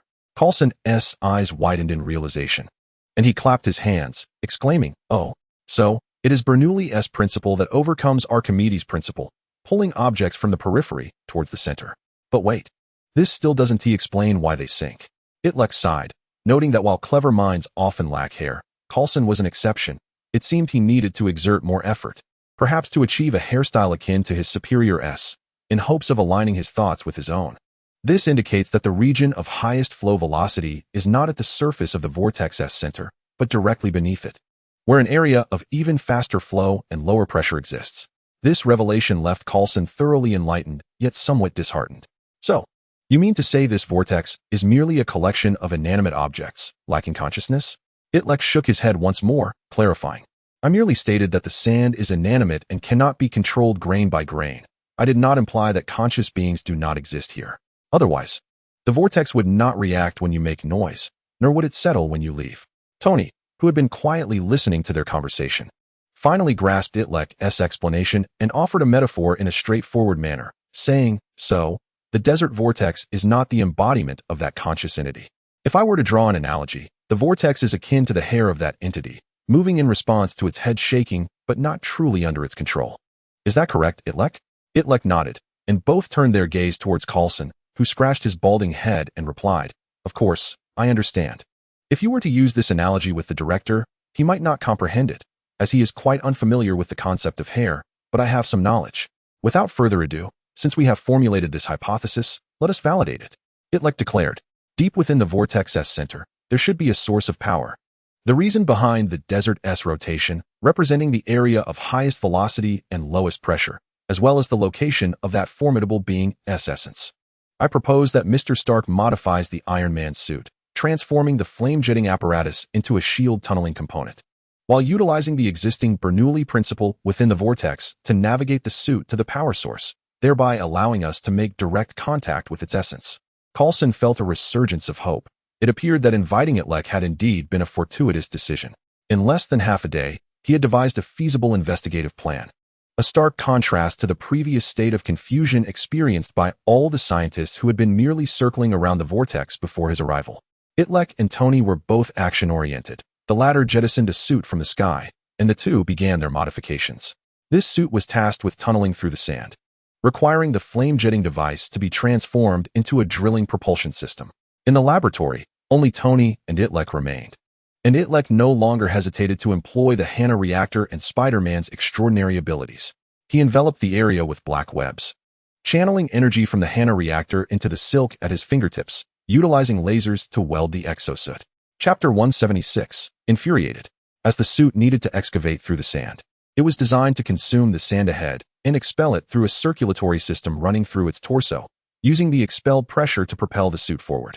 Since there was no light at the sand's bottom, the helmet's camera was removed and replaced with an ultrasound detector, capable of sensing the shapes and physical properties, such as hardness, of objects within a range of several meters. Tony and Itlek each took charge of one end, and the assembly and modification progressed swiftly. While Tony busied himself with the task at hand, he inquired about recent events from Itlek. "I've heard that New York City has encountered some issues again. As expected, problems resurface in my absence. In my opinion, Nick Fury's plan to assemble the Avengers is utterly unreliable. Aside from you and me, none can truly be called superheroes dedicated to protecting the Earth." Itlek sensed a hint of nostalgic heroism in Tony's words and replied, "Is Captain America not a superhero?"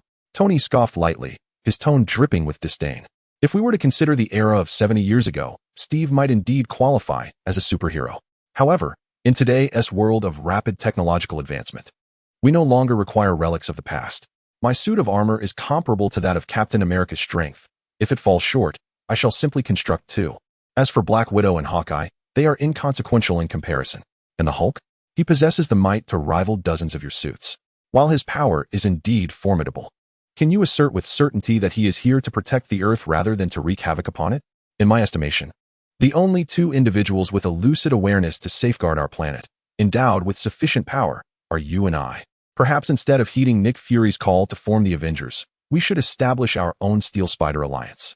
It is worth recalling, dear Itrek, that during the inception of the Avengers in the first film, they were rife with internal strife and mutual disdain, particularly the ambitious Tony Stark, who regarded everyone but Banner as primitive beings devoid of scientific understanding. He sought to form a small clique with Banner, yet found his companion's unstable transformations into the Hulk a stumbling block. Itrek recalls Tony expressing his distaste for collaborating with fools, lamenting that during his time in the Avengers, he could find no one but fools to work with, thus he had to make do. If Itrek's presence offers Tony a glimmer of hope for assembling allies apart from the Avengers, it is a potential boon. Itrek is not inclined to exacerbate tensions. He wishes for Nick Fury's initiative to succeed, ensuring the safety of Aunt May and Hannah, regardless of whether it is the Avengers or the Steel Spider Alliance. I harbor little interest. However, Mr. Stark, consider these questions. First, in comparison to you, who possesses a higher level of intelligence? Second, among my acquaintances and yours, who is more likely to be perceived as a fool? The answers to these questions are patently clear. Long ago, in the Monaco Hotel, When Itrek demonstrated the radioactive decay equations adhering to Gödel's incompleteness theorem, Tony recognized that this youth surpassed him, even contemplating selecting him as his heir. Itrek's companions are ordinary high school students. Tony's circle comprises Ivy League graduates, each a luminary in their respective fields, capable of ascending to the upper echelons of Stark Industries. Tony cast a sympathetic glance at Itrek, remarking, "In light of this, you must have a deeper understanding of the isolation that accompanies intelligence, surrounded by a sea of fools. Your existence must be quite vexatious." Itrek shook his head, replying, "Mr. Stark, on the contrary, I do not perceive my friends as fools. I find them endearing, and I enjoy their company immensely." Tony struggled to comprehend Itrek's perspective. In his view, the foolish ought to be belittled, even if he refrains from expressing it outwardly. The dazzling technology of today's world is the creation of the intelligent, while the intellectually mediocre merely serve as the jesters for their amusement. Mr. Stark, the absence of humility and caution in excellence is a burden. When you achieve something, if you cannot assimilate it and allow it to breed arrogance, the higher you climb, the heavier your burdens become. This arrogance is a weight of one's own making. Itrek knew that Tony's mindset might not shift immediately, but perhaps by persistently imparting these notions, like a mother admonishing her child, he might foster some unity within the Avengers and diminish conflicts. As the two engaged in their conversation, within a mere 2 hours, the sand-digging armor was assembled, taking on the form of a fish. Equipped with a gaping maw capable of devouring sand, alongside various sensors and sampling devices. After all, the objective was not to deliver armor to the creatures beneath the sands, but to ascertain their true nature. They summoned Coulson and proceeded to the temporary monitoring station established at the desert's edge, initiating the sand-digging armor. It writhed and twisted like a fish flopping on land, bounding toward the center of the desert vortex. According to Coulson's intel, the creatures beneath the sand react to the roar of automobile engines. Upon reaching the vortex, the armor's sound system emitted a tremendous roar, reminiscent of hundreds of trucks traversing simultaneously, a truly terrifying sound. As expected, the desert vortex responded, beginning to swirl. Though Itrek had seen models on the holographic screen, he had yet to witness this awe-inspiring spectacle firsthand. The sand in the vortex spun rapidly and sank, forming a funnel shape, pulling the surrounding sands into a whirlpool. This colossal dial, situated between heaven and earth, tightened its spring, akin to a grand and intricate mechanical device, where each grain of sand acted as its hand, following its own trajectory. As the center's rotation accelerated, the vortex expanded, the golden sea becoming dizzying, and the vast synchronized motion engendered a disorienting sensation. Blurring the lines of reference, was it the vortex spinning, or was it the world itself? The sound of sand grinding against sand echoed incessantly, even at the periphery, creating an overwhelming sense of an oncoming army, as though a train approached from afar. Itrek raised his voice. "Agent Coulson, did it spin like this that night? How could you not have noticed the situation from the outset?" Coulson responded, raising his voice as well. "Today's commotion is far greater than before. I wonder if we should move the detection station a few thousand meters farther out." Tony interjected, "You can thank me for that, to encourage that creature's movement. I equipped the sand-digging armor with a sound wave interference speaker, ensuring it could hear the sounds it lows even from beneath the ground." Chapter 177, The Arm. The propulsion of the sand-digging armor toward the vortex's center relied on two factors.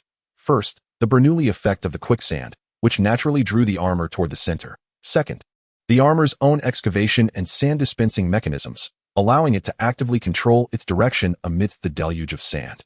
The holographic display in the monitoring room projected a three-dimensional view, revealing the environment surrounding the sand-digging armor, which still appeared as a mass of swirling sand. Meanwhile, the infrasound detector, capable of detecting greater distances but lacking the ability to discern detailed conditions, crudely indicated the location of the creature that had set the desert into motion. Itrek, Tony, and Coulson gathered around, attentively monitoring the information relayed by the armor. As the armor drew nearer to the elusive entity, the three, along with the surrounding agents and scientists, heightened their focus, awaiting the moment when the mystery would be unveiled. Itrek had once contemplated employing the butterfly effect to deduce what precisely had set the vortex in motion. This was theoretically feasible. The movement of a single grain of sand influences those around it, and from the movement of the surrounding grains, one could infer the trajectory of that singular grain by calculating the movements of all the sand within the vortex at a specific moment. It would be entirely possible to ascertain the shape of the initial grains, those in direct contact with the creature. thereby deducing the appearance of the unidentified being. However, while theoretically viable, the practical execution of incorporating so many grains into the calculation was beyond even Itrek's full-powered superstate. As he pondered this, Coulson suddenly cried out, "Look there!" The ultrasonic detector outlined the shape of an arm, followed by a resounding crash as the sand-digging armor lost its signal connection, the projected light extinguished, and all information vanished. What transpired? Did the sand-digging armor malfunction? Tony inquired. The deeper we go, the higher the pressure of the sand. Could the detector have been crushed? Intellect declared, "It is impossible. The sand-digging apparatus I assembled allows the sand to flow through the interior of the armor, which means that the pressure inside and outside is equal." Coulson, perplexed, listened as Intellect elaborated. The ribbon fish, dwelling thousands of meters beneath the ocean's surface, endures water pressure equivalent to hundreds of atmospheres, with every square centimeter subjected to a force comparable to that of several individuals standing upon it. The reason it is not crushed by the ocean's weight is that, during its respiration and interaction at the seabed, it has already adjusted its internal pressure to match that of the deep sea, with the force of dozens of individuals pressing in from outside. There exists an equal counterforce from within, maintaining a delicate balance, allowing the ribbon fish to thrive. Conversely, should the ribbon fish be hoisted from the water, the external pressure would vanish while the internal pressure remains, resulting in the rupture of its internal organs. Coulson nodded in understanding. "I see now.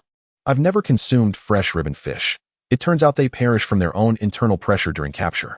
But this was not the time to discuss the fate of the ribbon fish. Having determined that the sand-digging armor was not compromised by the sand, Tony operated the holographic projector, unveiling a 3D image. Prior to the demise of the sand-digging armor, he had encountered something peculiar, and the pressing matter was to analyze its true nature. The 3D representation illustrated a waving arm as seen by the ultrasonic detector just before the signal was lost. The grid lines delineating the arm's undulating contours, robust and powerful, with bulging muscles, dimensions annotated around it. The onlookers recognized the entity it belonged to, yet remained incredulous. With a swipe of his finger, Tony projected the arm according to real-world proportions, and now everyone was assured of its owner's identity. The Hulk. What is the Hulk doing here? After the sand-digging armor was crushed by the green giant, the whirlpool gradually subsided, the thunderous clamor of grinding sand ceased, leaving behind a ground patterned like a colossal seashell. Coulson had not anticipated the Hulk's appearance here, initially. The search for the Hulk had prompted Tony Stark to employ satellites for a global search, resulting in the discovery of a completely unrelated desert whirlpool. Little did they know that the Hulk was indeed within the vortex. As the saying goes, when one path seems blocked, another opens up. And life can be likened to a carousel, with its ups and downs, yet one can find themselves returning to the starting point unexpectedly. But why was the Hulk hiding underground? What compelled him to destroy the sand-digging armor? In Coulson's view, despite the Hulk's volatile temperament, he had developed the capacity for rational communication through his prolonged interactions with Nick Fury and Black Widow. It was conceivable that he could be invited to join the Avengers to confront extraterrestrial threats. "We must continue to reach out to the Hulk, coax him out, and inform him that we are S.H.I.E.L.D, the organization that once aided his escape from military pursuit," Coulson asserted. Tony replied, "Are you suggesting we construct another suit to descend into the depths?" Certainly, it was imperative to reveal our identities and seek collaboration simultaneously. We needed to ascertain what had transpired. Coulson viewed this course of action as entirely reasonable. Although Tony felt uneasy, he recognized that Coulson's proposal was indeed the only viable option. After all, they could not simply leave the Hulk abandoned in the desert. After lunch, Tony and Intellect took a brief respite before resuming the assembly of the sand-digging armor. Drawing upon their previous experience, the duo swiftly fabricated a lathe capable of mass-producing the sand-digging armor, which could churn out units at the push of a button. However, Intellect held little hope for Coulson's outreach plan. The Hulk's power was proportionate to his rage, and the fact that he possessed the strength to stir an entire desert indicated that his fury was immense. Whatever had incited his anger, it rendered rational communication with the Hulk seemingly impossible.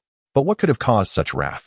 The last time Itrek encountered the Hulk was in New Mexico, where the Hulk had charged at Loki, only for Loki to escape through a portal created by the Space Stone, whisking the Hulk away to an unknown location. If anyone knew where the Hulk had been sent, it would undoubtedly be Loki. Could the Hulk's transformation be linked to Loki's machinations? As Intellect pondered this, an idea struck him. Thor, the god of thunder, had sent him a message via the web-slinger's sensory ring. "Spider-Man, your task has been accomplished. Loki is indeed up to no good, but I have apprehended him. Chapter 178, Interrogation. Thor's news invigorated Itrek. For the answer to the question of why the Hulk had buried himself might very well lie with Loki. What transpired? Itrek inquired. Spider-Man. It unfolded thusly. About a month ago, you mentioned that Loki was causing trouble in New Mexico. Upon receiving this intelligence, I immediately departed from Asgard and arrived in New Mexico. Indeed, I discovered Loki here, ensnaring a group of humans with his scepter, though I could not discern his intentions. Regardless of his schemes, I surmised that since you instructed me to intervene, it must be something nefarious. I delivered a sound thrashing to Loki, avenging our past grievances when he manipulated the Destroyer to batter us, and then proceeded to interrogate him about his plans. Itrek recalled that Thor had been dispatched to confront Loki due to Daisy's inexplicable seduction of Ned. Daisy was a scientist encountered during their tour in New Mexico, and although Ned had only exchanged contact information with her, upon returning to school, he found Daisy engaging in video calls with him, clad provocatively. Itrek discerned from Daisy's gaze that she was undoubtedly under Loki's control. In the Avengers, Loki sought to signal the Chitauri's invasion of Earth through a portal activated by the Tesseract, which required not only the Tesseract, but also human technological prowess. Loki had manipulated Professor Selvig, representing a cohort of scientists, to open the portal atop Stark Tower, unleashing the Chitauri. Loki's control over Daisy was likely an attempt to execute the invasion plan from the Avengers, and Itrek speculated that Ned's involvement was a consequence of the butterfly effect triggered by his own entry into this world, prompting Loki to target those close to him. At that time, as Sandman and Connors wreaked havoc in New York City, Itrek was unable to divert his attention to New Mexico to deal with Loki. So he had reached out to Thor through the web-slinger's sensory connection, persuading him to intervene. Now, with Thor reporting back that he had captured Loki, Itrek remained somewhat skeptical, though the method of verification was straightforward. While Thor regaled Itrek with his tale of exploits, Itrek utilized his web-slinging Wi-Fi ability to log into his social media account and messaged Ned, "How are things going with Betty?" Within seconds, Ned replied, "Utterly disastrous. A complete failure. Itrek, although your plan was sound, every time I return home, it's like Betty and Gwen are engrossed in an animated conversation, and I feel like a mere bystander, a background character, a bodyguard, foolishly trailing behind them, unable to interject a single word." It was with a sympathetic smile that Itrek sent several emoticons and remarked, "There is an Eastern proverb that goes, 'Do not hang yourself on the same tree, and an unintentional willow may become a shade.' You haven't been paying much attention to Daisy lately, have you? Why not test her feelings a bit?" Ned replied, "It's strange. When Daisy was chasing after me, weren't you the one who tried your utmost to keep us apart? Even threatening me with my father?" Itrek responded, "Upon further reflection, the age difference isn't really a significant issue. Besides, you and she are not that far apart in age. You might as well gauge her sentiments, paving the way for your debauched journey once you come of age." Ned pondered this and found it reasonable. He promptly removed Daisy from his blacklist and sent her a message. "Hey, beautiful, I find myself missing the view of your bosom. May I have another glance?" Itrek, having infiltrated the social media's central server through his web of threads, realized he could have bypassed all this hassle and directly accessed Ned's account to send Daisy the same message. However, Itrek considered himself a good person. He would never do anything against his friend's will. Persuading a friend to alter their intentions hardly constituted a breach. Just then, Ned received a reply from Daisy, which Itrek monitored closely. Daisy responded first with 5 question marks, then sent a "get lost," before finally blocking and deleting Ned from her friend list. Itrek nodded in approval. This indicated that Daisy had successfully liberated herself from Loki's grasp. Loki had indeed been captured by Thor, rather than having employed any illusions against him. Itrek was multitasking, assisting Tony in the continued creation of the sand armor while manipulating the web of threads and listening to Thor's report. Thor recounted to Itrek how, back in New Mexico, he had witnessed the Hulk being whisked away by Loki through a portal, leaving Coulson in a state of agitation. Knowing Itrek's ties with S.H.I.E.L.D, Thor surmised that Itrek must be keen to locate the Hulk's whereabouts. Thor interrogated Loki about the Hulk's location. Initially evasive, Loki finally divulged the truth after Thor brandished his hammer a few times. The portal led to Brazil, where the Hulk had been transported high above the country. Upon hearing this, Itrek corroborated it with information from Coulson, who had previously investigated a cola factory in Brazil that had collapsed due to a meteor strike. Workers who consumed the cola produced in that factory began exhibiting green skin and extraordinary strength. Upon returning home, their relationships thrived. Yet the neighbors suffered a decline in sleep quality, some even reporting disturbances to the authorities. It seemed the Hulk had indeed fallen into the factory, and his blood had contaminated the cola production line. Thor continued his interrogation of Loki, who confessed to knowing the Hulk had landed in Brazil, but also recognized the Hulk as his nemesis. Fearing for his safety, Loki sought to eliminate the threat once and for all. However, physically overpowering the Hulk was beyond Loki's capabilities. Instead, he resorted to more insidious methods. Loki's scepter, embedded with the Mind Stone, allowed him to influence minds, particularly those of lesser intellect. He implanted a thought into the Hulk's mind. You are despised by humanity. Chapter 179. Thor could not help but exclaim, Loki has fled again. Upon hearing Thor's claims that Loki had manipulated the Hulk, Intellect contemplated the plausibility of such a scenario. He recalled that in Avengers, Age of Ultron, the Hulk had battled Iron Man after being mentally coerced by Scarlet Witch, whose powers stemmed from the Mind Stone, originally housed in Loki's scepter, which he had brought to Earth. After Loki's defeat, the scepter and its gem remained behind. If Scarlet Witch could exploit the stone's power to disturb the Hulk, then surely Loki could as well. Thor recounted in detail how Loki had seduced the Hulk's mind. Lacking any mental or psychic abilities, Thor was aware of Loki's manipulations but could not grasp their nuances.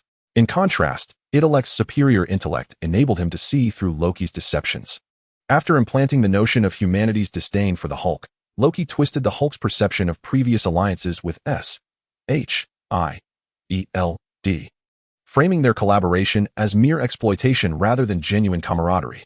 This influence fostered a psychological condition akin to manic depressive disorder in the Hulk, a state reminiscent of an irritable recluse, whose mantras were leave me alone and I want peace. Once afflicted by this condition, the Hulk would seek solitude, retreating to an unbothered corner. Yet, should anyone attempt to approach him, it would trigger his violent side, inciting extreme rage and destruction. This was precisely the outcome Loki desired. If humanity abhorred the Hulk, he would seclude himself, reducing S.H.I.E.L.D's formidable combat capabilities and paving the way for Loki to lead the Chitauri invasion of Earth. Intellect's deductions about the Hulk's psychological affliction arose as he listened to Thor's account while simultaneously surfing the web via the web of threads, analyzing information in real time. This was the essence of Spider-Man's divine mission. This encapsulated all that Loki had revealed to him. Intellect was quite pleased with Thor's performance this time. He had matured significantly, contemplating matters with greater depth than before. Without his guidance, discovering the Hulk's predicament would have likely proven more arduous. Thor, you have done well this time. I shall report your accomplishments to your father, Odin. Your next task is to keep a watchful eye on Loki. Do not let him escape again. Oh my, where has that cunning brother of mine vanished to now? Spider-Man, do not inform my father of this matter, at least not until I have located Loki again. Thor declared before abruptly severing the connection. Intellect was left speechless, uncertain if his prior praise had jinxed the situation. Having just gained insights into the Hulk, Thor had allowed Loki to slip away. He wondered if they would ever be able to find him again. However, upon reflection, he considered that sometimes misfortune could lead to fortune. Based on subsequent events and Loki's standalone narratives, it appeared that Loki's true nature was not entirely malevolent. If the Chitauri invasion in the Avengers represented a fixed point amidst the chaotic ripple effects of the butterfly effect, then regardless of whether Thor imprisoned Loki, someone would inevitably lead the Chitauri invasion. After much contemplation, Intellect concluded that it would be preferable for the familiar Loki to lead the charge rather than some other adversary, as he possessed the intellect to counter Loki's tricks. Moreover, the mastermind behind the Chitauri invasion was Thanos. Should Loki fail to show up, and Thanos were to take his place, it would spell disaster. Intellect believed that once he evolved into the ultimate being or ascended to a higher plane, he would possess the strength to confront Thanos, but for now, he was not yet ready. Moreover, it is not merely a matter of individual readiness. The entire planet is ill-prepared. The Earth of the Avengers timeline is vastly inferior in terms of scientific advancement compared to the emergence of Thanos in Avengers, Infinity War and Avengers, Endgame. And the superheroes have yet to unite in full force. Contemplating this, Itrek decided to temporarily set aside the issue of Loki's escape. Even if Thor failed to recapture him, it mattered little, for once the immediate crisis was resolved, Loki would merely be akin to a tattered bag tossed about on the ground. The pressing matter at hand was to extract the Hulk, Loki's nemesis, from the sands. As Itrek pondered this, news arrived from Tony Stark, who had fashioned 3 new sand-digging armors using his automated machinery. He intended to confer with Itrek and Coulson about when to deploy the armor to make contact with the Hulk and inquire why he had entombed himself. Through his communication with Thor, Itrek had garnered additional insights. leading him to conclude that sending the digging armor might be a futile endeavor. Consider the fact that the Hulk harbors a profound disdain for S.H.I.E.L.D, believing they detest and fear him, and do not genuinely wish to befriend him. Now, S.H.I.E.L.D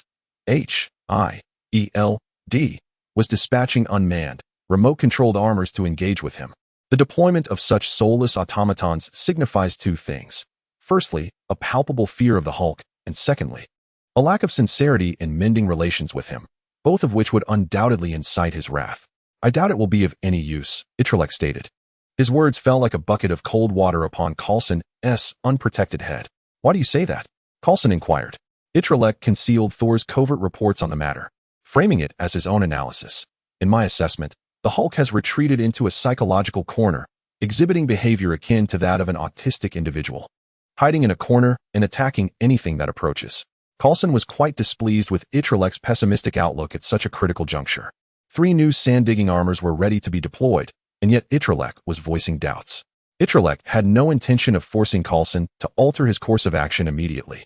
He understood that human nature often resists change until confronted with a tangible obstacle, especially when that obstacle appears less formidable. Itrek merely wished to provide Coulson with a cautionary note, hoping that, upon facing failure, he would reflect on Itrek's accurate judgment and subsequently heed his plan. To bring it up later would only invite accusations of hindsight bias from Coulson. This is merely my conjecture. We presently lack alternatives, Itrek added. Chapter 180, 3 Armors. Tony approached the duo, saying, "All right, we are uncertain about the situation with the Hulk. Perhaps it would be prudent to deploy these sand-digging armors first." Coulson readily agreed with Tony's sentiment, stating, "Now that we are aware the Hulk is lurking below, we must attempt to communicate with him to coax him to the surface. The sand-digging armor is equipped with an instant communication system. However, the question remains, who will engage in dialogue with the Hulk?" Tony asked, "Who among you in S.H.I.E.L.D is most adept at soothing the Hulk's emotions?" Coulson replied, "That would undoubtedly be Agent Natasha Romanoff. But she is currently with Steve Rogers and not present here." Itrek volunteered, "Allow me to converse with the Hulk, although I lack confidence in persuading him to surface." Coulson felt a surge of hope upon hearing the first part of Itrek's statement, but his spirits waned upon hearing the latter. Suddenly, Tony proposed, "Since we have 3 armors at our disposal, let us each take a turn to communicate with the Hulk." Coulson clapped his hands in approval, saying, "Then who will go first, second, and third?" A discussion ensued between Coulson and Tony about the order of engagement, while Itrek quietly listened. In his view, their grandiose plan appeared rational on the surface, yet it was fundamentally impractical. Ultimately, Coulson and Tony decided that Coulson would go first, Tony second, and Itrek third. Coulson designated himself as the first because he believed summoning the Hulk would pose no challenge. All he needed to do was maneuver the armor to the sandy depths and simply state his identity, as the Hulk was already familiar with him, and he would naturally emerge. There would be no need for the second or third armors. The first sand-digging armor was activated, this time devoid of the revving engine sounds that might agitate the Hulk. Instead, it utilized the records of the initial digging armor to locate the Hulk's position through excavation. As the armor traversed the sandy terrain, the absence of a sand vortex based on Bernoulli's principle resulted in a longer search time to locate the Hulk. The sand-digging armor was outfitted with an instant communication device, essentially a loudspeaker intercom that could broadcast Coulson's words from the command center and receive the Hulk's responses for mutual communication. The armor's ultrasonic detection and infrared temperature sensing devices identified a humanoid silhouette ahead, reminiscent of the Hulk's robust limbs.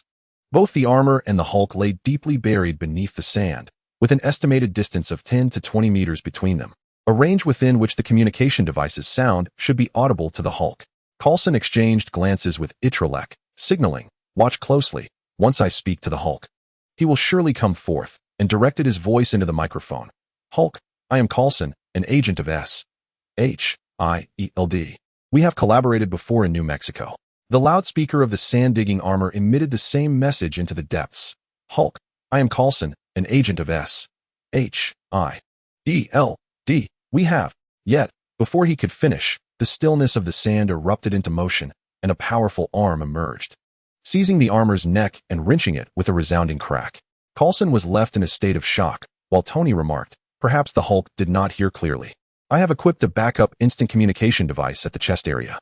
Tony activated the backup device, and Coulson continued, "Hulk, I am Coulson, an agent of S.H.I.E.L.D. With a resounding punch, the Hulk struck the backup speaker on the armor's chest, rendering the first suit utterly inoperable. An agent nearby reported to Coulson. Agent Coulson, although the armor's voice mechanism has been destroyed, its detection apparatus and signal transmission device remain functional.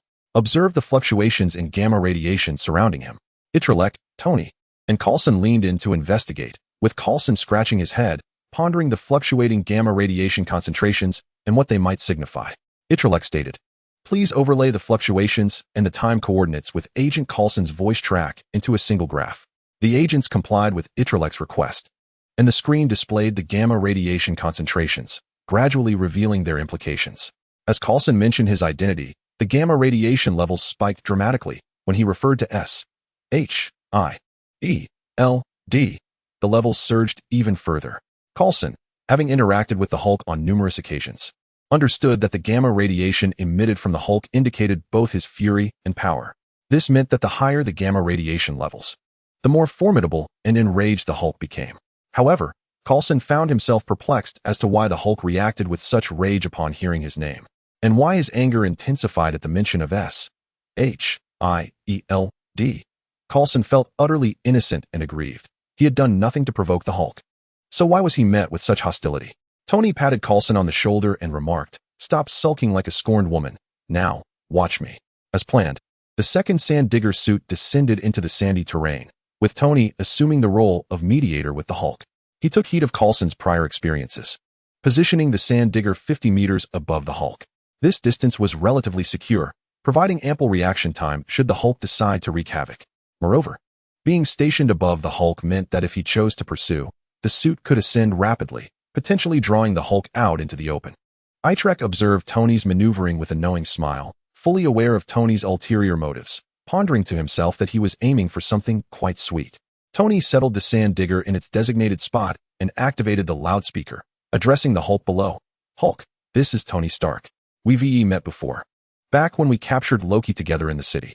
He scanned the data on the screen with vigilance. The readings showed no fluctuations. Raising his voice, he called out, "Hulk, can you hear me? It's Tony Stark. I'm here with Coulson and Itrek, both of whom are your friends. If you can hear me, please come up."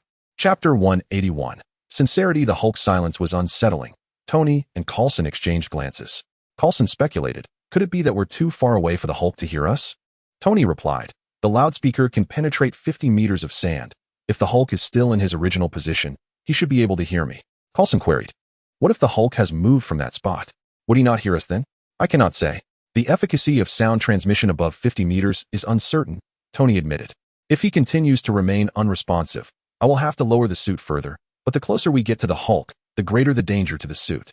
The sand digger was crafted by Tony and funded by him. He desired for it to serve a significant purpose before its inevitable demise. After calling out for a considerable time with no response from the Hulk, Tony reluctantly piloted the suit downward. He intermittently shouted into the abyss, yet silence prevailed.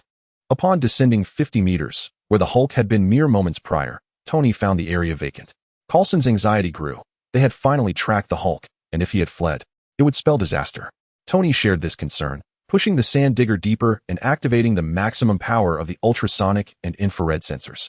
Though this would drain more energy, it would also extend their detection range to 30 or 40 meters. As they burrowed downwards for several hundred meters, the temperature plummeted and the sand grew damp. This waterlogged, sticky sand posed significant resistance, hindering the sand digger's mobility. Suddenly, the infrared sensors detected a high-temperature object approaching at speed, undoubtedly the Hulk.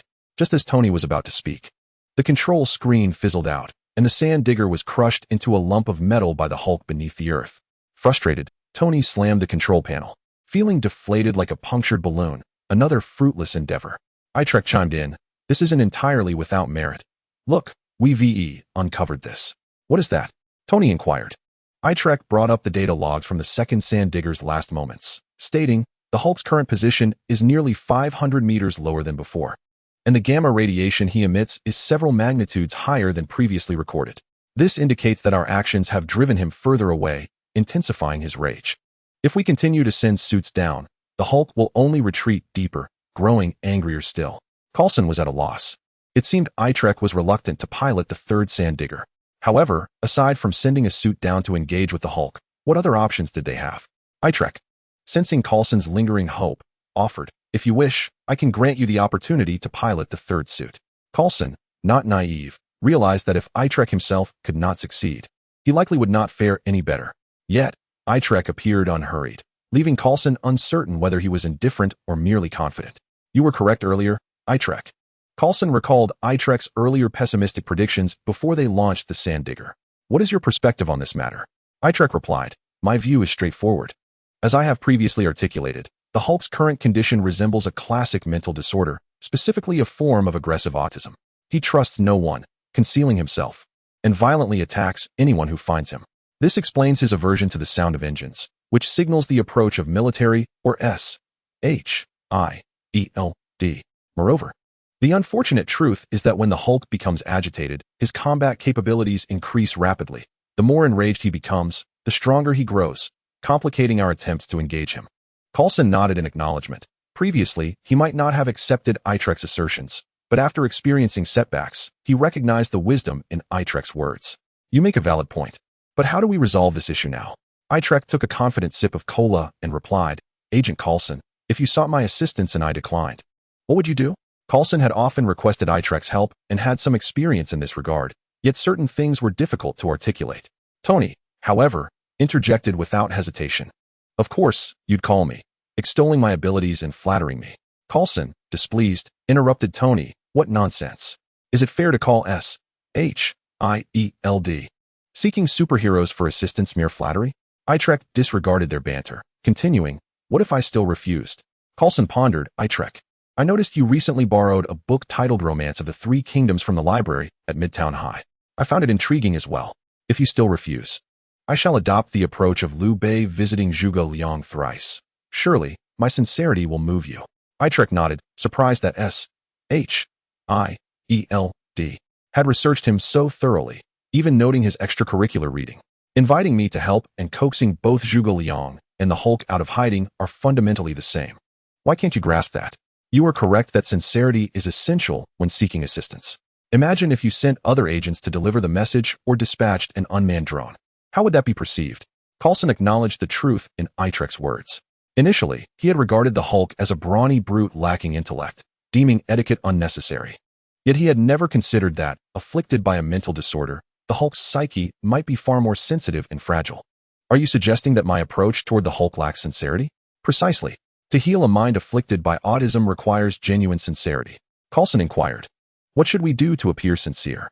Itrek replied, "You have already articulated the answer. Make a personal visit, just as Liu Bei did." With that, Itrek gestured with his chin towards the third Sand Digger suit. Chapter 182, The Best Candidate. Coulson swallowed hard. Was Itrek suggesting that he don the Sand Digger armor and venture into the depths of the sand to confront the Hulk personally? What kind of jest was this?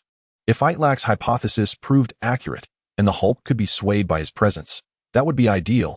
There would be nothing more to discuss. However, if there was a flaw in Itrek's assessment, or if the Hulk perceived his earnestness as insufficiently genuine, or worse, was entirely unaware of his presence within the armor, then he might meet the same grim fate as his previous suits, crushed into two iron spheres by the Hulk. Coulson inquired, "Itrek, are you suggesting that I go down there myself?" Itrek nodded. Although Coulson had great faith in Itrek, the gravity of the situation compelled him to seek further assurance. "You can guarantee my survival, correct?" Itrek shook his head. "I cannot make that guarantee." Initially intent on quickly donning the Sand Digger armor upon receiving Itrek's assurance, Coulson hesitated.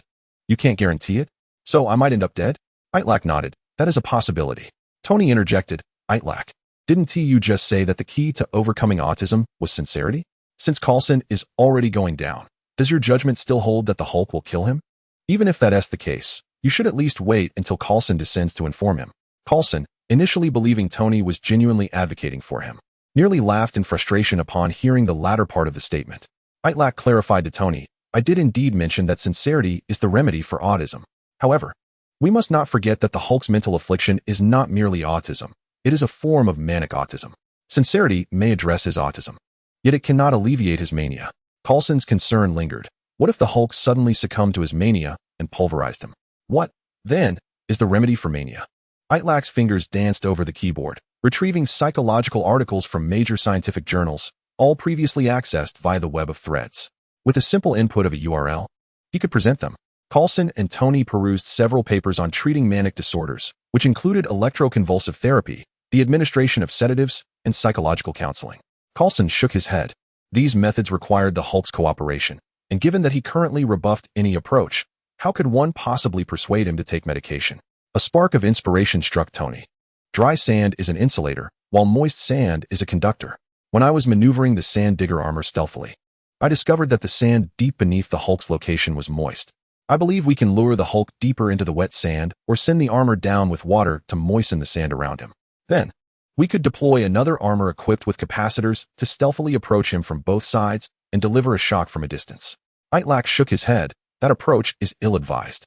Electroconvulsive therapy is designed to disorient the patient's nerves and disrupt muscle control, rendering them ineffective in managing their limbs, instilling a sense of helplessness and loss of control to alleviate the omnipotence and control associated with mania. However, this would be futile with the Hulk. The shock would incite his anger, amplifying his strength and, in turn, exacerbating his mania. What, then, should we do? Itrek scrolled through the articles, noting a section that mentioned exercise as a preventive and alleviating method for mania. Engaging in physical activity, particularly aerobic exercise, could effectively help one forget negative emotions, as exertion induces fatigue, which can also mitigate mania. Itrek proposed, rather than shocking the Hulk or resorting to medication, we should allow him to vent his negative emotions through exercise. Upon hearing that the Hulk should be encouraged to engage in physical activity, both Coulson and Tony conceived ideas. The Hulk stirring up a vortex in the sand, causing the entire desert to whirl, was, in itself, a form of exercise. Numerous strategies had been devised to provoke the Hulk into motion, such as playing the roar of an engine or sending the sand digger armor down to shout, "I am Coulson. I come from S.H.I.E.L.D. However, upon reflection, they sensed a disquieting dissonance. Methods aimed at inciting the Hulk would only serve to further enrage him, escalating his mania. Coulson remarked, "We do have ways to make the Hulk move, but they all require provoking him first. Itrek, do you have any better suggestions?"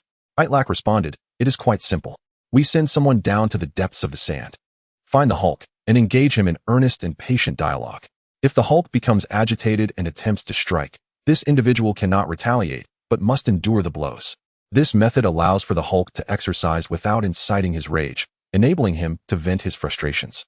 Coulson turned to Tony, asking, "Itrek, are you suggesting that Tony create numerous sand digger armors to send down, essentially allowing the Hulk to pummel them?" Tony slammed his hand down. "What nonsense. Although I have wealth, the Hulk could obliterate a single sand digger armor with one punch. Look at him.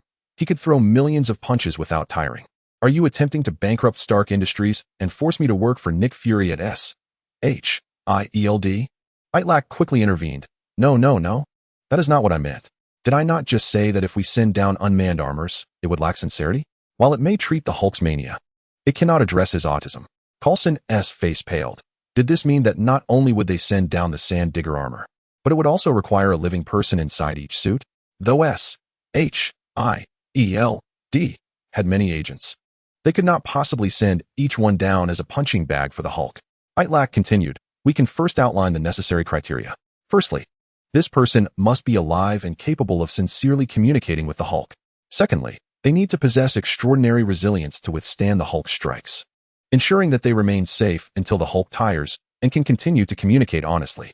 Lastly, they should ideally be able to traverse the sand freely, for if we send them down in a sand digger armor and it gets destroyed by the Hulk, they would be unable to return." As Itrek delineated these three criteria, Tony was left bewildered, whereas Coulson, with S.H.I.E.L.D.'s intelligence, was acutely aware of events transpiring in New York. In disbelief, he tentatively asked, "Are you referring to him?" Chapter 183, The Plan. Itrek's description was sufficiently clear, and without pausing for thought, Coulson immediately thought of William Baker, the Sandman. Given the current predicament, Sandman was indeed the optimal candidate. He could easily infiltrate the sand, and his resilience had been proven, according to S.H.I.E.L.D.'s intelligence. The Sandman had been pummeled by the abomination from North Carolina all the way to New York, and despite some mental breakdown, his body could still reconstitute itself. Coulson felt a surge of optimism, but quickly became disheartened. Although Sandman met these conditions, a critical issue remained. He had no intrinsic motivation to assist S.H.I.E.L.D. While not adversarial, Sandman had no prior connection to them. Why would he come to their aid? An agent beside him retrieved information from the Sandman database, reminding Coulson.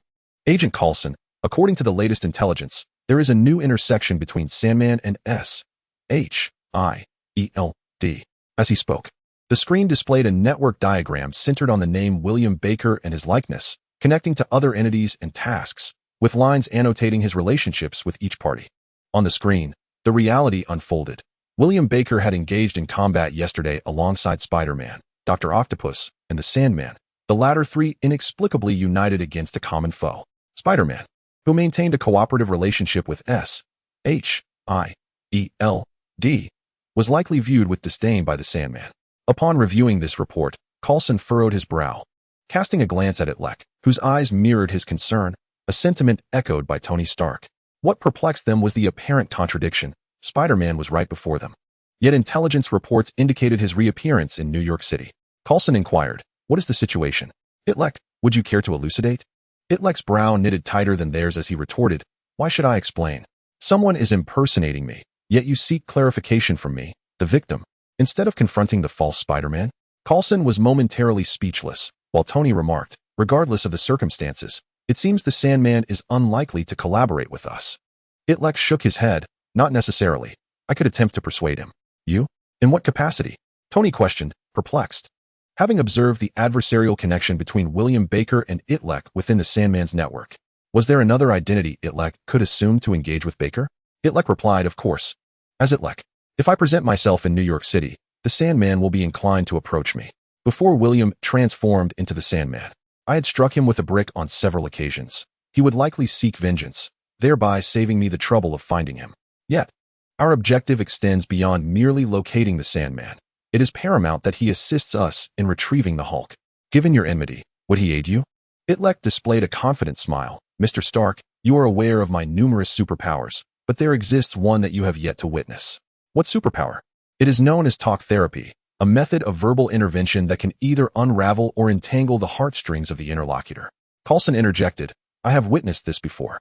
During your encounter in New Mexico, you employed it to subdue that androgynous alien, which you termed hoodwinking.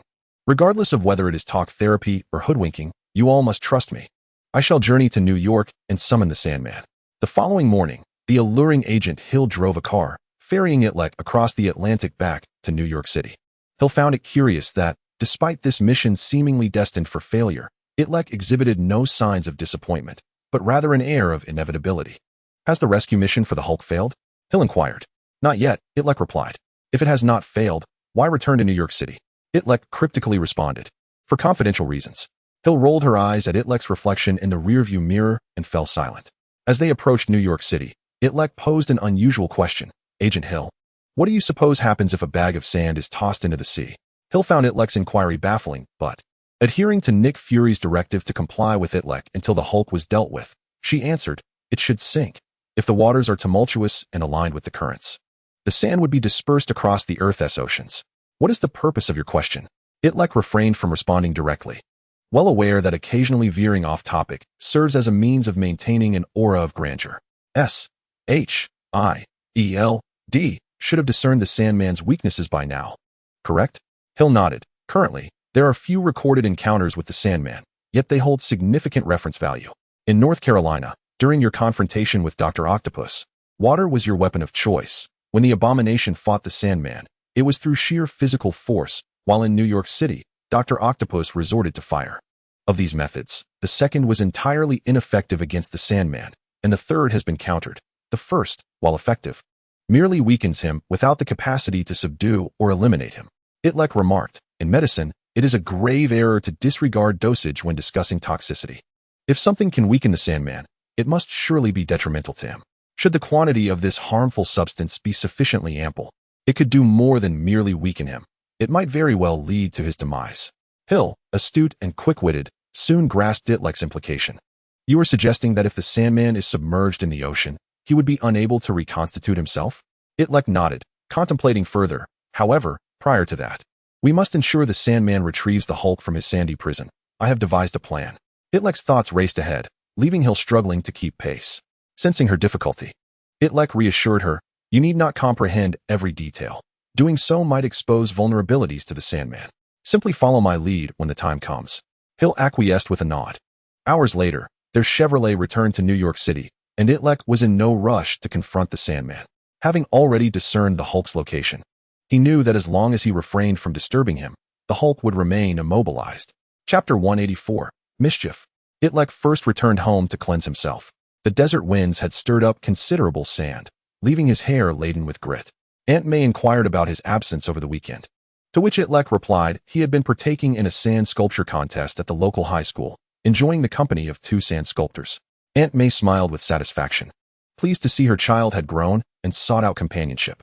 The next day, Itrek attended school as usual, where he was met with a litany of grievances from Ned. Itrek, you wouldn't believe it. I was thoroughly scolded by my dad. What happened? Did you sneak out to a cyber cafe again? Ned groaned, heavily sighing as if. I was at home diligently working on my assignments when my father barged in, yanked my ear, and slapped me while hurling a torrent of harsh words.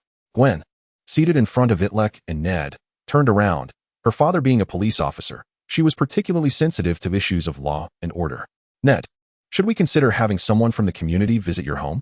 Does your dad have a tendency towards domestic violence? Ned sighed again. No need for that.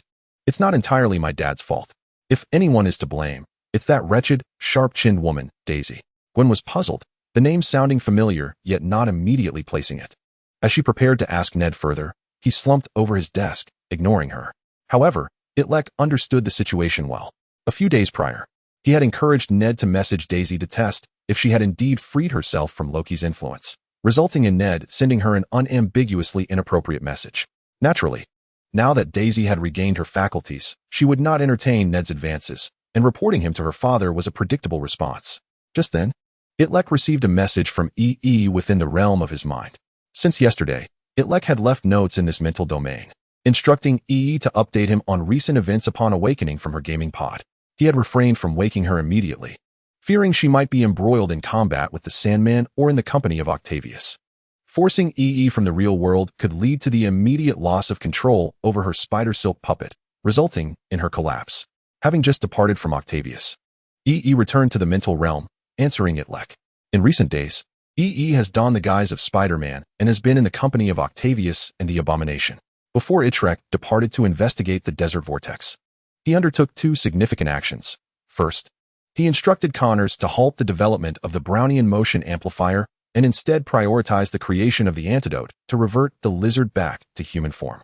Second, he led the Sandman to believe that Spider-Man is Itrek, while also suggesting that Itrek may not necessarily be Spider-Man. It could potentially be Loki in disguise.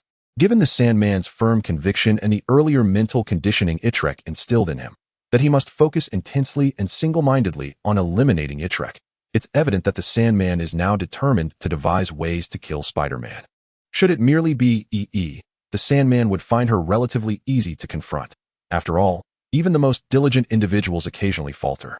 At her core, EE's consciousness is that of an ordinary human, prone to distraction, and the Sandman merely needs to bide his time like a crocodile waiting for an antelope to drink.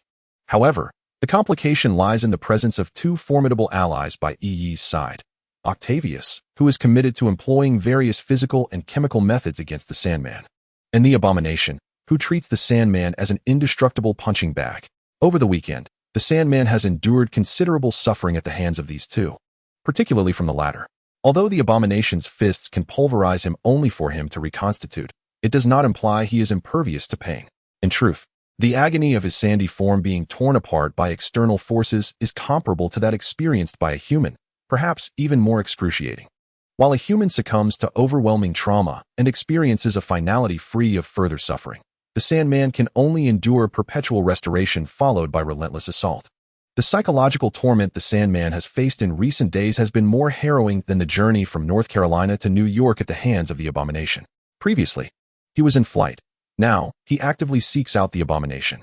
EE has relayed the Sandman's recent movements to Itrek, indicating that he is merely coming to seek them out, allowing the Abomination to land a thorough beating before ultimately dissipating into a pile of sand and escaping underground. A repetitive cycle. Upon concluding her report, Itrek expressed satisfaction with this outcome, as the Sandman's actions have facilitated his own plans regarding the Hulk. At this juncture, Hill sent Itrek a text message. Itrek, I have pinpointed your location. After your return to New York, you first went home, then resumed your routine. It has been nearly 30 hours since you left the Sahara Desert. Have you devised a plan for dealing with the Sandman? Although S.H.I.E.L.D is an attractive woman, her demeanor towards Itrek is somewhat frosty, and her temper seems volatile, leaving Itrek feeling slightly uncomfortable. Seizing the opportunity, he decided to tease her a bit. Using the Web Connect to log into his social account within his mind, he messaged S.H.I.E.L.D, Agent S.H.I.E.L.D. Well, how should I put this? I am prepared, but this plan requires your cooperation. It's not a difficult task for you, yet it's not without its challenges. I've been grappling with how to broach this subject with you. S.H.I.E.L.D promptly replied, I am a professional agent. Completing the mission is my job. As long as I can accomplish the task, I will comply with anything. Itrek responded, anything will do, splendid. Meet me at the woods in the northern suburbs of New York City at 2 a.m. tonight. S.H.I.E.L.D contemplated replying with an affirmative, yet something felt amiss. She considered inquiring about the purpose of the meeting, but recalled her earlier declaration of unwavering commitment to the mission, thus mustering the resolve to type a few words, no problem. After a day of classes, Betty cheerfully approached Gwen in the back row, eager to walk home together. In recent days, Gwen has been pretending to be on the same route as Betty to facilitate Ned's attempts at conversation. Unexpectedly, the rapport between Betty and Gwen has flourished. While nothing has sparked between Ned and Betty, Gwen finds herself in a quandary. She initially thought engaging Betty for a few days would allow her to withdraw gracefully, leaving the rest to Ned, yet now she cannot extricate herself. In reality, chatting with Betty after school would be innocuous. But the crux of the matter is that they do not share the same route. Both Gwen and Ned are preoccupied with their own thoughts as they accompany Betty out, while Itrek, shouldering his backpack, exits the classroom.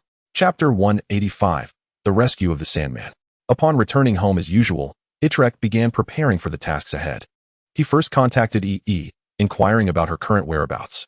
E.E. informed Itrek that she was presently with Octavius in the abomination in Hell's Kitchen, sensing that the Sandman would soon come looking for her, and thus had made the necessary preparations. After retreating to her mental world, E.E. occasionally ventured into the mental tower, where Itrek had once elucidated the significance of a butterfly within the tower. E.E. This butterfly represents the Sandman. Once he harbors malicious intent towards you, the airflow generated by its wings will serve as a warning. For Itrek, the mental tower is an abstract tool for contemplation. Yet for E.E., it exists as a tangible sanctuary in the real world, a hallowed site where each butterfly offers insights into reality. By visiting the mental tower to pay homage to the butterfly, E.E. received the forewarning that the Sandman was indeed coming for her, and she now stood ready alongside her two collaborators. That night, after most of the city had succumbed to slumber, Itrek ventured to Hell's Kitchen, intent on engaging the Sandman in dialogue. Maintaining his guise as a high school student, he stealthily made his way into Hell's Kitchen. Kingpin and all the gang leaders had already vacated, leaving behind only ordinary businesses and residents, who had some ties to the gangs, but not deeply entrenched ones. Concealed behind a tall wall, Itrek observed a room across the way, illuminated by lights, where E was idly wandering in her red Spider-Man suit, while Octavius and the abomination remained hidden. Suddenly, Itrek's heightened sense of danger detected a surge of malevolence below, followed by the sound of shifting sand. A shadow, having confirmed its target, scaled the wall and made for the window. Although E.E. anticipated an assault from the Sandman, she remained perplexed as to why he would target her, especially after enduring numerous beatings from Octavius and the abomination. His persistence was bewildering. As she wandered about the room, a sharp sand spike shot through the window. E leapt aside just as a thunderous roar erupted from the ceiling, a massive fist hurtling towards the sand spike. The spike shattered under the force of this powerful blow, cascading down outside the window, just as the Sandman was about to reassemble into human form. He found himself ambushed below. Octavius unleashed 4 mechanical tentacles, directing a torrent of dragon-like white mist toward the Sandman. Even from a distance, Itrek felt a chill, comprehending the nature of Octavius's new weapon against the Sandman, extreme cold. When the Sandman was apprehended by the military, he had been confined within a large freezer. While low temperatures do not threaten his life, they would impede his speed and could even render him unconscious. Indeed, the ultra-low temperature liquid nitrogen permeated the Sandman's body, causing his once agile sandy form to move as clumsily as an octopus stranded on land, its movements increasingly sluggish. The abomination seized the opportunity, leaping through the window, and landed a crushing blow on the Sandman, who was unable to evade the attack, letting out a piteous wail. The ultra-low temperature liquid nitrogen slowed the sand's movements, yet it also rendered them more resilient. The abomination's strikes became increasingly exhilarating, offering a visceral thrill. The hissing of the nitrogen, the thuds of the abomination's fists, and the Sandman's anguished cries created a cacophony of sound. Itrek, witnessing the Sandman's dire plight, felt an unexpected surge of sympathy. Even the Sandman possesses rights and should not be subjected to such relentless cruelty. Itrek wished to offer assistance, yet constrained by his own identity. He had no choice but to entrust the task to E, who remained within the dwelling. Through the connection of their minds, Itrek exchanged a few words with E. Upon receiving her orders, E promptly leaped from the window to confront the Sandman, declaring, "Sandman, cease your actions." The Sandman, perplexed, pondered why he should be halted. Given that his recent existence revolved around mundane activities such as eating, sleeping, and battling. Temporarily pausing, he wished to hear what Spider-Man had to say. Meanwhile, the immobilized Sandman on the ground stirred slightly, as if shedding tears of gratitude and grievance. E advised, "Do not strike him while standing. Although the frequency of your punches may increase, each blow lacks substantial force. Instead, you should leap high into the air and, utilizing gravity, come down with a firm stomp upon the Sandman. Wouldn't that be more satisfying?" The Sandman found this reasoning compelling. Indeed, the strength of a punch pales in comparison to that of a kick, especially when augmented by the acceleration of gravity from above. Heeding E's counsel, the Sandman excitedly retreated a few paces to gain momentum, then leaped high into the air, crashing down with both feet like mighty hammers upon the Sandman's figure, eliciting a more hoarse scream that echoed through the buildings. From a distance, Itrek observed the Sandman being trampled for nearly an hour and thought it was time for him to intervene. Placing his palm upon his chest, he activated the Hana reactor, which instantly filled his being with energy, allowing Itrek to attain his optimal state. With a gentle leap, he propelled himself forward. In terms of strength, Itrek was now on par with the Sandman, and aided by his webbing, he possessed a speed and coordination far superior to that of his opponent. The advice given to the Sandman was not merely to see the Sandman punished, but rather to facilitate the rescue of the Sandman himself. After delivering a heavy stomp to the Sandman, he once more gathered him into a mound, preparing to leap again. However, just as he took flight, a shadow darted past, carrying a large bundle on its back.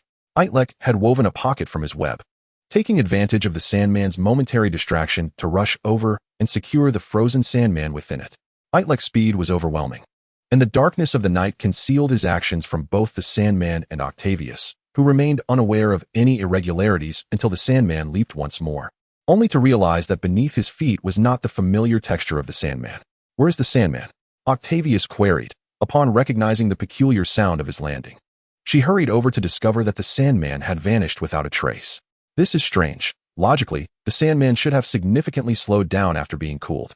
How could he have escaped so swiftly? The Sandman, equally indignant, exclaimed, "Indeed, I have yet to tire of this." E reassured, "Do not fret. The Sandman is always forgetful of past beatings and will inevitably return to his own demise. We merely need to wait patiently for his next appearance." Chapter 186. Unlocking in a remote suburb far from Hell's Kitchen, Itrek set down the pocket containing the Sandman and released him from within. The Sandman, originally a hue of yellow akin to sand, had been stained green by Itrek's web fluid, and now, due to Octavius's ultra-low temperature liquid nitrogen, he was coated in a layer of frosty white, resembling a colossal green ice cream from a distance. Itrek found the sight quite appetizing and contemplated asking Aunt May to prepare such a green bean-flavored ice cream for him, refreshing and soothing for the heat. Just as he mused, the Sandman began to awaken from his low-temperature stupor and recognized the figure before him as Itrek. Itrek had not altered his appearance, and the Sandman, instinctively filled with rage, initially sought to attack. However, upon reflection, he deduced that someone capable of rescuing him from the clutches of the Sandman could not possibly be the real Itrek, but rather a guise of Loki. "Are you Loki?" the Sandman inquired. "I am not Loki. I am Itrek. Your doom," Itrek asserted. Hearing this, the Sandman prepared to gather his sand for an attack. Yet his low-temperature state rendered him sluggish, and Itrek easily scattered the sand with a swift kick. "If your intellect is at this level, then we have no need for collaboration." The Sandman recognized this phrase as a familiar refrain from Loki, and in confusion, he retorted, "You are not Itrek. You are Loki." "Indeed, I am Loki," Itrek replied. The Sandman, now further bewildered, asked, "But why did you just claim to be Itrek?" Itrek feigned disdain, responding, "Just because I say I am Itrek, does that make it true? Do you take every word spoken by others at face value? If your nemesis, Itrek, stood before you and claimed he was not Itrek, would you believe him?" The Sandman found himself ensnared in Loki's verbal labyrinth, grappling with the confusion that arose from their conversations. "But you are not Itrek, so I took you seriously," he stammered. Itrek countered, "I am indeed not Itrek. Yet you just believed I was. After several rounds of back and forth, the Sandman found himself thoroughly befuddled, achieving Itrek's desired effect.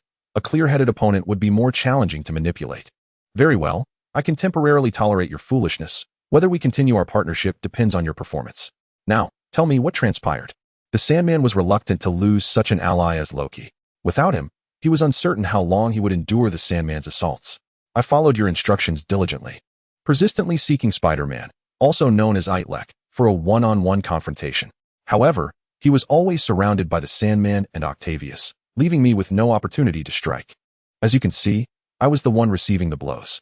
His words were tinged with grievance and a hint of blame. Itrek raised an eyebrow. What did I say? What words did I utter? The Sandman pondered for a moment, carefully choosing his words. You said that to accomplish something, one must be focused and should not engage in other tasks before achieving that goal. I did indeed say that prior to eliminating Itrek. You should not contemplate killing anyone else, Itrek replied. However, I never stated that before accomplishing this task, you should refrain from undertaking other actions. The Sandman scratched his head. Perplexed, Itrek pressed on. Let me ask you this. If you were standing at your front door with the goal of entering your home, what would you do? The Sandman answered. I would take out my keys and unlock the door before pushing it open. Exactly, Itrek affirmed. According to your earlier logic, before accomplishing the task of going home, you could not engage in any other activities, neither reaching into your pocket nor using your keys to unlock and push the door open. You couldn't even take a step forward. Pray tell, how would you return home? The Sandman initially considered responding that he could transform into sand and slip through the door's crack, but recalling the intensity of Loki's earlier reprimand, he refrained from making any clever remarks and instead pondered the question earnestly, yet remained stumped. Itrek continued. Unlocking the door and pushing it open are essentially the same action. They are preparatory steps for entering. Until you unlock the door, how will you gain entry? The Sandman stood there, dumbfounded, having abandoned the effort to think. Seizing the moment, Itrek pressed further. Consider this. Killing Itrek is your ultimate goal, yet Octavius and the Sandman are akin to the door and lock standing in your way. Without eliminating them, how can you enter? The Sandman suddenly had an epiphany, clapping his hands in realization. Right. Before I can kill Itrek, I must first deal with Sandman and Octavius. Itrek doused the Sandman with a cold splash of reality. Ideals are effulgent, yet reality is stark. Have you forgotten how you just endured a beating? The Sandman's spirits instantly plummeted. Indeed, if he could have vanquished those two, he would have done so long ago, especially the abomination, a persistent nightmare hovering above him, refusing to dissipate. Itrek continued. William Baker, remember, you unlock doors with a key, not by force. Solutions require finesse, not brute strength, particularly when you are outmatched in a contest of might. Itrek's words resonated profoundly with the Sandman. He felt an almost desolate helplessness in the face of the abomination. But how could he rely on skill? His own mind was unlikely to conjure an effective strategy. He would have to seek Loki's assistance. Faced with the Sandman's plea for help, Itrek did not immediately acquiesce, fully aware of the adage that one must bait a fish with patience. There is no such thing as a free lunch. Employing indirect tactics comes at a cost. Can you endure the pain? Of course, enduring pain is my forte. The Sandman replied. But do you possess sufficient patience? Certainly, if it leads to the demise of Itrek, he retorted. Very well, Itrek stated. I shall divulge the method to you. The Sandman's eyes sparkled with anticipation. How can I eliminate the abomination? Itrek shook his head. There are numerous ways to ensure the abomination does not protect me or prevent you from acting. Merely killing him is but one option. Now ponder this. Why does the abomination always place himself in your path? Why does he thwart your every endeavor? Why does he relentlessly attack you? The Sandman sighed. Because Spider-Man turned me green, that big fool perceives me as his arch-nemesis, the Hulk, and relentlessly pursues me for a beating. Chapter 187, The Night Meeting. Precisely, Itrek affirmed. This is the predicament you face. It is a misunderstanding, yet you have not exerted yourself to clarify it. The Sandman protested. I have explained, of course. How could I not? Every time the abomination chases me down, I tell him I am not the Hulk, merely a heap of green sand. Yet, each time I attempt to elucidate, it feels as though I am striking a nerve, and he retaliates with even greater ferocity. Lately, it seems he has recognized the distinction between me and the Hulk, now referring to me as the Liquid Hulk, claiming I am merely a liquefied version created by S.H.I.E.L.D's advanced technology. I did not say you failed to explain. I merely stated that you did not strive to explain adequately. You only verbally informed the abomination. How could he possibly believe you? What you must do is render him fully aware that you are not the Hulk.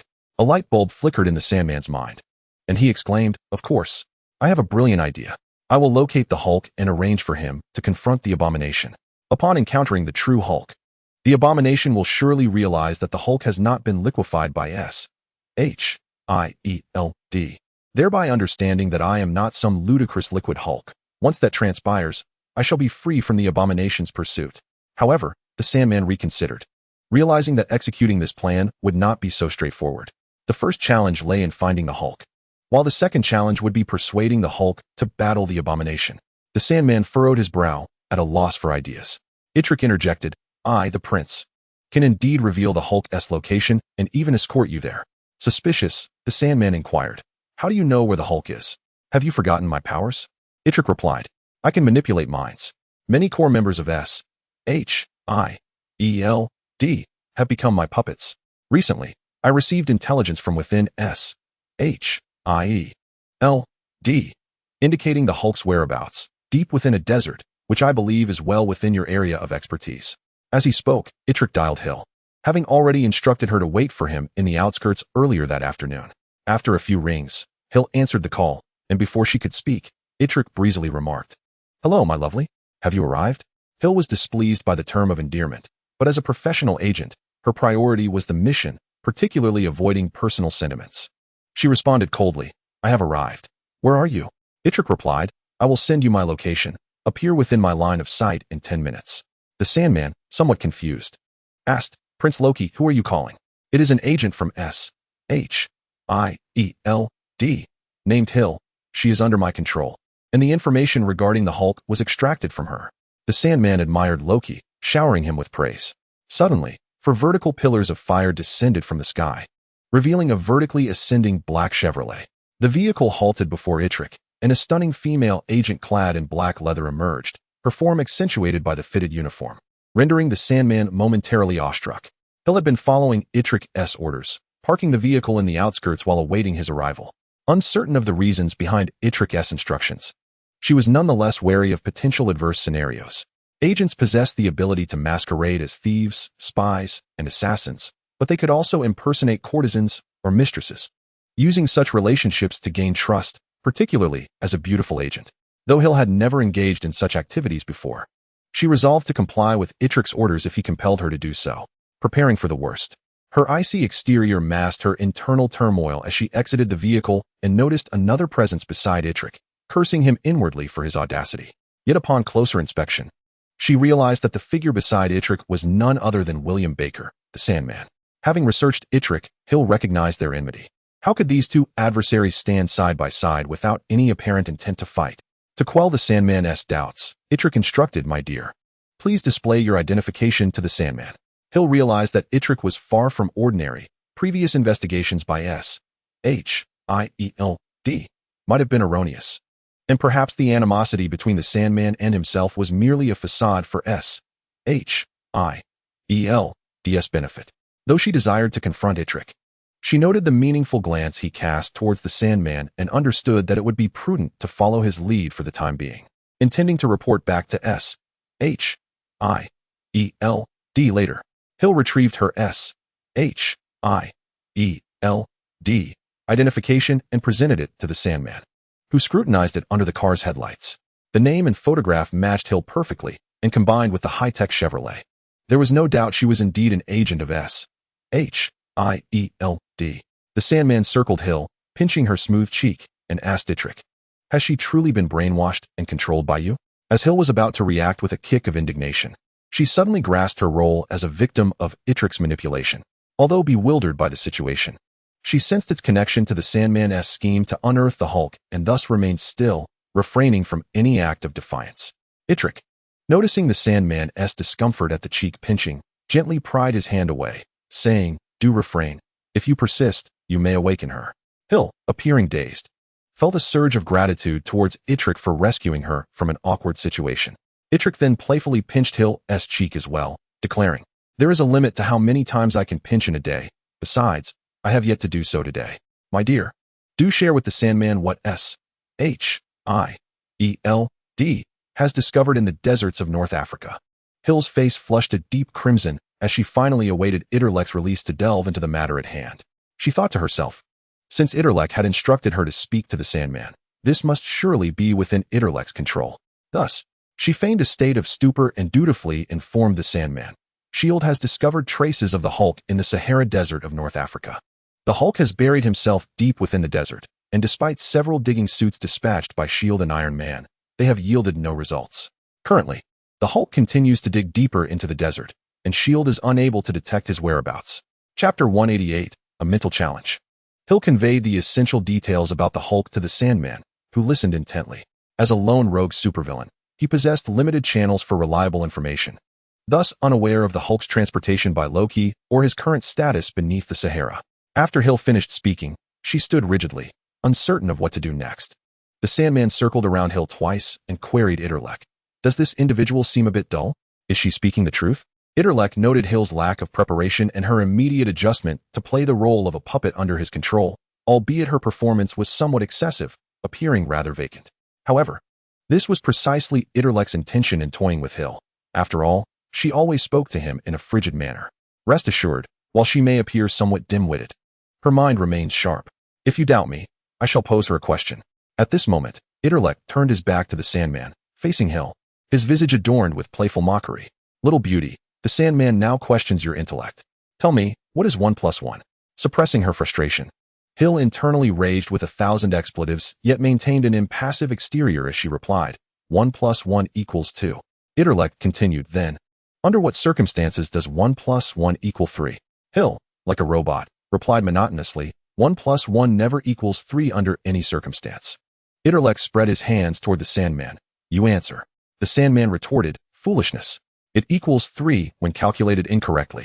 S.H.I.E.L.'s face burned with embarrassment. Since joining S.H.I.E.L.D, she had never been subjected to such a task.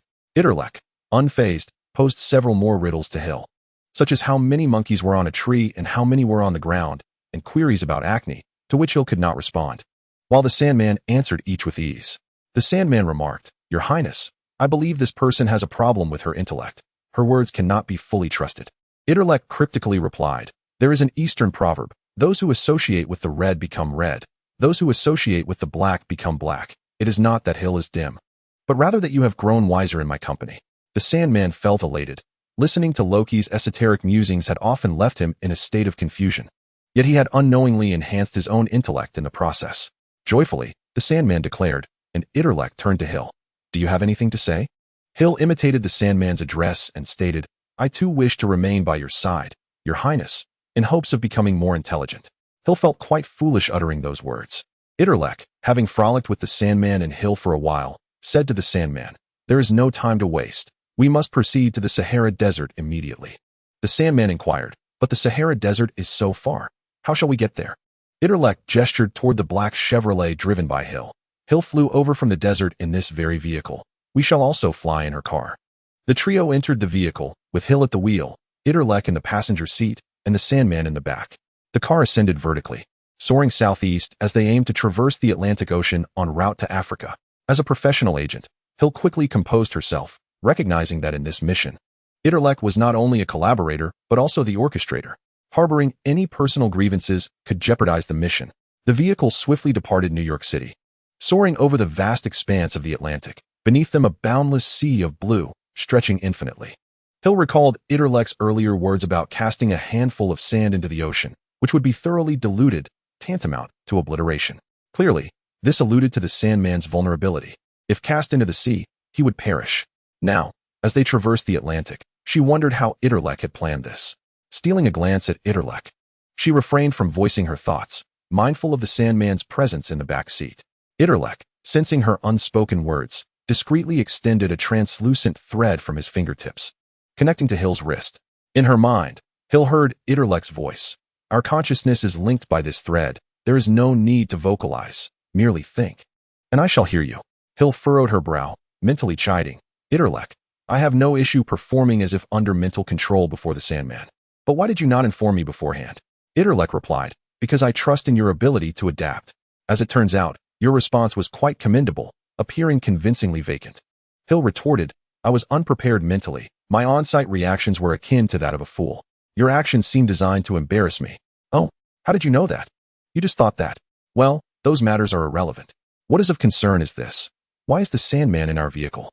Itrek smiled slightly. Aware she referred to their previous discussion, eliminating the Sandman must come after unearthing the Hulk. We will take him to the desert. There are too many people around, Coulson, and not everyone possesses your level of adaptability. The Sandman could easily detect any flaws. We shall linger at a distance from the desert vortex, and I will converse with the Sandman, urging him to retrieve the Hulk. Following Itrek's instructions, Hill halted the car in the desert, and the trio disembarked. The desert stretched endlessly in golden hues, the sun beating down mercilessly, threatening to evaporate them. Itrek addressed the Sandman. You humans seem to have a folk rhyme.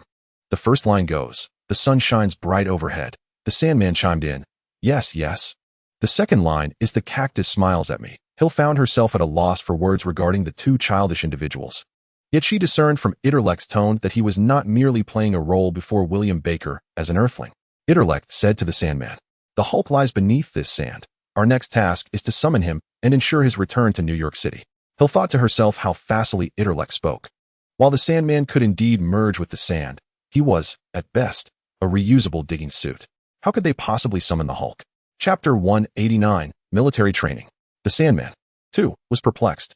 Though he understood not why the Hulk chose to entomb himself in the desert, he reasoned that there must be a rationale behind such a decision.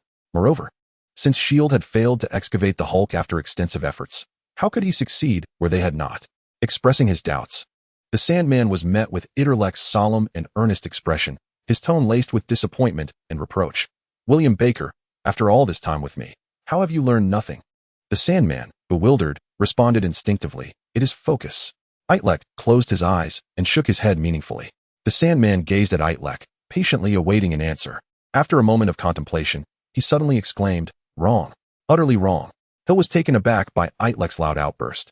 She had never imagined that Itrek and the Sandman communicated in such a manner, as if she had stumbled into a cult meeting. However, being a professional agent, Hill refrained from laughing at the absurdity of the situation unless she couldn't help herself. The Sandman appeared somewhat bewildered by Itrek's rejection. To which Itrek responded, focus is merely a facade. What lies at the heart of focus? It is an unwavering sincerity. It is a patience that fears no setbacks. It is a childlike heart of genuine intent. This heart is the essence of focus.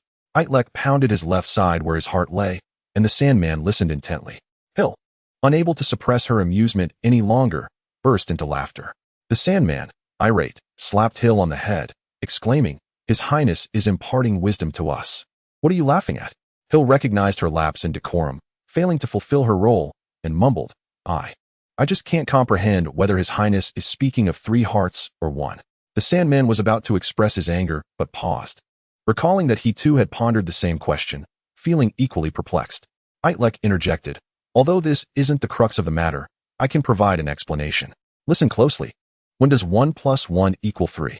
The Sandman and Hill stood with their hands behind their backs, necks craned, and replied in unison, when it is calculated incorrectly. And when does 1 + 1 + 1 = 1? When it is calculated incorrectly. Itrek nodded. Precisely. In the case of erroneous calculations, 1 + 1 = 1. However, this world is not solely about arithmetic. It also encompasses spiritual power. Mathematically, 1 + 1 + 1 = 1 is incorrect, but within our spiritual realm, it is indeed correct. Sandman, step forward. Yes. The Sandman straightened his posture and advanced a step. Itrek instructed, you must rely on a sincere heart to persuade and connect with the Hulk, attempting to engage in meaningful dialogue. Hill thought to herself, based on the S.H.I.E.L.D. experience with the sand armor, the Hulk would not communicate with anyone, not even with familiar allies like Coulson, let alone a stranger. The Sandman shared Hill's doubts, asking, I've heard the Hulk has a violent temper. What if he ignores me? Itrek replied, initially, the Hulk will certainly disregard you. At this point, you must depend on your patience. If he strikes you, you cannot retaliate. If he insults you, you cannot retort. Even if he urinates on you, you must open your mouth to receive it, and afterwards compliment him on how sweet his diabetes is.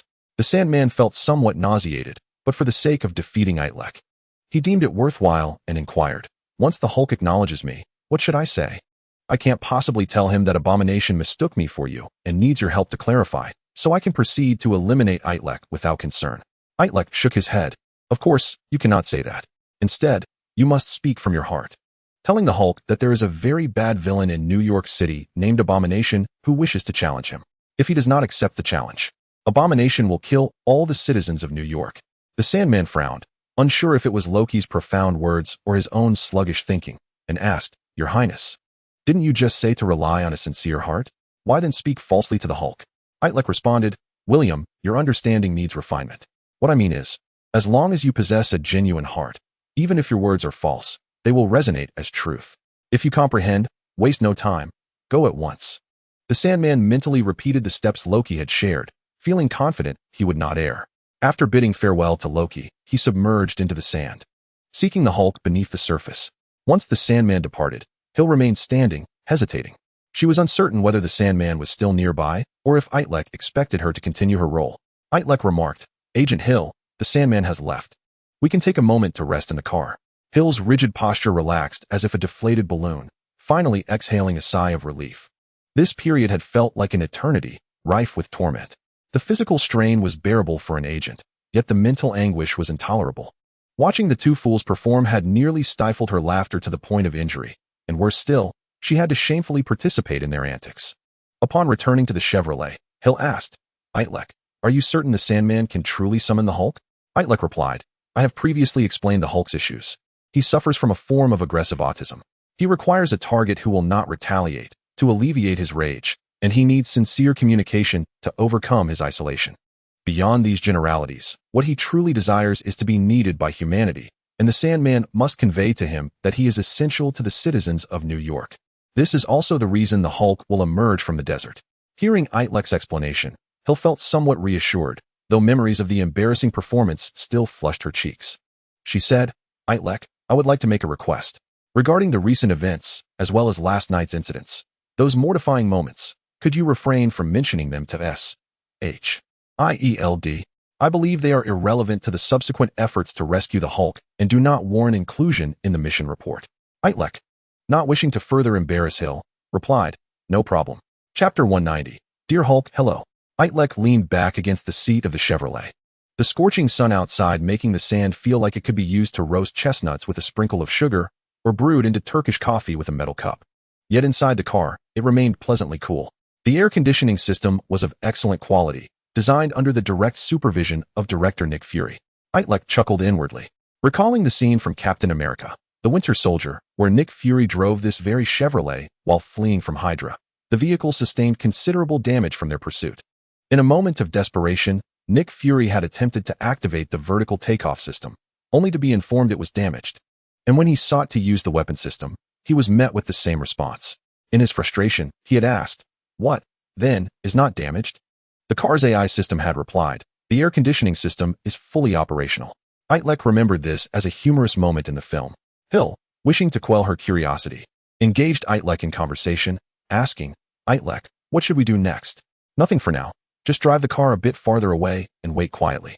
I estimate the Sandman's negotiations with the Hulk will take quite some time. After a moment's thought, Itrek added, Oh, and Hill, please inform Coulson to withdraw further as well. And remain still. The Hulk and the Sandman will initially engage in combat, and there will be some surface disturbances in the desert. Tell Coulson to hold his position. Everything is under my control. The positions of Itrek and Hill were directly opposite to those of Coulson and Tony, situated at either end of the desert vortex. Hill communicated Itrek's instructions to Coulson via the intercom in the Chevrolet. On the other end, Coulson assured her, I have already dispatched several agents to the desert vortex, and they have sighted you. Rest assured, we will not act rashly. However, Hill sensed something amiss in Coulson's tone. What had those agents witnessed? It is unlikely that they have witnessed themselves and the Sandman, appearing as fools, undergoing military training under Itrek. Pondering the circumstances under which 1 + 1 = 3, should they indeed have seen this, I would have to seriously contemplate resigning and seeking alternative employment. Hill terminated her call with Coulson and sat alongside Itrek in the vehicle, awaiting developments. The desert began to stir, indicating that the Sandman had located the Hulk. The Sandman could only manipulate the sand that belonged to him. The desert sands were lifeless to him, mere inanimate objects beyond his control. His ability to command the sand stemmed from a peculiar biological force field arising from his mutation. Regardless of whether the sand was dispersed or coalesced into humanoid form, the force exerted on the sand depended on its distance from the center of gravity of all the grains, akin to gravitational attraction. However, the Sandman could exert not only attractive force but also repulsive, shear, and torsional forces on each grain of sand. Itrek's hypothesis regarding a method to eliminate the Sandman proved effective. Water could effectively sever the Sandman's influence over the sand, and if he were cast into the ocean, allowing him to disperse with the currents, the formidable biological force field he possessed would be unable to overcome the tremendous waves, rendering him incapable of reassembling his form. This would be tantamount to his demise. Returning to the immediate task at hand, while the Sandman could not command the desert sands, he could disassemble himself and slip through the fine seams of sand, expanding his form into a net to search for the Hulk's whereabouts. In the depths below, the net constructed by the Sandman detected a substantial mass. By its texture, it was clear that this was neither sand nor stone, but flesh. The Hulk, ever vigilant, felt an itch on his back and swung violently, aiming to crush whatever dared to disturb him, yet he grasped nothing but sand. The Sandman reassembled the scattered grains into humanoid form, allowing him to produce coherent sound. He recalled Loki's counsel to be patient and gentle with the Hulk, and thus spoke, "Dear Hulk, is that you? I have matters to discuss with you." Boom. The Hulk swung a fist, accompanied by a torrent of grinding sand, obliterating the Sandman. Itrek and S.H.I.E.L.D witnessed the once tranquil vortex begin to writhe, its undulations intensifying. Boom, boom, boom. Sounds akin to explosions reverberated from the depths, reminiscent of an earthquake, intermingled with the anguished cries and screams of those enduring torment. S.H.I.E.L.D drove the vehicle farther away, despite having witnessed the Hulk's fury before. The sight before her now left her aghast. Suddenly, a thought struck her, and she inquired, "Itrek, given the Hulk's current destructive power, are we truly to let him confront the abomination in New York City?" According to S.H.I.E.L.D, intelligence, the abomination, while a nemesis of the Hulk, possessed combat prowess on par with him. Should they engage in battle within the city, the casualties would be unimaginable.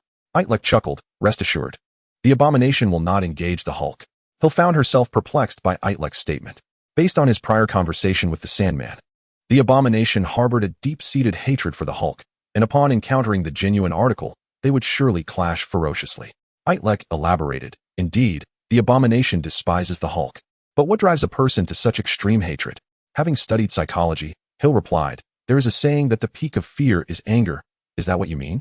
Itrek nodded in satisfaction. Though he was neither S.H.I.E.L.D's superior nor older than her in physical age, he appreciated her insight. In moments of fear, individuals tend to curl up, evade, or flee, but when fear reaches its zenith, they often exhibit a counterproductive aggression. Imagine a scene from a horror film, a woman hiding in a dimly lit room, trembling in a corner, afraid to make a sound, holding her breath. At this point, her fear has not yet peaked. When the malevolent spirit suddenly appears before her, she reaches the climax of terror, responding with a more aggressive scream and frantic hysteria. S.H.I.E.L.D continued, "So, you suggest that the abomination harbors a deep-seated fear of the Hulk, leading to his hatred?" Itrek affirmed, "Precisely. The abomination's misunderstanding of the Sandman is intentional. Though he will never admit it, subconsciously, that is the case. Thus, I doubt the abomination will swiftly overcome his fear to confront the Hulk. It is far more likely that upon realizing the Hulk's presence, he will flee, scouring for evidence to prove that this Hulk is not the real Hulk. The credibility of that evidence is irrelevant. What matters is that he can convince himself." Chapter 191, The Hulk Emerges. Seeing that S.H.I.E.L.D accepted his reasoning, Itrek added, "The pressing issue is not what we will do if the Hulk and the abomination indeed engage in battle, but rather how we will eliminate the Sandman. As long as the Sandman exists, Hannah cannot return, and this has been a constant source of distress for me. How can we dispose of him? I recall you mentioned your plan to cast him into the sea." "Indeed," Itrek replied. "Once the Sandman has persuaded the Hulk to emerge, I will have him ride in your vehicle across the Atlantic back to New York. By that time, the Sandman will have lost all utility, and we shall simply cast him into the ocean. As an agent, S.H.I.E.L.D possessed numerous ways to ensure the Sandman was thrown into the sea. The worst-case scenario would involve abandoning the vehicle over the Pacific, allowing the Sandman to sink while she awaited rescue on a small boat. However, given the Sandman's formidable combat abilities and her own status as an ordinary person, should he discover that her supposed mental control was merely feigned, her life would be in jeopardy. Thus, it would be best for Itrek to remain by her side." S.H.I.E.L.D queried, "And you? Will you return with us?" Itrek replied, "You take the Sandman back alone. I must remain here to handle matters with Coulson." S.H.I.E.L.D refrained from further discussion. This was Itrek's trust in her and her duty to fulfill. The swirling vortex in the desert intensified once more violently than during the deployment of the sand-digging armor, forming a tornado that reached skyward at its center.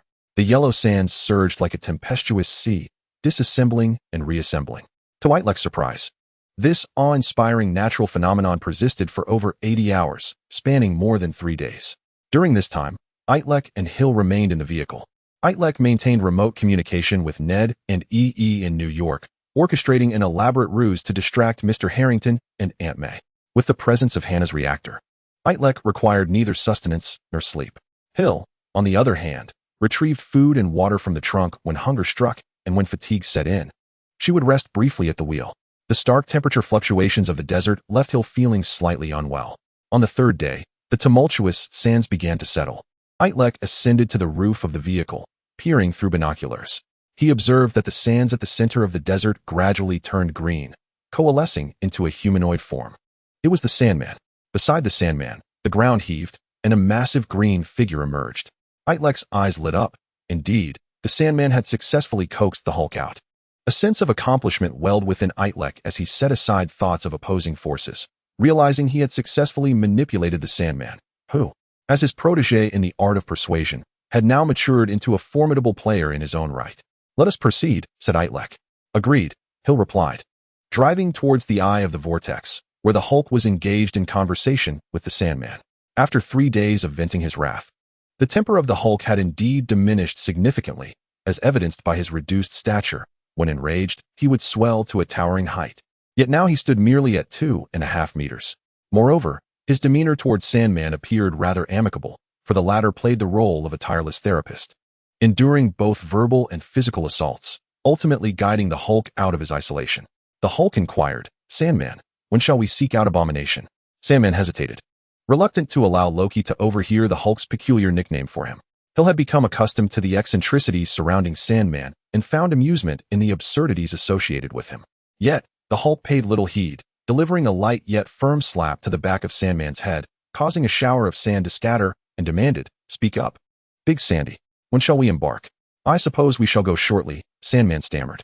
"Let us proceed, Sandy," the Hulk insisted. Itrek, intrigued, asked Sandman, "Pray tell, what mischief have you and the Hulk engaged in these past 3 days underground? Why does he call you Big Sandy?" Realizing he was now at the mercy of all, Sandman acknowledged, "In truth, my lord, I am composed of sand and have a green hue.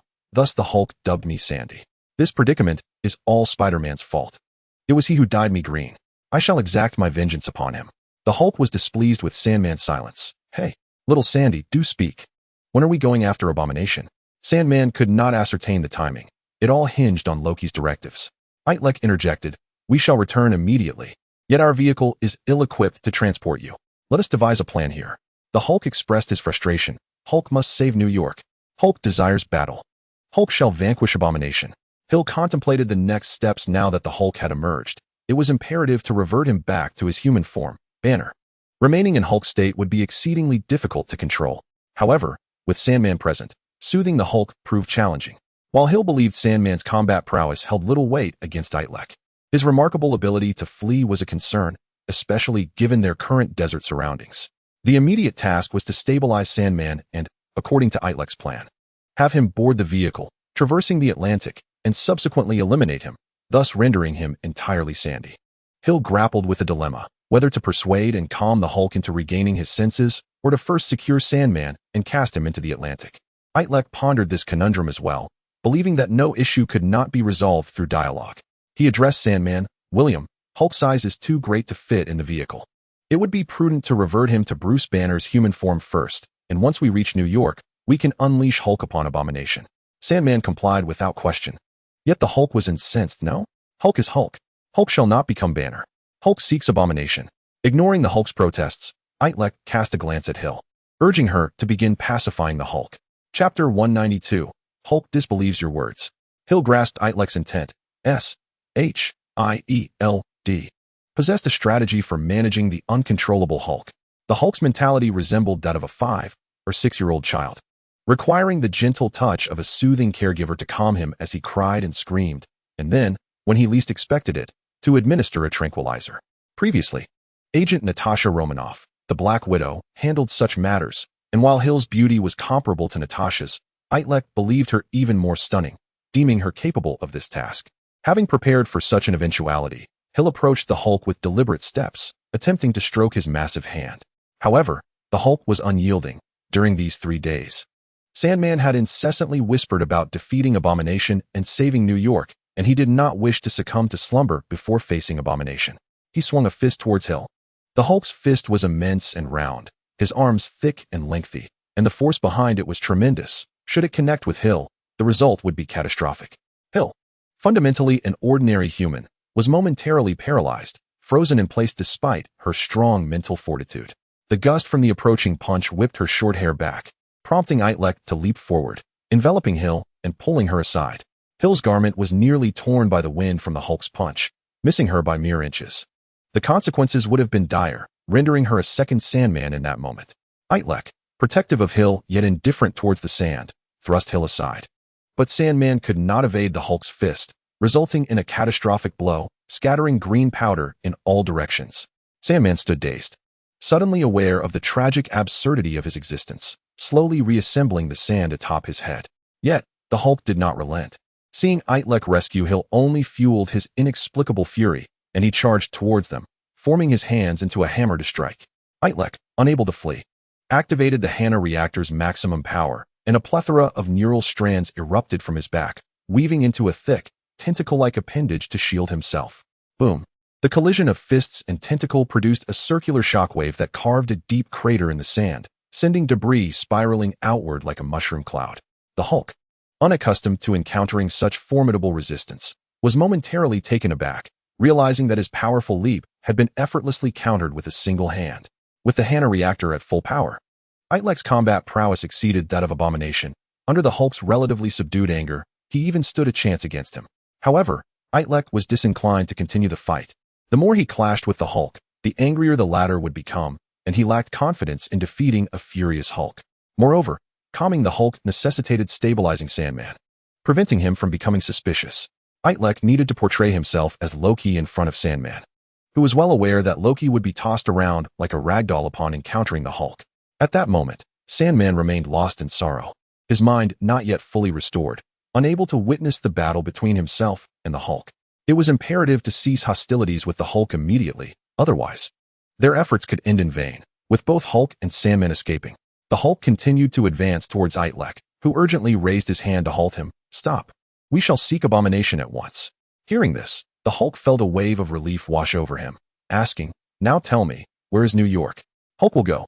Itrek contemplated saying something to buy time or to deceive the Hulk, yet such flowery words would be as effective as a scholar facing a soldier, ineffectual. As the Hulk noted Itrek's hesitation, he raised his fist once more. "If you do not tell Hulk, we shall continue fighting." Itrek replied, "We are currently in the Sahara Desert of North Africa. Geographically speaking, New York lies to our northwest, though we must cross the Atlantic." "Very well. Hulk understands," the Hulk declared, and with a mighty thrust of his powerful legs, he created a gaping hole in the ground, launching himself like a cannonball towards the northwest. It was unexpected for Itrek to encounter such a change in circumstances. His mind raced with thoughts. He had initially intended for Hill to escort Dr. Banner and Sandman to New York while he remained behind to converse with Coulson about matters that had recently come to his mind. However, it was now evident that there was no time to spare. Holding Hill in his arms, he swiftly connected her to his consciousness through a thread of webbing and conveyed, "Hill, the situation has altered, and the plan must be revised. It appears that the Hulk intends to walk to New York City. Upon reaching the Atlantic, he likely wishes to swim across. If this continues, we will lose track of the Hulk once more, hence I cannot remain here." Itrek immersed Hill into his mental realm, where the passage of time was approximately 1/3000th of reality, meaning that 1 hour of consciousness communication between them equated to merely a second in the real world. He relayed this information to Hill, which alleviated her concerns. "What is your plan?" Hill inquired. "I have deduced that although the Hulk's aggressive form of autism has improved, this condition has transformed into a different obsession instigated by Sandman. He must witness Abomination with his own eyes to unravel this mental knot. The Hulk's current state is manageable. I am not worried about him reaching New York, but I am concerned he may swim in the wrong direction, which would be disastrous.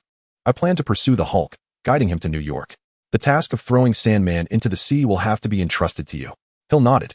While Itrek's decision to leave her with such responsibility instilled a sense of uncertainty, it also indicated his confidence in her capabilities.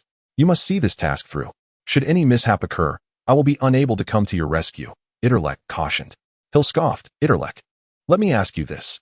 Since you possess the strength to contend with the Hulk, should you not also be able to sink into the sand like him? Why did you not go down yourself and instead send Sandman? Itrek replied, do you not understand that a man must maintain his elegance? I have no desire to play in the mud beneath the earth alongside the Hulk. After a brief exchange, less than half a second passed in reality, and Sandman's head was nearly fully restored.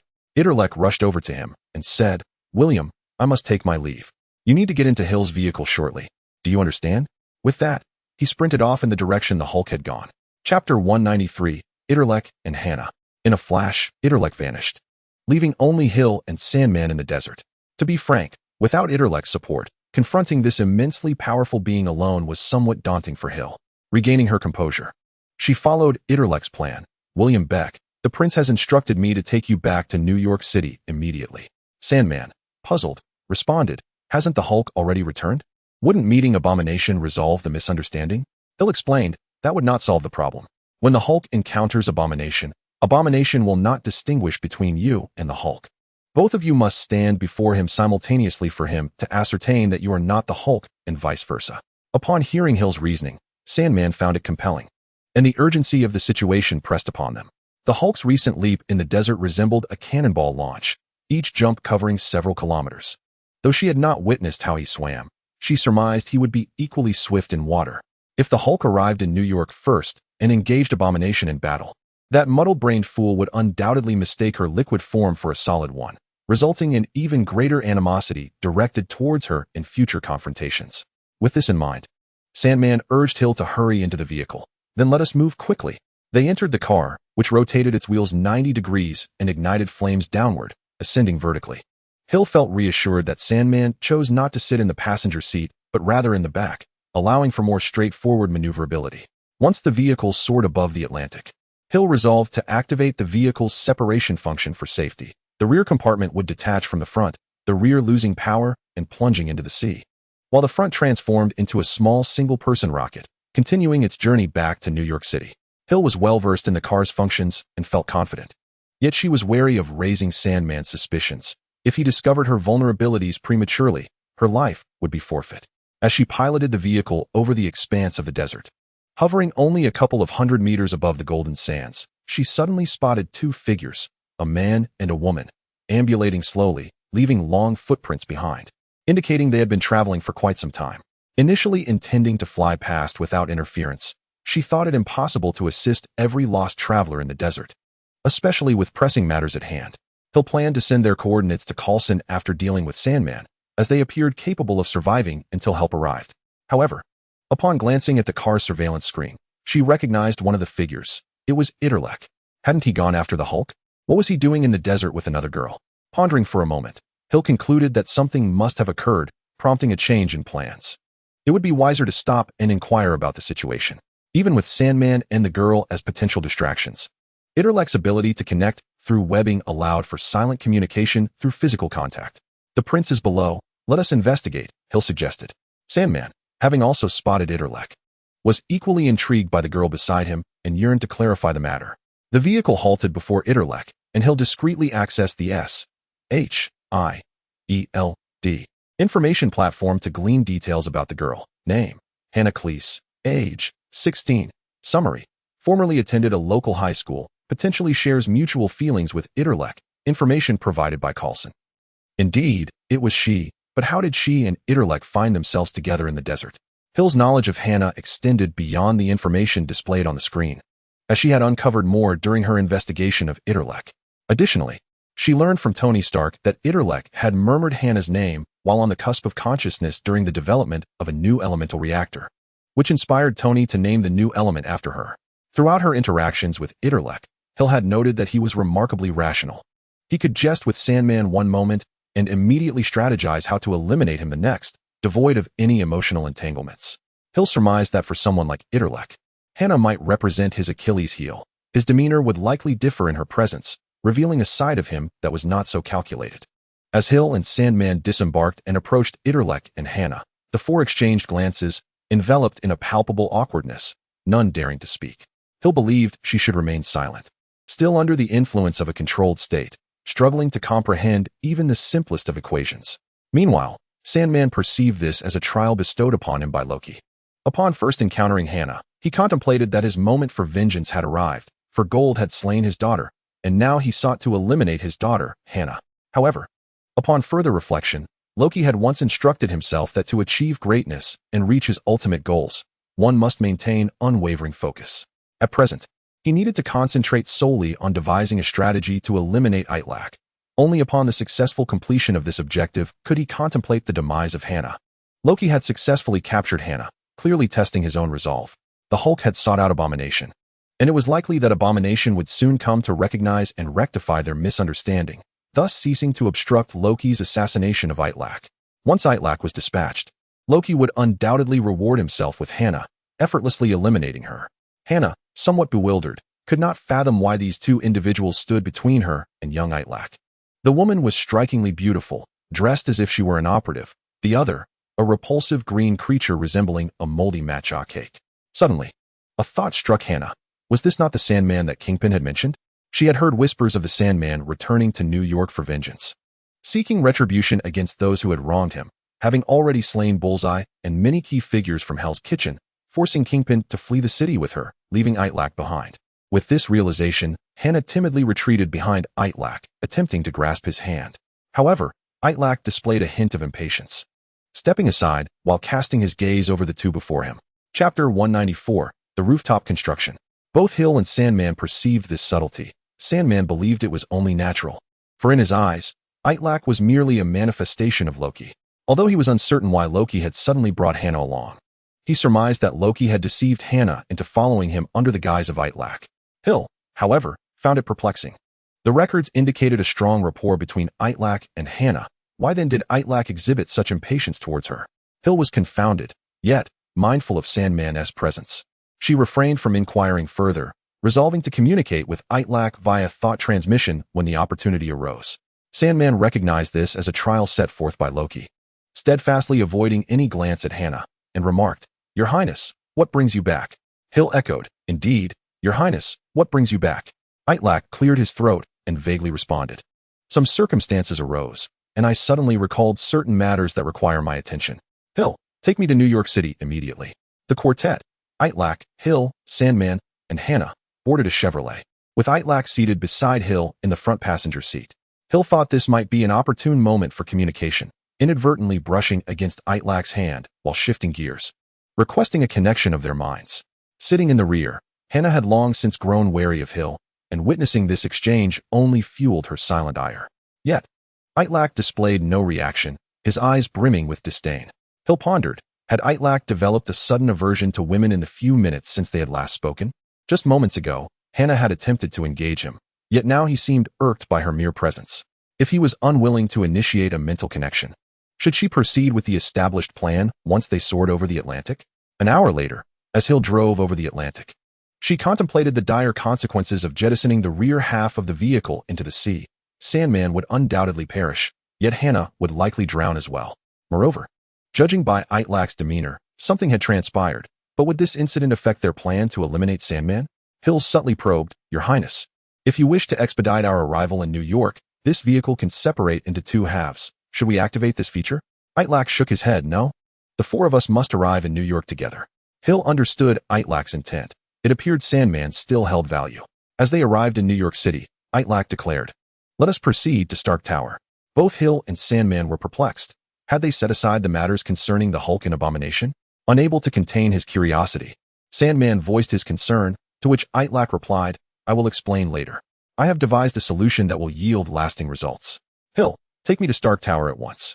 Upon hearing Itrek's command, Hill felt reassured and parked the car at the base of Stark Tower. "Let us enter." As a level 9 agent of S.H.I.E.L.D, Hill was well aware of the deep collaboration between Stark Industries and S.H.I.E.L.D, and as a high-ranking agent, she possessed the authority to temporarily reassign personnel from Stark Industries. Itrek handed Hill a piece of paper, stating, "Hill, utilize your clearance to summon the scientists listed on this page. I require their assistance to construct a machine atop Stark Tower." Hill sensed the oddity of Itrek's request and inquired, "Now?" The group arrived in New York just past midnight, entering Stark Tower without pausing for rest, proceeding directly to the rooftop, where they would urgently begin the construction of the machine. While Hill had complete trust in Itrek, She believed it unnecessary for Sandman and Hannah to be present. Even if Sandman might prove useful, Hannah was merely an ordinary high school student, and there was no justification for her to remain at such a late hour. Itrek affirmed, "Indeed, now is the time. Should I escort Hannah away?" "No. Keep her by my side. Sandman, you may depart." Sandman was taken aback. Had today not been centered around resolving the misunderstanding with Abomination? "Your Highness, where should I go?" he tentatively asked. "You should already know where you are to go. What you must do now is vanish from my sight." Sandman pondered, as was customary. Loki's words were perplexing. What was Itrek truly planning? He was left in a state of confusion, yet obeyed the command.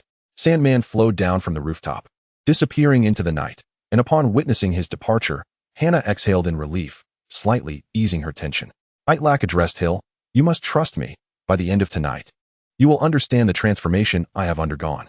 Ultimately, Hill chose to believe in Itrek and, utilizing her authority as a high-ranking S.H.I.E.L.D agent, summoned 10 scientists from Stark Industries. Some were in deep slumber, while others were studying late into the night, all of whom were summoned to the rooftop of Stark Tower. Itrek produced a blueprint and addressed the gathered scientists. "Please assist me in constructing this device. The principles and schematics have been provided to you. My goal is amplification. Specifically, I wish to magnify microscopic actions and phenomena, whether it be Brownian motion or turbulent effects. All must be amplified." Several scientists began to whisper amongst themselves. "A Brownian motion amplifier? Just a few days ago, Dr. Connors wrote to me, discussing the feasibility of such an instrument." "Indeed, what a coincidence. I too received an email from Connors." Itrek continued, "All right, everyone, commence work. I have faith in your abilities, and I hope you can complete this task in a timely manner. However, I wish for it to be as swift as possible. Now tell me, how long will it take?" The scientists engaged in a brief discussion before replying. "Given we have the blueprint, this simplifies matters significantly. With our combined efforts and the ample resources available at Stark Tower, we estimate around a few hours, earliest before dawn, latest by noon." Itrek nodded. "Begin." Among the Stark Industries scientists, some hailed from engineering backgrounds, possessing exceptional hands-on skills, while others were university students who had undergone practical training during their undergraduate and graduate studies. They promptly began moving materials and components, assembling the device. Once Itrek and the scientists concluded their meeting, Hill approached. With Sandman previously present, many matters had been left unspoken. Now that Itrek had intentionally dismissed Sandman, she felt it was appropriate to speak candidly. "Hill, Itrek, what exactly are you plotting? How did you encounter Hannah? Where's the Hulk now?" Chapter 195, The Second Itrek. The Sandman felt an overwhelming sadness, aptly described by the title of a certain novel. Sadness flows like a river. Loki had seemingly abandoned himself, weeping softly.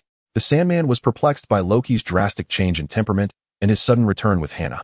Wasn't the purpose of their journey to the Sahara to resolve his own issues? Why had Loki, Hill, and Hannah ascended to the rooftop of Stark Tower, leaving him behind? The Sandman was at a loss for direction.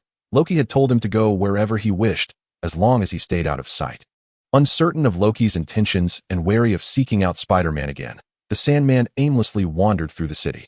Naturally, this wandering did not involve taking on a human form. Instead, he transformed into a puddle of green mud, slipping into the city's sewer system on one end and emerging from another. The Sandman frequently poked his head out, often toward Stark Tower, curious about the unfolding events. On the morning of his arrival in New York City, shortly after 9 o'clock, he caught a glimpse of a beam of light shooting into the sky from the rooftop of Stark Tower.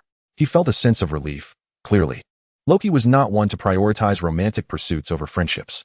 His ascent to the rooftop of Stark Tower must have been to execute some plan, though he remained in the dark about when he might be involved in this secret endeavor. As the Sandman meandered through New York's underground drainage system, he heard a cacophony from above, followed by a cascade of foul, elongated objects raining down.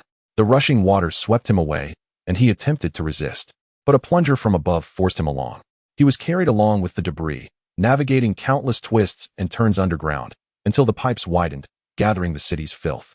Suddenly, the Sandman was expelled from the pipe. Reforming into his humanoid shape, he found himself on a beach, where a large sewage pipe was discharging the city's waste. He surveyed his surroundings and deduced he was likely on the southern beach of New York City, as this was where the underground drainage system emptied, ultimately leading to the ocean.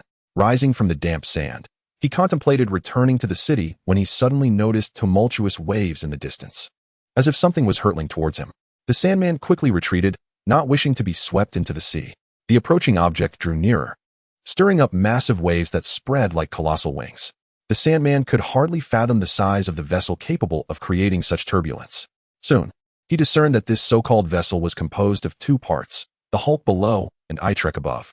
The Sandman grasped the situation but found himself more confused. Wasn't Loki on the rooftop?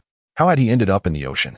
After instructing S.H.I.E.L.D. to eliminate the Sandman in the Sahara Desert, Itrek had set off in pursuit of the Hulk. The Hulk moved swiftly, yet Itrek, activating Hannah's reactor, was even faster, catching up to him in mere minutes. The Hulk's path through the desert was traceable, as his mode of movement involved powerful leaps, propelling himself like a cannonball, creating large craters upon landing, each crater marking his path. With the Hannah reactor fully engaged, Itrek soared through the sky, gliding on web-like wings that reduced air resistance while maintaining a streamlined form. Thus, Itrek was able to efficiently convert gravitational potential energy into forward momentum, chasing after the Hulk. Upon catching up, Itrek realized the Hulk had no desire to engage in combat or converse. He was solely focused on swimming back to New York City to find Abomination. Itrek understood the futility of persuading the Hulk to revert to Banner, so he acquiesced to the Hulk's wishes. Hulk, I will not hinder your return to New York, but in the ocean, you may lose your sense of direction. It would be wiser for me to accompany you and guide you home. Itrek spoke sincerely, recognizing that while he could not prevent the Hulk from going, it was preferable to ensure he reached his destination without aimless wandering. The Hulk agreed to Itrek's plan, and they both leaped into the Atlantic Ocean. The Hulk swam with remarkable speed. Endowed with near-limitless strength and athletic prowess, he quickly mastered the art of swimming. His large feet propelling him through the water like a nuclear submarine's propeller, stirring up waves as he sped through the sea. Itrek, perched on the Hulk's back, secured himself with webs and crafted a massive sail to harness the wind, navigating their course. Thus, a makeshift nuclear-powered sailboat was born, with the Hulk providing propulsion beneath the water and Itrek directing from above. Itrek never imagined he would one day sail across the sea aboard the Hulk. While it was a thrilling experience, the Hulk's obstinacy complicated Itrek's plans. The journey across the Atlantic took a grueling 18 hours, slower than a plane, though not by much. At times, the Hulk would glance at aircraft soaring above, attempting to race them, though ultimately failing, yet managing to reduce their overall travel time. During this time, aside from using his webs to guide the Hulk, Itrek reflected on recent events. When the Sandman and the Hulk were entangled in the desert vortex, Itrek had planned with S.H.I.E.L.D. that once they emerged, she would deal with the Sandman while he sought out Coulson to discuss certain matters. These discussions had only come to mind after meeting S.H.I.E.L.D., a sense of urgency stemming from her presence. Itrek hoped to broach a conventional topic with Coulson, the formation of the Avengers. Months earlier, when he had first encountered Hannah, the members of the Avengers had already gathered. Yet an official organization had yet to materialize. Itrek pondered whether his joining this world had influenced this delay, as S.H.I.E.L.D's collaborations with superheroes had diminished, with many seeking him out instead. Chapter 196, The Rooftop. If matters had simply remained as they were, it would not have been problematic. After all, those capable often bear the greater burden. He had effectively orchestrated the events of the Avengers Initiative, preventing Loki's invasion of Earth, thereby negating the necessity for the formation of the Avengers. However, the issue was that Itrek perceived the potential for Loki's success in Hell. This feeling was peculiar, leaving Itrek somewhat bewildered and hesitant to confront it, even struggling to articulate it to himself. In Itrek's mind, Hannah was undeniably the quintessential heroine, yet during her absence, he had interacted with other women, with S.H.I.E.L.D. being one of them. S.H.I.E.L.D. was stunning and composed, exuding an aura of sophistication as an adept and assertive agent. Yet her adherence to duty rendered her completely subservient to him. In his interactions with S.H.I.E.L.D., Itrek found himself uncontrollably drawn to her. This attraction to beauty manifesting as an appreciation that remained within the bounds of decorum.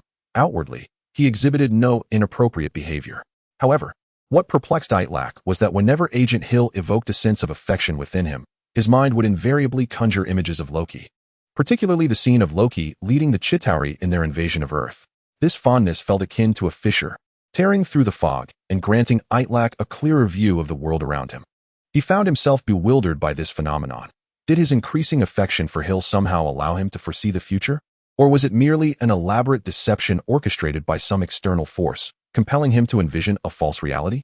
Regardless, Itrek was determined not to delude himself, nor to betray his obsession with Hannah, thus refraining from using this peculiar method to predict further outcomes. Nevertheless, with the crisis resurfacing, he felt compelled to devise a solution. which was why he sought to remain and consult Coulson. In that moment, Itrek intended to gather the three most formidable forces of the Avengers, Iron Man, the Hulk, and Thor, together. Of course, if one counted Itrek himself, they could also be regarded as the strongest quartet within the Avengers.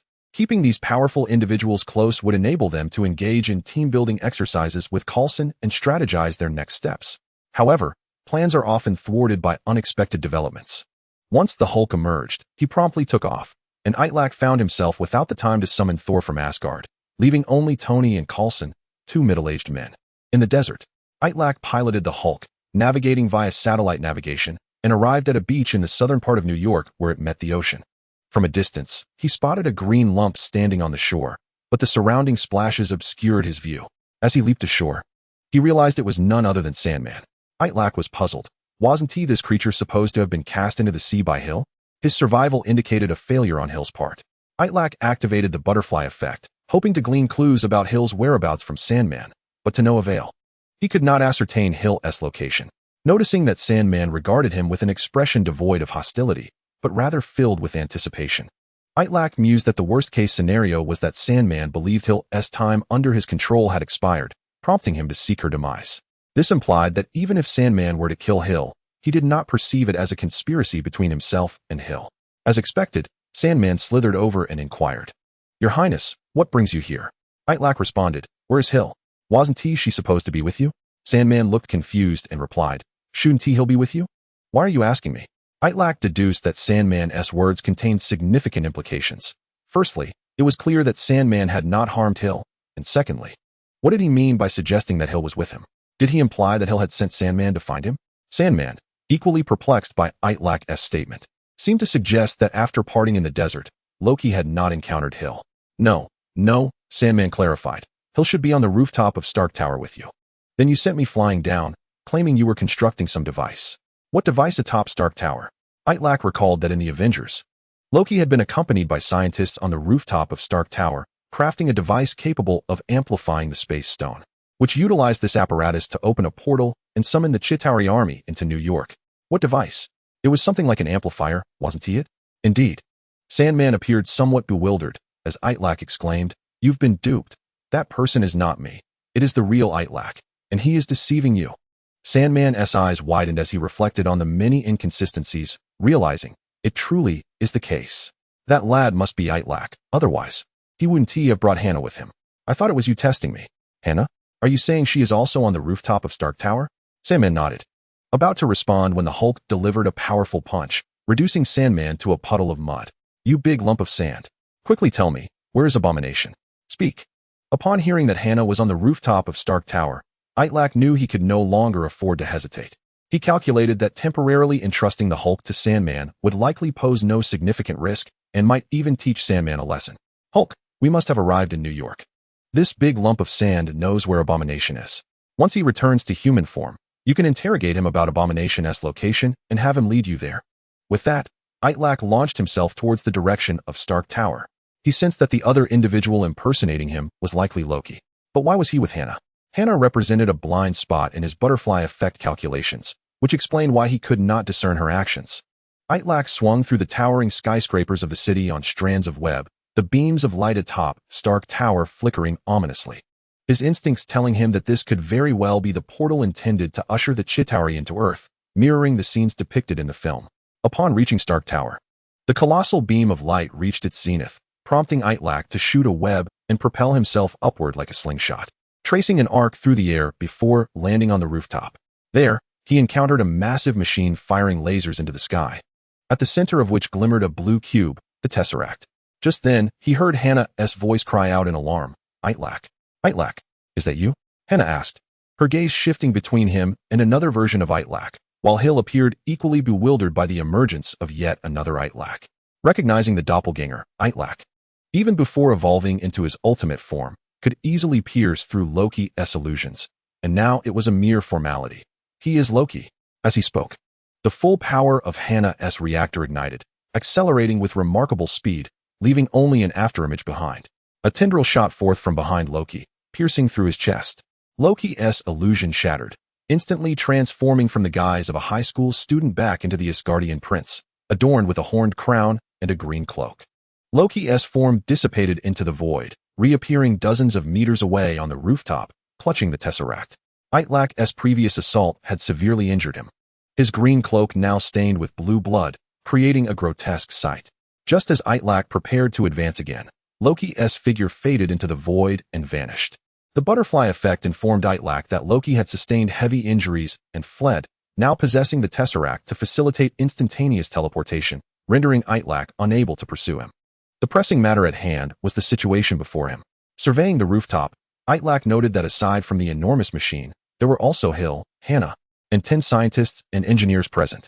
The machine had powered down, yet Itrek sensed that Loki's objectives had been achieved. A formidable force loomed ominously above New York City. Agent Hill, what is happening? Why did you leave Sandman behind and instead bring Loki here? Hill recounted to Itrek how, after he had pursued the Hulk, she had encountered the false Itrek, who, under Loki's influence, had compelled her to bring him to Stark Tower's rooftop, utilizing her authority to summon the scientists. Itrek then turned to Hannah, inquiring how she had encountered Loki. Weren't you supposed to leave New York with Kim? Hannah, aware of the urgency of the situation, acknowledged their reunion but reiterated that there was no time for pleasantries. Kim abducted me to Nevada, claiming that Sandman sought revenge on me. I had no choice but to move there with my mother. Jean Bing spoke to me, asking whether I was reluctant to part with Itrek, noting that Itrek was also on the list for revenge. At that moment, I proposed a condition. Itrek's identity might be somewhat special, and if he was unwilling to come, he should not be coerced, as he had his own matters to attend to. Itrek, having listened to what Hannah had said, found it aligned closely with his own speculations. Jean Bing had dispatched Octavius to seek him out, presenting him with 2 choices, either to accompany her or to have her remain behind to protect him. Then what happened? After that, communication from Jean Bing ceased. My mother and I resided in a secluded, affluent area, devoid of neighbors. And Jean Bing had not informed me of your decision to either join us or stay behind. It was only a few days ago that you suddenly appeared, expressing your intention to take me away, and so I went with you. Itrek inquired, how did you and Loki traverse into the desert? Hannah replied, Loki's blue box can open a portal, and we directly teleported from Nevada to the desert. Itrek rubbed his nose and asked, Loki did not harm you, did he? No, he did not harm me. He merely instructed me not to stray too far from him. I had been puzzled, wondering why Itrek had suddenly become so indifferent towards me. Was it due to my abrupt departure? I had no idea it was Loki in disguise. Itrek felt slightly reassured. Yet Hannah's words bore little useful information, for Loki could not possibly divulge too much. The pressing question remained, why did Loki take Hannah along? What were Loki's intentions? And was this machinery meant to activate the portal? If so, would it summon the Chitauri from the Avengers, or something else entirely? Itrek remained oblivious to these inquiries. But with Hannah by his side, the situation became manageable. Itrek addressed Hill, saying, Agent Hill, please go downstairs to Stark Tower and have 2 Hannah reactors brought up. The tasks I am about to undertake may require considerable physical exertion. Hannah reactors? Hannah asked, astonished. It is a name given by Tony Stark. Perhaps he is acquainted with you, or it could merely be a coincidence. Agent Hill promptly brought up the 2 Hannah reactors, which Itrek connected with strands of spider silk. The Hannah reactors had been produced in small batches within Stark Industries, intended to power Tony Stark's Iron Man armor. As the developer of the reactors, Itrek held the privilege of utilizing them free of charge. Light surged along the delicate strands, flowing from the Hannah reactors into Itrek's body. What he was preparing to do was to activate the maximum power of the wings of the butterfly, which would undoubtedly consume vast amounts of energy. A soft glow emanated from Itrek's body, his skin resembling that of a luminescent gem. Hannah, please come closer, he requested. Hannah stepped forward, standing 2 or 3 meters away from Itrek. A bit closer, he urged. Hannah advanced another step. Closer still. Now, Hannah and Itrek stood face to face, mere centimeters apart, causing Agent Hill to feel somewhat embarrassed to observe. What were the 2 of them about to do? This was on the rooftop. Was this energy consumption what Itrek had meant? Close your eyes and do not move, Itrek instructed. Hannah obediently shut her eyes, her shoulders slightly trembling with tension. Although she was unsure of Itrek's intentions, she placed her trust in him. Itrek leaned in, inhaling Hannah's scent, extracting the subtle traces Loki had left in her vicinity. These traces comprised Loki's aroma, the radiation emanating from him, and the mechanical influences he had imparted upon Hannah. This influence did not necessitate physical contact. Merely the air currents stirred by Loki as he passed by could induce changes in Hannah's clothing and skin. No material in the world possesses perfect elasticity. Even Hannah's skin does not. Once deformation occurs, it leaves behind permanent creases and indentations, albeit such marks are imperceptible to the naked eye or even a microscope. Itrek absorbed these subtle signals into his mind, and the two Hana reactors began to hum with activity, their brilliance surging and flowing into Itrek's being. He closed his eyes. In the mental realm, flapping the wings of the butterfly, striving to connect all the points related to Loki and ascertain the sequence of events preceding his arrival. Chapter 198, The Tale of Loki. Extracting minute information from Hana, in conjunction with the details previously relayed by Thor. Vivid scenes flashed through Itrek's mind, events that transpired after Loki's escape from Thor. A month prior, Thor had received word from Itrek, stating that Loki was up to no good in New Mexico, which led to Loki's successful capture and return to Asgard. Just days ago, during Loki's interrogation, Itrek had called Thor using his spider silk wristband, and in that moment of distraction, Loki managed to flee. Loki sought refuge in the underground treasury of the Asgardian temple. Convinced he had not yet failed, as long as he could escape, he could reclaim what was rightfully his. In the underground treasury, Loki found the cosmic cube that had been confiscated but did not locate the scepter embedded with the Mind Stone. Just as he was about to continue his search, Thor and the Asgardian guards surrounded him, forcing Loki to activate the cosmic cube and make his escape. After several leaps through portals, Loki arrived on a desolate planet devoid of vegetation and wildlife. Here, he had time to reflect, recalling his initial departure from Asgard when he encountered Thanos. Thanos had bestowed upon him the scepter with the Mind Stone, claiming it could be used to invade Earth. Loki was skeptical, but Thanos insisted. There exists another Infinity Stone on Earth, the Space Stone, housed within the Cosmic Cube, currently safeguarded by an organization called S.H.I.E.L.D. By utilizing the Mind Scepter, you can manipulate human consciousness, compelling them to follow your commands, thus enabling you to steal the Cosmic Cube. There are many intelligent scientists among humanity. Once you control them with the Mind Scepter, they will construct a machine capable of amplifying the Cosmic Cube's power, opening a massive portal above Earth. At that point, you will lead the Chitauri army in an invasion of Earth. Loki was perplexed by Thanos' motives for invading Earth and why he was chosen to lead the Chitauri, given that any of Thanos' lieutenants possessed the capability to annihilate Earth. Yet, Thanos' proposal was one Loki could not refuse, once he opened the portal to bring in the Chitauri. Regardless of whether humanity perished or the extent of devastation wrought upon Earth, Thanos would assist him in reclaiming the throne of Asgard. Thus, Loki descended upon Earth with the Mind Scepter, initially infiltrating S.H.I.E.L.D. to steal the Space Stone. However, he encountered a group of soon-to-be Avengers summoned by the S.H.I.E.L.D. director and was soundly defeated. Later, in his escape, he crossed paths with Itrek, who dealt him a blow from behind. Nevertheless, these were mere setbacks. Ultimately, Loki managed to secure the Cosmic Cube. With both the Mind Scepter and the Cosmic Cube in his possession, Loki felt an immense surge of power, believing it would be a trivial task to persuade humans to build the portal for him. Just as he was poised for success, Loki learned from S.H.I.E.L.D. about a hammer that had descended in New Mexico, one that could not be lifted. Doubt crept into Loki's mind. Using the Space Stone, he teleported to Asgard, disguised himself to gather information, and discovered that his foolish brother had been stripped of his divinity by their father and cast down to Earth. Loki reflected. While Thanos might be the ruler of the cosmos, he still fell short of their father Odin. To assist him in reclaiming his throne, a direct assault on Asgard was implausible. He merely needed to find an opportunity to eliminate each of Thor's allies, and the throne would naturally fall to him. Now that Thor has lost his divine powers, would it not be more expedient for me to eliminate him directly, thus circumventing the convoluted path involving Thanos and the Chitauri? Loki, disguised as Agent Wood, infiltrates a psychiatric facility with the intent to assassinate Thor, who has been apprehended by Coulson and treated like a lunatic. However, his plans are thwarted by the unexpected arrival of Itrek, who disrupts Loki's nefarious scheme. Subsequently, Loki summons the destroyer armor from Asgard, intending to eliminate both Itrek and Thor simultaneously.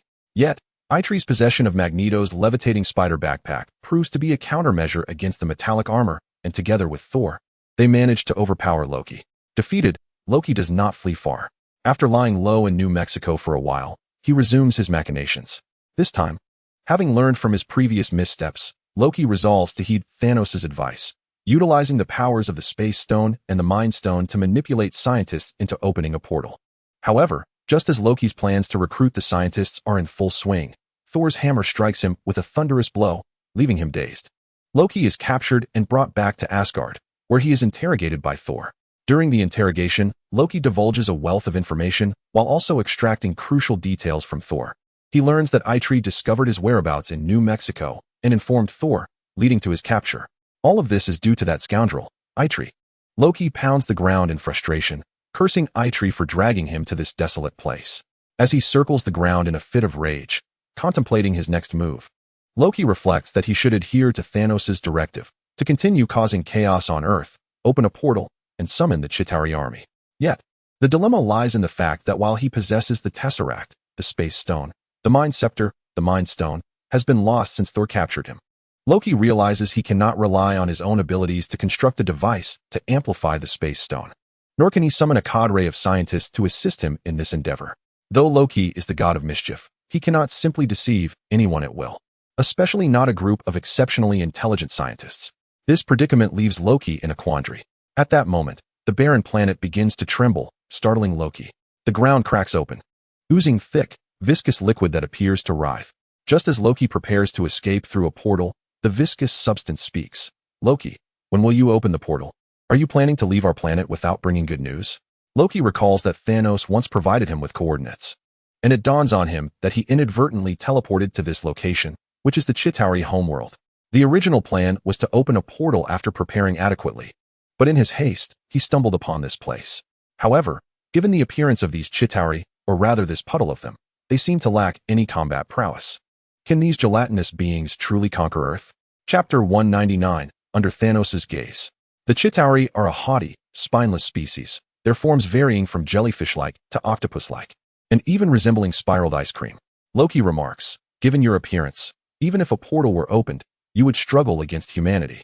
Having briefly studied human history, Loki knows that while humans may lack physical strength, their scientific prowess is formidable. From ancient times, humans have hunted mammoths using their intellect and technology, whereas the Chitauri before him could hardly withstand a single human footfall. A Chitauri leader rises from the goo, declaring, Loki, you know nothing of our power. Loki raises an eyebrow, intrigued by the leader's melodramatic tone, suggesting that the Chitauri may possess some hidden capabilities. The Chitauri leader's form morphs as metallic components emerge from its viscous body, assembling seamlessly into a robust exoskeleton that reinforces its structure.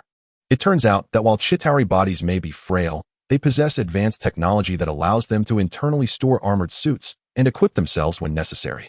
Loki feels reassured. He has seen a human named Tony Stark donning similar technology. Although the Chitauri's combat capabilities may not match Iron Man's, ordinary humans lack Stark's level of armor and would be defenseless against the Chitauri's onslaught. However, Loki soon grows concerned about his own predicament. The current situation is that while the Chitauri possess the potential to annihilate humanity, he lacks the ability to transport them in large numbers. The Tesseract, under his control, can only transport 3 Chitauri at most. While a multitude of Chitauri could easily devastate Earth, a mere trio would be utterly overwhelmed in the ensuing chaos of human conflict. To be frank, I must confess that I have lost the Mind Scepter and cannot manipulate Earthlings to construct a portal. You cannot reach Earth, Loki admits. The Chitauri leader bursts into laughter, rudely patting Loki on the back of his head. Fool, we have long known of your failure. Loki feels a surge of anger but suppresses it, knowing they are allies. How did you come to know? He inquires. The Chitauri leader replies, Thanos sent word, claiming your hubris led to the plan's downfall. He instructed us to provide you with a cosmic coordinate so you may seek him out. He will inform you of your next steps. Loki takes the stone tablet from the Chitauri leader, noting the sequence of numbers that presumably indicates Thanos' location.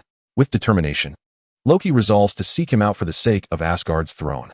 Activating the Tesseract, Loki vanishes into the void once more. Following the cosmic coordinates, Loki is instantaneously transported to a vast plaza. At the center stands a towering throne, upon which a large, purple figure is seated, his hands resting on his knees. Head bowed, obscured in shadow, utterly still.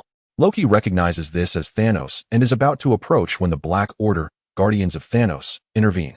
One of them, Ebony Maw, warns, Loki, you cannot advance just yet. Our master has not yet awakened. Previously mistaking Thanos' stillness for contemplation, Loki now realizes that he is merely asleep. What is Thanos doing? Loki asks. Ebony Maw replies, he is calculating. As Ebony Maw speaks, Both he and Loki are drawn to a peculiar sound emanating from the throne. A translucent tower rises from the void, partially enveloping Thanos. Countless butterflies flit about within the tower, their wings creating currents that weave into strands, ultimately connecting to Thanos' mind. Thanos keeps his eyes tightly shut, his brow furrowed, clearly engaged in a taxing thought process. After a time, he methodically untangles the strands, and the tower collapses, scattering the butterflies like ashes in the night sky. Taking a deep breath, Thanos appears more assured than before. "Loki, you have finally arrived," he states. Loki responds, "I have seen the message you left with the Chitauri. You must know that I have lost the Mind Scepter. What shall I do now?" Thanos reassures him. "It matters not. The Mind Scepter's function is merely to control humans, compelling them to assist you in creating a portal. I shall help you transform into Itrek's likeness. Following my instructions, you can still persuade humanity to construct what you desire. What must I do?" Loki inquires. Thanos instructs, "Transform into Itrek, travel to Nevada, and locate a girl named Hannah. Keep her by your side. Then, teleport to a vortex in the Sahara Desert, where agents will follow your commands without question. Remember, throughout this entire process, do not allow Hannah to stray from your side. Otherwise, that individual will locate you, and you shall find yourself without a grave." Loki was perplexed. This seemed entirely superfluous. If at that moment he could masquerade as Itrek to deceive the agents of S.H.I.E.L.D, why bring Hannah along? However, upon further reflection, he realized that everything Thanos was orchestrating was indeed redundant. He could easily seek out and reclaim the Mind Stone himself, and moreover, he could single-handedly annihilate Earth. Leading the Chitauri in their invasion was also an unnecessary endeavor. At this juncture, Itrek stood on the rooftop of Stark Tower, eyes closed in contemplation. Through the butterfly effect, he accessed Loki's past experiences and found himself devoid of Loki's confusion. Instead, gripped by astonishment, he had not anticipated being targeted by Thanos. Through the Avengers film series, Itrek understood that Thanos had commanded Loki to lead an assault on Earth as a means to test the strength of its greatest defender, the Ancient One. The Ancient One, alongside Odin, possessed the capability to combat Thanos. It was only after both had perished that Thanos dared to gather all the Infinity Stones and snap his fingers, eradicating half of all life on Earth. Yet, the narrative of the real world seemed to have diverged. Although Thanos' initial intent in sending Loki with the Chitauri was indeed to gauge the Ancient One's power, the subsequent series of fortunate coincidences had thwarted Loki's plan, prompting Thanos to fixate on Itrek. Itrek pondered whether he could be considered Earth's mightiest. In terms of physical prowess, he could only match the Hulk, who had once faced Thanos and been left in a state of utter bewilderment, unable to revert to his green form for a considerable duration. Chapter 200, Finding Nick. By this reckoning, Itrek surmised that he was certainly incapable of outmatching Thanos in sheer force. However, his strength lay in intellect. Perhaps it was this quality that Thanos ultimately feared. Itrek recalled the moment Thanos, seated upon his throne, conjured an image of a tall tower, its form strikingly similar to the tower within his own mind, with butterflies swirling about, indistinguishable from those in his own thoughts. Could it be that Thanos possessed capabilities akin to his own? Itrek could not ascertain. The image of the tower was hazy, merely a concrete manifestation of a more abstract concept within his consciousness. Just as one might hear a refreshing melody, some envision green leaves, others, lush grass, or the morning dew. Thanos must have indeed conjured something of significance, yet what he perceived, what Loki observed in that moment, and what Itrek gleaned through the butterfly effect, were likely not identical. After all, the tower and butterflies in Itrek's mind were but representations of an abstraction. If he so wished, he could just as easily envision the tower as a chimney or a deep well. Abandoning these thoughts, Itrek continued to utilize the butterfly effect to trace Loki's journey. Loki complied with Thanos' directives, transforming into Itrek's likeness and teleporting to Nevada, where he fortuitously encountered a girl named Hannah in a remote rural area. Loki did not recognize Hannah, yet she was inexplicably attached to him, weeping and insisting that he take her with him. This aligned perfectly with Loki's intentions. He led Hannah to the desert vortex, fortuitously crossing paths with Hill and the Sandman. Loki was taken aback. Hill and the Sandman were inexplicably obedient to him. He mused that humanity had become increasingly gullible. He had not even employed the powers of the Mind Stone, and yet they were compliant. Loki commanded Hill to drive to New York, and leveraging Hill's status as a senior agent of S.H.I.E.L.D,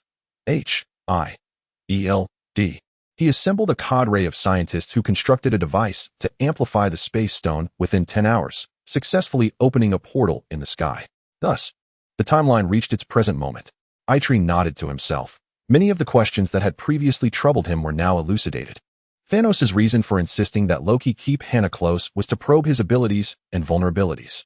In the tower of his mind, all concepts aside from Hannah were represented by butterflies fluttering at the highest echelon.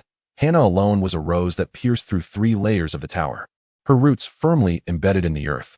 The butterflies were in motion, their currents harnessing the predictive capabilities of their wings, while Hannah, the rose, remained motionless, with all concepts associated with her represented by butterflies hovering nearby.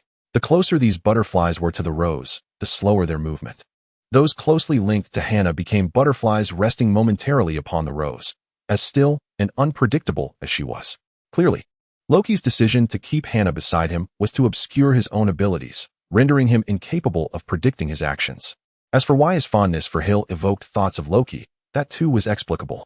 His affection for S.H.I.E.L.D could disturb the rose that was Hannah, diminishing her uniqueness. Should he fully fall for S.H.I.E.L.D, Hannah would revert to being merely an ordinary, fluttering butterfly.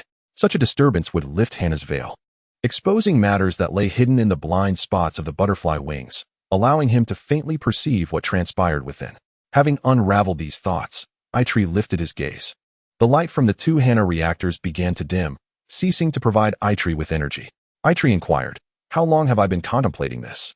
S.H.I.E.L.D replied, "You have been lost in thought for less than 10 minutes. Itrek pressed on, "What is the current situation? What schemes does Loki have in mind?" Itrek responded, "Loki has opened a portal above New York City, which will activate in 24 hours. At that time, he will usher in an alien invasion of Earth."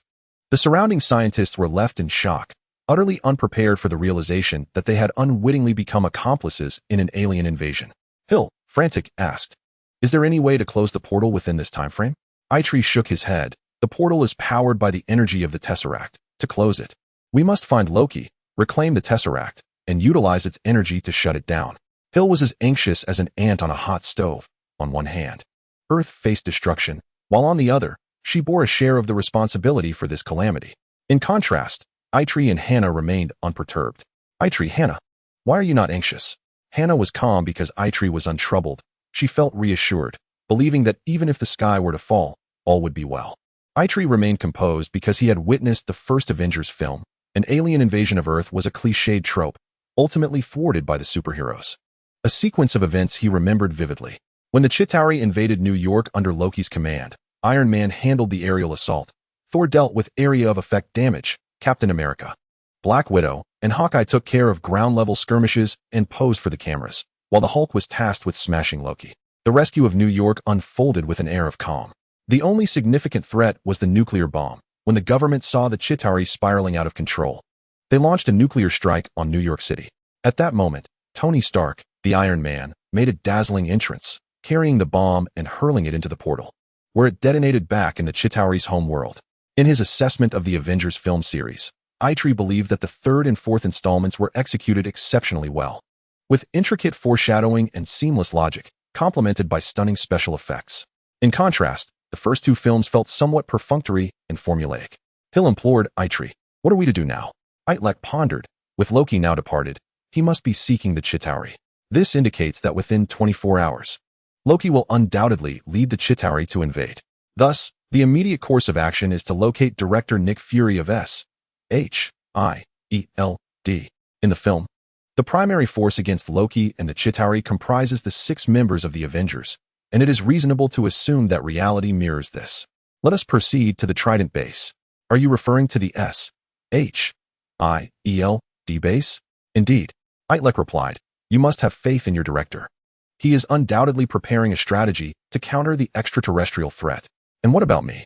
Hannah inquired. May I accompany you? Of course, we shall go together. New York City is about to become perilous. The S.H.I.E.L.D. headquarters will offer greater safety. Chapter 201, Abandoning New York City. S.H.I.E.L.D drove Itrek and Hannah to the S.H.I.E.L.D. Trident base. Director Nick Fury, the one-eyed bald leader, paced thoughtfully within his office when Hill burst through the door. Director, Itrek has urgent business with you. Fury was startled, nearly losing his eye patch. What is it? Itrek stepped forth from behind Hill, declaring, Director, it is time to activate the Avengers Initiative. What Avengers Initiative? Fury appeared momentarily bewildered, but after a moment as contemplation, he recalled, oh, that plan? It is still in preparation, there is no need for haste. Itrek was at a loss for words. The initiative had been in the works for over a year without any results. Director, do not delay any longer. The situation is dire. Those hidden powers of yours must be unleashed. Loki will open a portal above New York, and within 24 hours, an army of Chitauri equal to the city's population will descend upon the Earth. Fury gasped, what? Loki intends to lead the Chitauri to attack Earth? Was he not driven away?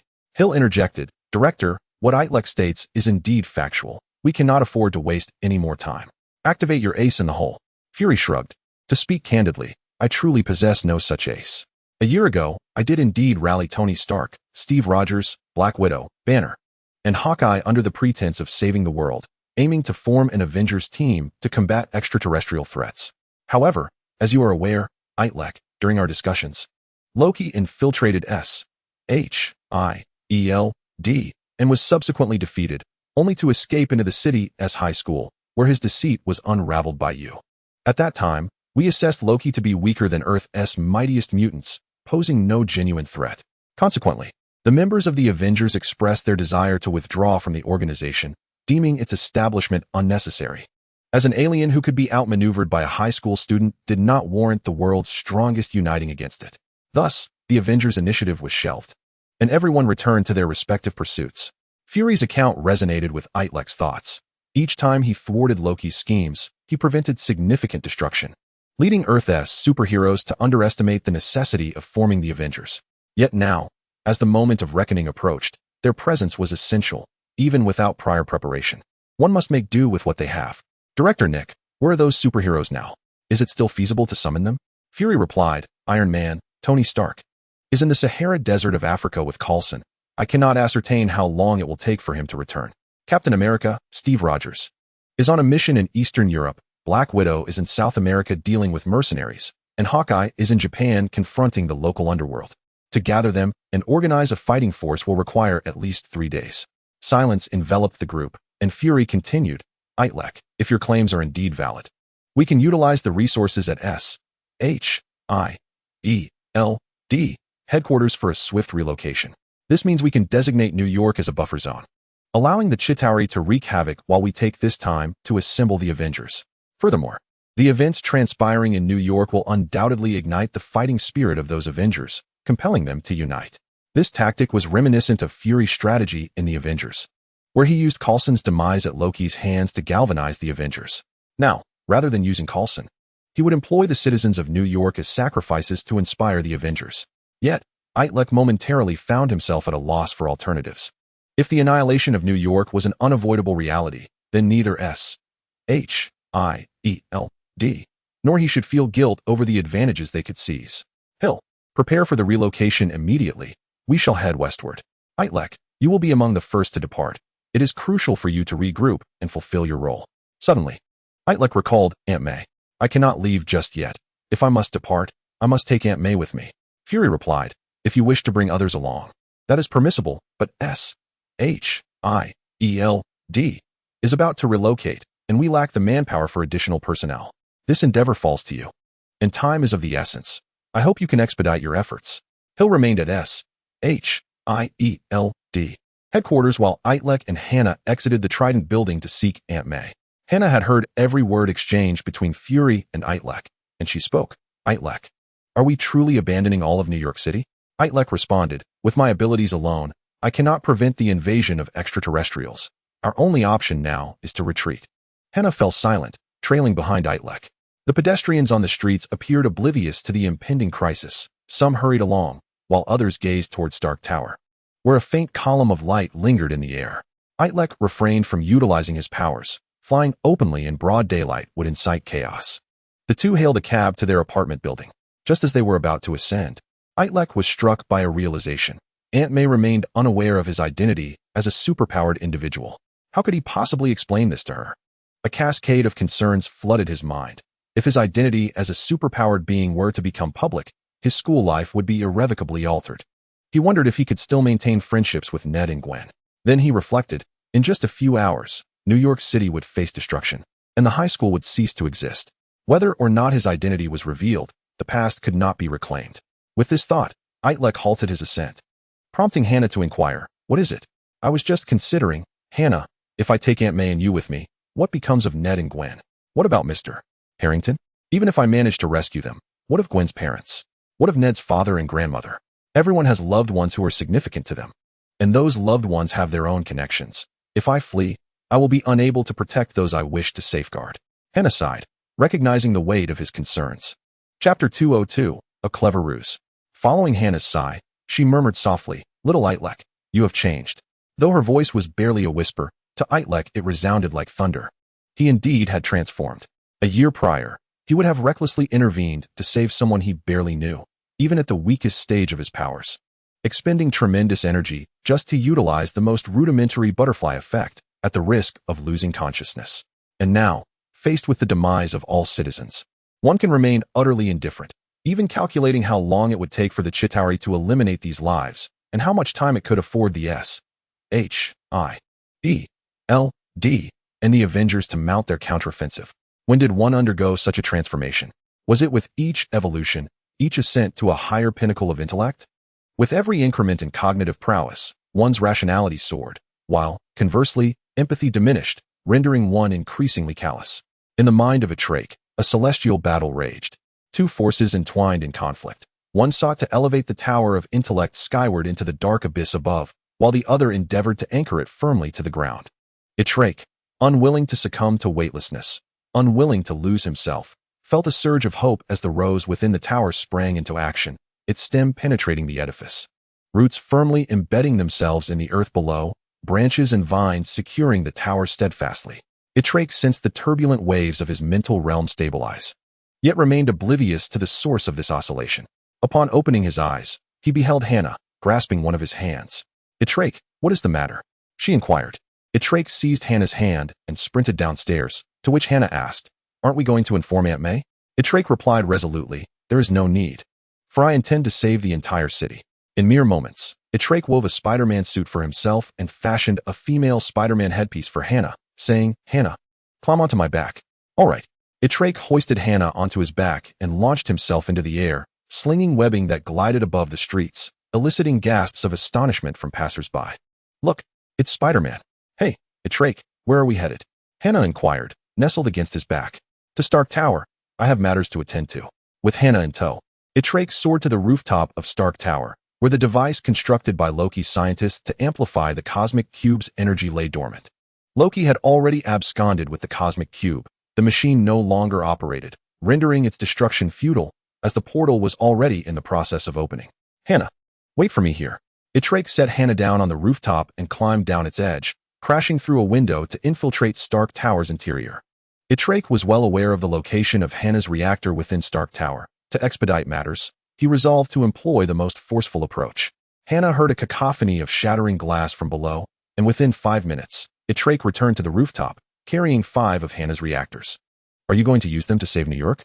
Hannah queried. Itrek nodded, stating, "Every problem can be solved with intellect. Hundreds, if not thousands, of upright slabs are challenging to topple one by one. Yet if wisdom can identify the critical node among them, they will fall like a line of dominoes, each succumbing to the weight of the others. The crux of the problem lies in pinpointing that clever node." As Itrek spoke, he extended webbing from his body, connecting the 5 reactors, which ignited with luminescence, channeling energy through the webs into Itrek's being. Light radiated from his every orifice, enveloping him in a soft blue glow. Itrek reached out to Hannah, saying, "Hannah, hold on to me. Do not let me fly away." Hannah, unaware of the tumult within Itrek's mind, could not grasp his words. Itrek continued, "Merely having the Hannah reactor provide me energy is insufficient. I need Hannah as well." A blush crept across Hannah's cheeks as she extended her hand and grasped Itrek's. A wave of relief washed over Itrek, fortifying the tower within his mind, allowing the energy from the reactors to flow into his body. Thus, Hannah held Itrek's hand, quietly standing by his side. At that moment assured that she had truly returned to him. It had been 4 to 5 months since Hannah last saw Itrek. Since the summer began, she, along with Gwen and Ned, had indulged in a seaside vacation while Itrek had been called by Coulson to design a reactor for Tony, leading to their prolonged separation. Hannah mused that if they could remain like this indefinitely, even the end of the world would hold no significance. Approximately half an hour later, beads of sweat began to surface on Itrek's forehead, followed by violent tremors coursing through his body. Abruptly, he opened his eyes and exclaimed, "I have found the answer." Hannah still hoped for Itrek's continued companionship, but he could not remain with her, stating, "Hannah, wait for me here. I shall return shortly." "Where are you going? Can I come with you?" she asked. "The place I am heading is somewhat perilous. Stay put and do not wander elsewhere." With that, Itrek leaped from the rooftop, arms outstretched, gliding northward. Half an hour later, Itrek arrived before a row of abandoned buildings and, guided by memory, located the apartment transformed into a laboratory. He leaped through the window to find a massive green creature seated on the floor, holding various vials filled with colorful liquids. Dr. Connors beamed at Itrek's arrival, exclaiming, "Spider-Man, I was just about to seek you out. Do you recall our last discussion? To become a hero for all humanity, rather than a scapegoat for their deceptions, we must first create a permanent antidote to restore individuals from their lizard forms. I have succeeded. When shall we commence the construction of the Brownian motion amplifier? There is no time to lose. It is now. I have already constructed a Brownian motion amplifier atop Stark Tower. Dr. Connors, bring your lizard antidote and hurry." Connors, taken aback, wondered why Spider-Man seemed more eager than himself. "Are we heading there now? It is still daytime. Won't we be discovered?" Itrek responded, "Dr. Connors, Tony Stark has already noticed the device on the rooftop. If we do not act quickly, he will uncover our plan." Chapter 203, Collective Consciousness.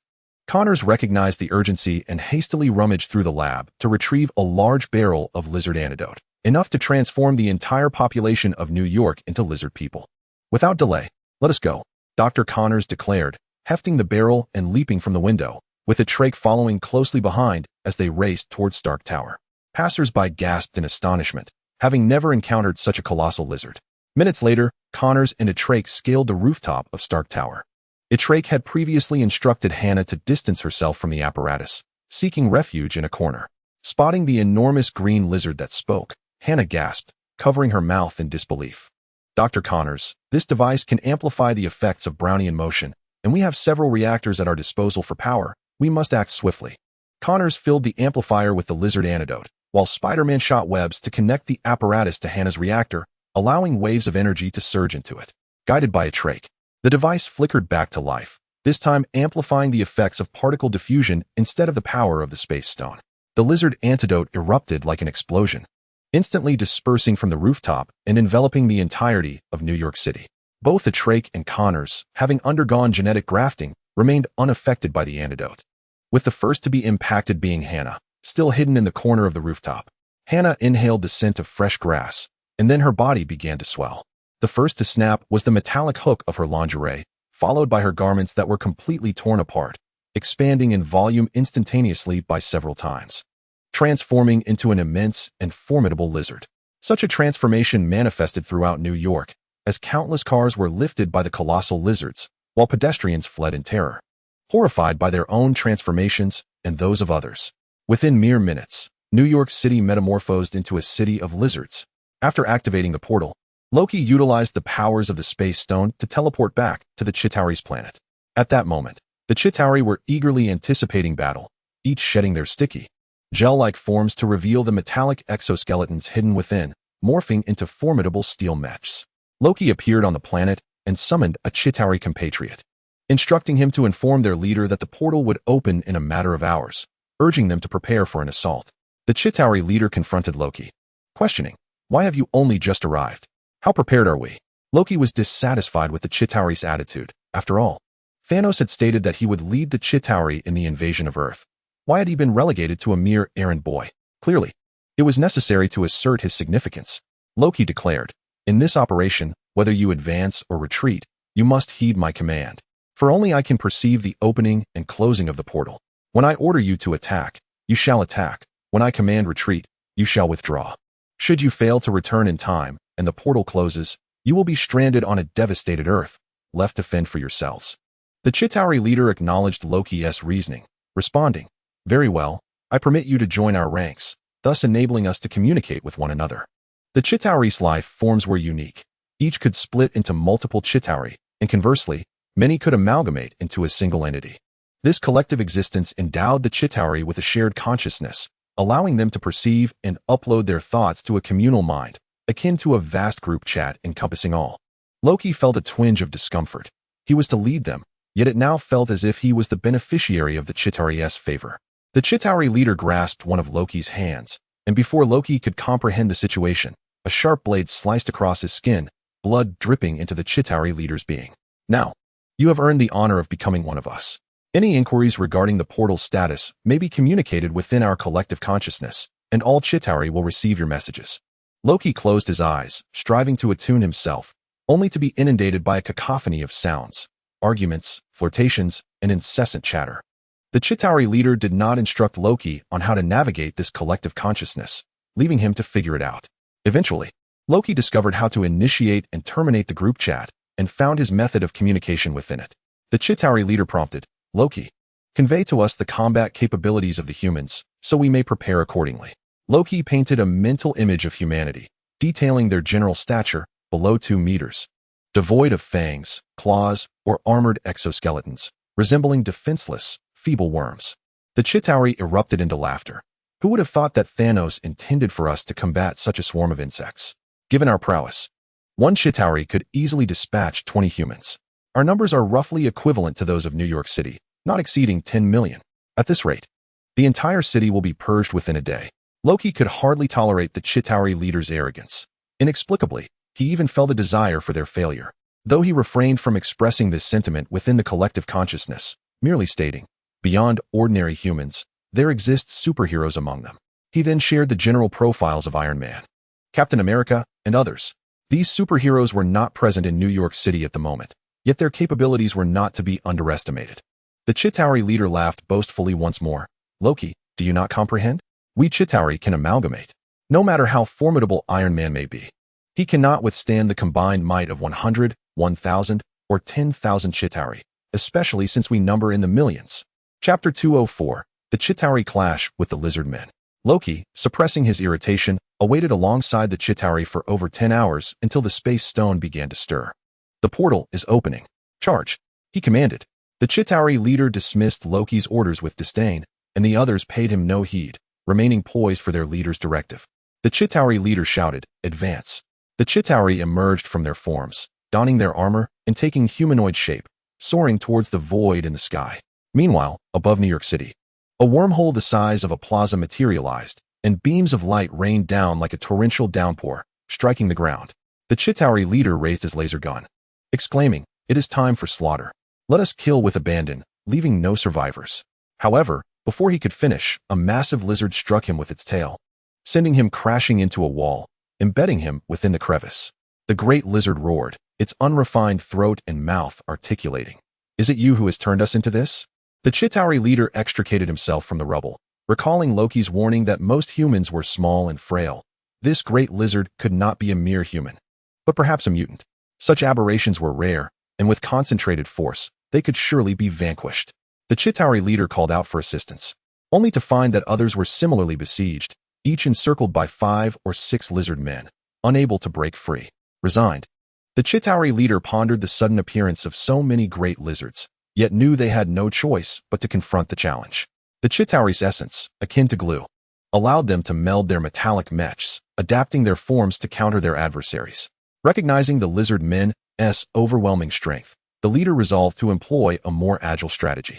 He transformed his mech into a sleek, rocket-like shape, sharp and sturdy at the front, igniting his thrusters to dart beneath the lizard man's torso. This rapid maneuver would have surely pierced the chest of an ordinary human, leaving them chilled to the bone. However, the being before him had ingested the lizard serum, greatly enhancing its strength, speed, and defense. The massive lizard leapt upward, seizing the leader by the sides, twisting him 90 degrees and forcefully driving him into the ground. The leader's mech shattered, yet the lizard, evidently not satisfied, struck down with its tail, thicker than steel whips, mercilessly battering the leader until he was reduced to an unrecognizable mass, viscous fluid oozing from his wrecked mech, pooling around him. An hour ago, the colossal lizard was merely an ordinary human, having never encountered such a creature before. Common knowledge suggested that the substance that had spilled forth was not the essence of this being, but rather something akin to blood. After venting its wrath upon fragments of mechanized armor, it scurried away in search of other Chitauri. The plight of the remaining Chitauri was equally dire.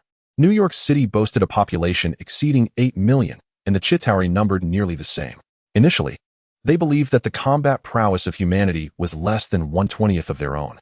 Coupled with the Chitauri's ability to combine their superpowers, They were confident that a force of 1 million could swiftly annihilate the defenseless citizens of New York, subsequently merging into formidable war machines to confront other superheroes. However, the current predicament revealed that the number of these colossal lizards had swelled into the millions, surpassing that of the Chitauri. More astonishingly, each lizard could easily contend with dozens of Chitauri warriors. What was once anticipated as a massacre had devolved into a one-sided beating. A faction of Chitauri congregated to form a massive aerial mothership, attempting to escape. Yet, these behemoths inadvertently attracted even more lizards, who climbed aboard the craft, dismantling it with the ease of curious children ripping apart the packaging of a toy. From the shattered remains of the Chitauri mothership poured viscous liquid, the essence of the Chitauri now bereft of their weaponry. Though Loki was prideful and arrogant, he possessed a cunning that the Chitauri lacked. Upon arriving on Earth with the main force, he refrained from hastily exterminating humanity or sowing destruction. He harbored an unsettling feeling that he was not the one orchestrating events. Rather, he was ensnared between Thanos and the lizard-like creatures. Concealed in a shadowy corner, Loki observed with astonishment how, in merely 20 hours, the once feeble humans had transformed into robust lizards. As the situation unfolded with the Chitauri in retreat, Loki hesitated, contemplating whether to call for a retreat through their collective consciousness, when suddenly, someone tapped him on the shoulder. "Hello, we meet again." Startled, Loki gripped the tesseract tightly, poised to flee, only to find a figure resembling a high school student standing before him. "Itrek, do not be alarmed. I do not wish to engage you in combat." Loki, encountering an ordinary human amidst the chaos, felt an unusual sense of unease. Hadn't all of New York City transformed into lizards? Why had Itrek remained unchanged? Itrek explained, "Do not find it strange. I am a product of genetic splicing, thus the lizard genes have no effect on me." Loki regarded Itrek warily, recalling how easily he had been injured by him on the rooftop. "It seems this operation has failed. I must summon the Chitauri back." Itrek countered, "Are you truly going to do that? Have you forgotten how the Chitauri treated you? Do you not wish to teach them a lesson?" Loki was puzzled by how Itrek had knowledge of his dealings with the Chitauri. Itrek smirked knowingly. "If I were in your position, I would let the Chitauri be pummeled by the giant lizards. After all, Thanos' promise was merely that you lead the Chitauri's invasion of Earth, regardless of victory or defeat." Loki pondered Itrek's reasoning, wishing to inquire further about his motives, but sensing an overwhelming pressure emanating from Itrek. He realized that the complexities of the situation were beyond his grasp. Regardless, witnessing the Chitauri endure a beating was, in itself, a source of satisfaction. The Chitauri leader and his comrades wailed for assistance within their collective consciousness, beseeching Loki for an explanation and inquiring when the portal would be reopened to return them. Loki responded within the collective mind. "Humans have taken hormones and transformed into giant lizards, in a span of 20 hours to several days. They will revert to their weakened human forms. Hold on a little longer." With that, Loki disregarded Itrek, activating the portal of the Space Stone, and made his escape. Chapter 205, Reinforcements. As Loki departed Earth, the remaining Chitauri continued their desperate struggle against the lizard men. The Chitauri were being mercilessly overwhelmed, their bodies smashed into pulp upon the ground, their mechanized suits shattered beyond repair. Itrek estimated that within days, the remaining Chitauri would meet a similar fate, at which point he could deceive the lizard scientists into providing a permanent antidote, utilizing a microscopic effect magnifier to revert the giant lizards back into humans. However, this would also mean that Connors would bear some responsibility. While Itrek monitored the unfolding battle, he sensed a pair of eyes observing him from the sky. These eyes belonged to Thanos, who rested upon a towering throne in the distant void of space, calm, yet formidable. Itrek's intuition sensed Thanos' murderous intent. He realized with alarm that, while he had saved the lives of the citizens of New York, he had inadvertently drawn Thanos' attention. Itrek recalled that in the Avengers series, Thanos' initial dispatch of Loki to invade Earth had been a test, a trial of the Earth's defenders, namely the Ancient One and Odin. During the events of the Avengers, both the Ancient One and Odin were alive, and Thanos had been unable to contend with them. Thus, he refrained from collecting the Infinity Stones to obliterate half of all life in the universe. It was only after their demise, in Avengers, Infinity War and Avengers, Endgame, that Thanos dared to emerge and gather the Infinity Stones. Of course, that had been the narrative before Itrek's arrival. Now, emerging amidst Thanos' test had caught the Mad Titan's attention. While Thanos' current strength may not surpass that of the Ancient One or Odin, he certainly surpassed Itrek. The overwhelming pressure Itrek felt was proof enough. Itrek was certain that Thanos intended to make a move against him. Through his deductions of Loki's experiences, Itrek surmised that Thanos might possess a similar predictive ability akin to the butterfly effect, foreseeing the boundless potential of Itrek's powers, and thus would not grant him the time needed to grow stronger. Itrek felt the intensity of that oppressive gaze increasing, almost blinding him. He knew he had to act swiftly, but what could he do? He could only strive to grow stronger in the shortest time possible, not seeking to vanquish Thanos, but merely to survive his onslaught. Itrek delved into a mental realm, contemplating every opportunity for enhancement from past, present, and future, until finally, he discerned a loophole. Itrek recalled that Loki and the Chitauri had once established a communication exchange, allowing Loki's blood to merge with the Chitauri's collective consciousness, thereby enabling Loki's awareness to exist there. Itrek pondered that he could utilize Loki's blood as a disguise, akin to a computer virus infiltrating the Chitauri's collective consciousness. In the current chaos, with no command structure, he could masquerade as Loki within that consciousness, directing the Chitauri to assist him against Thanos. At present, Thanos had yet to arrive on Earth, and his projected power was quite limited. The Chitauri should be able to aid him. However, Loki had already fled through the portal, leaving Itrek uncertain of his whereabouts. How could he acquire his blood? Of course, in the basement. Itrek recalled their first encounter at the high school in the city, where Loki had enchanted the entire class.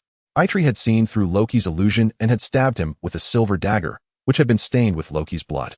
Knowing it was the blood of a frost giant, he had kept it preserved, anticipating it might prove useful in the future.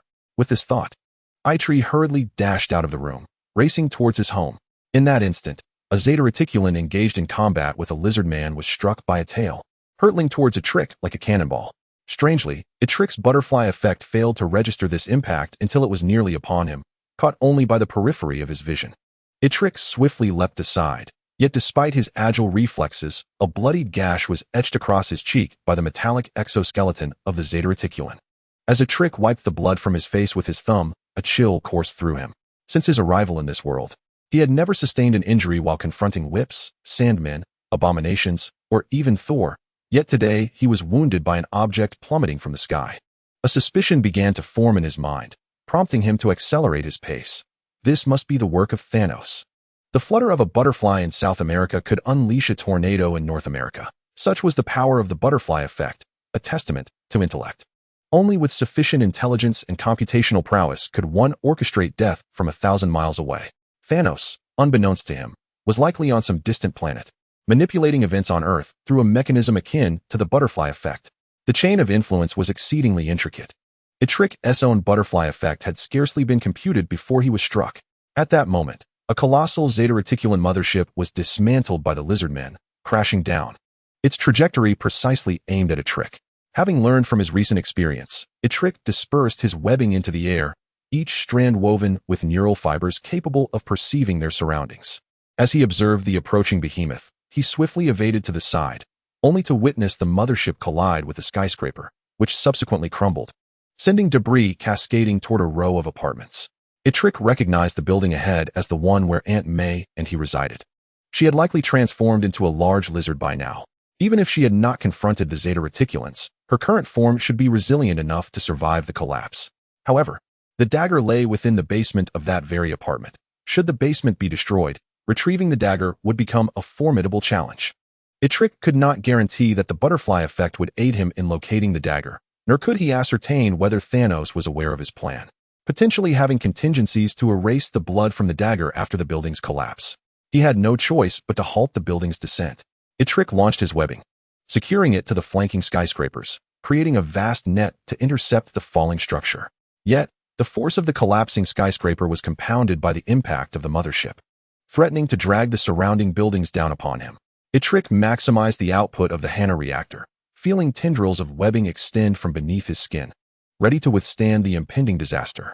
Just then, a shimmering hemisphere of energy enveloped him, shielding his residence and the basement from the oncoming wreckage. Chapter 206, Ancient One. The collapsing skyscraper struck the translucent barrier, crumpling like a cake pressed against glass, leaving Itrek's apartment unscathed. Uncertain of who had intervened at such a critical moment, Itrek knew he could not dwell on it. He had to retrieve the dagger stained with Loki's blood to gain leverage over the Zeta Reticulans. Casting a glance back at the protected building, he dashed toward the basement. The apartment was deserted. All had transformed into irritable lizards, rushing into the streets to confront the Zeta Reticulans. Itrek hurried downstairs, opened the basement door, and accessed the safe to retrieve the dagger sealed within a protective pouch.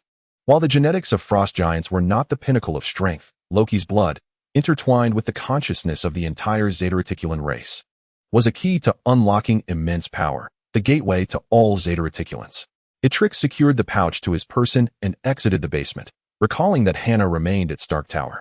After he and Connors had released the lizard serum, a large lizard had scuttled towards him from a corner. Observing its gait, Itrek recognized it as Hannah, who had been lurking in the shadows. Hannah was in a state of panic, distressed by her transformation. With time of the essence, Itrek instructed the timid lizard to remain hidden on the roof of Stark Tower. Itrek leaped to the rooftop of the apartment, preparing to swing towards Stark Tower when a deafening roar erupted from the sky. A bright object loomed larger, and an ominous premonition gripped Itrek. If Thanos aimed to eliminate him, it could not be as simple as dropping a Zeta Reticulan or a skyscraper. Gazing into the heavens, he spotted a cluster of burning satellites plummeting toward him. The operators at the Ground Satellite Command Station in New York, now transformed into lizards, had issued erroneous commands, resulting in several satellites colliding and re-entering the atmosphere. Their trajectory was headed straight for New York. This was undoubtedly another tempest conjured by Thanos' butterfly wings. Itrek's current physical strength, bolstered by the fully powered Hannah reactor, could withstand several rounds against the Hulk. But he recognized that enduring the impact of falling satellites would result in severe injury. The only course of action he could conceive was to flee, evading in a manner unpredictable to his adversaries, following a random trajectory. Resolute, Itrek extended 4 robust tendrils of webbing from his back, embedding them into the ground. As they bent to their limits before snapping, Itrek's body was propelled forth like an arrow. The destruction radius of the satellites upon impact was within 1 kilometer. He merely needed to escape this range. Yet, as Itrek gazed skyward, he realized that the meteoric descent was not aimed at him, but rather towards Stark Tower. Hannah. A chilling thought gripped Itrek's mind. Thanos' target was Hannah. There was no time to return. The satellites were already nearing New York City's skies. As they endured the intense friction of the atmosphere, flames encircled them like a corona, their massive forms looming ominously. Boom! The fireball struck Stark Tower, every window spewing flames, shattering glass as the entire edifice crumbled, engulfed in a sea of fire. Itrek felt a wave of dizziness wash over him. The roses binding his mind's tower began to wither. Each butterfly lost control of the roses, spiraling wildly, generating a tempest that threatened to tear the tower apart. Concurrently, Itrek sensed an overwhelming force flooding into his being, an energy with no discernible source or end, brimming with boundless knowledge and order, nearly bursting his physical form. Looking down, he noticed his body gradually becoming translucent, dissipating into nothingness. Confounded by the unfolding events, Itrek hesitated to wield the cerebral powers of his superbody. Fearing the winds stirred by the butterfly would scatter the entire tower. Waves of disorienting pressure crashed upon him, and he succumbed to unconsciousness. An indeterminate time later, Itrek awoke to find himself enveloped in darkness. Hannah was dead, slain by Thanos. This was the first thought that pierced Itrek's consciousness upon regaining awareness. Yet, why would Thanos wish to kill Hannah? Thanos had sent Loki to Earth. Logically, he should have discerned that Hannah was his blind spot. Although Itrek loathed the prospect of losing Hannah, the objective outcome of her demise would eliminate his blind spot, leaving no one to hide beneath the guise of Hannah from his perception. In other words, with Hannah's death, he would grow stronger. Itrek surveyed his surroundings. Enveloped in a chilling stillness, shrouded in darkness so profound that one could scarcely discern their own hand. Beside him lay a rounded object, akin in size to a football. Wrapping his fingers around several strands of luminescent spider silk, he illuminated the object, revealing a skull. The owner of this cranium had long since succumbed to death, the flesh having completely decayed, leaving only bones behind. Itrek was uncertain of his location. He felt a lingering vitality within him, yet his body bore an unsettling weakness. As he groped through the shadows, he occasionally encountered more of the rounded, hard objects, likely more skulls. Confronted with this eerie and macabre scene, Itrek, as a transcendent being, allowed reason to dominate his emotions, recognizing that fear served no purpose, and his heart remained unperturbed. As he continued to explore, his hand brushed against another rounded entity, similar in size to the skull, but softer and still warm to the touch. Upon grasping it, he felt what seemed to be hair. "Have you had your fill of groping?" the head inquired. Itrek brightened the spider silk-esque glow, revealing a bald monk clad in yellow robes, who had merely been resting amidst the skeletal ground, inadvertently causing Itrek to grasp her head. Itrek feigned confusion, though he recognized her as the Ancient One. There's no need for pretense. I know you are aware of my identity, she stated. I am the Ancient One. Itrek scratched his head, sheepishly smiling. Ancient One, why am I here? I brought you here, she replied. We are in this place to elude the watchful eyes of Thanos. Itrek contemplated feigning ignorance about Thanos, but reconsidered. He understood that the Ancient One, Thanos, and Odin were of a similar caliber, and it would be tedious to act clever. Did you just save me from Thanos? He inquired. Chapter 207, Divinity. Itrek asked, Ancient One, was it you who saved me? Where exactly are we now? Indeed, it was I, she confirmed. I brought you to this place, and it appears we shall remain here for some time. This is both to evade Thanos' scrutiny and to allow you to recuperate and enhance your abilities. Itrek, having watched Doctor Strange, recalled that the Ancient One's training grounds were situated in a temple in the Himalayas, yet he wondered why he had been brought to a graveyard instead. A myriad of questions swirled in his mind, prompting the Ancient One to smile. If you have queries, feel free to voice them. I can provide clarity. Itrek inquired. Why are we in a graveyard? Is this still Earth, or are we on another planet? Moreover, I don't understand. Thanos sent Loki to Earth and has already discerned my strengths and weaknesses. He knows that Hannah is my blind spot. Why then would he choose to eliminate her? Wouldn't that only serve to make me stronger? Your deductions are astute, the Ancient One replied. Thanos indeed sent Loki as a means to test the fortitude of Earth's guardians, paving the way for his subsequent plans. There are 3 individuals capable of opposing Thanos: Odin, yourself, and me. While Itrek possessed the advantage of a transcendent ability, he was acutely aware that he stood no chance against Thanos, Odin, or the Ancient One. They were far beyond the capabilities of the Avengers. Any one of them could easily overpower the entire team. Itrek acknowledged that he might currently be among the highest combatants within the Avengers, yet he felt he still fell significantly short of their prowess. Once sufficient power accumulates, a qualitative transformation can occur, the Ancient One explained. Before you lost consciousness, did you not feel a surge of immense strength welling up within you? Itrek recalled the moment he witnessed the building where Hannah was located being obliterated. At that instant, his mind felt as though a towering structure was collapsing, and butterflies flitted about, their wings stirring a tempest that sought to lift the edifice skyward. Just as the tower was on the brink of destruction, he had sensed an uncontrollable force erupting from within himself. Indeed, such was the case. Perhaps it was Hannah's death that triggered it, Itrek affirmed. That very force is your trump card against Thanos, the Ancient One stated. Itrek queried, Ancient One, I do not comprehend. Where does this power originate? It is the most potent force in the universe. It stems from the very fabric of rules, she elucidated. Rules? Precisely. Rules are also referred to as divinity. They represent the most formidable power in the cosmos, yet they can be a most toxic poison. Itrek found himself momentarily confounded, as he had previously been the one dispensing wisdom. Ancient One, I still do not grasp what divinity entails. It encompasses the journey of any sentient being, including humanity, toward greater strength, an evolution from primal instincts to human nature, and from humanity to reason, ultimately culminating in divinity. Humanity has progressed from hunting to animal husbandry, and then from husbandry to agriculture. In this evolutionary process, humanity has grown stronger, aligning ever more closely with the universe's rules, thus allowing them to harness solar radiation more effectively. The evolution of human weaponry from spears to firearms, and ultimately to nuclear-powered mechs, follows the same trajectory of adhering to cosmic laws. Yet, humanity has only glimpsed one facet of these universal rules, labeling it science, while other civilizations may refer to different aspects as magic or by other names. In essence, they all signify the same principle. Itrek gradually began to comprehend why it was said that adhering to the rules constituted the most formidable force in the universe. The so-called rules served as the connective tissue of cause and effect, actions that lead to specific outcomes. For instance, a little effort expended in sowing seeds can yield an abundant harvest. A gentle pull of a trigger can launch a bullet capable of piercing thick wood. A light press of a nuclear launch button can result in the Earth being split asunder. By discerning the connections between cause and effect, one can leverage minimal efforts to achieve monumental results, causing the energies of the universe to operate in one's favor. This is also why Thanos can launch attacks from vast distances, utilizing causal weaponry against himself.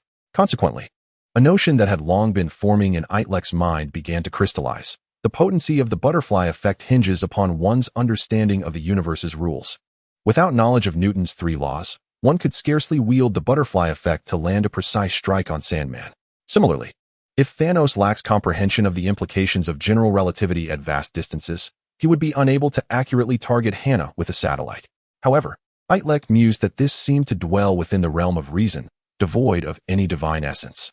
Was the Ancient One intentionally complicating matters to perplex him? The Ancient One appeared to sense Itrek's bewilderment. Divinity is an extension beyond reason, which is why it is deemed a poison. Consider this. What is the endpoint of reason? Itrek shook his head, unable to conceive an answer. If reason aligns with the rules, then the culmination of reason is to become the rules themselves. There exists an ancient Eastern adage. At 70, one follows their heart's desires without transgressing the boundaries. This implies that a true sage, upon reaching the venerable age of 70, refrains from actions that breach moral and ethical standards. This restraint is not born of overwhelming self-discipline. Such adherence is the hallmark of youth. Upon reaching that age, they no longer wish to transgress boundaries, for they have been intrinsically transformed into such individuals. Itrek nodded, recalling that this saying was attributed to Confucius. The Ancient One continued, before attaining divinity, human reason serves the primal instincts and humanity itself. The pursuit of desires, be it for sustenance or companionship, leads individuals to employ reason for profit, pleasure, and gentle courtship, rather than resorting to brute force as beasts do. As you once stated to Sandman, rationally opening a door requires the correct key, rather than relying on sheer force to break it down. However, once an individual's rationality reaches its zenith, it marks the onset of their demise. They will forsake their humanity in exchange for divinity. When divinity assumes dominance, the individual's power becomes immeasurably potent, yet they will lose their humanity, their desires, and all thoughts inherent to being human. Contemplate, what force is the mightiest in this world? It is neither Thanos nor Odin, but rather nature itself. The very laws of the universe. When one is distilled to pure divinity, they attain absolute power, merging with the cosmic rules, becoming an integral part of abstract principles, inevitably leading to the dissolution of the corporeal form. Chapter 208, The Antidote. Itrek listened, increasingly perplexed. He could not fathom the state that Ancient One described. The attainment of complete divinity, the forfeiture of all humanity, and the merging with the cosmic laws. Was this state one of strength or weakness? In such a condition, one could harness boundless power, as nature would serve them, yet simultaneously be rendered incapable of action, for once one ascends to divinity, there exists no longing for mortal desires. A true adherence to the notion of not exceeding bounds. Another inquiry that piqued Itrek's curiosity was regarding the current states of Thanos, Ancient One, and Odin. While watching the Avengers series, Itrek perceived that these three were distinct. Their combat prowess vastly surpassed that of other characters. More significantly, their demeanor and tone exuded an air of inscrutability, a sense of the divine. Itrek pondered whether this enigmatic aura was not merely an act, but an authentic representation of their existence in a realm far beyond the reach of ordinary beings.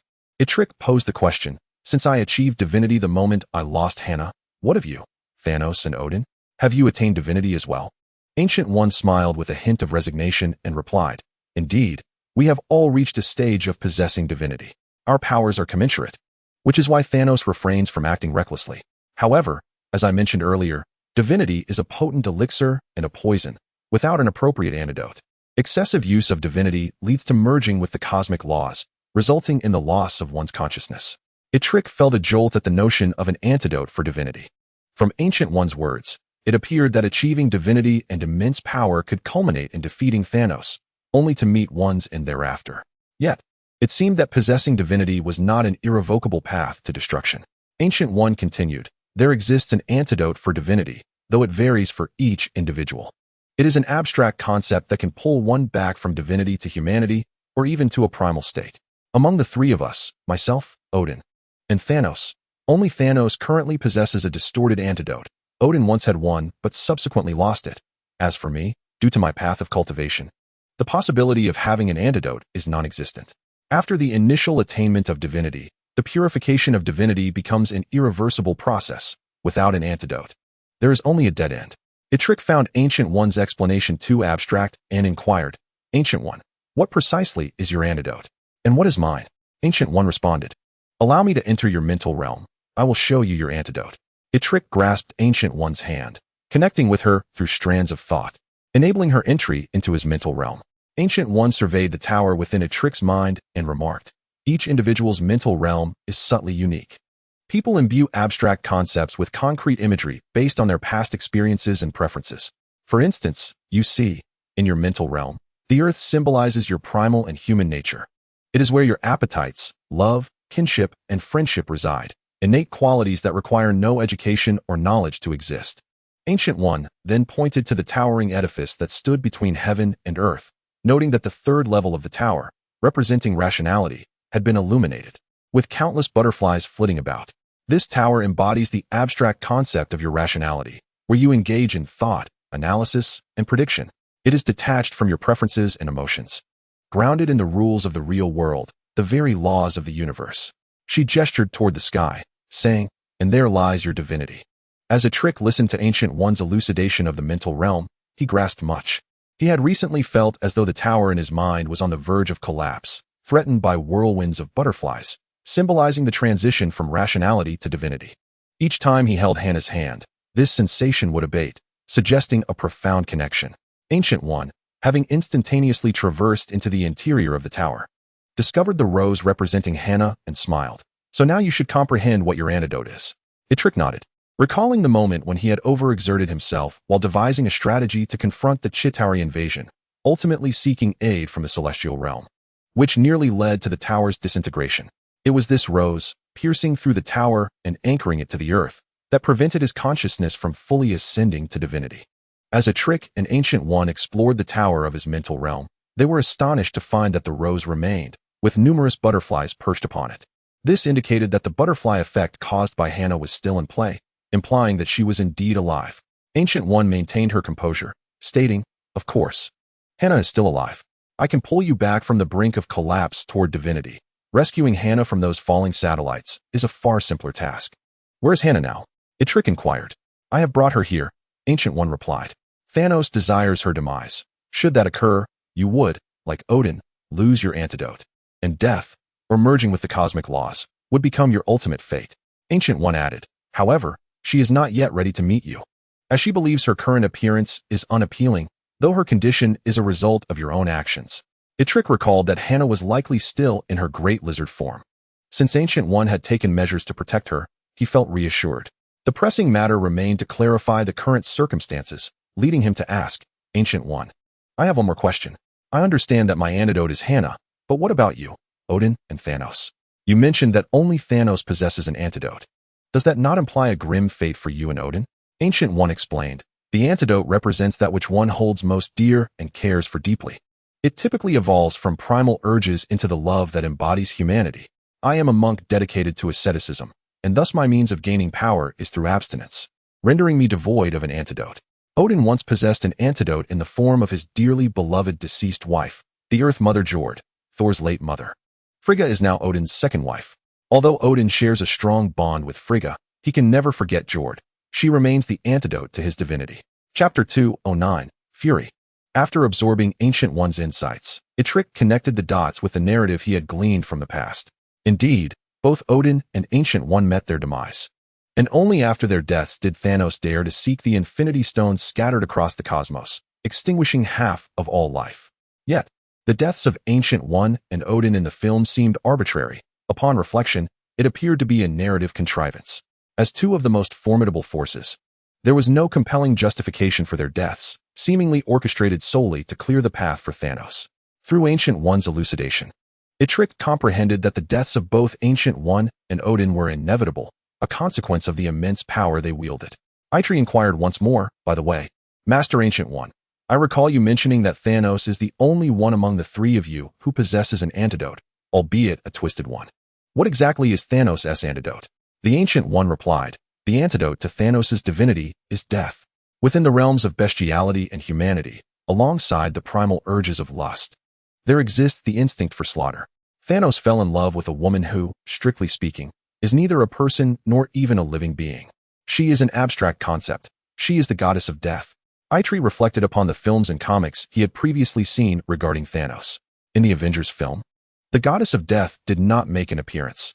Thanos' annihilation of half the universe's life was purportedly to create a more spacious cosmos, thereby allowing the remaining life to thrive. However, from a biological perspective, Thanos' theory is fundamentally flawed. If the current universe is in a state of saturation, then the reproductive rate of life at half the carrying capacity is actually at its peak. Disregarding environmental constraints, life tends to grow exponentially. The larger the base population, the faster it proliferates. Yet, in reality, as the base population increases, the environmental carrying capacity diminishes, which in turn slows reproduction. There exists an optimal base population that enables the fastest reproduction rate, which corresponds to half the saturation point. In other words, after Thanos snapped his fingers, life in the universe would return to its saturation state at the quickest pace, suggesting that his intent was not to achieve a lasting salvation for all life in the universe, but rather to engage in a scientific form of livestock farming, efficiently producing life, only to await the next harvest. In the comics, however, Thanos' quest for the Infinity Stones and his slaughter across the cosmos was indeed for the goddess of death. The Thanos depicted in the comics is a sycophant of the goddess of death, and his wanton killings were a means to win her favor. Upon hearing the Ancient One's words, Itrek connected the dots. Thanos' obsession with the goddess of death renders death the antidote to his divinity. For Thanos, refraining from slaughter is akin to Odin losing Jormungandr, ultimately leading him to dissolve into the void, devoid of humanity's laws. It is precisely for this reason that Thanos resorts to killing. Only through such means can he sustain his formidable existence. Thus, he requires life to reproduce swiftly, providing him with ample opportunity for slaughter.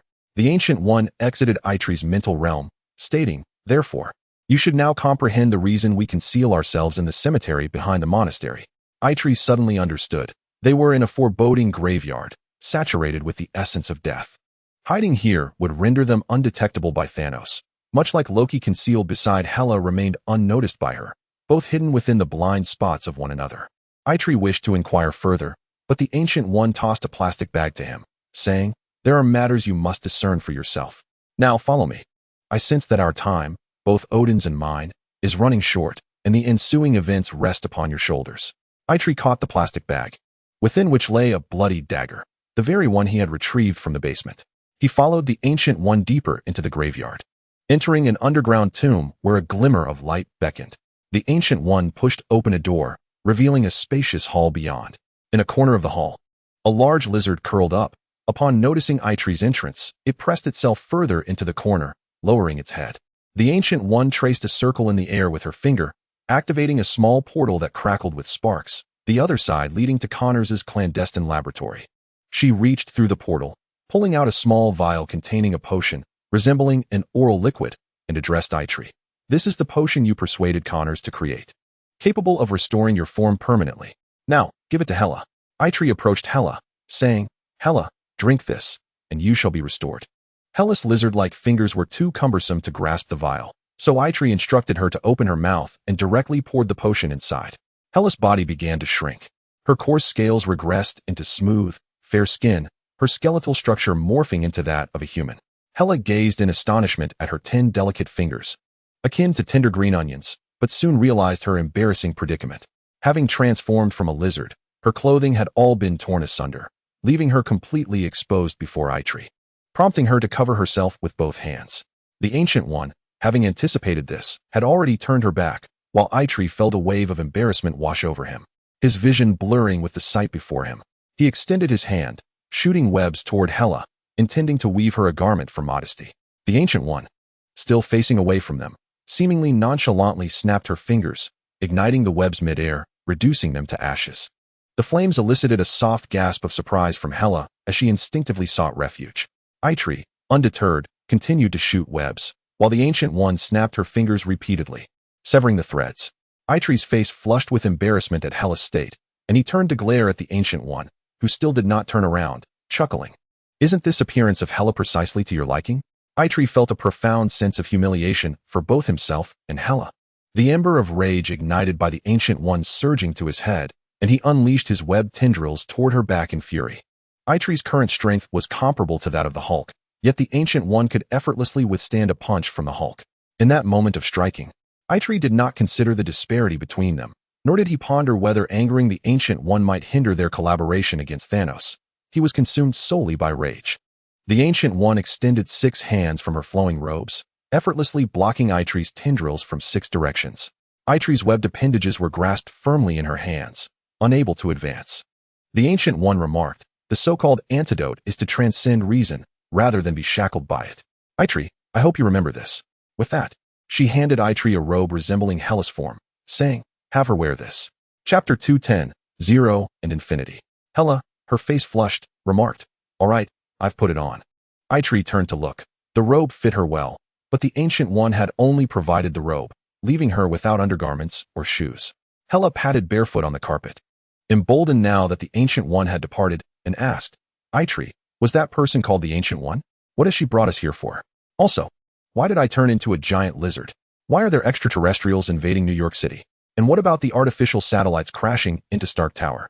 Itrek was taken aback by the multitude of Hela's inquiries, unsure of where to begin. After being provoked by the Ancient One, he surprisingly felt rather well. The tower in his mind seemed more stable than before. The Ancient One had brought both him and Hela here to evade Thanos, likely with the intention of enabling him to attain divinity while using Hela as an antidote to mitigate the side effects of that divinity. Now that the Ancient One had returned the dagger, stained with Loki's blood, to him, the next step was to gather the Chitauri and endeavor to enlist their aid in ascending to the ultimate superbeing, illuminating the fourth layer of his mental world. Itrek said, Hela, I apologize on behalf of the Ancient One for her earlier rudeness. Her actions were intended to provoke me deliberately, to help me reacquaint myself with my humanity. I understand you, and you need not apologize to me.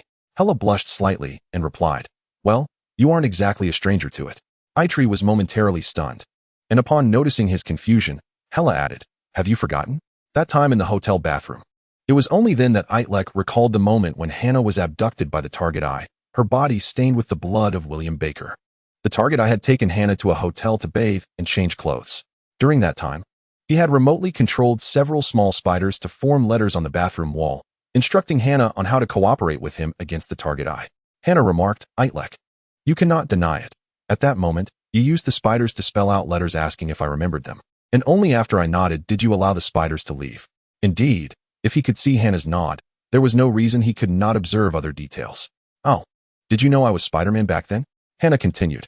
Of course, you gave me a tracking bracelet in the basement, and later Spider-Man also tracked the Target Eye, leading me to the hotel. There was no reason for you and Spider-Man to be two different individuals. However, she thought, since you wish to conceal your identity, there must be your own difficulties, so I did not reveal it, even in your presence. Itrek was astonished that he had overlooked such a crucial detail. Even at the pinnacle of his intelligence, Hannah, while not a blind spot for him, certainly occupied a nebulous area of his thoughts. Itrek, do you have any answers to my other questions? Itrek pondered the complexity of the situation and decided to convey the simpler, more concise aspects to Hannah. Hannah, let me put it this way. The situation is dire. There is a villain named Thanos who intends to annihilate half of all life on Earth. To stop him, I must grow stronger, to become as powerful as the Ancient One, or even stronger. Itrek elucidated the theories of bestiality, humanity, rationality, and divinity, and after Hannah listened attentively, she inquired, I understand your point, but there is one thing I cannot grasp. The evolution from bestiality to divinity is a sequential strengthening. Reaching the pinnacle of divinity should mean being the strongest. However, according to what you said, becoming divine equates to becoming the cosmic rule and transforming into the void, which is akin to death. Itrek replied, if we comprehend this mathematically, 0 is the smallest natural number, 1 is greater than it, 2 exceeds 1, 3 surpasses 2, and so on. Ultimately, infinity should represent the largest natural number. However, as early as the 18th century, mathematician Euler calculated that the sum of all natural numbers equals negative 1/12, which is even smaller than the smallest natural number. Hannah found this astonishing. Are you suggesting that the sum of 0 plus 1 plus 2 plus 3, all the way to infinity, equals negative 1/12? Indeed, he affirmed. This is not merely a mathematical abstraction. It has also been validated in the physical realm concerning the renormalization problem in quantum field theory, and the verification is quite simple. Relying on basic arithmetic, the process may resemble sophistry, but it is indeed a fact. Itrek then opened the plastic bag in his hand and retrieved a dagger stained with Loki's blood. Now, what is crucial is to utilize the coordinates left by Loki for the Chitauri, allowing me to draw closer to pure divinity. In this process, Hannah, I wish for you to stay by my side, for you are my antidote. Hannah lowered her head, her face slightly flushed. With Itrek's words, he had clearly expressed his intentions, and Hannah responded, yes, I will accompany you. Itrek sat in contemplation, his fingers extending webs that enveloped the silver dagger, absorbing Loki's blood into his being. Indeed, after disguising and transforming his consciousness with Loki's blood, Itrek beheld a different scene. It was a cacophony of millions of chattering, squabbling consciousnesses, each possessing a relatively low intelligence, roughly equivalent to 80 on the human scale. These Chitauri, having suffered defeat in their battle against the lizard people, were left with shattered mechs, their essence flowing into the ground, their spirits dejected and leaderless. Itrek had previously deduced the physiological structure of the Chitauri through his calculations regarding Loki's actions. Typically concealed within, their metallic exoskeletons functioned as detachable mechs during combat, while the essence they embodied contained high-density energy, serving as fuel for their mechs. Now, with the mechs destroyed, only a viscous substance remained on the ground, and the Chitauri lamented their plight, calling out to the heavens and receiving no answer. Before encountering the Ancient One, Itrek's initial plan had been to deceive the Chitauri into gathering around him, flowing into his body. While the energy contained within a single Chitauri might not match that of Hannah's reactor, the sheer number of Chitauri, millions, not mere dozens or hundreds, could provide enough energy to elevate him to the status of the ultimate hyperbeing. However, after conversing with the Ancient One, Itrek experienced an epiphany and devised a more efficient strategy to harness their power. Chapter 2:11, The Ultimate Hyperbeing. If the strongest force in the universe is to manipulate its rules, this means the duty of power is the universe itself, rather than oneself. Therefore, it is unnecessary to gather all energy within himself. Allowing the Chitauri to disperse across the globe might yield better results. This is akin to the formations found in Xianxia novels, where formations harness the colossal forces of heaven and earth to alter physical laws within a certain space, directing events toward a desired outcome. Thus, it is preferable to let the Chitauri spread throughout the world, becoming individual nodes, thereby facilitating the butterfly effect. Having resolved this, Itrek entered the collective consciousness of the Chitauri and, tailoring his approach to their cognitive traits, propagated a thought virus among them. Each Chitauri perceived a grand door before them, resembling the portal they had traversed to reach Earth. No longer wishing to endure torment from the colossal lizard beings, they wriggled into the portal, which led to an extraordinary realm where the Chitauri regained their metallic armor and restored their forms. However, this world differed from their home planet. The most significant distinction was the towering spire at its center. The Chitauri did not ponder further, reveling in their comfort and free from any further battles against the lizard people. Itrek fully integrated the Chitauri's consciousness into his mind's realm, acquiring complete control over their essence. Consciousness and intelligence, or computational power, are not synonymous. Much like a computer, which may possess computational capability but lacks consciousness. The entirety of the Chitauri's consciousness entered Itrek's mental domain, yet their computational power remained tethered to their physical forms. Although the individual intelligence of a Chitauri is low, the aggregation of millions of them results in a computational capacity that far exceeds Itrek's expectations. With the ability to manipulate the bodies of the Chitauri, Itrek could likewise synthesize their computational power. Previously, Itrek had thought of himself as a singular powerful computational entity, with all information and logical chains radiating outward like a single core system. Now, he possessed an alternative thought process. Each Chitauri body is a weaker computational unit, yet their immense numbers allow their informational chains to interconnect, resembling a complex web. The cumulative effect of increased computational power can lead to qualitative change. Just as a single bee possesses low intelligence, thousands of bees together create a collective consciousness, enabling them to perform intricate tasks such as building hives, foraging for nectar, and reproducing, resulting in a remarkably sophisticated division of labor that astonishes humanity. Gaining insight into the Chitauri's way of thinking opened a new door to Itrek's understanding. Each Chitauri body serves as a signal receiver, akin to a butterfly's wing, where the essence of power lies in knowledge, recognizing the correct principles. And the essence of knowledge is the orchestration and integration of information. Itrek felt an overwhelming influx of information surging from all directions, initially chaotic and disorganized, akin to a mere ledger devoid of utility. These sensations encompassed every fluctuation felt by the Chitauri, the streams of air, the rays of light, the variations in temperature, and vibrations. However, as this torrent of information grew, Itrek meticulously unraveled the underlying patterns. The flow of data cascaded into the tower of his mind, bringing it perilously close to collapse once more. Vines and tendrils of roses entwined around the tower, securing it firmly while grappling with the allure of the divine sky. The radiance from the third tier of the tower surged, ultimately breaking free from its constraints, illuminating the fourth level of the tower within his mind. The ultimate hyperbeing was born. Itrek, what has happened to you? Are you all right? Hannah gently shook Itrek's hand. As he opened his eyes, he sensed that both the world and himself had transformed. The world appeared clearer, and his perceptual range had expanded. This awareness transcended mere visual, auditory, and tactile sensations associated with his own being and that of the Chitauri. It was a perception rooted in analytical prowess, as if the entire universe was presented before him like a holographic projection, not merely a visual representation but a manifestation of all parameters. If Itrek so desired, if he devoted his energy to contemplation, he could discern the shape and composition of a specific asteroid within the Jovian asteroid belt, perceive the breakfast of an alien on a planet billions of light years from Earth, or gauge the remaining fuel in the fusion reactors of every spacecraft at a bustling interstellar port. Many previously perplexing matters now crystallized into clarity. The questions that had once plagued Earth's scientists, the mathematical and physical conundrums that Itrek had grappled with in Professor Harrington's class, now appeared as simple as the equation of 1 + 1 equating to 2. Yet, upon grasping the essence of these worlds, Itrek was struck by an internal coldness. Reminiscent of the moment he aided Thor in lifting Mjolnir. He had told Thor that the reason he could not lift the hammer was due to a lack of self-belief, that he had focused too intently on the hammer itself. Ultimately, Thor triumphed over his inner demons and became the god of thunder.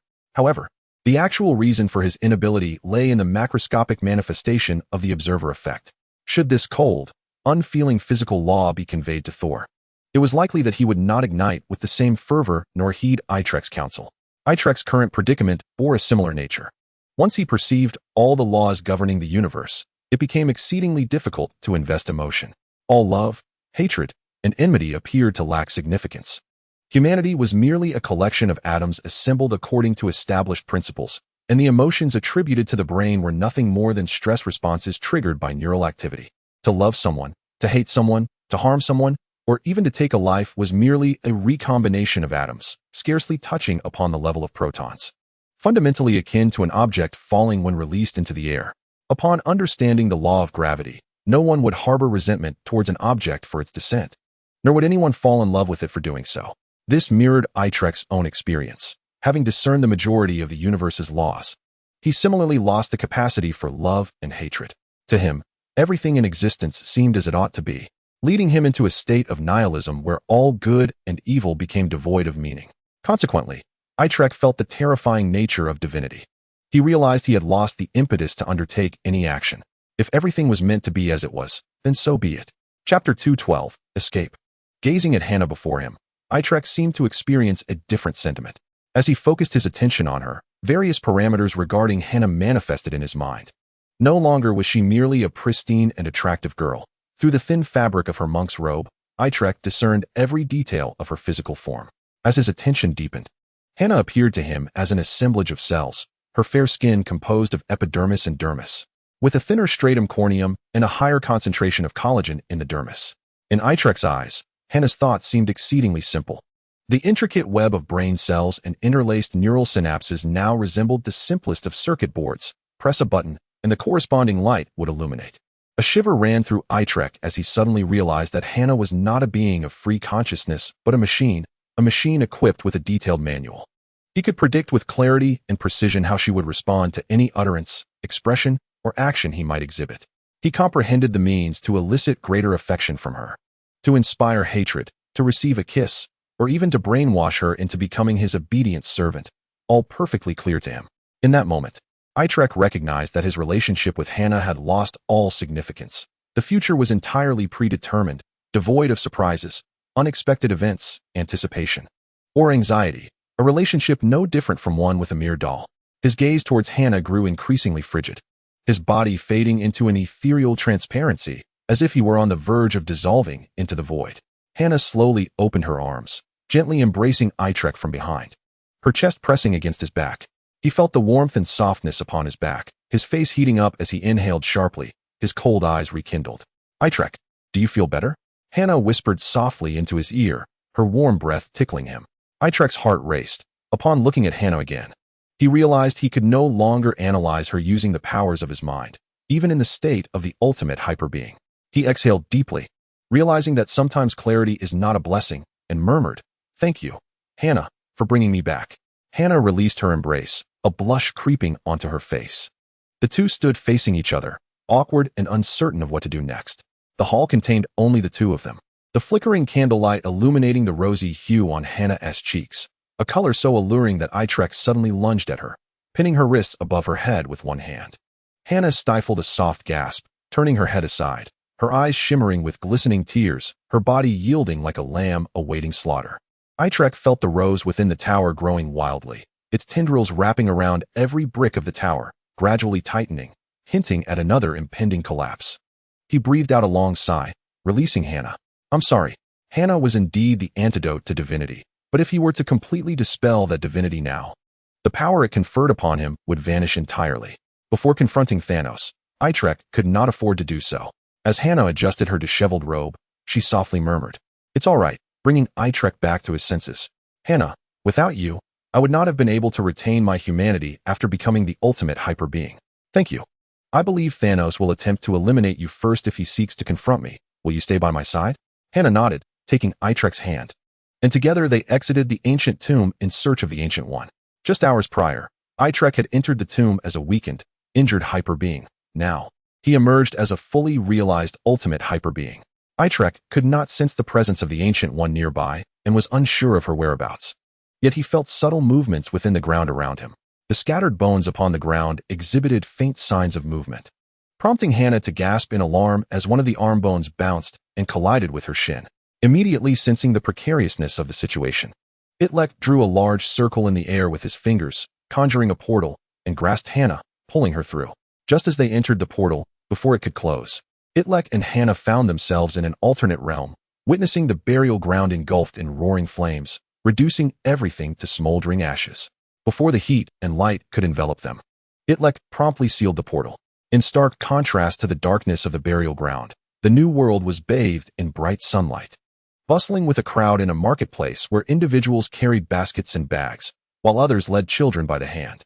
Passers-by cast incredulous glances at the suddenly materialized Itrek and Hannah.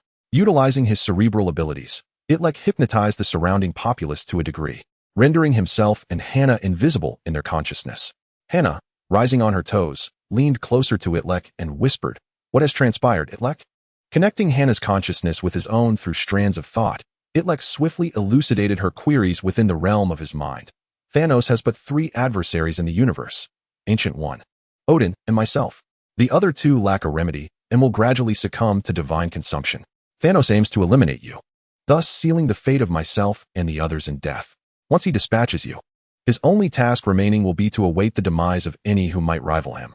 Thanos' antidote is the goddess of death, and his blind spot is death itself. We previously concealed ourselves amidst the aura of death in the burial ground, and though Thanos searched the entire universe, he could not locate your presence, likely realizing you were shrouded in the essence of mortality. Consequently, he employed his divine power to sweep through the universe's death zones, briefly reviving those bones, granting them vitality, and momentarily dissipating their deathly aura.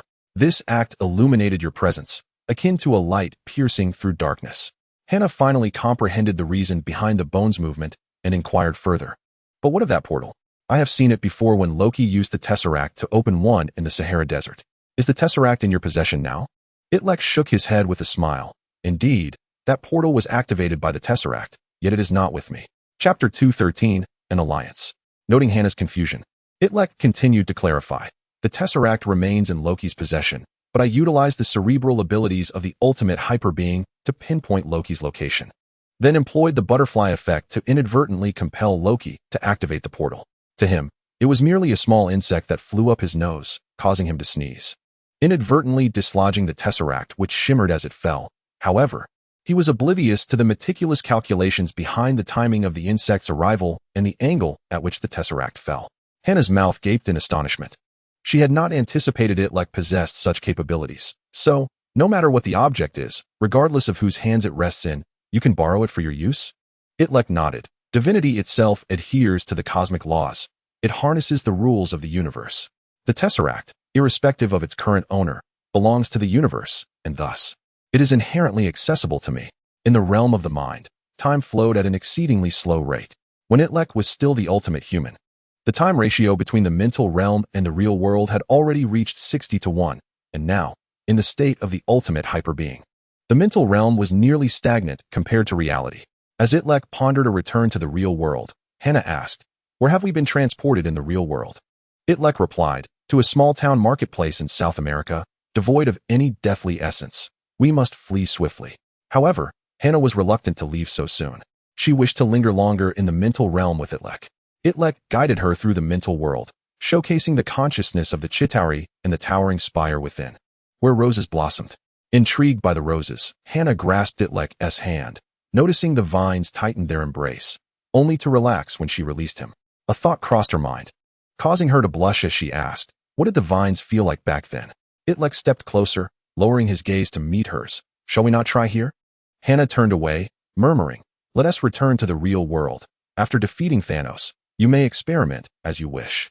Upon their return to reality, Itrek observed that Hannah still donned her monk's robe, her bare feet soiled from traversing the burial ground.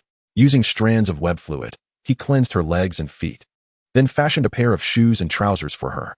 Once she was clad appropriately, Hannah tossed her hair back and inquired, "Where are we headed now? Did you not mention that Thanos would come soon?" Itrek replied, "I have just divined that the Ancient One will arrive before Thanos." No sooner had he spoken than a portal materialized before them, through which a bald man clad in a yellow robe emerged. It was the Ancient One, proclaiming, "Itrek, bring Hannah and me along."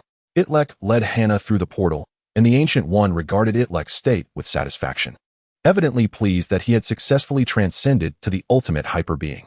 Hannah harbored a less favorable impression of the Ancient One, feeling humiliated by her repeated exposure before Itrek. She felt a surge of indignation and averted her gaze. The Ancient One remarked, "Itrek, you must be aware that Thanos has destroyed my sanctum, which is why you managed to escape with Hannah." Itrek responded, "Indeed, I am also aware that you recently sought Odin." The Ancient One affirmed, "That is good. Conversing with the ultimate hyper-being will spare us much trouble, and you should be cognizant of our intended course of action." On the other side of the portal lay the divine realm of Asgard, where Hannah's eyes widened with curiosity at the ancient architecture and the garb reminiscent of ancient Romans. Itrek explained to her, "This is not Earth. They are extraterrestrial beings." The Ancient One escorted them into a grand palace, where Asgardian guards, upon sighting the Ancient One, refrained from obstructing them, instead guiding them onward. Suddenly, a robust man wielding a hammer rushed over, embracing Itrek, exclaiming, "Spider-Man, you have finally arrived." Ha! Hannah recognized him from her time studying abroad in New Mexico. She had seen him on the school bus, his bare torso adorned with grotesque muscles, and his long golden curls gave him an androgynous appearance. Most vexingly, he possessed the sensory bracelet that Itrek had once gifted her, leaving her to wonder about their connection. Sensing Hannah's jealousy, Itrek, though puzzled by her sentiments, addressed Thor, "We come to meet the All-Father Odin to discuss a significant matter concerning the universe." Thor led Itrek and the others into a circular hall, at the center of which stood an altar, radiant in golden light, emanating a sense of peace and tranquility. Leaning against the altar was an elderly man, his beard silvered, one eye concealed by a patch, appearing both weary and pleasantly surprised. Prior to becoming the ultimate hyper-being, Itrek had harbored trepidation at the prospect of meeting Odin, as he had deceived Odin's son in Odin's name while the All-Father slumbered. However, circumstances had changed. He now understood the reasons behind Odin's weakened state and had ascended to a level where he could stand shoulder to shoulder with Odin. Odin spoke softly, "We find ourselves at an impasse." Itrek stepped forward, placing his hand atop Odin's. "I know, let us commence." After meticulous calculation, Itrek discerned that the reason Thanos had refrained from launching a full-scale assault on Earth was due to the stalemate presented by Odin and the Ancient One opposing him. However, neither the Ancient One nor Odin possessed the antidote to divinity. Although Thanos was momentarily cautious, he had the luxury of time to wait, allowing the Ancient One and Odin to gradually succumb to the overwhelming force of divinity, while he engaged in controlled slaughter to stave off its encroachment. Even when united, the duo of the Ancient One and Odin could not eliminate Thanos in an offensive capacity. They were left to maintain a tenuous peace in the universe. Yet the situation had now transformed, for with Itrek, who bore both divinity and the antidote, the three of them could surely vanquish Thanos. Itrek surmised Odin's intentions, stating, "While our combined intellectual prowess is formidable, Thanos is equally powerful. In the confrontation of the butterfly effect, the defending party enjoys an inherent advantage. The calculations of dynamic phenomena are of a wholly different magnitude than those of the static." Odin nodded in agreement, exchanging a glance with the Ancient One, and stated, "We have both contemplated this. We are prepared to wholly surrender ourselves to divinity." Chapter 214, The Offensive. To surrender oneself entirely to divinity? Would that not mean your own demise? Indeed, we shall perish, the Ancient One replied, her demeanor unwavering, neither tragic nor mournful. Itrek, you have been fortunate to possess the antidote. You may not comprehend the state of existing with divinity whilst lacking the remedy. In such a state, one no longer fears death. Without the antidote, the desire to continue living dissipates, leaving only the faintest glimmer of meaning in existence. If my sacrifice alongside Odin can extinguish Thanos and ensure the survival of other life in the universe, we would gladly embrace it. Odin nodded in agreement. And although Hannah grasped little, she held deep admiration for these individuals. Thor rushed in, exclaiming, "Father, what did she just say? You intend to sacrifice yourselves? What formidable foe could we not confront? We could deploy the destroyer armor, summon the Asgardian army. There is no need for such drastic measures." Odin shook his head, saying, "My child, the battle at hand is no longer as it once was. No number of warriors would suffice. It would only lead to their demise. Depart now." Thor wished to protest further, but Odin placed his palm upon Thor's chest, and before he could blink, Thor found himself transported beyond the hall. Within the chamber, Odin, the Ancient One, and Itrek positioned themselves at the vertices of an equilateral triangle, with Hannah by Itlek's side. Odin addressed Itrek, "Once we have eliminated Thanos, you shall become the sole being in the universe endowed with divinity. Ensure the stewardship of this world." Itrek nodded, while the Ancient One declared, "It begins." The three relinquished their consciousness entirely to divinity, their forms becoming translucent and ethereal, merging with the cosmic order. On Titan, Thanos sat upon his throne with eyes closed, surrounded by the Black Order. Upon opening his eyes and gazing at the sky, he noticed a small dark that hurtling toward him at high speed. He turned to Ebony Maw and the others. "The Ancient One and Odin have summoned reinforcements. Proceed immediately as planned." The Black Order bowed and retreated into 5 portals that appeared behind them, vanishing from sight. The small dark that approached rapidly, soon entering Titan's atmosphere, igniting into a colossal fireball, its landing point directly atop Thanos' throne. Thanos murmured, "Death, we shall soon meet again." The object hurtling toward Thanos was an asteroid the size of a building. Thanos powered his legs and, with a resounding boom, leaped skyward, delivering a mighty punch to the asteroid, which exploded at its core, bursting forth like fireworks in the sky. As Thanos landed and looked up again, hundreds upon thousands of similar asteroids were descending upon him like a swarm of bees. Thanos inhaled deeply, closing his eyes to commune with divinity, snapping his fingers in rapid succession. Where he pointed, the blazing asteroids erupted in a cloud of pink smoke. As the smoke dissipated, the asteroids transformed into floating hot air balloons. After completing his snaps, the sky was filled with thousands of colorful hot air balloons drifting within the pink haze. As if entering a dreamlike realm, Thanos exhaled in relief. He had just harnessed the power of the Reality Stone to convert the asteroids into harmless hot air balloons, preserving Titan's sanctum. Yet at that moment, a series of explosions erupted around the balloons, enveloping them once more in pink mist. The Ancient One, Odin, and Itrek, in unison, had utilized Thanos as a conduit to locate the Reality Stone and similarly activated its power. Thanos sensed impending doom as the balloon baskets morphed into nuclear warheads, swaying perilously beneath them. He sought to invoke divinity again to activate the Reality Stone, but the trio in Asgard had already materialized the Reality Stone at their center, surrounding it with numerous irregular disturbances, rendering Thanos unable to wield the Reality Stone with precision. Thanos attempted to amplify his computational power to break through their interference, but waves of dizziness overwhelmed him, a sign of excessive divinity. His humanity and primal instincts were on the verge of collapse. Left with no choice, Thanos summoned his physical strength to flee before the nuclear warheads descended. Titan, being several times larger than Earth, was familiar territory for Thanos. He adeptly navigated the butterfly effect, leaping into the air as a fierce wind swept through, propelling him far away. Thousands of nuclear warheads detonated simultaneously at the same location on Titan, causing the entire planet to tremble, the recoil shifting Titan's orbit around its sun. Riding the tempest, Thanos soared tens of thousands of kilometers in an instant. As the gusts subsided, he was unceremoniously cast to the ground. He found himself on the opposite side of Titan, now acutely aware that Odin, the Ancient One, and Itrek were formidable adversaries. He could no longer remain on Titan. He had to escape. The skies darkened, winds howled, torrential rain poured, and the atmosphere underwent violent upheaval, accompanied by thunderclaps. Thanos was oblivious to what Odin and the others had wrought upon Titan. yet he knew their assaults would only grow more ferocious. The earth began to fracture, fissures stretching several kilometers wide and immeasurable in length, as magma surged from the depths, instantly engulfing the terrain in a tide of searing crimson. Thanos exerted every ounce of strength to leap into the air, breaking through the atmosphere and hovering in low Earth orbit around Titan. Only then did he realize that Odin, the Ancient One, and Itrek had effectively shattered Titan. Just then, several near-light-speed asteroids streaked past Thanos, piercing his heart from all directions, leaving a massive gaping wound. These asteroids did not cease. Their trajectories, meticulously calculated, struck stars and other planets within the Titan system.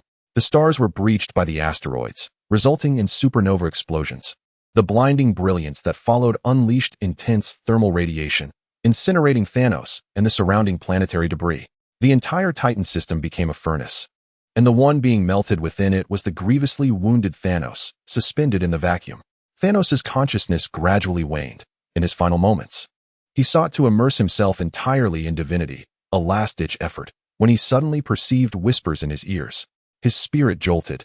In the vacuum, no sound could traverse, and the only thing he could hear was death. The dispatched Black Order commenced their actions. Chapter 215, The Black Hole. Titan was the stronghold of Thanos and his subordinates, where he had made arrangements to defend against the imminent assaults of Odin and the Ancient One. Thanos possessed half an antidote, while Odin and the Ancient One lacked it, resulting in a balance of power, with both sides enjoying home field advantages, neither daring to initiate an attack. Thanos had established 5 portals leading to other star systems on Titan. Thanos and his subordinates, the Black Order, orchestrated a summoning of the goddess of death across 5 distant star systems, far removed from the Titan system. Within these realms resided beings of varying vitality. Some were lowly life forms ensnared by massive weapons of destruction, while others were high-level captives imprisoned in dungeons where their fates rested solely upon Thanos' whims. Thanos nurtured these lives, ready to extinguish them at a moment's notice, all in service to the goddess of death.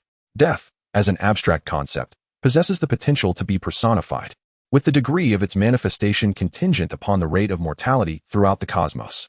Under ordinary circumstances, the universe's life had reached a state of equilibrium, where the number of deaths per unit time equaled the number of births, maintaining a delicate balance insufficient for the true embodiment of death. Thanos, with an inherent penchant for slaughter, unleashed devastation upon planets, causing a transient surge in the death rate.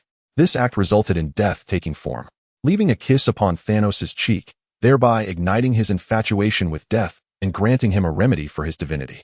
The vast populations, poised for execution across the 5-star systems, were intended to facilitate the manifestation of death, equipping him to counter Odin and the Ancient One's impending assault. Should the two allies unite in their attack, Thanos could summon the goddess of death through carnage, allowing him to wield his divine powers freely to repel them. Conversely, if they refrained from assaulting, Thanos would bide his time upon his throne, awaiting their demise at the hands of divine retribution devoid of remedy.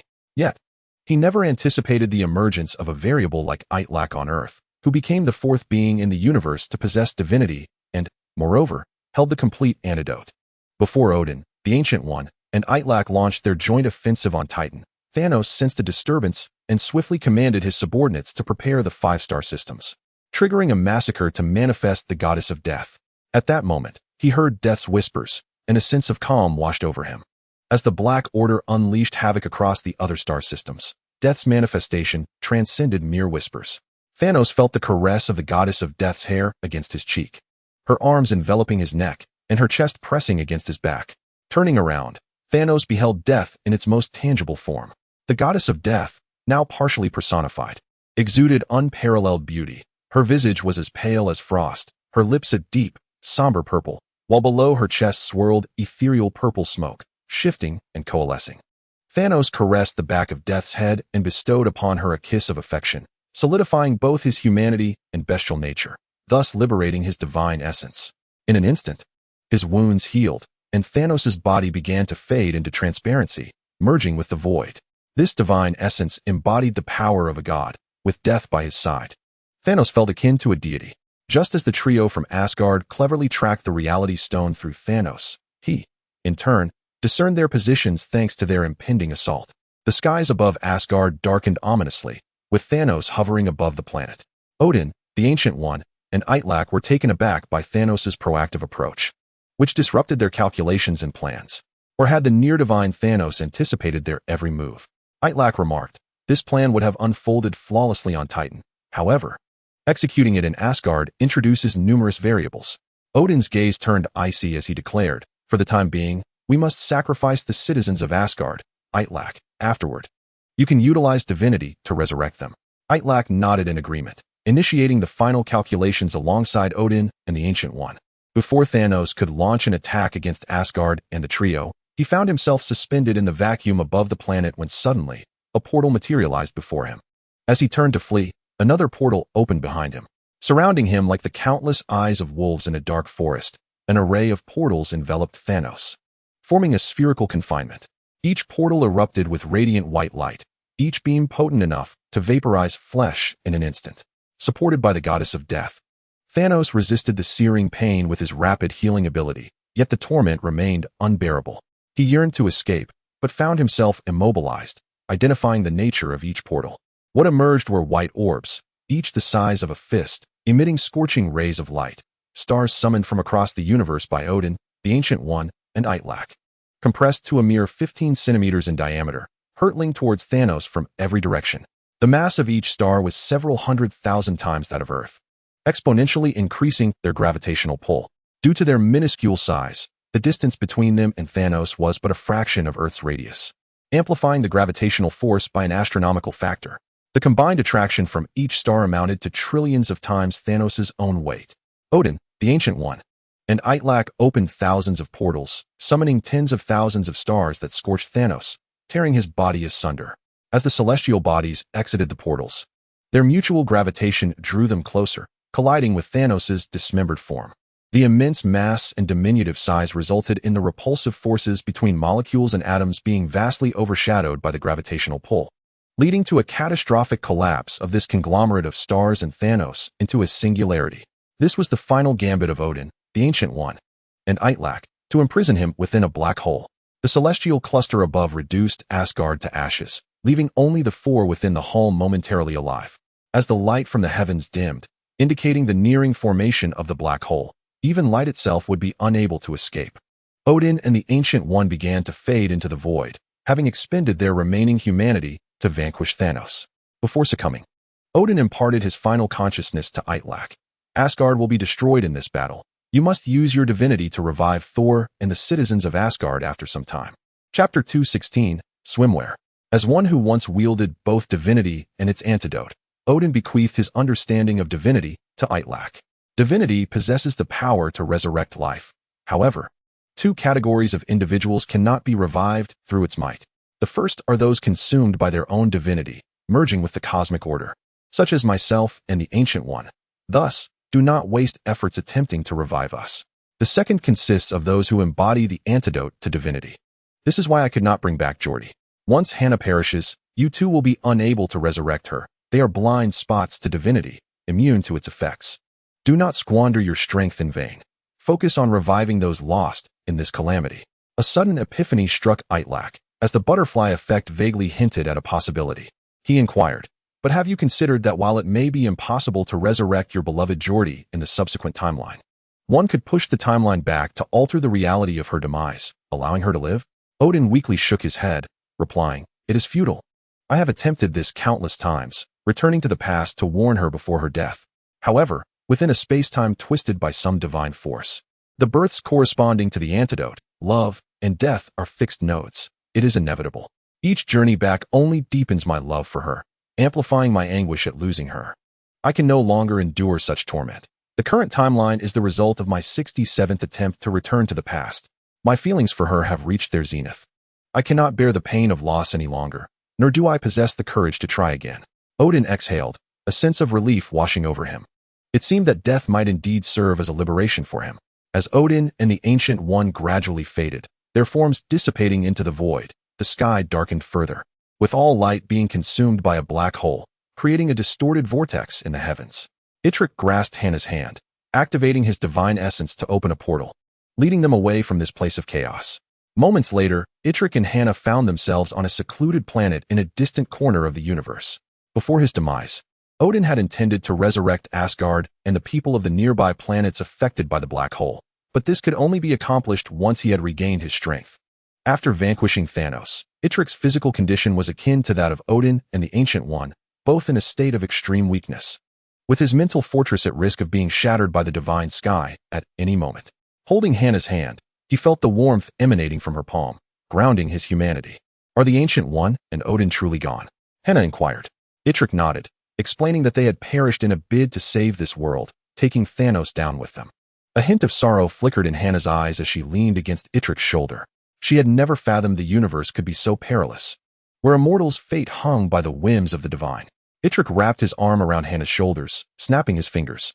From beneath their feet, lush green grass sprouted, akin to a vibrant dye, transforming the desolate, withered planet into a realm teeming with life. This verdancy stretched into the distance, where lush pines and cypresses emerged on undulating hills, and clear springs gushed forth from crevices. A spark of joy ignited in Hannah's eyes as she exclaimed in delight. Itrek and Hannah lived on this planet for several weeks, their companionship deepening, reminiscent of the idyllic Eden inhabited solely by Adam and Eve. One day, while meandering across a plain adorned with structures conjured by Itrek's thoughts, he discovered that with his divine essence, he could manifest what was once confined to his mental realm into reality. His initial use of this ability occurred when he and Tony entered Zola's brain host. As they departed Zola's memory world, Itrek recalled seeing a dancer at the center of the stage, clad in revealing attire, bearing a striking resemblance to Hannah. A smile of recognition crossed his face as he leaned closer to her ear, whispering, "Miss Hannah, do you remember?" Hannah lowered her gaze and nodded, noting the subtle changes in Itrek's tone and manner of address during their time together. While their casual strolls remained unchanged, if he had ulterior motives, he would refer to her as Miss Hannah, adopting a mischievous tone. "What do you remember?" she asked. "You, Gwen, and Ned purchased a swimsuit during your summer trip to Florida." Hannah's face flushed crimson as Itrek conjured an unopened garment from the void, its cover suggesting it was identical to hers. He whispered playfully in her ear, "Shall we return to our quarters and try it on for me, pervert?" Hannah retorted, turning to flee, but her path led her to the very room where they often rested. Just as Itrek contemplated pursuing her, an unseen force struck his mind, leaving him momentarily paralyzed. Noticing Itrek's grave expression, Hannah rushed back, asking, "Itrek, what is it?"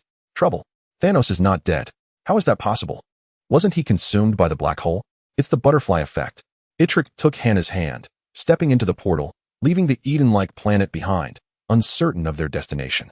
He conveyed with intent, the slightest disturbance from a butterfly flapping its wings can trigger a tornado thousands of miles away.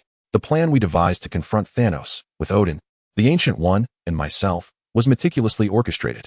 We intended to construct a black hole near Thanos' home planet, Titan, a desolate place devoid of life except for him and his minions, ensuring no innocents would be harmed.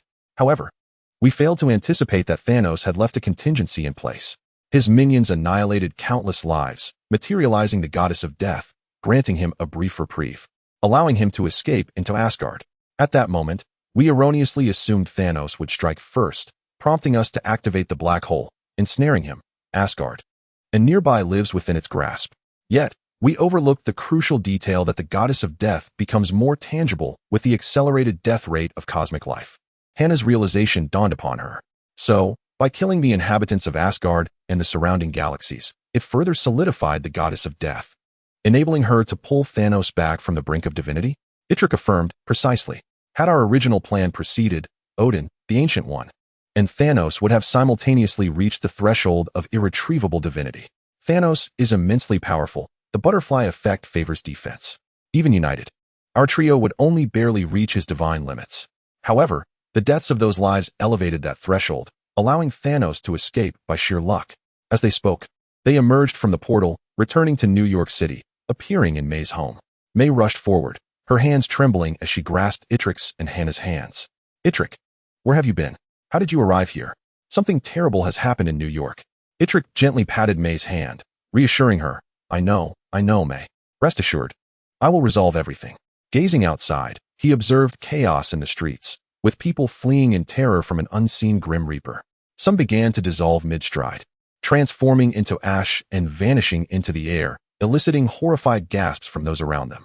Recently, New York City had endured an alien invasion, where the populace morphed into lizards and then reverted to human form, following the explosion of nearby stars creating black holes. Yet another bizarre phenomenon had emerged. People were inexplicably vanishing. This phenomenon was random, without warning, cause, or prevention. Upon returning to Earth, Itrek received a call from Coulson. Hello? Itrek, why haven't you been answering? Where have you been? Strange cases of spontaneous disappearance and death have emerged in New York and globally. We need to meet and discuss how to address this. Before Coulson could finish his sentence, the call abruptly ended with a crash. Itrek sensed that Coulson's body was beginning to disintegrate into ash. He hung up, exhaling deeply, only to find May grasping his arm, inquiring, "Little Itrek, what is happening?" Just as he began to explain, he noticed May's hair beginning to change texture, drifting away into the air. In a flurry, Itrek invoked his divine essence, reassembling May's disintegrating form, preserving her life. Simultaneously, he extended his divine awareness across the cosmos. Discovering that Thanos was employing the same method to randomly annihilate other life forms throughout the universe, Itrek summoned his divine power, engaging Thanos across the universe. Achieving a temporary balance of power, Thanos sensed an opposing force within the cosmos, realizing that Itrek had detected his presence. The television in May's home flickered to life, displaying a message. "Itrek, before we take action, perhaps we should have a conversation. We might find a point of equilibrium." This dialogue clearly originates from Thanos, Itrek remarked. "Very well, cease your slaughter," he commanded. Thanos replied, "No, you must first stop resurrecting them." With that, there was nothing left to discuss. We could compete to see who would succumb to divine consumption first. After a moment's contemplation, Thanos conceded, "All right, I shall take a step back. I assure you that I will not harm those around you, including your Aunt May and your other friends, as a gesture of goodwill for our negotiations." "I hope you keep your word," Itrek responded, taking Hannah's hand as they stepped into the void, soon arriving on Titan. Thanos, seated upon his throne, looked down upon Itrek and Hannah, stating, "Welcome to my home planet." Itrek observed an ethereal figure surrounding Thanos, undoubtedly the personification of the goddess of death. At that moment, Itrek was engaged in a celestial struggle against Thanos, the entirety of life across the cosmos shrouded in a palpable dread of imminent annihilation. With the fates of these lives resting in the hands of the two individuals on Titan, Itrek perceived that as he gained the upper hand in the confrontation, the goddess of death became somewhat more nebulous, while in times of disadvantage, she appeared more defined and alluring. Indeed, the rate of death influenced the manifestation of the goddess of death. Itrek contemplated shattering the goddess, but Thanos chuckled, "Cease your efforts. Do not squander your strength on futile endeavors. Ever since you ascended to divinity, I have never harbored thoughts of harming Hannah." Itrek nodded in agreement. Indeed, the butterfly effect is easier to defend than to attack, which is precisely why we find ourselves at an impasse. Thanos laughed heartily. "Do you recall the collaboration between Ancient One, Odin, and yourself? 3 gods can be countered by a single deity. Therefore, I have never considered killing you, for I know it to be beyond my capability. I desire for us to coexist peacefully." "How do we coexist?" Itrek inquired. "In this universe, we are the only 2 deities. We shall refrain from encroaching upon each other's domains. I will not kill anyone connected to you, and you shall not protect those unrelated to you. Rest assured, I shall not exterminate all life in the cosmos. I will spare half of it, allowing life to proliferate rapidly while death follows suit." Itrek declared, "No, I cannot agree, Thanos. I shall fight you. I possess the complete antidote, while you hold but half. Let us see who falters first." Hannah glanced at Itrek, puzzled by his words. Given that it had been demonstrated that 2 gods could not kill each other, what purpose did this serve? With that, Itrek unleashed a greater divine power to resist Thanos, and the goddess of death began to fade. Thanos hastily intensified his divine energy, wreaking havoc across the universe to retain the goddess's corporeal form. At that moment, Itrek shifted his focus, abandoning the protection of the beings slaughtered by Thanos, instead unleashing various calamities to annihilate the remaining life untouched by Thanos. Chapter 218, The Death of Thanos. It was akin to 2 mighty warriors engaged in an arm wrestling match.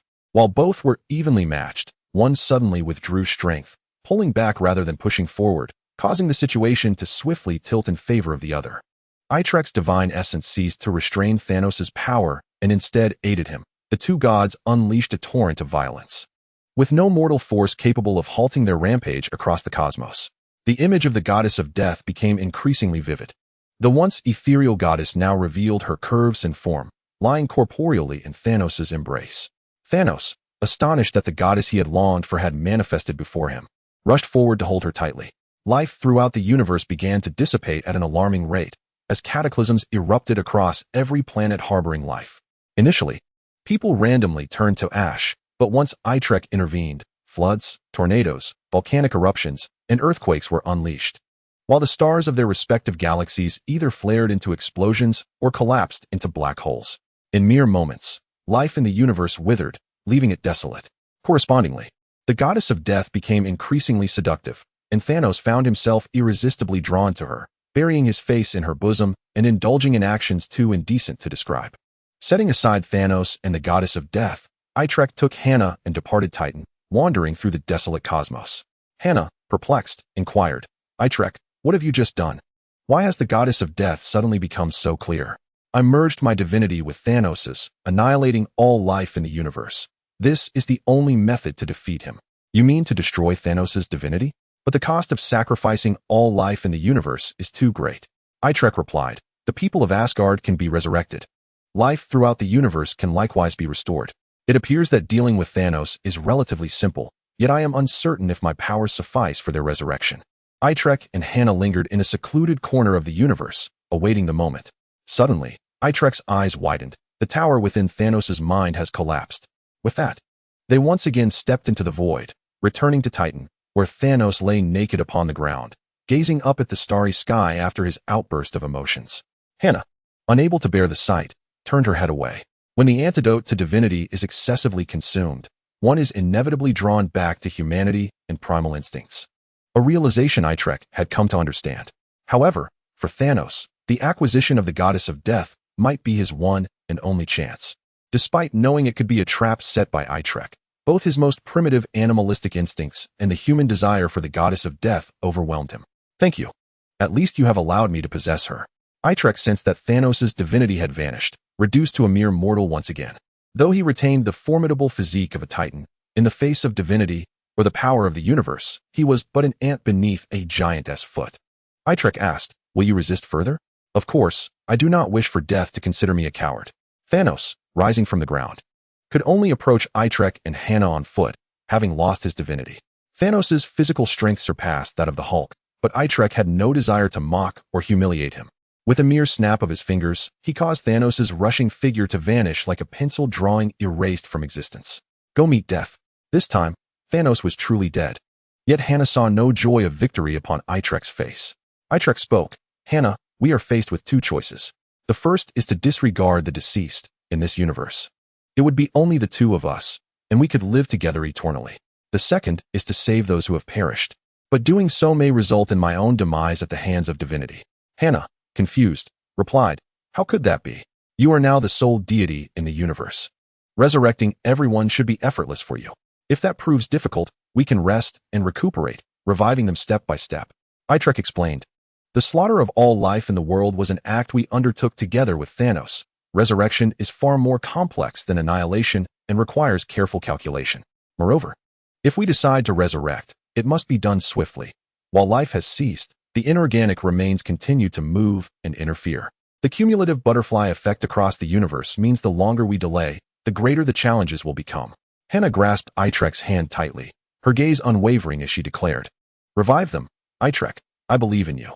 Chapter 219, Restart.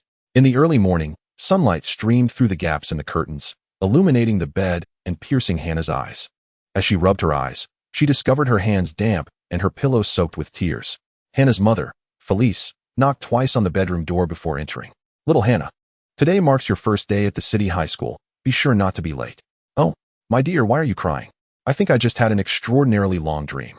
Hannah rose from her bed, shuffled to the wash basin in her slippers, splashing her face with cold water, determined to forget the distant dream.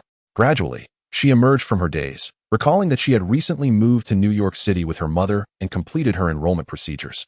Today, she would attend the city high school.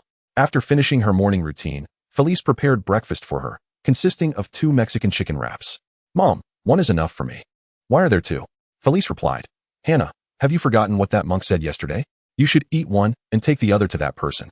Hannah recalled the bald monk in a yellow robe who had visited yesterday and spoken with her mother, mentioning a name that seemed to be Itrek. "Dear, what is the matter with you?" Felice offered a tissue. Hannah, oblivious to the tears streaming down her cheeks and pooling on the table, replied, "Mom, I don't know. I feel as if a substantial part of my heart is missing." After breakfast, Hannah took the Mexican chicken wrap and left for school. She gazed up at the sky, which was clear and azure, with the Stark building standing majestically in the distance, the sunlight glimmering off its facade. "Hannah, save me." The cry echoed in Hannah's mind like a thunderclap, reminding her of the last scene in her dream. Itrek, in his quest to resurrect all life in the universe, had overused his divinity, drifting into the void. She desperately sought to grasp him, but the pull of divinity seemed slightly stronger, drawing Itrek into the abyss, transforming him into the very laws of the cosmos. "Hannah, save me." Itrek's pleas resounded in her ears, words he had spoken before his demise.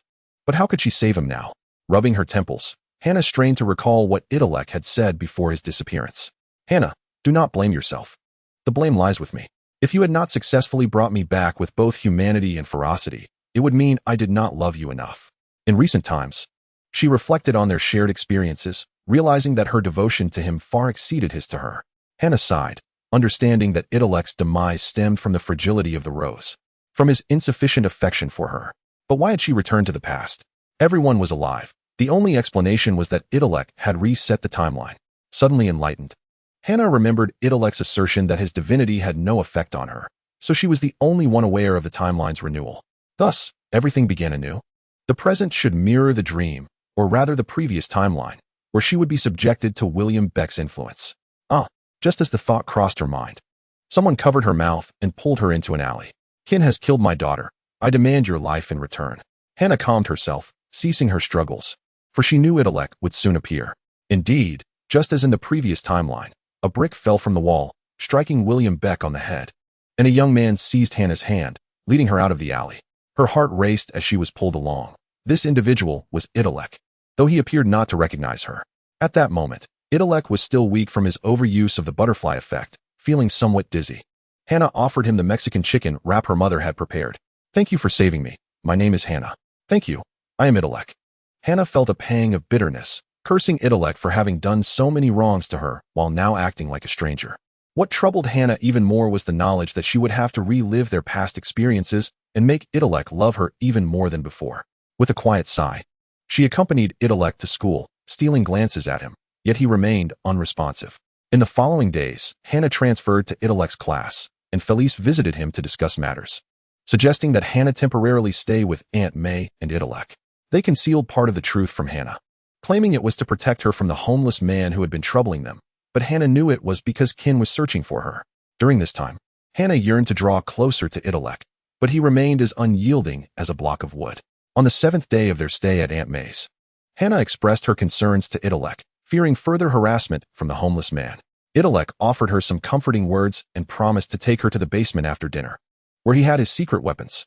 Hannah was already aware that Itrek intended to provide her with a tracking ring and electric spider silk, but those mattered little to her. She wished to express her feelings to Itrek in their secluded space, to accelerate their relationship and ensure he loved her more than in the previous timeline.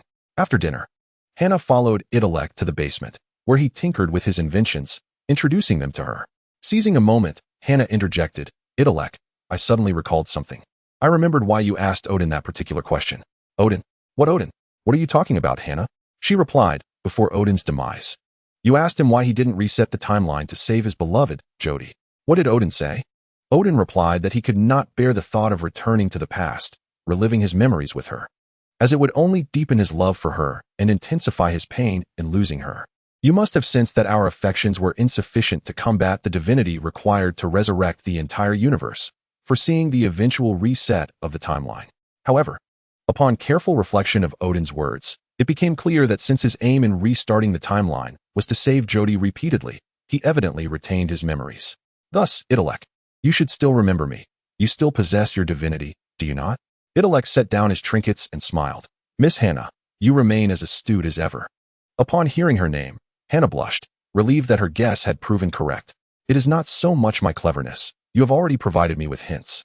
As she spoke, she pulled out a flat package wedged under Itrek's elbow. It was a swimsuit, still unopened but clearly minimal in fabric and abundant in strings, which she waved in front of Itrek. "Is this the same style? You had this planned all along, did you?" Hannah did not revel in her triumph for long, for with a soft gasp, Itrek had already appeared behind her, embracing her and leaning close to her ear. "I did not intend to conceal this from you. I merely wished to avoid interfering with the progression of the timeline, So I acted as a stranger outside. Here, in this basement meant solely for us. I can clarify everything. Therefore, Miss Hannah, let us not waste any more time. Change into it. An hour later, Aunt May remained on the sofa. Engrossed in her favorite show, Two Broke Girls, as Itrek and Hannah ascended from the basement, entering the room one after the other. Aunt May inquired, Hannah, why do your lips appear slightly swollen? Itrek just took me for some spicy wings, and they were quite hot. Right, Itrek? Indeed, they were exceedingly spicy. The end. Thank you for listening. If you enjoyed this, please subscribe and give a thumbs up to support. Until next time, farewell.